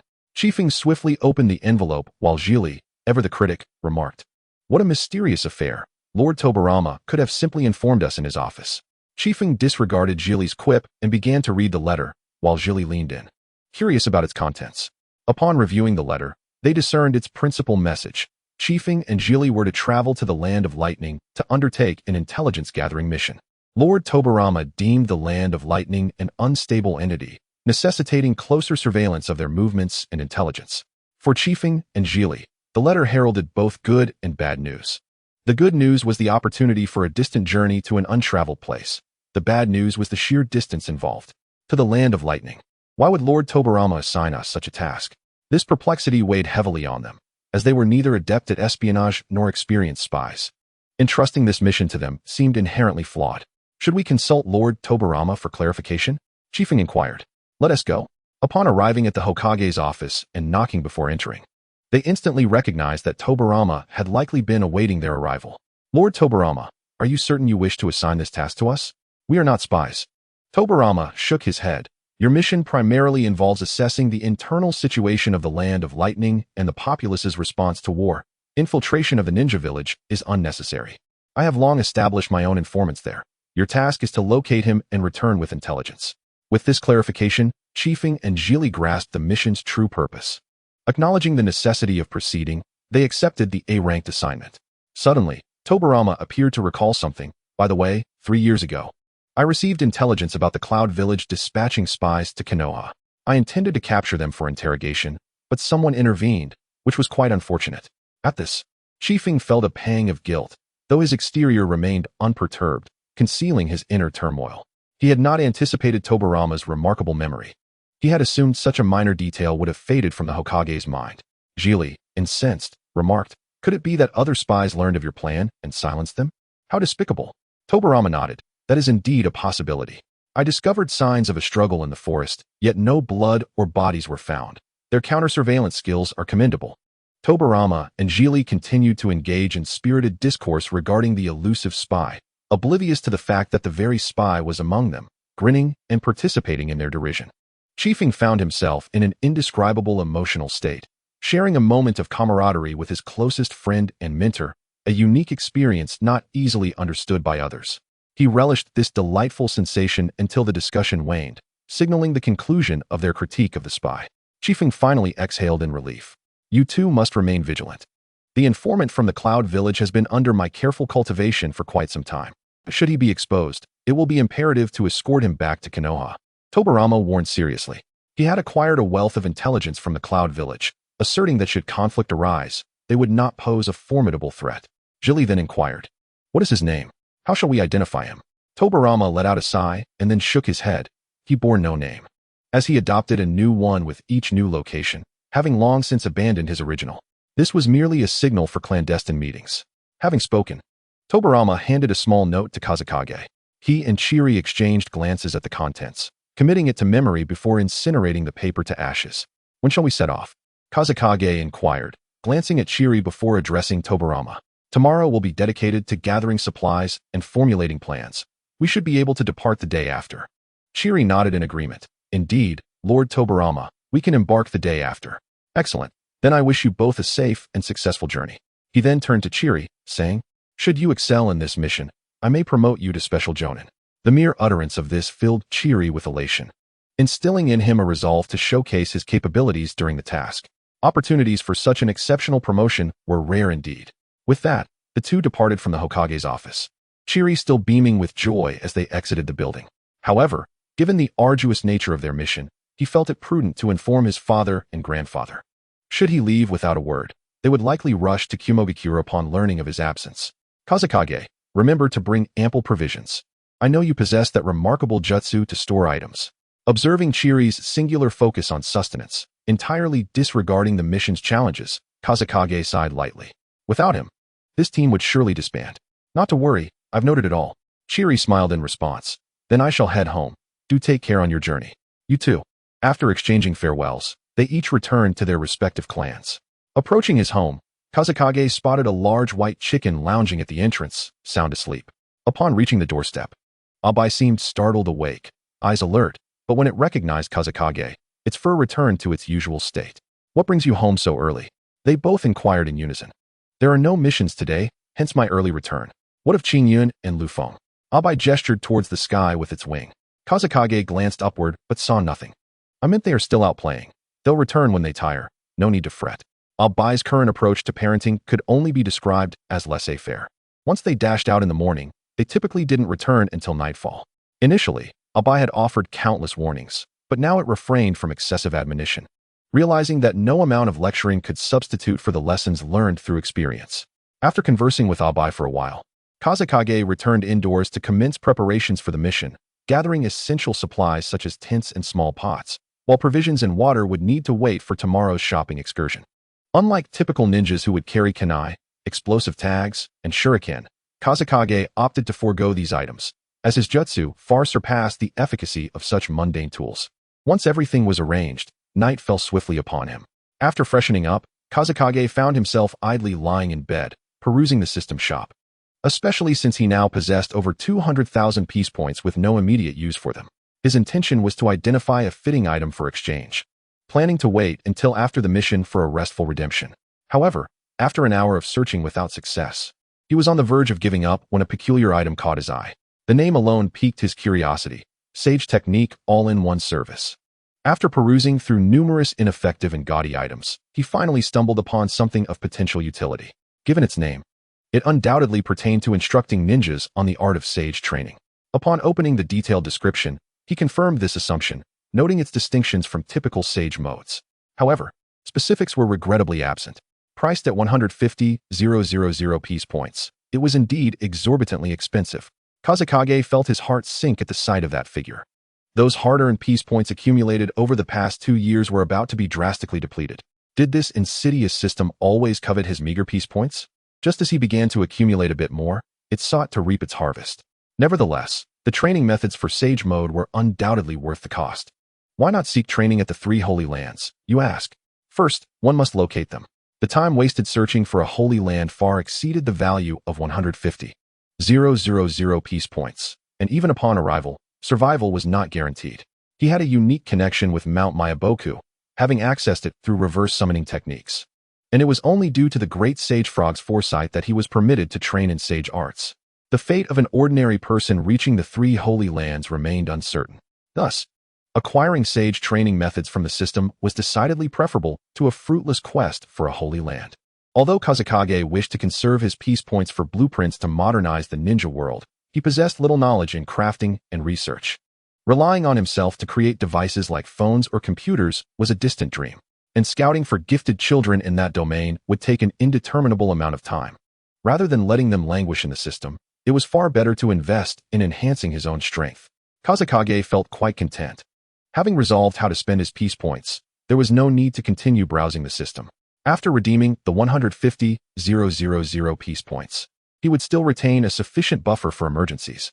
Satisfied, he closed the shop interface, tucked himself under the covers, and drifted into a deep slumber. The following day, Kazekage arose early. Today marked the commencement of their journey to the Land of Lightning. The mission involved only himself and Chiri, marking their first solo endeavor together. As they had previously often operated alongside Hisashi, now, as Tobirama's bodyguards, their schedules were busier, leaving little room for accepting missions. As guards, they were required to remain by the Hokage's side, and any tasks were typically assigned by Tobirama, mostly involving village affairs with little opportunity to venture beyond its borders. Hisashi and his companions had fretted over this for some time, but as ninjas, obedience to orders took precedence. Perhaps they would acclimate in due course. Kazekage and Chiri had not been assigned specific ranks, granting them a degree of freedom, likely due to their youth. Kazekage mused that it would be best to secure a rank of elder outright, fulfilling his life's ambition. Thereafter, he could cease his restless wanderings and relish a life of comfort. However, reality seldom aligns with dreams. After completing his morning routine, Kazekage donned a rather ordinary outfit and made his way to the village gate to meet Chiri. Given the mission's primary objective was intelligence gathering, attracting undue attention would be ill-advised. The previous day, he and Chiri had ventured into town to procure numerous supplies for their journey, including ample amounts of jerky. Both were unaccustomed to eating military rations, and jerky was a far superior option for quick energy restoration during long missions. Upon arriving at the village gate, Kazekage found that Chiri had yet to arrive. However, she did not have to wait long. Approximately 5 minutes later, a girl dressed in the attire of an ordinary villager came rushing towards her. "Ah, Kaze, you've arrived quite early. I hope I'm not late," Chiri exclaimed with a hint of surprise. Every time she woke up early, she believed she could outpace Kaze, yet Kaze always managed to rise even earlier. Kaze chuckled. "Not at all. I just arrived 5 minutes ago. Do you have everything you need?" After checking her ninja tools pouch, Chiri found nothing amiss and handed it over to Kaze. Kaze accepted it and stored it in her space ring. Chiri gazed at her for a while, unable to discern the motion behind Kaze's unique technique. Chiri had long desired to learn this special ninjutsu, but Kaze consistently found reasons to decline her request. After numerous attempts, Chiri felt too embarrassed to bring it up again. Nevertheless, every time they set out on a mission, she couldn't help but admire the convenience of this technique, which allowed for the effortless storage of numerous items. "Well, since we haven't forgotten anything, let us embark on our journey," Kaze declared. Chiri nodded, feeling a mix of anticipation for their trip to the Land of Lightning. Despite its formidable name, the land was devoid of raging thunderstorms. Instead, it was a place of breathtaking scenery, which piqued Chiri's interest. With a summoning technique, a plume of white smoke dissipated, revealing Cyan and Ryufu at the gates of Konoha. The 2 celestial cranes were strikingly beautiful, their eyes sparkling with life, each feather radiating a gentle luminescence that rendered them utterly divine. "Cyan, Ryufu, we shall rely on you this time," Kaze requested. The two cranes nodded in acknowledgement. Leave it to us. Kaze effortlessly mounted Cyan, while Chiri, though she had flown with Ryufu a few times, still felt a twinge of fear. However, once she settled in, her apprehension faded. This time, they would travel via the celestial cranes, for without the summoning beasts, it would take them 4 to 5 days to reach the land of lightning on foot. Now, they would arrive safely in just 2 days, and they could also allow the cranes to stretch their wings, as they were bursting with energy each day. Every morning, once Kaze awoke, the two cranes were already nowhere to be seen. In battle, they were seldom utilized, and if they were not even needed for transportation, what was the point of raising them to such a size?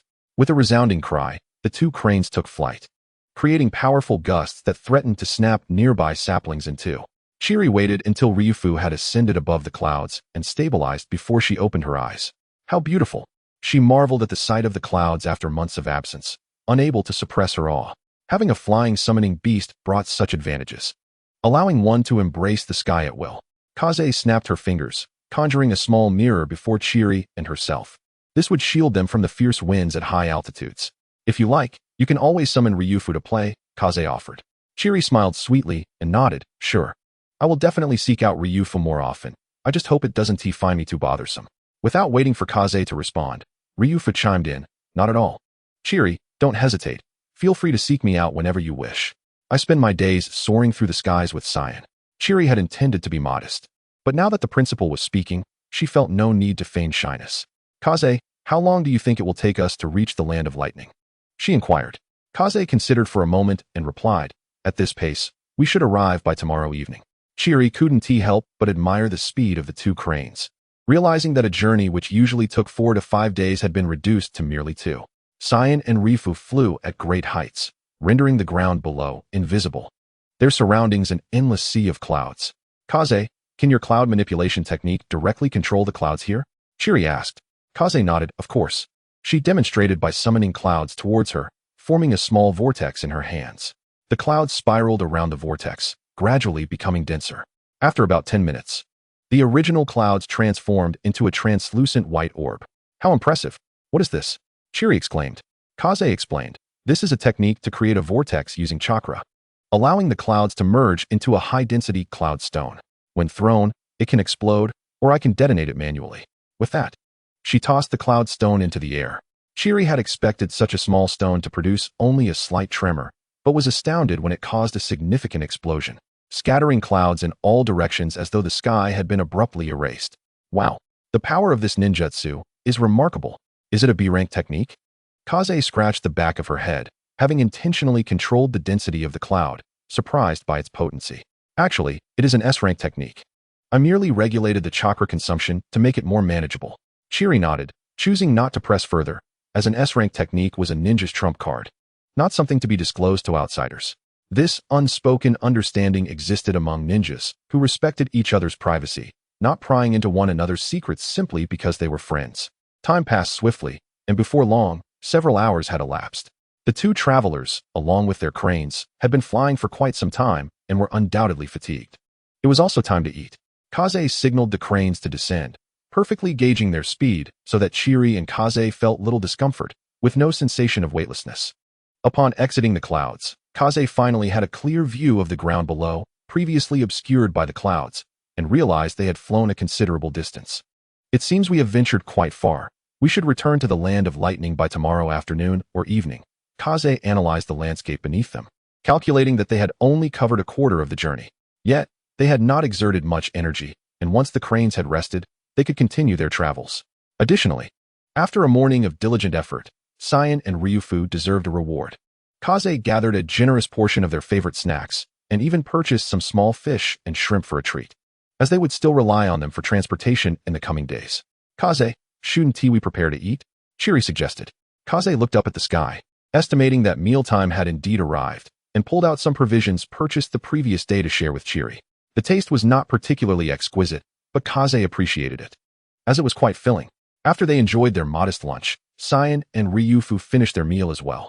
Once Kaze confirmed their readiness and assured them of no fatigue, they mounted the cranes again to continue their journey to the land of lightning. By the way, Kaze, did we forget to bring portraits? What if we mistake someone for the target? Chiri asked, puzzled. Kaze shook her head. I remember his appearance. And we have our secret code, don't we? Oh, right.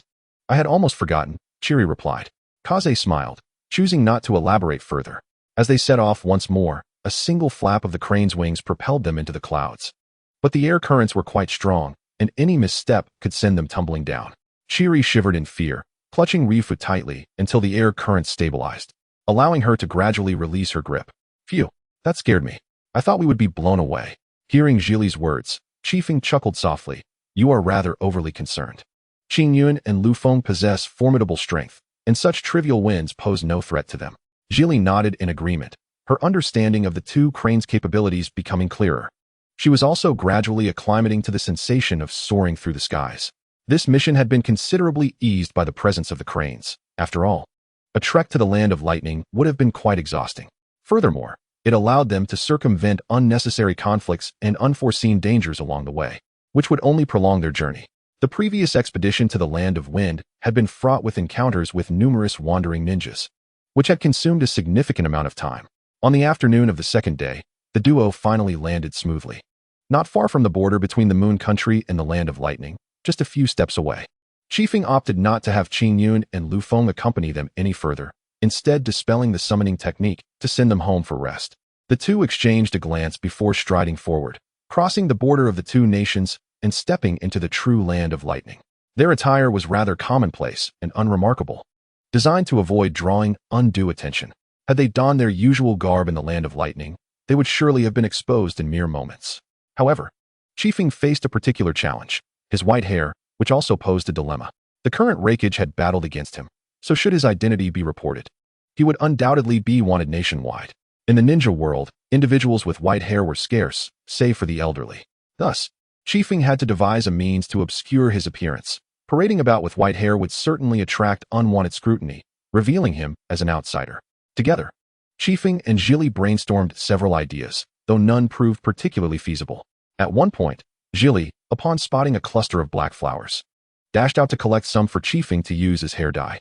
Seizing the opportunity while Zhili was preoccupied, Qifeng discreetly accessed the system shop, perusing its wares for any temporary hair dye options.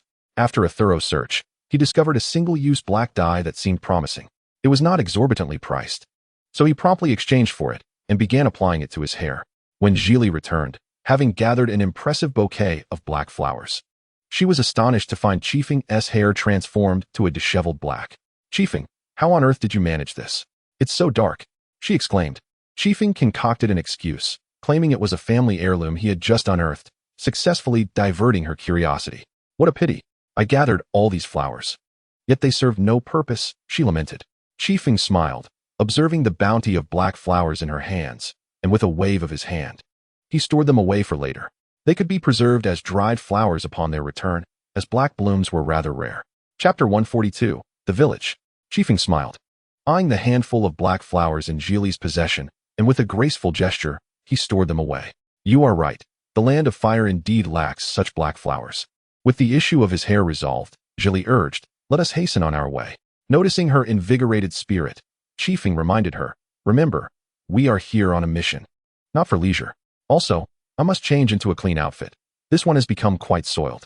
With that, Qifeng slipped behind a thicket to change clothes while Zhili surveyed their surroundings. They had just crossed the border between the Moon Country and the Land of Lightning. But Qifeng noted that aside from the black flowers, the landscape bore a striking resemblance to the Land of Fire. Are you finished yet? Zhili called out. Almost done, Qifeng replied, emerging from the underbrush clad in a nondescript outfit, one provided by Tobirama, said to be the customary style among the citizens of the Land of Lightning. Zhili, still unaccustomed to Qifeng's dark hair, found it a curious sight. This is the first time I've seen you with black hair, she remarked. Qifeng brushed a strand of hair, feeling the unfamiliarity of the color. But he reassured himself that it would only be for a short while, 10 days to 2 weeks at most, until the mission concluded and he could revert to his natural hue. Let us proceed. It is best we reach a village before nightfall to secure lodging for the night, lest we be forced to camp outdoors. Zhili, eager to avoid sleeping in the wilderness, quickly urged Qifeng to move. Although he had brought a tent, it was of such poor quality that it would likely collapse at the slightest breeze. Their pace, while not comparable to that of the cranes, was still brisk. They consulted their map, heading toward the nearest village, confident they could arrive before darkness fell. As they ventured deeper into the Land of Lightning, the terrain grew increasingly rugged. with towering mountains and meandering streams, complicating their journey. I fear we may indeed have to spend the night outdoors, Chiefing mused, realizing that had they maintained a normal pace, they would have reached a village before dark. However, they had underestimated the challenging topography of the Land of Lightning, with its treacherous rocks and steep hills greatly impeding their progress. At this rate, reaching a village before midnight would be a strenuous endeavor. There's no choice but to resort to ninjutsu, he declared. If I utilize my jutsu, we can traverse the landscape effortlessly. You must hold on tight. Jilly nodded in agreement. All right, but don't overexert yourself. If it proves too difficult, we can always camp. Chiefing chuckled. It's a trivial matter. Your weight is negligible. A mere feather. Reassured by his words, Jilly relaxed. Chiefing positioned himself behind her, securing her with crystal vines, and then unleashed a torrent of mist from his sleeves. They soared into the sky, concealed by the clouds, making it difficult for anyone to spot them. Indeed, it would have been far more efficient to fly from the outset, saving considerable time. Chiefing, feeling a bit embarrassed, confessed, I merely wish to exercise caution. After all, we are uncertain about the border defenses of the Land of Lightning. Persuaded by his rationale, Jilly focused intently on the scenery below, minimizing her movements so as not to burden Chiefing. Gazing down at the Land of Lightning from above was a breathtaking sight, with peaks soaring and streams babbling, distinctly different from the landscape of the Land of Fire. The enchanting scenery, bathed in the hues of sunset, offered a uniquely captivating charm. Fortunately, they arrived at the first village just before darkness enveloped the land. Upon entering, they found the village sparsely populated, with only a few households. Noticing the newcomers, the village chief emerged to inquire, "What brings these young travelers here? Have you lost your way from your families?" Jilly instantly adopted a pitiful expression, "Village elder. My brother and I are on our way to the royal city to find our parents. They have not returned home in several days." The chief, momentarily at a loss, pondered how best to assist them. "Children, do you seek food or perhaps some money? I will certainly help if I can." At this, Chiefing shook his head. "Thank you for your kindness, but we merely wish to stay in the village for one night. May we do so?" The chief, expecting a more pressing matter, was relieved to find they only sought temporary shelter, and he readily consented. As his son was away visiting the neighboring village, there was a vacant room for the two children to share. Grateful, Chiefing and Jilly followed the chief into the village. From their conversation, it was evident that while the chief was cautious, he possessed a kind heart. The village was quite diminutive, with only a handful of houses, and it did not take long for them to arrive at the home of the village chief. He gestured towards a particular room and said, "You two can stay in that room. My son has not returned lately." After expressing their gratitude, Chiefing and Jilly proceeded to the front of the house, pushed the door open, and entered. Although it had been unoccupied, the room was impeccably clean, devoid of any dust. After a flurry of activity, night had completely fallen. The village chief briefed them on a few matters before retreating to his own quarters for the night. Chiefing locked the door securely, using ice release to freeze it from the inside, rendering it impossible to open from the outside.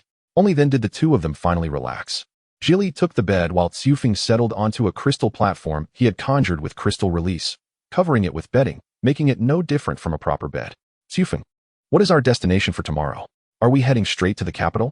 Chiefing rolled over on his crystal bed and replied, "The capital of the Land of Lightning is the most populous place. To accomplish our mission, it is imperative that we make our first stop there. If you wish to explore, we can do so after our task is complete." Chiefing's reasoning was sound, and Jilly had merely asked out of boredom. After a brief conversation, they ceased their idle chatter and succumbed to a deep slumber. The following morning, they were roused by the village chief, who tugged at the door for quite some time without success. Just as they began to suspect something was amiss, Chiefing melted the ice from inside. They assumed he was seeing them off, but to their surprise, the chief had prepared a meal and invited them to join. "Village elder, we must decline the meal for now, as we intend to set off for the capital immediately." However, they found it impossible to resist the insistence of the elderly man, who firmly pressed 2 steamed buns upon them before they finally left the small village. It seemed the chief was concerned they might go hungry, hence the abundance of buns. Chapter 143, The Capital of the Land of Lightning. The chief had indeed made a favorable impression on them, being the first person they encountered upon arriving in the Land of Lightning. However, assessing a nation's character cannot be based solely on a few individuals. A visit to the capital is essential for a more comprehensive understanding, as it is the gathering place for all nobility and those of influence. A multitude of young people flocked to the capital, eager to catch the eye of the daimyo and achieve greatness. The sentiments of the capital's populace would reflect the attitudes of the daimyo. Having familiarized themselves with the area the previous day, Xufeng summoned Qingyun and Lu Feng to serve as their mounts. The distance to the capital was vast, approximately 100,000 li, and traveling on foot would require days. The two cranes soared high into the sky, their forms obscured by the clouds, leaving only faint silhouettes visible against the backdrop of the heavens. We should hasten our pace. After gauging the opinions of the citizens regarding the war, we must rendezvous with our informant from Yunnan village. Zhili acknowledged this, as Xufeng was the leader of this mission, and he merely needed to follow orders. Gathering intelligence was not particularly difficult, as long as they did not draw undue attention. However, meeting the informant in Yunnan posed a greater challenge. If discovered, it would provide Yunnan with a pretext to wage war against Konoha. As they were still far from the capital, the two engaged in various topics to pass the time. In the midst of their conversation, Xufeng recalled something and inquired, "By the way, Zhili, has the Two Tails been controlled by your grandfather or father yet?" Zhili, unsure of Xufeng's motivation for asking, shook her head. "No. Ever since they were allocated, neither my grandfather nor father has intended to manipulate them. They have been kept sealed, waiting for my brother to achieve something noteworthy before being entrusted to him." Zhili continued, "Recently, my brother has become a member of Lord Tobirama's guard and secretary. Father has gifted the Two Tails to him, so he should be quite adept with it by now." Xufeng was unaware of these developments and was taken aback that Kagami had become the Jinchuriki of the Two Tails. How should one evaluate this? It seemed the Uchiha clan had an affinity for cats, as both the tailed beasts and summoning creatures resembled felines. Perhaps they were a family of cat lovers. Nevertheless, the abilities of the Two Tails did seem somewhat fitting for the Uchiha clan. As the two continued their light-hearted banter, they soon caught sight of the capital from above. It was significantly larger than Konoha and far more prosperous, especially after the establishment of the Shinobi village system. The daimyo had essentially become a figurehead, possessing little actual power, merely tending to their own domain. The Shinobi villages were responsible for warfare, and foreign affairs were managed by the Reikage. Despite this, the daimyo remained the most esteemed person in the entire country, with even the 5 Kage yielding to their authority. Xufeng had always found this perplexing. Why would such powerful ninjas bow to the daimyo? "Descend," he commanded. Qingyun and Lu Feng obeyed without hesitation, landing safely behind a thicket of grass, evading detection. "Phew! We have finally arrived," Xufeng exclaimed, shaking off non-existent sweat as he gazed at the distant gates of the capital.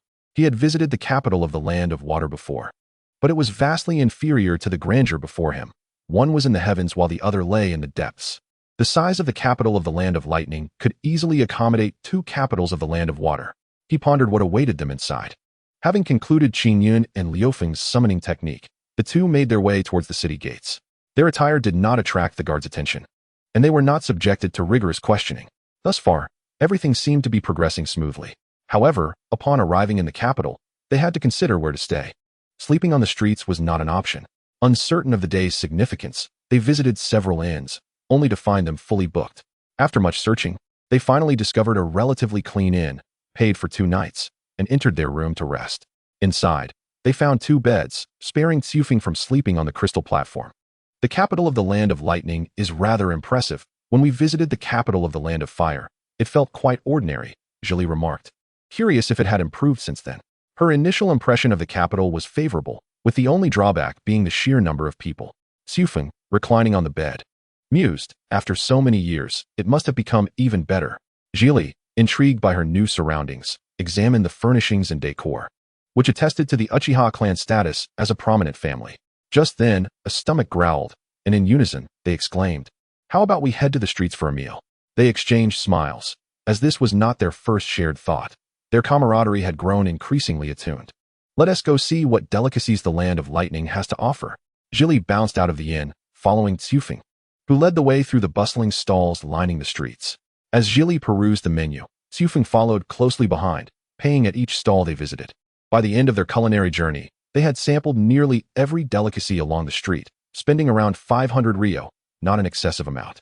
However, Zhili seemed unsatisfied and purchased a few more items for an additional 100 ryo. Determined not to let Xufeng bear the cost, she reached into her small purse, ready to pay for her share. However, in an unexpected turn of events, a fleeting figure dashed past, and when Chiri lowered her gaze again, her wallet had been snatched away.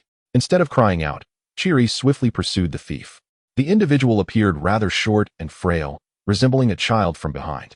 Nevertheless, they ran with remarkable speed, judging by the reactions of those around them. This was likely a seasoned criminal. Realizing this, Taki followed suit, hoping to apprehend the miscreant. However, as it was their first visit to the capital of the Land of Lightning, they were at a disadvantage compared to the locals. They were unfamiliar with the streets.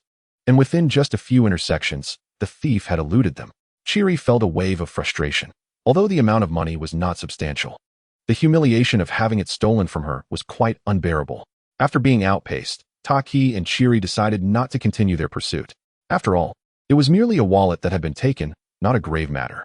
Yet, drawing attention to their misfortune could be detrimental, especially since their primary purpose for being there was to gather information. The child's agility suggested some level of training, though their frail frame indicated a history of malnutrition. Taki assessed the situation based on the child's silhouette. Chiri concurred, surprised that such brazen theft could occur in the capital of the Land of Lightning. They had encountered no such incidents during their visit to the capital of the Land of Fire. Arriving in the Land of Lightning seemed to have brought them a rude awakening. Judging by the expressions of the onlookers, it was evident that the child was a habitual offender. Taki also noted that when Chiri's wallet was stolen, some spectators exhibited expressions of schadenfreude, while others seemed to convey a sense of "I knew this would happen." Clearly, the locals were accustomed to such thefts, so why did no one intervene? Chiri waved her hand dismissively, saying, forget it, there wasn't much money left anyway." She continued, "He looked to be only 5 or 6 years old. Perhaps he has his reasons for this behavior. Let us consider it a good deed, as long as he doesn't come back to rob me again." Taki smiled faintly at Chiri's kindness, always able to find solace even in the face of robbery. Still, he hoped that the child wouldn't return, otherwise, he would not be so forgiving. In their pursuit of the child, Taki and Chiri found themselves on a secluded street, nearly devoid of people. Unfamiliar with the area, they could only retrace their steps based on memory. Fortunately, their recollection was sharp, and after only misstepping into one alley, they successfully returned to the main street. Their goal of enjoying a meal in the city was achieved, and Taki had to admit that the cuisine of the Land of Lightning was quite delightful. Perhaps it was simply the novelty of their first taste of the local fare that made it feel so exotic. On their way back to the inn, they stumbled upon several food stalls, and, after purchasing some snacks, Chiri's spirits lifted.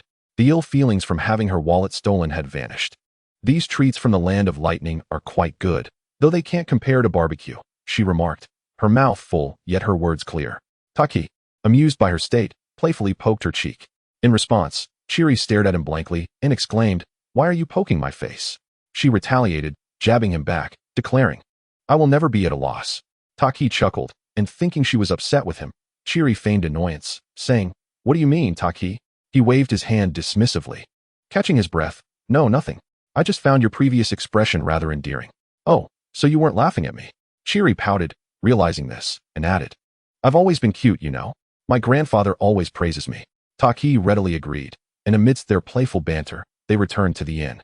Unbeknownst to them, in a hidden corner, a small boy, roughly 5 or 6 years old, was secretly watching them. Dressed in tattered clothes, covered in mud, and appearing quite frail, his eyes, however, held an unexpected determination, incongruous with his age. After observing Taki and Chiri enter the inn, the boy hesitated briefly before quietly departing. The following morning, Taki awoke first. Sleeping on a crystal bed was somewhat uncomfortable, as it was rather hard. He planned to inquire with the innkeeper about any available rooms, as this would be more convenient for both him and Chiri, allowing for better rest. After cautiously opening the door to avoid waking Chiri, something caught his attention. Was that Chiri's wallet? How did it end up here? Taki pondered aloud, recalling that Chiri's wallet had been stolen last night, yet today it had mysteriously returned. What was the meaning of this? He picked up the wallet and opened it, only to find that all the money was missing. Inside was merely a small note, which Taki refrained from opening independently, opting instead to awaken Chiri. "Chiri, wake up. Your wallet has returned." Still groggy from sleep, Chiri perked up at the mention of her wallet. "Where is it?" "Here."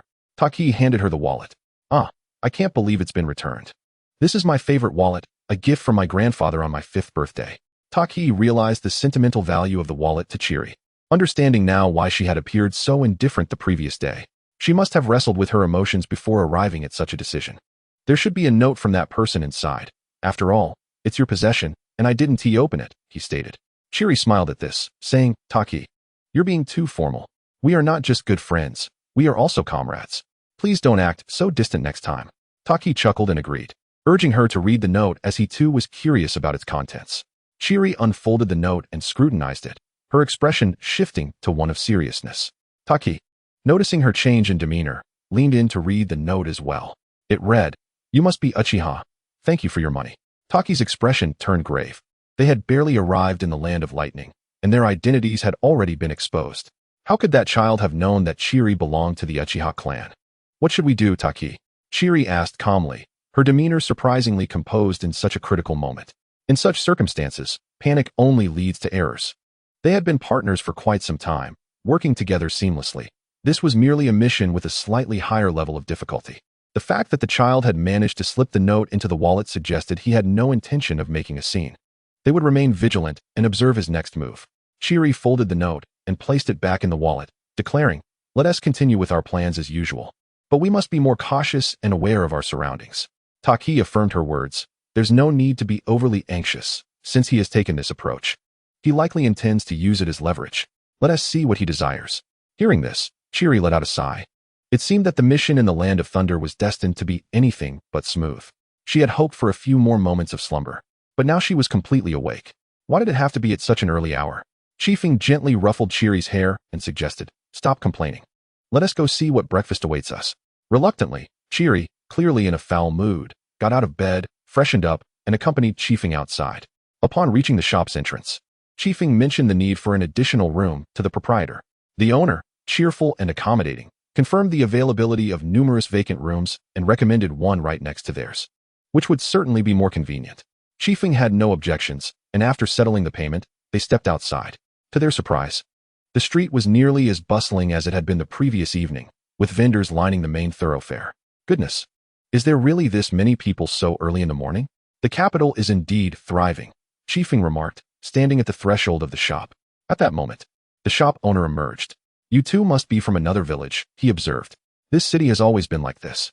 Chiefing, unfazed by the owner's comments, continued the conversation. "Indeed. We are siblings here in search of relatives, though we have yet to find them." The owner nodded knowingly. "I surmised as much. You were the ones robbed by that little rascal last night, weren't you?" Feeling a bit embarrassed, Chiefing scratched his head. "It's somewhat humiliating to admit, but yes, that was us." The owner waved dismissively, as if he had seen such incidents many times before. "Nothing to be ashamed of. That little thief is quite nimble. The city guards can't seem to catch him, and you two look barely older than he is. What could you have done?" Feigning surprise, Chiefing's mouth fell agape. "Are you suggesting that this thief robs regularly?"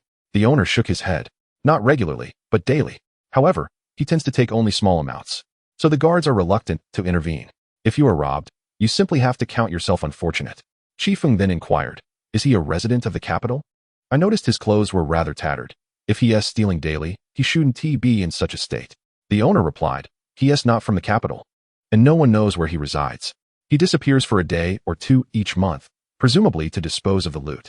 As for his shabby attire, I cannot say. I can't keep tabs on a petty thief every day." Fortune seemed to be on their side today, as they had garnered some useful information right after stepping out. However, they remained at a disadvantage, aware that their adversary lurked in the shadows. The shop owner turned to return inside, but suddenly recalled something and hesitated, then advised them. "I suggest you two find your relatives quickly or return to your village. Things may not be peaceful for a while." Chiefing wished to ask further questions, but the owner simply shook his head and refrained from saying more. Chiefing felt grateful nonetheless. Although the truth of the matter remained uncertain, they had at least gained some insight.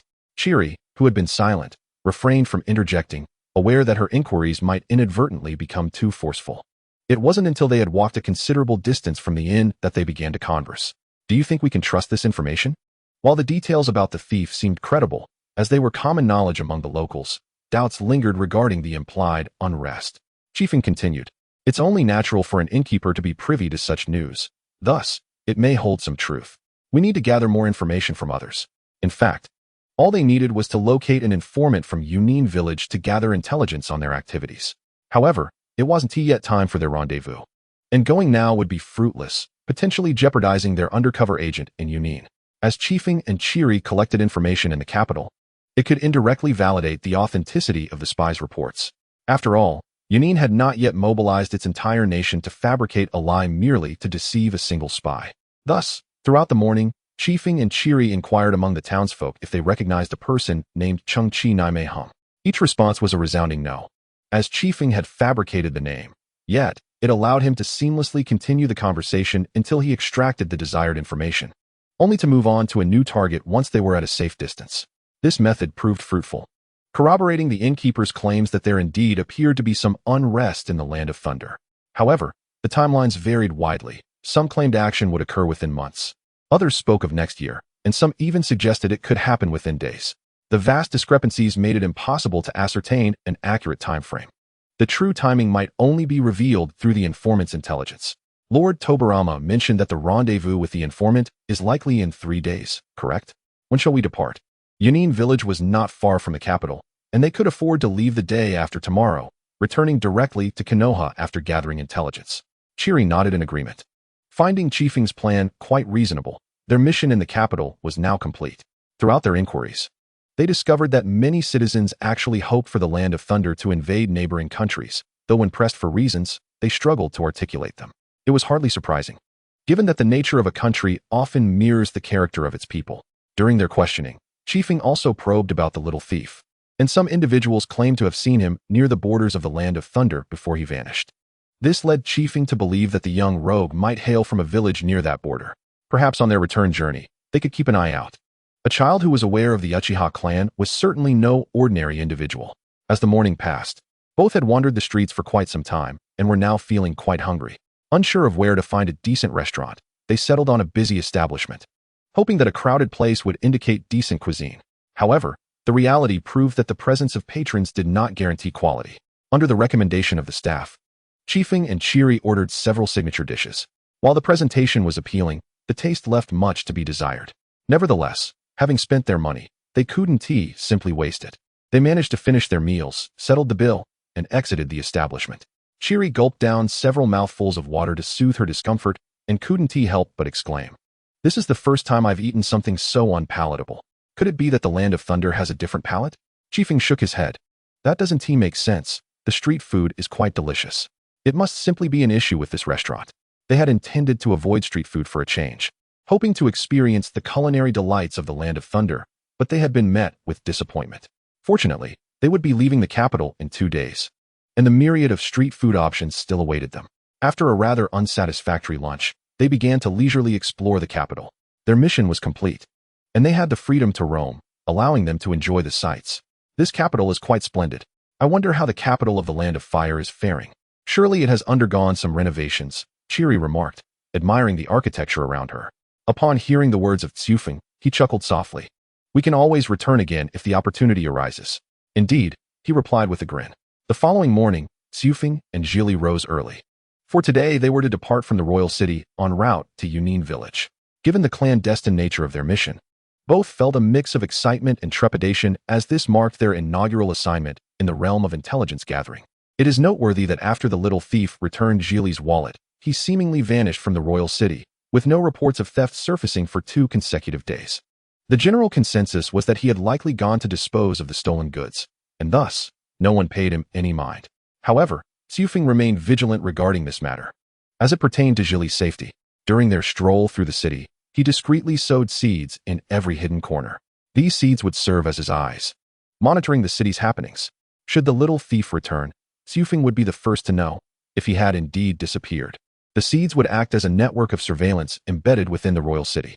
Each seed was carefully planted in a discrete location, yet possessed a wide radius of observation. A testament to Chiefing's meticulous planning. "Boss, thank you for your kind hospitality these past few days. My sister and I are now heading back to the village." Chiefing expressed with a warm smile. "Have you found your relatives?" The boss feigned disappointment as he shook his head. "No. Relatives are unreliable. To live well, one must rely on oneself. Keep pushing forward." With that, the boss patted Chiefing on the shoulder. After expressing his gratitude, Chiefing departed the inn with Jili, making their way towards the city gates. "The boss seems quite amiable," Chiefing remarked with approval. "Indeed, he provided us with a wealth of valuable information," Jili added, stretching languidly. "At last, we are heading home. I hope our meeting with the informant goes smoothly." "Yes, otherwise it would be quite challenging to navigate this unfamiliar land of the Land of Lightning," Chiefing replied. Nonetheless, he believed that even should an unexpected situation arise, managing it would not pose great difficulty, albeit at the cost of revealing some of their strategies. Exercising caution would surely be prudent, thereby minimizing unnecessary complications. Upon exiting the royal city, Xiufeng and Zhili set forth towards Yunin village as marked on their map. With ample time before their scheduled meeting, they chose to walk, relishing the scenic beauty along the way. The two ambled leisurely, devoid of any tension typically associated with a mission akin to a leisurely holiday. Yet, unbeknownst to onlookers, they had devised numerous contingency plans for a successful escape should they be discovered while meeting the informant. Their preparedness was commendable, as time flowed like water. The day of the meeting arrived. Xiufeng and Zhili successfully reached their designated hiding spot near Yunin village, patiently awaiting the arrival of nightfall. As dusk enveloped the surroundings, the two remained alert, fully concentrated on their task. At that moment, Xiufeng's crystal flowers, which he had previously sown, transmitted a message. A man in his 30s was approaching their direction. The man appeared oblivious to the presence of Xiufeng's flowers and walked straight to a robust tree, lightly tapping its trunk 3 times, producing a muffled sound. In response, Xiufeng also tapped the trunk 3 times. "Come forth," the man said nonchalantly. Subsequently, Xiufeng and Zhili, cloaked in black capes, emerged from the nearby thicket.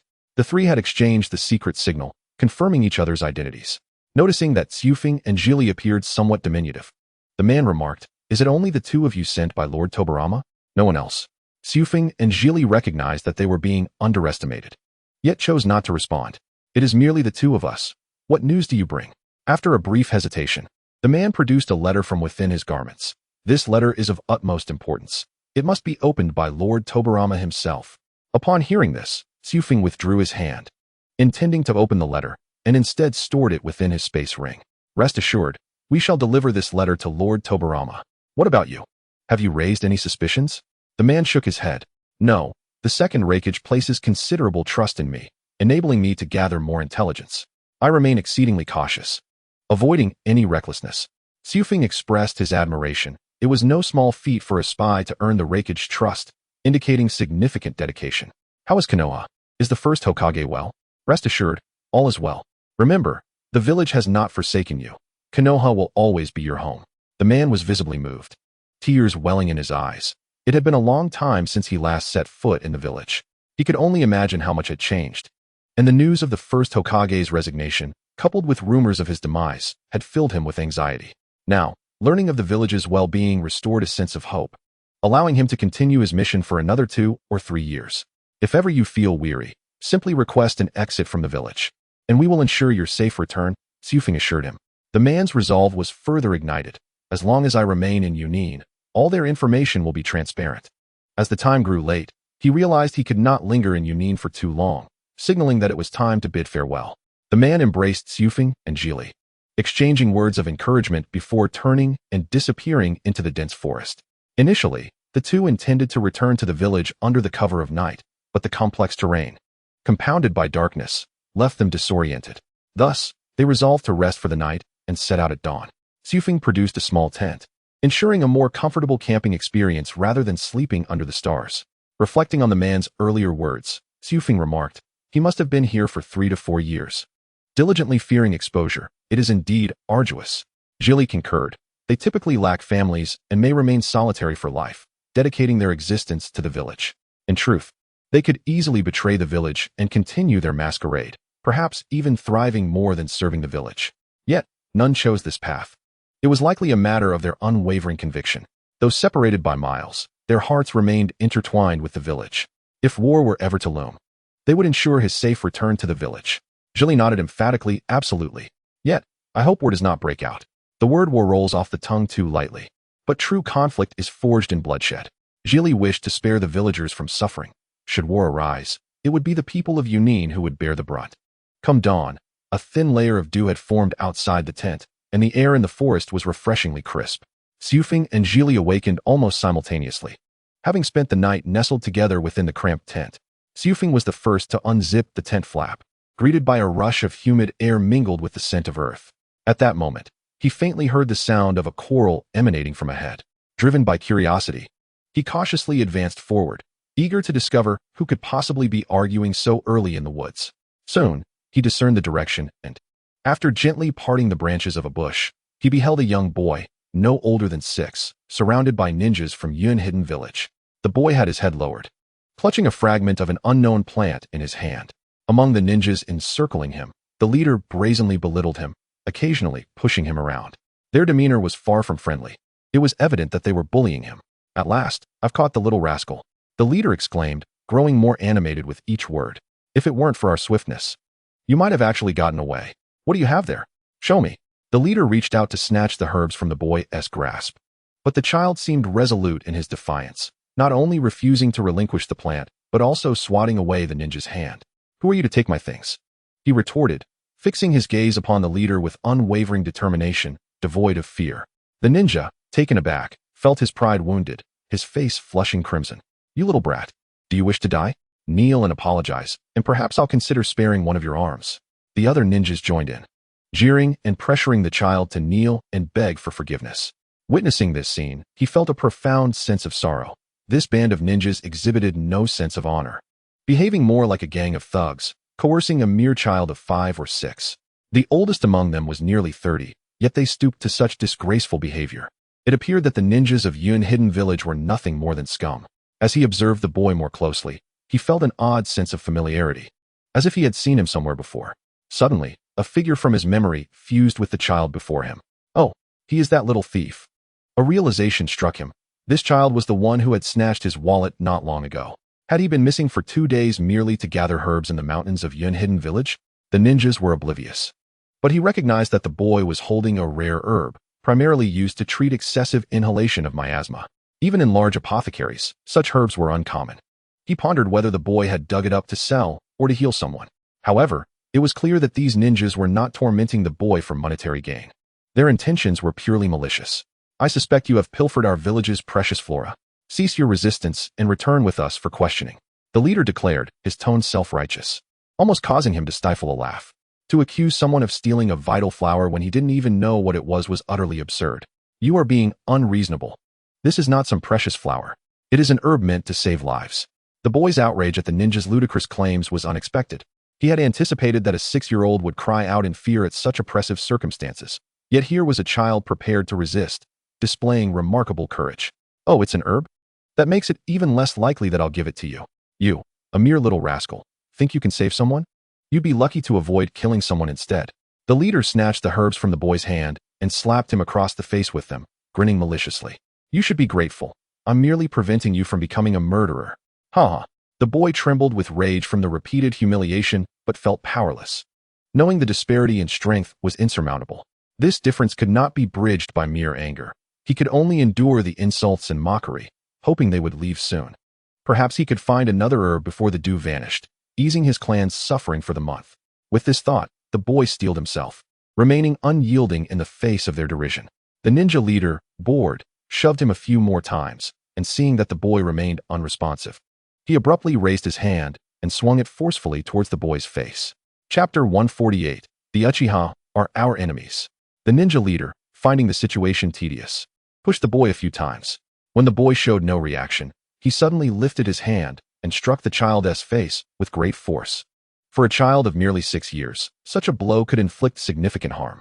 Yet, the boy exhibited no fear. Rather, a glimmer of relief flickered across his features. Just as the hand was about to make contact, a crystalline spike erupted from the ground, piercing the leader clean through. One moment, he wore a sadistic grin. The next, disbelief clouded his expression as he stared down at the crystal impaling his body.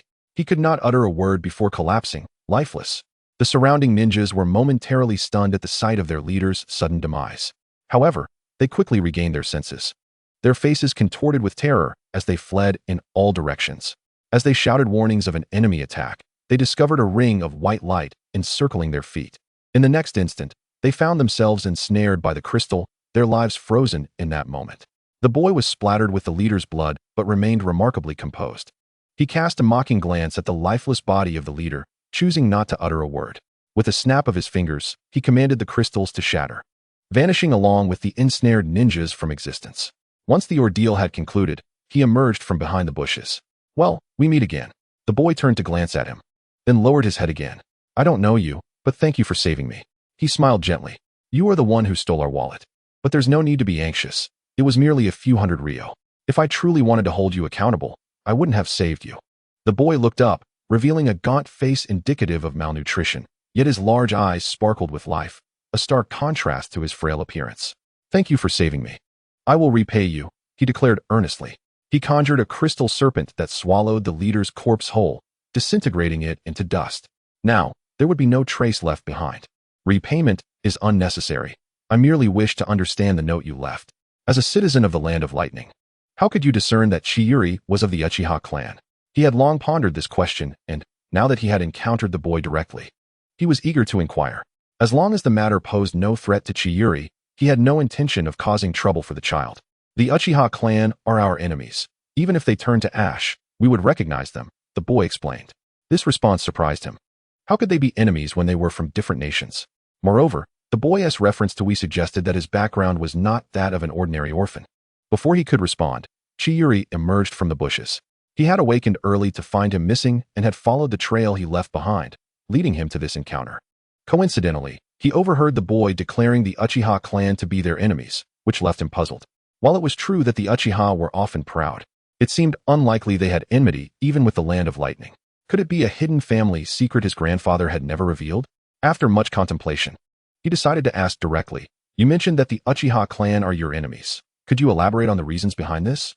The boy glanced at Chiyuri before lowering his head once more. What purpose would it serve to explain?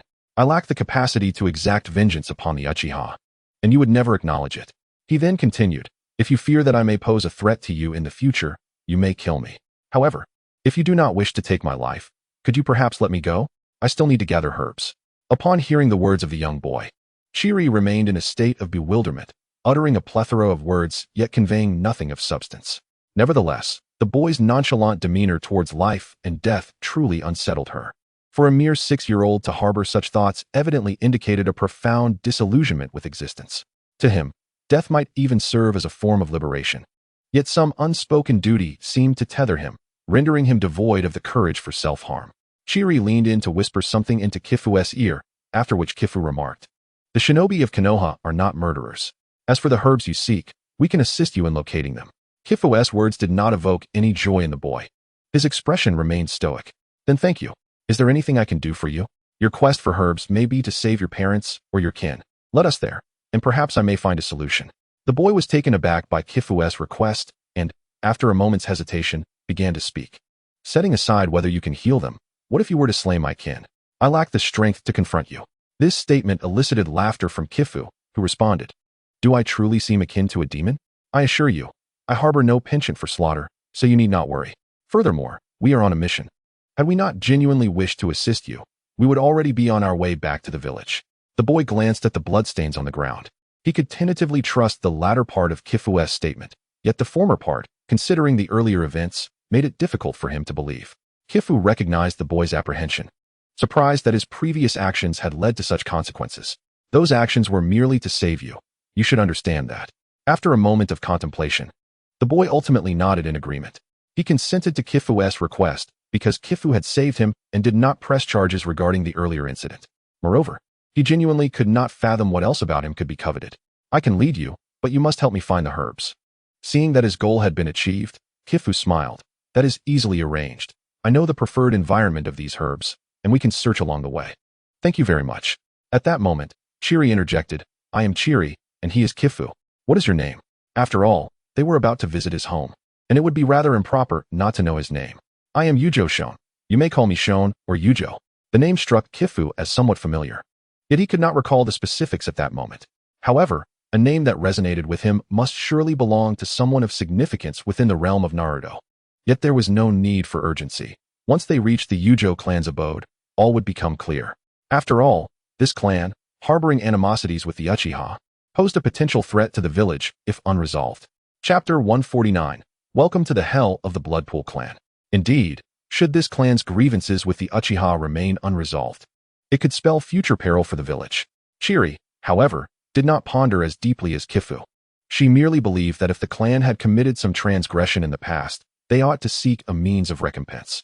Conversely, if the clan were innocent of any wrongdoing, she would not allow anyone to insult the Uchiha clan. Thus, the three embarked on their journey to the Yujo clan, each lost in their own thoughts. According to Shon, his clan resided quite a distance from there, near the borders of the Land of Lightning. Moreover, the terrain was exceedingly barren, devoid of vegetation, consisting solely of strange rocks and mountains. Hence, he had ventured into the vicinity of Kumogakure to gather herbs. Believing himself to be exceedingly cautious, yet he was still captured by the village's shinobi. That band of warriors, consumed by their lust for battle, mistook him for a spy, even desecrating the herbs he had just gathered. Kifu inquired why such a harsh environment did not compel their clan to relocate, remaining entrenched in that valley. Yet Yujo Shon offered no answer, merely stating, "When you arrive, you will comprehend." This left Kifu and Chiri rife with speculation. Throughout the journey, Kifu successfully located 2 herbs in accordance with their natural habitats. He intended to collect them both, but Shon interjected, "One is sufficient for a month. I will return next month to gather this one myself." Kifu shrugged, indifferent, for he had no need for the herbs. He had fulfilled Shon's request by locating the herbs, 2 in fact, and now it was Shon's turn to honor his promise. He hoped that Shon would not abandon him and Chiri in some secluded location, for that would not bode well for him. The trio maintained a brisk pace, with Kifu and Chiri matching Shon's speed. After nearly a day's journey, they halted before a towering mountain at dawn the following day. The mountain's face was exceedingly steep, offering no footholds for climbing. Even the most adept climbers among animals would struggle to ascend it. Moreover, the height of the mountain was approximately 100 meters, making it one of the tallest in the land of lightning.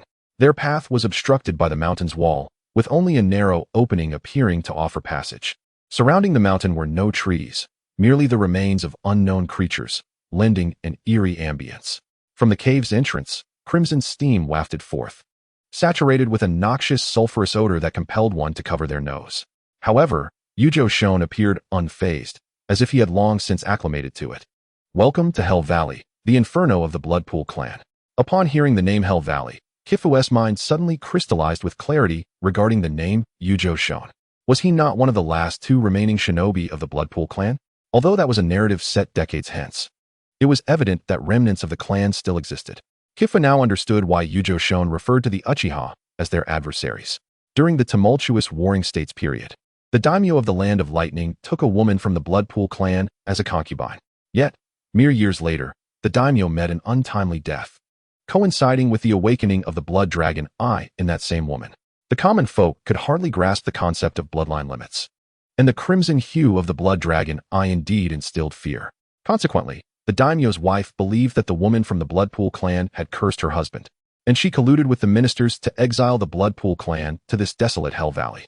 They branded the clan with accusations of malevolence, curses, and divine disdain. Within Hell Valley, crimson hot springs abound, which is precisely why they are referred to as the Bloodpool clan. While the springs may enhance their combat prowess, the toxins within them severely diminish their lifespan, rendering the frail incapable of standing.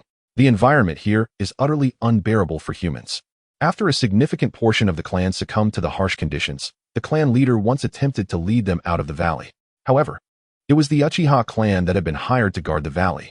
During the Warring States period, no one was unaware of the Uchiha clan's reputation, and their Sharingan struck terror into the hearts of many. Although the Bloodpool clan possessed the Blood Dragon Eye, they were no match for the Sharingan.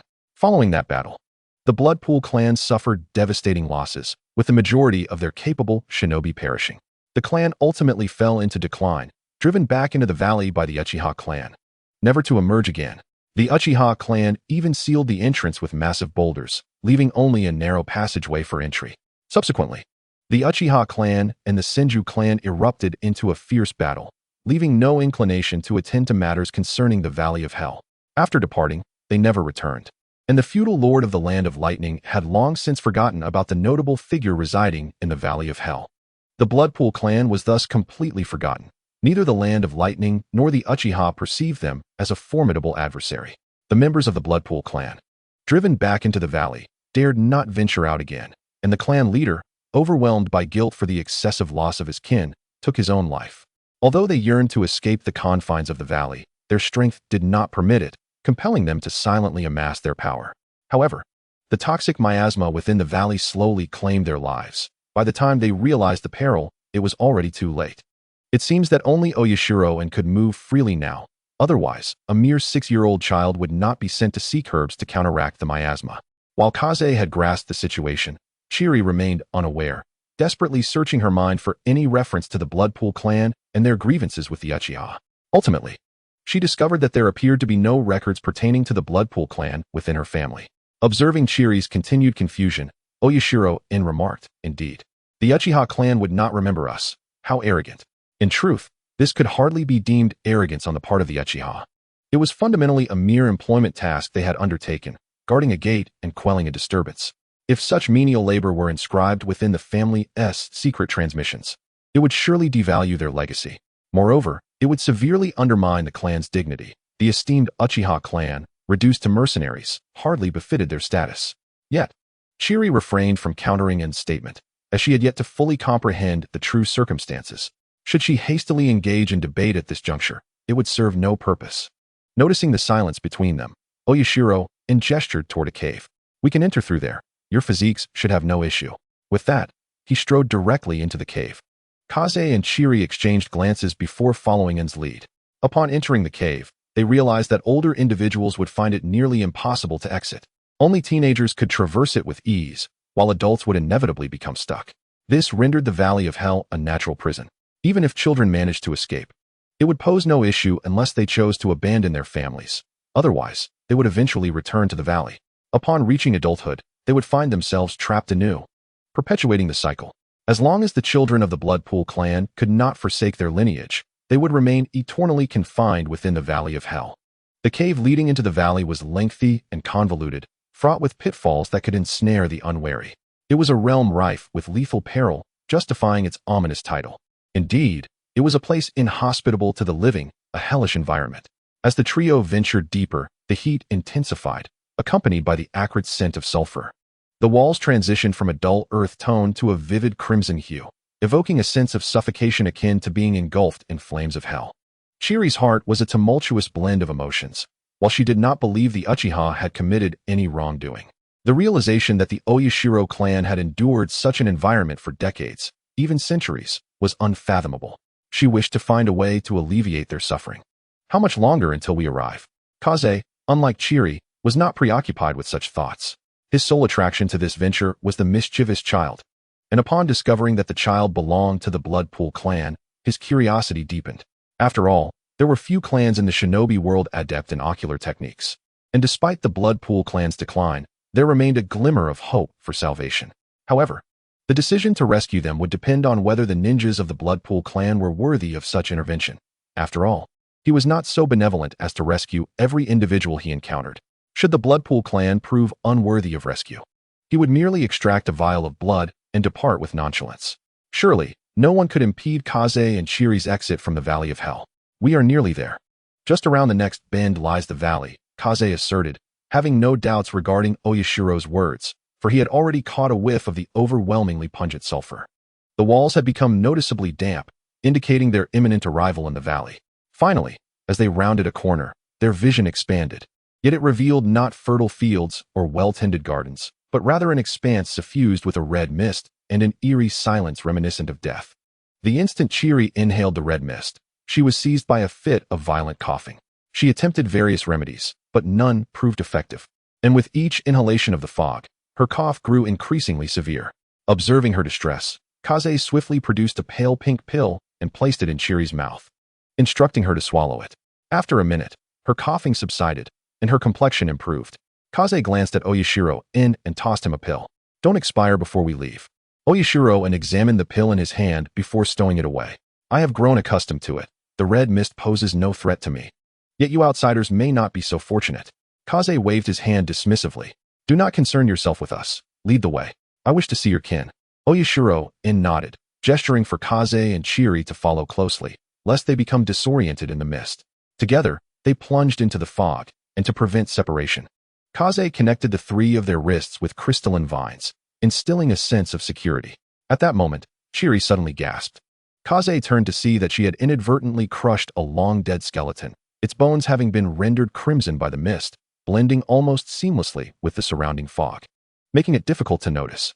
Chiri was not particularly frightened. She merely felt it was somewhat disrespectful, hence her startled exclamation. Oyashiro spoke calmly. "There is no need for alarm. He is but one of many deceased here, likely having perished over a decade ago. Why not bury him? Why allow the corpses to decay and risk spreading disease?" Kaze inquired patiently. Oyashiro explained, "There is no soil here, only rubble, even if there were. It has been repurposed for construction. No one has the luxury to tend to the dead. As for diseases, the red mist itself is the greatest affliction." Kaze realized he had overstepped by questioning the matter. The valley of hell was so barren that not even the earth to bury the dead remained. Truly a testament to its desolation. It was not an exaggeration to deem it the most inhospitable place in the shinobi world. The Bloodpool clan indeed exhibited remarkable resilience. How many ancestors remain in this place? I shall tread carefully to avoid offending them, Chiri said cautiously, contemplating the matter. Uchiha Castle Flame mused. While there may not be 1,000 souls, there are certainly several hundred. However, most perished in the conflict against the Uchiha clan. The clan's morale was severely diminished, leaving them devoid of the strength to retrieve their fallen kin, allowing their remains to decay here. Yet, they sacrificed themselves for the freedom of the Bloodpool clan.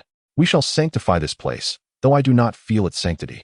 For some reason, Xiufeng sensed that upon returning to Hell Valley, Uchiha Castle had become more talkative, likely due to the comfort of being in familiar surroundings. The vastness of Hell Valley was undeniable. After wandering for half a day, they had yet to arrive at the Bloodpool clan's territory. Despite its expanse, the crimson mist showed no sign of thinning.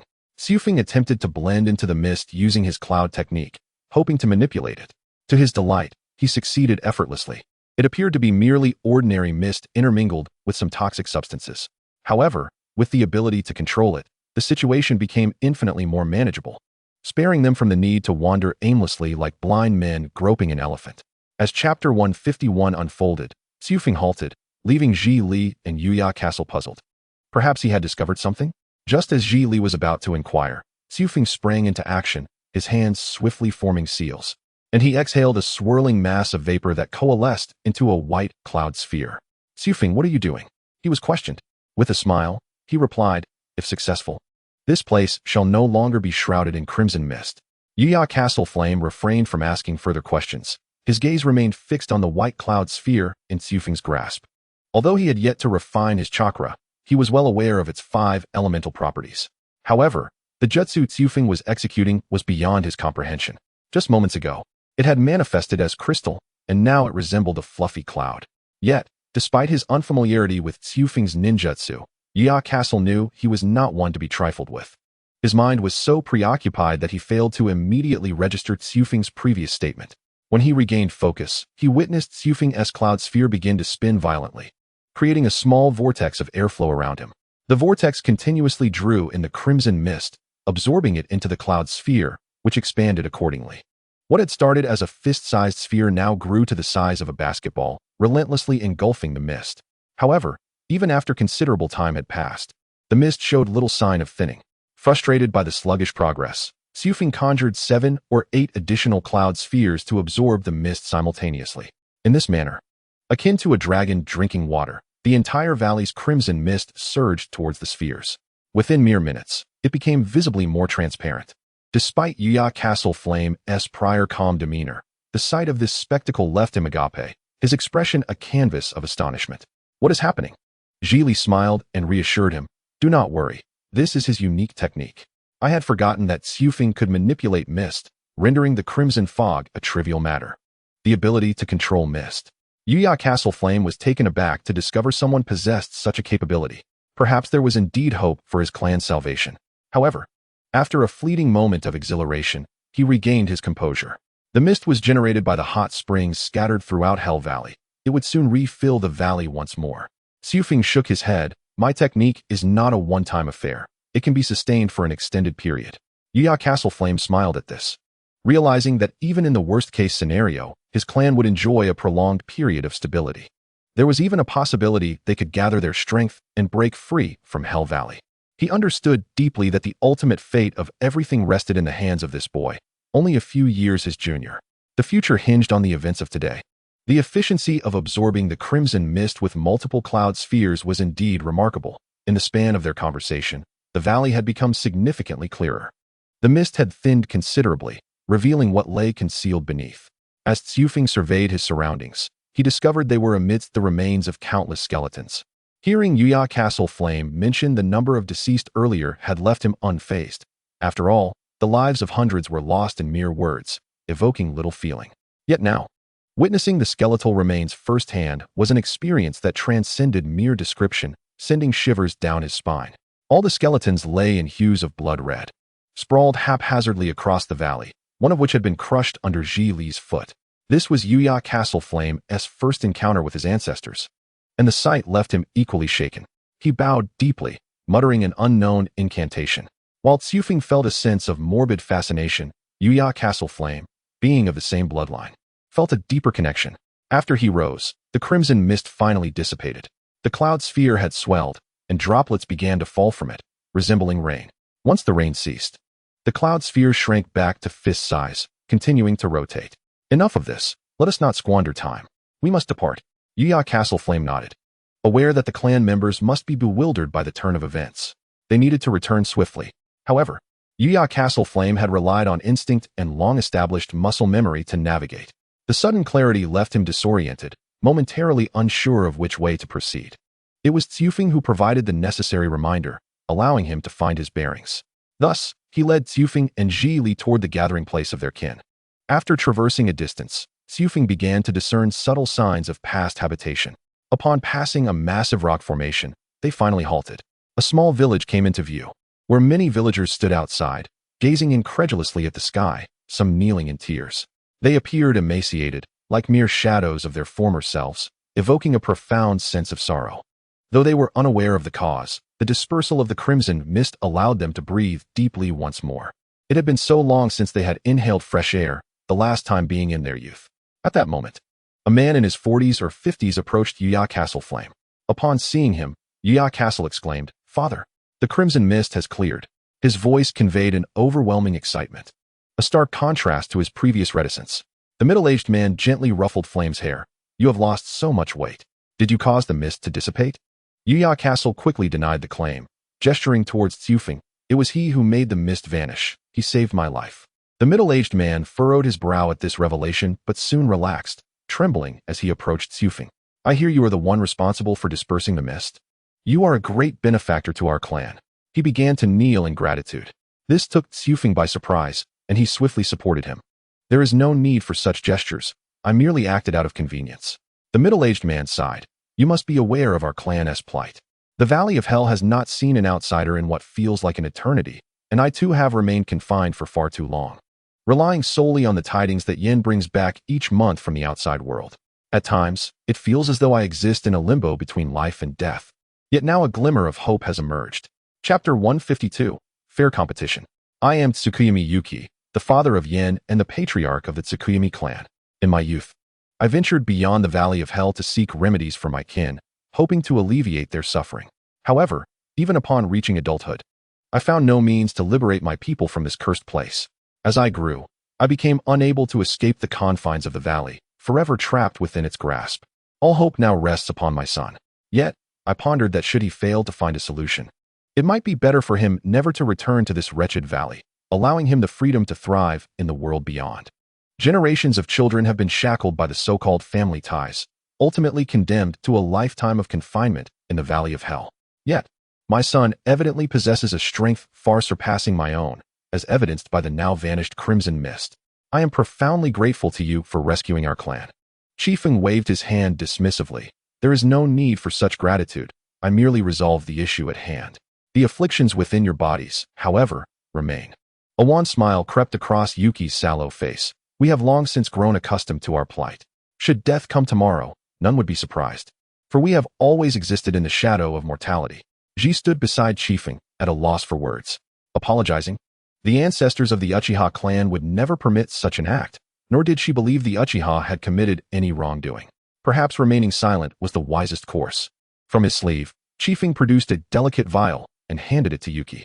This elixir will alleviate your symptoms. It should suffice for each member of your clan to take one dose. However, the accumulated toxins cannot be eradicated swiftly. This will be a prolonged struggle. Trembling, Yuki accepted the vial and, upon uncorking it, was greeted by a refreshing herbal aroma that instantly eased his discomfort. Perhaps survival is within reach. This thought had previously been beyond his wildest dreams, yet now it seemed attainable. The pivotal factor lies with this child. Do you have any instructions for us, my lord? Yuki bowed deeply to Chiefeng, adopting a humble demeanor. Yen, standing beside his father, mirrored the gesture, inquiring, Do you have any tasks for us, my lord?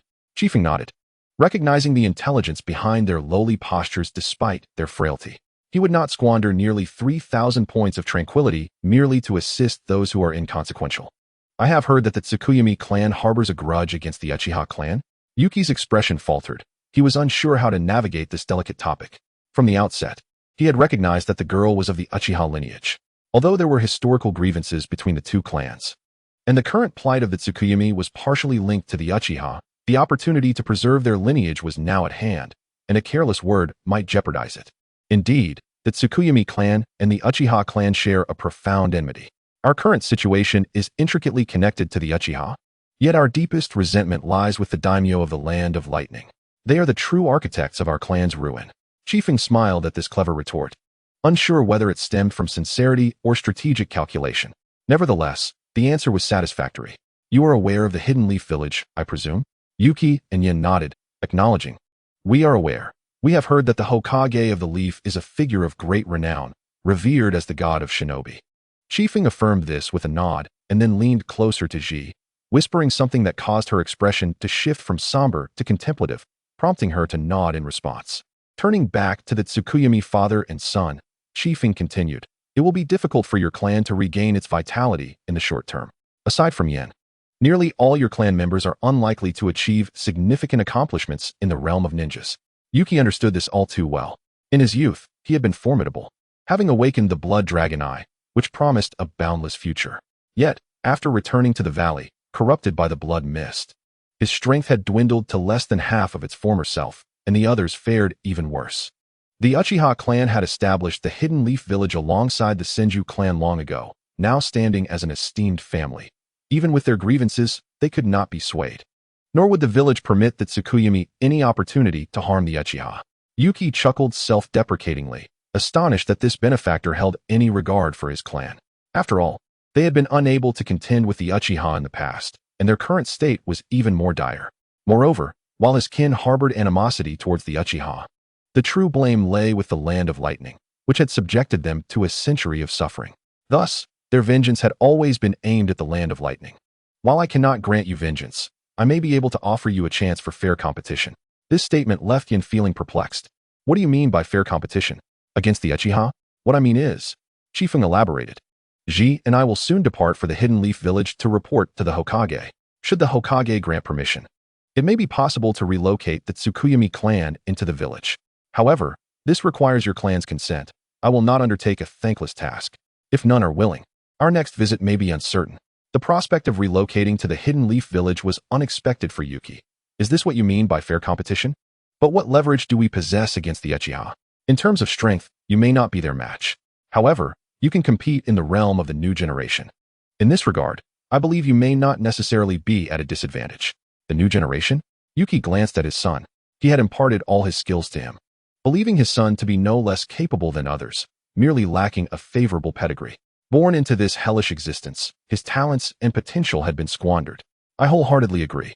I am certain that the clan will also concur. I implore you to speak favorably on our behalf when you meet the Hokage. Chiefeng smiled reassuringly, rest assured. He was confident about this matter, for the suggestion he presented would likely be well received by Lord Tobirama. Chapter 153, The Journey Back. Chiefeng was indeed confident about this matter, knowing that his proposal would probably be accepted by Lord Tobirama. Furthermore, allowing the Bloodpool clan to join the Hidden Leaf Village would enhance the village's overall strength, despite the current lack of combat capability among the Bloodpool clan members. However, after a generation or two of recovery and growth, they would undoubtedly ascend to the ranks of elite clans. After all, their innate talents were evident. While the Blood Dragon Eye may be slightly inferior to the Sharingan, it remains a formidable ocular technique. Whether the Blood Dragon Eye possesses any evolutionary forms remains to be seen, as that will be a matter for the future to reveal. Moreover, incorporating the Bloodpool clan into the Hidden Leaf Village could effectively spur the growth of the Uchiha clan. Since it would be a fair competition, a sense of urgency would naturally arise. As one of the premier clans in the Leaf, if the new generation were to be outperformed by a lesser-known clan, it would surely become a source of ridicule for them. Thus, this arrangement would serve to mitigate any tendencies toward arrogance and complacency. Thus, a relatively healthy competition was formed, benefiting both parties.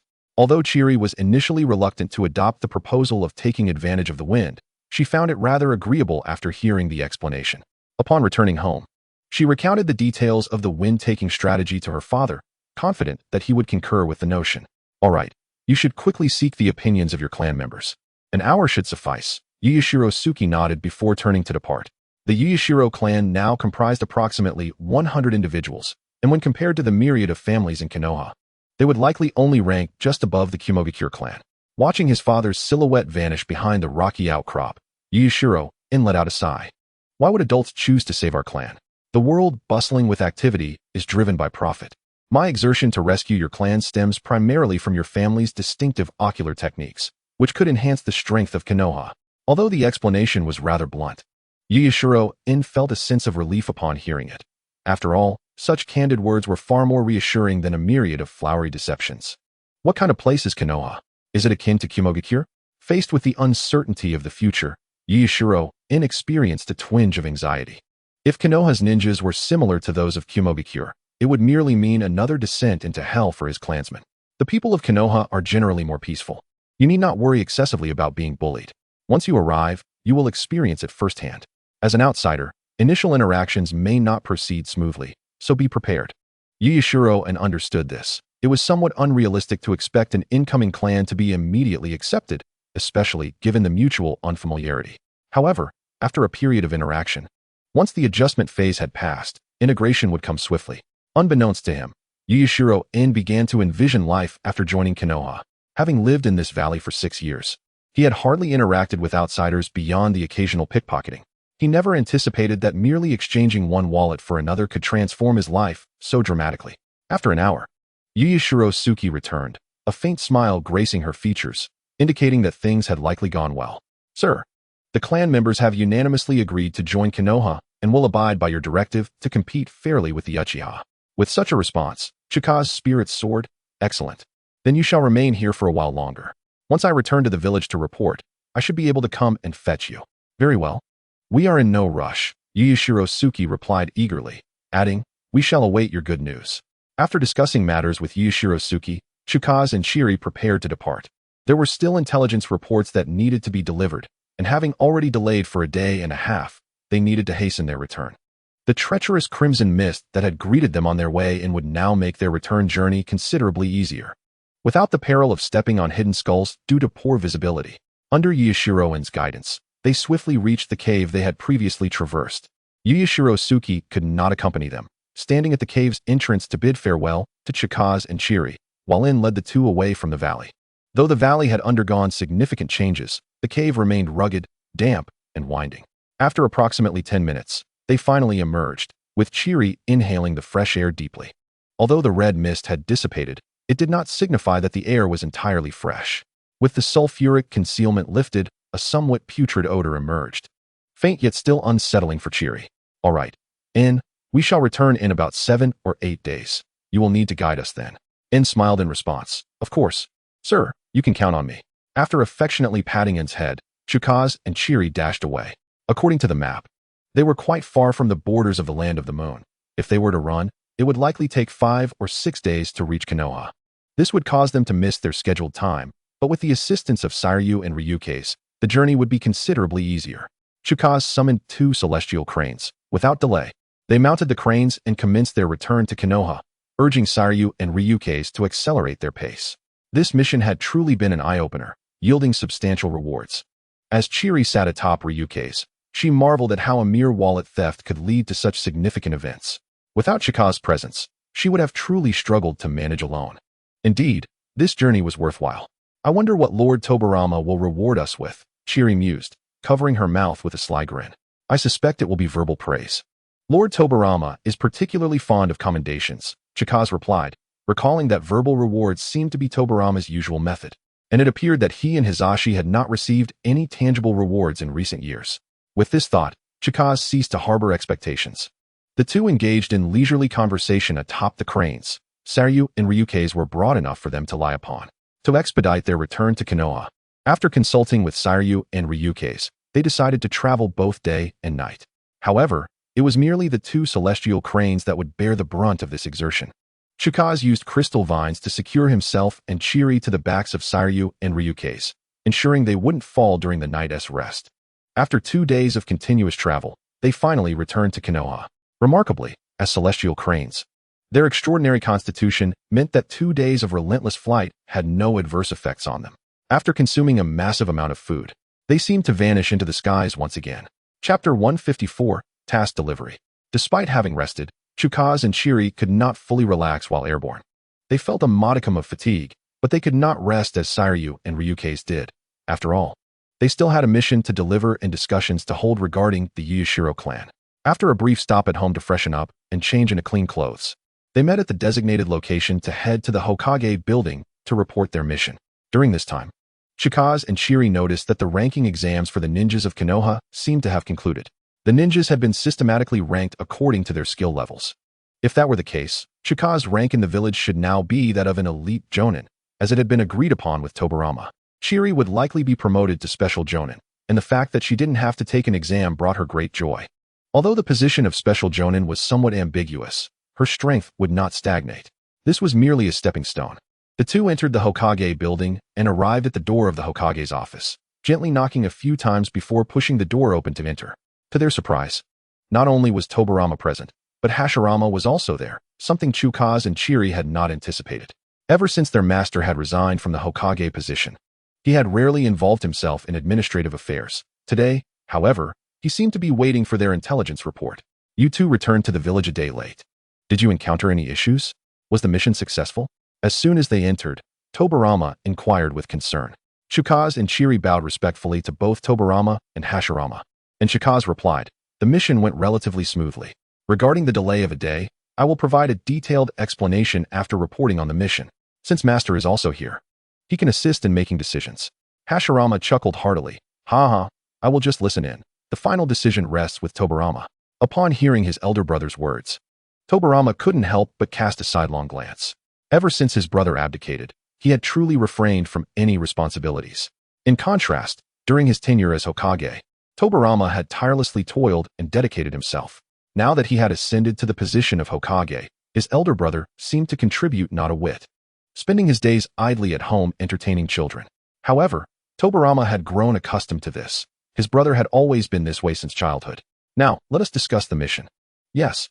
Shiri produced a letter from his bosom and handed it to Tobirama, stating, "This is a correspondence submitted by the undercover ninja stationed in the village hidden in the clouds. The code has been verified, effectively ruling out the possibility of impersonation." Following this, Takikaze added, "Furthermore, our inquiries in the capital of the Land of Lightning have revealed that the populace is abuzz with talk of impending significant events, with some claiming it will occur in a year or two, while others suggest merely a few months. Although the timelines are not entirely consistent, rendering it difficult to ascertain the veracity of the intelligence, I believe it warrants our utmost attention." Upon hearing this, Hashirama sighed. Just as we have begun to enjoy a few years of peace, the Land of Lightning is stirring trouble once more." Tobirama crossed his arms over his chest, leaning back in his chair. "There is no remedy. The Land of Lightning has always favored aggression, and an era of peace is detrimental to their ambitions." With that, Tobirama picked up the letter from the table and began to read it carefully, his brow shifting from relaxation to a slight furrow. After committing the contents to memory, he placed the letter back on the table. "What does the letter say?" Hashirama inquired. "The Land of Lightning is indeed making moves. However, their primary objective is to surveil the Hidden Leaf Village. Specifically, they are monitoring our elder brother, as they presume his abdication is due to health concerns, thus keeping a close watch from the shadows. They intend to launch an assault on Konoha immediately following his demise." Hashirama's brow furrowed at this revelation. While he was inherently a peaceful individual, the notion of being cursed in such a manner was unsettling. How could they perceive him as on the verge of death while he was in robust health? Moreover, they dared to contemplate war against Konoha. Such audacity. The village hidden in the clouds certainly has a bold scheme, wishing to wage war while being fearful of my strength, thus fervently hoping for my demise. Noticing his master's growing agitation, Shiri interjected, "They may be waiting in vain, for Master shall surely live a long and prosperous life." Strangely enough, Shiri's encouragement lightened Hashirama's mood, and the furrow in his brow eased. Shiri certainly has a way with words, ha. Tobirama, on the other hand, felt indifferent. After all, it was implausible that the village hidden in the clouds could decide who would live or die. Nevertheless, given their palpable impatience, it was imperative that Konoha respond in kind. "Is the safety of our spy assured? Is there any risk of exposure?" Takikaze shook his head. "He has shown no intent to seek assistance. He should be safe." This revelation put Tobirama at ease. The fact that they had received such intelligence indicated that the spy had gained the trust of the Kage, which would enable them to acquire further confidential information. This was indeed a fortuitous circumstance for the Hidden Leaf Village. After all, only by knowing the enemy's movements can one secure the upper hand. The same holds true for the village hidden in the clouds, and one must admit, they are indeed somewhat deranged. From the information contained within the letter, Tobirama learned that over the past 2 years, the village hidden in the clouds had dispatched 5 spies to Konoha, all of whom had successfully infiltrated the village. Fortunately, the letter also detailed their identities and roles within Konoha, allowing for potential reverse utilization. However, this matter cannot be rushed. Patience is essential to catch larger prey. The immediate task is to secure those 5 spies first. With a mere wave of his hand, a shadow flitted past the window. Takikaze also keenly observed this, realizing that Tobirama was already beginning to establish the Umbu. In less than 2 weeks since his ascension, significant changes were already manifesting in Konoha. If this momentum continues, Konoha is bound to grow ever stronger. Excellent. This mission has been successfully completed and will be recorded as an S-rank task. Upon hearing this, both Takikaze and Chiri smiled. Despite having completed numerous S-rank missions, the accumulation of such records only serves to highlight an individual's prowess, and naturally, no one would begrudge such accolades. Now, can you tell me why you delayed for a day? Takikaze scratched his head and chuckled. Of course. He then recounted the tale of how Chiri's wallet was stolen in the capital, leading to their encounter with Yama-in, who followed him back to Hell Valley. Chapter 155, Mastering Sage Techniques. Following this, Takikaze narrated the series of events in detail. The entire tale was replete with coincidences, without any one element. The current situation could not have been achieved. It was truly astonishing that such a family existed in the world, bearing unfounded accusations and suffering for over a century. Hashirama expressed sympathy for the experiences of the Yama clan.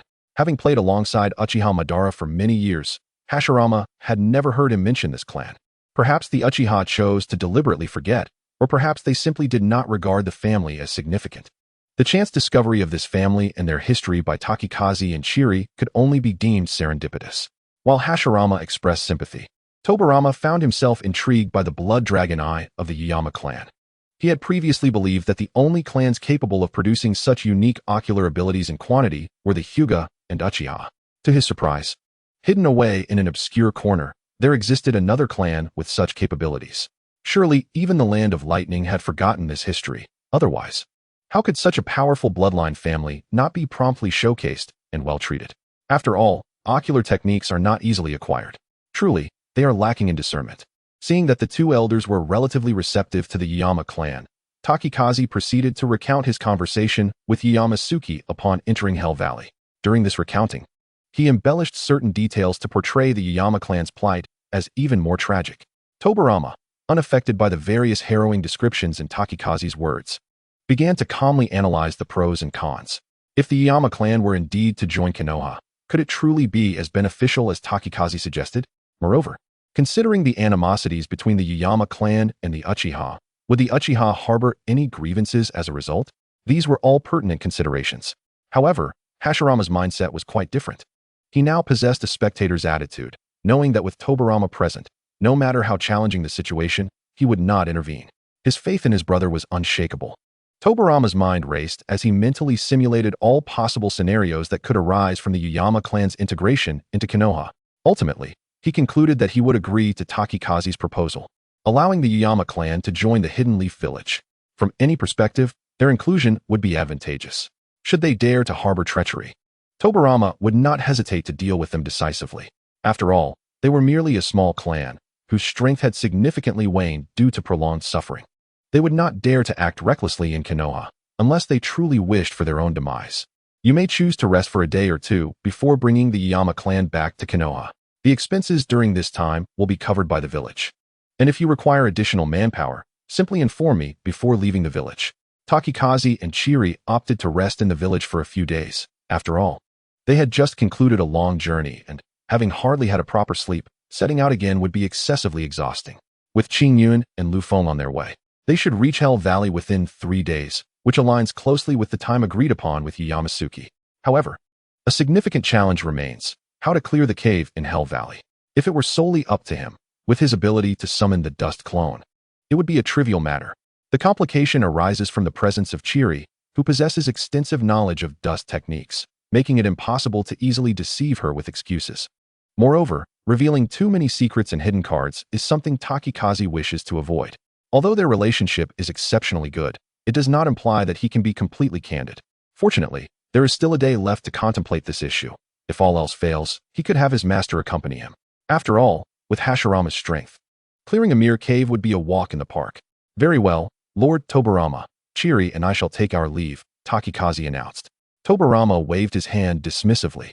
Go on, but remember to provide me with an update. Of course, Takikaze replied, and then he departed the Hokage's office with Chiri. Ding. Congratulations, host, for completing an S-rank mission. Reward, 10,000 comm points. The most gratifying moment after completing a task is always the system's notification sound.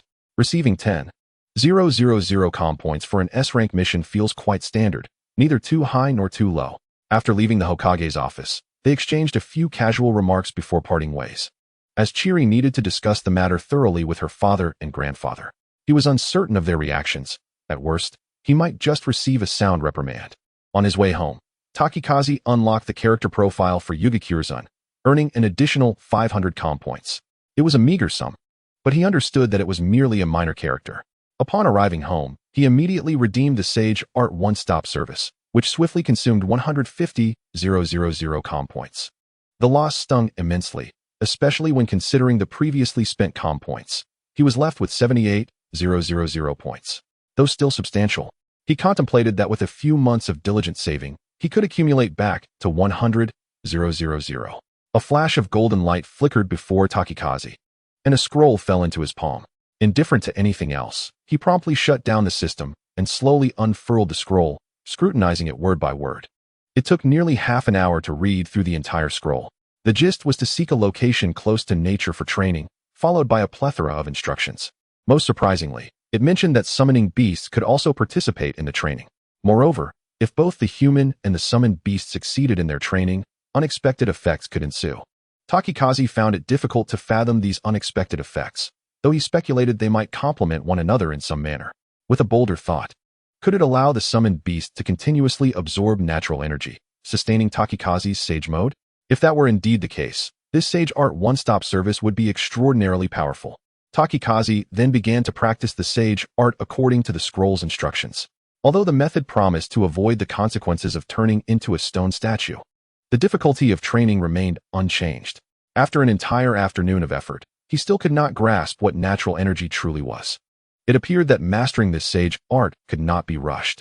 Fortunately, Takikaze was not in a hurry to attain sagehood. There was no immediate crisis at hand. Taking a measured approach seemed prudent, as excessive pressure could prove counterproductive. With this in mind, Takikaze felt considerably more at ease. He resolved to share the training methods with Qingyun and Lu Feng upon their return that evening, for he was genuinely curious about the undisclosed effects. Chapter 156, A Sudden Attack. He planned to inform Qingyun and Lu Feng about the training methods upon their return that evening, as he was eager to uncover any hidden effects. A few hours later, Qingyun and Lu Feng returned home, seemingly having spent the afternoon at some amusement, as they had not seen Kiryu all day. While they were eating, Takikaze shared the details of the Sage Art training with them. Qingyun and Lu Feng appeared quite enthusiastic. Their daily excursions were primarily due to idle boredom. With nothing to do at home, they were either idling away or enduring Abai's incessant nagging. Now that they had something to occupy themselves with, they could be more settled, at least preventing an entire day without seeing Kiryu. However, the prerequisite for training in Sage Art was to find a location close to nature to better sense the natural forces. The backyard of the Yugakure clan was a suitable venue. The family was small, and the large yard had remained untouched for ages. The trees within were dense and had existed long before the village was established. It should be a fitting place for training.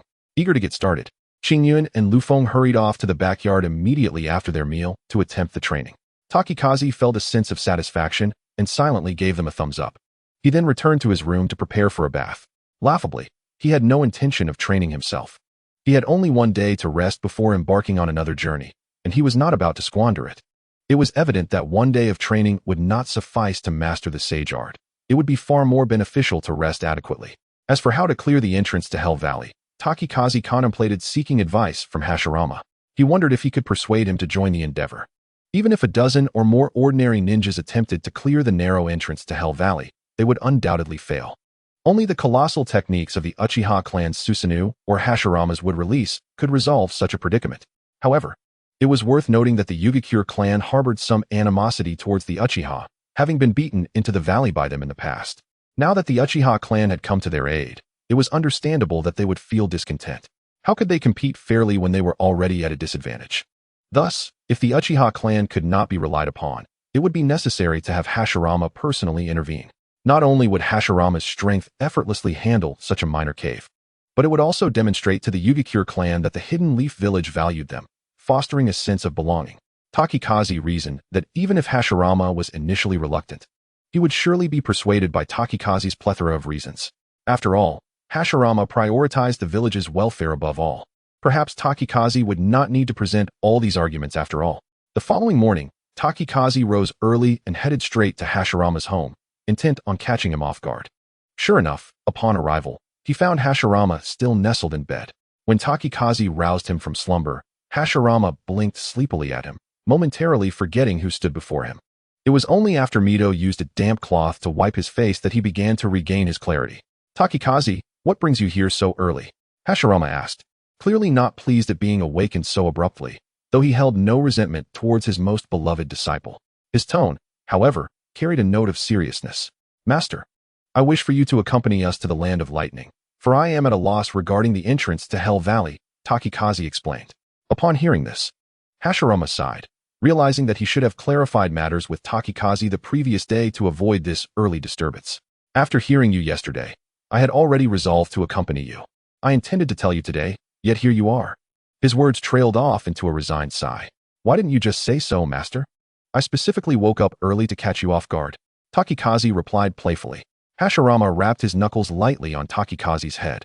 "Isn't it natural for a master to assist a disciple in times of difficulty? There was no need for you to come here so early to catch me off guard."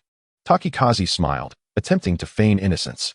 Hashirama, too, was inclined to indulge in this matter, thus refraining from administering any punishment.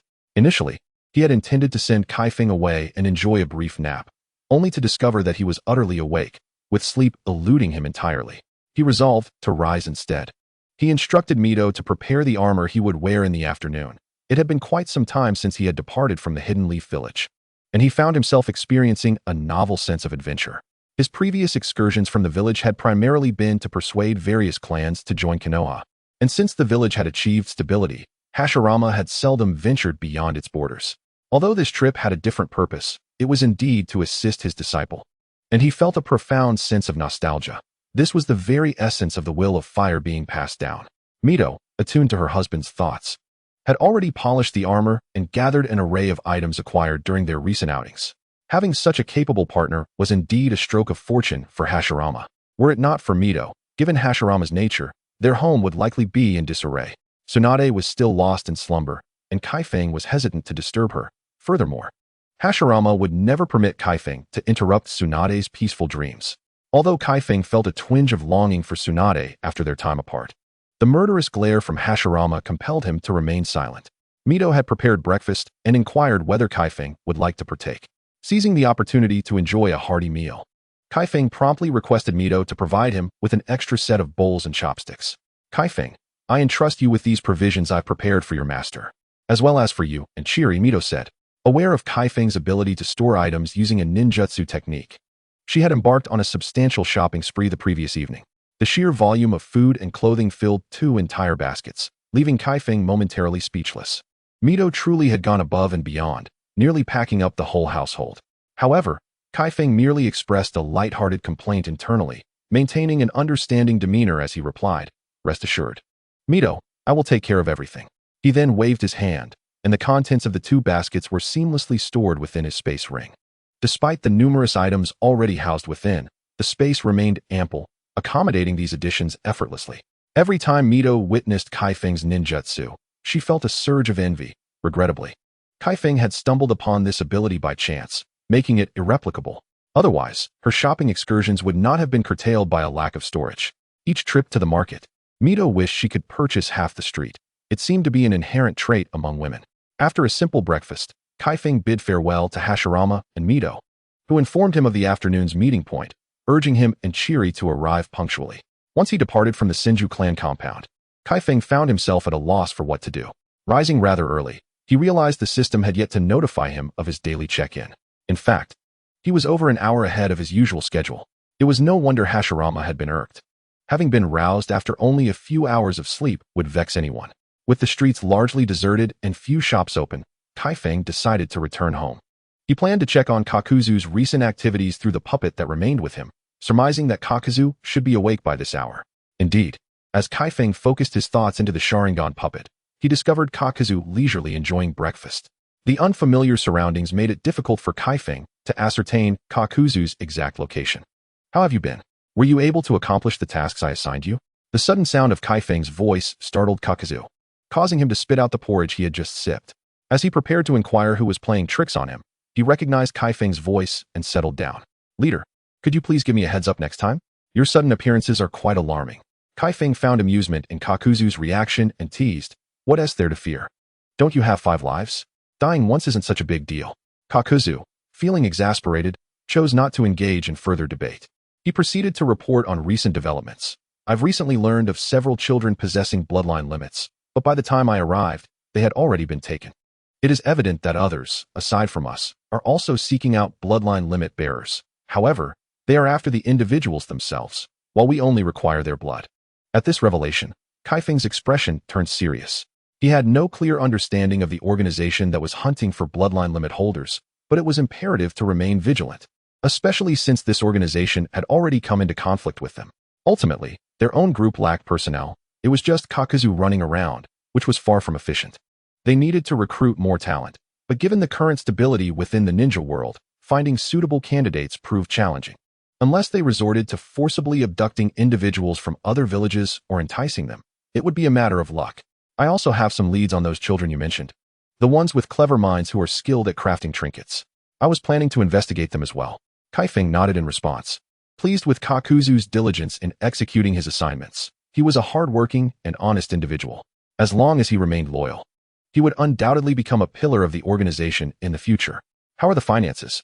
Are there any shortages?" Kaifeng was particularly concerned about this issue. As once the resources plundered from the elders of Takigakure were depleted, he would have to finance the organization's operations himself. If they could achieve some gains, then the money would be inconsequential. However, the thought of spending money and receiving nothing in return was exceedingly disheartening. "You need not worry in this regard. I possess considerable acumen in financial management. Our expenses are minimal, and we are even experiencing some growth." This was indeed good news. Kaifeng was pleasantly surprised to learn that the young Kakuzu had already become quite proficient in managing finances. This alleviated concerns regarding funding, as all the Akatsuki's finances were in Kakuzu's capable hands. In the later stages, Konan's extravagant expenditures for deploying thousands of explosive tags were likely closely tied to Kakuzu's financial prowess. "Excellent. As long as the financial aspect is secure, it suffices. Which country are you currently in?" "The Land of Earth. I have recently received information indicating that there are several children here who appear to meet your criteria. In that case, proceed as planned, following your original strategy." Kakuzu nodded. Although life had become busier, it was also more liberating, as the leader imposed no restrictions or directives upon him. It was a significant improvement compared to his time in Takigakure. After discussing a few more matters, Kaifeng's mind returned to his own body. Glancing at the time, he noted that only a little over 10 minutes had passed, and the system alert finally chimed. Feeling a bit restless, Kaifeng opted to indulge in another short nap, justifying it as a means to restore his energy. Upon awakening, he found it to be around 10 o'clock. Indeed, sleeping was the most effective way to pass time. Rising from his bed, he ventured into the courtyard but found no sign of Qing Yun or Lu Feng. After inquiring with Abai, he learned that they had gone to the backyard to train. The diligence of his summoned beasts surprised Kaifeng. He had expected himself to be the one slacking off. However, he realized he could not afford to be too negligent. It would be rather embarrassing if his summoned beasts mastered sage techniques while he remained entirely inept. Thus, Kaifeng resolved to embark on his own training in sage arts once the current matters were settled. Given his innate talent, he anticipated that he would not take long to progress. Time flew by swiftly, and before long, it was afternoon, the appointed time for gathering. Taki and Chiri arrived punctually at the location designated by Hashirama. Shortly thereafter, Hashirama made his entrance. "Children, have you prepared everything?" he inquired. Clad in his formidable red battle armor, a sight that commanded respect and was not worn on trivial occasions, It was evident that Hashirama regarded this mission with utmost seriousness. Rest assured, Master, we have nearly filled half the street with supplies, Taki replied confidently. Shiri then posed a critical question. Shall we travel to the land of lightning by riding on the Qingyun and Liufeng, or will we run? This inquiry was indeed significant, as there were 3 of them, but only 2 cranes. Although Qingyun and Liufeng were quite large, accommodating 2 passengers would impose a considerable burden. At that moment, Hashirama interjected. No need to deliberate further. You shall ride the cranes while I shall run and catch up with you. Taki exchanged glances with Chiri. Neither had a superior alternative, so they acquiesced. They agreed to take turns resting when the time came. Very well, since there are no other matters at hand. Let us embark swiftly and not waste any time, Hashirama declared, his arms crossed in front of his chest, exuding an air of determination. It was clear that he was quite pleased with the prospect of welcoming a new clan into Konoha. Taki, too, felt a surge of optimism. Their master's acceptance of the Yoyacho clan affirmed that his choice was indeed the right one, and incorporating Yoyacho into Konoha was a commendable decision. Thus, the trio departed from Konoha, setting forth on their journey to the land of lightning. In order to maintain a low profile, they chose to traverse through the rear mountains. Hashirama ran along the ground while Taki and Chiri soared through the skies atop the cranes.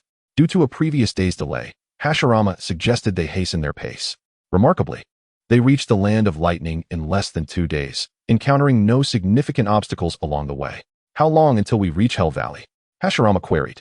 Although this was not his first visit to the land of lightning, he had never ventured into the fabled Hell Valley and hoped it was not too far. Otherwise, the Yoyacho clan might grow anxious. Fear not, Master, we shall arrive at Hell Valley within half a day, Taki assured him. Hashirama, upon hearing this, replied. Then let us accelerate our pace and aim to reach Hell Valley before sunset. With that, he surged ahead, prompting Taki and Chiri to quicken their speed to keep up with him. To facilitate communication, Taki ensured that Qingyun and Liufeng maintained a low altitude. Upon entering the land of lightning, Taki dispelled the summoning technique, mindful of the need to avoid drawing attention in a foreign land. At their current speed, they managed to keep pace with Hashirama without overly exhausting themselves, evidently a deliberate strategy on his part. As the sun began its descent, the trio finally arrived at Hell Valley. This marked Hashirama's first encounter with the place, and as he observed the surrounding environment, he couldn't help but furrow his brow. How could any human survive in such a desolate landscape? However, upon reaching their destination, he realized he had underestimated Hell Valley. The area was barren for miles, strewn with crimson rocks and dust, littered with the bones of unknown beasts. Under Taki's guidance, they approached the entrance of Hell Valley, where Hashirama found himself contemplating the narrow opening that could barely accommodate half of his frame. Master, this should be manageable, right? Taki inquired. Hashirama nodded, absolutely. Just step back a bit. In truth, even before he finished his sentence, Taki and Chiri had already retreated to a safe distance.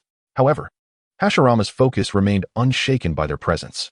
In a place devoid of life, human activity was out of the question, save for those seeking their demise.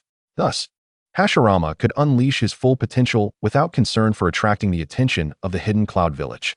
Wood release, wood golem technique. A massive trunk erupted from the ground, conjuring an unparalleled giant tree in this lifeless expanse. The trunk twisted and shook, gradually forming the shape of a colossal being. As the wooden giant emerged, Hashirama leapt atop its head, directing it to assault the entrance. Each punch from the wooden giant shattered the mountainside, sending countless boulders crashing down. Meanwhile, a wooden dragon perched upon the golem sprang into action, gnashing its maw to pulverize large chunks of rock and sweeping them aside with its tail. The efficiency was astonishing, and soon Hashirama had carved out a cavern equivalent in size to the golem itself. This opening was ample enough for not only the Yoyacho clan to emerge, but also to accommodate tailed beasts with ease. Taki and Chiri stood by, utterly astonished. Goodness, this is utterly insane, they exclaimed. Indeed, utilizing brute force proved the most expedient approach, perfectly suiting Hashirama's identity, as he directly forged a passageway. While Hashirama busied himself outside, he felt his progress was too slow, fearing he might keep the Yoyacho clan waiting. Little did he know, the clan within the valley was already gripped by terror. A day had passed since the agreed-upon time, and not only had they not received a response from Taki, but now tremors began to shake the ground. Rocks continued to tumble from the cliffs, destroying several homes, including that of Yoyacho Suki. It seemed that misfortune had compounded upon them. Was it truly the heavens' intent to doom the Yoyacho clan? With no other option, the clan could no longer remain in their perilous location. If more stones fell, it could result in casualties. Reluctantly, the clan members followed Yoyacho Tsuki to the sanctuary, the ancestral burial grounds. This place was vast enough that even if stones fell, they would not strike any living souls. Yoyacho Tsuki planned to wait until the tremors subsided before allowing the clan to return. Previously, Yoyacho Tsuki had distributed the medicine Taki provided to the clan, and after consuming it, they felt a marked improvement in their health. Their backs no longer ached. Their legs were no longer weary, and their coughs had ceased. Normally, even a little exertion would leave them utterly exhausted, yet now, even hauling their families to safety only left them slightly breathless. They could distinctly sense their bodies rejuvenating, hoping fervently that the earthquake would delay Taki's arrival. Each member silently prayed to witness the esteemed figure their clan leader had spoken of once the tremors ceased. Meanwhile, Hashirama continued to strike with increasing fervor, entirely oblivious to the Yoyacho clan's dire situation. With each blow, his strikes grew increasingly powerful.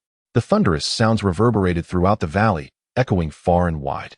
Many in the land of lightning heard the commotion but paid it little mind, merely attributing it to another earthquake. Nothing extraordinary. Taki, how much longer must we wait?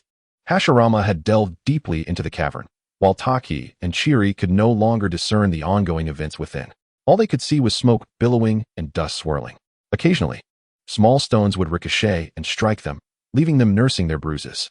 After approximately 20 minutes of relentless labor, Hashirama began to sense the heat emanating from the valley. With a powerful swing, he struck the mountain face before him. A resounding crash echoed. The mountain crumbled before him, sending colossal boulders tumbling. Hearing Hashirama's triumphant laughter, Taki and Chiri realized he had successfully broken through and hurried into the cavern. With a swift gust of wind, Taki cleared the smoke and dust. As visibility returned, a sight of horror met their eyes. The rocks before Hashirama began to tilt ominously toward the valley.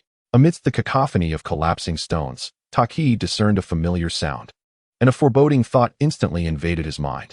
These imbeciles surely won't be reduced to mere minced meat. The moment this thought crossed his mind, his body instinctively sprang into action. Out of the corner of his eye, Hashirama also sensed that the situation was amiss. He immediately conjured a multitude of colossal trees to support the largest boulder. Just as he was about to address the scattered stones, a chilling sensation crept up from behind him. Ice release, extreme cold ice prison. Chapter 159. Are we not bringing them along?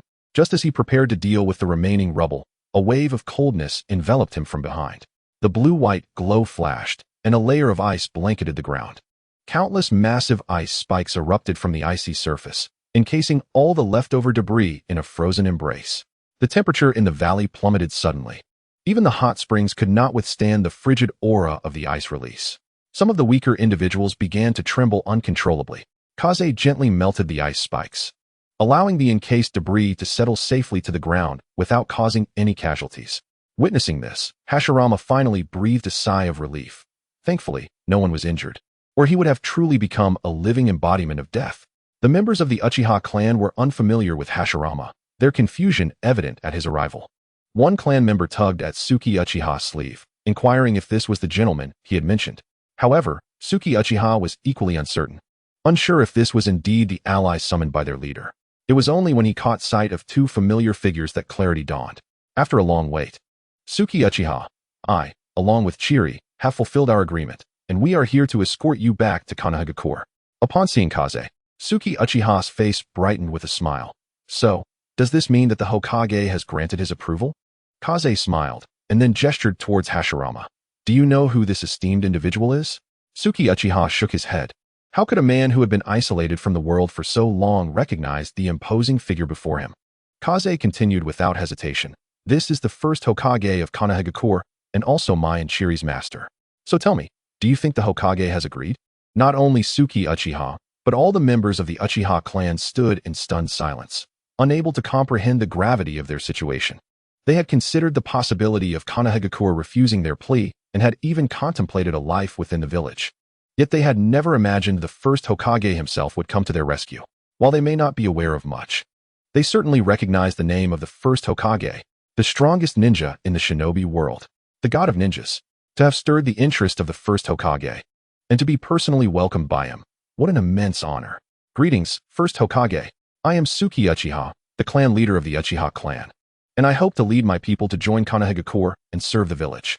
Hashirama laughed heartily as he approached Suki Uchiha, giving his shoulder a gentle pat. However, even this light gesture felt as though it might shatter Suki Uchiha's bones. He forced a smile, silently lamenting the strength of the god of ninjas. I have already discussed your clan's circumstances with Kaze, and after thorough scrutiny, deliberation, and analysis, we have ultimately decided to allow your clan to join Konoha. Kaze, unaware of his master's knack for embellishing the truth, noted that all the deliberation had only taken less than half an hour. There had been no lengthy discussions at all. Yet Suki Uchiha remained blissfully ignorant of these details, feeling a profound sense of importance for his clan. No longer did he feel a sense of inferiority regarding his identity. From this moment forth, you shall all be members of Konoha. Upon returning to the village, all must adhere to the village regulations. Violations will incur penalties. The Uchiha clan nodded in agreement. Even their own family had rules, and as one of the 5 great villages, Konoha undoubtedly had its own regulations. Without rules, there can be no order. Rest assured, the Uchiha clan will not betray your trust. Hashirama erupted in laughter once more, sensing that this clan was indeed as Kaze had described. Despite having endured captivity and torment for so long, their hearts remained resolute. Of course, it might also be that they had not yet been pushed to their limits. All right, you needn't linger here any longer. Return home and gather your belongings. We shall set forth. First, Hokage, are we departing right away? It will soon be dark. Hashirama affirmed with certainty. Indeed, we shall depart now. With over 100 individuals, traveling by day would make us an easy target for discovery. If the Cloud Village were to recognize your clan, known for its unique bloodline, escaping would require far more effort. Therefore, we shall take advantage of the night to leave, and once we are beyond the land of lightning, we will be at ease. Upon hearing Hashirama's words, Suki Uchiha understood that there was indeed a deeper reasoning behind the urgency to travel at night. Although the clan members were somewhat frail, they were still ninjas. Traversing through the night would not be a significant burden. Very well, I shall lead them back to prepare their belongings. Yes, just bring along the essentials. Konoha will cover your clan's expenses and future resettlement costs. You can repay us later. With this, Suki Uchiha felt a wave of relief wash over him. The Hokage had taken care of everything. A warm sensation blossomed in the hearts of each Uchiha clan member. They could hardly remember the last time they had felt such warmth, or perhaps they had never experienced it before. Once everyone returned to gather their belongings, Hashirama took a serious look around the valley. What met his gaze was an endless sea of bones. The remains of thousands lay every few meters, skeletons littering the landscape. Hashirama sighed upon witnessing this. Life was the most fragile of things. It was his desire to prevent his loyal clansmen from suffering such a fate that had driven him to seek the path to peace. Yet wherever there were people, there seemed to be war. True peace appeared to be a distant dream. Kaze noticed Hashirama's contemplative state and offered comfort.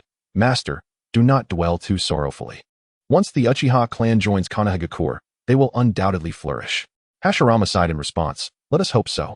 Before long, Suki Uchiha returned with his clan, each member carrying a bulging bundle.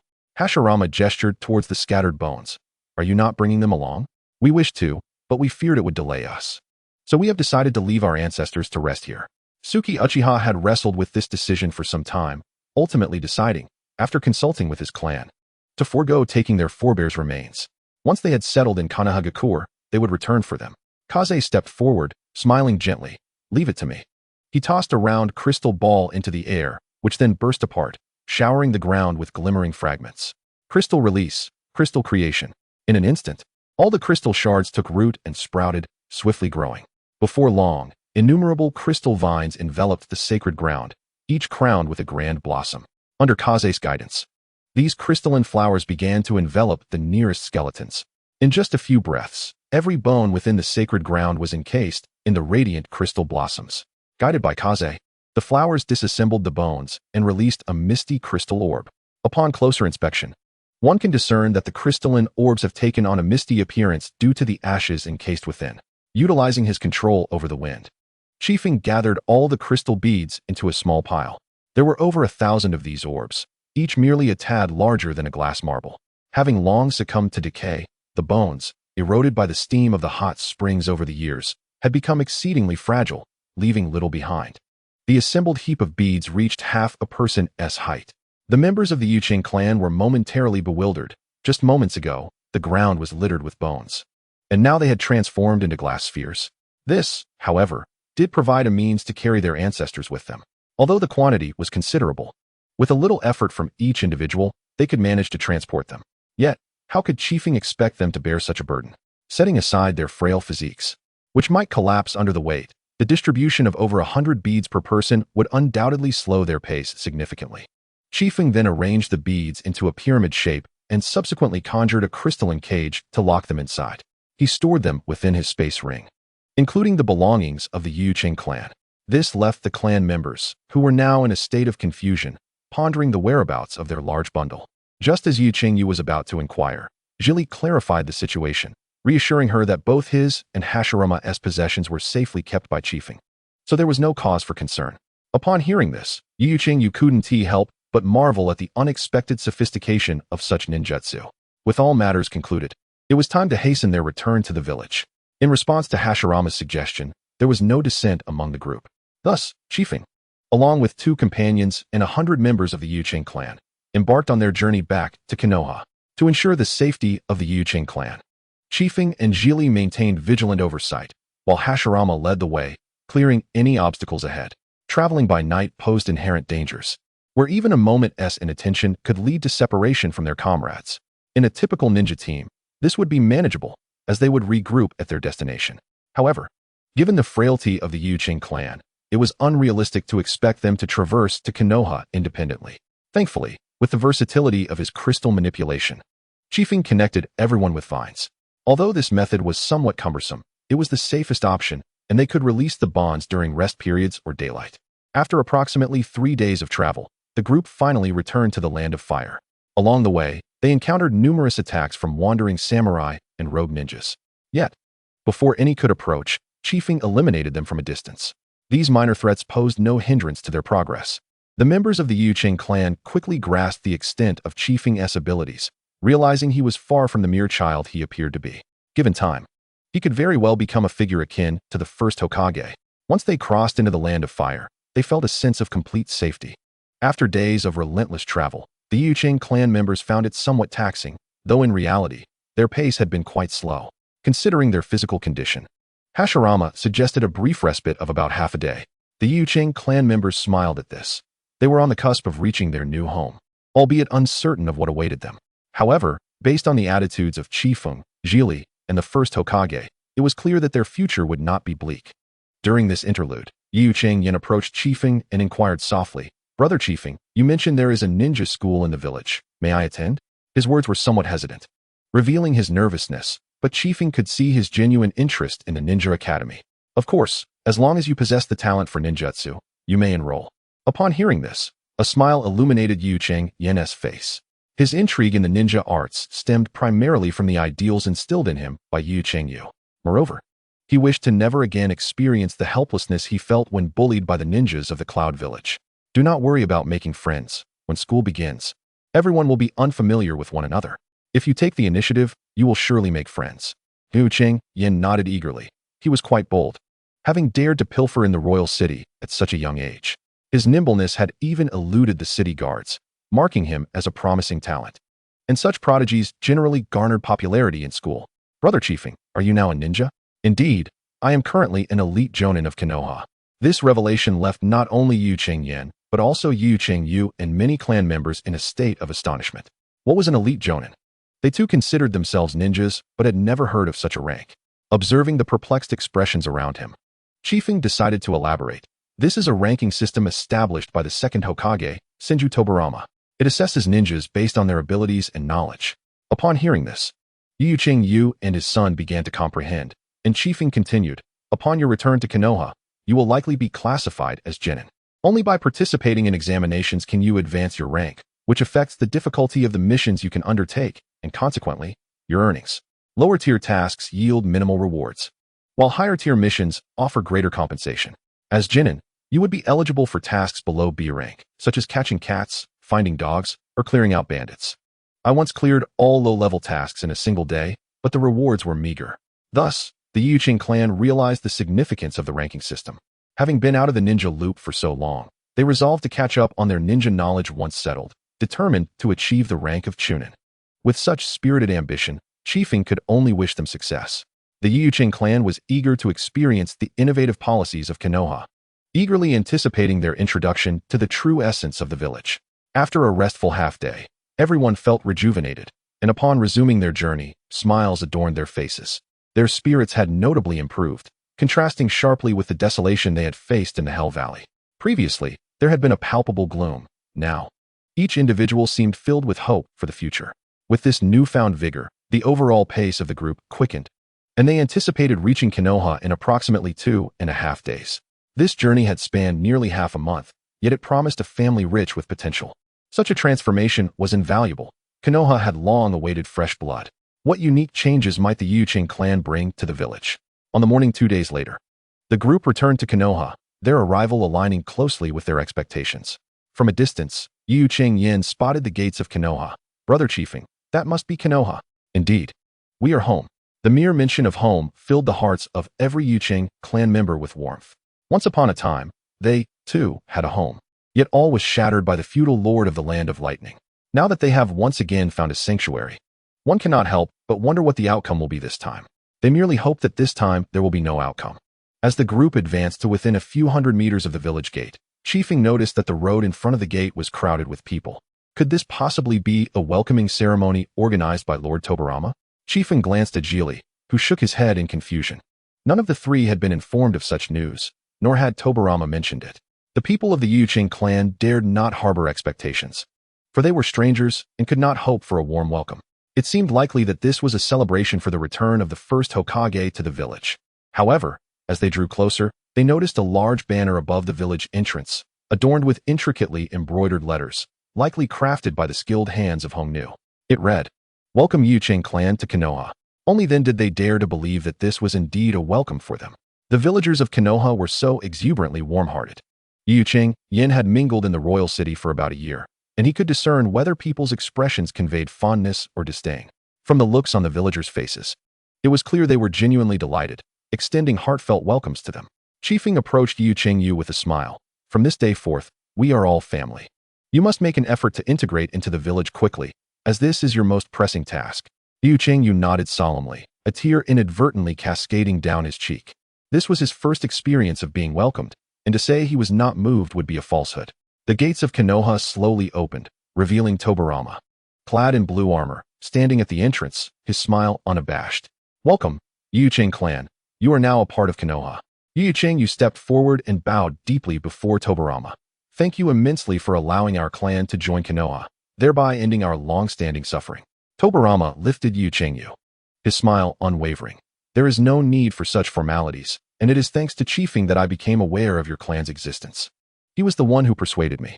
Uchiha had already expressed his gratitude to Chiefing countless times. Indeed, without Chiefing, the Uchiha clan might not have survived much longer. At most, perhaps another 50 years. Chiefing's curiosity had salvaged this family, struggling in dire straits, and brought fresh vitality to Konoha. Yet, Chiefing did not seek accolades for this, for it was the harmonious convergence of circumstances that made this moment possible. Who could have anticipated that the initial catalyst was Jili losing a wallet? Thus, all things in this world seemed to be guided by an unseen hand. The members of the Uchiha clan expressed their gratitude to nearly every villager before reluctantly following Tobirama into Konoha. Tobirama assigned the Uchiha clan land near the Kumogakure clan, intending for Chiefing to oversee and observe their integration. After all, superficial appearances can be deceiving, and they had only interacted for less than a month. It was not a matter of distrust. As Hokage, Tobirama had to consider the welfare of the entire village, prioritizing the safety of its inhabitants. With Chiefing present, Tobirama felt considerably reassured. However, while the area was designated, the specifics of establishing their territory would ultimately be decided by Uchiha. The style of the houses and the overall layout would require meticulous planning before artisans could commence construction. This would take considerable time, and for the moment, they would have to stay in Konoha's guest house. Fortunately, Konoha would cover the expenses. Although it was merely a guest house, it was infinitely superior to the Valley of Hell, with all necessary amenities, food stalls just outside, and facilities for bathing. They had truly ascended to a new pinnacle of life. Chiefing led the Uchiha clan into the guest house and ensured all arrangements were made. "The craftsmen will be here shortly. You can discuss the planning of your territory with them. They are seasoned and reliable." "Thank you, Lord Chiefing. Without you, I would truly be at a loss," Uchiha expressed gratefully. Chiefing waved his hand dismissively. "It is nothing. In a few days, once you become accustomed to Konoha, everything will be fine." He then added, "By the way, The funds for establishing your territory and the settlement expenses for each clan member will be approved tomorrow, and the bill will be given to you. Once everything is functioning normally, you can begin repaying gradually. There is no need to feel pressured. Yu nodded. I understand. Rest assured, my lord. The persistent use of the formal address by Yu left Chiefing feeling somewhat awkward. They were of the same generation, and he was significantly younger than Yu. Being addressed as my lord was unsettling. However, after numerous corrections, Yu continued to address him this way, and Chiefing could only allow him his happiness. For now, let it be. My residence is in that direction. Any villager can direct you. If you encounter difficulties, do not hesitate to seek me out. Yu's face bore an apologetic expression. I cannot trouble you further. I have already caused you much inconvenience. Chiefing waved his hand. Why say such things? Once you enter Konoha, we are all family. There is no need for such formality. By the way, have you finished the medicine I gave you last time? Yu felt a warmth in his heart. Not yet. There are still some left, but they will be gone soon. Chiefing nodded, estimating that those medicines would last only a few days more. Likely, several more doses would be needed to heal the lingering ailments of the Yu clan members. I have plenty of medicine here. Once you finish, be sure to come and get more from me. Do not delay the treatment of your clan. Understood, my lord. I will not be negligent regarding the health of my clan members. With that, there was little left to discuss. Everything that needed to be conveyed had been clearly articulated. The remaining matters would require them to navigate on their own, as their integration into the village would depend on their own efforts. After all, Chiefing could not resolve every issue for them.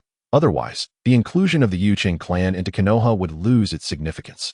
Most families within the village observed the Yu entry with cautious curiosity, uncertain of what manner of clan this was. Only Sarutobi Sasuke, accompanied by his clan, came to offer some common supplies and financial assistance, engaging in lengthy conversation with Yu, suggesting a pleasant rapport had been established. During their exchange, Yu gleaned a brief understanding of the various clans within Konoha. This marked a first step within the village. With the initial family reaching out, others would surely follow. After all, they had been personally welcomed back to the village by the first Hokage, and they would certainly be accorded respect. Father, Konoha is truly wonderful, and the health of our clan members has improved significantly. Yu affectionately ruffled Yu Yan's hair. Things will only get better. The Yu clan will rise again here in Konoha. It had been a long time since Yu felt such joy. Although he had been busy, he felt an overwhelming sense of fulfillment. His health was also improving, a good omen for the future. Lord Chiefing said, I can attend the ninja academy.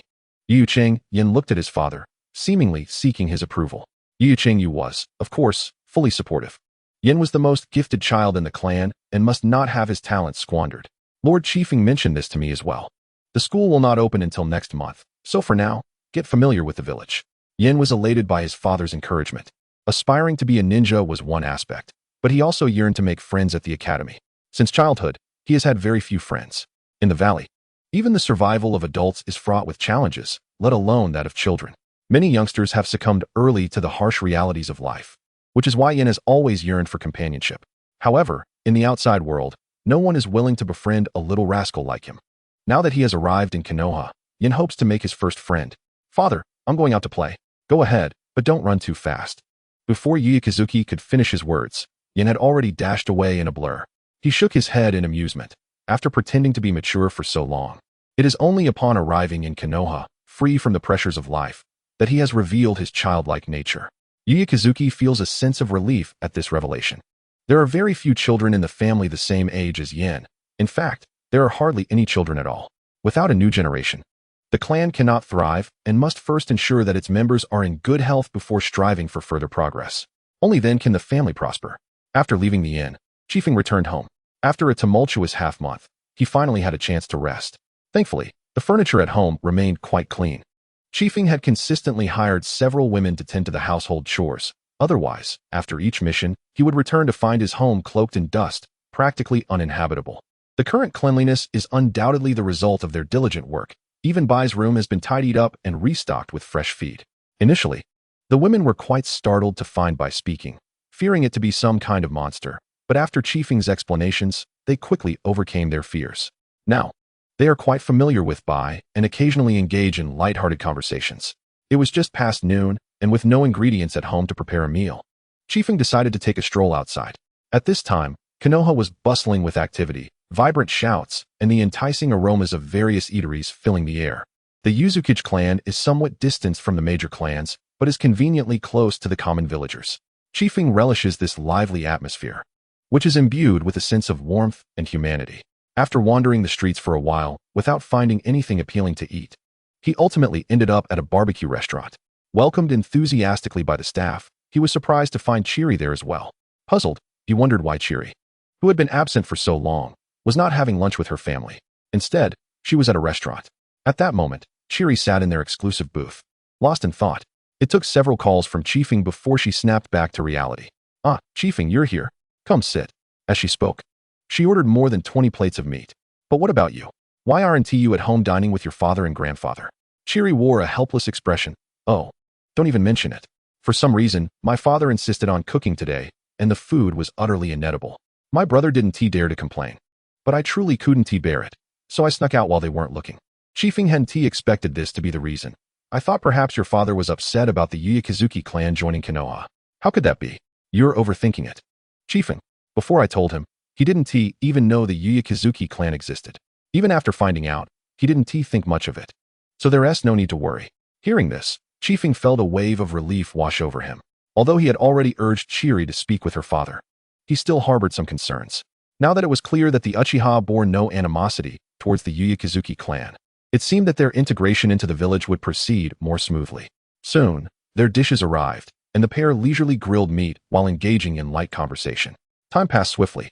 "It's been ages since I last saw Sakura and the others," Chiri remarked, prompting Chiefing to realize just how long it had been since Tobirama took office. Sarutobi Hisashi and the others had been promoted to positions as guards and secretaries. Although he still often saw Kagami, who helped Tobirama with office matters, he hadn't encountered Hisashi and the others in quite some time. Perhaps the guards were operating in the shadows? Chiefing wasn't entirely sure, as they rarely undertook missions together anymore. However, this had its advantages. When he worked alone or alongside Chiri, he had the freedom to make choices. Of course, there were benefits to having a larger group. Shared missions fostered endless conversation and made the journey much more enjoyable. In any case, we have some time to rest now. Let us see when they're free to gather. Chiri wholeheartedly agreed with Chiefing's suggestion, and they began to plan for a suitable time to meet. As they continued to eat and chat, they lost track of time. They finished their meal and kept ordering more until most of the other patrons had left. Eventually, they reached a consensus before their stomachs protested any further.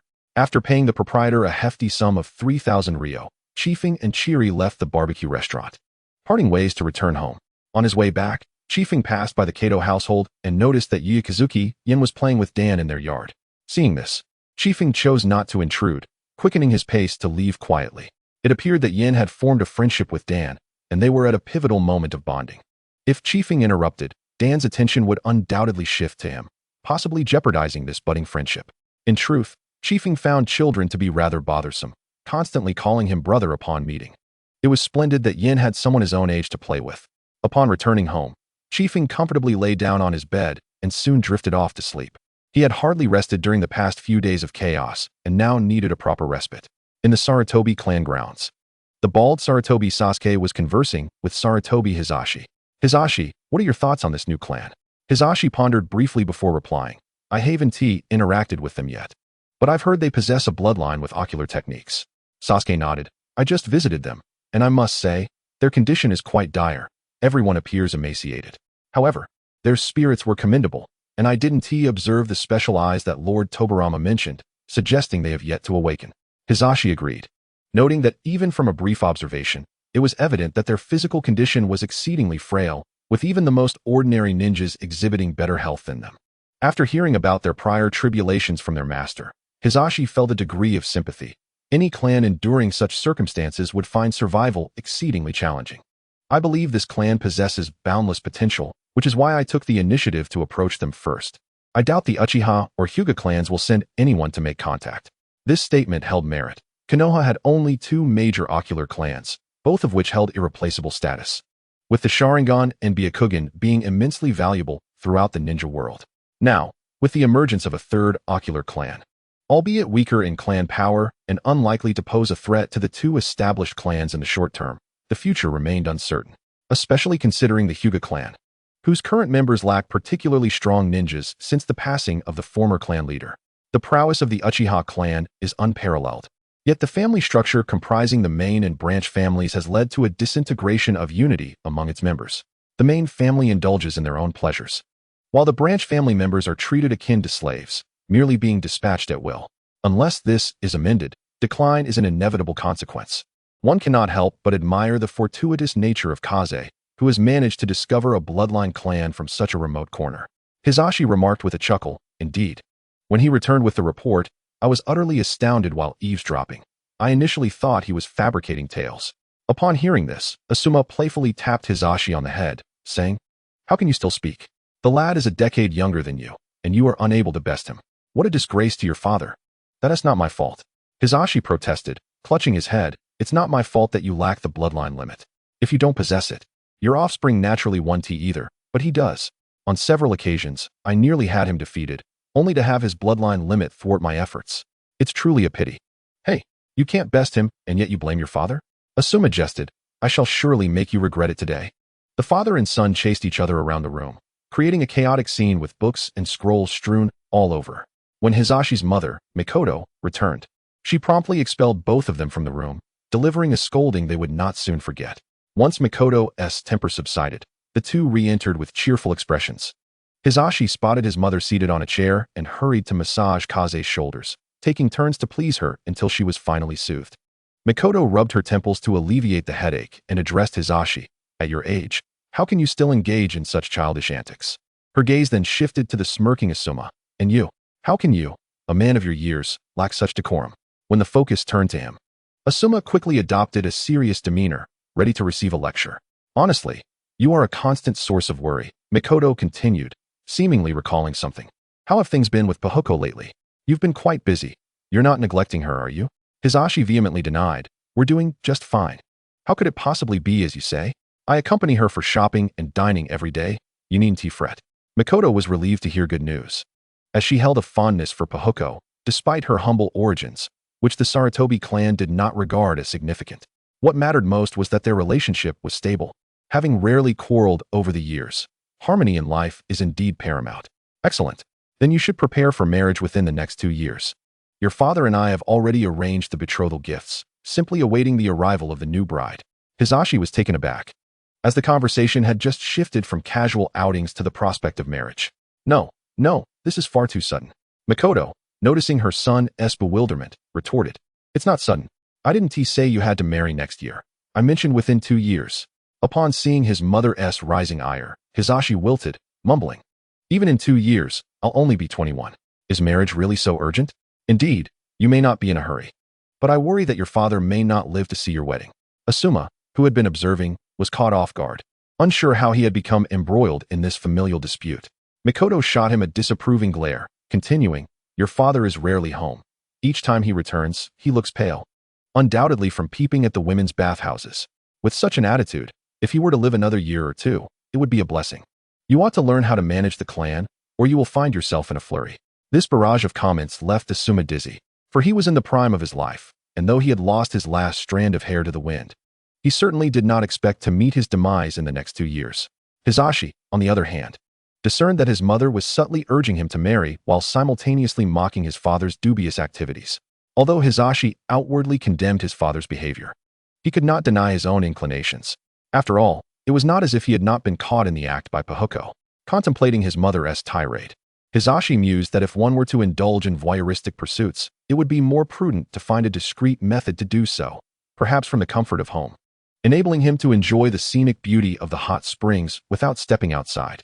Lost in thought, a lewd smile crept across his face, prompting Mikoto to swiftly deliver a slap to his head, leaving him disoriented. Asuma chimed in, "Since you've struck your son, please spare me." Yet, he too could not escape the impending punishment, as Mikoto had reached her limit, determined to teach the lecherous father and son duo a lesson. A clan member, who had intended to report clan affairs, overheard Mikoto reprimanding the clan leader and the young leader, and wisely chose to depart, feeling sympathy for the clan leader's plight. It would be a grave mistake to provoke the lady during such a volatile moment. Anyone daring to do so would surely find themselves caught in a similar fate. Throughout the Sarutobi clan estate, the sounds of lamentation echoed, yet in a show of solidarity, the clan members pretended not to hear, each engrossed in their own tasks. After about an hour, the commotion within finally ceased, and Mikoto emerged, carrying a small basket as she left for the market, leaving behind the disheveled father and son duo. Initially, they had been discussing matters regarding the Yuki clan, and now they found themselves in this disarray, gazing into the mirror at their bruised faces. Hisashi lamented how he would be the subject of ridicule from Koharu the next day, and wondered how he would face Pohoko in such a state. He would have to seek Koharu's assistance in healing. However, after receiving such a beating, Hisashi's resolve only strengthened. He was determined to find a method to observe the women's bathhouse undetected. In contrast to his son's fervor, Asuma wore a look of despair, lamenting how harshly Mikoto had struck, particularly on the face. How shall I show myself tomorrow? I have a tea appointment with Yuyuki Tsuki. He sighed. It seemed he would have to seek assistance from Lord Mito for treatment.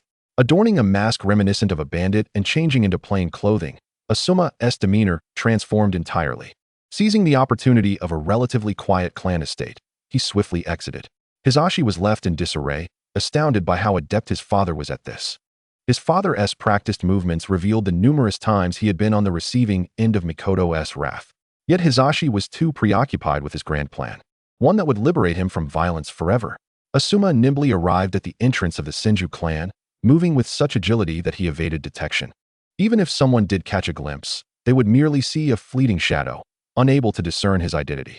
I am Sarutobi Asuma, seeking an audience with Lord Hashirama. After presenting his credentials to the guarding Senju ninja, they reluctantly allowed Asuma entry, though clearly puzzled as to why the Sarutobi clan leader would approach in such attire. Navigating the familiar halls, he arrived at Hashirama's door and knocked. When Hashirama opened the door and beheld the bandit-like figure of Asuma, he was momentarily taken aback. After regaining his composure, he managed a stiff smile. Asuma, come in. Who can fathom the bewilderment of one who, upon awakening from an afternoon slumber, opens the door only to be greeted by a figure resembling a brigand standing at their threshold? Judging by Hashirama's response time, it is evident that for Sasuke, this is not an unprecedented occurrence. Miyu certainly has a heavy hand. Sasuke waved dismissively, stating, it's of little consequence. The primary issue is having provoked her ire. If I were to escape without receiving a thorough thrashing, it would weigh on my conscience. This way, I feel considerably relieved. Regarding Sasuke's audacious declaration, Hashirama remarked that everyone possesses their unique quirks. While he may not comprehend them, he chooses to respect them nonetheless. Once inside, Sasuke did not remove his mask, primarily out of concern for startling Hashirama and Mito. Thus, he proceeded with his treatment while still adorned in his mask, ensuring a cordial atmosphere for all.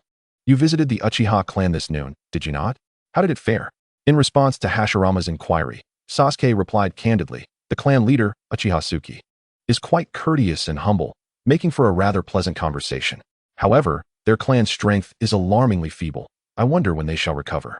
Hashirama nodded in acknowledgement. Indeed, I did not anticipate you being the first to forge a connection with the Uchiha. I had assumed it would be Inuzuka, Nara, and Akimichi. Sasuke chuckled. Inuzuka is far too cautious to play the role of the trailblazer. After all, it was you, Lord Hashirama, who personally brought me here. Surely, nothing untoward would transpire. So I merely arrived with some wealth. Ha ha ha. Inuzuka's thought process differs from ours. After all, advising 3 clans is no small feat, so his caution is quite understandable. As their conversation flowed, they arrived in the living room where Mito was engrossed in a game with Tsunade, eliciting peals of laughter from her. Upon the entrance of the brigand, there was no notable reaction. Mito simply covered Tsunade's eyes to shield her from any fright. Lady Mito, I am here once again. I do apologize for the trouble, Sasuke said. Mito waved her hand dismissively. No worries. I assume you have once more incited Miyu's wrath. Sasuke scratched his head and said, hee hee, indeed, she administered a sound thrashing to both me and my son. Mito shook her head in response, gesturing for Sasuke to take a seat.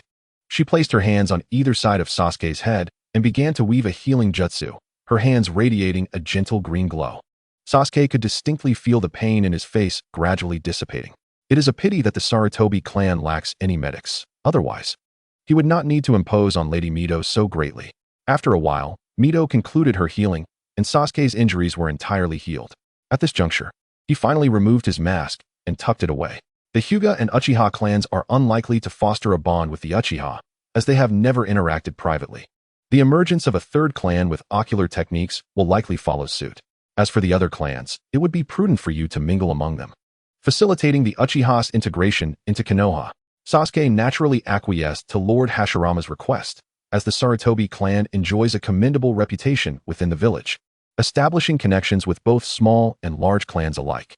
The Inuzuka clan has been allied with the Sarutobi since the Warring States period, and upon designating heirs among their three clans, the Sarutobi would provide earrings as a testament, ensuring that the three clans would forever look out for one another. Without a solid foundation of trust, the Inuzuka would never have chosen the Sarutobi as witnesses. Rest assured, Lord Hashirama, I will give it my utmost effort. Hashirama patted Sasuke's shoulder, expressing great trust in him as the first clan to officially join Konoha after its establishment. At that moment, he inquired, "How fares the Four Tails? Have you made use of it?" The tailed beasts have been distributed for quite some time, aside from the 9 tails residing within Mito. This marks the first time Hashirama has conducted a follow-up. Of course, the power of the Four Tails is formidable, and it allows me to wield lava release, albeit only in its tailed beast form. Nevertheless, it is quite advantageous. Reflecting on that sensation, along with the chakra management, may very well lead to the development of lava release. Feeling honored by Lord Hashirama's regard, Sasuke could only smile in silence. As a middle-aged ninja, he has, truth be told, reached the pinnacle of his life. Although he occasionally endures a beating, his family remains harmonious, and his wife is virtuous, albeit with a temper. As a clan leader, he is proud of his son, who serves as the second Hokage's disciple and bodyguard. Even if his strength were to increase, there would be little room for advancement. He has already attained the zenith achievable by an ordinary ninja. Therefore, there is no necessity for him to cultivate lava release. Sasuke intends to pass the Four Tails on to his son in due time. After all, his son possesses considerable prowess in ninjutsu, and developing a lava release should not prove overly challenging. Given Lord Hashirama's esteem for him, Sasuke felt compelled to defer any further discussion for a few months. Once his injuries were healed, he continued conversing with Hashirama in the living room, while Mito listened attentively, refraining from interrupting. Occasionally, she would peel an apple and offer it to Hashirama, their synergy palpable, stirring a wave of bittersweet emotions within Sasuke. "Lord Hashirama, Lady Mito, there are affairs within the clan that require my attention. I must take my leave." Upon hearing this, Hashirama did not insist on his stay, rising to escort Sasuke to the door before turning back to the house. Having conversed for quite some time, it was now nearing dinner. Turning, he spotted Tsunade standing by his side, gazing longingly at the yard, seemingly eager to play outside. Unable to refuse his granddaughter, Hashirama allowed Tsunade to ride upon his shoulders, frolicking joyfully in the yard until Mito called them in for dinner. Upon awakening from his slumber, Kaifeng felt as though the world was spinning. He had dreamt of executing a mission in the land of lightning, only to awaken at home. This sensation left him sitting in bed for over a minute, trying to regain his bearings. Fortunately, having just awoken, his spirits were relatively high, and rather than venturing out to procure food, he rummaged through his belongings for a quick snack. Stepping outside, he noticed that both Qin Yun and Lu Feng were absent. Inquiring with Abai, he learned that they had gone off to train. This revelation filled Kaifeng with a tinge of shame. His summoned beasts were working diligently while he was languishing in idleness. He feared that by the time he finally got his act together, Qin Yun and Lu Feng would have already attained sagehood, while he would still be at square one, or perhaps even further behind. Contemplating this, Kaifeng felt a wave of embarrassment wash over him, prompting him to dash into the wooded area of the backyard to commence his training. After an hour of practice, he could barely sense the natural energy, yet overall, he had made little progress. As dusk approached, visibility in the woods dwindled considerably. Left with no choice, he resolved to continue his training the following day. Seizing the opportunity to refine his sage techniques during this period of relative tranquility, the ambitions of the cloud-hidden village for war remained ever present, and it is quite possible that his sage abilities may prove useful at any moment. However, upon his arrival in the woods, Kaifeng had initially wandered about, but he had not encountered either Qin Yun or Lu Feng.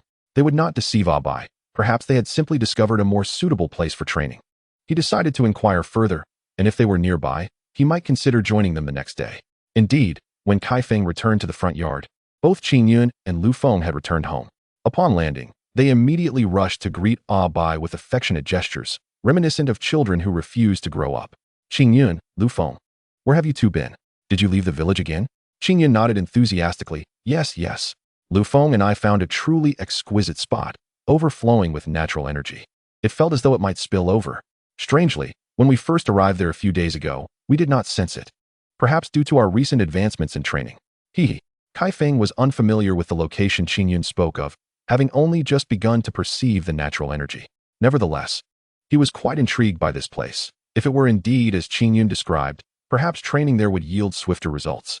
Is that place in the land of fire? Certainly. Though it is quite a distance from the village, near the border. At this moment, Lu Feng chimed in. Yes, indeed. There exists a magnificent lake there, one that you, Chu Feng, have surely never visited. Hey, that sounds delightful. You two must take me there tomorrow. I am eager to see if it is as enchanting as you describe. Chu Feng declared. Naturally, Qin Yun and Lu Feng readily agreed to Chu Feng's request, for nothing delighted them more than spending time with him, though Chu Feng often found himself quite busy. Chapter 166, The Lake in the Woods. All right then, let us set off early tomorrow, they affirmed. Yes, yes. And let us bring some delicious food. Observing the exuberant expressions of Qin Yun and Lu Feng, Chu Feng could not help but smile. However, regarding the food, Chu Feng realized that his ring held little in terms of provisions. The shops on the street should still be open. He needed to hurry and procure some supplies, lest he find himself reduced to gnawing on jerky come morning, an unfortunate thought indeed. With determination, Chu Feng instructed Qin Yun and Lu Feng to stay at home before heading into the bustling streets. Although many vendors had already departed, the shops remained open, likely waiting until the streets were entirely deserted before closing their doors. However, the selections were quite limited at this hour. Chu Feng swiftly gathered an assortment of fruits, cured meats, and bread, cramming them into his ring. Given the appetites of Qin Yun and Lu Feng, this was merely a trifling amount. Chu Feng could not help but lament the scarcity of food varieties in Konoha. Reflecting on his life back on Earth, he fondly recalled the abundance he once enjoyed. Yet, after so many years, he had grown accustomed to this existence, merely indulging in nostalgia. After settling the payment, Chu Feng returned home, the sky already darkening upon his arrival. After a brief wash-up, he lay down and soon drifted off to sleep. The following morning, Chu Feng was awakened by the system's notification sound. Glancing out the window, he noted the radiant sunshine, perfect for an outing. After stretching lazily, he rose, dressed, and completed his morning routine in one fluid motion. Tying his long hair back and securing it with a headband embroidered with crane motifs, he pushed open his door and stepped into the courtyard. To his surprise, Qin Yun and Lu Feng were already waiting for him. You're so slow, Chu Feng. We told you to wake up early. Embarrassed, Chu Feng scratched his head. My apologies. My apologies, that was my fault. His sincere demeanor earned him their forgiveness, and together, they soared away from the village. Breathing in the crisp air at such heights and witnessing the sun gradually rise on the horizon was truly invigorating. This was a vista that 99% of ninjas would never have the chance to experience. How long until we arrive? Qin Yun pondered for a moment. Perhaps in about 2 hours? I'm not entirely certain, but it should be around that. Goodness, it seems I've nearly forgotten the route. This is rather unreliable, Chu Feng mused. Qin Yun and Lu Feng quickened their pace, and approximately 50 minutes later, they reached their destination. I must admit, it was quite chilly at such heights. Had Chu Feng not been enveloped in a shroud of mist, he would have been frozen solid. Qin Yun and Lu Feng circled in the air, searching for a suitable landing spot. Seizing the opportunity, Chu Feng took a closer look at the surrounding terrain. Just as Qin Yun and Lu Feng had described, it was indeed a breathtakingly beautiful lake. It was astonishing that, despite having completed numerous missions in the Land of Fire over the years, he had never discovered this place. The lake's edge was lined with pristine white sands, bordered by an endless expanse of forest. It was no wonder Chu Feng had never visited. Such unspoiled wilderness was unlikely to support human habitation, and thus, there were no missions to undertake here. However, as a retreat for leisure, this location was undeniably delightful. Having found an appropriate place, Qin Yun and Lu Feng gracefully descended from the sky. Chu Feng stepped off Qin Yun's back and onto the soft sand. Taking a deep breath, he realized the atmosphere here was indeed distinct. This is the place I spoke of with Lu Yun, rich in energy, with a palpable flow of natural energy entering this space. Entering, Chu Feng noted Qin Yun's words. If this place were truly saturated with natural energy, it should be emanating rather than being drawn in. Could there be something here attracting the natural energy? Yet, Chu Feng had only just begun to sense the natural energy. He was not yet capable of perceiving its flow, leaving him unable to unravel the mystery. Deciding to seize the moment while the natural energy was abundant, he began to cultivate, intending to explore the secrets of this place further once he advanced his mastery of Shansu, Senjutsu. Without hesitation, Chu Feng sat cross-legged and commenced his practice, gradually absorbing the natural energy from the air. Qin Yun and Lu Feng closed their eyes and joined him in the endeavor. The morning passed swiftly, and Chu Feng made commendable progress. He could distinctly sense that this location was exponentially richer in natural energy than his home. If he were to cultivate in the three sacred grounds, he might advance even more rapidly, for the life forms there possessed an innate affinity for senjutsu. As Chu Feng's cultivation progressed, he gradually began to perceive the sensation that Qin Yun and Lu Feng had described. The natural energy in the air did not seem to have been naturally gathered here. Rather, it appeared to have been drawn in by some unknown force, resulting in an abundance of energy in this area. Can you both sense a specific direction? Chu Feng inquired, believing the two cranes would be more adept than he at discerning the source. However, both Qin Yun and Lu Feng shook their heads in unison. While the energy was concentrated, it was merely spread across this vast region, with no pinpointed location. Chu Feng felt increasingly perplexed. The area Qin Yun referenced encompassed the Great Lake and an expansive primeval forest. If there were truly some treasure hidden here, searching within such a vast expanse would be akin to finding a needle in a haystack. One could easily become lost in the woods and never find their way out. With no feasible solution at hand, Chu Feng decided to set aside his worries. It was now noon, and he laid out a picnic blanket on the beach, retrieving the bounty of food he had purchased the previous day, alongside the jerky stored in his ring. Soon, the three of them were devouring lunch with great enthusiasm. Among them, Qin Yun was the most voracious, consuming portions equivalent to a full meal for Chu Feng in a single bite. One might mistake him for a prehistoric creature, given his insatiable appetite. Chu Feng selected some of his preferred dishes, distancing himself from the two cranes. He worried that if Qin Yun and Lu Feng became ravenous enough, they might consider him as their next meal. As he enjoyed his meal while admiring the lake's stunning scenery, he reflected that while the flavors and textures might not be exceptional, it was still quite satisfying. Should the opportunity arise, he would propose a night excursion here, inviting Hiruzen and the others, as it had been quite some time since they last met, and he missed them dearly. Chapter 167, The Traveler of Obligation. As he contemplated inviting Hiruzen and the others, Chu Feng felt an unsettling sensation, as if he were being watched, causing him considerable discomfort. Initially, he dismissed it as mere paranoia, but this feeling did not dissipate with time. Instead, it intensified. Now, he began to exercise caution, suspecting the presence of ninjas nearby. Those capable of instilling such a sense of unease in him could not be ordinary individuals. They must be ninjas. However, he needed to ascertain their numbers and intentions. Although wandering ninjas typically operate along the borders, it is implausible for them to venture into such primitive forested regions. After all, in their quest to satiate their hunger, they must ambush and rob passing travelers and merchant caravans. Who could they possibly target in this forest? It appears quite abnormal. Through telepathy, Qifeng conveyed his thoughts to Qin Yun and Lu Feng, urging them to remain vigilant of their surroundings at all times. At the slightest hint of danger, they were to flee immediately. The enemy lurked in the shadows while he was exposed. Recklessness would not serve him well, as it would only hasten his demise. Both Qin Yun and Lu Feng were seasoned veterans. Upon receiving Qifeng's telepathic message, they exhibited no outward signs of alarm, continuing to engage in their usual activities of eating and drinking. Regrettably, Qifeng had neglected to scatter some crystal seeds in the air while in the forest. Otherwise, they would not be in such a passive position. After regaining his composure, Qifeng commenced his cultivation, for this was his primary objective.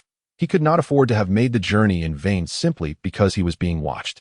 Intriguingly, Qifeng noticed that the natural energy in the vicinity was even more potent than before. This sensation persisted for approximately an hour, gradually subsiding, along with the excess natural energy. A somewhat absurd thought crossed his mind. Could this natural energy somehow be connected to the ninja observing him?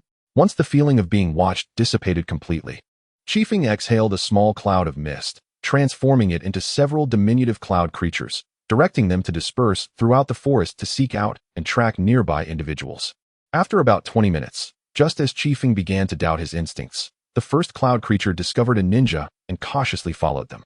Upon linking his vision with the cloud creature, Qifeng scrutinized the figure for some time, but could not identify them. So he instructed the cloud creature to continue its pursuit. Half an hour later, a settlement resembling a village materialized before him, leaving Qifeng perplexed. Had he unknowingly uncovered the lair of a primitive tribe? However, it did not seem likely, as the inhabitants appeared to be ninjas. Fortunately, there were not many of them, only around 100, which was not significantly different from the Uchiha clan. Just as Qifeng intended to manipulate the cloud creatures for further intelligence, a hand suddenly scattered the well-concealed cloud creature. The ninja being tracked remained oblivious to what had transpired, wearing a bewildered expression. Meanwhile, Chiefing sensed the situation was becoming troublesome. It was evident that he had been discovered. Judging by the final image left by the person, they were undoubtedly not from the land of fire. Their attire and the village's style diverged greatly from that of Konoha. Each individual was clad in light blue garments, without any headbands, making it impossible to ascertain their national origins. Qin Yun, Lu Feng, prepare yourselves. We may face combat. Just as Qin Yun and Lu Feng were engrossed in their training, they suddenly opened their eyes wide. Although they made no physical movements, Chiefing knew they had assumed a combat-ready posture. Since their adversaries had already detected Chiefing's surveillance, they would not let him off easily. Moreover, Chiefing was alone, making him an easier target. As anticipated, not long after, a water arrow shot out from the forest. However, this attack did not seem intended to harm Chiefing, but rather to test him. He made no attempt to evade it. The water arrow whizzed past his ear, crashing into the lake behind him with a resounding explosion, claiming the lives of countless fish and shrimp. How did you discover us? A clear voice resonated from the forest. You corner us like this and still refuse to relent? Chiefing was taken aback by this statement. What was going on? It felt as though he were the pursuer. However, Chiefing was not one to tolerate such insolence. Having been surveilled was one thing, but to be attacked directly rendered them enemies in his eyes. I do not comprehend your words. I merely came to swim in this lake. You were the one who initiated the attack. No sooner had Chiefing spoken than a tall man with long, flowing hair emerged from the forest. Judging by his age, he appeared to be around the same age as Sarutobi Hiruzen, albeit considerably taller and more robust. You are quite young, yet your strength seems formidable. Leave this place swiftly and do not disturb us again, and I shall grant you a path of escape. Chiefing could hardly contain his rising temper. This fellow was quite audacious. He had the gall to stake a claim on territory in the land of fire and expected no one to intrude. This is the land of the fire country. You cannot dictate who may or may not come here. To his surprise, the man merely chuckled. Then I shall ensure you can never return. With that, he lunged forward, extending his right hand towards Chiefing's throat. However, just as his fingers were about to make contact, Chiefing transformed into a wisp of mist, evading the grasp. The man's momentum could not be halted, and he crashed into a large tree, snapping a trunk as thick as a bowl in two. Observing this, Chiefing furrowed his brow. This individual possessed significant strength. He could not fathom the identity of this formidable opponent, whose sheer brute force piqued Chiefing's interest. The mist coalesced in the distance, forming Chiefing's silhouette, while the remaining cloud vapor was condensed into a cloud sword. With a mere gesture, Chiefing sent the cloud sword flying toward the man. Seeing this, the man attempted to defend himself. However, the cloud sword pierced through his defensive hands, embedding itself within him. Instantly, he felt as though he had plunged into an icy abyss, each breath laced with shards of frost that pierced his lungs. Yet, he gritted his teeth and managed to endure, slapping his chest several times before launching another attack at Chiefing. Water release, water thorn spike. The man, realizing he could not capture Chiefing, stood upon the water's surface and executed his jutsu. The entire lake's water surged at his command, granting him a significant advantage. As soon as he completed his incantation, the water's surface trembled violently, and massive thorny vines erupted from below, each as thick as a bowl. The water was now teeming with countless intertwining thorns, twisting and spiraling toward Chiefing. Kid, remember my name. Yui no Yukitama. In your next life, avoid me. He laughed boisterously. Chapter 168, The Battle on the Lake Surface. Kid, remember my name. Yui no Yukitama. In your next life, avoid me. He laughed boisterously. The water's surface was now overwhelmed with thorny vines, intertwining and spiraling toward Chiefing. Yet, Chiefing remained unperturbed. With a gentle wave of his left hand, a pale blue aura spread from beneath his feet.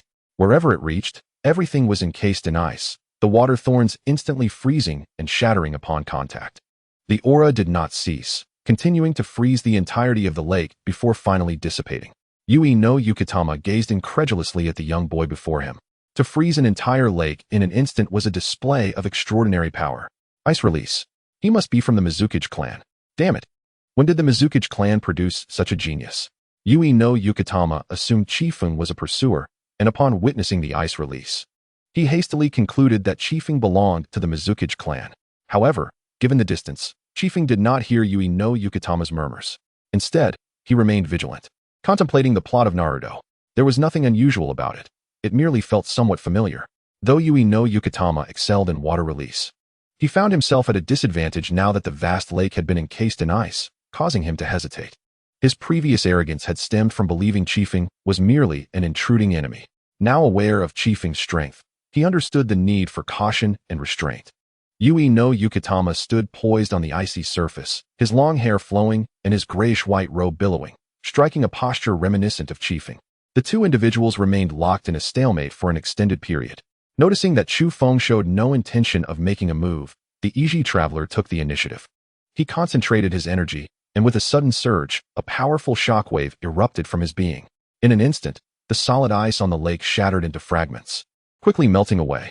The once tranquil waters transformed into a tumultuous sea, waves crashing violently, yet the Iji traveler stood firm in the lake, allowing the splashes to drench his robes. The colossal wave, born from the shockwave, surged toward Chu Feng, towering at 4 to 5 meters. It threatened to engulf anyone caught in its grasp. However, Chu Feng appeared undeterred, gracefully leaping onto the back of Qin Yun, soaring into the air. The immense wave crashed against the shore, uprooting even the sturdiest trees, while the ground itself fractured under the force. The intensity of this technique had undoubtedly reached the level of an S-rank ninjutsu. Impressive strength, Chu Feng, remarked Qin Yun. Do you sense any natural energy emanating from him? I have a feeling the peculiarities of this place may be linked to him. Before Qin Yun could respond, Lu Feng interjected, the surrounding natural energy is converging towards his back. He is the source of it all. With Liu Feng's assertion, Chu Feng felt reassured.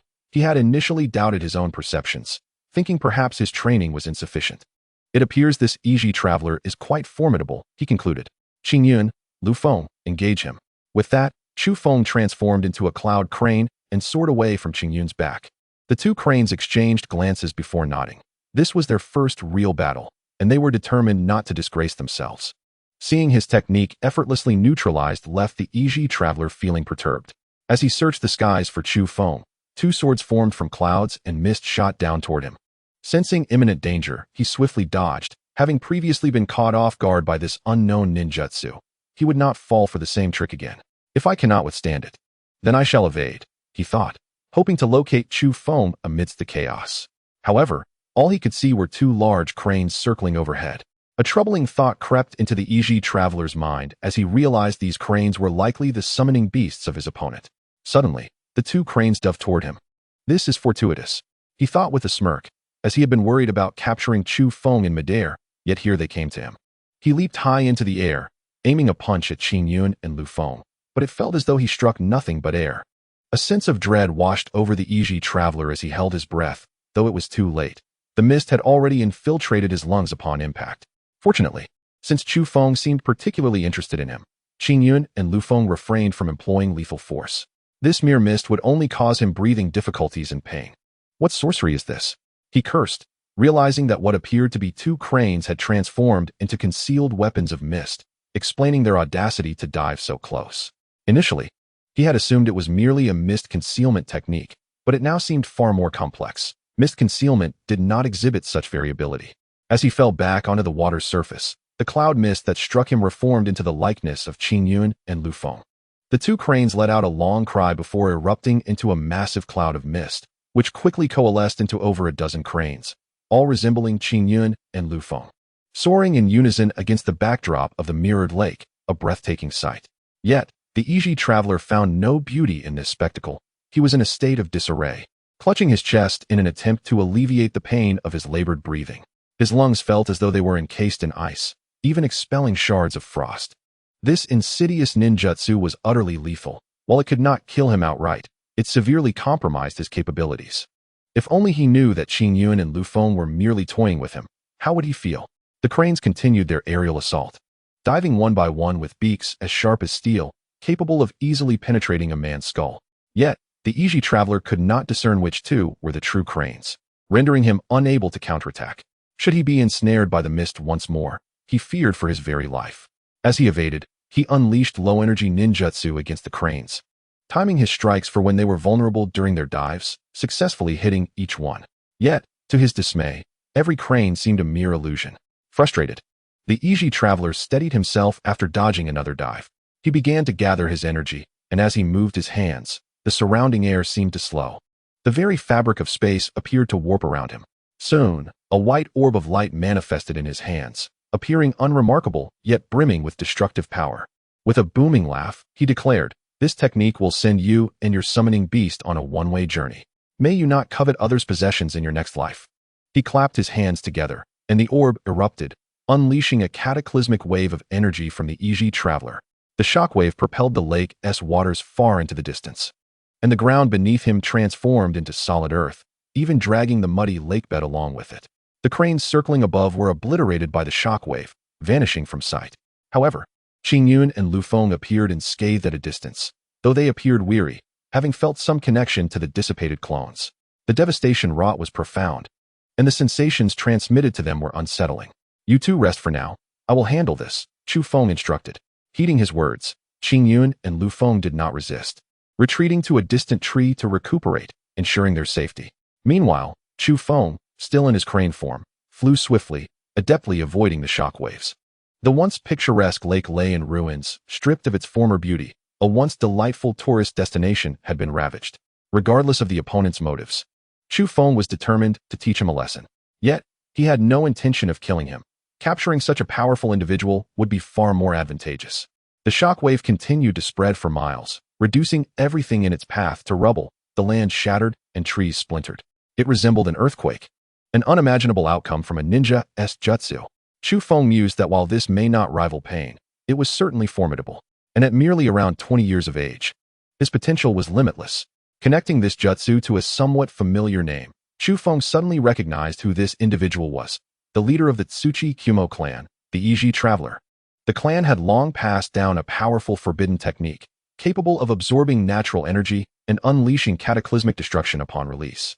The Uchiha Traveler gained renown in the ninja world through this very technique. However, the consequences of wielding such a forbidden art meant that the Tsuchi-Kumo clan had always been hunted, perpetually on the run. This explained why the Uchiha Traveler found himself in the Land of Fire, spouting peculiar words. It appeared he was indeed being pursued, mistaking Chu Feng for a pursuer. In the original world, upon the Tsuchi-Kumo clan's arrival in the Land of Fire, the third Hokage, Sarutobi Hiruzen, had harbored reservations about the Uchiha Traveler's forbidden technique. Although Sarutobi Hiruzen did not fear the Reaper of Souls in terms of strength, the jutsu capable of razing a village to the ground was exceedingly perilous. As Hokage, it was his duty to consider the welfare of the villagers. Protecting them was paramount. At that time, the Tsuchigumo clan had dwindled to a mere handful following the ravages of war and family schisms. The Reaper of Souls, now aged and lacking the vigor of youth, had vowed to refrain from using forbidden techniques, and thus the Tsuchigumo clan had received the protection of Konoha. However, given the Reaper's current youthful exuberance, it was implausible to expect him to honor such a promise. He was unlikely to refrain from unleashing his power. Ultimately, a confrontation was inevitable. Despite the remarkable potency of the forbidden techniques, indeed, their power was almost absurd. This desolate wilderness had brought forth a counter in the form of Kaze no Kaze. The distance from the village rendered Kaze unrestrained, and his ability to fly provided a distinct advantage against the jutsu. While the jutsu could spread over vast distances, it was rendered ineffective against aerial threats. A mere elevation would suffice to evade its grasp. This may seem straightforward, yet few ninjas within the shinobi world possessed the ability to fly. Encountering Kaze was indeed a stroke of misfortune for the Reaper. As the shockwaves gradually subsided, the lake's waters began to flow back, yet they were no longer clear. The murky sediment mingled with the water, creating a foul-smelling black liquid. Kaze no Kaze revealed his true form, descending upon the ground, and with a mere gesture, the lake's surface froze, halting the noxious odor. The Reaper of Souls, having just unleashed a formidable technique, stood upon the ice, gasping for breath. Although he appeared utterly spent, he had not truly exhausted himself. The chakra within him remained largely intact. The technique had consumed the natural energy he had accumulated over a month, depleting it entirely. Observing the solid ice beneath him, the Reaper realized that his adversary had sustained no injuries. A flicker of trepidation gripped him. If even his forbidden technique had failed to harm Kaze no Kaze, then this was indeed the most formidable pursuer he had encountered. Should he perish, it would not only be his own demise but the fate of his entire clan that weighed heavily upon him. Regaining his composure, he straightened his posture and gazed at the silver-haired boy on the shore, marveling at the peculiarity of his situation. It was the first time a child had reduced him to such a state of disarray. Yet, he felt no shame. He had always subscribed to the notion that there are always greater beings beyond oneself. "May I inquire your name?" The Reaper called out to Kaze on the shore. "Perhaps you could share yours first," You can't possibly be solely known as the Reaper of Souls. With a smile, the Reaper replied, Tsuchigomo ran. Kaze no Kaze, came the response. Upon hearing this name, the Reaper was momentarily taken aback. Was he not of the Mizuki clan? How then could he wield ice release? Just as he contemplated these questions, the ground beside the shore trembled violently. Enormous crystal pillars erupted from the earth, followed by countless crystalline spikes and clusters, transforming the shoreline into a dazzling crystal cavern, glistening in the sunlight. Behind Kaze, a crystalline throne materialized, upon which he sat, smiling at the Reaper. I am not your pursuer. I hail from Konoha. However, your actions have marred the land of the Fire Country, and I must impart a lesson for the desecration of this once pristine lake. Upon learning that Kaze was from Konoha, the Reaper felt a wave of relief wash over him. Their mission in the Fire Country was to seek the village's assistance, yet their first impression had decidedly faltered. Whether they would receive aid remained uncertain. However, gazing at the towering crystal columns and the floral-like clusters behind Kaze, it seemed he was confronting a third bloodline limit. Were the ninjas of Konoha truly this formidable?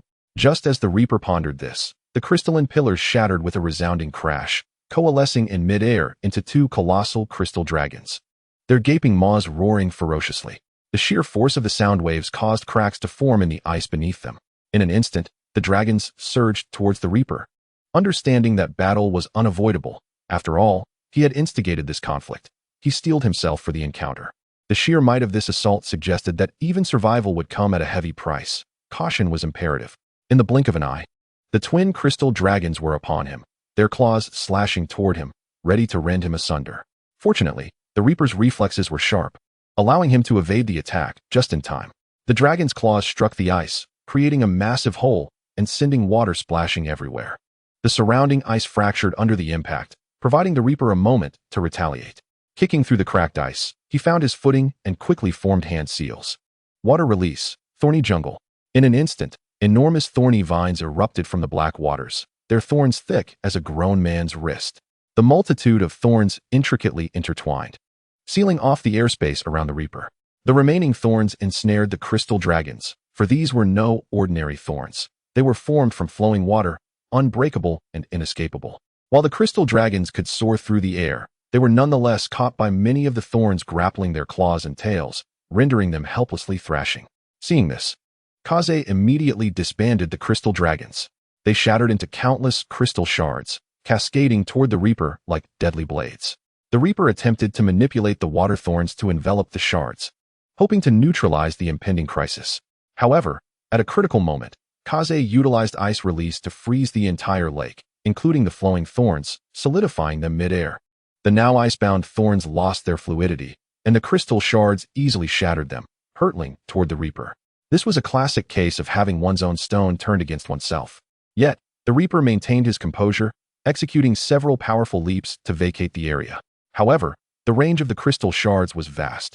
Even if he evaded the primary onslaught, he could not escape the periphery. Wind release, vacuum bullets. The Reaper unleashed a barrage of wind bullets, each striking the crystal shards with pinpoint accuracy, shattering them entirely. Before redirecting his focus toward Kaze across the lake, the speed of the wind bullets was astonishing, reaching Kaze in the blink of an eye. Yet Kaze remained unfazed, seated upon his throne, exuding an air of calm. One hand propped his head, while the other extended outward, holding a pure white cloud sphere, a sight that would have astonished anyone familiar with the Hell Valley's red mist extraction. Cloud release, cloud dispersal technique, Kaze declared with a smile, as the cloud sphere suddenly emitted a tremendous pulling force. The entire forest was caught in a maelstrom. The debris from the Reaper's previous attack was drawn toward Kaze, who seemed to embody the eye of a storm, with all movable objects converging upon him. Even the clouds above were yanked downwards, a single cloud line stretching from the sky to Kaze's palm. Yet, in this extraordinary spectacle, no one had the opportunity to appreciate it, as the Reaper struggled to maintain his balance amidst the chaos. Moreover, while deftly evading the surrounding trees and colossal boulders, he steadfastly advanced towards the direction of the wind's call. The reason for his relentless pursuit lay beneath his feet, where the ice surface was irresistibly drawn towards the cloud orb held by the wind seeker, propelling the traveler of bonds rapidly in that direction. Any trees or boulders that ventured within a meter of the wind seeker would be distorted to the size of gravel, subsequently absorbed into the cloud orb. As for the ultimate fate of these objects, Even the Wind Seeker remained unaware. The Traveler of Bonds found no escape through leaps. Even a mere inch away from the ice surface would result in immediate absorption. At this moment, he was firmly anchoring his feet to the ice using chakra.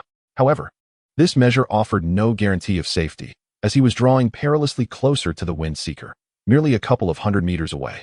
He could already perceive the distortion at the forefront and the Wind Seeker's serene smile.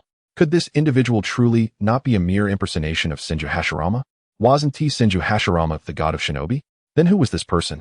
The Traveler of Bonds glanced backward. Although the ice layer on the lake had been consumed, the water surface merely rippled.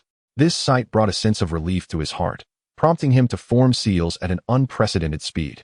A rarely used earth release technique culminated in transforming his hand into a colossal stone hammer, shattering the ice beneath him and allowing him to stand securely upon the water's surface. Indeed, his form stabilized immediately, although the suction remained. He was temporarily free from mortal danger. Gradually, the object susceptible to absorption diminished, leaving only some branches and sand, with no particularly large items remaining. The Traveler of Bonds surveyed his surroundings, noting that the trees and land he had just destroyed had vanished completely. It seemed they had all been consumed by that enigmatic white orb. Suddenly, the suction ceased in an instant. The leaves and gravel that had been suspended in midair fell to the ground, leaving the Traveler of Bonds covered in dust and debris. After such a prolonged struggle, it finally came to a halt. However, observing the Wind Seeker's relaxed demeanor, it appeared he had not exhausted his chakra, but had intentionally ceased the absorption. Unlike in the Valley of Hell, this time, despite having absorbed so much, the cloud orb remained diminutive, not expanding into a massive sphere. The Wind Seeker waited, finding it light, before casually tossing it into the air, where it dissipated into a wisp of ethereal clouds. The Traveler of Bonds felt a chill run down his spine upon witnessing this spectacle. The cloud orb contained such an abundance of matter, and its sudden disappearance signified that everything within had been obliterated. Had he been absorbed just moments ago, he might no longer exist in this world. Fortunately, he was relieved to have ordered his kin to retreat before seeking trouble with the Wind Seeker. Otherwise, under that overwhelming power, his clan would surely have perished, perhaps even falling victim to his own forbidden techniques. Chapter 171, The Battle Ceases. The Wind Seeker rose from his crystalline throne and approached the shore, observing the Traveler of Bonds. So, have you calmed down now? Care for another round? The Traveler of Bonds shook his head vigorously. No. It was my recklessness to strike at you without discernment. I beg your forgiveness. Upon hearing the Traveler of Bonds' apology, the Wind Seeker nodded in satisfaction. For he was not a demon. Furthermore, he had no intention of killing him. He merely sought to instill a measure of fear, as grand-scale ninjutsu was within anyone's capabilities. If a master were to showcase authentic Thousand Hands, not only the Traveler of Bonds, but even the lake itself would need to be expanded several-fold. Why did the Earth Spider clan stealthily infiltrate the Land of Fire? What were their intentions? The Traveler of Bonds had initially hoped to engage in an equitable dialogue before the Hidden Leaf Village, but now, lacking forbidden techniques and unable to contend with the Wind Seeker, he found himself at a disadvantage. I am the leader of the Earth Spider clan. We sought refuge in the Land of Fire due to being pursued by the Mist Village, intending to seek assistance from the Hidden Leaf Village after this tumultuous period. I apologize for acting hastily without thorough investigation, but it was a desperate measure after prolonged persecution. The Wind Seeker was not swayed by the Traveler of Bonds' tale of woe. It was fortunate that the one who arrived was the Wind Seeker. Had it been someone else, he would likely have met his end here. Would he still find himself in such a position of apology? It was, after all, a result of his inability to prevail. Yet, the Wind Seeker was disinclined to delve deeper into the matter, for he intended to recruit this individual. If he were to drive him away, it would be a waste of such a formidable ninja. What of your clan? I hope I haven't inadvertently slaughtered them all. The Wind Seeker's jest elicited an awkward smile from the Traveler of Bonds. Before I acted against you, I had already instructed my kin to retreat. Upon hearing this, the Wind Seeker recalled that Qing Yun and Liufeng were likely resting on some tree branch. Surely, they had not been drawn in. After some contemplation, the Wind Seeker deemed it improbable. With their speed, it would be difficult for them to be absorbed, and their injuries were not severe. However, now was not the time to seek them out. He would address that matter upon returning to the Hidden Leaf Village.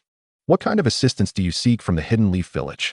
Upon hearing this, the Traveler of Bonds promptly replied, Our clan is being hunted due to our forbidden techniques, which can only be learned by the clan leader.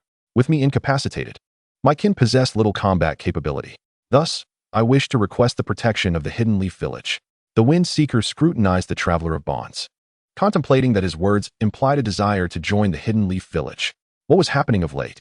Why were so many clans seeking to affiliate with the Leaf? First, the Uchiha clan, and now the Earth Spider clan had appeared. Both clans possessed limited strength, yet each had its own characteristics. The Uchiha clan had combatants, albeit weak ones, essentially rendering them powerless. Their only noteworthy feature was their bloodline limit. Were it not for their bloodline limit, they might still be languishing in obscurity.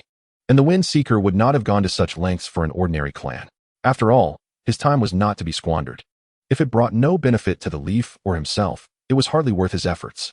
The bloodline limit had indeed saved the Uchiha clan.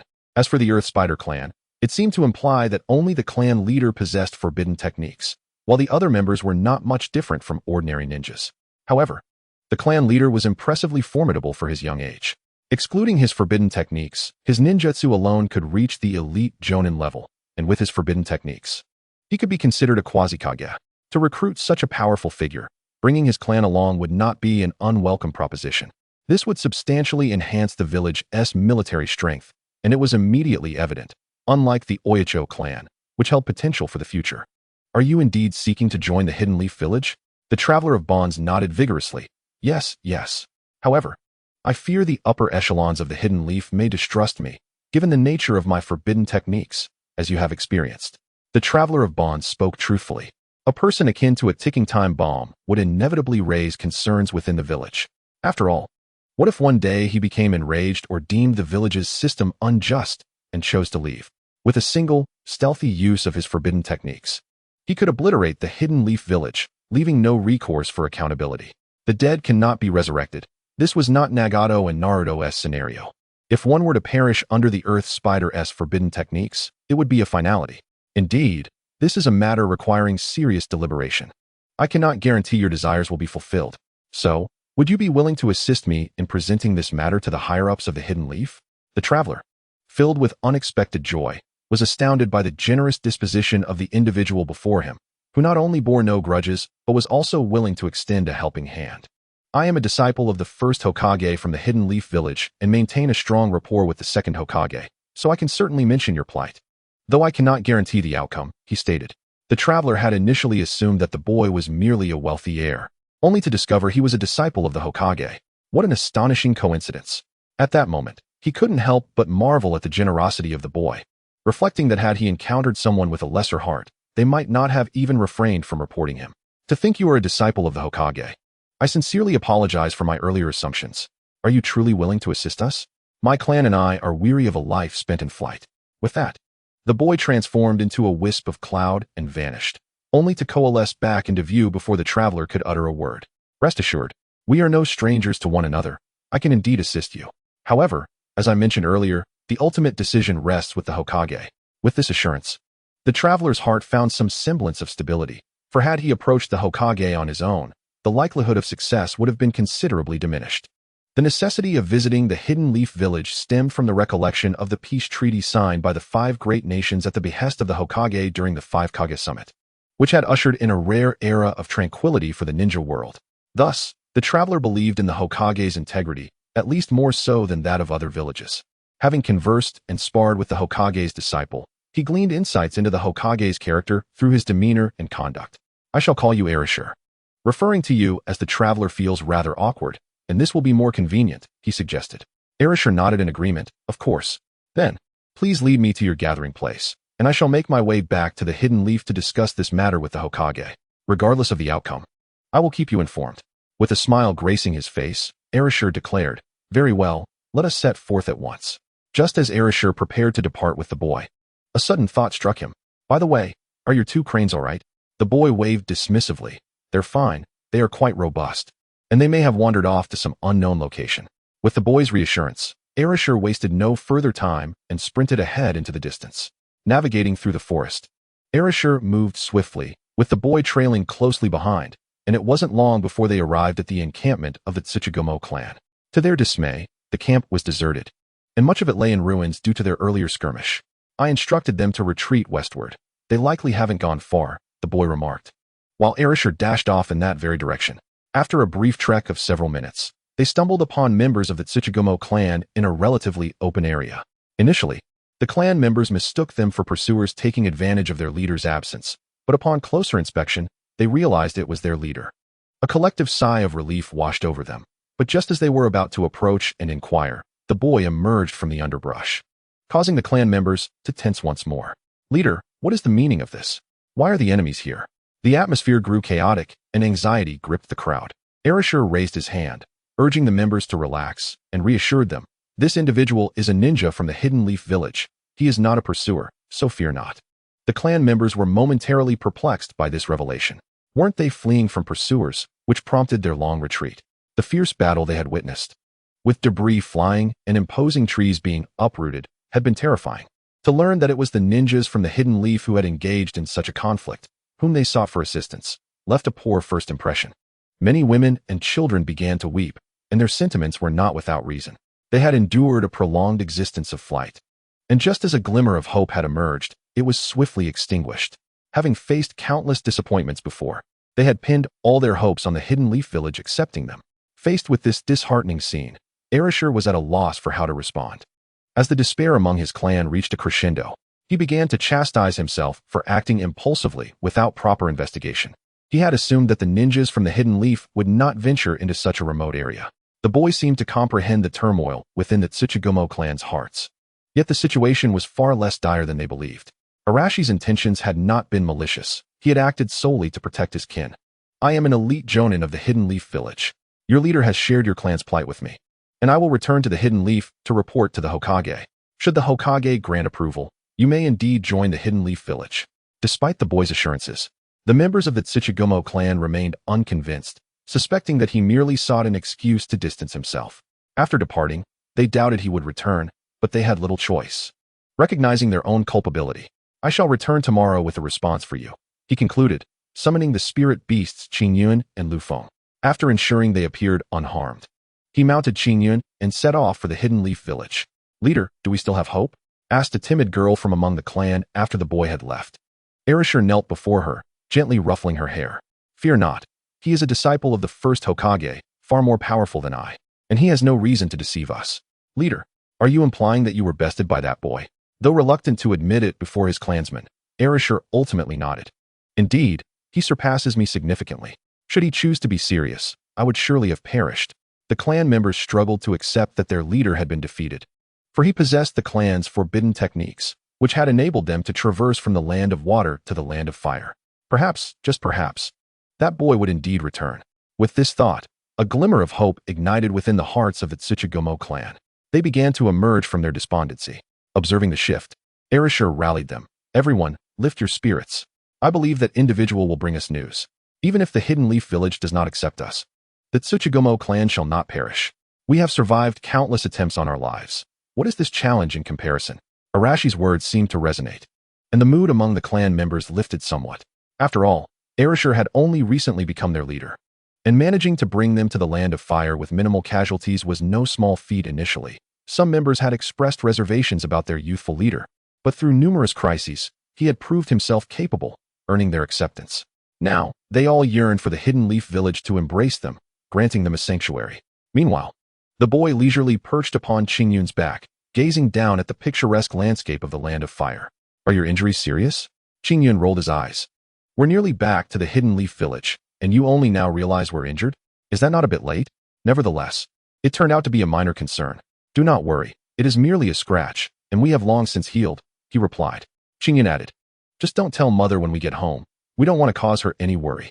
The boy agreed to keep it a secret, realizing that informing Abai would serve no purpose and only lead to unnecessary concern. It was indeed curious. The initial reason for their journey had been Qingyun's discovery of the area's abundant natural energy, which had prompted the boy's desire to practice sage arts. As a result, despite not mastering the mystical arts, I found myself in a skirmish with others, and perhaps even managed to bring back a clan. This can only be explained as sheer coincidence. A trip to the Land of Thunder could yield the clan of Yuya, eliminating the need to venture abroad. I could conveniently establish ties right here in the Land of Fire. One can only hope that next time fortune favors me even more, perhaps allowing me to stumble upon a clan right outside of Konoha. During the altercation with Erashur, I did not employ my full strength.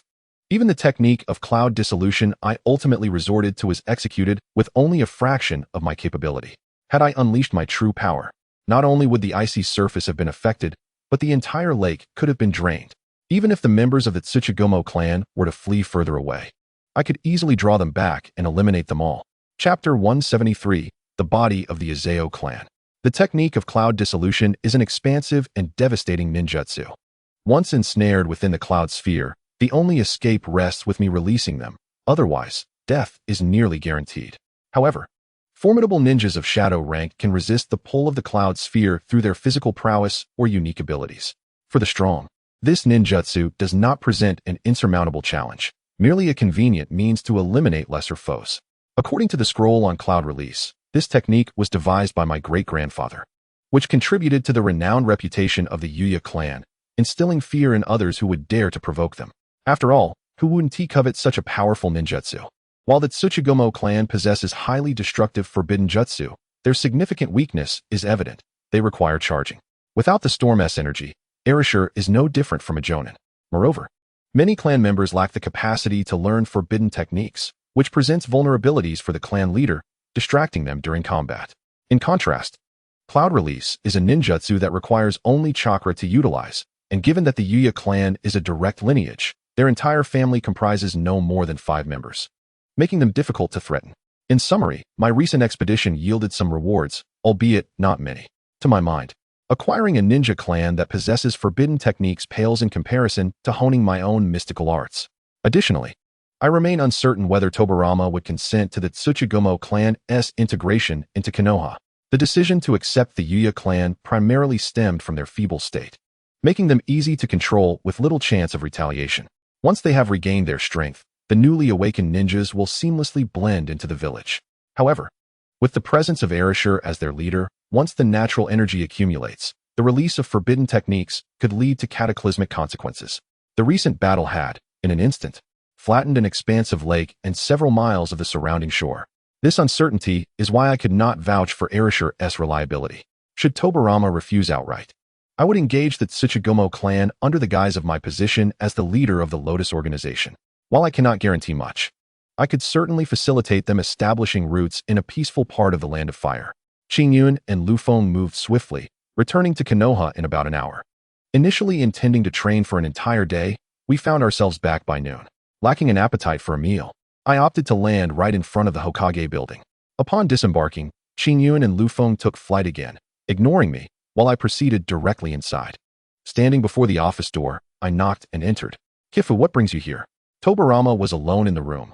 Kagami was nowhere to be found, engaged in some errand. I recounted the events of this morning to Tobirama, altering the narrative slightly. Instead of practicing mystical arts, I framed it as a leisure outing, a minor detail that bore no consequence.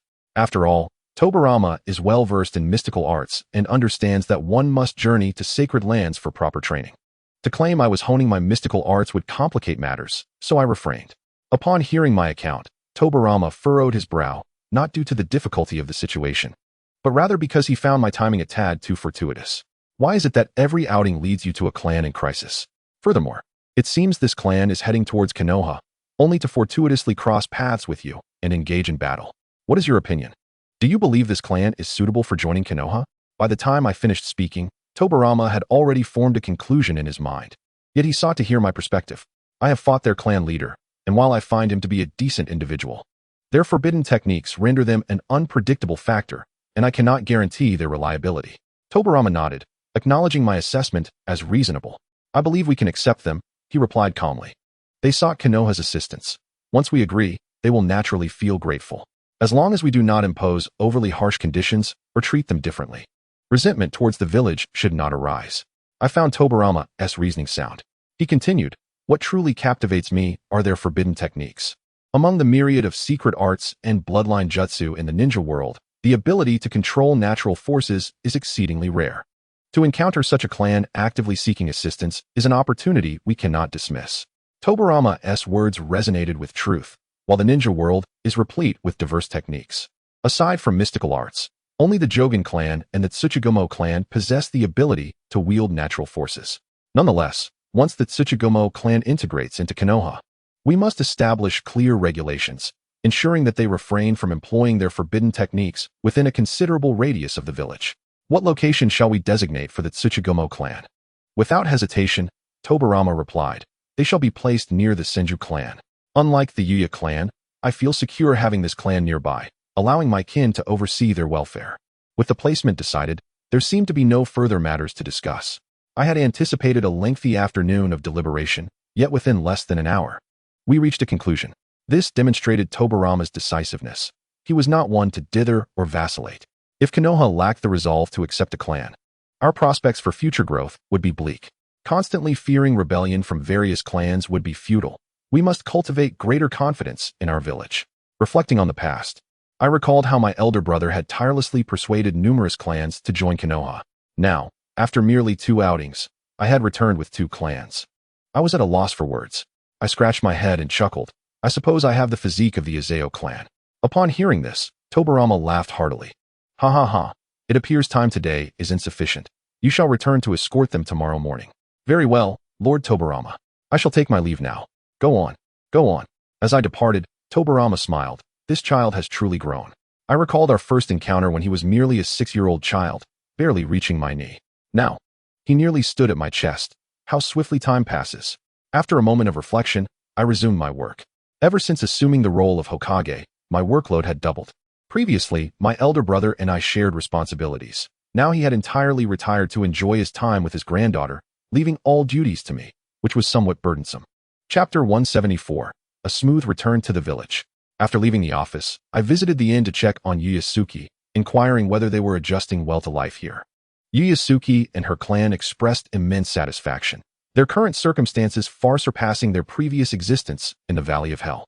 Moreover, and seemed to have made friends, and everything was progressing in a positive direction. In order for the Yuya clan's territory to be fully operational, it will likely take several more months, as the construction team has only just begun their work. However, Yuya is not in a hurry. Life in the guest house is quite pleasant. The clan members have gradually regained some vitality and have started seeking work opportunities within the village. Otherwise, repaying the village's loans would seem to be a task for the next generation. By chance, Yuya encountered a master blacksmith in the village, who discovered that many of the stones in Suki's collection were quite rare minerals. Typically, such minerals are only added in minute quantities when forging high-grade ninja tools, making them exceedingly scarce.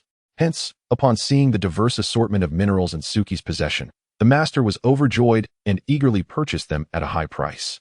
Suki, of course, was more than willing. These worthless stones had no use for him, and selling them for a good price was a practical decision. There was no need to inflate the price, as provoking the buyer could lead to significant loss and tarnish his reputation. Consequently, the assets in Suki's possession could now cover half of the village's outstanding loans.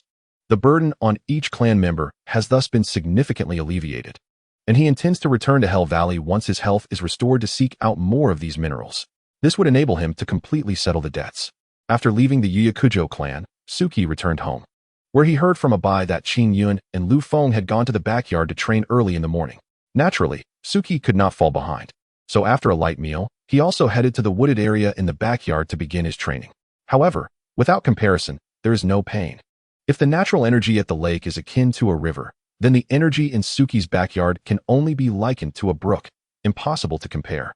Fortunately, he would soon be able to bring the Tsuchigumo clan back, allowing him to train near their territory and absorb energy.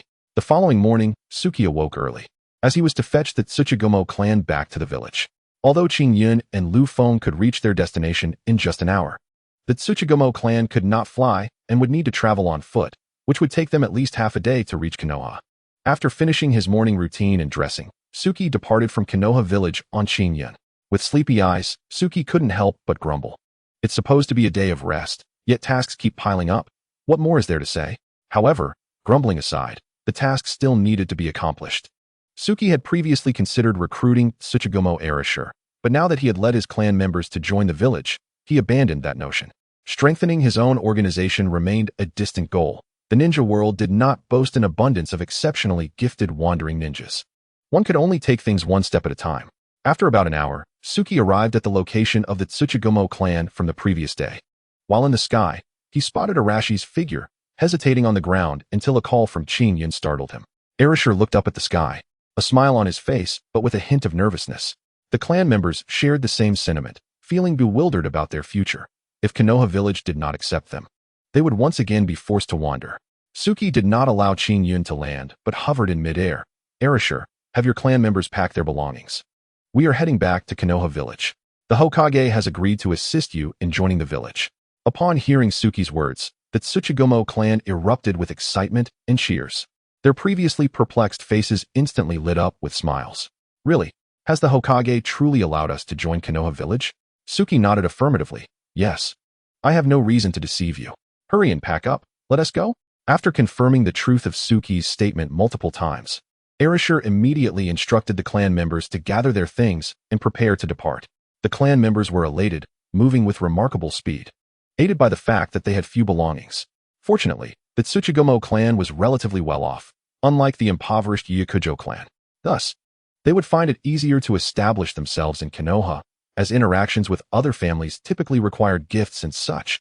This was merely a basic courtesy between clans, not an act of ingratiation. At this moment, Suki detected a faint, metallic odor in the air and frowned. Have you encountered pursuers? Erasure nodded. 2 or 3 ninjas from the Mist Village have been dealt with. We stayed here, fearing you might not find us. Suki pondered this. Was the Tsuchigumo clan's forbidden technique truly so alluring that it warranted a long-distance pursuit all the way to the Land of Fire? Surely, the Mist Village should not be lacking in such techniques. Was it worth such extreme pressure? Suki could not comprehend the Mist Village's decision-making and could only ensure the safety of the Tsuchigumo clan on their journey back to the village.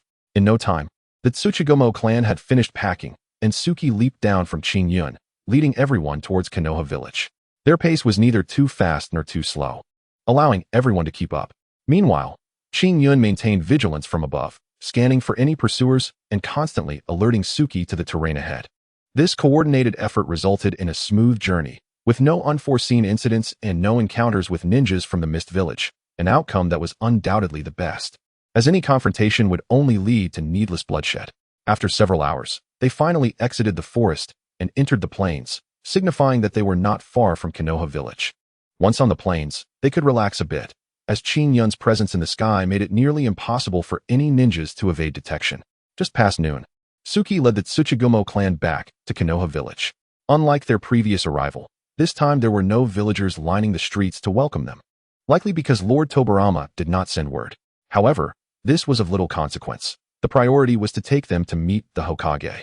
Upon seeing Suki return with a large group, the guards approached him for a brief exchange. Since the Hokage had already informed them about this matter, the exchange was swift, and they were granted entry. The guards could not help but wonder how Suki always managed to bring back a new clan. Chapter 175, Capturing Spies. Upon entering Konoha village, the villagers on the streets gazed curiously at Suki and the group behind him. Could it be that this was yet another newly joined clan? A few familiar villagers approached Suki to inquire quietly. Suki did not conceal the truth. After all, this was not a secretive matter.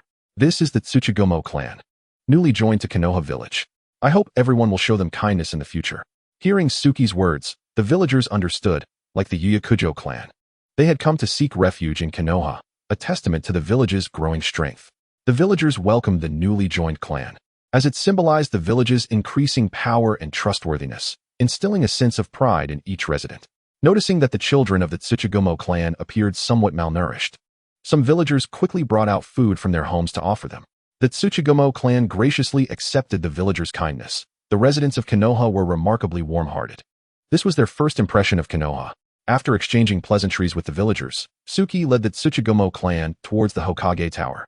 The villagers, aware of Suki's urgent task, refrained from further interruption. Due to the restricted access to the Hokage building, the members of the Tsukuzumo clan were instructed to wait outside, while Keisuke brought Erasure to the Hokage's office. The door to the office stood ajar. Keisuke knocked lightly, signaling their arrival. Lord Hokage, this is Erasure, the leader of the Tsukuzumo clan. Erasure, this is Lord Senju Tobirama, the second Hokage of Konohagakure. Erasure bowed respectfully, and Tobirama nodded in acknowledgement, indicating that there was no need for excessive formality. I have been informed by Keisuke regarding your clan's circumstances. Konohagakure has chosen to welcome you, and from this moment forth, this shall be your new homeland. Erasure was profoundly moved by these words and bowed deeply, expressing, on behalf of my clan, I sincerely thank you, Lord Hokage. We shall no longer wander aimlessly. Tobirama approached Erasure and placed a reassuring hand on his shoulder. Rest assured, from now on, you will have a home. I am aware of your clan's combat prowess and the forbidden techniques passed down through your lineage. While I personally trust you, I must also be accountable to the villagers. Tobirama then explained the agreement that forbade the use of forbidden techniques within a 30-mile radius of Konoha. Erasure readily agreed, as he seldom employed such techniques and only did so in dire situations, much like his recent confrontation with Case, where he had been compelled to unleash his forbidden techniques to protect his clan against a much stronger adversary. Fortunately, it had been Case who had faced him, easily dispelling his techniques, sparing him from being hunted by Konoha. Since you are in agreement, I have no further demands, as long as you adhere to this condition. Erasure nodded, affirming his commitment to the agreement, and then inquired, Lord Hokage, where shall my clan reside? Is there a plan? Indeed, to facilitate your swift integration into Konoha. I have designated your clan's territory adjacent to the Senju clan's lands, my own family. Should you require assistance, feel free to approach me directly. He added, however, the construction of your territory has yet to commence, so for the time being, you will need to stay in a guest house, which currently houses another family that has recently joined Konoha. I hope you will foster a good relationship with them. Erasure was somewhat surprised to learn that another clan had sought refuge in Konoha, but he thought little of it. A coalition of newly joined clans would surely help them establish a foothold in the village. He only hoped that this family would not exhibit arrogance. With no further matters at hand, Tobirama entrusted the subsequent tasks to Kagami. At that moment, he finally grasped the comfort of having assistance, akin to the feelings his elder brother must have experienced. As Kagami's efficiency increased, Tobirama found his own moments of respite lengthening, though he still preferred to handle most matters personally, as a responsibility to the villagers. Well then, Lord Hokage, I shall take my leave, Erasure said respectfully. Tobirama waved his hand dismissively. Very well, someone will be sent to find you shortly. Address any concerns directly to them, and they will do their utmost to assist you. How could I trouble you? With that, Erasure turned and departed from the Hokage building. This Erasure possesses considerable talent, being of a similar age to Hisashi, with commendable strength. However, he is somewhat superior due to his possession of forbidden techniques. Case pondered, I beg to differ. My elder brother Hisashi has the four tails. I believe Lord Sasuke must have entrusted it to him by now. Tobirama nodded in agreement. Sasuke indeed harbors such intentions, and my elder brother concurs. Every clan wishes to pass on their tailed beasts to their younger generations, fostering a more harmonious synergy as they grow together. The clan leaders have all surpassed 50 years of age. Even with the power of the tailed beasts, their accomplishments are limited. It would be wiser to entrust the tailed beasts to the most gifted children, who may unravel the mysteries of the tailed beast techniques. I believe it is essential to assess the temperament of the bearers. Ultimately, the tailed beasts belong to the village, and the decision of whom to entrust them to lies with the village, not solely with the clan leaders. Tobirama concurred with Case, recognizing that the lineage and manner of passing down the tailed beasts should be determined by the village. However, he saw no need for excessive authoritarianism. Allowing clans to submit their names for village review would suffice.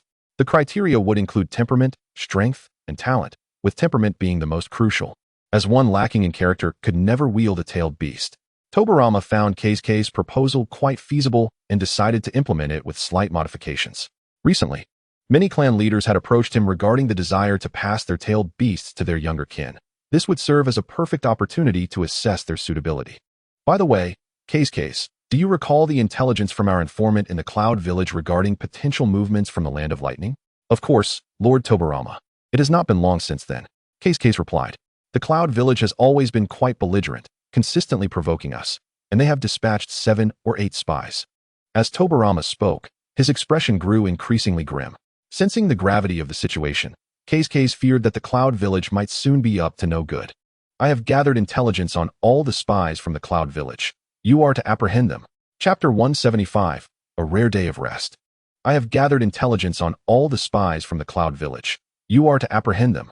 Case took the list from the table and glanced over it. Their strength seems rather unimpressive, comparable to that of Tanabe Mitsu. As soon as he uttered this, Case realized he had inadvertently let slip a detail. Just as he contemplated diverting the conversation, Tobirama inquired, Who is Tanabe Mitsu? Case scratched his head sheepishly. He is a ninja I encountered in the Land of Lightning. Of Chunin rank. Tobirama accepted this explanation without skepticism.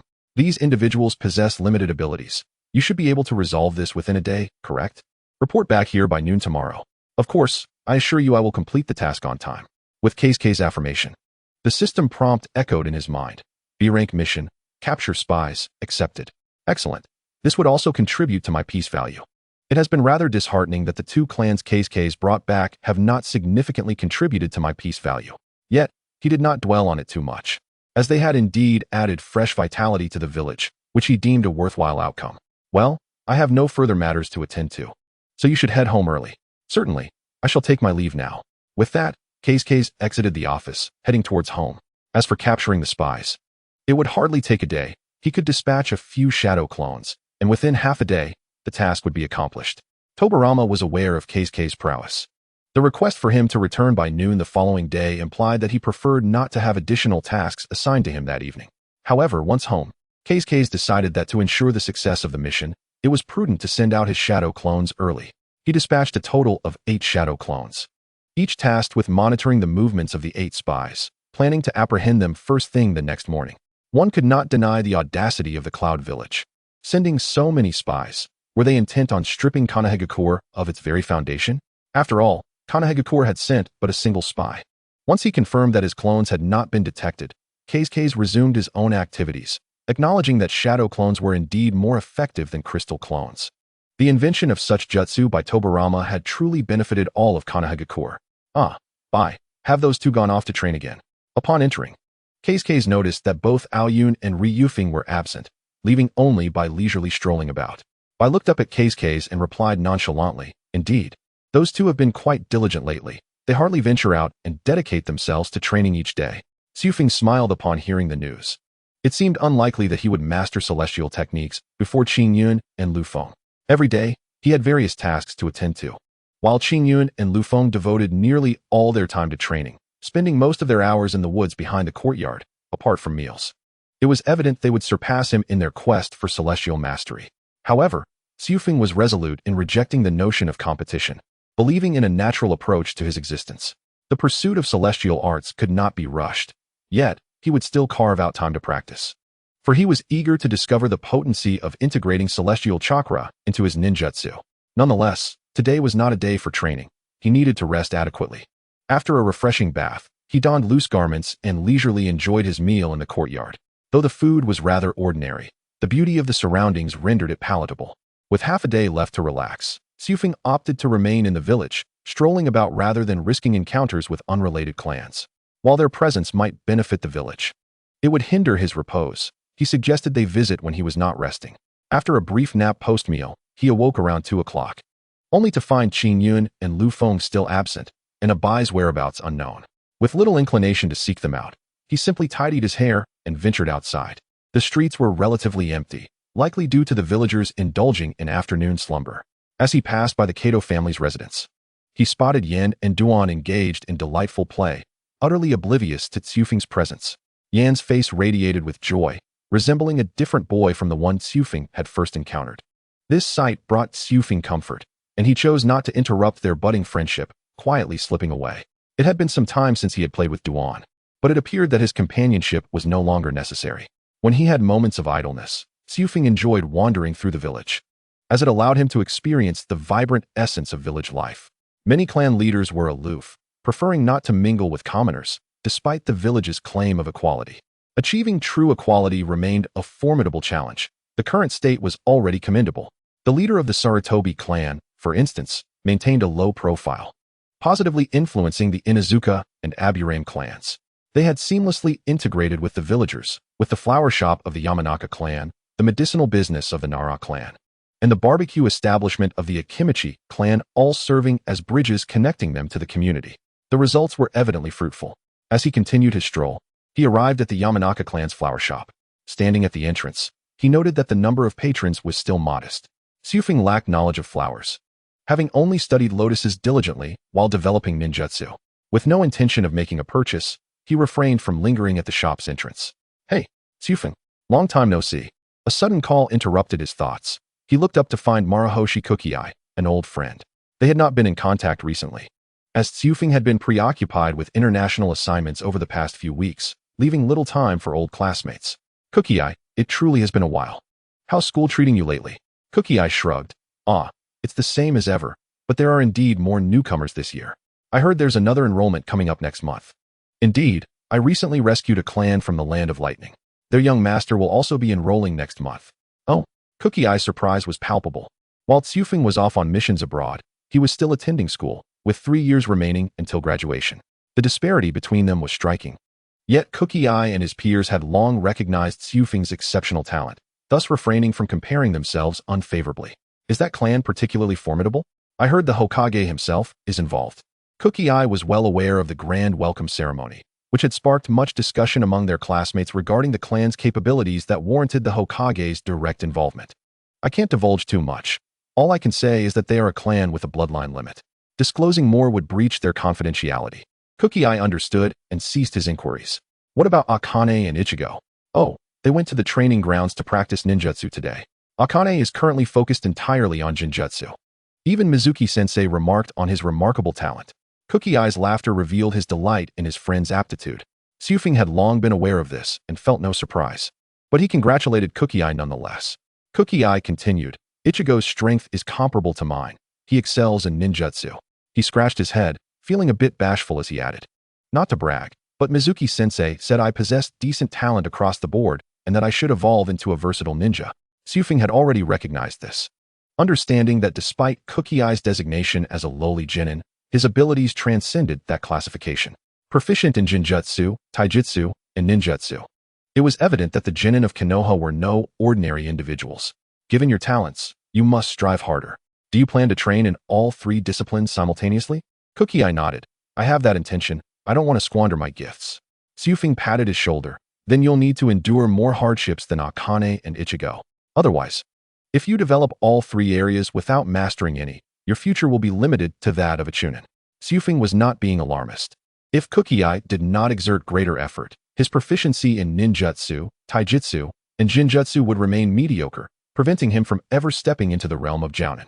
Cookie Eye felt a surge of anxiety upon hearing Tsufeng's words, yet despite his nerves, he did not entertain thoughts of giving up. Don't worry, I'll work hard. After chatting for a while longer, Cookie Eye remembered he had errands to attend to and waved goodbye to Tsufeng. Their lengthy conversation had brought him much insight and fortified his determination to alter the fate of being a perennial genin. Tsufeng repeatedly urged Cookie Eye not to act recklessly or seek instant results, emphasizing the importance of steady and careful progress in all endeavors.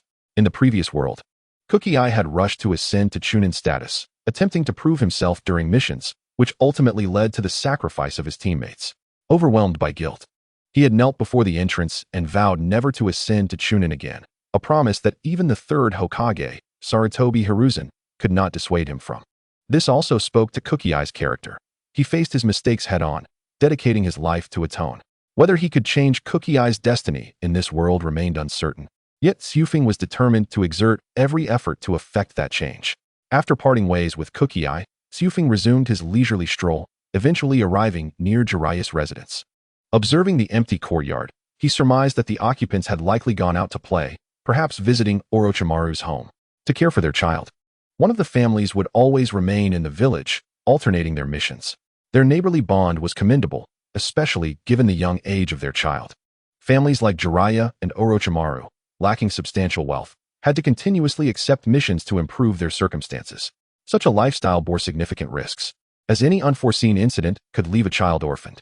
However, the prowess of Jiraiya and Orochimaru's parents was commendable, ranking among jounin or chunin level, which placed them in a relatively favorable position among the common folk. The Wind Chaser was merely wandering, not specifically seeking anyone. Upon discovering that Jiraiya's residence was unoccupied, he decided to depart. Reflecting on it, he realized he had rarely ventured into this area before. Typically, he roamed along the main street and around his own home. Yet today, for reasons unknown, he found himself here. Since he had arrived, he thought it prudent to explore and familiarize himself with the surroundings. Many villagers he encountered on the streets likely resided in this vicinity, although referred to as the commoner district by the families. The layout and design of the houses were remarkably orderly and aesthetically pleasing, exuding a sense of warmth. In fact, the Wind Chaser felt it was preferable to the grand mansions, albeit lacking in convenience. As he strolled, he heard the sounds of hey, huh, which seemed to emanate from a training session. Following the sounds for a while, he arrived beside a courtyard. This courtyard appeared incongruous with the other houses, resembling more a family estate than a common residence, albeit on a smaller scale. It was merely a quarter of the size of the Uchiha clan's estate, significantly larger than the common homes, yet dwarfed by the grand family manors. The wind chaser stealthily peered into the courtyard, where he spotted a bare-chested boy with white hair, wielding a short blade. His father stood nearby, instructing him, occasionally correcting his flawed movements. Stand tall, raise your hands higher, squat lower. It was undeniable that after his father's corrections, the boy's form improved considerably. Noticing the short blade and the boy's white hair, the wind chaser surmised the identity of the child. He had previously heard of a samurai who had joined the village of Konoha, and it turned out to be this very family. The boy was none other than the future Konoha White Fang, Hitachi Tsukumo. The wind chaser was uncertain of the Hitachi clan's reputation in the ninja world, being a samurai family, but judging by the size and location of their residence, their wealth was likely not exceedingly lavish. However, it might also be that living in a grand estate was excessive for a family of three. The male head of the household, whom the wind chaser frequently encountered while undertaking missions, often operated alongside 2 or 3 other ninjas. As for his strength, the wind chaser remained unsure, as they had yet to interact extensively. Just as the wind chaser intended to leave, he was unexpectedly spotted. The father, initially cautious, relaxed upon recognizing him. After all, the wind chaser's reputation was quite formidable. Nearly every adult in the village was familiar with the name Yunjong Chiefing. Not only was he a disciple of Hashirama, but his strength was also notably disproportionate to his age, leaving a lasting impression on the villagers. Lord Chiefing, please stay. Why not join us in the courtyard? Given the invitation, the wind chaser could hardly decline. Hitachi Tsukumo ceased his training, puzzled as to why his father was treating this boy, only slightly older than himself, with such deference. Father, who is this? Hitachi Ishin, beaming with delight, replied to his son, this is the village's elite jonin, Lord Yunjong Chiefing. Lord Chiefing, this is my son, Tsukumo. Tsukumo regarded the boy before him, struggling to reconcile the notion that he was an elite jonin. His own father was merely a jonin, and a samurai at that, naturally possessing extraordinary abilities. Could this individual possibly surpass his father? Regardless, Tsukumo respectfully bowed to the wind chaser, Lord Chiefing. The wind chaser quickly assisted Tsukumo upright, feeling awkward about being bowed to, especially by such a young child. There is no need for such formalities. You need not call me Lord. Ishin shook his head. We are of samurai lineage. Although we have become ninjas, we must not forsake our etiquette. After some back and forth, the wind chaser ultimately relented, allowing them to address him as they wished. The samurai's character was indeed quite stubborn. Lord Chiefing, what brings you here? Are you in search of someone? Ishin inquired curiously. This was his first opportunity to converse directly with the wind chaser. He had previously encountered him at the second Hokage's ascension ceremony, but had been too shy to approach. He had not anticipated meeting him in this manner at home. Oh no, I was merely passing through, drawn here by curiosity, the wind chaser replied. Ishin chuckled. Then what do you think of Tsukumo's training? Although the wind chaser was not well versed in samurai techniques, he could discern that each of Tsukumo's movements was deliberate and grounded, lacking any superficiality. Quite impressive. I imagine he will be entering the Ninja Academy next month. He should stand out as one of the finest. Tsukumo felt a surge of joy at the wind chaser's praise, yet he remained humble, aware that his skills were still far from his father's. Mastering the Hitachi blade techniques was a journey that lay ahead of him. Ishin ruffled his son's hair, smiling as he said, this child is nowhere near as exceptional as Lord Chiefing suggests. There are many geniuses in the village, and I merely hope he achieves an average level. That would suffice to maintain the Hitachi family's honor. Though he voiced such modesty, he secretly endorsed the wind chaser's assessment and held high hopes for his son, not wishing to appear boastful. Speaking of which, I recall that the young clan leader of the Uchiha family will also be enrolling next month. He seems to be a promising candidate, perhaps a worthy rival for Tsukumo. Upon hearing this, Ishin grew curious, realizing that the Uchiha clan had only recently joined Konoha, brought back by none other than Lord Chiefing and the first Hokage himself. If those involved had spoken so highly of the young leader, he must possess some merit worth investigating. Tsukumo, too, found himself intrigued by the young leader of the Uchiha clan.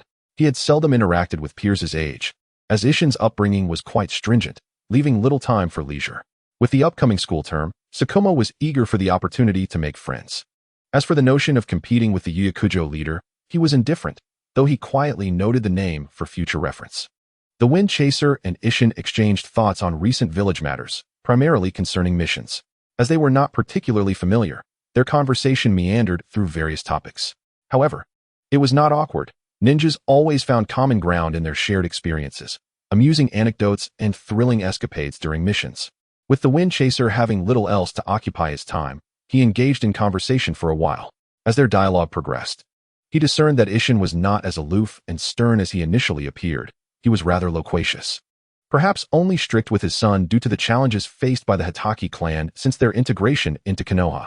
Transitioning from samurai to ninja had proven quite arduous, as their training methods differed significantly, resulting in Isshin's stagnation at the Jonin level for an extended period. Isshin shared many insights on ninjutsu with the wind chaser, knowledge that families of higher standing typically hesitated to divulge, as no one wished to cultivate a rival. Nevertheless, the wind chaser was unbothered by such considerations, generously sharing comprehensive details across various aspects. While he was uncertain of the extent to which this would enhance Isshin's capabilities, if he employed this methodology to train Tsukumo, it would undoubtedly yield substantial rewards. After all, these were techniques not found within the Ninja Academy, requiring individual exploration. Today, I am sincerely grateful to Lord Chiefing. It is a pity that my wife is not at home. Otherwise, I would surely have her prepare a splendid feast to honor you. Lord Chiefing waved his hand dismissively, saying, "There is no need for such formality. I have visited the Land of Iron and have a modest understanding of the training methods of the samurai, which differ greatly from those of the ninjas. It is precisely for this reason that I comprehend your difficulties. I am simply pleased that you have gained something today." After conversing with Lord Chiefing, Hatake Isamu felt a profound sense of clarity. The previously obscure and perplexing concepts had now crystallized into understanding. Upon glancing up, Chiefing noted that dusk had already descended and the evening was upon them, indicating they had engaged in conversation for quite some time. Unbeknownst to them, the afternoon had slipped away. "Well then, it is getting late. I must take my leave now. Should you require anything, feel free to seek me directly at the Yunchon clan." Hatake Isamu and Tsukumo both clasped their hands respectfully. "Safe travels, Lord Chiefing." With a wave, Chiefing turned and departed. The drawback of being an elite jonin is that, aside from the Hokage and the elders, he is regarded as one of the highest-ranking officials in the village. Everyone addresses him as Lord, which invariably makes him feel uncomfortable. The other elite jonin typically consist of clan heads or elders who rarely show their faces and seldom undertake missions. Chiefing did not desire such notoriety. Yet there was little he could do. His youth rendered him conspicuous. He was not yet at an age to simply sit at home and dictate the course of events. Moreover, the singular nature of his family's lineage meant he could not assume a guiding role. However, he was fortunate enough to possess a modicum of wealth, which he planned to enjoy upon reaching retirement. By then, he would certainly be over 60, and technology such as smartphones and computers would surely have advanced. He envisioned a future of leisure, hoping he would not be too old to even use a phone. Speaking of which, had Kakuzu found anyone with scientific aptitude? Whenever he thought of smartphones, televisions, and air conditioners, Chiefing found himself unable to sleep. No, he must return home and inquire about this matter diligently. While the organization managed its finances remarkably well, wealth was not the foremost priority. The pursuit of talent was paramount. As he hurried home, Chiefing failed to notice Qingyun Lufeng was in the courtyard and directly entered the house, collapsing onto his bed. He poured his thoughts into his puppetry. In an obscure cave within the Land of Fire, Kakuzu was seated by a campfire alongside a small boy. Kakuzu was intently focused on the fish roasting over the flames, anxious not to let it burn. The boy, on the other hand, busied himself with a few wooden toys in his hands. Kakuzu occasionally cast a glance at the boy, but could not discern what exactly he was crafting. As the fish neared completion, Kakuzu handed a piece to the boy. "Here, put away your toy for now and eat." The boy looked up and set aside his wooden creation, replying, "Thank you, uncle." He accepted the roasted fish and took a bite. "Uncle, are we there yet? I'm so tired from walking." Kakuzu glanced outside. "Not yet, but we shall arrive soon, within a couple of days." Upon hearing this, the boy ceased his inquiries and began to eat heartily. Kakuzu's appearance had grown increasingly peculiar, yet his black cloak concealed his true identity from outsiders. Nonetheless, such attire raised suspicion, especially when accompanied by a small boy who appeared to be around 6 years old, making it easy for others to suspect foul play. At that moment, a silver mark on Kakuzu's body began to warm, and suddenly, a Sharingan puppet emerged from it. The boy was startled by the sudden appearance. Yet he did not cry out. After a brief moment of shock, he curiously regarded the white-haired man with golden eyes, intrigued by his sudden emergence without any warning. "Kakuzu, it has been some time. How have you been?" the puppet inquired. Kakuzu tilted his head toward the boy, saying, "This child is the one you sought. A clever boy who can make small creations. I am unsure if he possesses the scientific aptitude you mentioned, but he seems quite bright. So I thought I would bring him to show you." Chiefing approached the boy and immediately noticed the wooden box on the ground. He asked little one, "Can you tell me what this is?" The boy, devoid of fear, eagerly began to explain, "This is a small box I made for storing things. Though it may not look impressive, once I open it, you will understand." With that, the boy demonstrated. He methodically unfastened each clasp on the wooden box in turn, about 10 in total. As he opened the last clasp, the lid sprang open, revealing a space ample enough to hold a single shuriken. "What do you think? Impressive? Isn't it?" The boy beamed at Chiefing. Chiefing, unfazed, replied, "It's rather ordinary, nothing particularly special." To this, the boy grew indignant. "You don't understand. This box can only be opened in the correct sequence. If you make even the slightest mistake, it won't open." He proceeded to demonstrate again, this time randomly unfastening the clasps in a completely different order. Sure enough, when he reached the last clasp, the lid did not spring open. "See." Chiefing examined the box once more, then regarded the boy thoughtfully, pondering, "My goodness, a combination lock." Though he maintained a facade of indifference, internally, he was elated. "Indeed. Did you truly make this?" Seeing Chiefing's skepticism, the boy insisted with seriousness, "Of course I did. If you don't believe me, ask my uncle." Chiefing turned to Kakuzu, who nodded in confirmation of the boy's claim. "Huh, now you believe me," the boy said proudly, hands on his hips. Chiefing mused to himself that this child possessed remarkable talent. Creating a combination lock at such a young age was no trivial feat. If he were to study diligently for a few years, advancements such as smartphones would undoubtedly be within reach. Kakuzu deserved a reward. "What is your name, child?" The boy answered without hesitation. "My name is Amato, Sunju Amato." "Ah, what a remarkable name." While Chiefing had not seen much of Boruto, he was aware that Amato was quite an exceptional character, an invaluable aid to Shin Uchiha. He was known for his expertise in creating artificial beings and clones. An undeniable genius within the ninja world. Had he just captured a wild version of the young Amato? It was almost too incredible to fathom. How fortunate Kakuzu was. No, how fortunate was Chiefing himself. Though puppets could not express emotions, Chiefing had remained in a single posture for quite some time, speechless, clearly astonished. Kakuzu, puzzled by the scene, stood up to check if the puppet had malfunctioned, considering selling it in the black market. After 5 minutes of dazed silence, Chiefing finally regained his composure. Yet he still struggled to reconcile the bright-eyed boy before him with the renowned Amato. However, there could not possibly be another Amato in this ninja world. And possessing such inventive talent at such a tender age was a rare gift indeed. "What about your family?" Upon mentioning family, Amato's expression darkened. "They passed away last month due to illness. If it weren't for my uncle saving me, I would have starved." Chiefing gently ruffled Amato's hair. "Would you like to come with me? To start a new life?" Amato hesitated momentarily. "What about my uncle? Will he come too?" Chiefing smiled. "For now, he cannot join us, but you can see him anytime you wish." Amato turned to Kakuzu, his gaze filled with inquiry. Jogo remarked, "Follow him.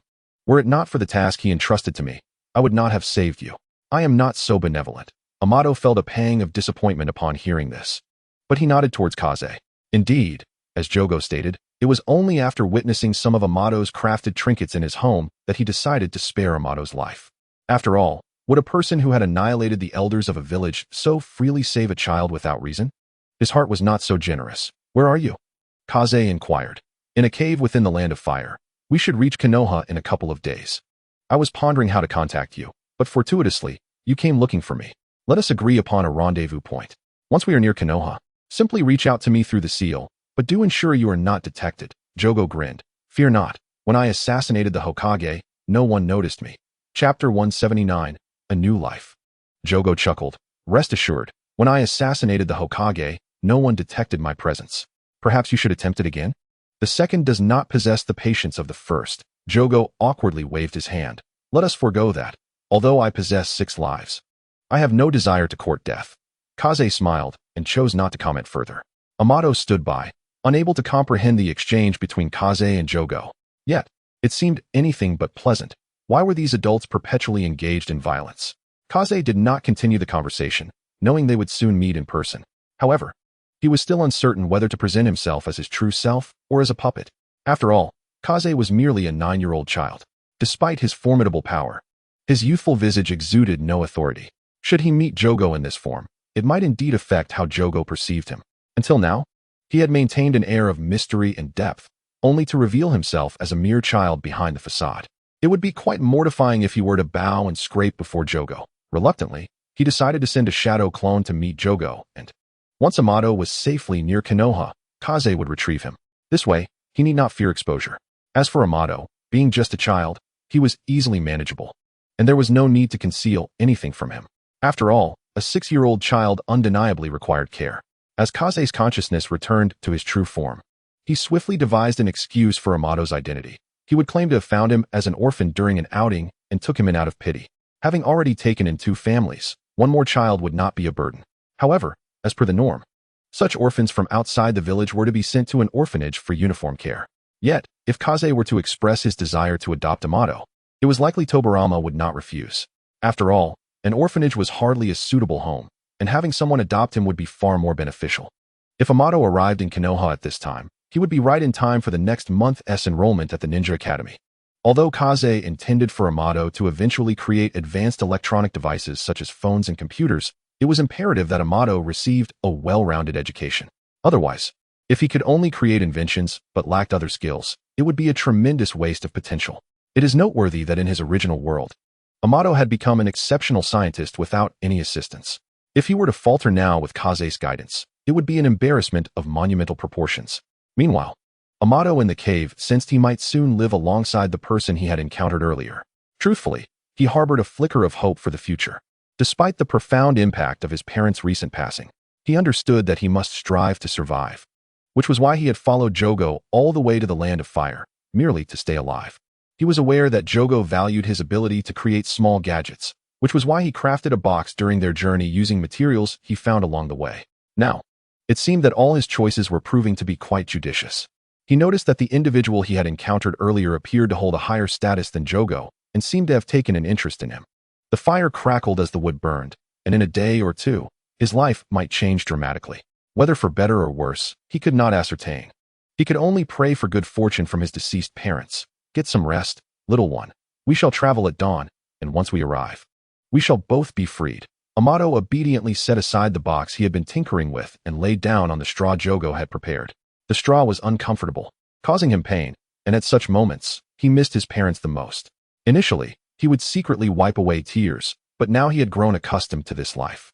Jogo, indifferent to Amato's thoughts, regarded him merely as a task, caring for him along the way only to ensure that Amato did not perish before the mission was complete. Jogo's diligence stemmed from the mutual trust he shared with Kaze, having fought alongside him before. Moreover, his current lifestyle was relatively carefree. Traveling the world felt akin to a vacation, and he had ample funds at his disposal, living quite extravagantly. During this time, aside from Amato, he had also collected the blood of a Kekkei Genkai ninja, something called lava release. He could not quite recall. Nonetheless, its combat potential was limited. It could only be used to restrict movement, and Jogo surmised that Kaze would not favor this particular technique.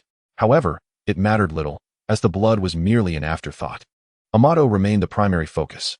On the following morning, Kaze directed his shadow clones to initiate a capture operation.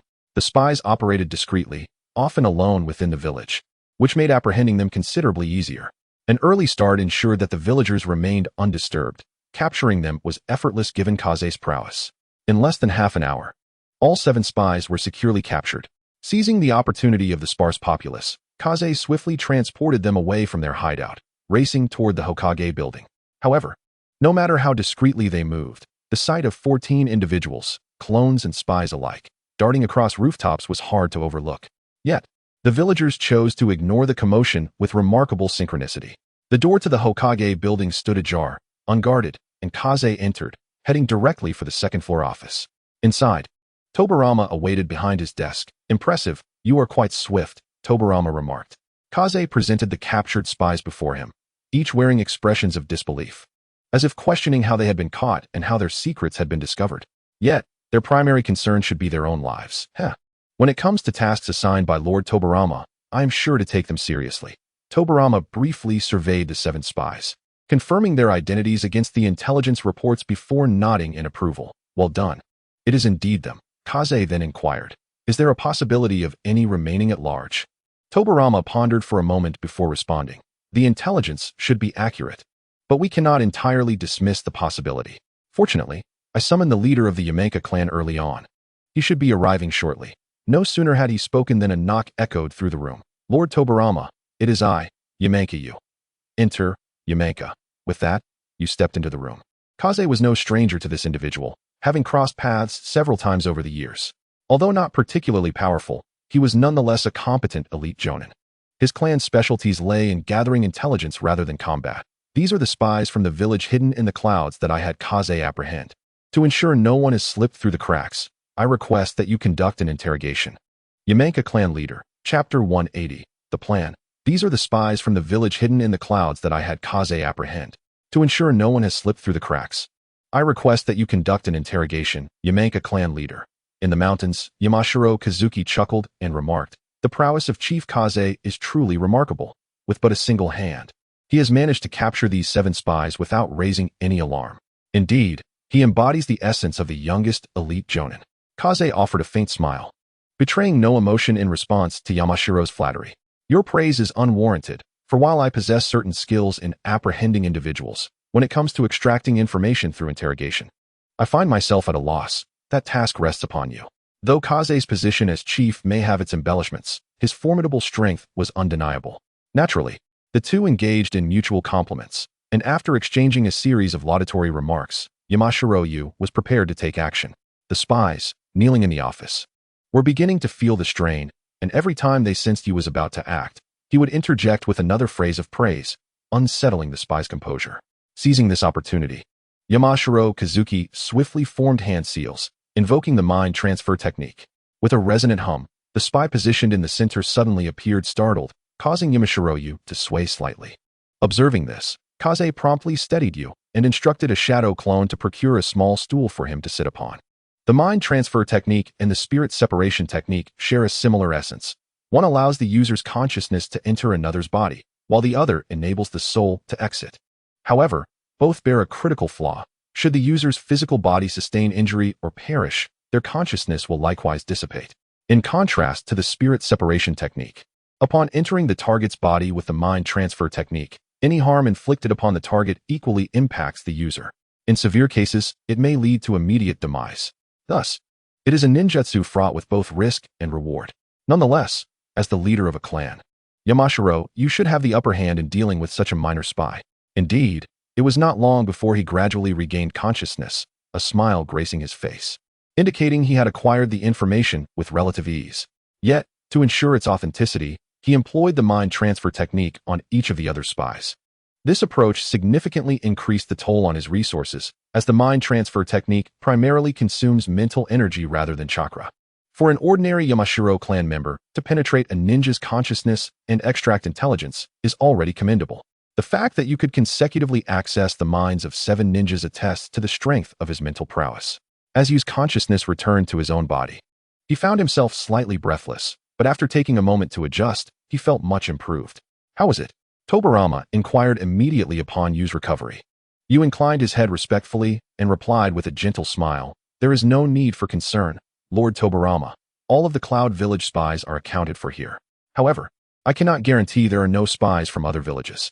Tobirama nodded, acknowledging this as favorable news. Given the current circumstances, capturing all the Cloud Village spies suffices.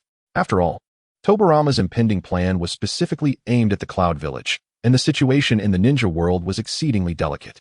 On the surface, everyone maintained their own interests, refraining from forming alliances, as none wished to provoke Konoha.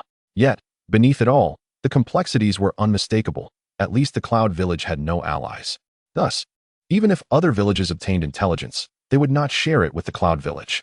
Of course, they would also remain uninformed, as capturing these spies was a precautionary measure and an integral part of the plan. Few ninjas were privy to this matter, including the heads of various clans. Were it not for the necessity of Yamashiro Yu's abilities, Tobirama would not have revealed any of this to him. Consequently, after utilizing Yu, Tobirama dismissed him without divulging further details of the specific plan. Yu, understanding the gravity of the situation, bowed respectfully before taking his leave. "Kaze, do you know what my plan entails?"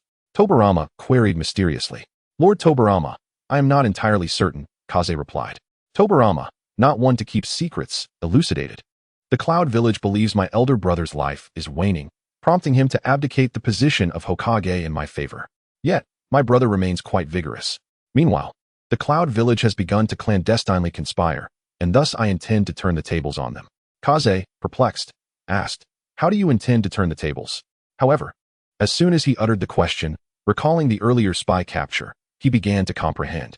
Upon witnessing Kaze's expression shift from confusion to clarity, Tobirama affirmed, "Indeed. Just as you surmise, the Cloud Village is unaware of our apprehension of their spies, allowing us to disseminate false information." While Kaze had conceived of this stratagem, he remained puzzled as to its purpose. Tobirama's intention was to utilize the spies to perpetually relay misinformation, leading the Cloud Village to believe that the first Hokage was gravely ill and on the verge of death. With their fears alleviated, they would inevitably reveal their true nature and initiate hostilities against Konoha. Yet, would this not result in countless casualties for Konoha? What, then, was the significance of such actions? Tobirama, however, shook his head. Indeed, war will erupt, but Konoha will not engage in battle. Just as Kaze pondered why Konoha would abstain from conflict, Tobirama gently uttered 2 words, the 6 tails. At that moment, Kaze experienced an epiphany. During the capture of the 6 tails, Tobirama had employed the forbidden technique, Edo Tensei, a jutsu capable of controlling the deceased. While it could obliterate a body to the point of non-existence when combined with explosive tags, it seemed rather ineffective against an army. Did it not? "How many corpses can you currently control, Lord Tobirama?" Kaze inquired. Tobirama extended his left hand, displaying 5 fingers. 50. Yet, this is merely a recent development. There are many desperate souls in the underworld, excellent materials indeed. Kaze felt a shiver run down his spine at Tobirama's words, recognizing the stark contrast between him and Hashirama. While Hashirama could spare the life of those who sought to assassinate him, Tobirama showed no mercy even to those deeply entrenched in the criminal underbelly. However, both were united in their willingness to sacrifice everything for the sake of Konoha. Tobirama's actions were intended to impart a painful lesson to the Cloud Village. Furthermore, the war would not erupt imminently. The false information would need to be circulated for another year or 2. It was improbable that Hashirama would pass away suddenly while still appearing vigorous. Such a scenario would raise suspicions and provoke caution. How can we convince the Cloud Village to believe our intelligence? Wouldn't it be precarious to have these spies turn against us? Kaze questioned. Tobirama had already anticipated this dilemma. The transformation technique can resolve this issue, and we can also acquire the codes used to communicate with the Cloud Village ninjas. Thus, this matter was nearly secured. They merely awaited the Cloud Village to take the bait, ready to deliver a severe blow. Is Master aware of this plan? Kaze inquired. Tobirama shook his head. Not yet. He has always been averse to war. It would be prudent to inform him only after the Cloud Village has truly mobilized against us. This reasoning was sound. Revealing the truth to Hashirama now would undoubtedly lead to a fierce argument, as Tobirama's course of action could be seen as fundamentally disruptive to peace. Rather than inciting discord between brothers, it would be wiser to inform Hashirama only when the Cloud Village believed him to be dead and had torn up the treaty, thereby prompting an assault on Konoha. In doing so, Hashirama would be left with no illusions regarding the Cloud Village's intentions. Once the Cloud Village launched its offensive, other nations would inevitably stir, but once Hashirama entered the fray, the rumors of his demise would be dispelled, delivering a significant blow to the Cloud Village. Other nations would be utterly terrified of Konoha, or rather, of Hashirama Senju. Consequently, a relative peace would be prolonged. However, where there are people, there shall be disputes. True peace exists solely in written form. Now, let us keep today's events to ourselves. This shall remain our secret. Taking a toothy grin, Tofu assured, "Fear not, Lord Tobirama. My lips are sealed." He then turned and left the Hokage's office. Ding. B-rank mission, capture the spy, completed. Reward, 5,000 tranquility points. Well, it's somewhat acceptable. The scattered tranquility points have accumulated to around 10,000, bringing the total to 80,000. They're truly isn't much worth purchasing. And I forgot to inquire whether Kakuzu had procured any bloodline limit essence. There's no need to seek him out again. He will contact me in a couple of days regardless. Accompanying him is Amato, whom Tofu eagerly anticipates, as he is still quite young, merely 6 years of age. Being near Tofu will foster their bond, ensuring Amato's loyalty. Time passes swiftly, and on the morning 2 days later, Tofu awakens from his slumber. He senses a faint warmth emanating from the mark on his arm, suggesting that Kakuzu is calling for him. Arriving so early, it seems he wishes to avoid drawing attention during daylight. On his own, Kakuzu could easily infiltrate the vicinity of Konoha. However, he is accompanied by Amato, a 6-year-old child who has yet to harness chakra, let alone conceal his presence. Early mornings in the vicinity of Konoha are generally devoid of patrolling ninjas or mission activity, which is likely why Kakuzu chose this hour to bring Amato. "Uncle, Must we rise so early? Amato, clearly still groggy, stifles several yawns. This causes Kakuzu, who was previously alert, to feel a tinge of fatigue. Stop asking so many questions. Soon, you won't have to follow me anymore. You'll enjoy life in Konoha. Amato remains silent, patiently awaiting his fate. He dares not dream of luxury, merely wishing for a stable life. Before long, a Sharingan puppet emerges from the mark on Kakuzu's arm. You came so early? Were it not for my usual early rising, I would have missed your signal. Kakuzu replies in a low voice. I too feared unforeseen circumstances, especially considering your concern for this child. Tofu chuckles lightly. Well done. This child proves valuable to me and the organization. Kakuzu rolls his eyes, thinking to himself that he is merely a crafty child who enjoys tinkering. What use could he possibly serve? Yet, he refrains from voicing his thoughts, as the leader's word is paramount, and there is no need for argument. Once the task is handed over, he can swiftly depart. Reflecting on his experiences in Konoha sends a chill down Kakuzu's spine. That Senju Hashirama is truly a formidable being. Speaking of which, Kakuzu retrieves a vial of blood from his pocket, remarkably preserved and still crimson after all these days. This is the bloodline limit of a Wagakure, known as lava release, primarily utilizing materials like lime. Oh, Tofu takes the vial, observing that it resembles ordinary blood. After a brief inspection, he hands it to Amato. Here, hold on to this for me. It is not my true essence. Amato nods, accepting the vial with a hint of trepidation before tucking it away. Tofu shows little interest in this bloodline limit. Initially, he assumed it was related to manipulating lava, but upon reflection, that seems unlikely. Manipulating lava is the domain of the Four Tails, and old Zetsu merely acquired lava release upon becoming a Jinchuriki. Another variant of lava release is employed by Kuratsuchi, which lacks significant merit, primarily serving to seal movements, akin to a lesser sealing technique. Ultimately, it holds little value. Given that the tailed beasts reside within Konoha, he can simply wait for someone to master their techniques and quietly extract a drop of blood from them. Kakuzu can discern from Tofu's expression that he is indeed unimpressed by this acquisition. After all, he effortlessly subdued a bloodline limit ninja, which was rather embarrassing. Such a technique likely bears little utility. Moreover, with the leader possessing the dust release of a Wagakure's second Tsuchikage, he would surely look down upon such abilities. Nevertheless, while Tofu may not favor it, he does not despise it, recognizing the effort that went into obtaining it. This holds little significance for me, but it's acceptable as a supplementary asset. Kakuzu nods in agreement, refraining from further commentary. Bloodline limits are quite rare.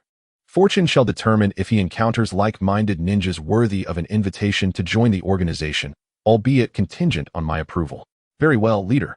Thus, there was little else to report, and Tofu's spirits soared, for the electronic products he had long coveted were now within reach. Perhaps in 10 years, Konoha would step into the modern age. I shall take Amato and depart. You should leave early as well. Kakuzu nodded before turning and vanishing in the blink of an eye. Let us go, Amato, back to the village. After Kakuzu's departure, Amato appeared somewhat timid, hesitating to speak. This is likely due to Tofu's presence, as it is evident that Tofu has yet to gain Amato's trust. Chapter 182, Becoming a Part of Konoha. Lord, what is Konoha like? Is it better than my previous village? Tofu glanced down at Amato. I cannot say for certain. You must judge for yourself, as that was your former home. All right, I shall see for myself whether Konoha is better than my home. The distance to Konoha is roughly half an hour on foot, but a ninja could reach it in mere minutes. At this moment, Tofu has also set out from his home, preparing to rendezvous with them. Tofu has now mastered the art of multitasking. While his true self engages in action, he can control a puppet, albeit only one at a time. Fortunately, he has learned this skill. Otherwise, this venture would have been quite troublesome. Lord, what do you mean by this is not my true essence? Amato inquired curiously, struggling to grasp Tofu's words. Tofu gently ruffled Amato's hair. It means that this is not my true self. It is merely a puppet, devoid of life. Tofu anticipated that this explanation would frighten Amato, yet to his surprise, the child began to circle around him, occasionally pinching Tofu's flesh. Lord, you're deceiving me. This is just a person, identical to me. Tofu laughed heartily. I assure you, I am not deceiving you. My true form is only 3 years older than you. You may even call me brother. Amato appeared somewhat bewildered, struggling to process the flood of information. It was almost too much for his young mind to comprehend. How could such a tall and handsome figure not be human but a puppet, with the original being only 9 years older? Who would believe such a tale? Ha ha, enough. Enough. When you meet me, you will understand. The puppet cannot enter the village. I must come to retrieve you. Amato, still skeptical, murmured in response, his head throbbing with confusion, ultimately deciding to let it go. Did he not say he would come for him?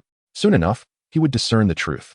As they walked, they engaged in casual conversation, admiring the beautiful scenery along the way. The crystal flower arrangement that Tofu had set up years ago still had not faded.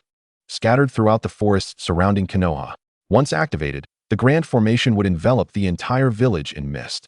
After a while, the two had approached the village of Konoha, and Amato spotted a white-haired boy walking towards them, waving enthusiastically. That person couldn't possibly be you, could it? Amato turned to speak to Case, only to find him absent, leaving Amato alone. As he began to feel a sense of panic, Case had already approached him. Amato, why the fuss? Did I not say I would come to fetch you? Amato, gazing at Case with uncertainty, inquired, Sir, is it truly you? Case chuckled at Amato's foolishness. Who else could it be? I just mentioned it, and what benefit would I gain from deceiving you? Amato scratched his head, feeling a bit embarrassed. All right. I believe you, sir. No need for formalities, just call me Brother Case. We will be living together from now on, so let's not be so distant. With Case's warm and amiable demeanor, Amato gradually relaxed. All right, Brother Case, are we heading back to the village now? Of course. We must first meet Lord Hokage to establish your identity in Konoha. Otherwise, you won't be able to reside here. Amato understood the necessity, realizing that moving into someone else's village required certain prerequisites. However, he was completely in the dark and could only follow Case's lead. Do not fret. I will handle everything for you. Just prepare to embrace your new life. Case's enthusiasm moved Amato deeply. As an orphan without parents, he wondered why Case was so kind to him. Brother Case, I will do whatever you ask of me. Case waved his hand dismissively. No need to be overly polite.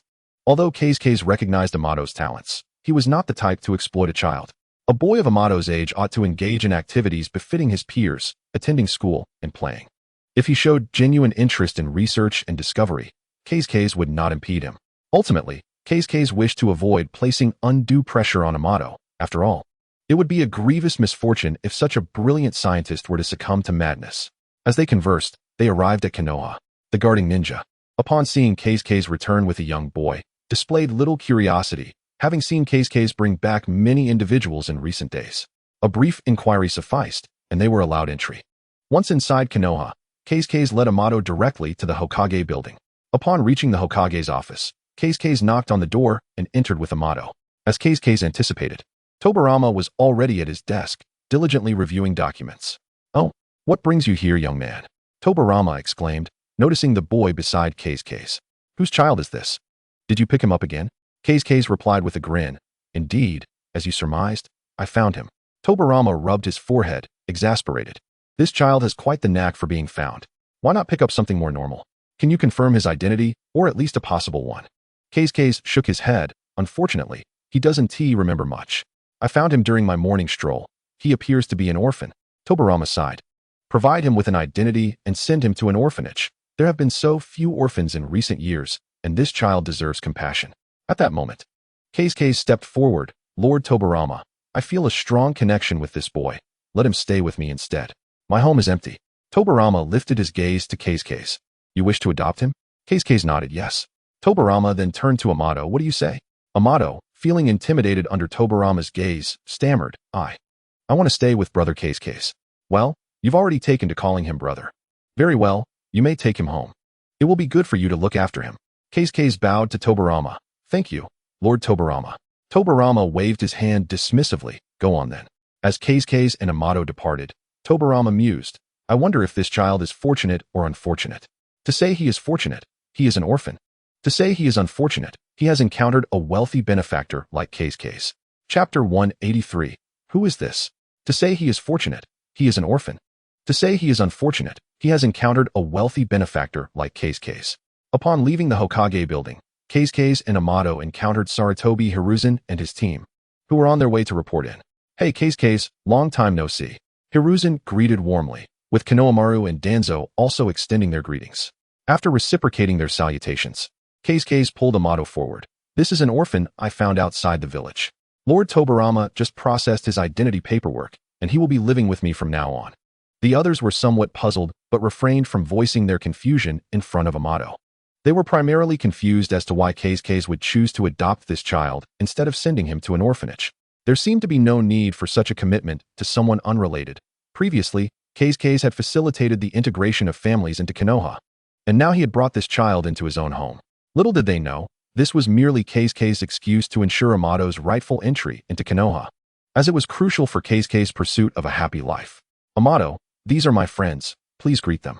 Amato nodded in response. Hello, older brothers and sisters. I am Amato. I look forward to your guidance. Konohamaru was the first to kneel before Amato, taking his hand. Amato, I don't have much to offer, but here is some candy for you. With that, she produced a handful of sweets and stuffed them into Amato's pocket. You can only have one a day. Too much isn't good for your teeth. Amato smiled broadly. Thank you, sister. You're welcome. Konohamaru patted Amato's head before standing up. Hiruzen and the others also gifted Amato small trinkets. Though not valuable, they were heartfelt gestures. They were primarily doing so out of respect for Keisuke. Otherwise, an orphan would not have garnered such attention. Keisuke, when will you be free? We should invite Jiraiya and go out for some fun. Keisuke chuckled awkwardly. Hiruzen, that is a question you ought to be asking. I am always free. Hiruzen slapped his forehead. How could I have asked such a foolish question? Because you are inherently foolish, Konohamaru interjected, unable to watch Hiruzen's blunder any longer. We have a 4-day break in a week. We can go out for a day or two then. Keisuke nodded. That sounds good. Just let me know when. I'm looking to take a break and won't be taking on any missions for a while. All right, it's settled then. We can gather in a couple of days to plan our outing. Hiruzen was quite invested in this matter, while Danzo was indifferent, content with any destination the group decided upon. Mito and Konohamaru were quietly discussing something, likely brainstorming ideas. Once the topic was broached, it was easy to lose track of time, and Hiruzen and the others almost forgot about their obligation to report in. Oh no, we need to report, Hiruzen shouted, snapping everyone back to reality, reminded of their pressing duties. Konohamaru flustered, turned to Keisuke. Keisuke, we have to go now? We'll chat another time. And Amato, remember not to eat too much candy. After speaking, Ritsugen and the others hurriedly departed, vanishing in the blink of an eye. How impressive. Haha. You will be just as formidable in the future. Next month, you will be attending the ninja school, so make sure to study diligently and forge new friendships. However, upon hearing Kaifeng's words, Amato felt a twinge of anxiety in his heart. As an outsider, would he truly be able to make friends in such a vast village? Would he be bullied or discriminated against? Amato shook his head. Pondering these matters was futile. Ultimately, he would only discover the truth once school commenced.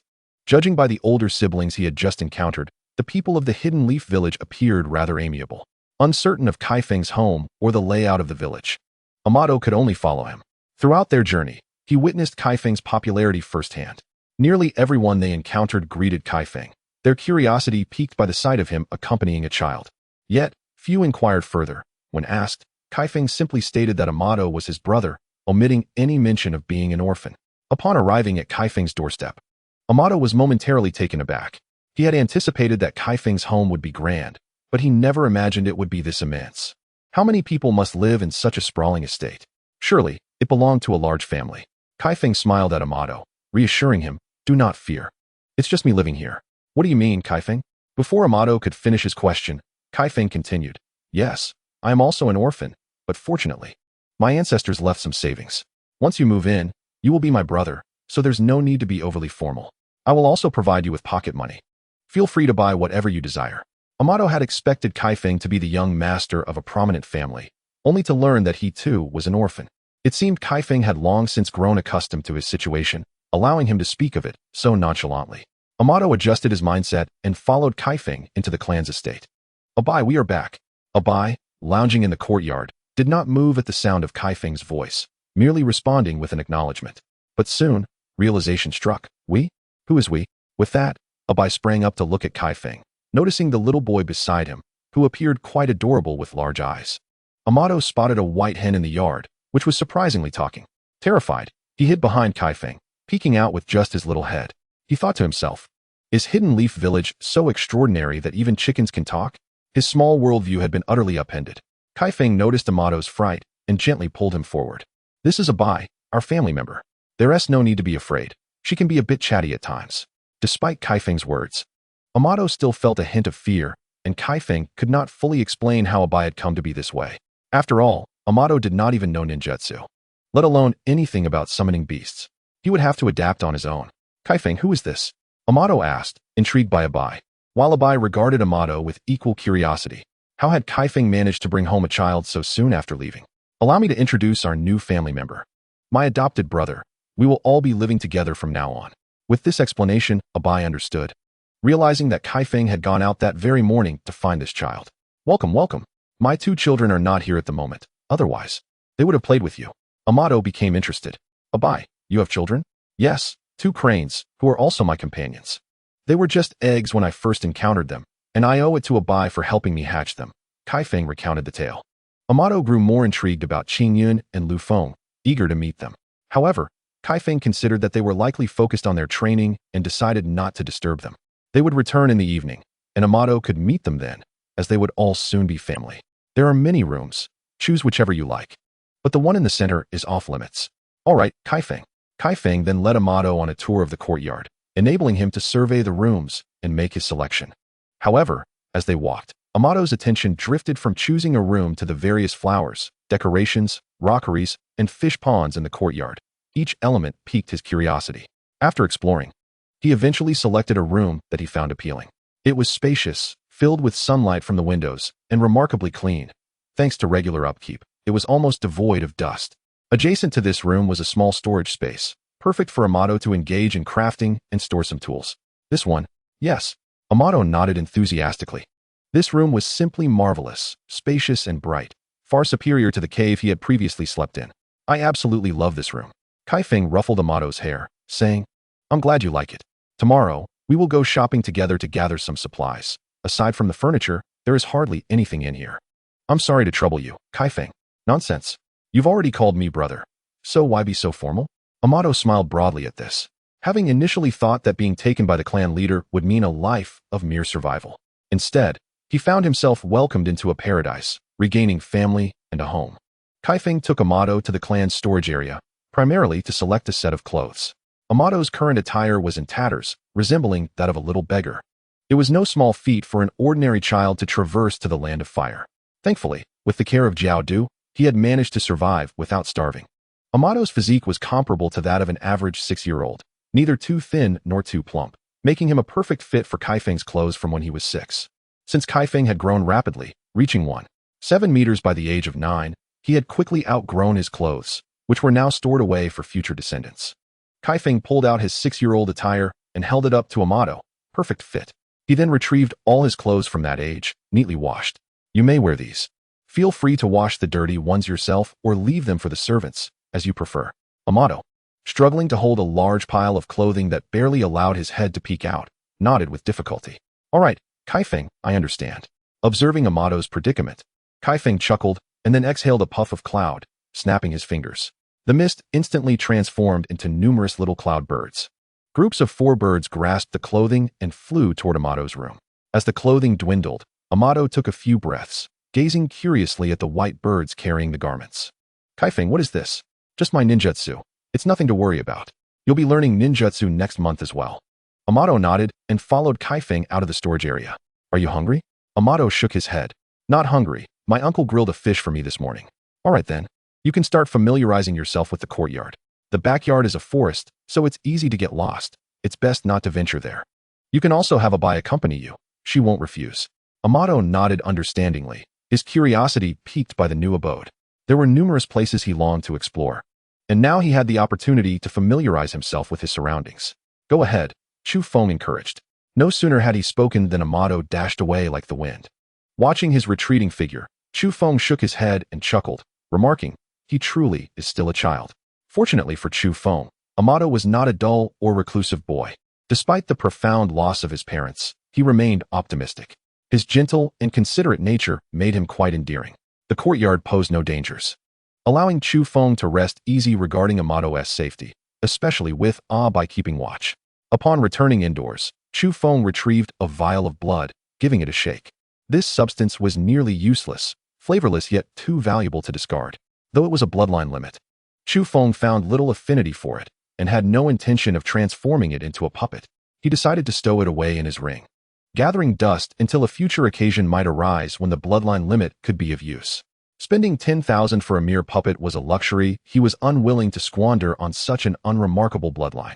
Previously, he had thought the blueprints would be of no immediate use, yet unexpectedly, he received a young version of a prominent scientist.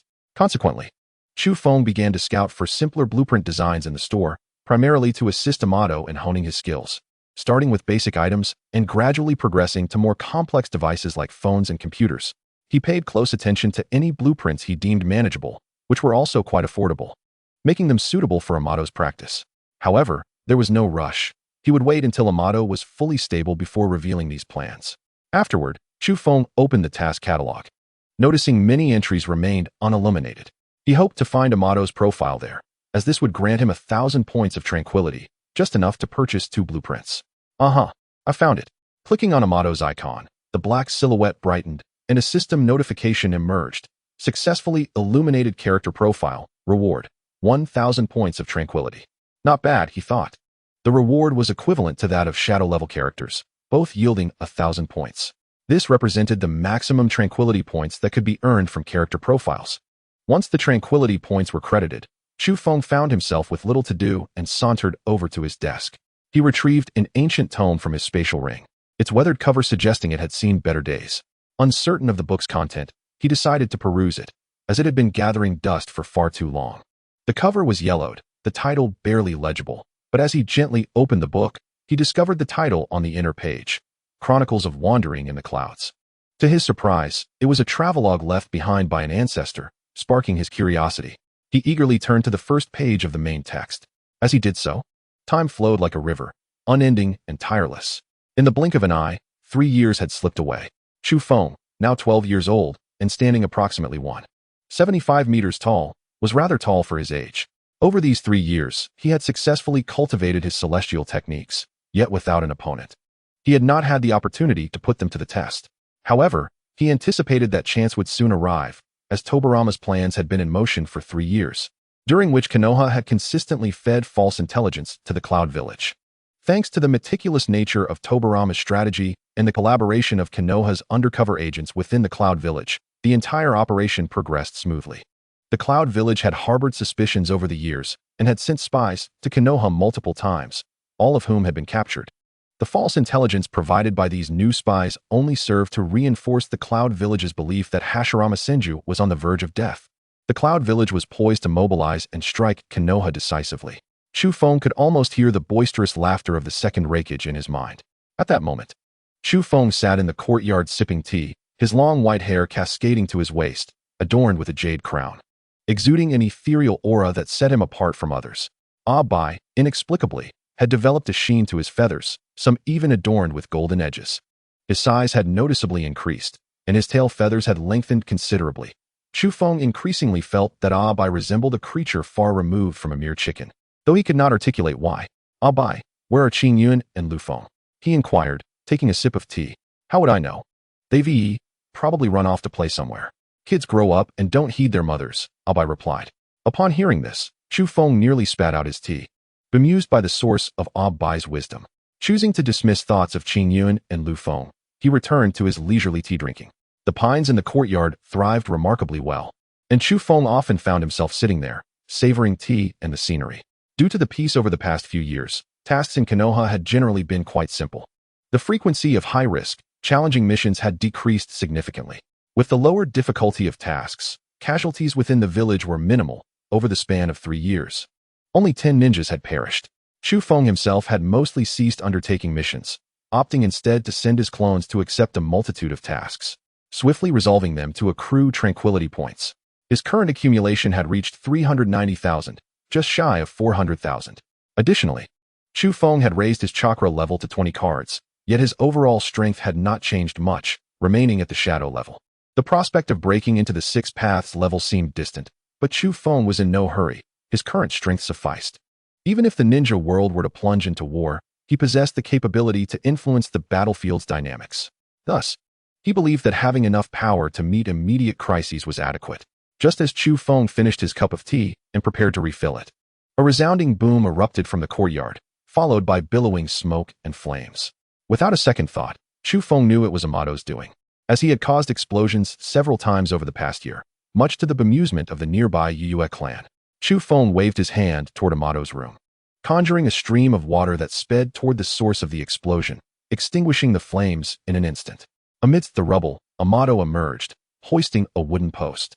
His hair singed and his face smeared with soot, though he had evidently grown taller over the last 3 years, now measuring around 165 meters. Huh, thanks, brother. I almost met my end this time, he said with a grin. Chu Feng transformed into several cloud cranes, soaring toward Amato's dwelling before coalescing back into his original form. Observing the chaos, he sighed. How many times must I remind you to exercise caution? As he spoke, Chu Feng placed a hand on Amato's shoulder, green light radiating from his palm. Instantly, Amato felt enveloped in warmth. The wounds from the explosion, the bruises from impacts, and the burns from flames all began to heal rapidly. Within minutes, aside from his singed hair and sooty face, Amato was restored to his former self. He leapt about excitedly, swinging his arms. Haha, thanks, brother. It doesn't hurt anymore. That's good. For tonight, you should stay in a different room. I'll fetch a craftsman to make repairs shortly, Chu Feng replied. Amato scratched his head sheepishly. Sorry for the trouble, brother. Chu Feng waved his hand dismissively, saying nothing further. Just as he was about to turn away, Amato called out to him. Brother, the gunpowder you asked me to make has been successfully produced. The explosion was merely the result of its experimentation. This was indeed good news, marking a significant advancement for Amato. Over the past 3 years, he had diligently toiled in the small workshop beside him, honing his craft. Chiefing had observed the increasing sophistication and quality of Amato's creations and had exchanged several blueprints within the system. To his surprise, Amato had managed to replicate them quite closely. The suggestion for Amato to concoct gunpowder had been a mere whim of Chiefing's. Given the current technological capabilities of Konoha, producing gunpowder would hardly lead to any substantial developments. Furthermore, Chiefing himself was quite ignorant of such matters, merely directing the process. Even if they had managed to create a bomb, its utility would be limited, as the ninja world already possessed convenient and portable explosive tags. Nevertheless, it was a remarkable achievement for Amato, so young yet having formulated gunpowder. Well done. Tonight, I shall treat you to dinner. Choose any restaurant you desire. Chapter 186. I came upon the sound. Well done. Tonight, I shall treat you to dinner. Choose any restaurant you desire. Amato pondered for a moment before suggesting, let us invite Hiruzen and head to the barbecue place together. Chiefing needed no further contemplation, having anticipated this outcome long ago. When he first introduced Amato to Hiruzen, she had eagerly taken him to enjoy a barbecue, and like her, he had become enamored with the place, frequenting it at every opportunity. Chiefing made no objections. He provided Amato with a fixed allowance each month, allowing him the freedom to spend it as he wished. Once it was exhausted, Amato would have to return home for dinner. All right then, I'll inform her. You should hurry and clean up. You're quite dirty, and others might think something happened. Amato scratched his head, bits of burnt hair crumbling down. Okay, I'll head off now. With that, he darted away. Chiefing shook his head and turned to leave as well. After such a commotion, he had lost the desire to enjoy the scenery or sip tea. Since he had already promised to invite Hiruzen for dinner, he might as well seek her out. He would also make a trip to the craftsman, as explosions had been frequent at home this year, much to their delight. Each repair required substantial expenses, and the architectural style of the Union clan differed from others, making intricate constructions even more resource-intensive. Thus, Chiefing always allocated extra funds for the work. After a brief word with Abai, Chiefing departed from the clan grounds. Upon stepping outside, he encountered Aunt Kato, her face etched with concern as she approached his home. To his surprise, she saw him just as he exited. She hurried over a few steps. How are you, Chiefing? You and Amato aren't hurt, are you? Chiefing smiled and shook his head. No need to worry, Aunt Kato, we're both fine.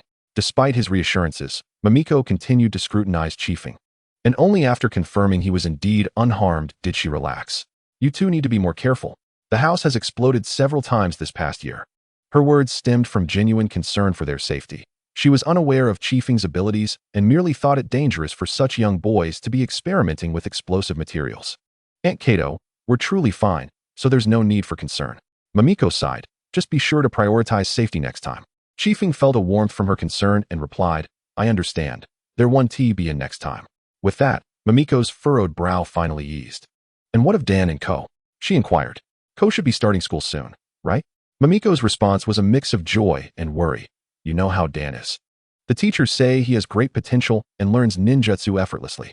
Chiefing nodded, recalling that in the original world, Kato Dan had enjoyed a bit of the protagonist's aura. Undeniably a genius ninja of Konoha. Sadly, fate had dealt him a cruel hand, leading to his untimely demise. Yet, in this world, Dan's talents still shone brightly. Mamiko continued. However, Ko's abilities are rather average. Your uncle has noticed his lack of ninja aptitude and wishes for him to live a normal life. Chiefing nodded again, understanding that it was perfectly fine. Although this was a ninja world, not everyone could become a ninja. There would always be those lacking talent, destined for ordinary lives. Nevertheless, living as an ordinary person in Konoha wasn't a bad fate, unlike the original world, where one might be unwittingly dragged into experiments by Danzo or Orochimaru. Such threats did not exist here, especially with Chiefing around. Alas, Ko insists on becoming a ninja. Your uncle and I have tried to dissuade him for quite some time, but he remains stubborn. In the end, we had no choice but to enroll him in the Ninja Academy. Chiefing finally understood the source of Aunt Kato's worries. Rest assured, Aunt Kato, if Ko struggles to keep up in school, he can come to me for help. Mamiko felt a bit more at ease, though her worries were not entirely alleviated. If it truly comes to that, I'll have to trouble you. I hope he can prove himself as well.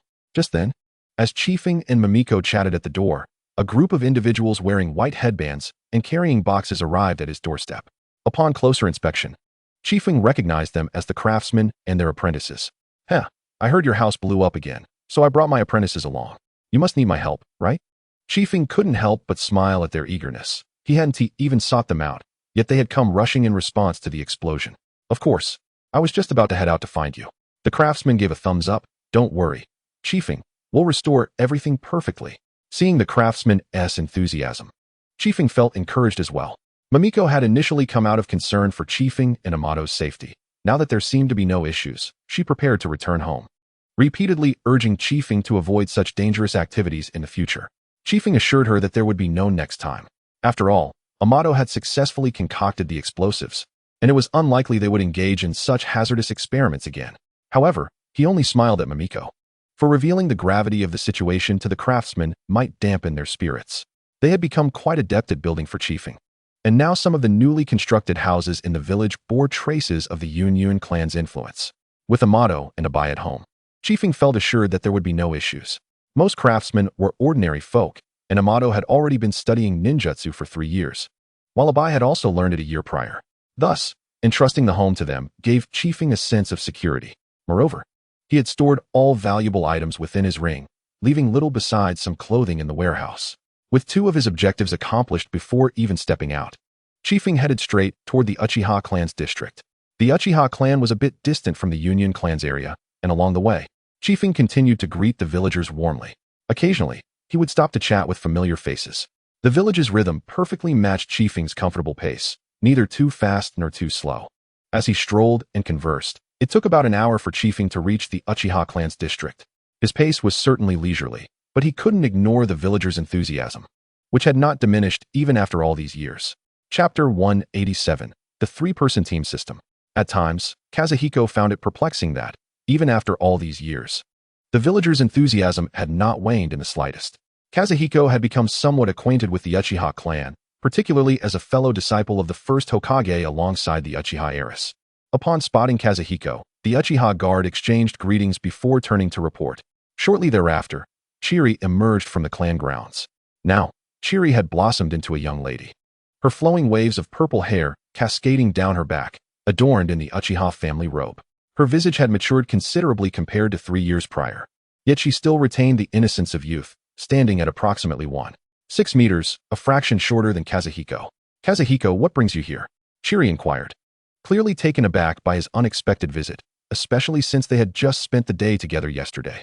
Logically, she presumed Kazuhiko would be resting at home today. Kazuhiko chuckled lightly.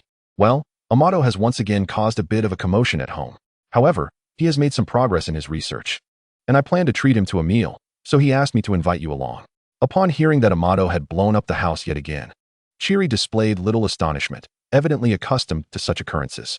She was well aware of Kazuhiko's strength, believing he would be unscathed, thus refraining from expressing concern. That boy can be quite mischievous, she remarked. Kazuhiko waved his hand dismissively. It's not entirely his fault. He possesses a talent in that domain. I simply wish to nurture it rather than let it go to waste. Seeing Kazuhiko defend Amato, Chiri shifted the topic, though it seems he has a thoughtful side, knowing to invite his sister for a good meal. With a playful grin, she added, wait a moment.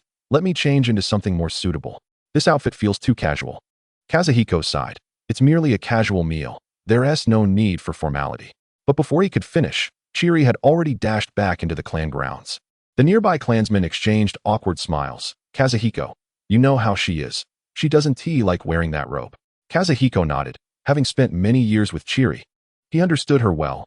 Once she made a decision, there was no swaying her. Remarkably, within about 10 minutes, Chiri re-emerged, donned in a different outfit. How do I look? Is it beautiful? Chiri twirled around before striking a pose in front of Kazuhiko. Kazuhiko nodded appreciatively. Quite lovely. Chiri beamed at his compliment. Heh. This is the latest design from the embroidery shop. I've heard many heiresses are vying to purchase it. My brother got this for me. Kazuhiko scrutinized her attire once more, conceding that it indeed suited her well. Subsequently, they set off for the barbecue restaurant, with Kazuhiko sending a cloud crane to notify Amato to meet them there. Chiri inquired, by the way, why didn't you simply use the cloud crane to inform me directly instead of coming all this way? Kazuhiko smiled. It demonstrates how much I value your company. Chiri felt a flutter of joy at his words, skipping with delight as they walked. Indeed, concealing the truth of his outing was the right choice. Had she known he was compelled to leave to seek out a craftsman, she would have undoubtedly been furious. As they strolled, they engaged in light conversation and soon arrived at their familiar haunt, the Akimichi barbecue restaurant. Over the past 3 years, the restaurant had undergone continuous renovations, establishing itself as one of the premier dining establishments in Konoha. The place was perpetually bustling with patrons. Yet the owner always reserved a private room for Kazuhiko and Chiri during each expansion. Their bond had evolved into one of great camaraderie. Upon entering, the waiter promptly acknowledged them. The owner soon descended the stairs. Kazuhiko and Chiri have arrived. Head upstairs, my friends, quickly. Have the kitchen prepare the meat. Let us start with 40 plates. After exchanging pleasantries with the owner, Kazuhiko and Chiri made their way to the private room. Boss, Amato will be joining us shortly. Please add a few more plates of meat. Amato is coming? Then let us add 5 more plates. Consider it a treat for him. Kazuhiko didn't refuse, recognizing the long-standing relationship they shared, deeming it unnecessary to haggle over a mere 5 plates. Enjoy your time. I'll return to check on the reports. All right, boss, hurry back to see how last month's revenues fared. Chiri chirped, prompting the owner to chuckle as he departed. Plates of meat began to arrive one after another, and Kazuhiko and Chiri patiently awaited Amato's arrival. Approximately 10 minutes later, Amato finally appeared, confidently entering the private room without assistance, clearly irregular. Hey, sorry for being late, he exclaimed. Chiri smiled. No problem. We've been waiting for you. We haven't even started cooking the meat. Upon seeing the numerous stacks of meat on the table, Amato gulped. With all this, can we finish it? Kazuhiko scoffed. You underestimate us. You should be more concerned about whether there will be enough. Amato's expression shifted to one of disbelief. How could he exude such an air of superiority? Was being able to eat so much truly something to boast about? Without further banter, Kazuhiko and Chiri began placing meat onto the sizzling hot grill. The sound of the pork crackling as it cooked, filling the room with an enticing aroma. Soon, the meat turned golden brown with crispy edges, reaching the pinnacle of deliciousness. The trio commenced their feast. By the way, Kazuhiko, have there been any suitable missions lately? Staying at home feels rather dull, Chiri asked between bites. Reflecting on her rigorous training over the past 3 years, her strength having significantly improved, she aimed to excel in this year's Jonin examination, hoping to become a Jonin in one fell swoop. Kazuhiko's position had remained unchanged, already holding the highest rank within the village, just a step away from becoming Hokage. It seems there aren't any fitting missions for us. As he spoke, Kazuhiko recalled a recent conversation. Hasn't Hizashi recently proposed a mentorship system for Jonin? What are your thoughts? Chiri pondered for a moment, recalling the discussion. Yes, but it hasn't been fully implemented yet. However, it should be soon. That sounds promising. Newly graduated ninjas are often inexperienced and reliant solely on theoretical knowledge. If they could have mentors guiding them through missions, their progress would undoubtedly accelerate. Chiri articulated a significant flaw within Konoha. Freshly graduated ninjas lacked practical experience and were relegated to menial tasks, such as cat catching or dog finding. The opportunity to have seasoned ninjas accompany them in missions would greatly expedite their development. Chapter 188, Senju Rope Tree. The tasks newly graduated ninjas could undertake were limited to trivial pursuits. Having a mentor guide them through missions would undoubtedly enhance their advancement. In the original world, the individual who proposed this system was Hiruzen Sarutobi, and this world still recognized him as such. However, The distinction lay in the fact that this Hiruzen Sarutobi was not the Hokage, and Tobirama had not perished due to the First Great Ninja War. The entire ninja realm remained in a state of peace, albeit on the precipice of conflict. The atmosphere was charged with tension. Only Tobirama and Kazuhiko were privy to this knowledge, while even Hashirama remained blissfully unaware. Yet, despite the merits of such a system, once implemented, I would be unable to lead a team, as I merely hold the title of Special Jonin. Kazuhiko contemplated this notion, recognizing its validity, especially given their current age of merely 12. While Kazuhiko could potentially lead a team, it would consist of his former classmates. Maru Kuga and Hinata had just graduated this year, making them perfectly aligned to benefit from the new policy's implementation. It can be said that they are fortunate to be in a favorable era, had they been assigned a more reliable jonin. Their innate talents would undoubtedly lead to rapid advancement.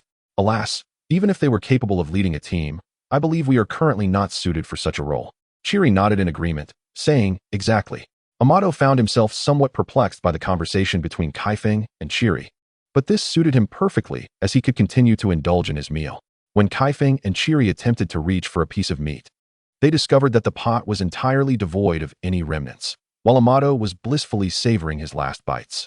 Speaking of which, Tsunade is set to commence her schooling this year. Upon hearing this, Chiri sighed in reflection. Indeed, time flies so swiftly. It feels as though she is still that little infant in swaddling cloth. Senju Tsunade, the cherished princess of the entire Senju clan and indeed of Konoha itself, is bound to attract considerable attention with her enrollment in the Ninja Academy. In truth, Tsunade is indeed ready to embark on her educational journey. It is essential that she no longer trails behind Hashirama at all times. Unfortunately, she has absorbed Hashirama's vices, particularly his proclivity for gambling, with alarming proficiency. She spends her days engaging in dice games, much to the chagrin of Mito, who finds herself compelled to scold Hashirama for failing to impart any beneficial lessons to Tsunade. Coincidentally, Hashirama's son returned last year, unexpectedly bringing with him an infant son who appeared to have just been born. Upon their arrival, the parents were utterly oblivious to who this little girl was until Hashirama transferred memories to them. Yet, Tsunade, too, remained unaware of her own parents, leaving Hashirama in a state of profound disbelief. After abandoning their child, the couple hastily departed from Konoha, leaving not a trace behind. This infuriated Hashirama, causing him sleepless nights for several consecutive evenings. Mito, on the other hand, took it all in stride, accustomed as she was to such occurrences over the years. She discovered a note among her grandson's belongings, inscribed with the name Senju Rope Tree, which presumably indicated the child's name. Learning from Tsunade's past experiences, Mito resolutely refused to allow Hashirama to take charge of the child, opting instead to devote herself to caring for her little grandson. Tsunade would occasionally lend a hand, although her efforts often led to more chaos. Thankfully, she held a deep affection for her younger brother and frequently found herself perched beside his cradle, playfully engaging with him. In summary, the Senju clan has been enveloped in jubilation this past year, finally welcoming a successor. And all members of the Senju clan have taken a liking to their little prince. Some have even taken to calling him the young clan leader, a title that Mito promptly quashed, for the child is still so very young. If he were to be addressed as such from an early age, yet lacked any ninja aptitude akin to his father, the blow to his self-esteem would be insurmountable. However, Kaifeng believed there was no cause for concern, as he possessed a script that indicated Rope Tree's talent was indeed considerable, albeit with a tragically short lifespan. Plates of meat vanished one after another, until all that remained was an empty table. Having feasted to their heart's content, the trio leaned back in their chairs for a leisurely chat before summoning the staff to settle their bill. The total came to 6,000 ryo, neither too much nor too little. Over the years, not only have people changed, but the cost of living in Konoha has also undergone subtle transformations. Yet, for Kaifeng, this amount still seemed insignificant. The family's expenses did not necessitate the use of the ancestral savings. Kaifeng's mission earnings alone sufficed for their daily needs, and he hardly ever found himself depleting them. As the three emerged from the barbecue establishment, Chiri rubbed her cheeks and exclaimed, "Ah, I am so full. I must engage in some training soon, or I shall surely gain weight." Hee, but thank you for the generous treat, Kaifeng. Kaifeng waved his hand dismissively. What are we to each other? There is no need for such formality. Chiri smiled. Hee, well, I shall take my leave now. Amato waved goodbye, saying, take care, Chiri. After Chiri turned to leave, Kaifeng and Amato also made their way home. Amato relished this delightful meal, for he had previously refrained from indulging due to concerns over his allowance. Otherwise, He would have risked going without the next meal. Today was truly a comfortable experience. Let us head home as well, Amato nodded. And the two made their way toward the Uchiha clan's residence. As they passed by the Kato household, they encountered Kato Dan and Uchiha. The two were engaged in a physical spar in the yard, while Kato Katsu observed, having just begun his schooling and still unfamiliar with many techniques, merely enjoying the spectacle. Kato Dan, with his keen eyes, caught a glimpse of Kaifeng and Amato returning home. Kaifeng, Amato, where have you been? Uchiha, who shared a good rapport with Kaifeng, added, Amato blew up the house again while I was taking a nap. It startled me. Amato could only scratch his head awkwardly. I'll be more careful next time. The three of them were classmates and neighbors, naturally enjoying a warm camaraderie. They frequently engaged in friendly competitions, and today they had intended to find Amato. But he had been out dining and thus eluded them. Care to spar? Kato Dan asked. I just had a draw with him. Amato waved his hands dismissively. No. I just finished eating and am feeling quite stuffed. I want to join you too. See you at school tomorrow. Kato Dan could only nod in regret. It was a rare day of rest, and yet they had missed out on a feast. You'll have your payback at school tomorrow. By the way, Kaifeng, my father asked me to give you something. Uchiha, and then dashed to the corner of the yard and returned with a black bag. Upon seeing it, Kaifeng immediately recognized its contents. Chapter 189, Head of the Hyuga clan. Uchiha unhanded the bag to Kaifeng, smiling. Kaifeng, this is my father asked me to give you. He said you needed it. Kaifeng accepted it, nodding. Yes, this is indeed what I require. Thank you. And scratched his head, feeling a bit shy. Oh, it's nothing. I'm just running errands. The Uchiha clan has been thriving these past 3 years, primarily due to Uchiha Suki leading some clan members back to the fabled Hell Valley to extract rare ores. This endeavor allowed them to repay Konoha's debts within a year and even amass some savings. However, despite the lucrative nature of these ores, the clan members' expenditures have been even greater. Maintaining their health requires a plethora of medicinal supplies, and money flows out like water. Nevertheless, Uchiha Suki remained unfazed. For the clan members are the foundation of the family. Without them, what use is wealth? Of course, the Uchiha clan is an exception. Fortunately, despite the significant expenses, the health of the Uchiha clan members has improved considerably. The younger men can now partake in missions to help support the family. This has led to a functional operation. Uchiha Suki understands that Hell Valley remains a perilous locale, and relying solely on their aging and ailing members is not feasible for development. Hence, they have chosen to collaborate with the Senju clan, allowing them to share the burden. This arrangement not only enhances safety, but also alleviates the strain on the clan members. Although Hell Valley is currently in a state of neglect by the Land of Lightning, should its mineral resources be discovered, conflicts are likely to arise. Thus, this strategy proves to be a wise choice. Moreover, the journey of transporting the ores from Hell Valley back to Konoha is arduous enough to exhaust several clan members. The Senju clan, possessing ample resources, is not particularly concerned about these mineral dealings. However, Hashirama is intent on supporting the Uchiha clan. Additionally, the entrance of these rare ores into Konoha could indirectly bolster its strength, making it a win-win situation that warrants no refusal. Until today, the collection of ores in Hell Valley continues to proceed in an orderly manner, with not a single soul daring to set foot in that foreboding place. It appears that the people of the Land of Thunder possess a genuine fear of Hell Valley. In any case, the residents of Yuching no longer have to worry about their finances. Their sole task now is to nurture their health. As the pressure diminishes, happiness naturally follows. A significant number of newborns have also graced the family, marking a period of flourishing for the entire clan. The primary reason for Tsufeng's interest in these ores is merely to provide Amato with some practical experience. He had mentioned it to Yuching some time ago, but has yet to find the opportunity to retrieve them. He even felt a bit embarrassed about having their son deliver the ores to him. Are you two engaged in some sparring? Tsufeng inquired. Duan nodded affirmatively. Indeed, we have a practical combat class tomorrow. So we thought we'd practice a bit to prevent being defeated by others. This remark suddenly reminded Tsufeng of his own experience during practical combat classes years ago, when Uchiha Q had attempted to kill him but failed, only to suffer the repercussions himself. This incident had led to Uchiha Shana harboring a grudge against him, resulting in Tsufeng being taken as a disciple by the Hokage. In retrospect, it seems that the Uchiha clan's rebellion was in part instigated by him. After all, he had effectively caused the demise of both of their grandsons. How could they not revolt? Tsufeng could only attribute these events to coincidence. Everything was mere happenstance. Good. Train diligently and strive to secure the top spot tomorrow. Yes, the two children replied in unison. Observing their enthusiasm, Tsufing chose not to intrude further and returned with Amato. Amato had also wished to spar with Duan and Yin, but he had eaten too much and was unfit for exertion, so he decided to forego it. I shall visit the blacksmith tomorrow to refine these ores, after which you will have the freedom to utilize them as you wish, Amato declared with delight. Wonderful, he exclaimed. Until now, I have only been using wood to create things. While it is convenient, wood is too fragile, and finely crafted parts easily shatter. Metal is far more suitable. Dinner had been served quite early, outside the usual mealtime. Having finished their meal, they should have been preparing for rest, yet the day still blazed bright. With little to occupy him at home, Tsufing decided to pay a visit to the Hokage's office to inquire if Lord Tobirama had any plans for the next steps. After informing Amato, Tsufing departed the clan grounds. The streets bustled with pedestrians, more crowded than they had been 3 years prior, with a number of new faces among them.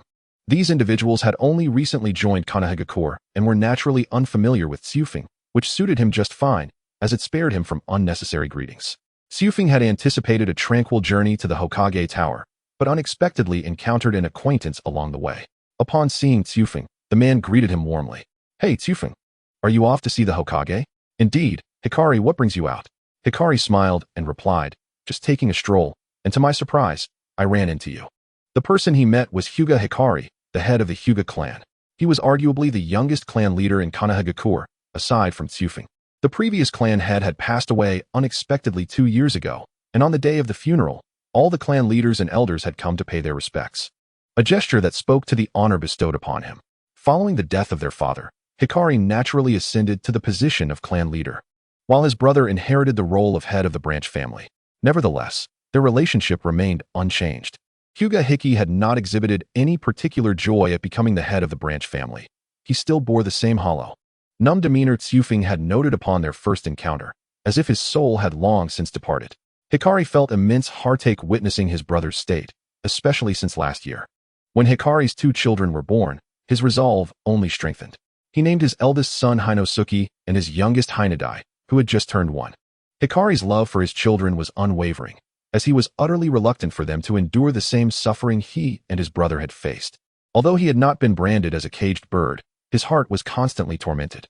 Fortunately, the children were still too young to be burdened by such matters. However, when the time came to confront these issues, he would be unable to contend with all the elders in the clan alone. At that point, he would have to seek Tsufing's assistance, a pact they had made several years prior. Tsufing cheerfully replied, "I had an early dinner, and with so much time on my hands, I thought I'd check in on Lord Hokage to see if there's any way I could assist." Hikari smiled in response, "Then you best get to it. When you find some free time, you must come over to my house for a chat. Both Hinosuke and Hinadai miss you." Tsufing nodded. "Of course, once I finish up in the coming days, I will pay you a visit." When Hinosuke and Hinadai were born, Tsufing had gifted each of them a pendant, which they still wore to this day. In the previous world, the brothers' fates had been tragic, and the caged bird system had led the Hyuga clan into decline. However, this time, Tsufing would not allow such a fate to befall them. After bidding farewell to Hyuga Hikari, Tsufing resumed his journey to the Hokage Tower, this time encountering no familiar faces. Upon entering the building, he made straight for the office. Once at the door, he knocked lightly and then entered. Inside, Tobirama and Kagami were engaged in discussion, but upon Tsufing's arrival, they ceased their conversation. "Tsufing, what brings you here?" Tobirama asked. Tsufing scratched his head sheepishly. "I was just passing the time and thought I'd see if there's anything I could help with." Kagami appeared even more handsome than he had 3 years ago, having grown taller and more mature. Having awakened the Manjikyu Sharingan at a young age, he was already recognized as the next leader of the Uchiha clan. However, given that Kagami's father was robust and healthy, it was unlikely Kagami would assume the role of clan leader too soon. It would probably take another 4 or 5 years. This period would be perfect for him to learn from Tobirama. If he could grasp how Tobirama managed Konoha, he would undoubtedly excel in governing a clan. Due to the fact that the hawkish factions of the Uchiha were eliminated on the night of the rebellion, the Uchiha clan was not as belligerent as it once was. Tobirama, having heeded Tsufing's advice, had refrained from granting the Uchiha clan control over the police force. Through the relentless efforts of Tobirama and Kagami over the years, many of the Uchiha children have shed their haughty demeanor and actively sought friendships with the commoner ninjas in their classes. This has significantly improved the Uchiha's reputation in Konoha, and the villagers have begun to fear them less. By the way, Kagami, what were you discussing with Lord Tobirama? Mind if I join? Sufing inquired. Kagami smiled gently. My master and I were discussing the population of Konoha. Recently, many people have moved to the village, but it seems there are also signs of people leaving. He continued. I suggested to my master that we implement stricter scrutiny for the new arrivals to prevent such occurrences. Sufing nodded in agreement. Those who had initially arrived may not have intended to settle in Konoha, but rather came lured by its advantages. With rumors of impending war circulating in the ninja world, many were now preparing to flee. Such individuals, even if they remained in Konoha, would contribute little to the village, and when danger arose, they would be the first to abandon ship. It would be better to let them leave sooner rather than later. Indeed, Kagami, you are right. Measures must be taken for those seeking to settle in Konoha. Otherwise, the village will turn into a place where anyone can come and go as they please. In truth, Tobirama was aware of this, but the process of enforcing such scrutiny was fraught with complications, and he simply lacked the resources to vet their backgrounds. As the village of Konoha continues to expand, the influx of new residents is inevitable. If every newcomer were to undergo scrutiny, it would necessitate the deployment of a significant portion of the ninja population, leaving the village's tasks unaddressed. Recognizing Tobirama's concerns, Kazekage proposed. Perhaps we could elevate the threshold for entry into the village. This way, those who gain access will hold it in greater esteem. Upon reflecting on this suggestion, Tobirama acknowledged. The specifics will require further deliberation. Such matters cannot be resolved hastily. Kazekage nodded, understanding that his proposal was merely a suggestion, the implementation of which ultimately rested with the Hokage. Let us set this matter aside for now. I shall confer with my elder brother upon my return home before reaching a decision. At that moment, Kazekage inquired, Lord Tobirama, regarding the matter we discussed the other day. His hesitant demeanor did not go unnoticed by Tobirama, who promptly dispatched Kagami to undertake a mission. Kagami, perceptive as ever, recognized that he need not be privy to this particular issue and took his leave. My lord, when shall we proceed with the next steps? Rumors have begun circulating in the ninja world, or else those merchants would not be so eager to relocate. Kazekage was alluding to the impending conflict with the village of Kumogakure. Konoha had maintained stringent secrecy, and thus, the information must have leaked from the Land of Lightning, especially given that Hashirama had not made an appearance in quite some time. Aside from the Senju clan, no one was aware of Hashirama's current state, and Tobirama had instructed his clan members to refrain from disclosing any information regarding their leader. The intelligence relayed by Kumogakure's spies was fabricated, leading their forces to mistakenly prepare for battle. For the past 3 years, they must have been unable to contain their anticipation. Once the next piece of intelligence is transmitted, we will be poised to act. The 3-year interval has afforded Kumogakure ample time to strategize, thus, to preempt any surprises. Tobirama had also summoned the remains of numerous formidable warriors from the past through the Edo Tensei technique. Approximately 60 renowned shinobi from the Warring States period had been resurrected, culminating in a total of 110 when combined with the previous 50.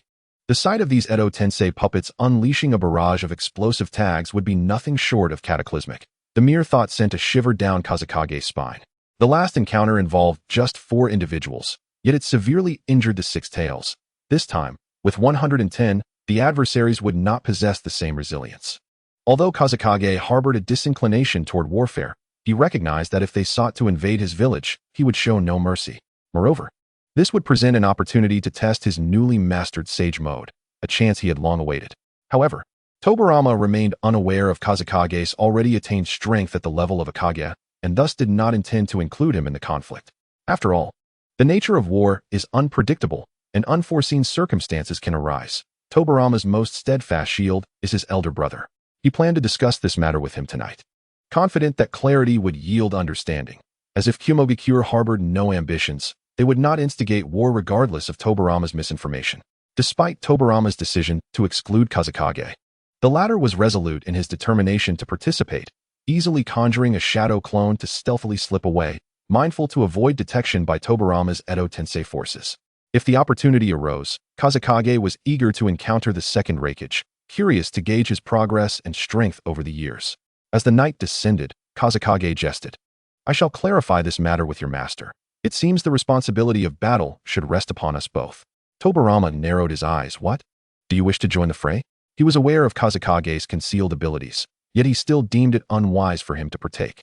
Viewing him as still a youth inexperienced in the ravages of war, it is best that you refrain. Your age renders you naive to the brutality of warfare, which is far from the simplicity of executing missions.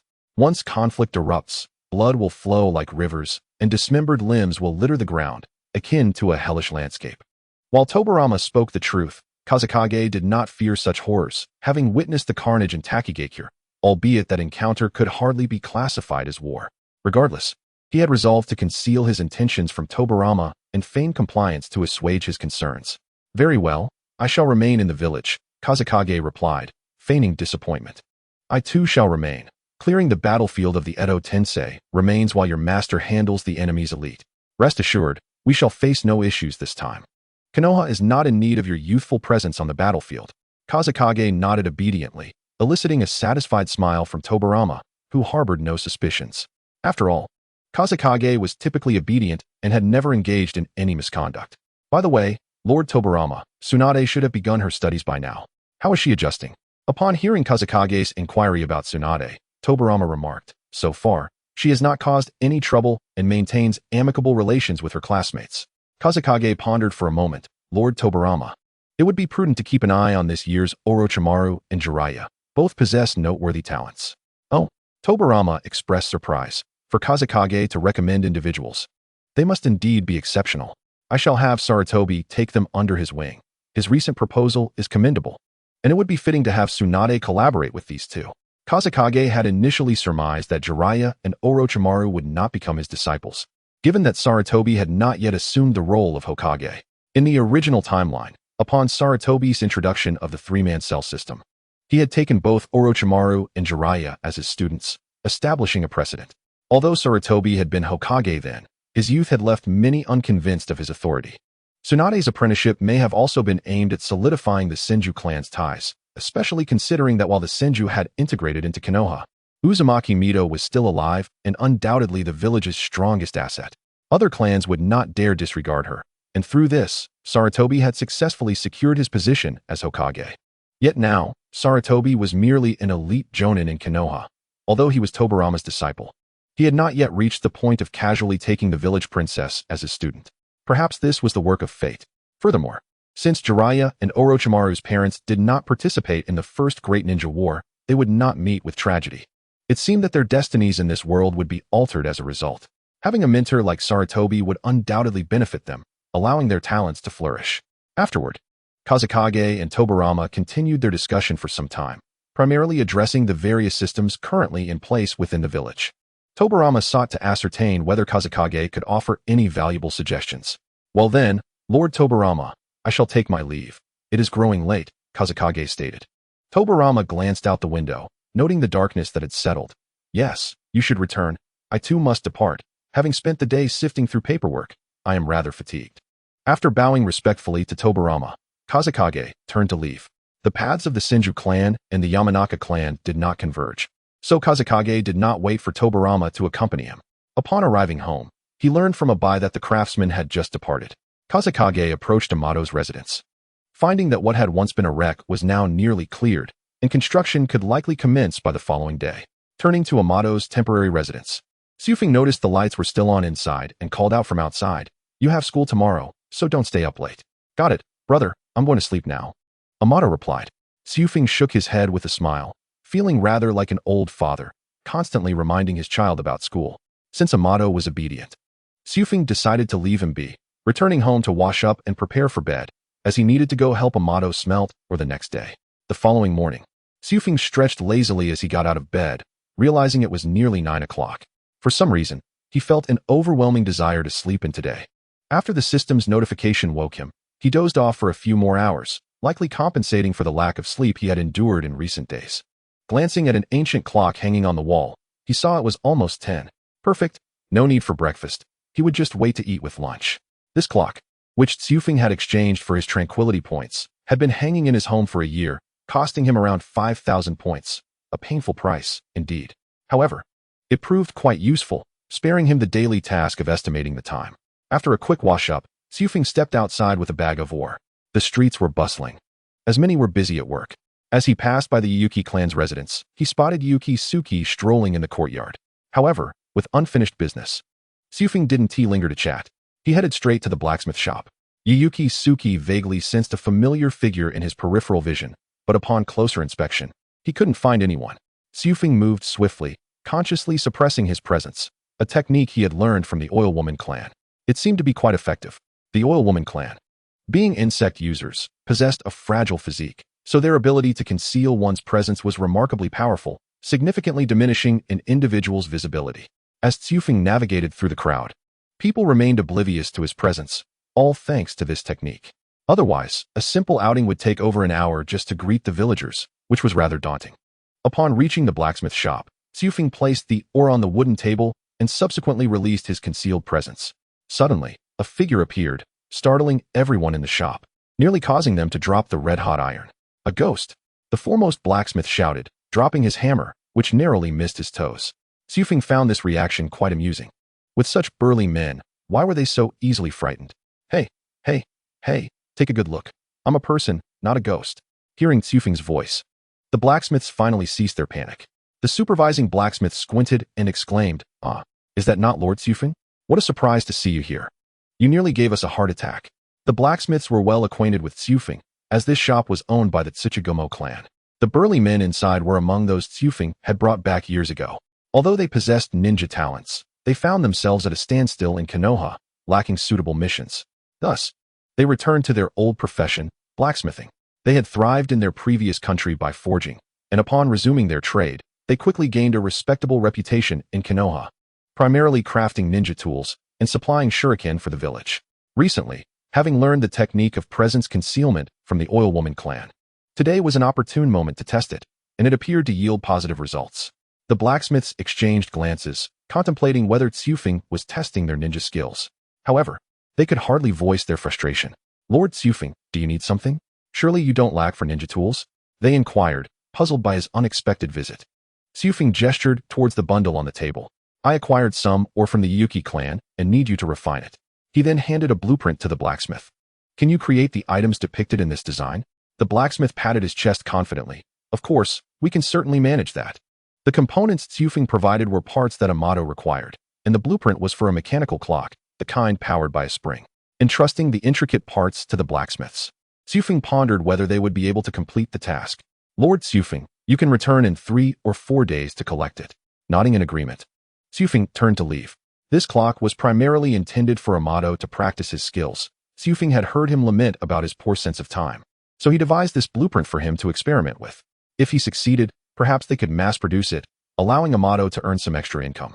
After Tsufeng departed, the blacksmith who had just assured him of their capabilities picked up the blueprint for a closer look. Upon doing so, he nearly choked, almost collapsing into the furnace, saved only by a swift intervention from his companion. "Brother, what's wrong?" The foreman remained silent, merely handing the blueprint to a nearby colleague. The entire blacksmith shop soon erupted in a chorus of dismay. After a while, a group of blacksmiths leaned against the wall, exhaling heavily. "Brother, what do we do now? This is simply beyond our capabilities." The foreman frantically scratched his head, unsure of how to proceed. "We have no choice. We must forge ahead, no matter how daunting. Don't just say we should press on. Even if we do, we can't produce this. You know your own skill level." Frustrated by the complaints from his comrades, the foreman suddenly stood up and shouted, "Then what do you propose? That is Lord Tsufeng. We cannot refuse him.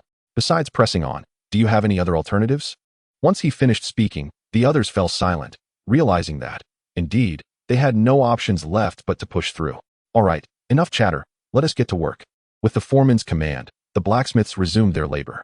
On his way home, Tsufeng remained oblivious to the turmoil brewing in the shop. Even if they failed to complete the task within the stipulated time, he would not blame them. The complexity of the task was evident, and the foreman had foolishly made promises without even examining the blueprint. It was clearly unreliable. He decided it would be best to return in another 10 days or so. As Tsufeng passed by the Yuki clan's residence once more, he found Yuki Suki waiting for him at the entrance. "Lord, I knew it was you who just passed by. I was waiting for you." 3 years had passed, yet Yuki Suki still addressed him as Lord Tsufeng. Despite Tsufeng's attempts to persuade him otherwise, Suki remained steadfast, leaving Tsufeng with no choice but to accept it. "Yes, didn't Yin bring me some, or yesterday? I took it to the blacksmith shop for forging." Yuki Suki then warmly invited Tsufeng into the clan grounds. With nothing pressing on his agenda, Tsufeng followed him inside. "I noticed you pacing earlier. Is something troubling you?" Suki sighed. This is a matter I shouldn't meddle in, but it truly weighs on my mind." "Oh," Suki continued, "as a businessman, I must keep my ear to the ground. Recently, I've heard whispers that the land of lightning is gearing up for war. What are we to do? Suki was not merely concerned about how the war would impact business. He found himself in a dilemma. If his clansmen went to war, their physical prowess would likely lead to their demise. Yet, if they refrained from participating, how could they justify receiving protection from Konoha? With no one to share his worries with, he paced anxiously within the clan grounds. Regarding the matter of chiefing, Yu holds complete trust in him, for he is indeed the benefactor of their entire family. Thus, she confided her worries to Chiefing. At this moment, however, Chiefing waved his hand dismissively, saying, "You are overthinking it. The Senju clan holds a significant stake in your business. If war truly looms, would they not be informed?" Yu was perplexed by this point. She initially intended to inform the Senju clan about the situation, but without corroborated rumors, reckless dissemination could plunge the village into chaos, a scenario she was keen to avoid. Enough of this worry. Focus on your business and prioritize your recovery, he advised. Seeing that Chiefing took the news so lightly, Yu felt a sense of relief wash over her. "Since even you, sir, speak so, I have little to fret about." She then added, "It is already noon. Why not stay for a meal before you depart?" Chiefing pondered for a moment, realizing that there would be no one to cook upon his return home, and settling for a mere meal by himself. Given the invitation, he was naturally inclined to accept, exhaling a breath of cloud that coalesced into a crane, soaring into the distance. Chapter 193. The organization remains unchanged. "Since someone is treating, I am more than willing," he remarked, releasing a breath of cloud that transformed into a crane, which then flew away. "I'll inform Amato to come straight to you. Otherwise, there will be no one to prepare a meal upon returning home." "Ha ha ha. Amato is quite perceptive and gifted, far surpassing my own child," Chiefing noted. He waved his hand dismissively. Such words are unwarranted. Yin is quite commendable as well. In terms of combat, Amato cannot compare to him. Chiefing's assessment held truth. Although Amato possessed notable talent, he was certainly not on par with Yin, especially given Yan's ocular bloodline, the Sharingan. A moment's distraction could ensnare one in an illusion, rendering them a mere puppet. After exchanging pleasantries for a while, the two men erupted into hearty laughter, realizing they had perhaps indulged in excessive flattery. Yu chuckled, "Ha ha. Sir, you mustn't say more." At this juncture, the lunch break at the Ninja Academy had concluded, and Amato and Yu returned home promptly. Hearing that Yan's father was hosting a meal, Duan was keen to join but ultimately refrained, recalling that his mother had already prepared lunch. "Next time, let me know in advance so I can bring her along," he suggested with a smile. "Then we shall save it for next time. By the way, Amato, please send my regards to Brother Chiefing." Amato nodded, "Sure thing. See you in the afternoon." With that, Amato and Yin entered the Yu clan grounds. As they arrived, the meal had yet to commence, and Chiefing and Yu were engaged in conversation, discussing familial matters that Amato and Yin could not comprehend. "Brother, Uncle Yu, we are back," they called out. Chiefing acknowledged them with a nod. "Yes, please take a seat." Seeing the children return, Yu instructed the maid to serve the dishes. A total of 10 dishes were presented, quite a sumptuous spread. As they dined, the conversation revolved primarily around the academic challenges faced by Amato and his peers, issues with certain ninjutsu, improper execution of taijutsu, and various other concerns. Ultimately, it fell upon Chiefing to address each query, as Yu was constrained by his condition. However, he was on the mend and would soon be able to resume training. The meal lasted about an hour, and once finished, Amato and Yin departed for school, while Chiefing intended to return to the clan grounds. Yu did not deter him, having already conversed extensively that morning. Upon returning home, Chiefing observed the craftsman diligently clearing the remnants of the explosion and nodded, choosing not to intervene. "Abai, have you had lunch? Would you like me to prepare something for you?" he inquired. Abai, lounging in the sun at Chiefing's doorstep, shook his head. "I've already eaten." Chiefing nodded in acknowledgement and refrained from disturbing Abai further. Once back in his room, he lay on the bed and used his thoughts to connect with the puppet. It had been some time since he had last contacted Kakuzu, and Chiefing was uncertain of his current whereabouts or whether he had acquired any new bloodlines. A year prior, Kakuzu had procured the blood of a Scorch Release ninja from Sunagakure, much to Chiefing's delight. Scorch Release was significantly more powerful than the previous Lava Release, capable of dehydrating the human body with a mere fireball, effectively a death sentence. In no time, Chiefing's consciousness was immersed in the puppet. He was no longer limited to utilizing only the Sharingan puppet. Kakuzu was already aware of the puppet matters. In a nameless cave, Kakuzu sat cross-legged on licorice, seemingly deep in thought. Suddenly, a sharp pain jolted him back to reality. and a figure clad in a white robe with golden hair emerged from the mark on Kakuzu's arm. What news? Where are you now? Kakuzu rubbed his legs, which had grown numb from prolonged sitting. In a cave somewhere in the Land of Thunder. Oh, you have ventured to the Land of Thunder? Have you gathered any intelligence? As the numbness subsided, Kakuzu stood and leaned against the wall. They are preparing to wage war against Konoha. Yes, I am aware. It seems this is your orchestration. Chifeng did not deny it, and Kakuzu was surprised that his casual guess had proved accurate. You truly are reckless. Are you so confident? With a wave of his hand, Chifeng summoned 5 puppets into the cramped cave: Dust Release, Scorch Release, Blood Dragon Eye, Sharingan, and Byakugan. I still possess strength, but I am not the main force. He then waved his hand again, leaving only the Vortex puppet in the cave. Kakuzu chuckled ominously. You want to turn me into a puppet one day, will you? Chifeng smiled. If you provide your blood, of course, I could. Upon hearing this, Kakuzu produced 2 vials of bright red blood from his robes and handed them to Chifeng. You must have heard of the lightning release from the Land of Thunder? Black lightning? Kakuzu confirmed. Indeed, black lightning. Lightning release is also a formidable bloodline. A fusion of water and lightning chakra, classified as a bloodline that can be cultivated postnatally. A ninja capable of mastering lightning release would undoubtedly be of high rank in Shinobi. Chifeng was surprised that Kakuzu had managed to acquire this. What of the original owner? Did you kill him? Kakuzu displayed a knowing smile. His heart is within me. Faced with Kakuzu, who straddled the line between the abnormal and the mundane, Chifeng chose not to comment further, merely wishing him happiness to prevent him from becoming a true pervert. What about this other vial? A child from Shinobi was born with a bloodline limit, apparently lava release, though its effects are quite decent. Upon hearing that it was another bloodline from Shinobi, specifically lava release, Chifeng was quick to ascertain the identity of the child. It could only be Todai, whose bloodline was remarkably potent, capable of withstanding even the third Reikage signature techniques. This is far superior to that of a Wagakure. Excellent. I am quite pleased with these 2 bloodlines. Given the impending turmoil in the ninja world, it would be wise for you to remain hidden for the time being. It would not bode well if you were pursued by enemies. Kakuzu acquiesced to Chifeng's command, as he had no intention of venturing outside during this period. He planned to swiftly leave the Land of Thunder and find a secluded place to lay low.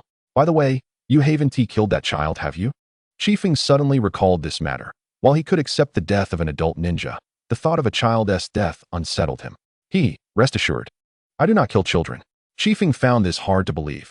Back when we were in Takigakure, you were the one who slaughtered the most indiscriminately, regardless of age. I never saw you hold back. Kakuzu glanced at Chifeng. That was different. They were not human. Chapter 194. They thought you were dead. Jiangdo cast a glance at Chu Feng and remarked, that's different. They are not human. To this day, the faces of those elders still ignite a flame of fury within Jiangdo. Over the years, his heart has been replaced countless times. Yet his anger towards those elders has not waned in the slightest. Observing Jiangdo's demeanor, Chu Feng decided not to jest further. All right. You should hasten your departure from the Land of Lightning. It would be best if you ventured toward the Land of Water.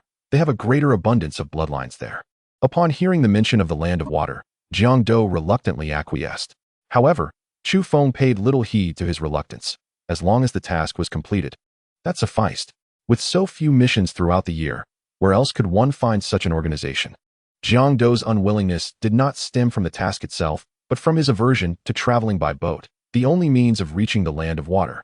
Thus, he had long hesitated to embark on that journey until Chu Feng issued a command, prompting his reluctant agreement. This also illustrated Jiangdo's earnestness towards his missions. Very well. I wish you a smooth journey, Chu Feng said, then transformed into a streak of light and vanished into the mark, leaving Jiangdo in a solitary state of melancholy. Upon returning to his original form, Chu Feng promptly summoned the whirlpool puppets, retrieving 2 vials of blood from his possession. He then activated the primal puppets he had previously exchanged for. In no time, 2 puppets that bore no outward distinction were brought into existence.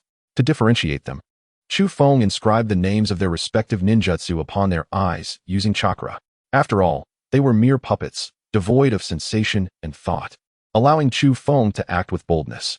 Shortly thereafter, the inscriptions were completed, with burning release and storm release marked upon their eyes. Additionally, he inscribed the dust release puppet for clarity. Just as Chu Feng admired his handiwork, a sudden voice from outside interrupted him. Chu Feng, someone has arrived. Upon hearing this, Chu Feng hurried outside to investigate, and indeed found a masked ninja clad in black, carrying a sword, standing at his doorstep. Lord Shufeng. Lord Hashirama requests your presence immediately. Wow. When did my master become so grand? Is it necessary to summon someone from the Umbu to deliver a message? One might assume an assassination attempt was underway. All right. I shall go now. You may return to your duties, Shufeng replied. The Umbu ninja bowed and then vanished in an instant. Quite the agile one, Shufeng mused, then transformed into 3 pristine white cranes, soaring towards the Senju clan's territory.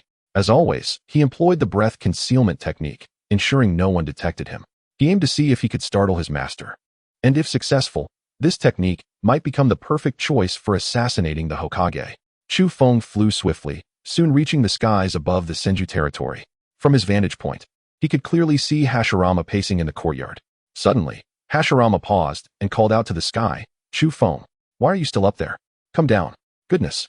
Had it only been mere seconds since his arrival? To be discovered so quickly? The breath concealment technique truly seemed ineffective against powerful figures. The 3 cranes descended into the Senju grounds, coalescing into Chu Feng's true form. He bowed respectfully to Hashirama and said, Good afternoon, master. What brings me here? Chu Feng could discern Hashirama's irritation, likely due to Tobirama revealing their conspiratorial plans. How infuriating.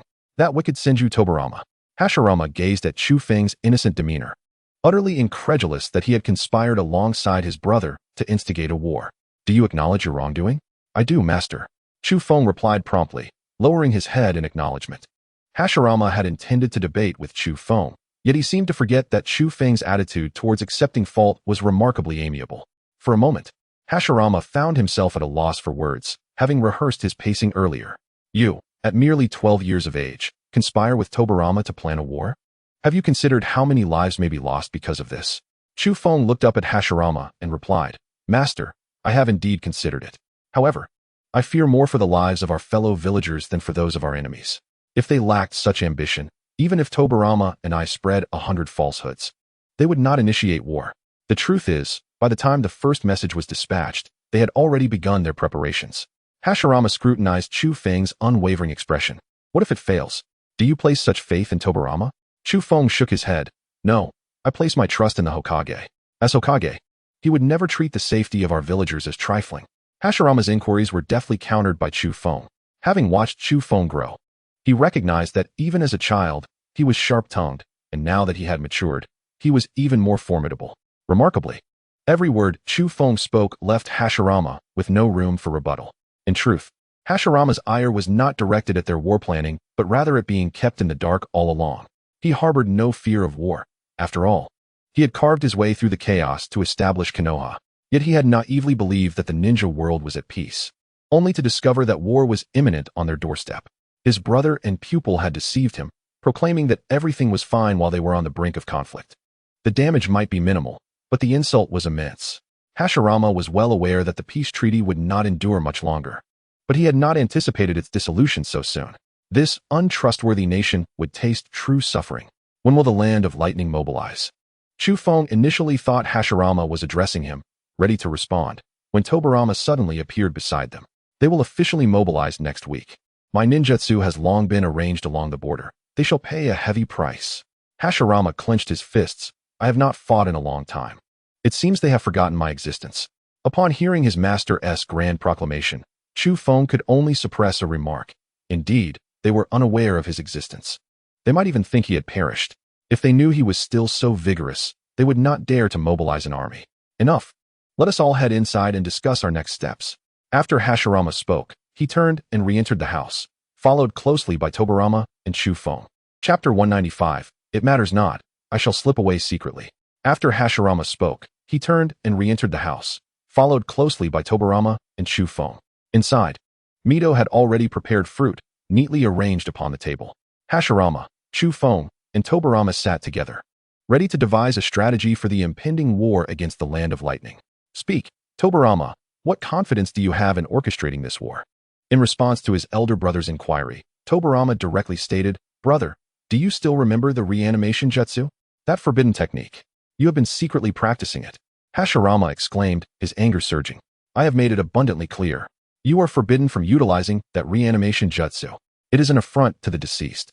Tobirama anticipated his brother's wrath and had mentally prepared himself to tune it out. waiting for Hashirama to cease his tirade before refocusing. This routine was executed with a painful familiarity. From this, Chufeng could discern that Tobirama had frequently endured Hashirama's admonishments, even developing such a method to disengage. "Brother, are you finished scolding me?" Hashirama shot a glare at Tobirama. "I am finished." Continuing, "I have successfully resurrected a total of 110 formidable warriors, long since departed from this realm. Coupled with the detonating talismans I have devised, I am now capable of annihilating the majority of the common foot soldiers. Subsequently, I remarked, the remaining foes will require your blade, elder brother, such as the second Raikage or the likes of the golden and silver horns." Hashirama nodded in acknowledgement. Although he harbored some reservations regarding Tobirama's technique, its efficacy in warfare was undeniably remarkable. Furthermore, Tobirama's stratagem was indeed commendable. The second Raikage, under the delusion that Hashirama had perished, would mobilize forces toward the Land of Fire, only to be met with the shocking resurgence of Hashirama himself. This revelation would surely send shivers down his spine, rendering him incapable of even performing ninjutsu. Given the second Raikage's prowess, he would struggle to withstand a single exchange against Hashirama. Not to mention Hashirama, even Tobirama could effortlessly subdue him. In the original world, Tobirama's demise was primarily due to an ambush by the golden and silver horns, facing them alone amidst their vast army. Ultimately, he perished in a mutual destruction with them. While one might argue that the golden and silver horns were formidable, their strength alone did not possess the capability to vanquish Tobirama. They merely relied on the chakra of the nine tails within them and the six paths tools. "Very well, it is settled then. Next week, the two of us shall ensure that the hidden cloud village faces our wrath." At that moment, a boy named Kaifeng suddenly raised his hand. "I want to join too."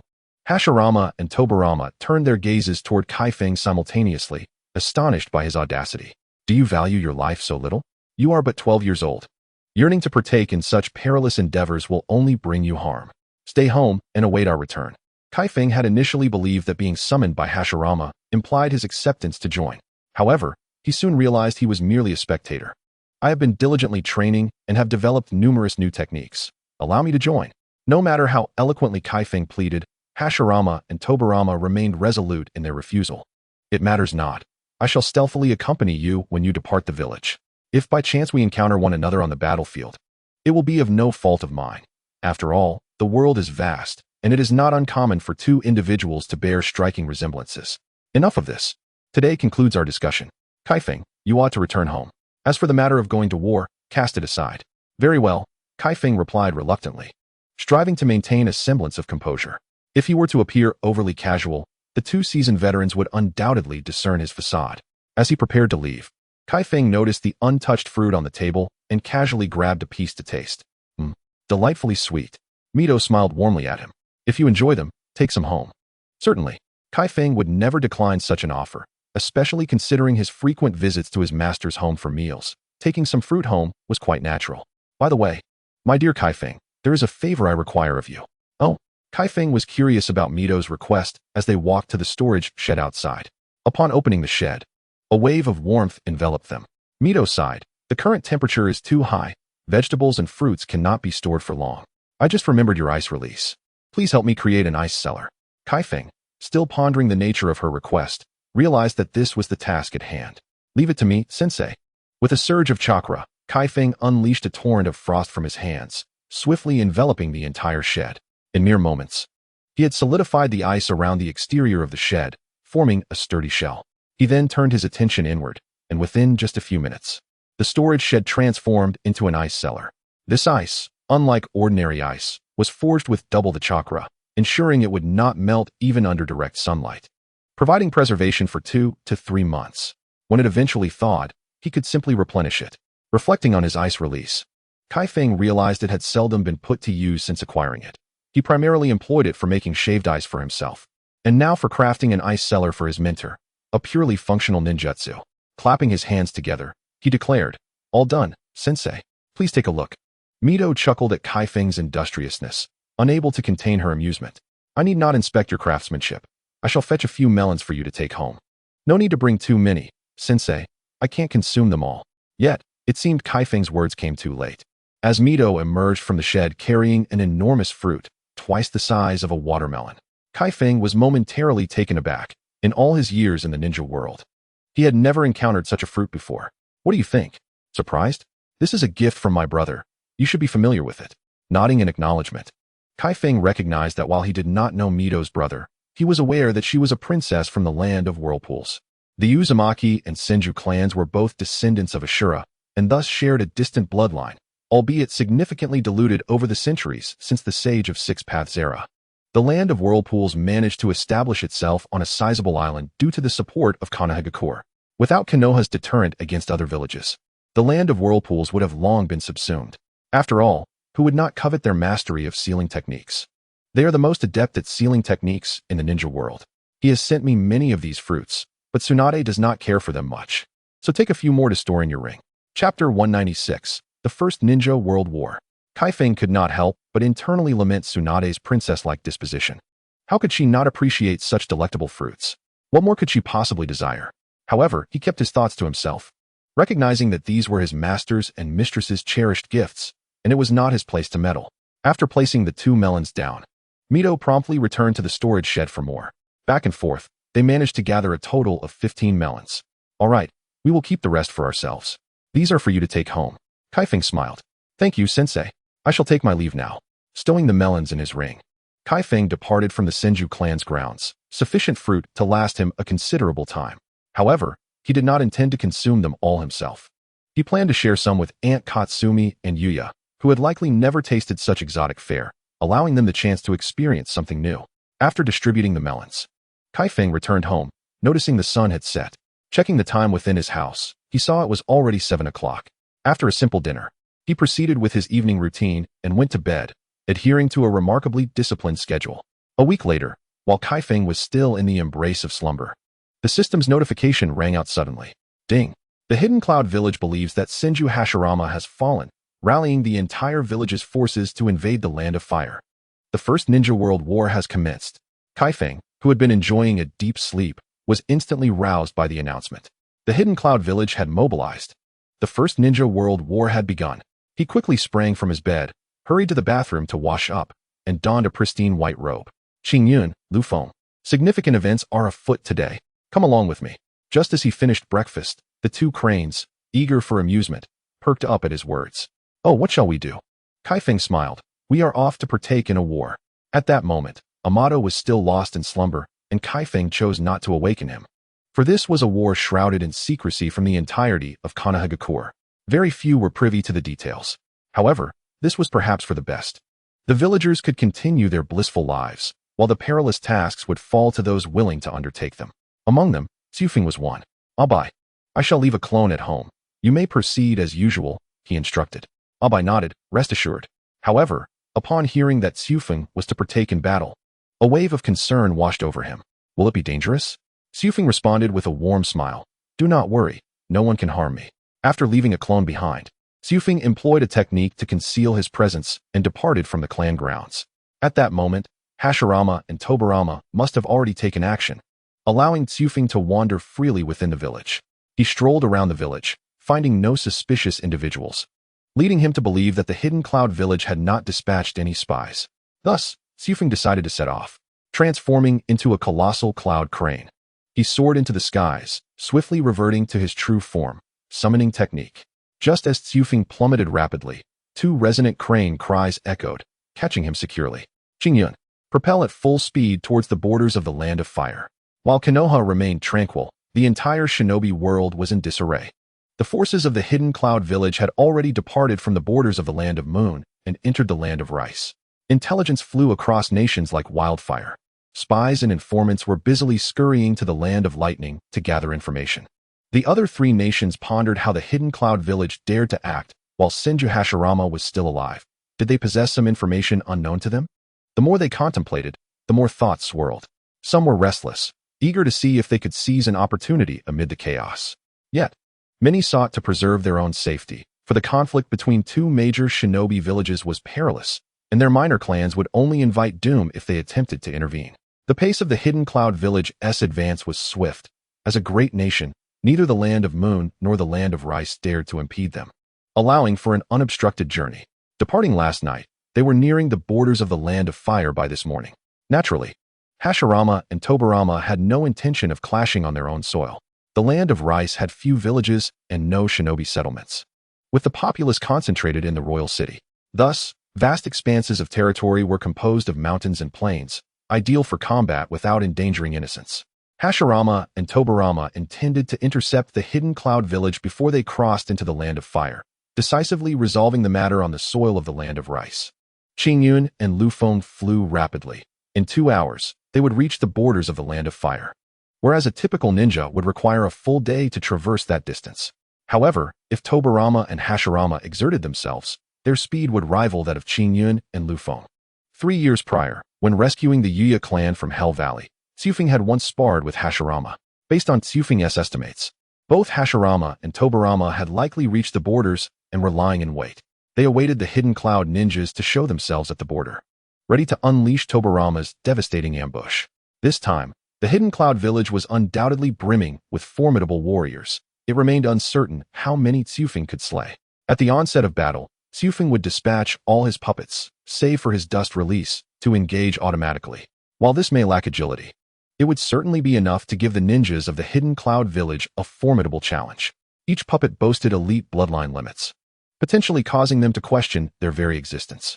Xiufeng, when does the war commence? I can hardly contain my anticipation. Qingyun, notorious for his combative spirit, would always charge to the forefront at the mention of conflict. Xiufeng pondered whether there was anything he could impart to Qingyun and Lufeng regarding combat. How had things come to such a state? Lufeng, thankfully, was not of the same ilk as Qingyun. Otherwise, Xiufeng would be greatly troubled. Patience, patience. Once we reach the borders, we will see the enemy. They come to invade us. Today, we shall leave no survivors. Qingyun emitted a piercing cry. Let them witness my might. The land of fire is my domain. How dare they tread without my permission? Xiufeng felt exasperated by Qingyun's melodramatic declaration, suggesting that such treasonous rhetoric was best kept unspoken. Soon, the trio reached the borders. Yet Xiufeng was unaware of Hashirama and Tobirama's precise location, so he refrained from allowing Qingyun to descend, fearing detection. After waiting several hours, at noon, the convoy of the hidden cloud village finally came into view. However, the border remained eerily still. The grand procession soon approached the boundary of the land of fire, and a rough estimate suggested a troop size of 10 to 20,000. Leading the charge was an unknown ninja, with the second raikage at the center, heavily guarded. Just as the forces of the hidden cloud village set foot on the soil of the land of fire, a sudden explosive shout echoed through the forest. Edo Tensei, Chapter 197, The Mutual Detonation of Explosive Tags. Just as the forces of the hidden cloud village stepped onto the land of fire, an explosive shout erupted from the forest. Edo Tensei, the ninjas from the hidden cloud village were immediately taken aback. Moments later, realization dawned upon them. Not good. It's an ambush. But it was already too late. Wooden coffins began to rise from the ground, a total of 110 coffins. They encircled the frontline troops entirely. Subsequently, the coffin lids opened simultaneously. Each coffin contained a figure, their bodies marred by cracks, lying silently within. At Tobirama's command, they all opened their eyes, their gaze devoid of any spark of life, indicating they were entirely under Tobirama's control. Lacking any sense of personality or thought, they were nothing less than killing machines. Alert. Maintain vigilance. The commander of the hidden cloud village's ninjas refrained from acting rashly. Although there were only 110, their appearance was clearly not that of the living. Moreover, they could not fathom the mechanism behind them, prompting a cautious approach. As the Edo Tensei puppets advanced, the ninjas of the hidden cloud village began to cluster together, the 110 puppets effectively fracturing their formation. Finally, one ninja from the hidden cloud village could no longer withstand the oppressive pressure and launched an attack against the Edo Tensei puppet. At this moment, war officially ignited. Tobirama, commanding from a distance, had no intention of prolonging the engagement. Controlling 110 puppets consumed a substantial amount of chakra, leaving no room for a drawn-out confrontation. Instead, he unleashed a grand technique. Mutual detonation of explosive tags. In an instant, all the puppets plunged their right hands into their chests. This action left the ninjas of the hidden cloud village dumbfounded. What was happening? Were they committing suicide right before their eyes? Yet before they could comprehend the situation, the puppets withdrew their hands. In their grasp were countless paper-like objects, which they scattered into the air. At that moment, a keen-eyed ninja recognized these so-called papers. Every hair on his body, including his scalp, stood on end. He attempted to scream, but found himself voiceless. With every ounce of strength, he managed to utter a single word: run. The next instant, an innumerable array of explosive tags detonated simultaneously. Countless explosive tags erupted in rapid succession. The encircled ninjas fell at an astonishing rate, leaving no bodies behind. Such a dense explosion vaporized them into nothingness. True human evaporation. Despite facing such overwhelming and despairing might, the ninjas of the Hidden Cloud Village continued to resist. Yet, this was utterly futile. A highly skilled elite jonin from the Hidden Cloud Village, leveraging his immense strength, successfully broke through the encirclement. Just as he prepared to rush to the central forces to deliver a warning, he suddenly found himself enveloped in darkness. Unable to move his limbs, he had become ensnared by the explosive tags, rendering him a mummified figure. In the next instant, the tags detonated. Another elite jonin was lost to the world. Many ninjas, like him, yearned to break through the encirclement, yet they all met their doom. Metamorphosed into mummies by explosive tags just as they succeeded in their escape.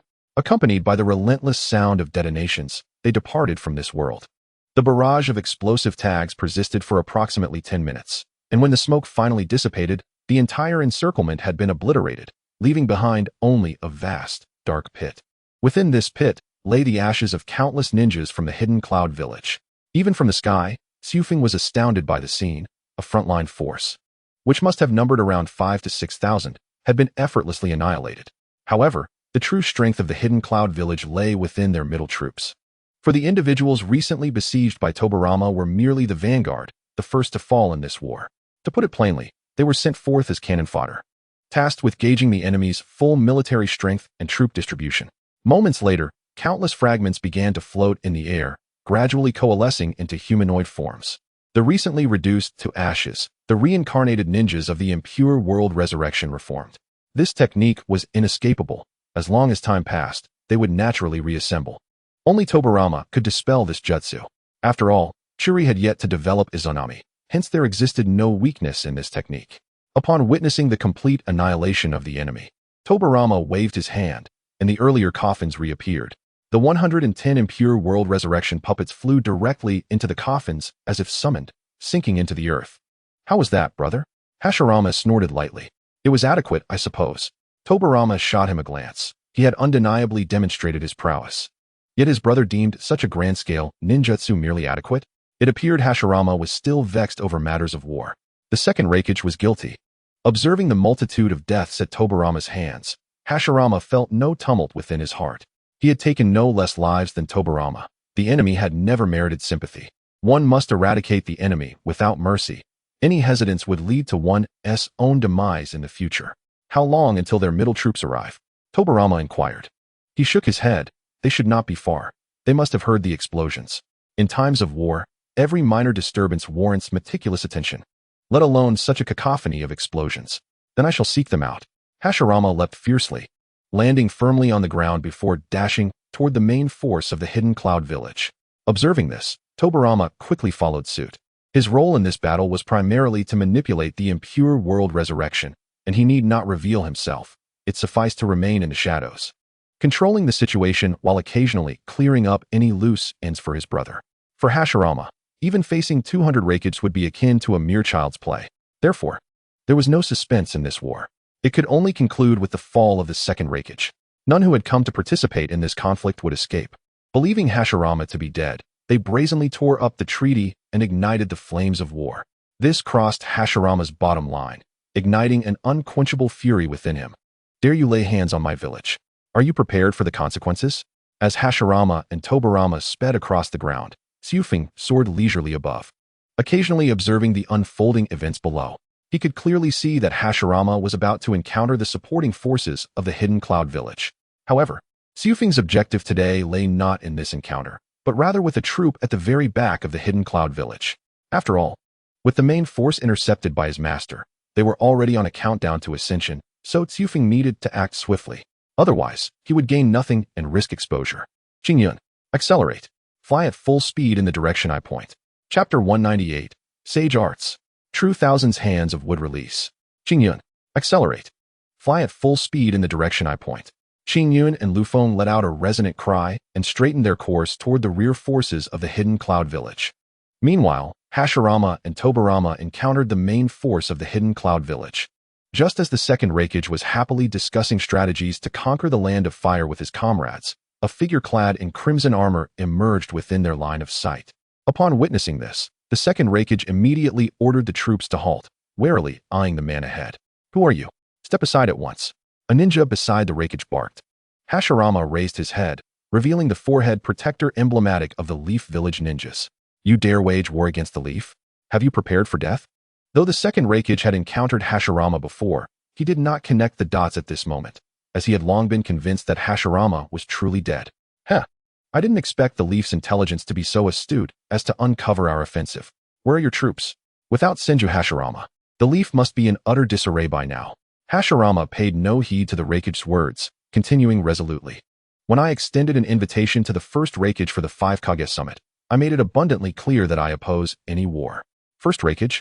5 Kage Summit." Hearing these terms sent a chill down the second Raikage's spine. Yet it was Hashirama's subsequent words that shattered the Raikage's dreams and plunged him into an abyss of despair. "You believed me dead, thus launching a war against the Leaf Village. Does this not constitute a betrayal of the treaty?" At that moment, the Raikage realized, without a doubt, that this man was Senju Hashirama. They had been thoroughly deceived. The advanced troops had undoubtedly perished, and a force of 5,000 to 6,000 had vanished. "Damn it! He is Senju Hashirama." This cry from the Raikage did not rally the spirits. On the contrary, it plummeted their morale. Some timid ninjas even succumbed to fright on the spot. The title of the God of Ninjas was no mere facade. It was a title forged by sheer power. And now, the Hidden Cloud Village was poised to face the wrath of the God of Ninjas. At this moment, the Raikage was thrown into disarray. His earlier confidence completely shattered. He had never anticipated that the 7 or 8 spies he sent would be detected and utilized to disseminate false information. "Run. Flee as far as you can back to the village."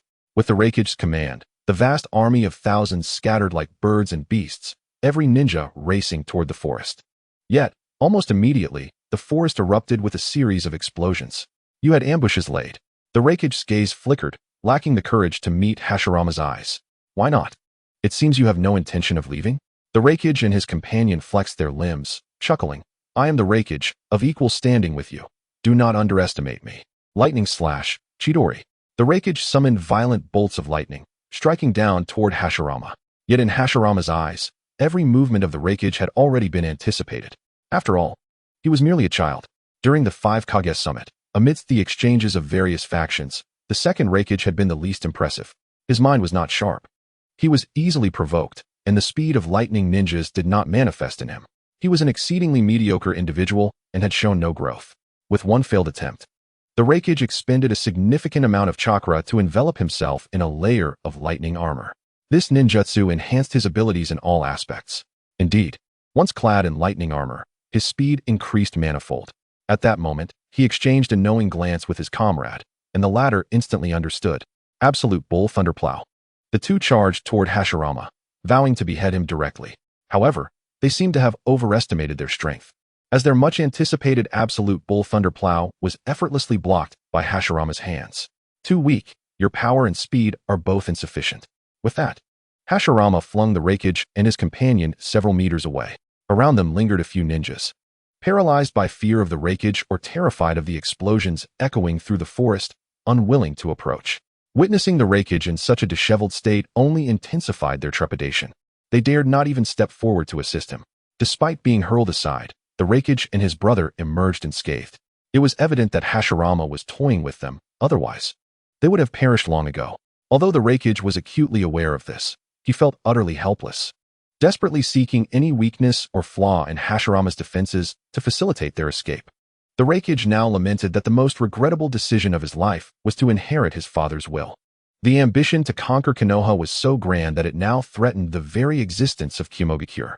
He could not fathom Hashirama's intentions, yet it was clear that the Land of Lightning could not evade calamity this time, perhaps even facing fragmentation.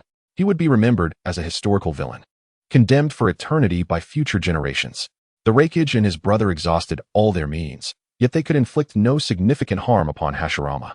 Being adept in taijutsu, they found themselves repeatedly ensnared by Hashirama's grasp and cast aside. Under the onslaught of explosive tags ignited by Tobirama, most of the ninjas had been reduced to mere ashes, with only a handful managing to escape, returning to the Raikage side, not out of loyalty, but rather out of sheer dread of being obliterated. Observing the second Raikage's disheveled appearance and the surrounding cloud ninjas covered in dirt and soot, Hashirama deemed it time to put an end to this farce. He crouched low, slamming his hands together, producing a thunderous sound. In an instant, the black mask of Sage Mode appeared upon his face, and a tremendous surge of chakra erupted from him, snapping trees in half and shattering them to splinters. Senjutsu would release True Thousand's hands. The deafening roar caused all the Cloud Ninjas to convulse and faint, leaving only the second Raikage struggling to hold on. Soon, a colossal wooden statue of the thousand-handed Buddha emerged from the ground, casting a shadow over a significant portion of the sky. The nearby forest was engulfed in the statue's overwhelming presence. At that moment, the second Raikage truly understood what it meant to be a god of ninjas and recognized the true strength of the ninja world's foremost warrior. One hand of that statue could reduce him to mere pulp, while the remaining 999 hands could annihilate him to the level of microorganisms. The Raikage had abandoned any thoughts of escape, even relinquishing the hope of leaving behind a corpse. Gradually, he closed his eyes, bracing himself for the arrival of death. He would never comprehend why such formidable ninjutsu was employed solely for his demise. As Hashirama's voice echoed, the hands of the thousand-handed Buddha began their indiscriminate onslaught upon the second Raikage. Each strike against the ground created a massive crater, and the crystallized earth surrounding it testified to the sheer power of each blow. At that moment, nothing remained visible on the ground. Dust and with splinters filled the air, and the second Raikage and his brother had long since vanished. It was likely that they had been pulverized into oblivion during the initial assault. The notion that the second Raikage, a figure once formidable in the ninja world, could meet such a simple end was almost poetic. Surely, in his final moments, he felt regret for his arrogance and blindness that led his village, Shinobi, to suffer such a catastrophic fate after only 2 generations. He must also have regretted his blind trust in intelligence reports, failing to conduct thorough research, and ultimately being led by Konoha to his own demise. The countless souls from Shinobi who perished because of him would surely not spare him even in the afterlife. The main force of Shinobi was concentrated in this battalion, numbering approximately 15,000, with many among them being elite or even Kage-level warriors. Yet, they were utterly decimated by Tobirama's explosive tags. These tags were not merely a threat to Kage-level ninjas. Even Hashirama would be gravely injured if he were caught in their blast radius. Only those of the Six Paths caliber could disregard the destructive power of explosive tags. Currently, Hashirama's strength was neither lacking compared to the Six Paths nor overwhelming below it. He was barely at the threshold of that level. However, achieving true mastery over the Six Paths would be a formidable challenge. Nonetheless, his prowess was sufficient for him to dominate the ninja world. Before Hashirama lay a barren wasteland, devoid of paths, with the surrounding forests obliterated, leaving only a gleaming, expansive pit. The edges of the land had crystallized under the might of Hashirama's thousand-handed Buddha, creating this striking effect reminiscent of crystallization. Just then, Tobirama emerged from the forest, evidently panting heavily. "Tobirama, you seem to be aging. It took just this short time to tire you out," Hashirama jested, hands on his hips. "Humph. Easy for you to say, standing there without a care. My chakra is not as boundless as yours," Tobirama retorted. Hashirama's chakra was virtually limitless, with no discernible end. And having just unleashed a jutsu, he had fully replenished his chakra before the technique even concluded. Who could argue against such a disparity, if the roles were reversed? And Hashirama were to control the impure world reincarnation, he could face thousands of foes without breaking a sweat. All right, enough jesting. I have slain the second Raikage. Next, we must confront their final battalion. Let us proceed. Tobirama nodded, following in Hashirama's footsteps. This war had unfolded with remarkable ease, marking a monumental victory for Konoha. Nearly all of Shinobi's main forces had been annihilated, and it would take decades for them to recover. They might even find themselves relegated from the ranks of the 5 great shinobi villages. Yet, no one felt any sorrow, for this was a fate they had brought upon themselves. Had it not been for the second Raikage's greed and folly, they would not have met such an end. Although Tobirama had initially lured them into the conflict, had the second Raikage not harbored any intentions of attacking Konoha, the outcome would have been entirely different. Rewinding time to just over 10 minutes prior, before Hashirama and Tobirama engaged the main forces, Takafumi soared through the skies on Aoi, reaching the rear of Shinobi's final battalion. He instructed Aoi and Ryufu to circle above while he surveyed the ground forces. The main battalion numbered around 15,000, while the rear guard boasted a solid 9,000 warriors. Takafumi couldn't help but marvel. Shinobi had truly spared no expense in their attempt to conquer Konoha. Had they summoned every capable fighter from their village? It was worth noting that Konoha had only about 20,000 ninjas, while Kumogakure was nearing 30,000. The main forces were likely to shatter under the clash with his master, and it seemed Kumogakure was on the brink of total annihilation. Yet, this suited Takafumi's intentions. Those who recklessly wage war and invade others' villages must face dire consequences. He pinpointed the target from the sky and leapt towards the heart of the rear battalion. As he descended to within 50 meters of the ground, a surge of chakra coursed through him, whipping his robes and hair into disarray. Unperturbed, he swiftly formed hand seals. Suddenly, he was enveloped in a crystalline cocoon, and as the chakra dissipated, Takafumi transformed into a transparent lotus seed encased in crystal. At this moment, the forces of Cloud Hidden Village beheld the mysterious object descending from the heavens. Yet, it was already too late for them to evade its arrival. Transforming into crystalline lotus seeds, they plummeted to the ground. Soon after, a voice emanated from within the lotus seeds. Crystal escape, radiant crimson lotus technique. In an instant, the seeds shattered with a thunderous crash, revealing the true form of the Wind Seeker. The ground beneath began to tremble violently, and in the blink of an eye, countless transparent crystal buds erupted from the earth. The sharp buds pierced through the ninjas of Cloud Hidden Village with lethal precision, unleashing a cacophony of wails and cries. The buds continued to grow, claiming the lives of more and more ninjas, each one impaled mercilessly. Blood-stained buds emerged from above the fallen ninjas, and beneath the exquisite blossoms lay the grotesque visages of the deceased. The scene was akin to a hellish nightmare, with crimson blood flowing down the flower stems, transforming the ground into a veritable pool of gore. These red lotuses appeared to have sprouted from the very depths of a blood-soaked abyss. Once all the buds had fully blossomed, with a mere snap of Wind Seeker's fingers, an innumerable array of buds burst into bloom. Each vibrant lotus flower unfolded, and had it not been for the corpses lying beneath them, the scene would have been nothing short of breathtaking. This single assault resulted in the deaths of more than half of the ninjas, while the remaining survivors bore numerous injuries. A careless collision with the blooming lotuses could easily sever them in twain. This marked Wind Seeker's inaugural use of this jutsu, which had remained dormant since its inception. Awaiting a moment like this, it appeared to be remarkably effective, with a visual impact that was nothing short of staggering. Merely gazing upon the multitude of lotuses blooming amidst the sanguine pool was enough to enchant one. Yet, the only one entranced was Wind Seeker himself. The ninjas of Cloud Hidden Village were paralyzed with terror, utterly bewildered by the monstrous presence of this white-haired youth.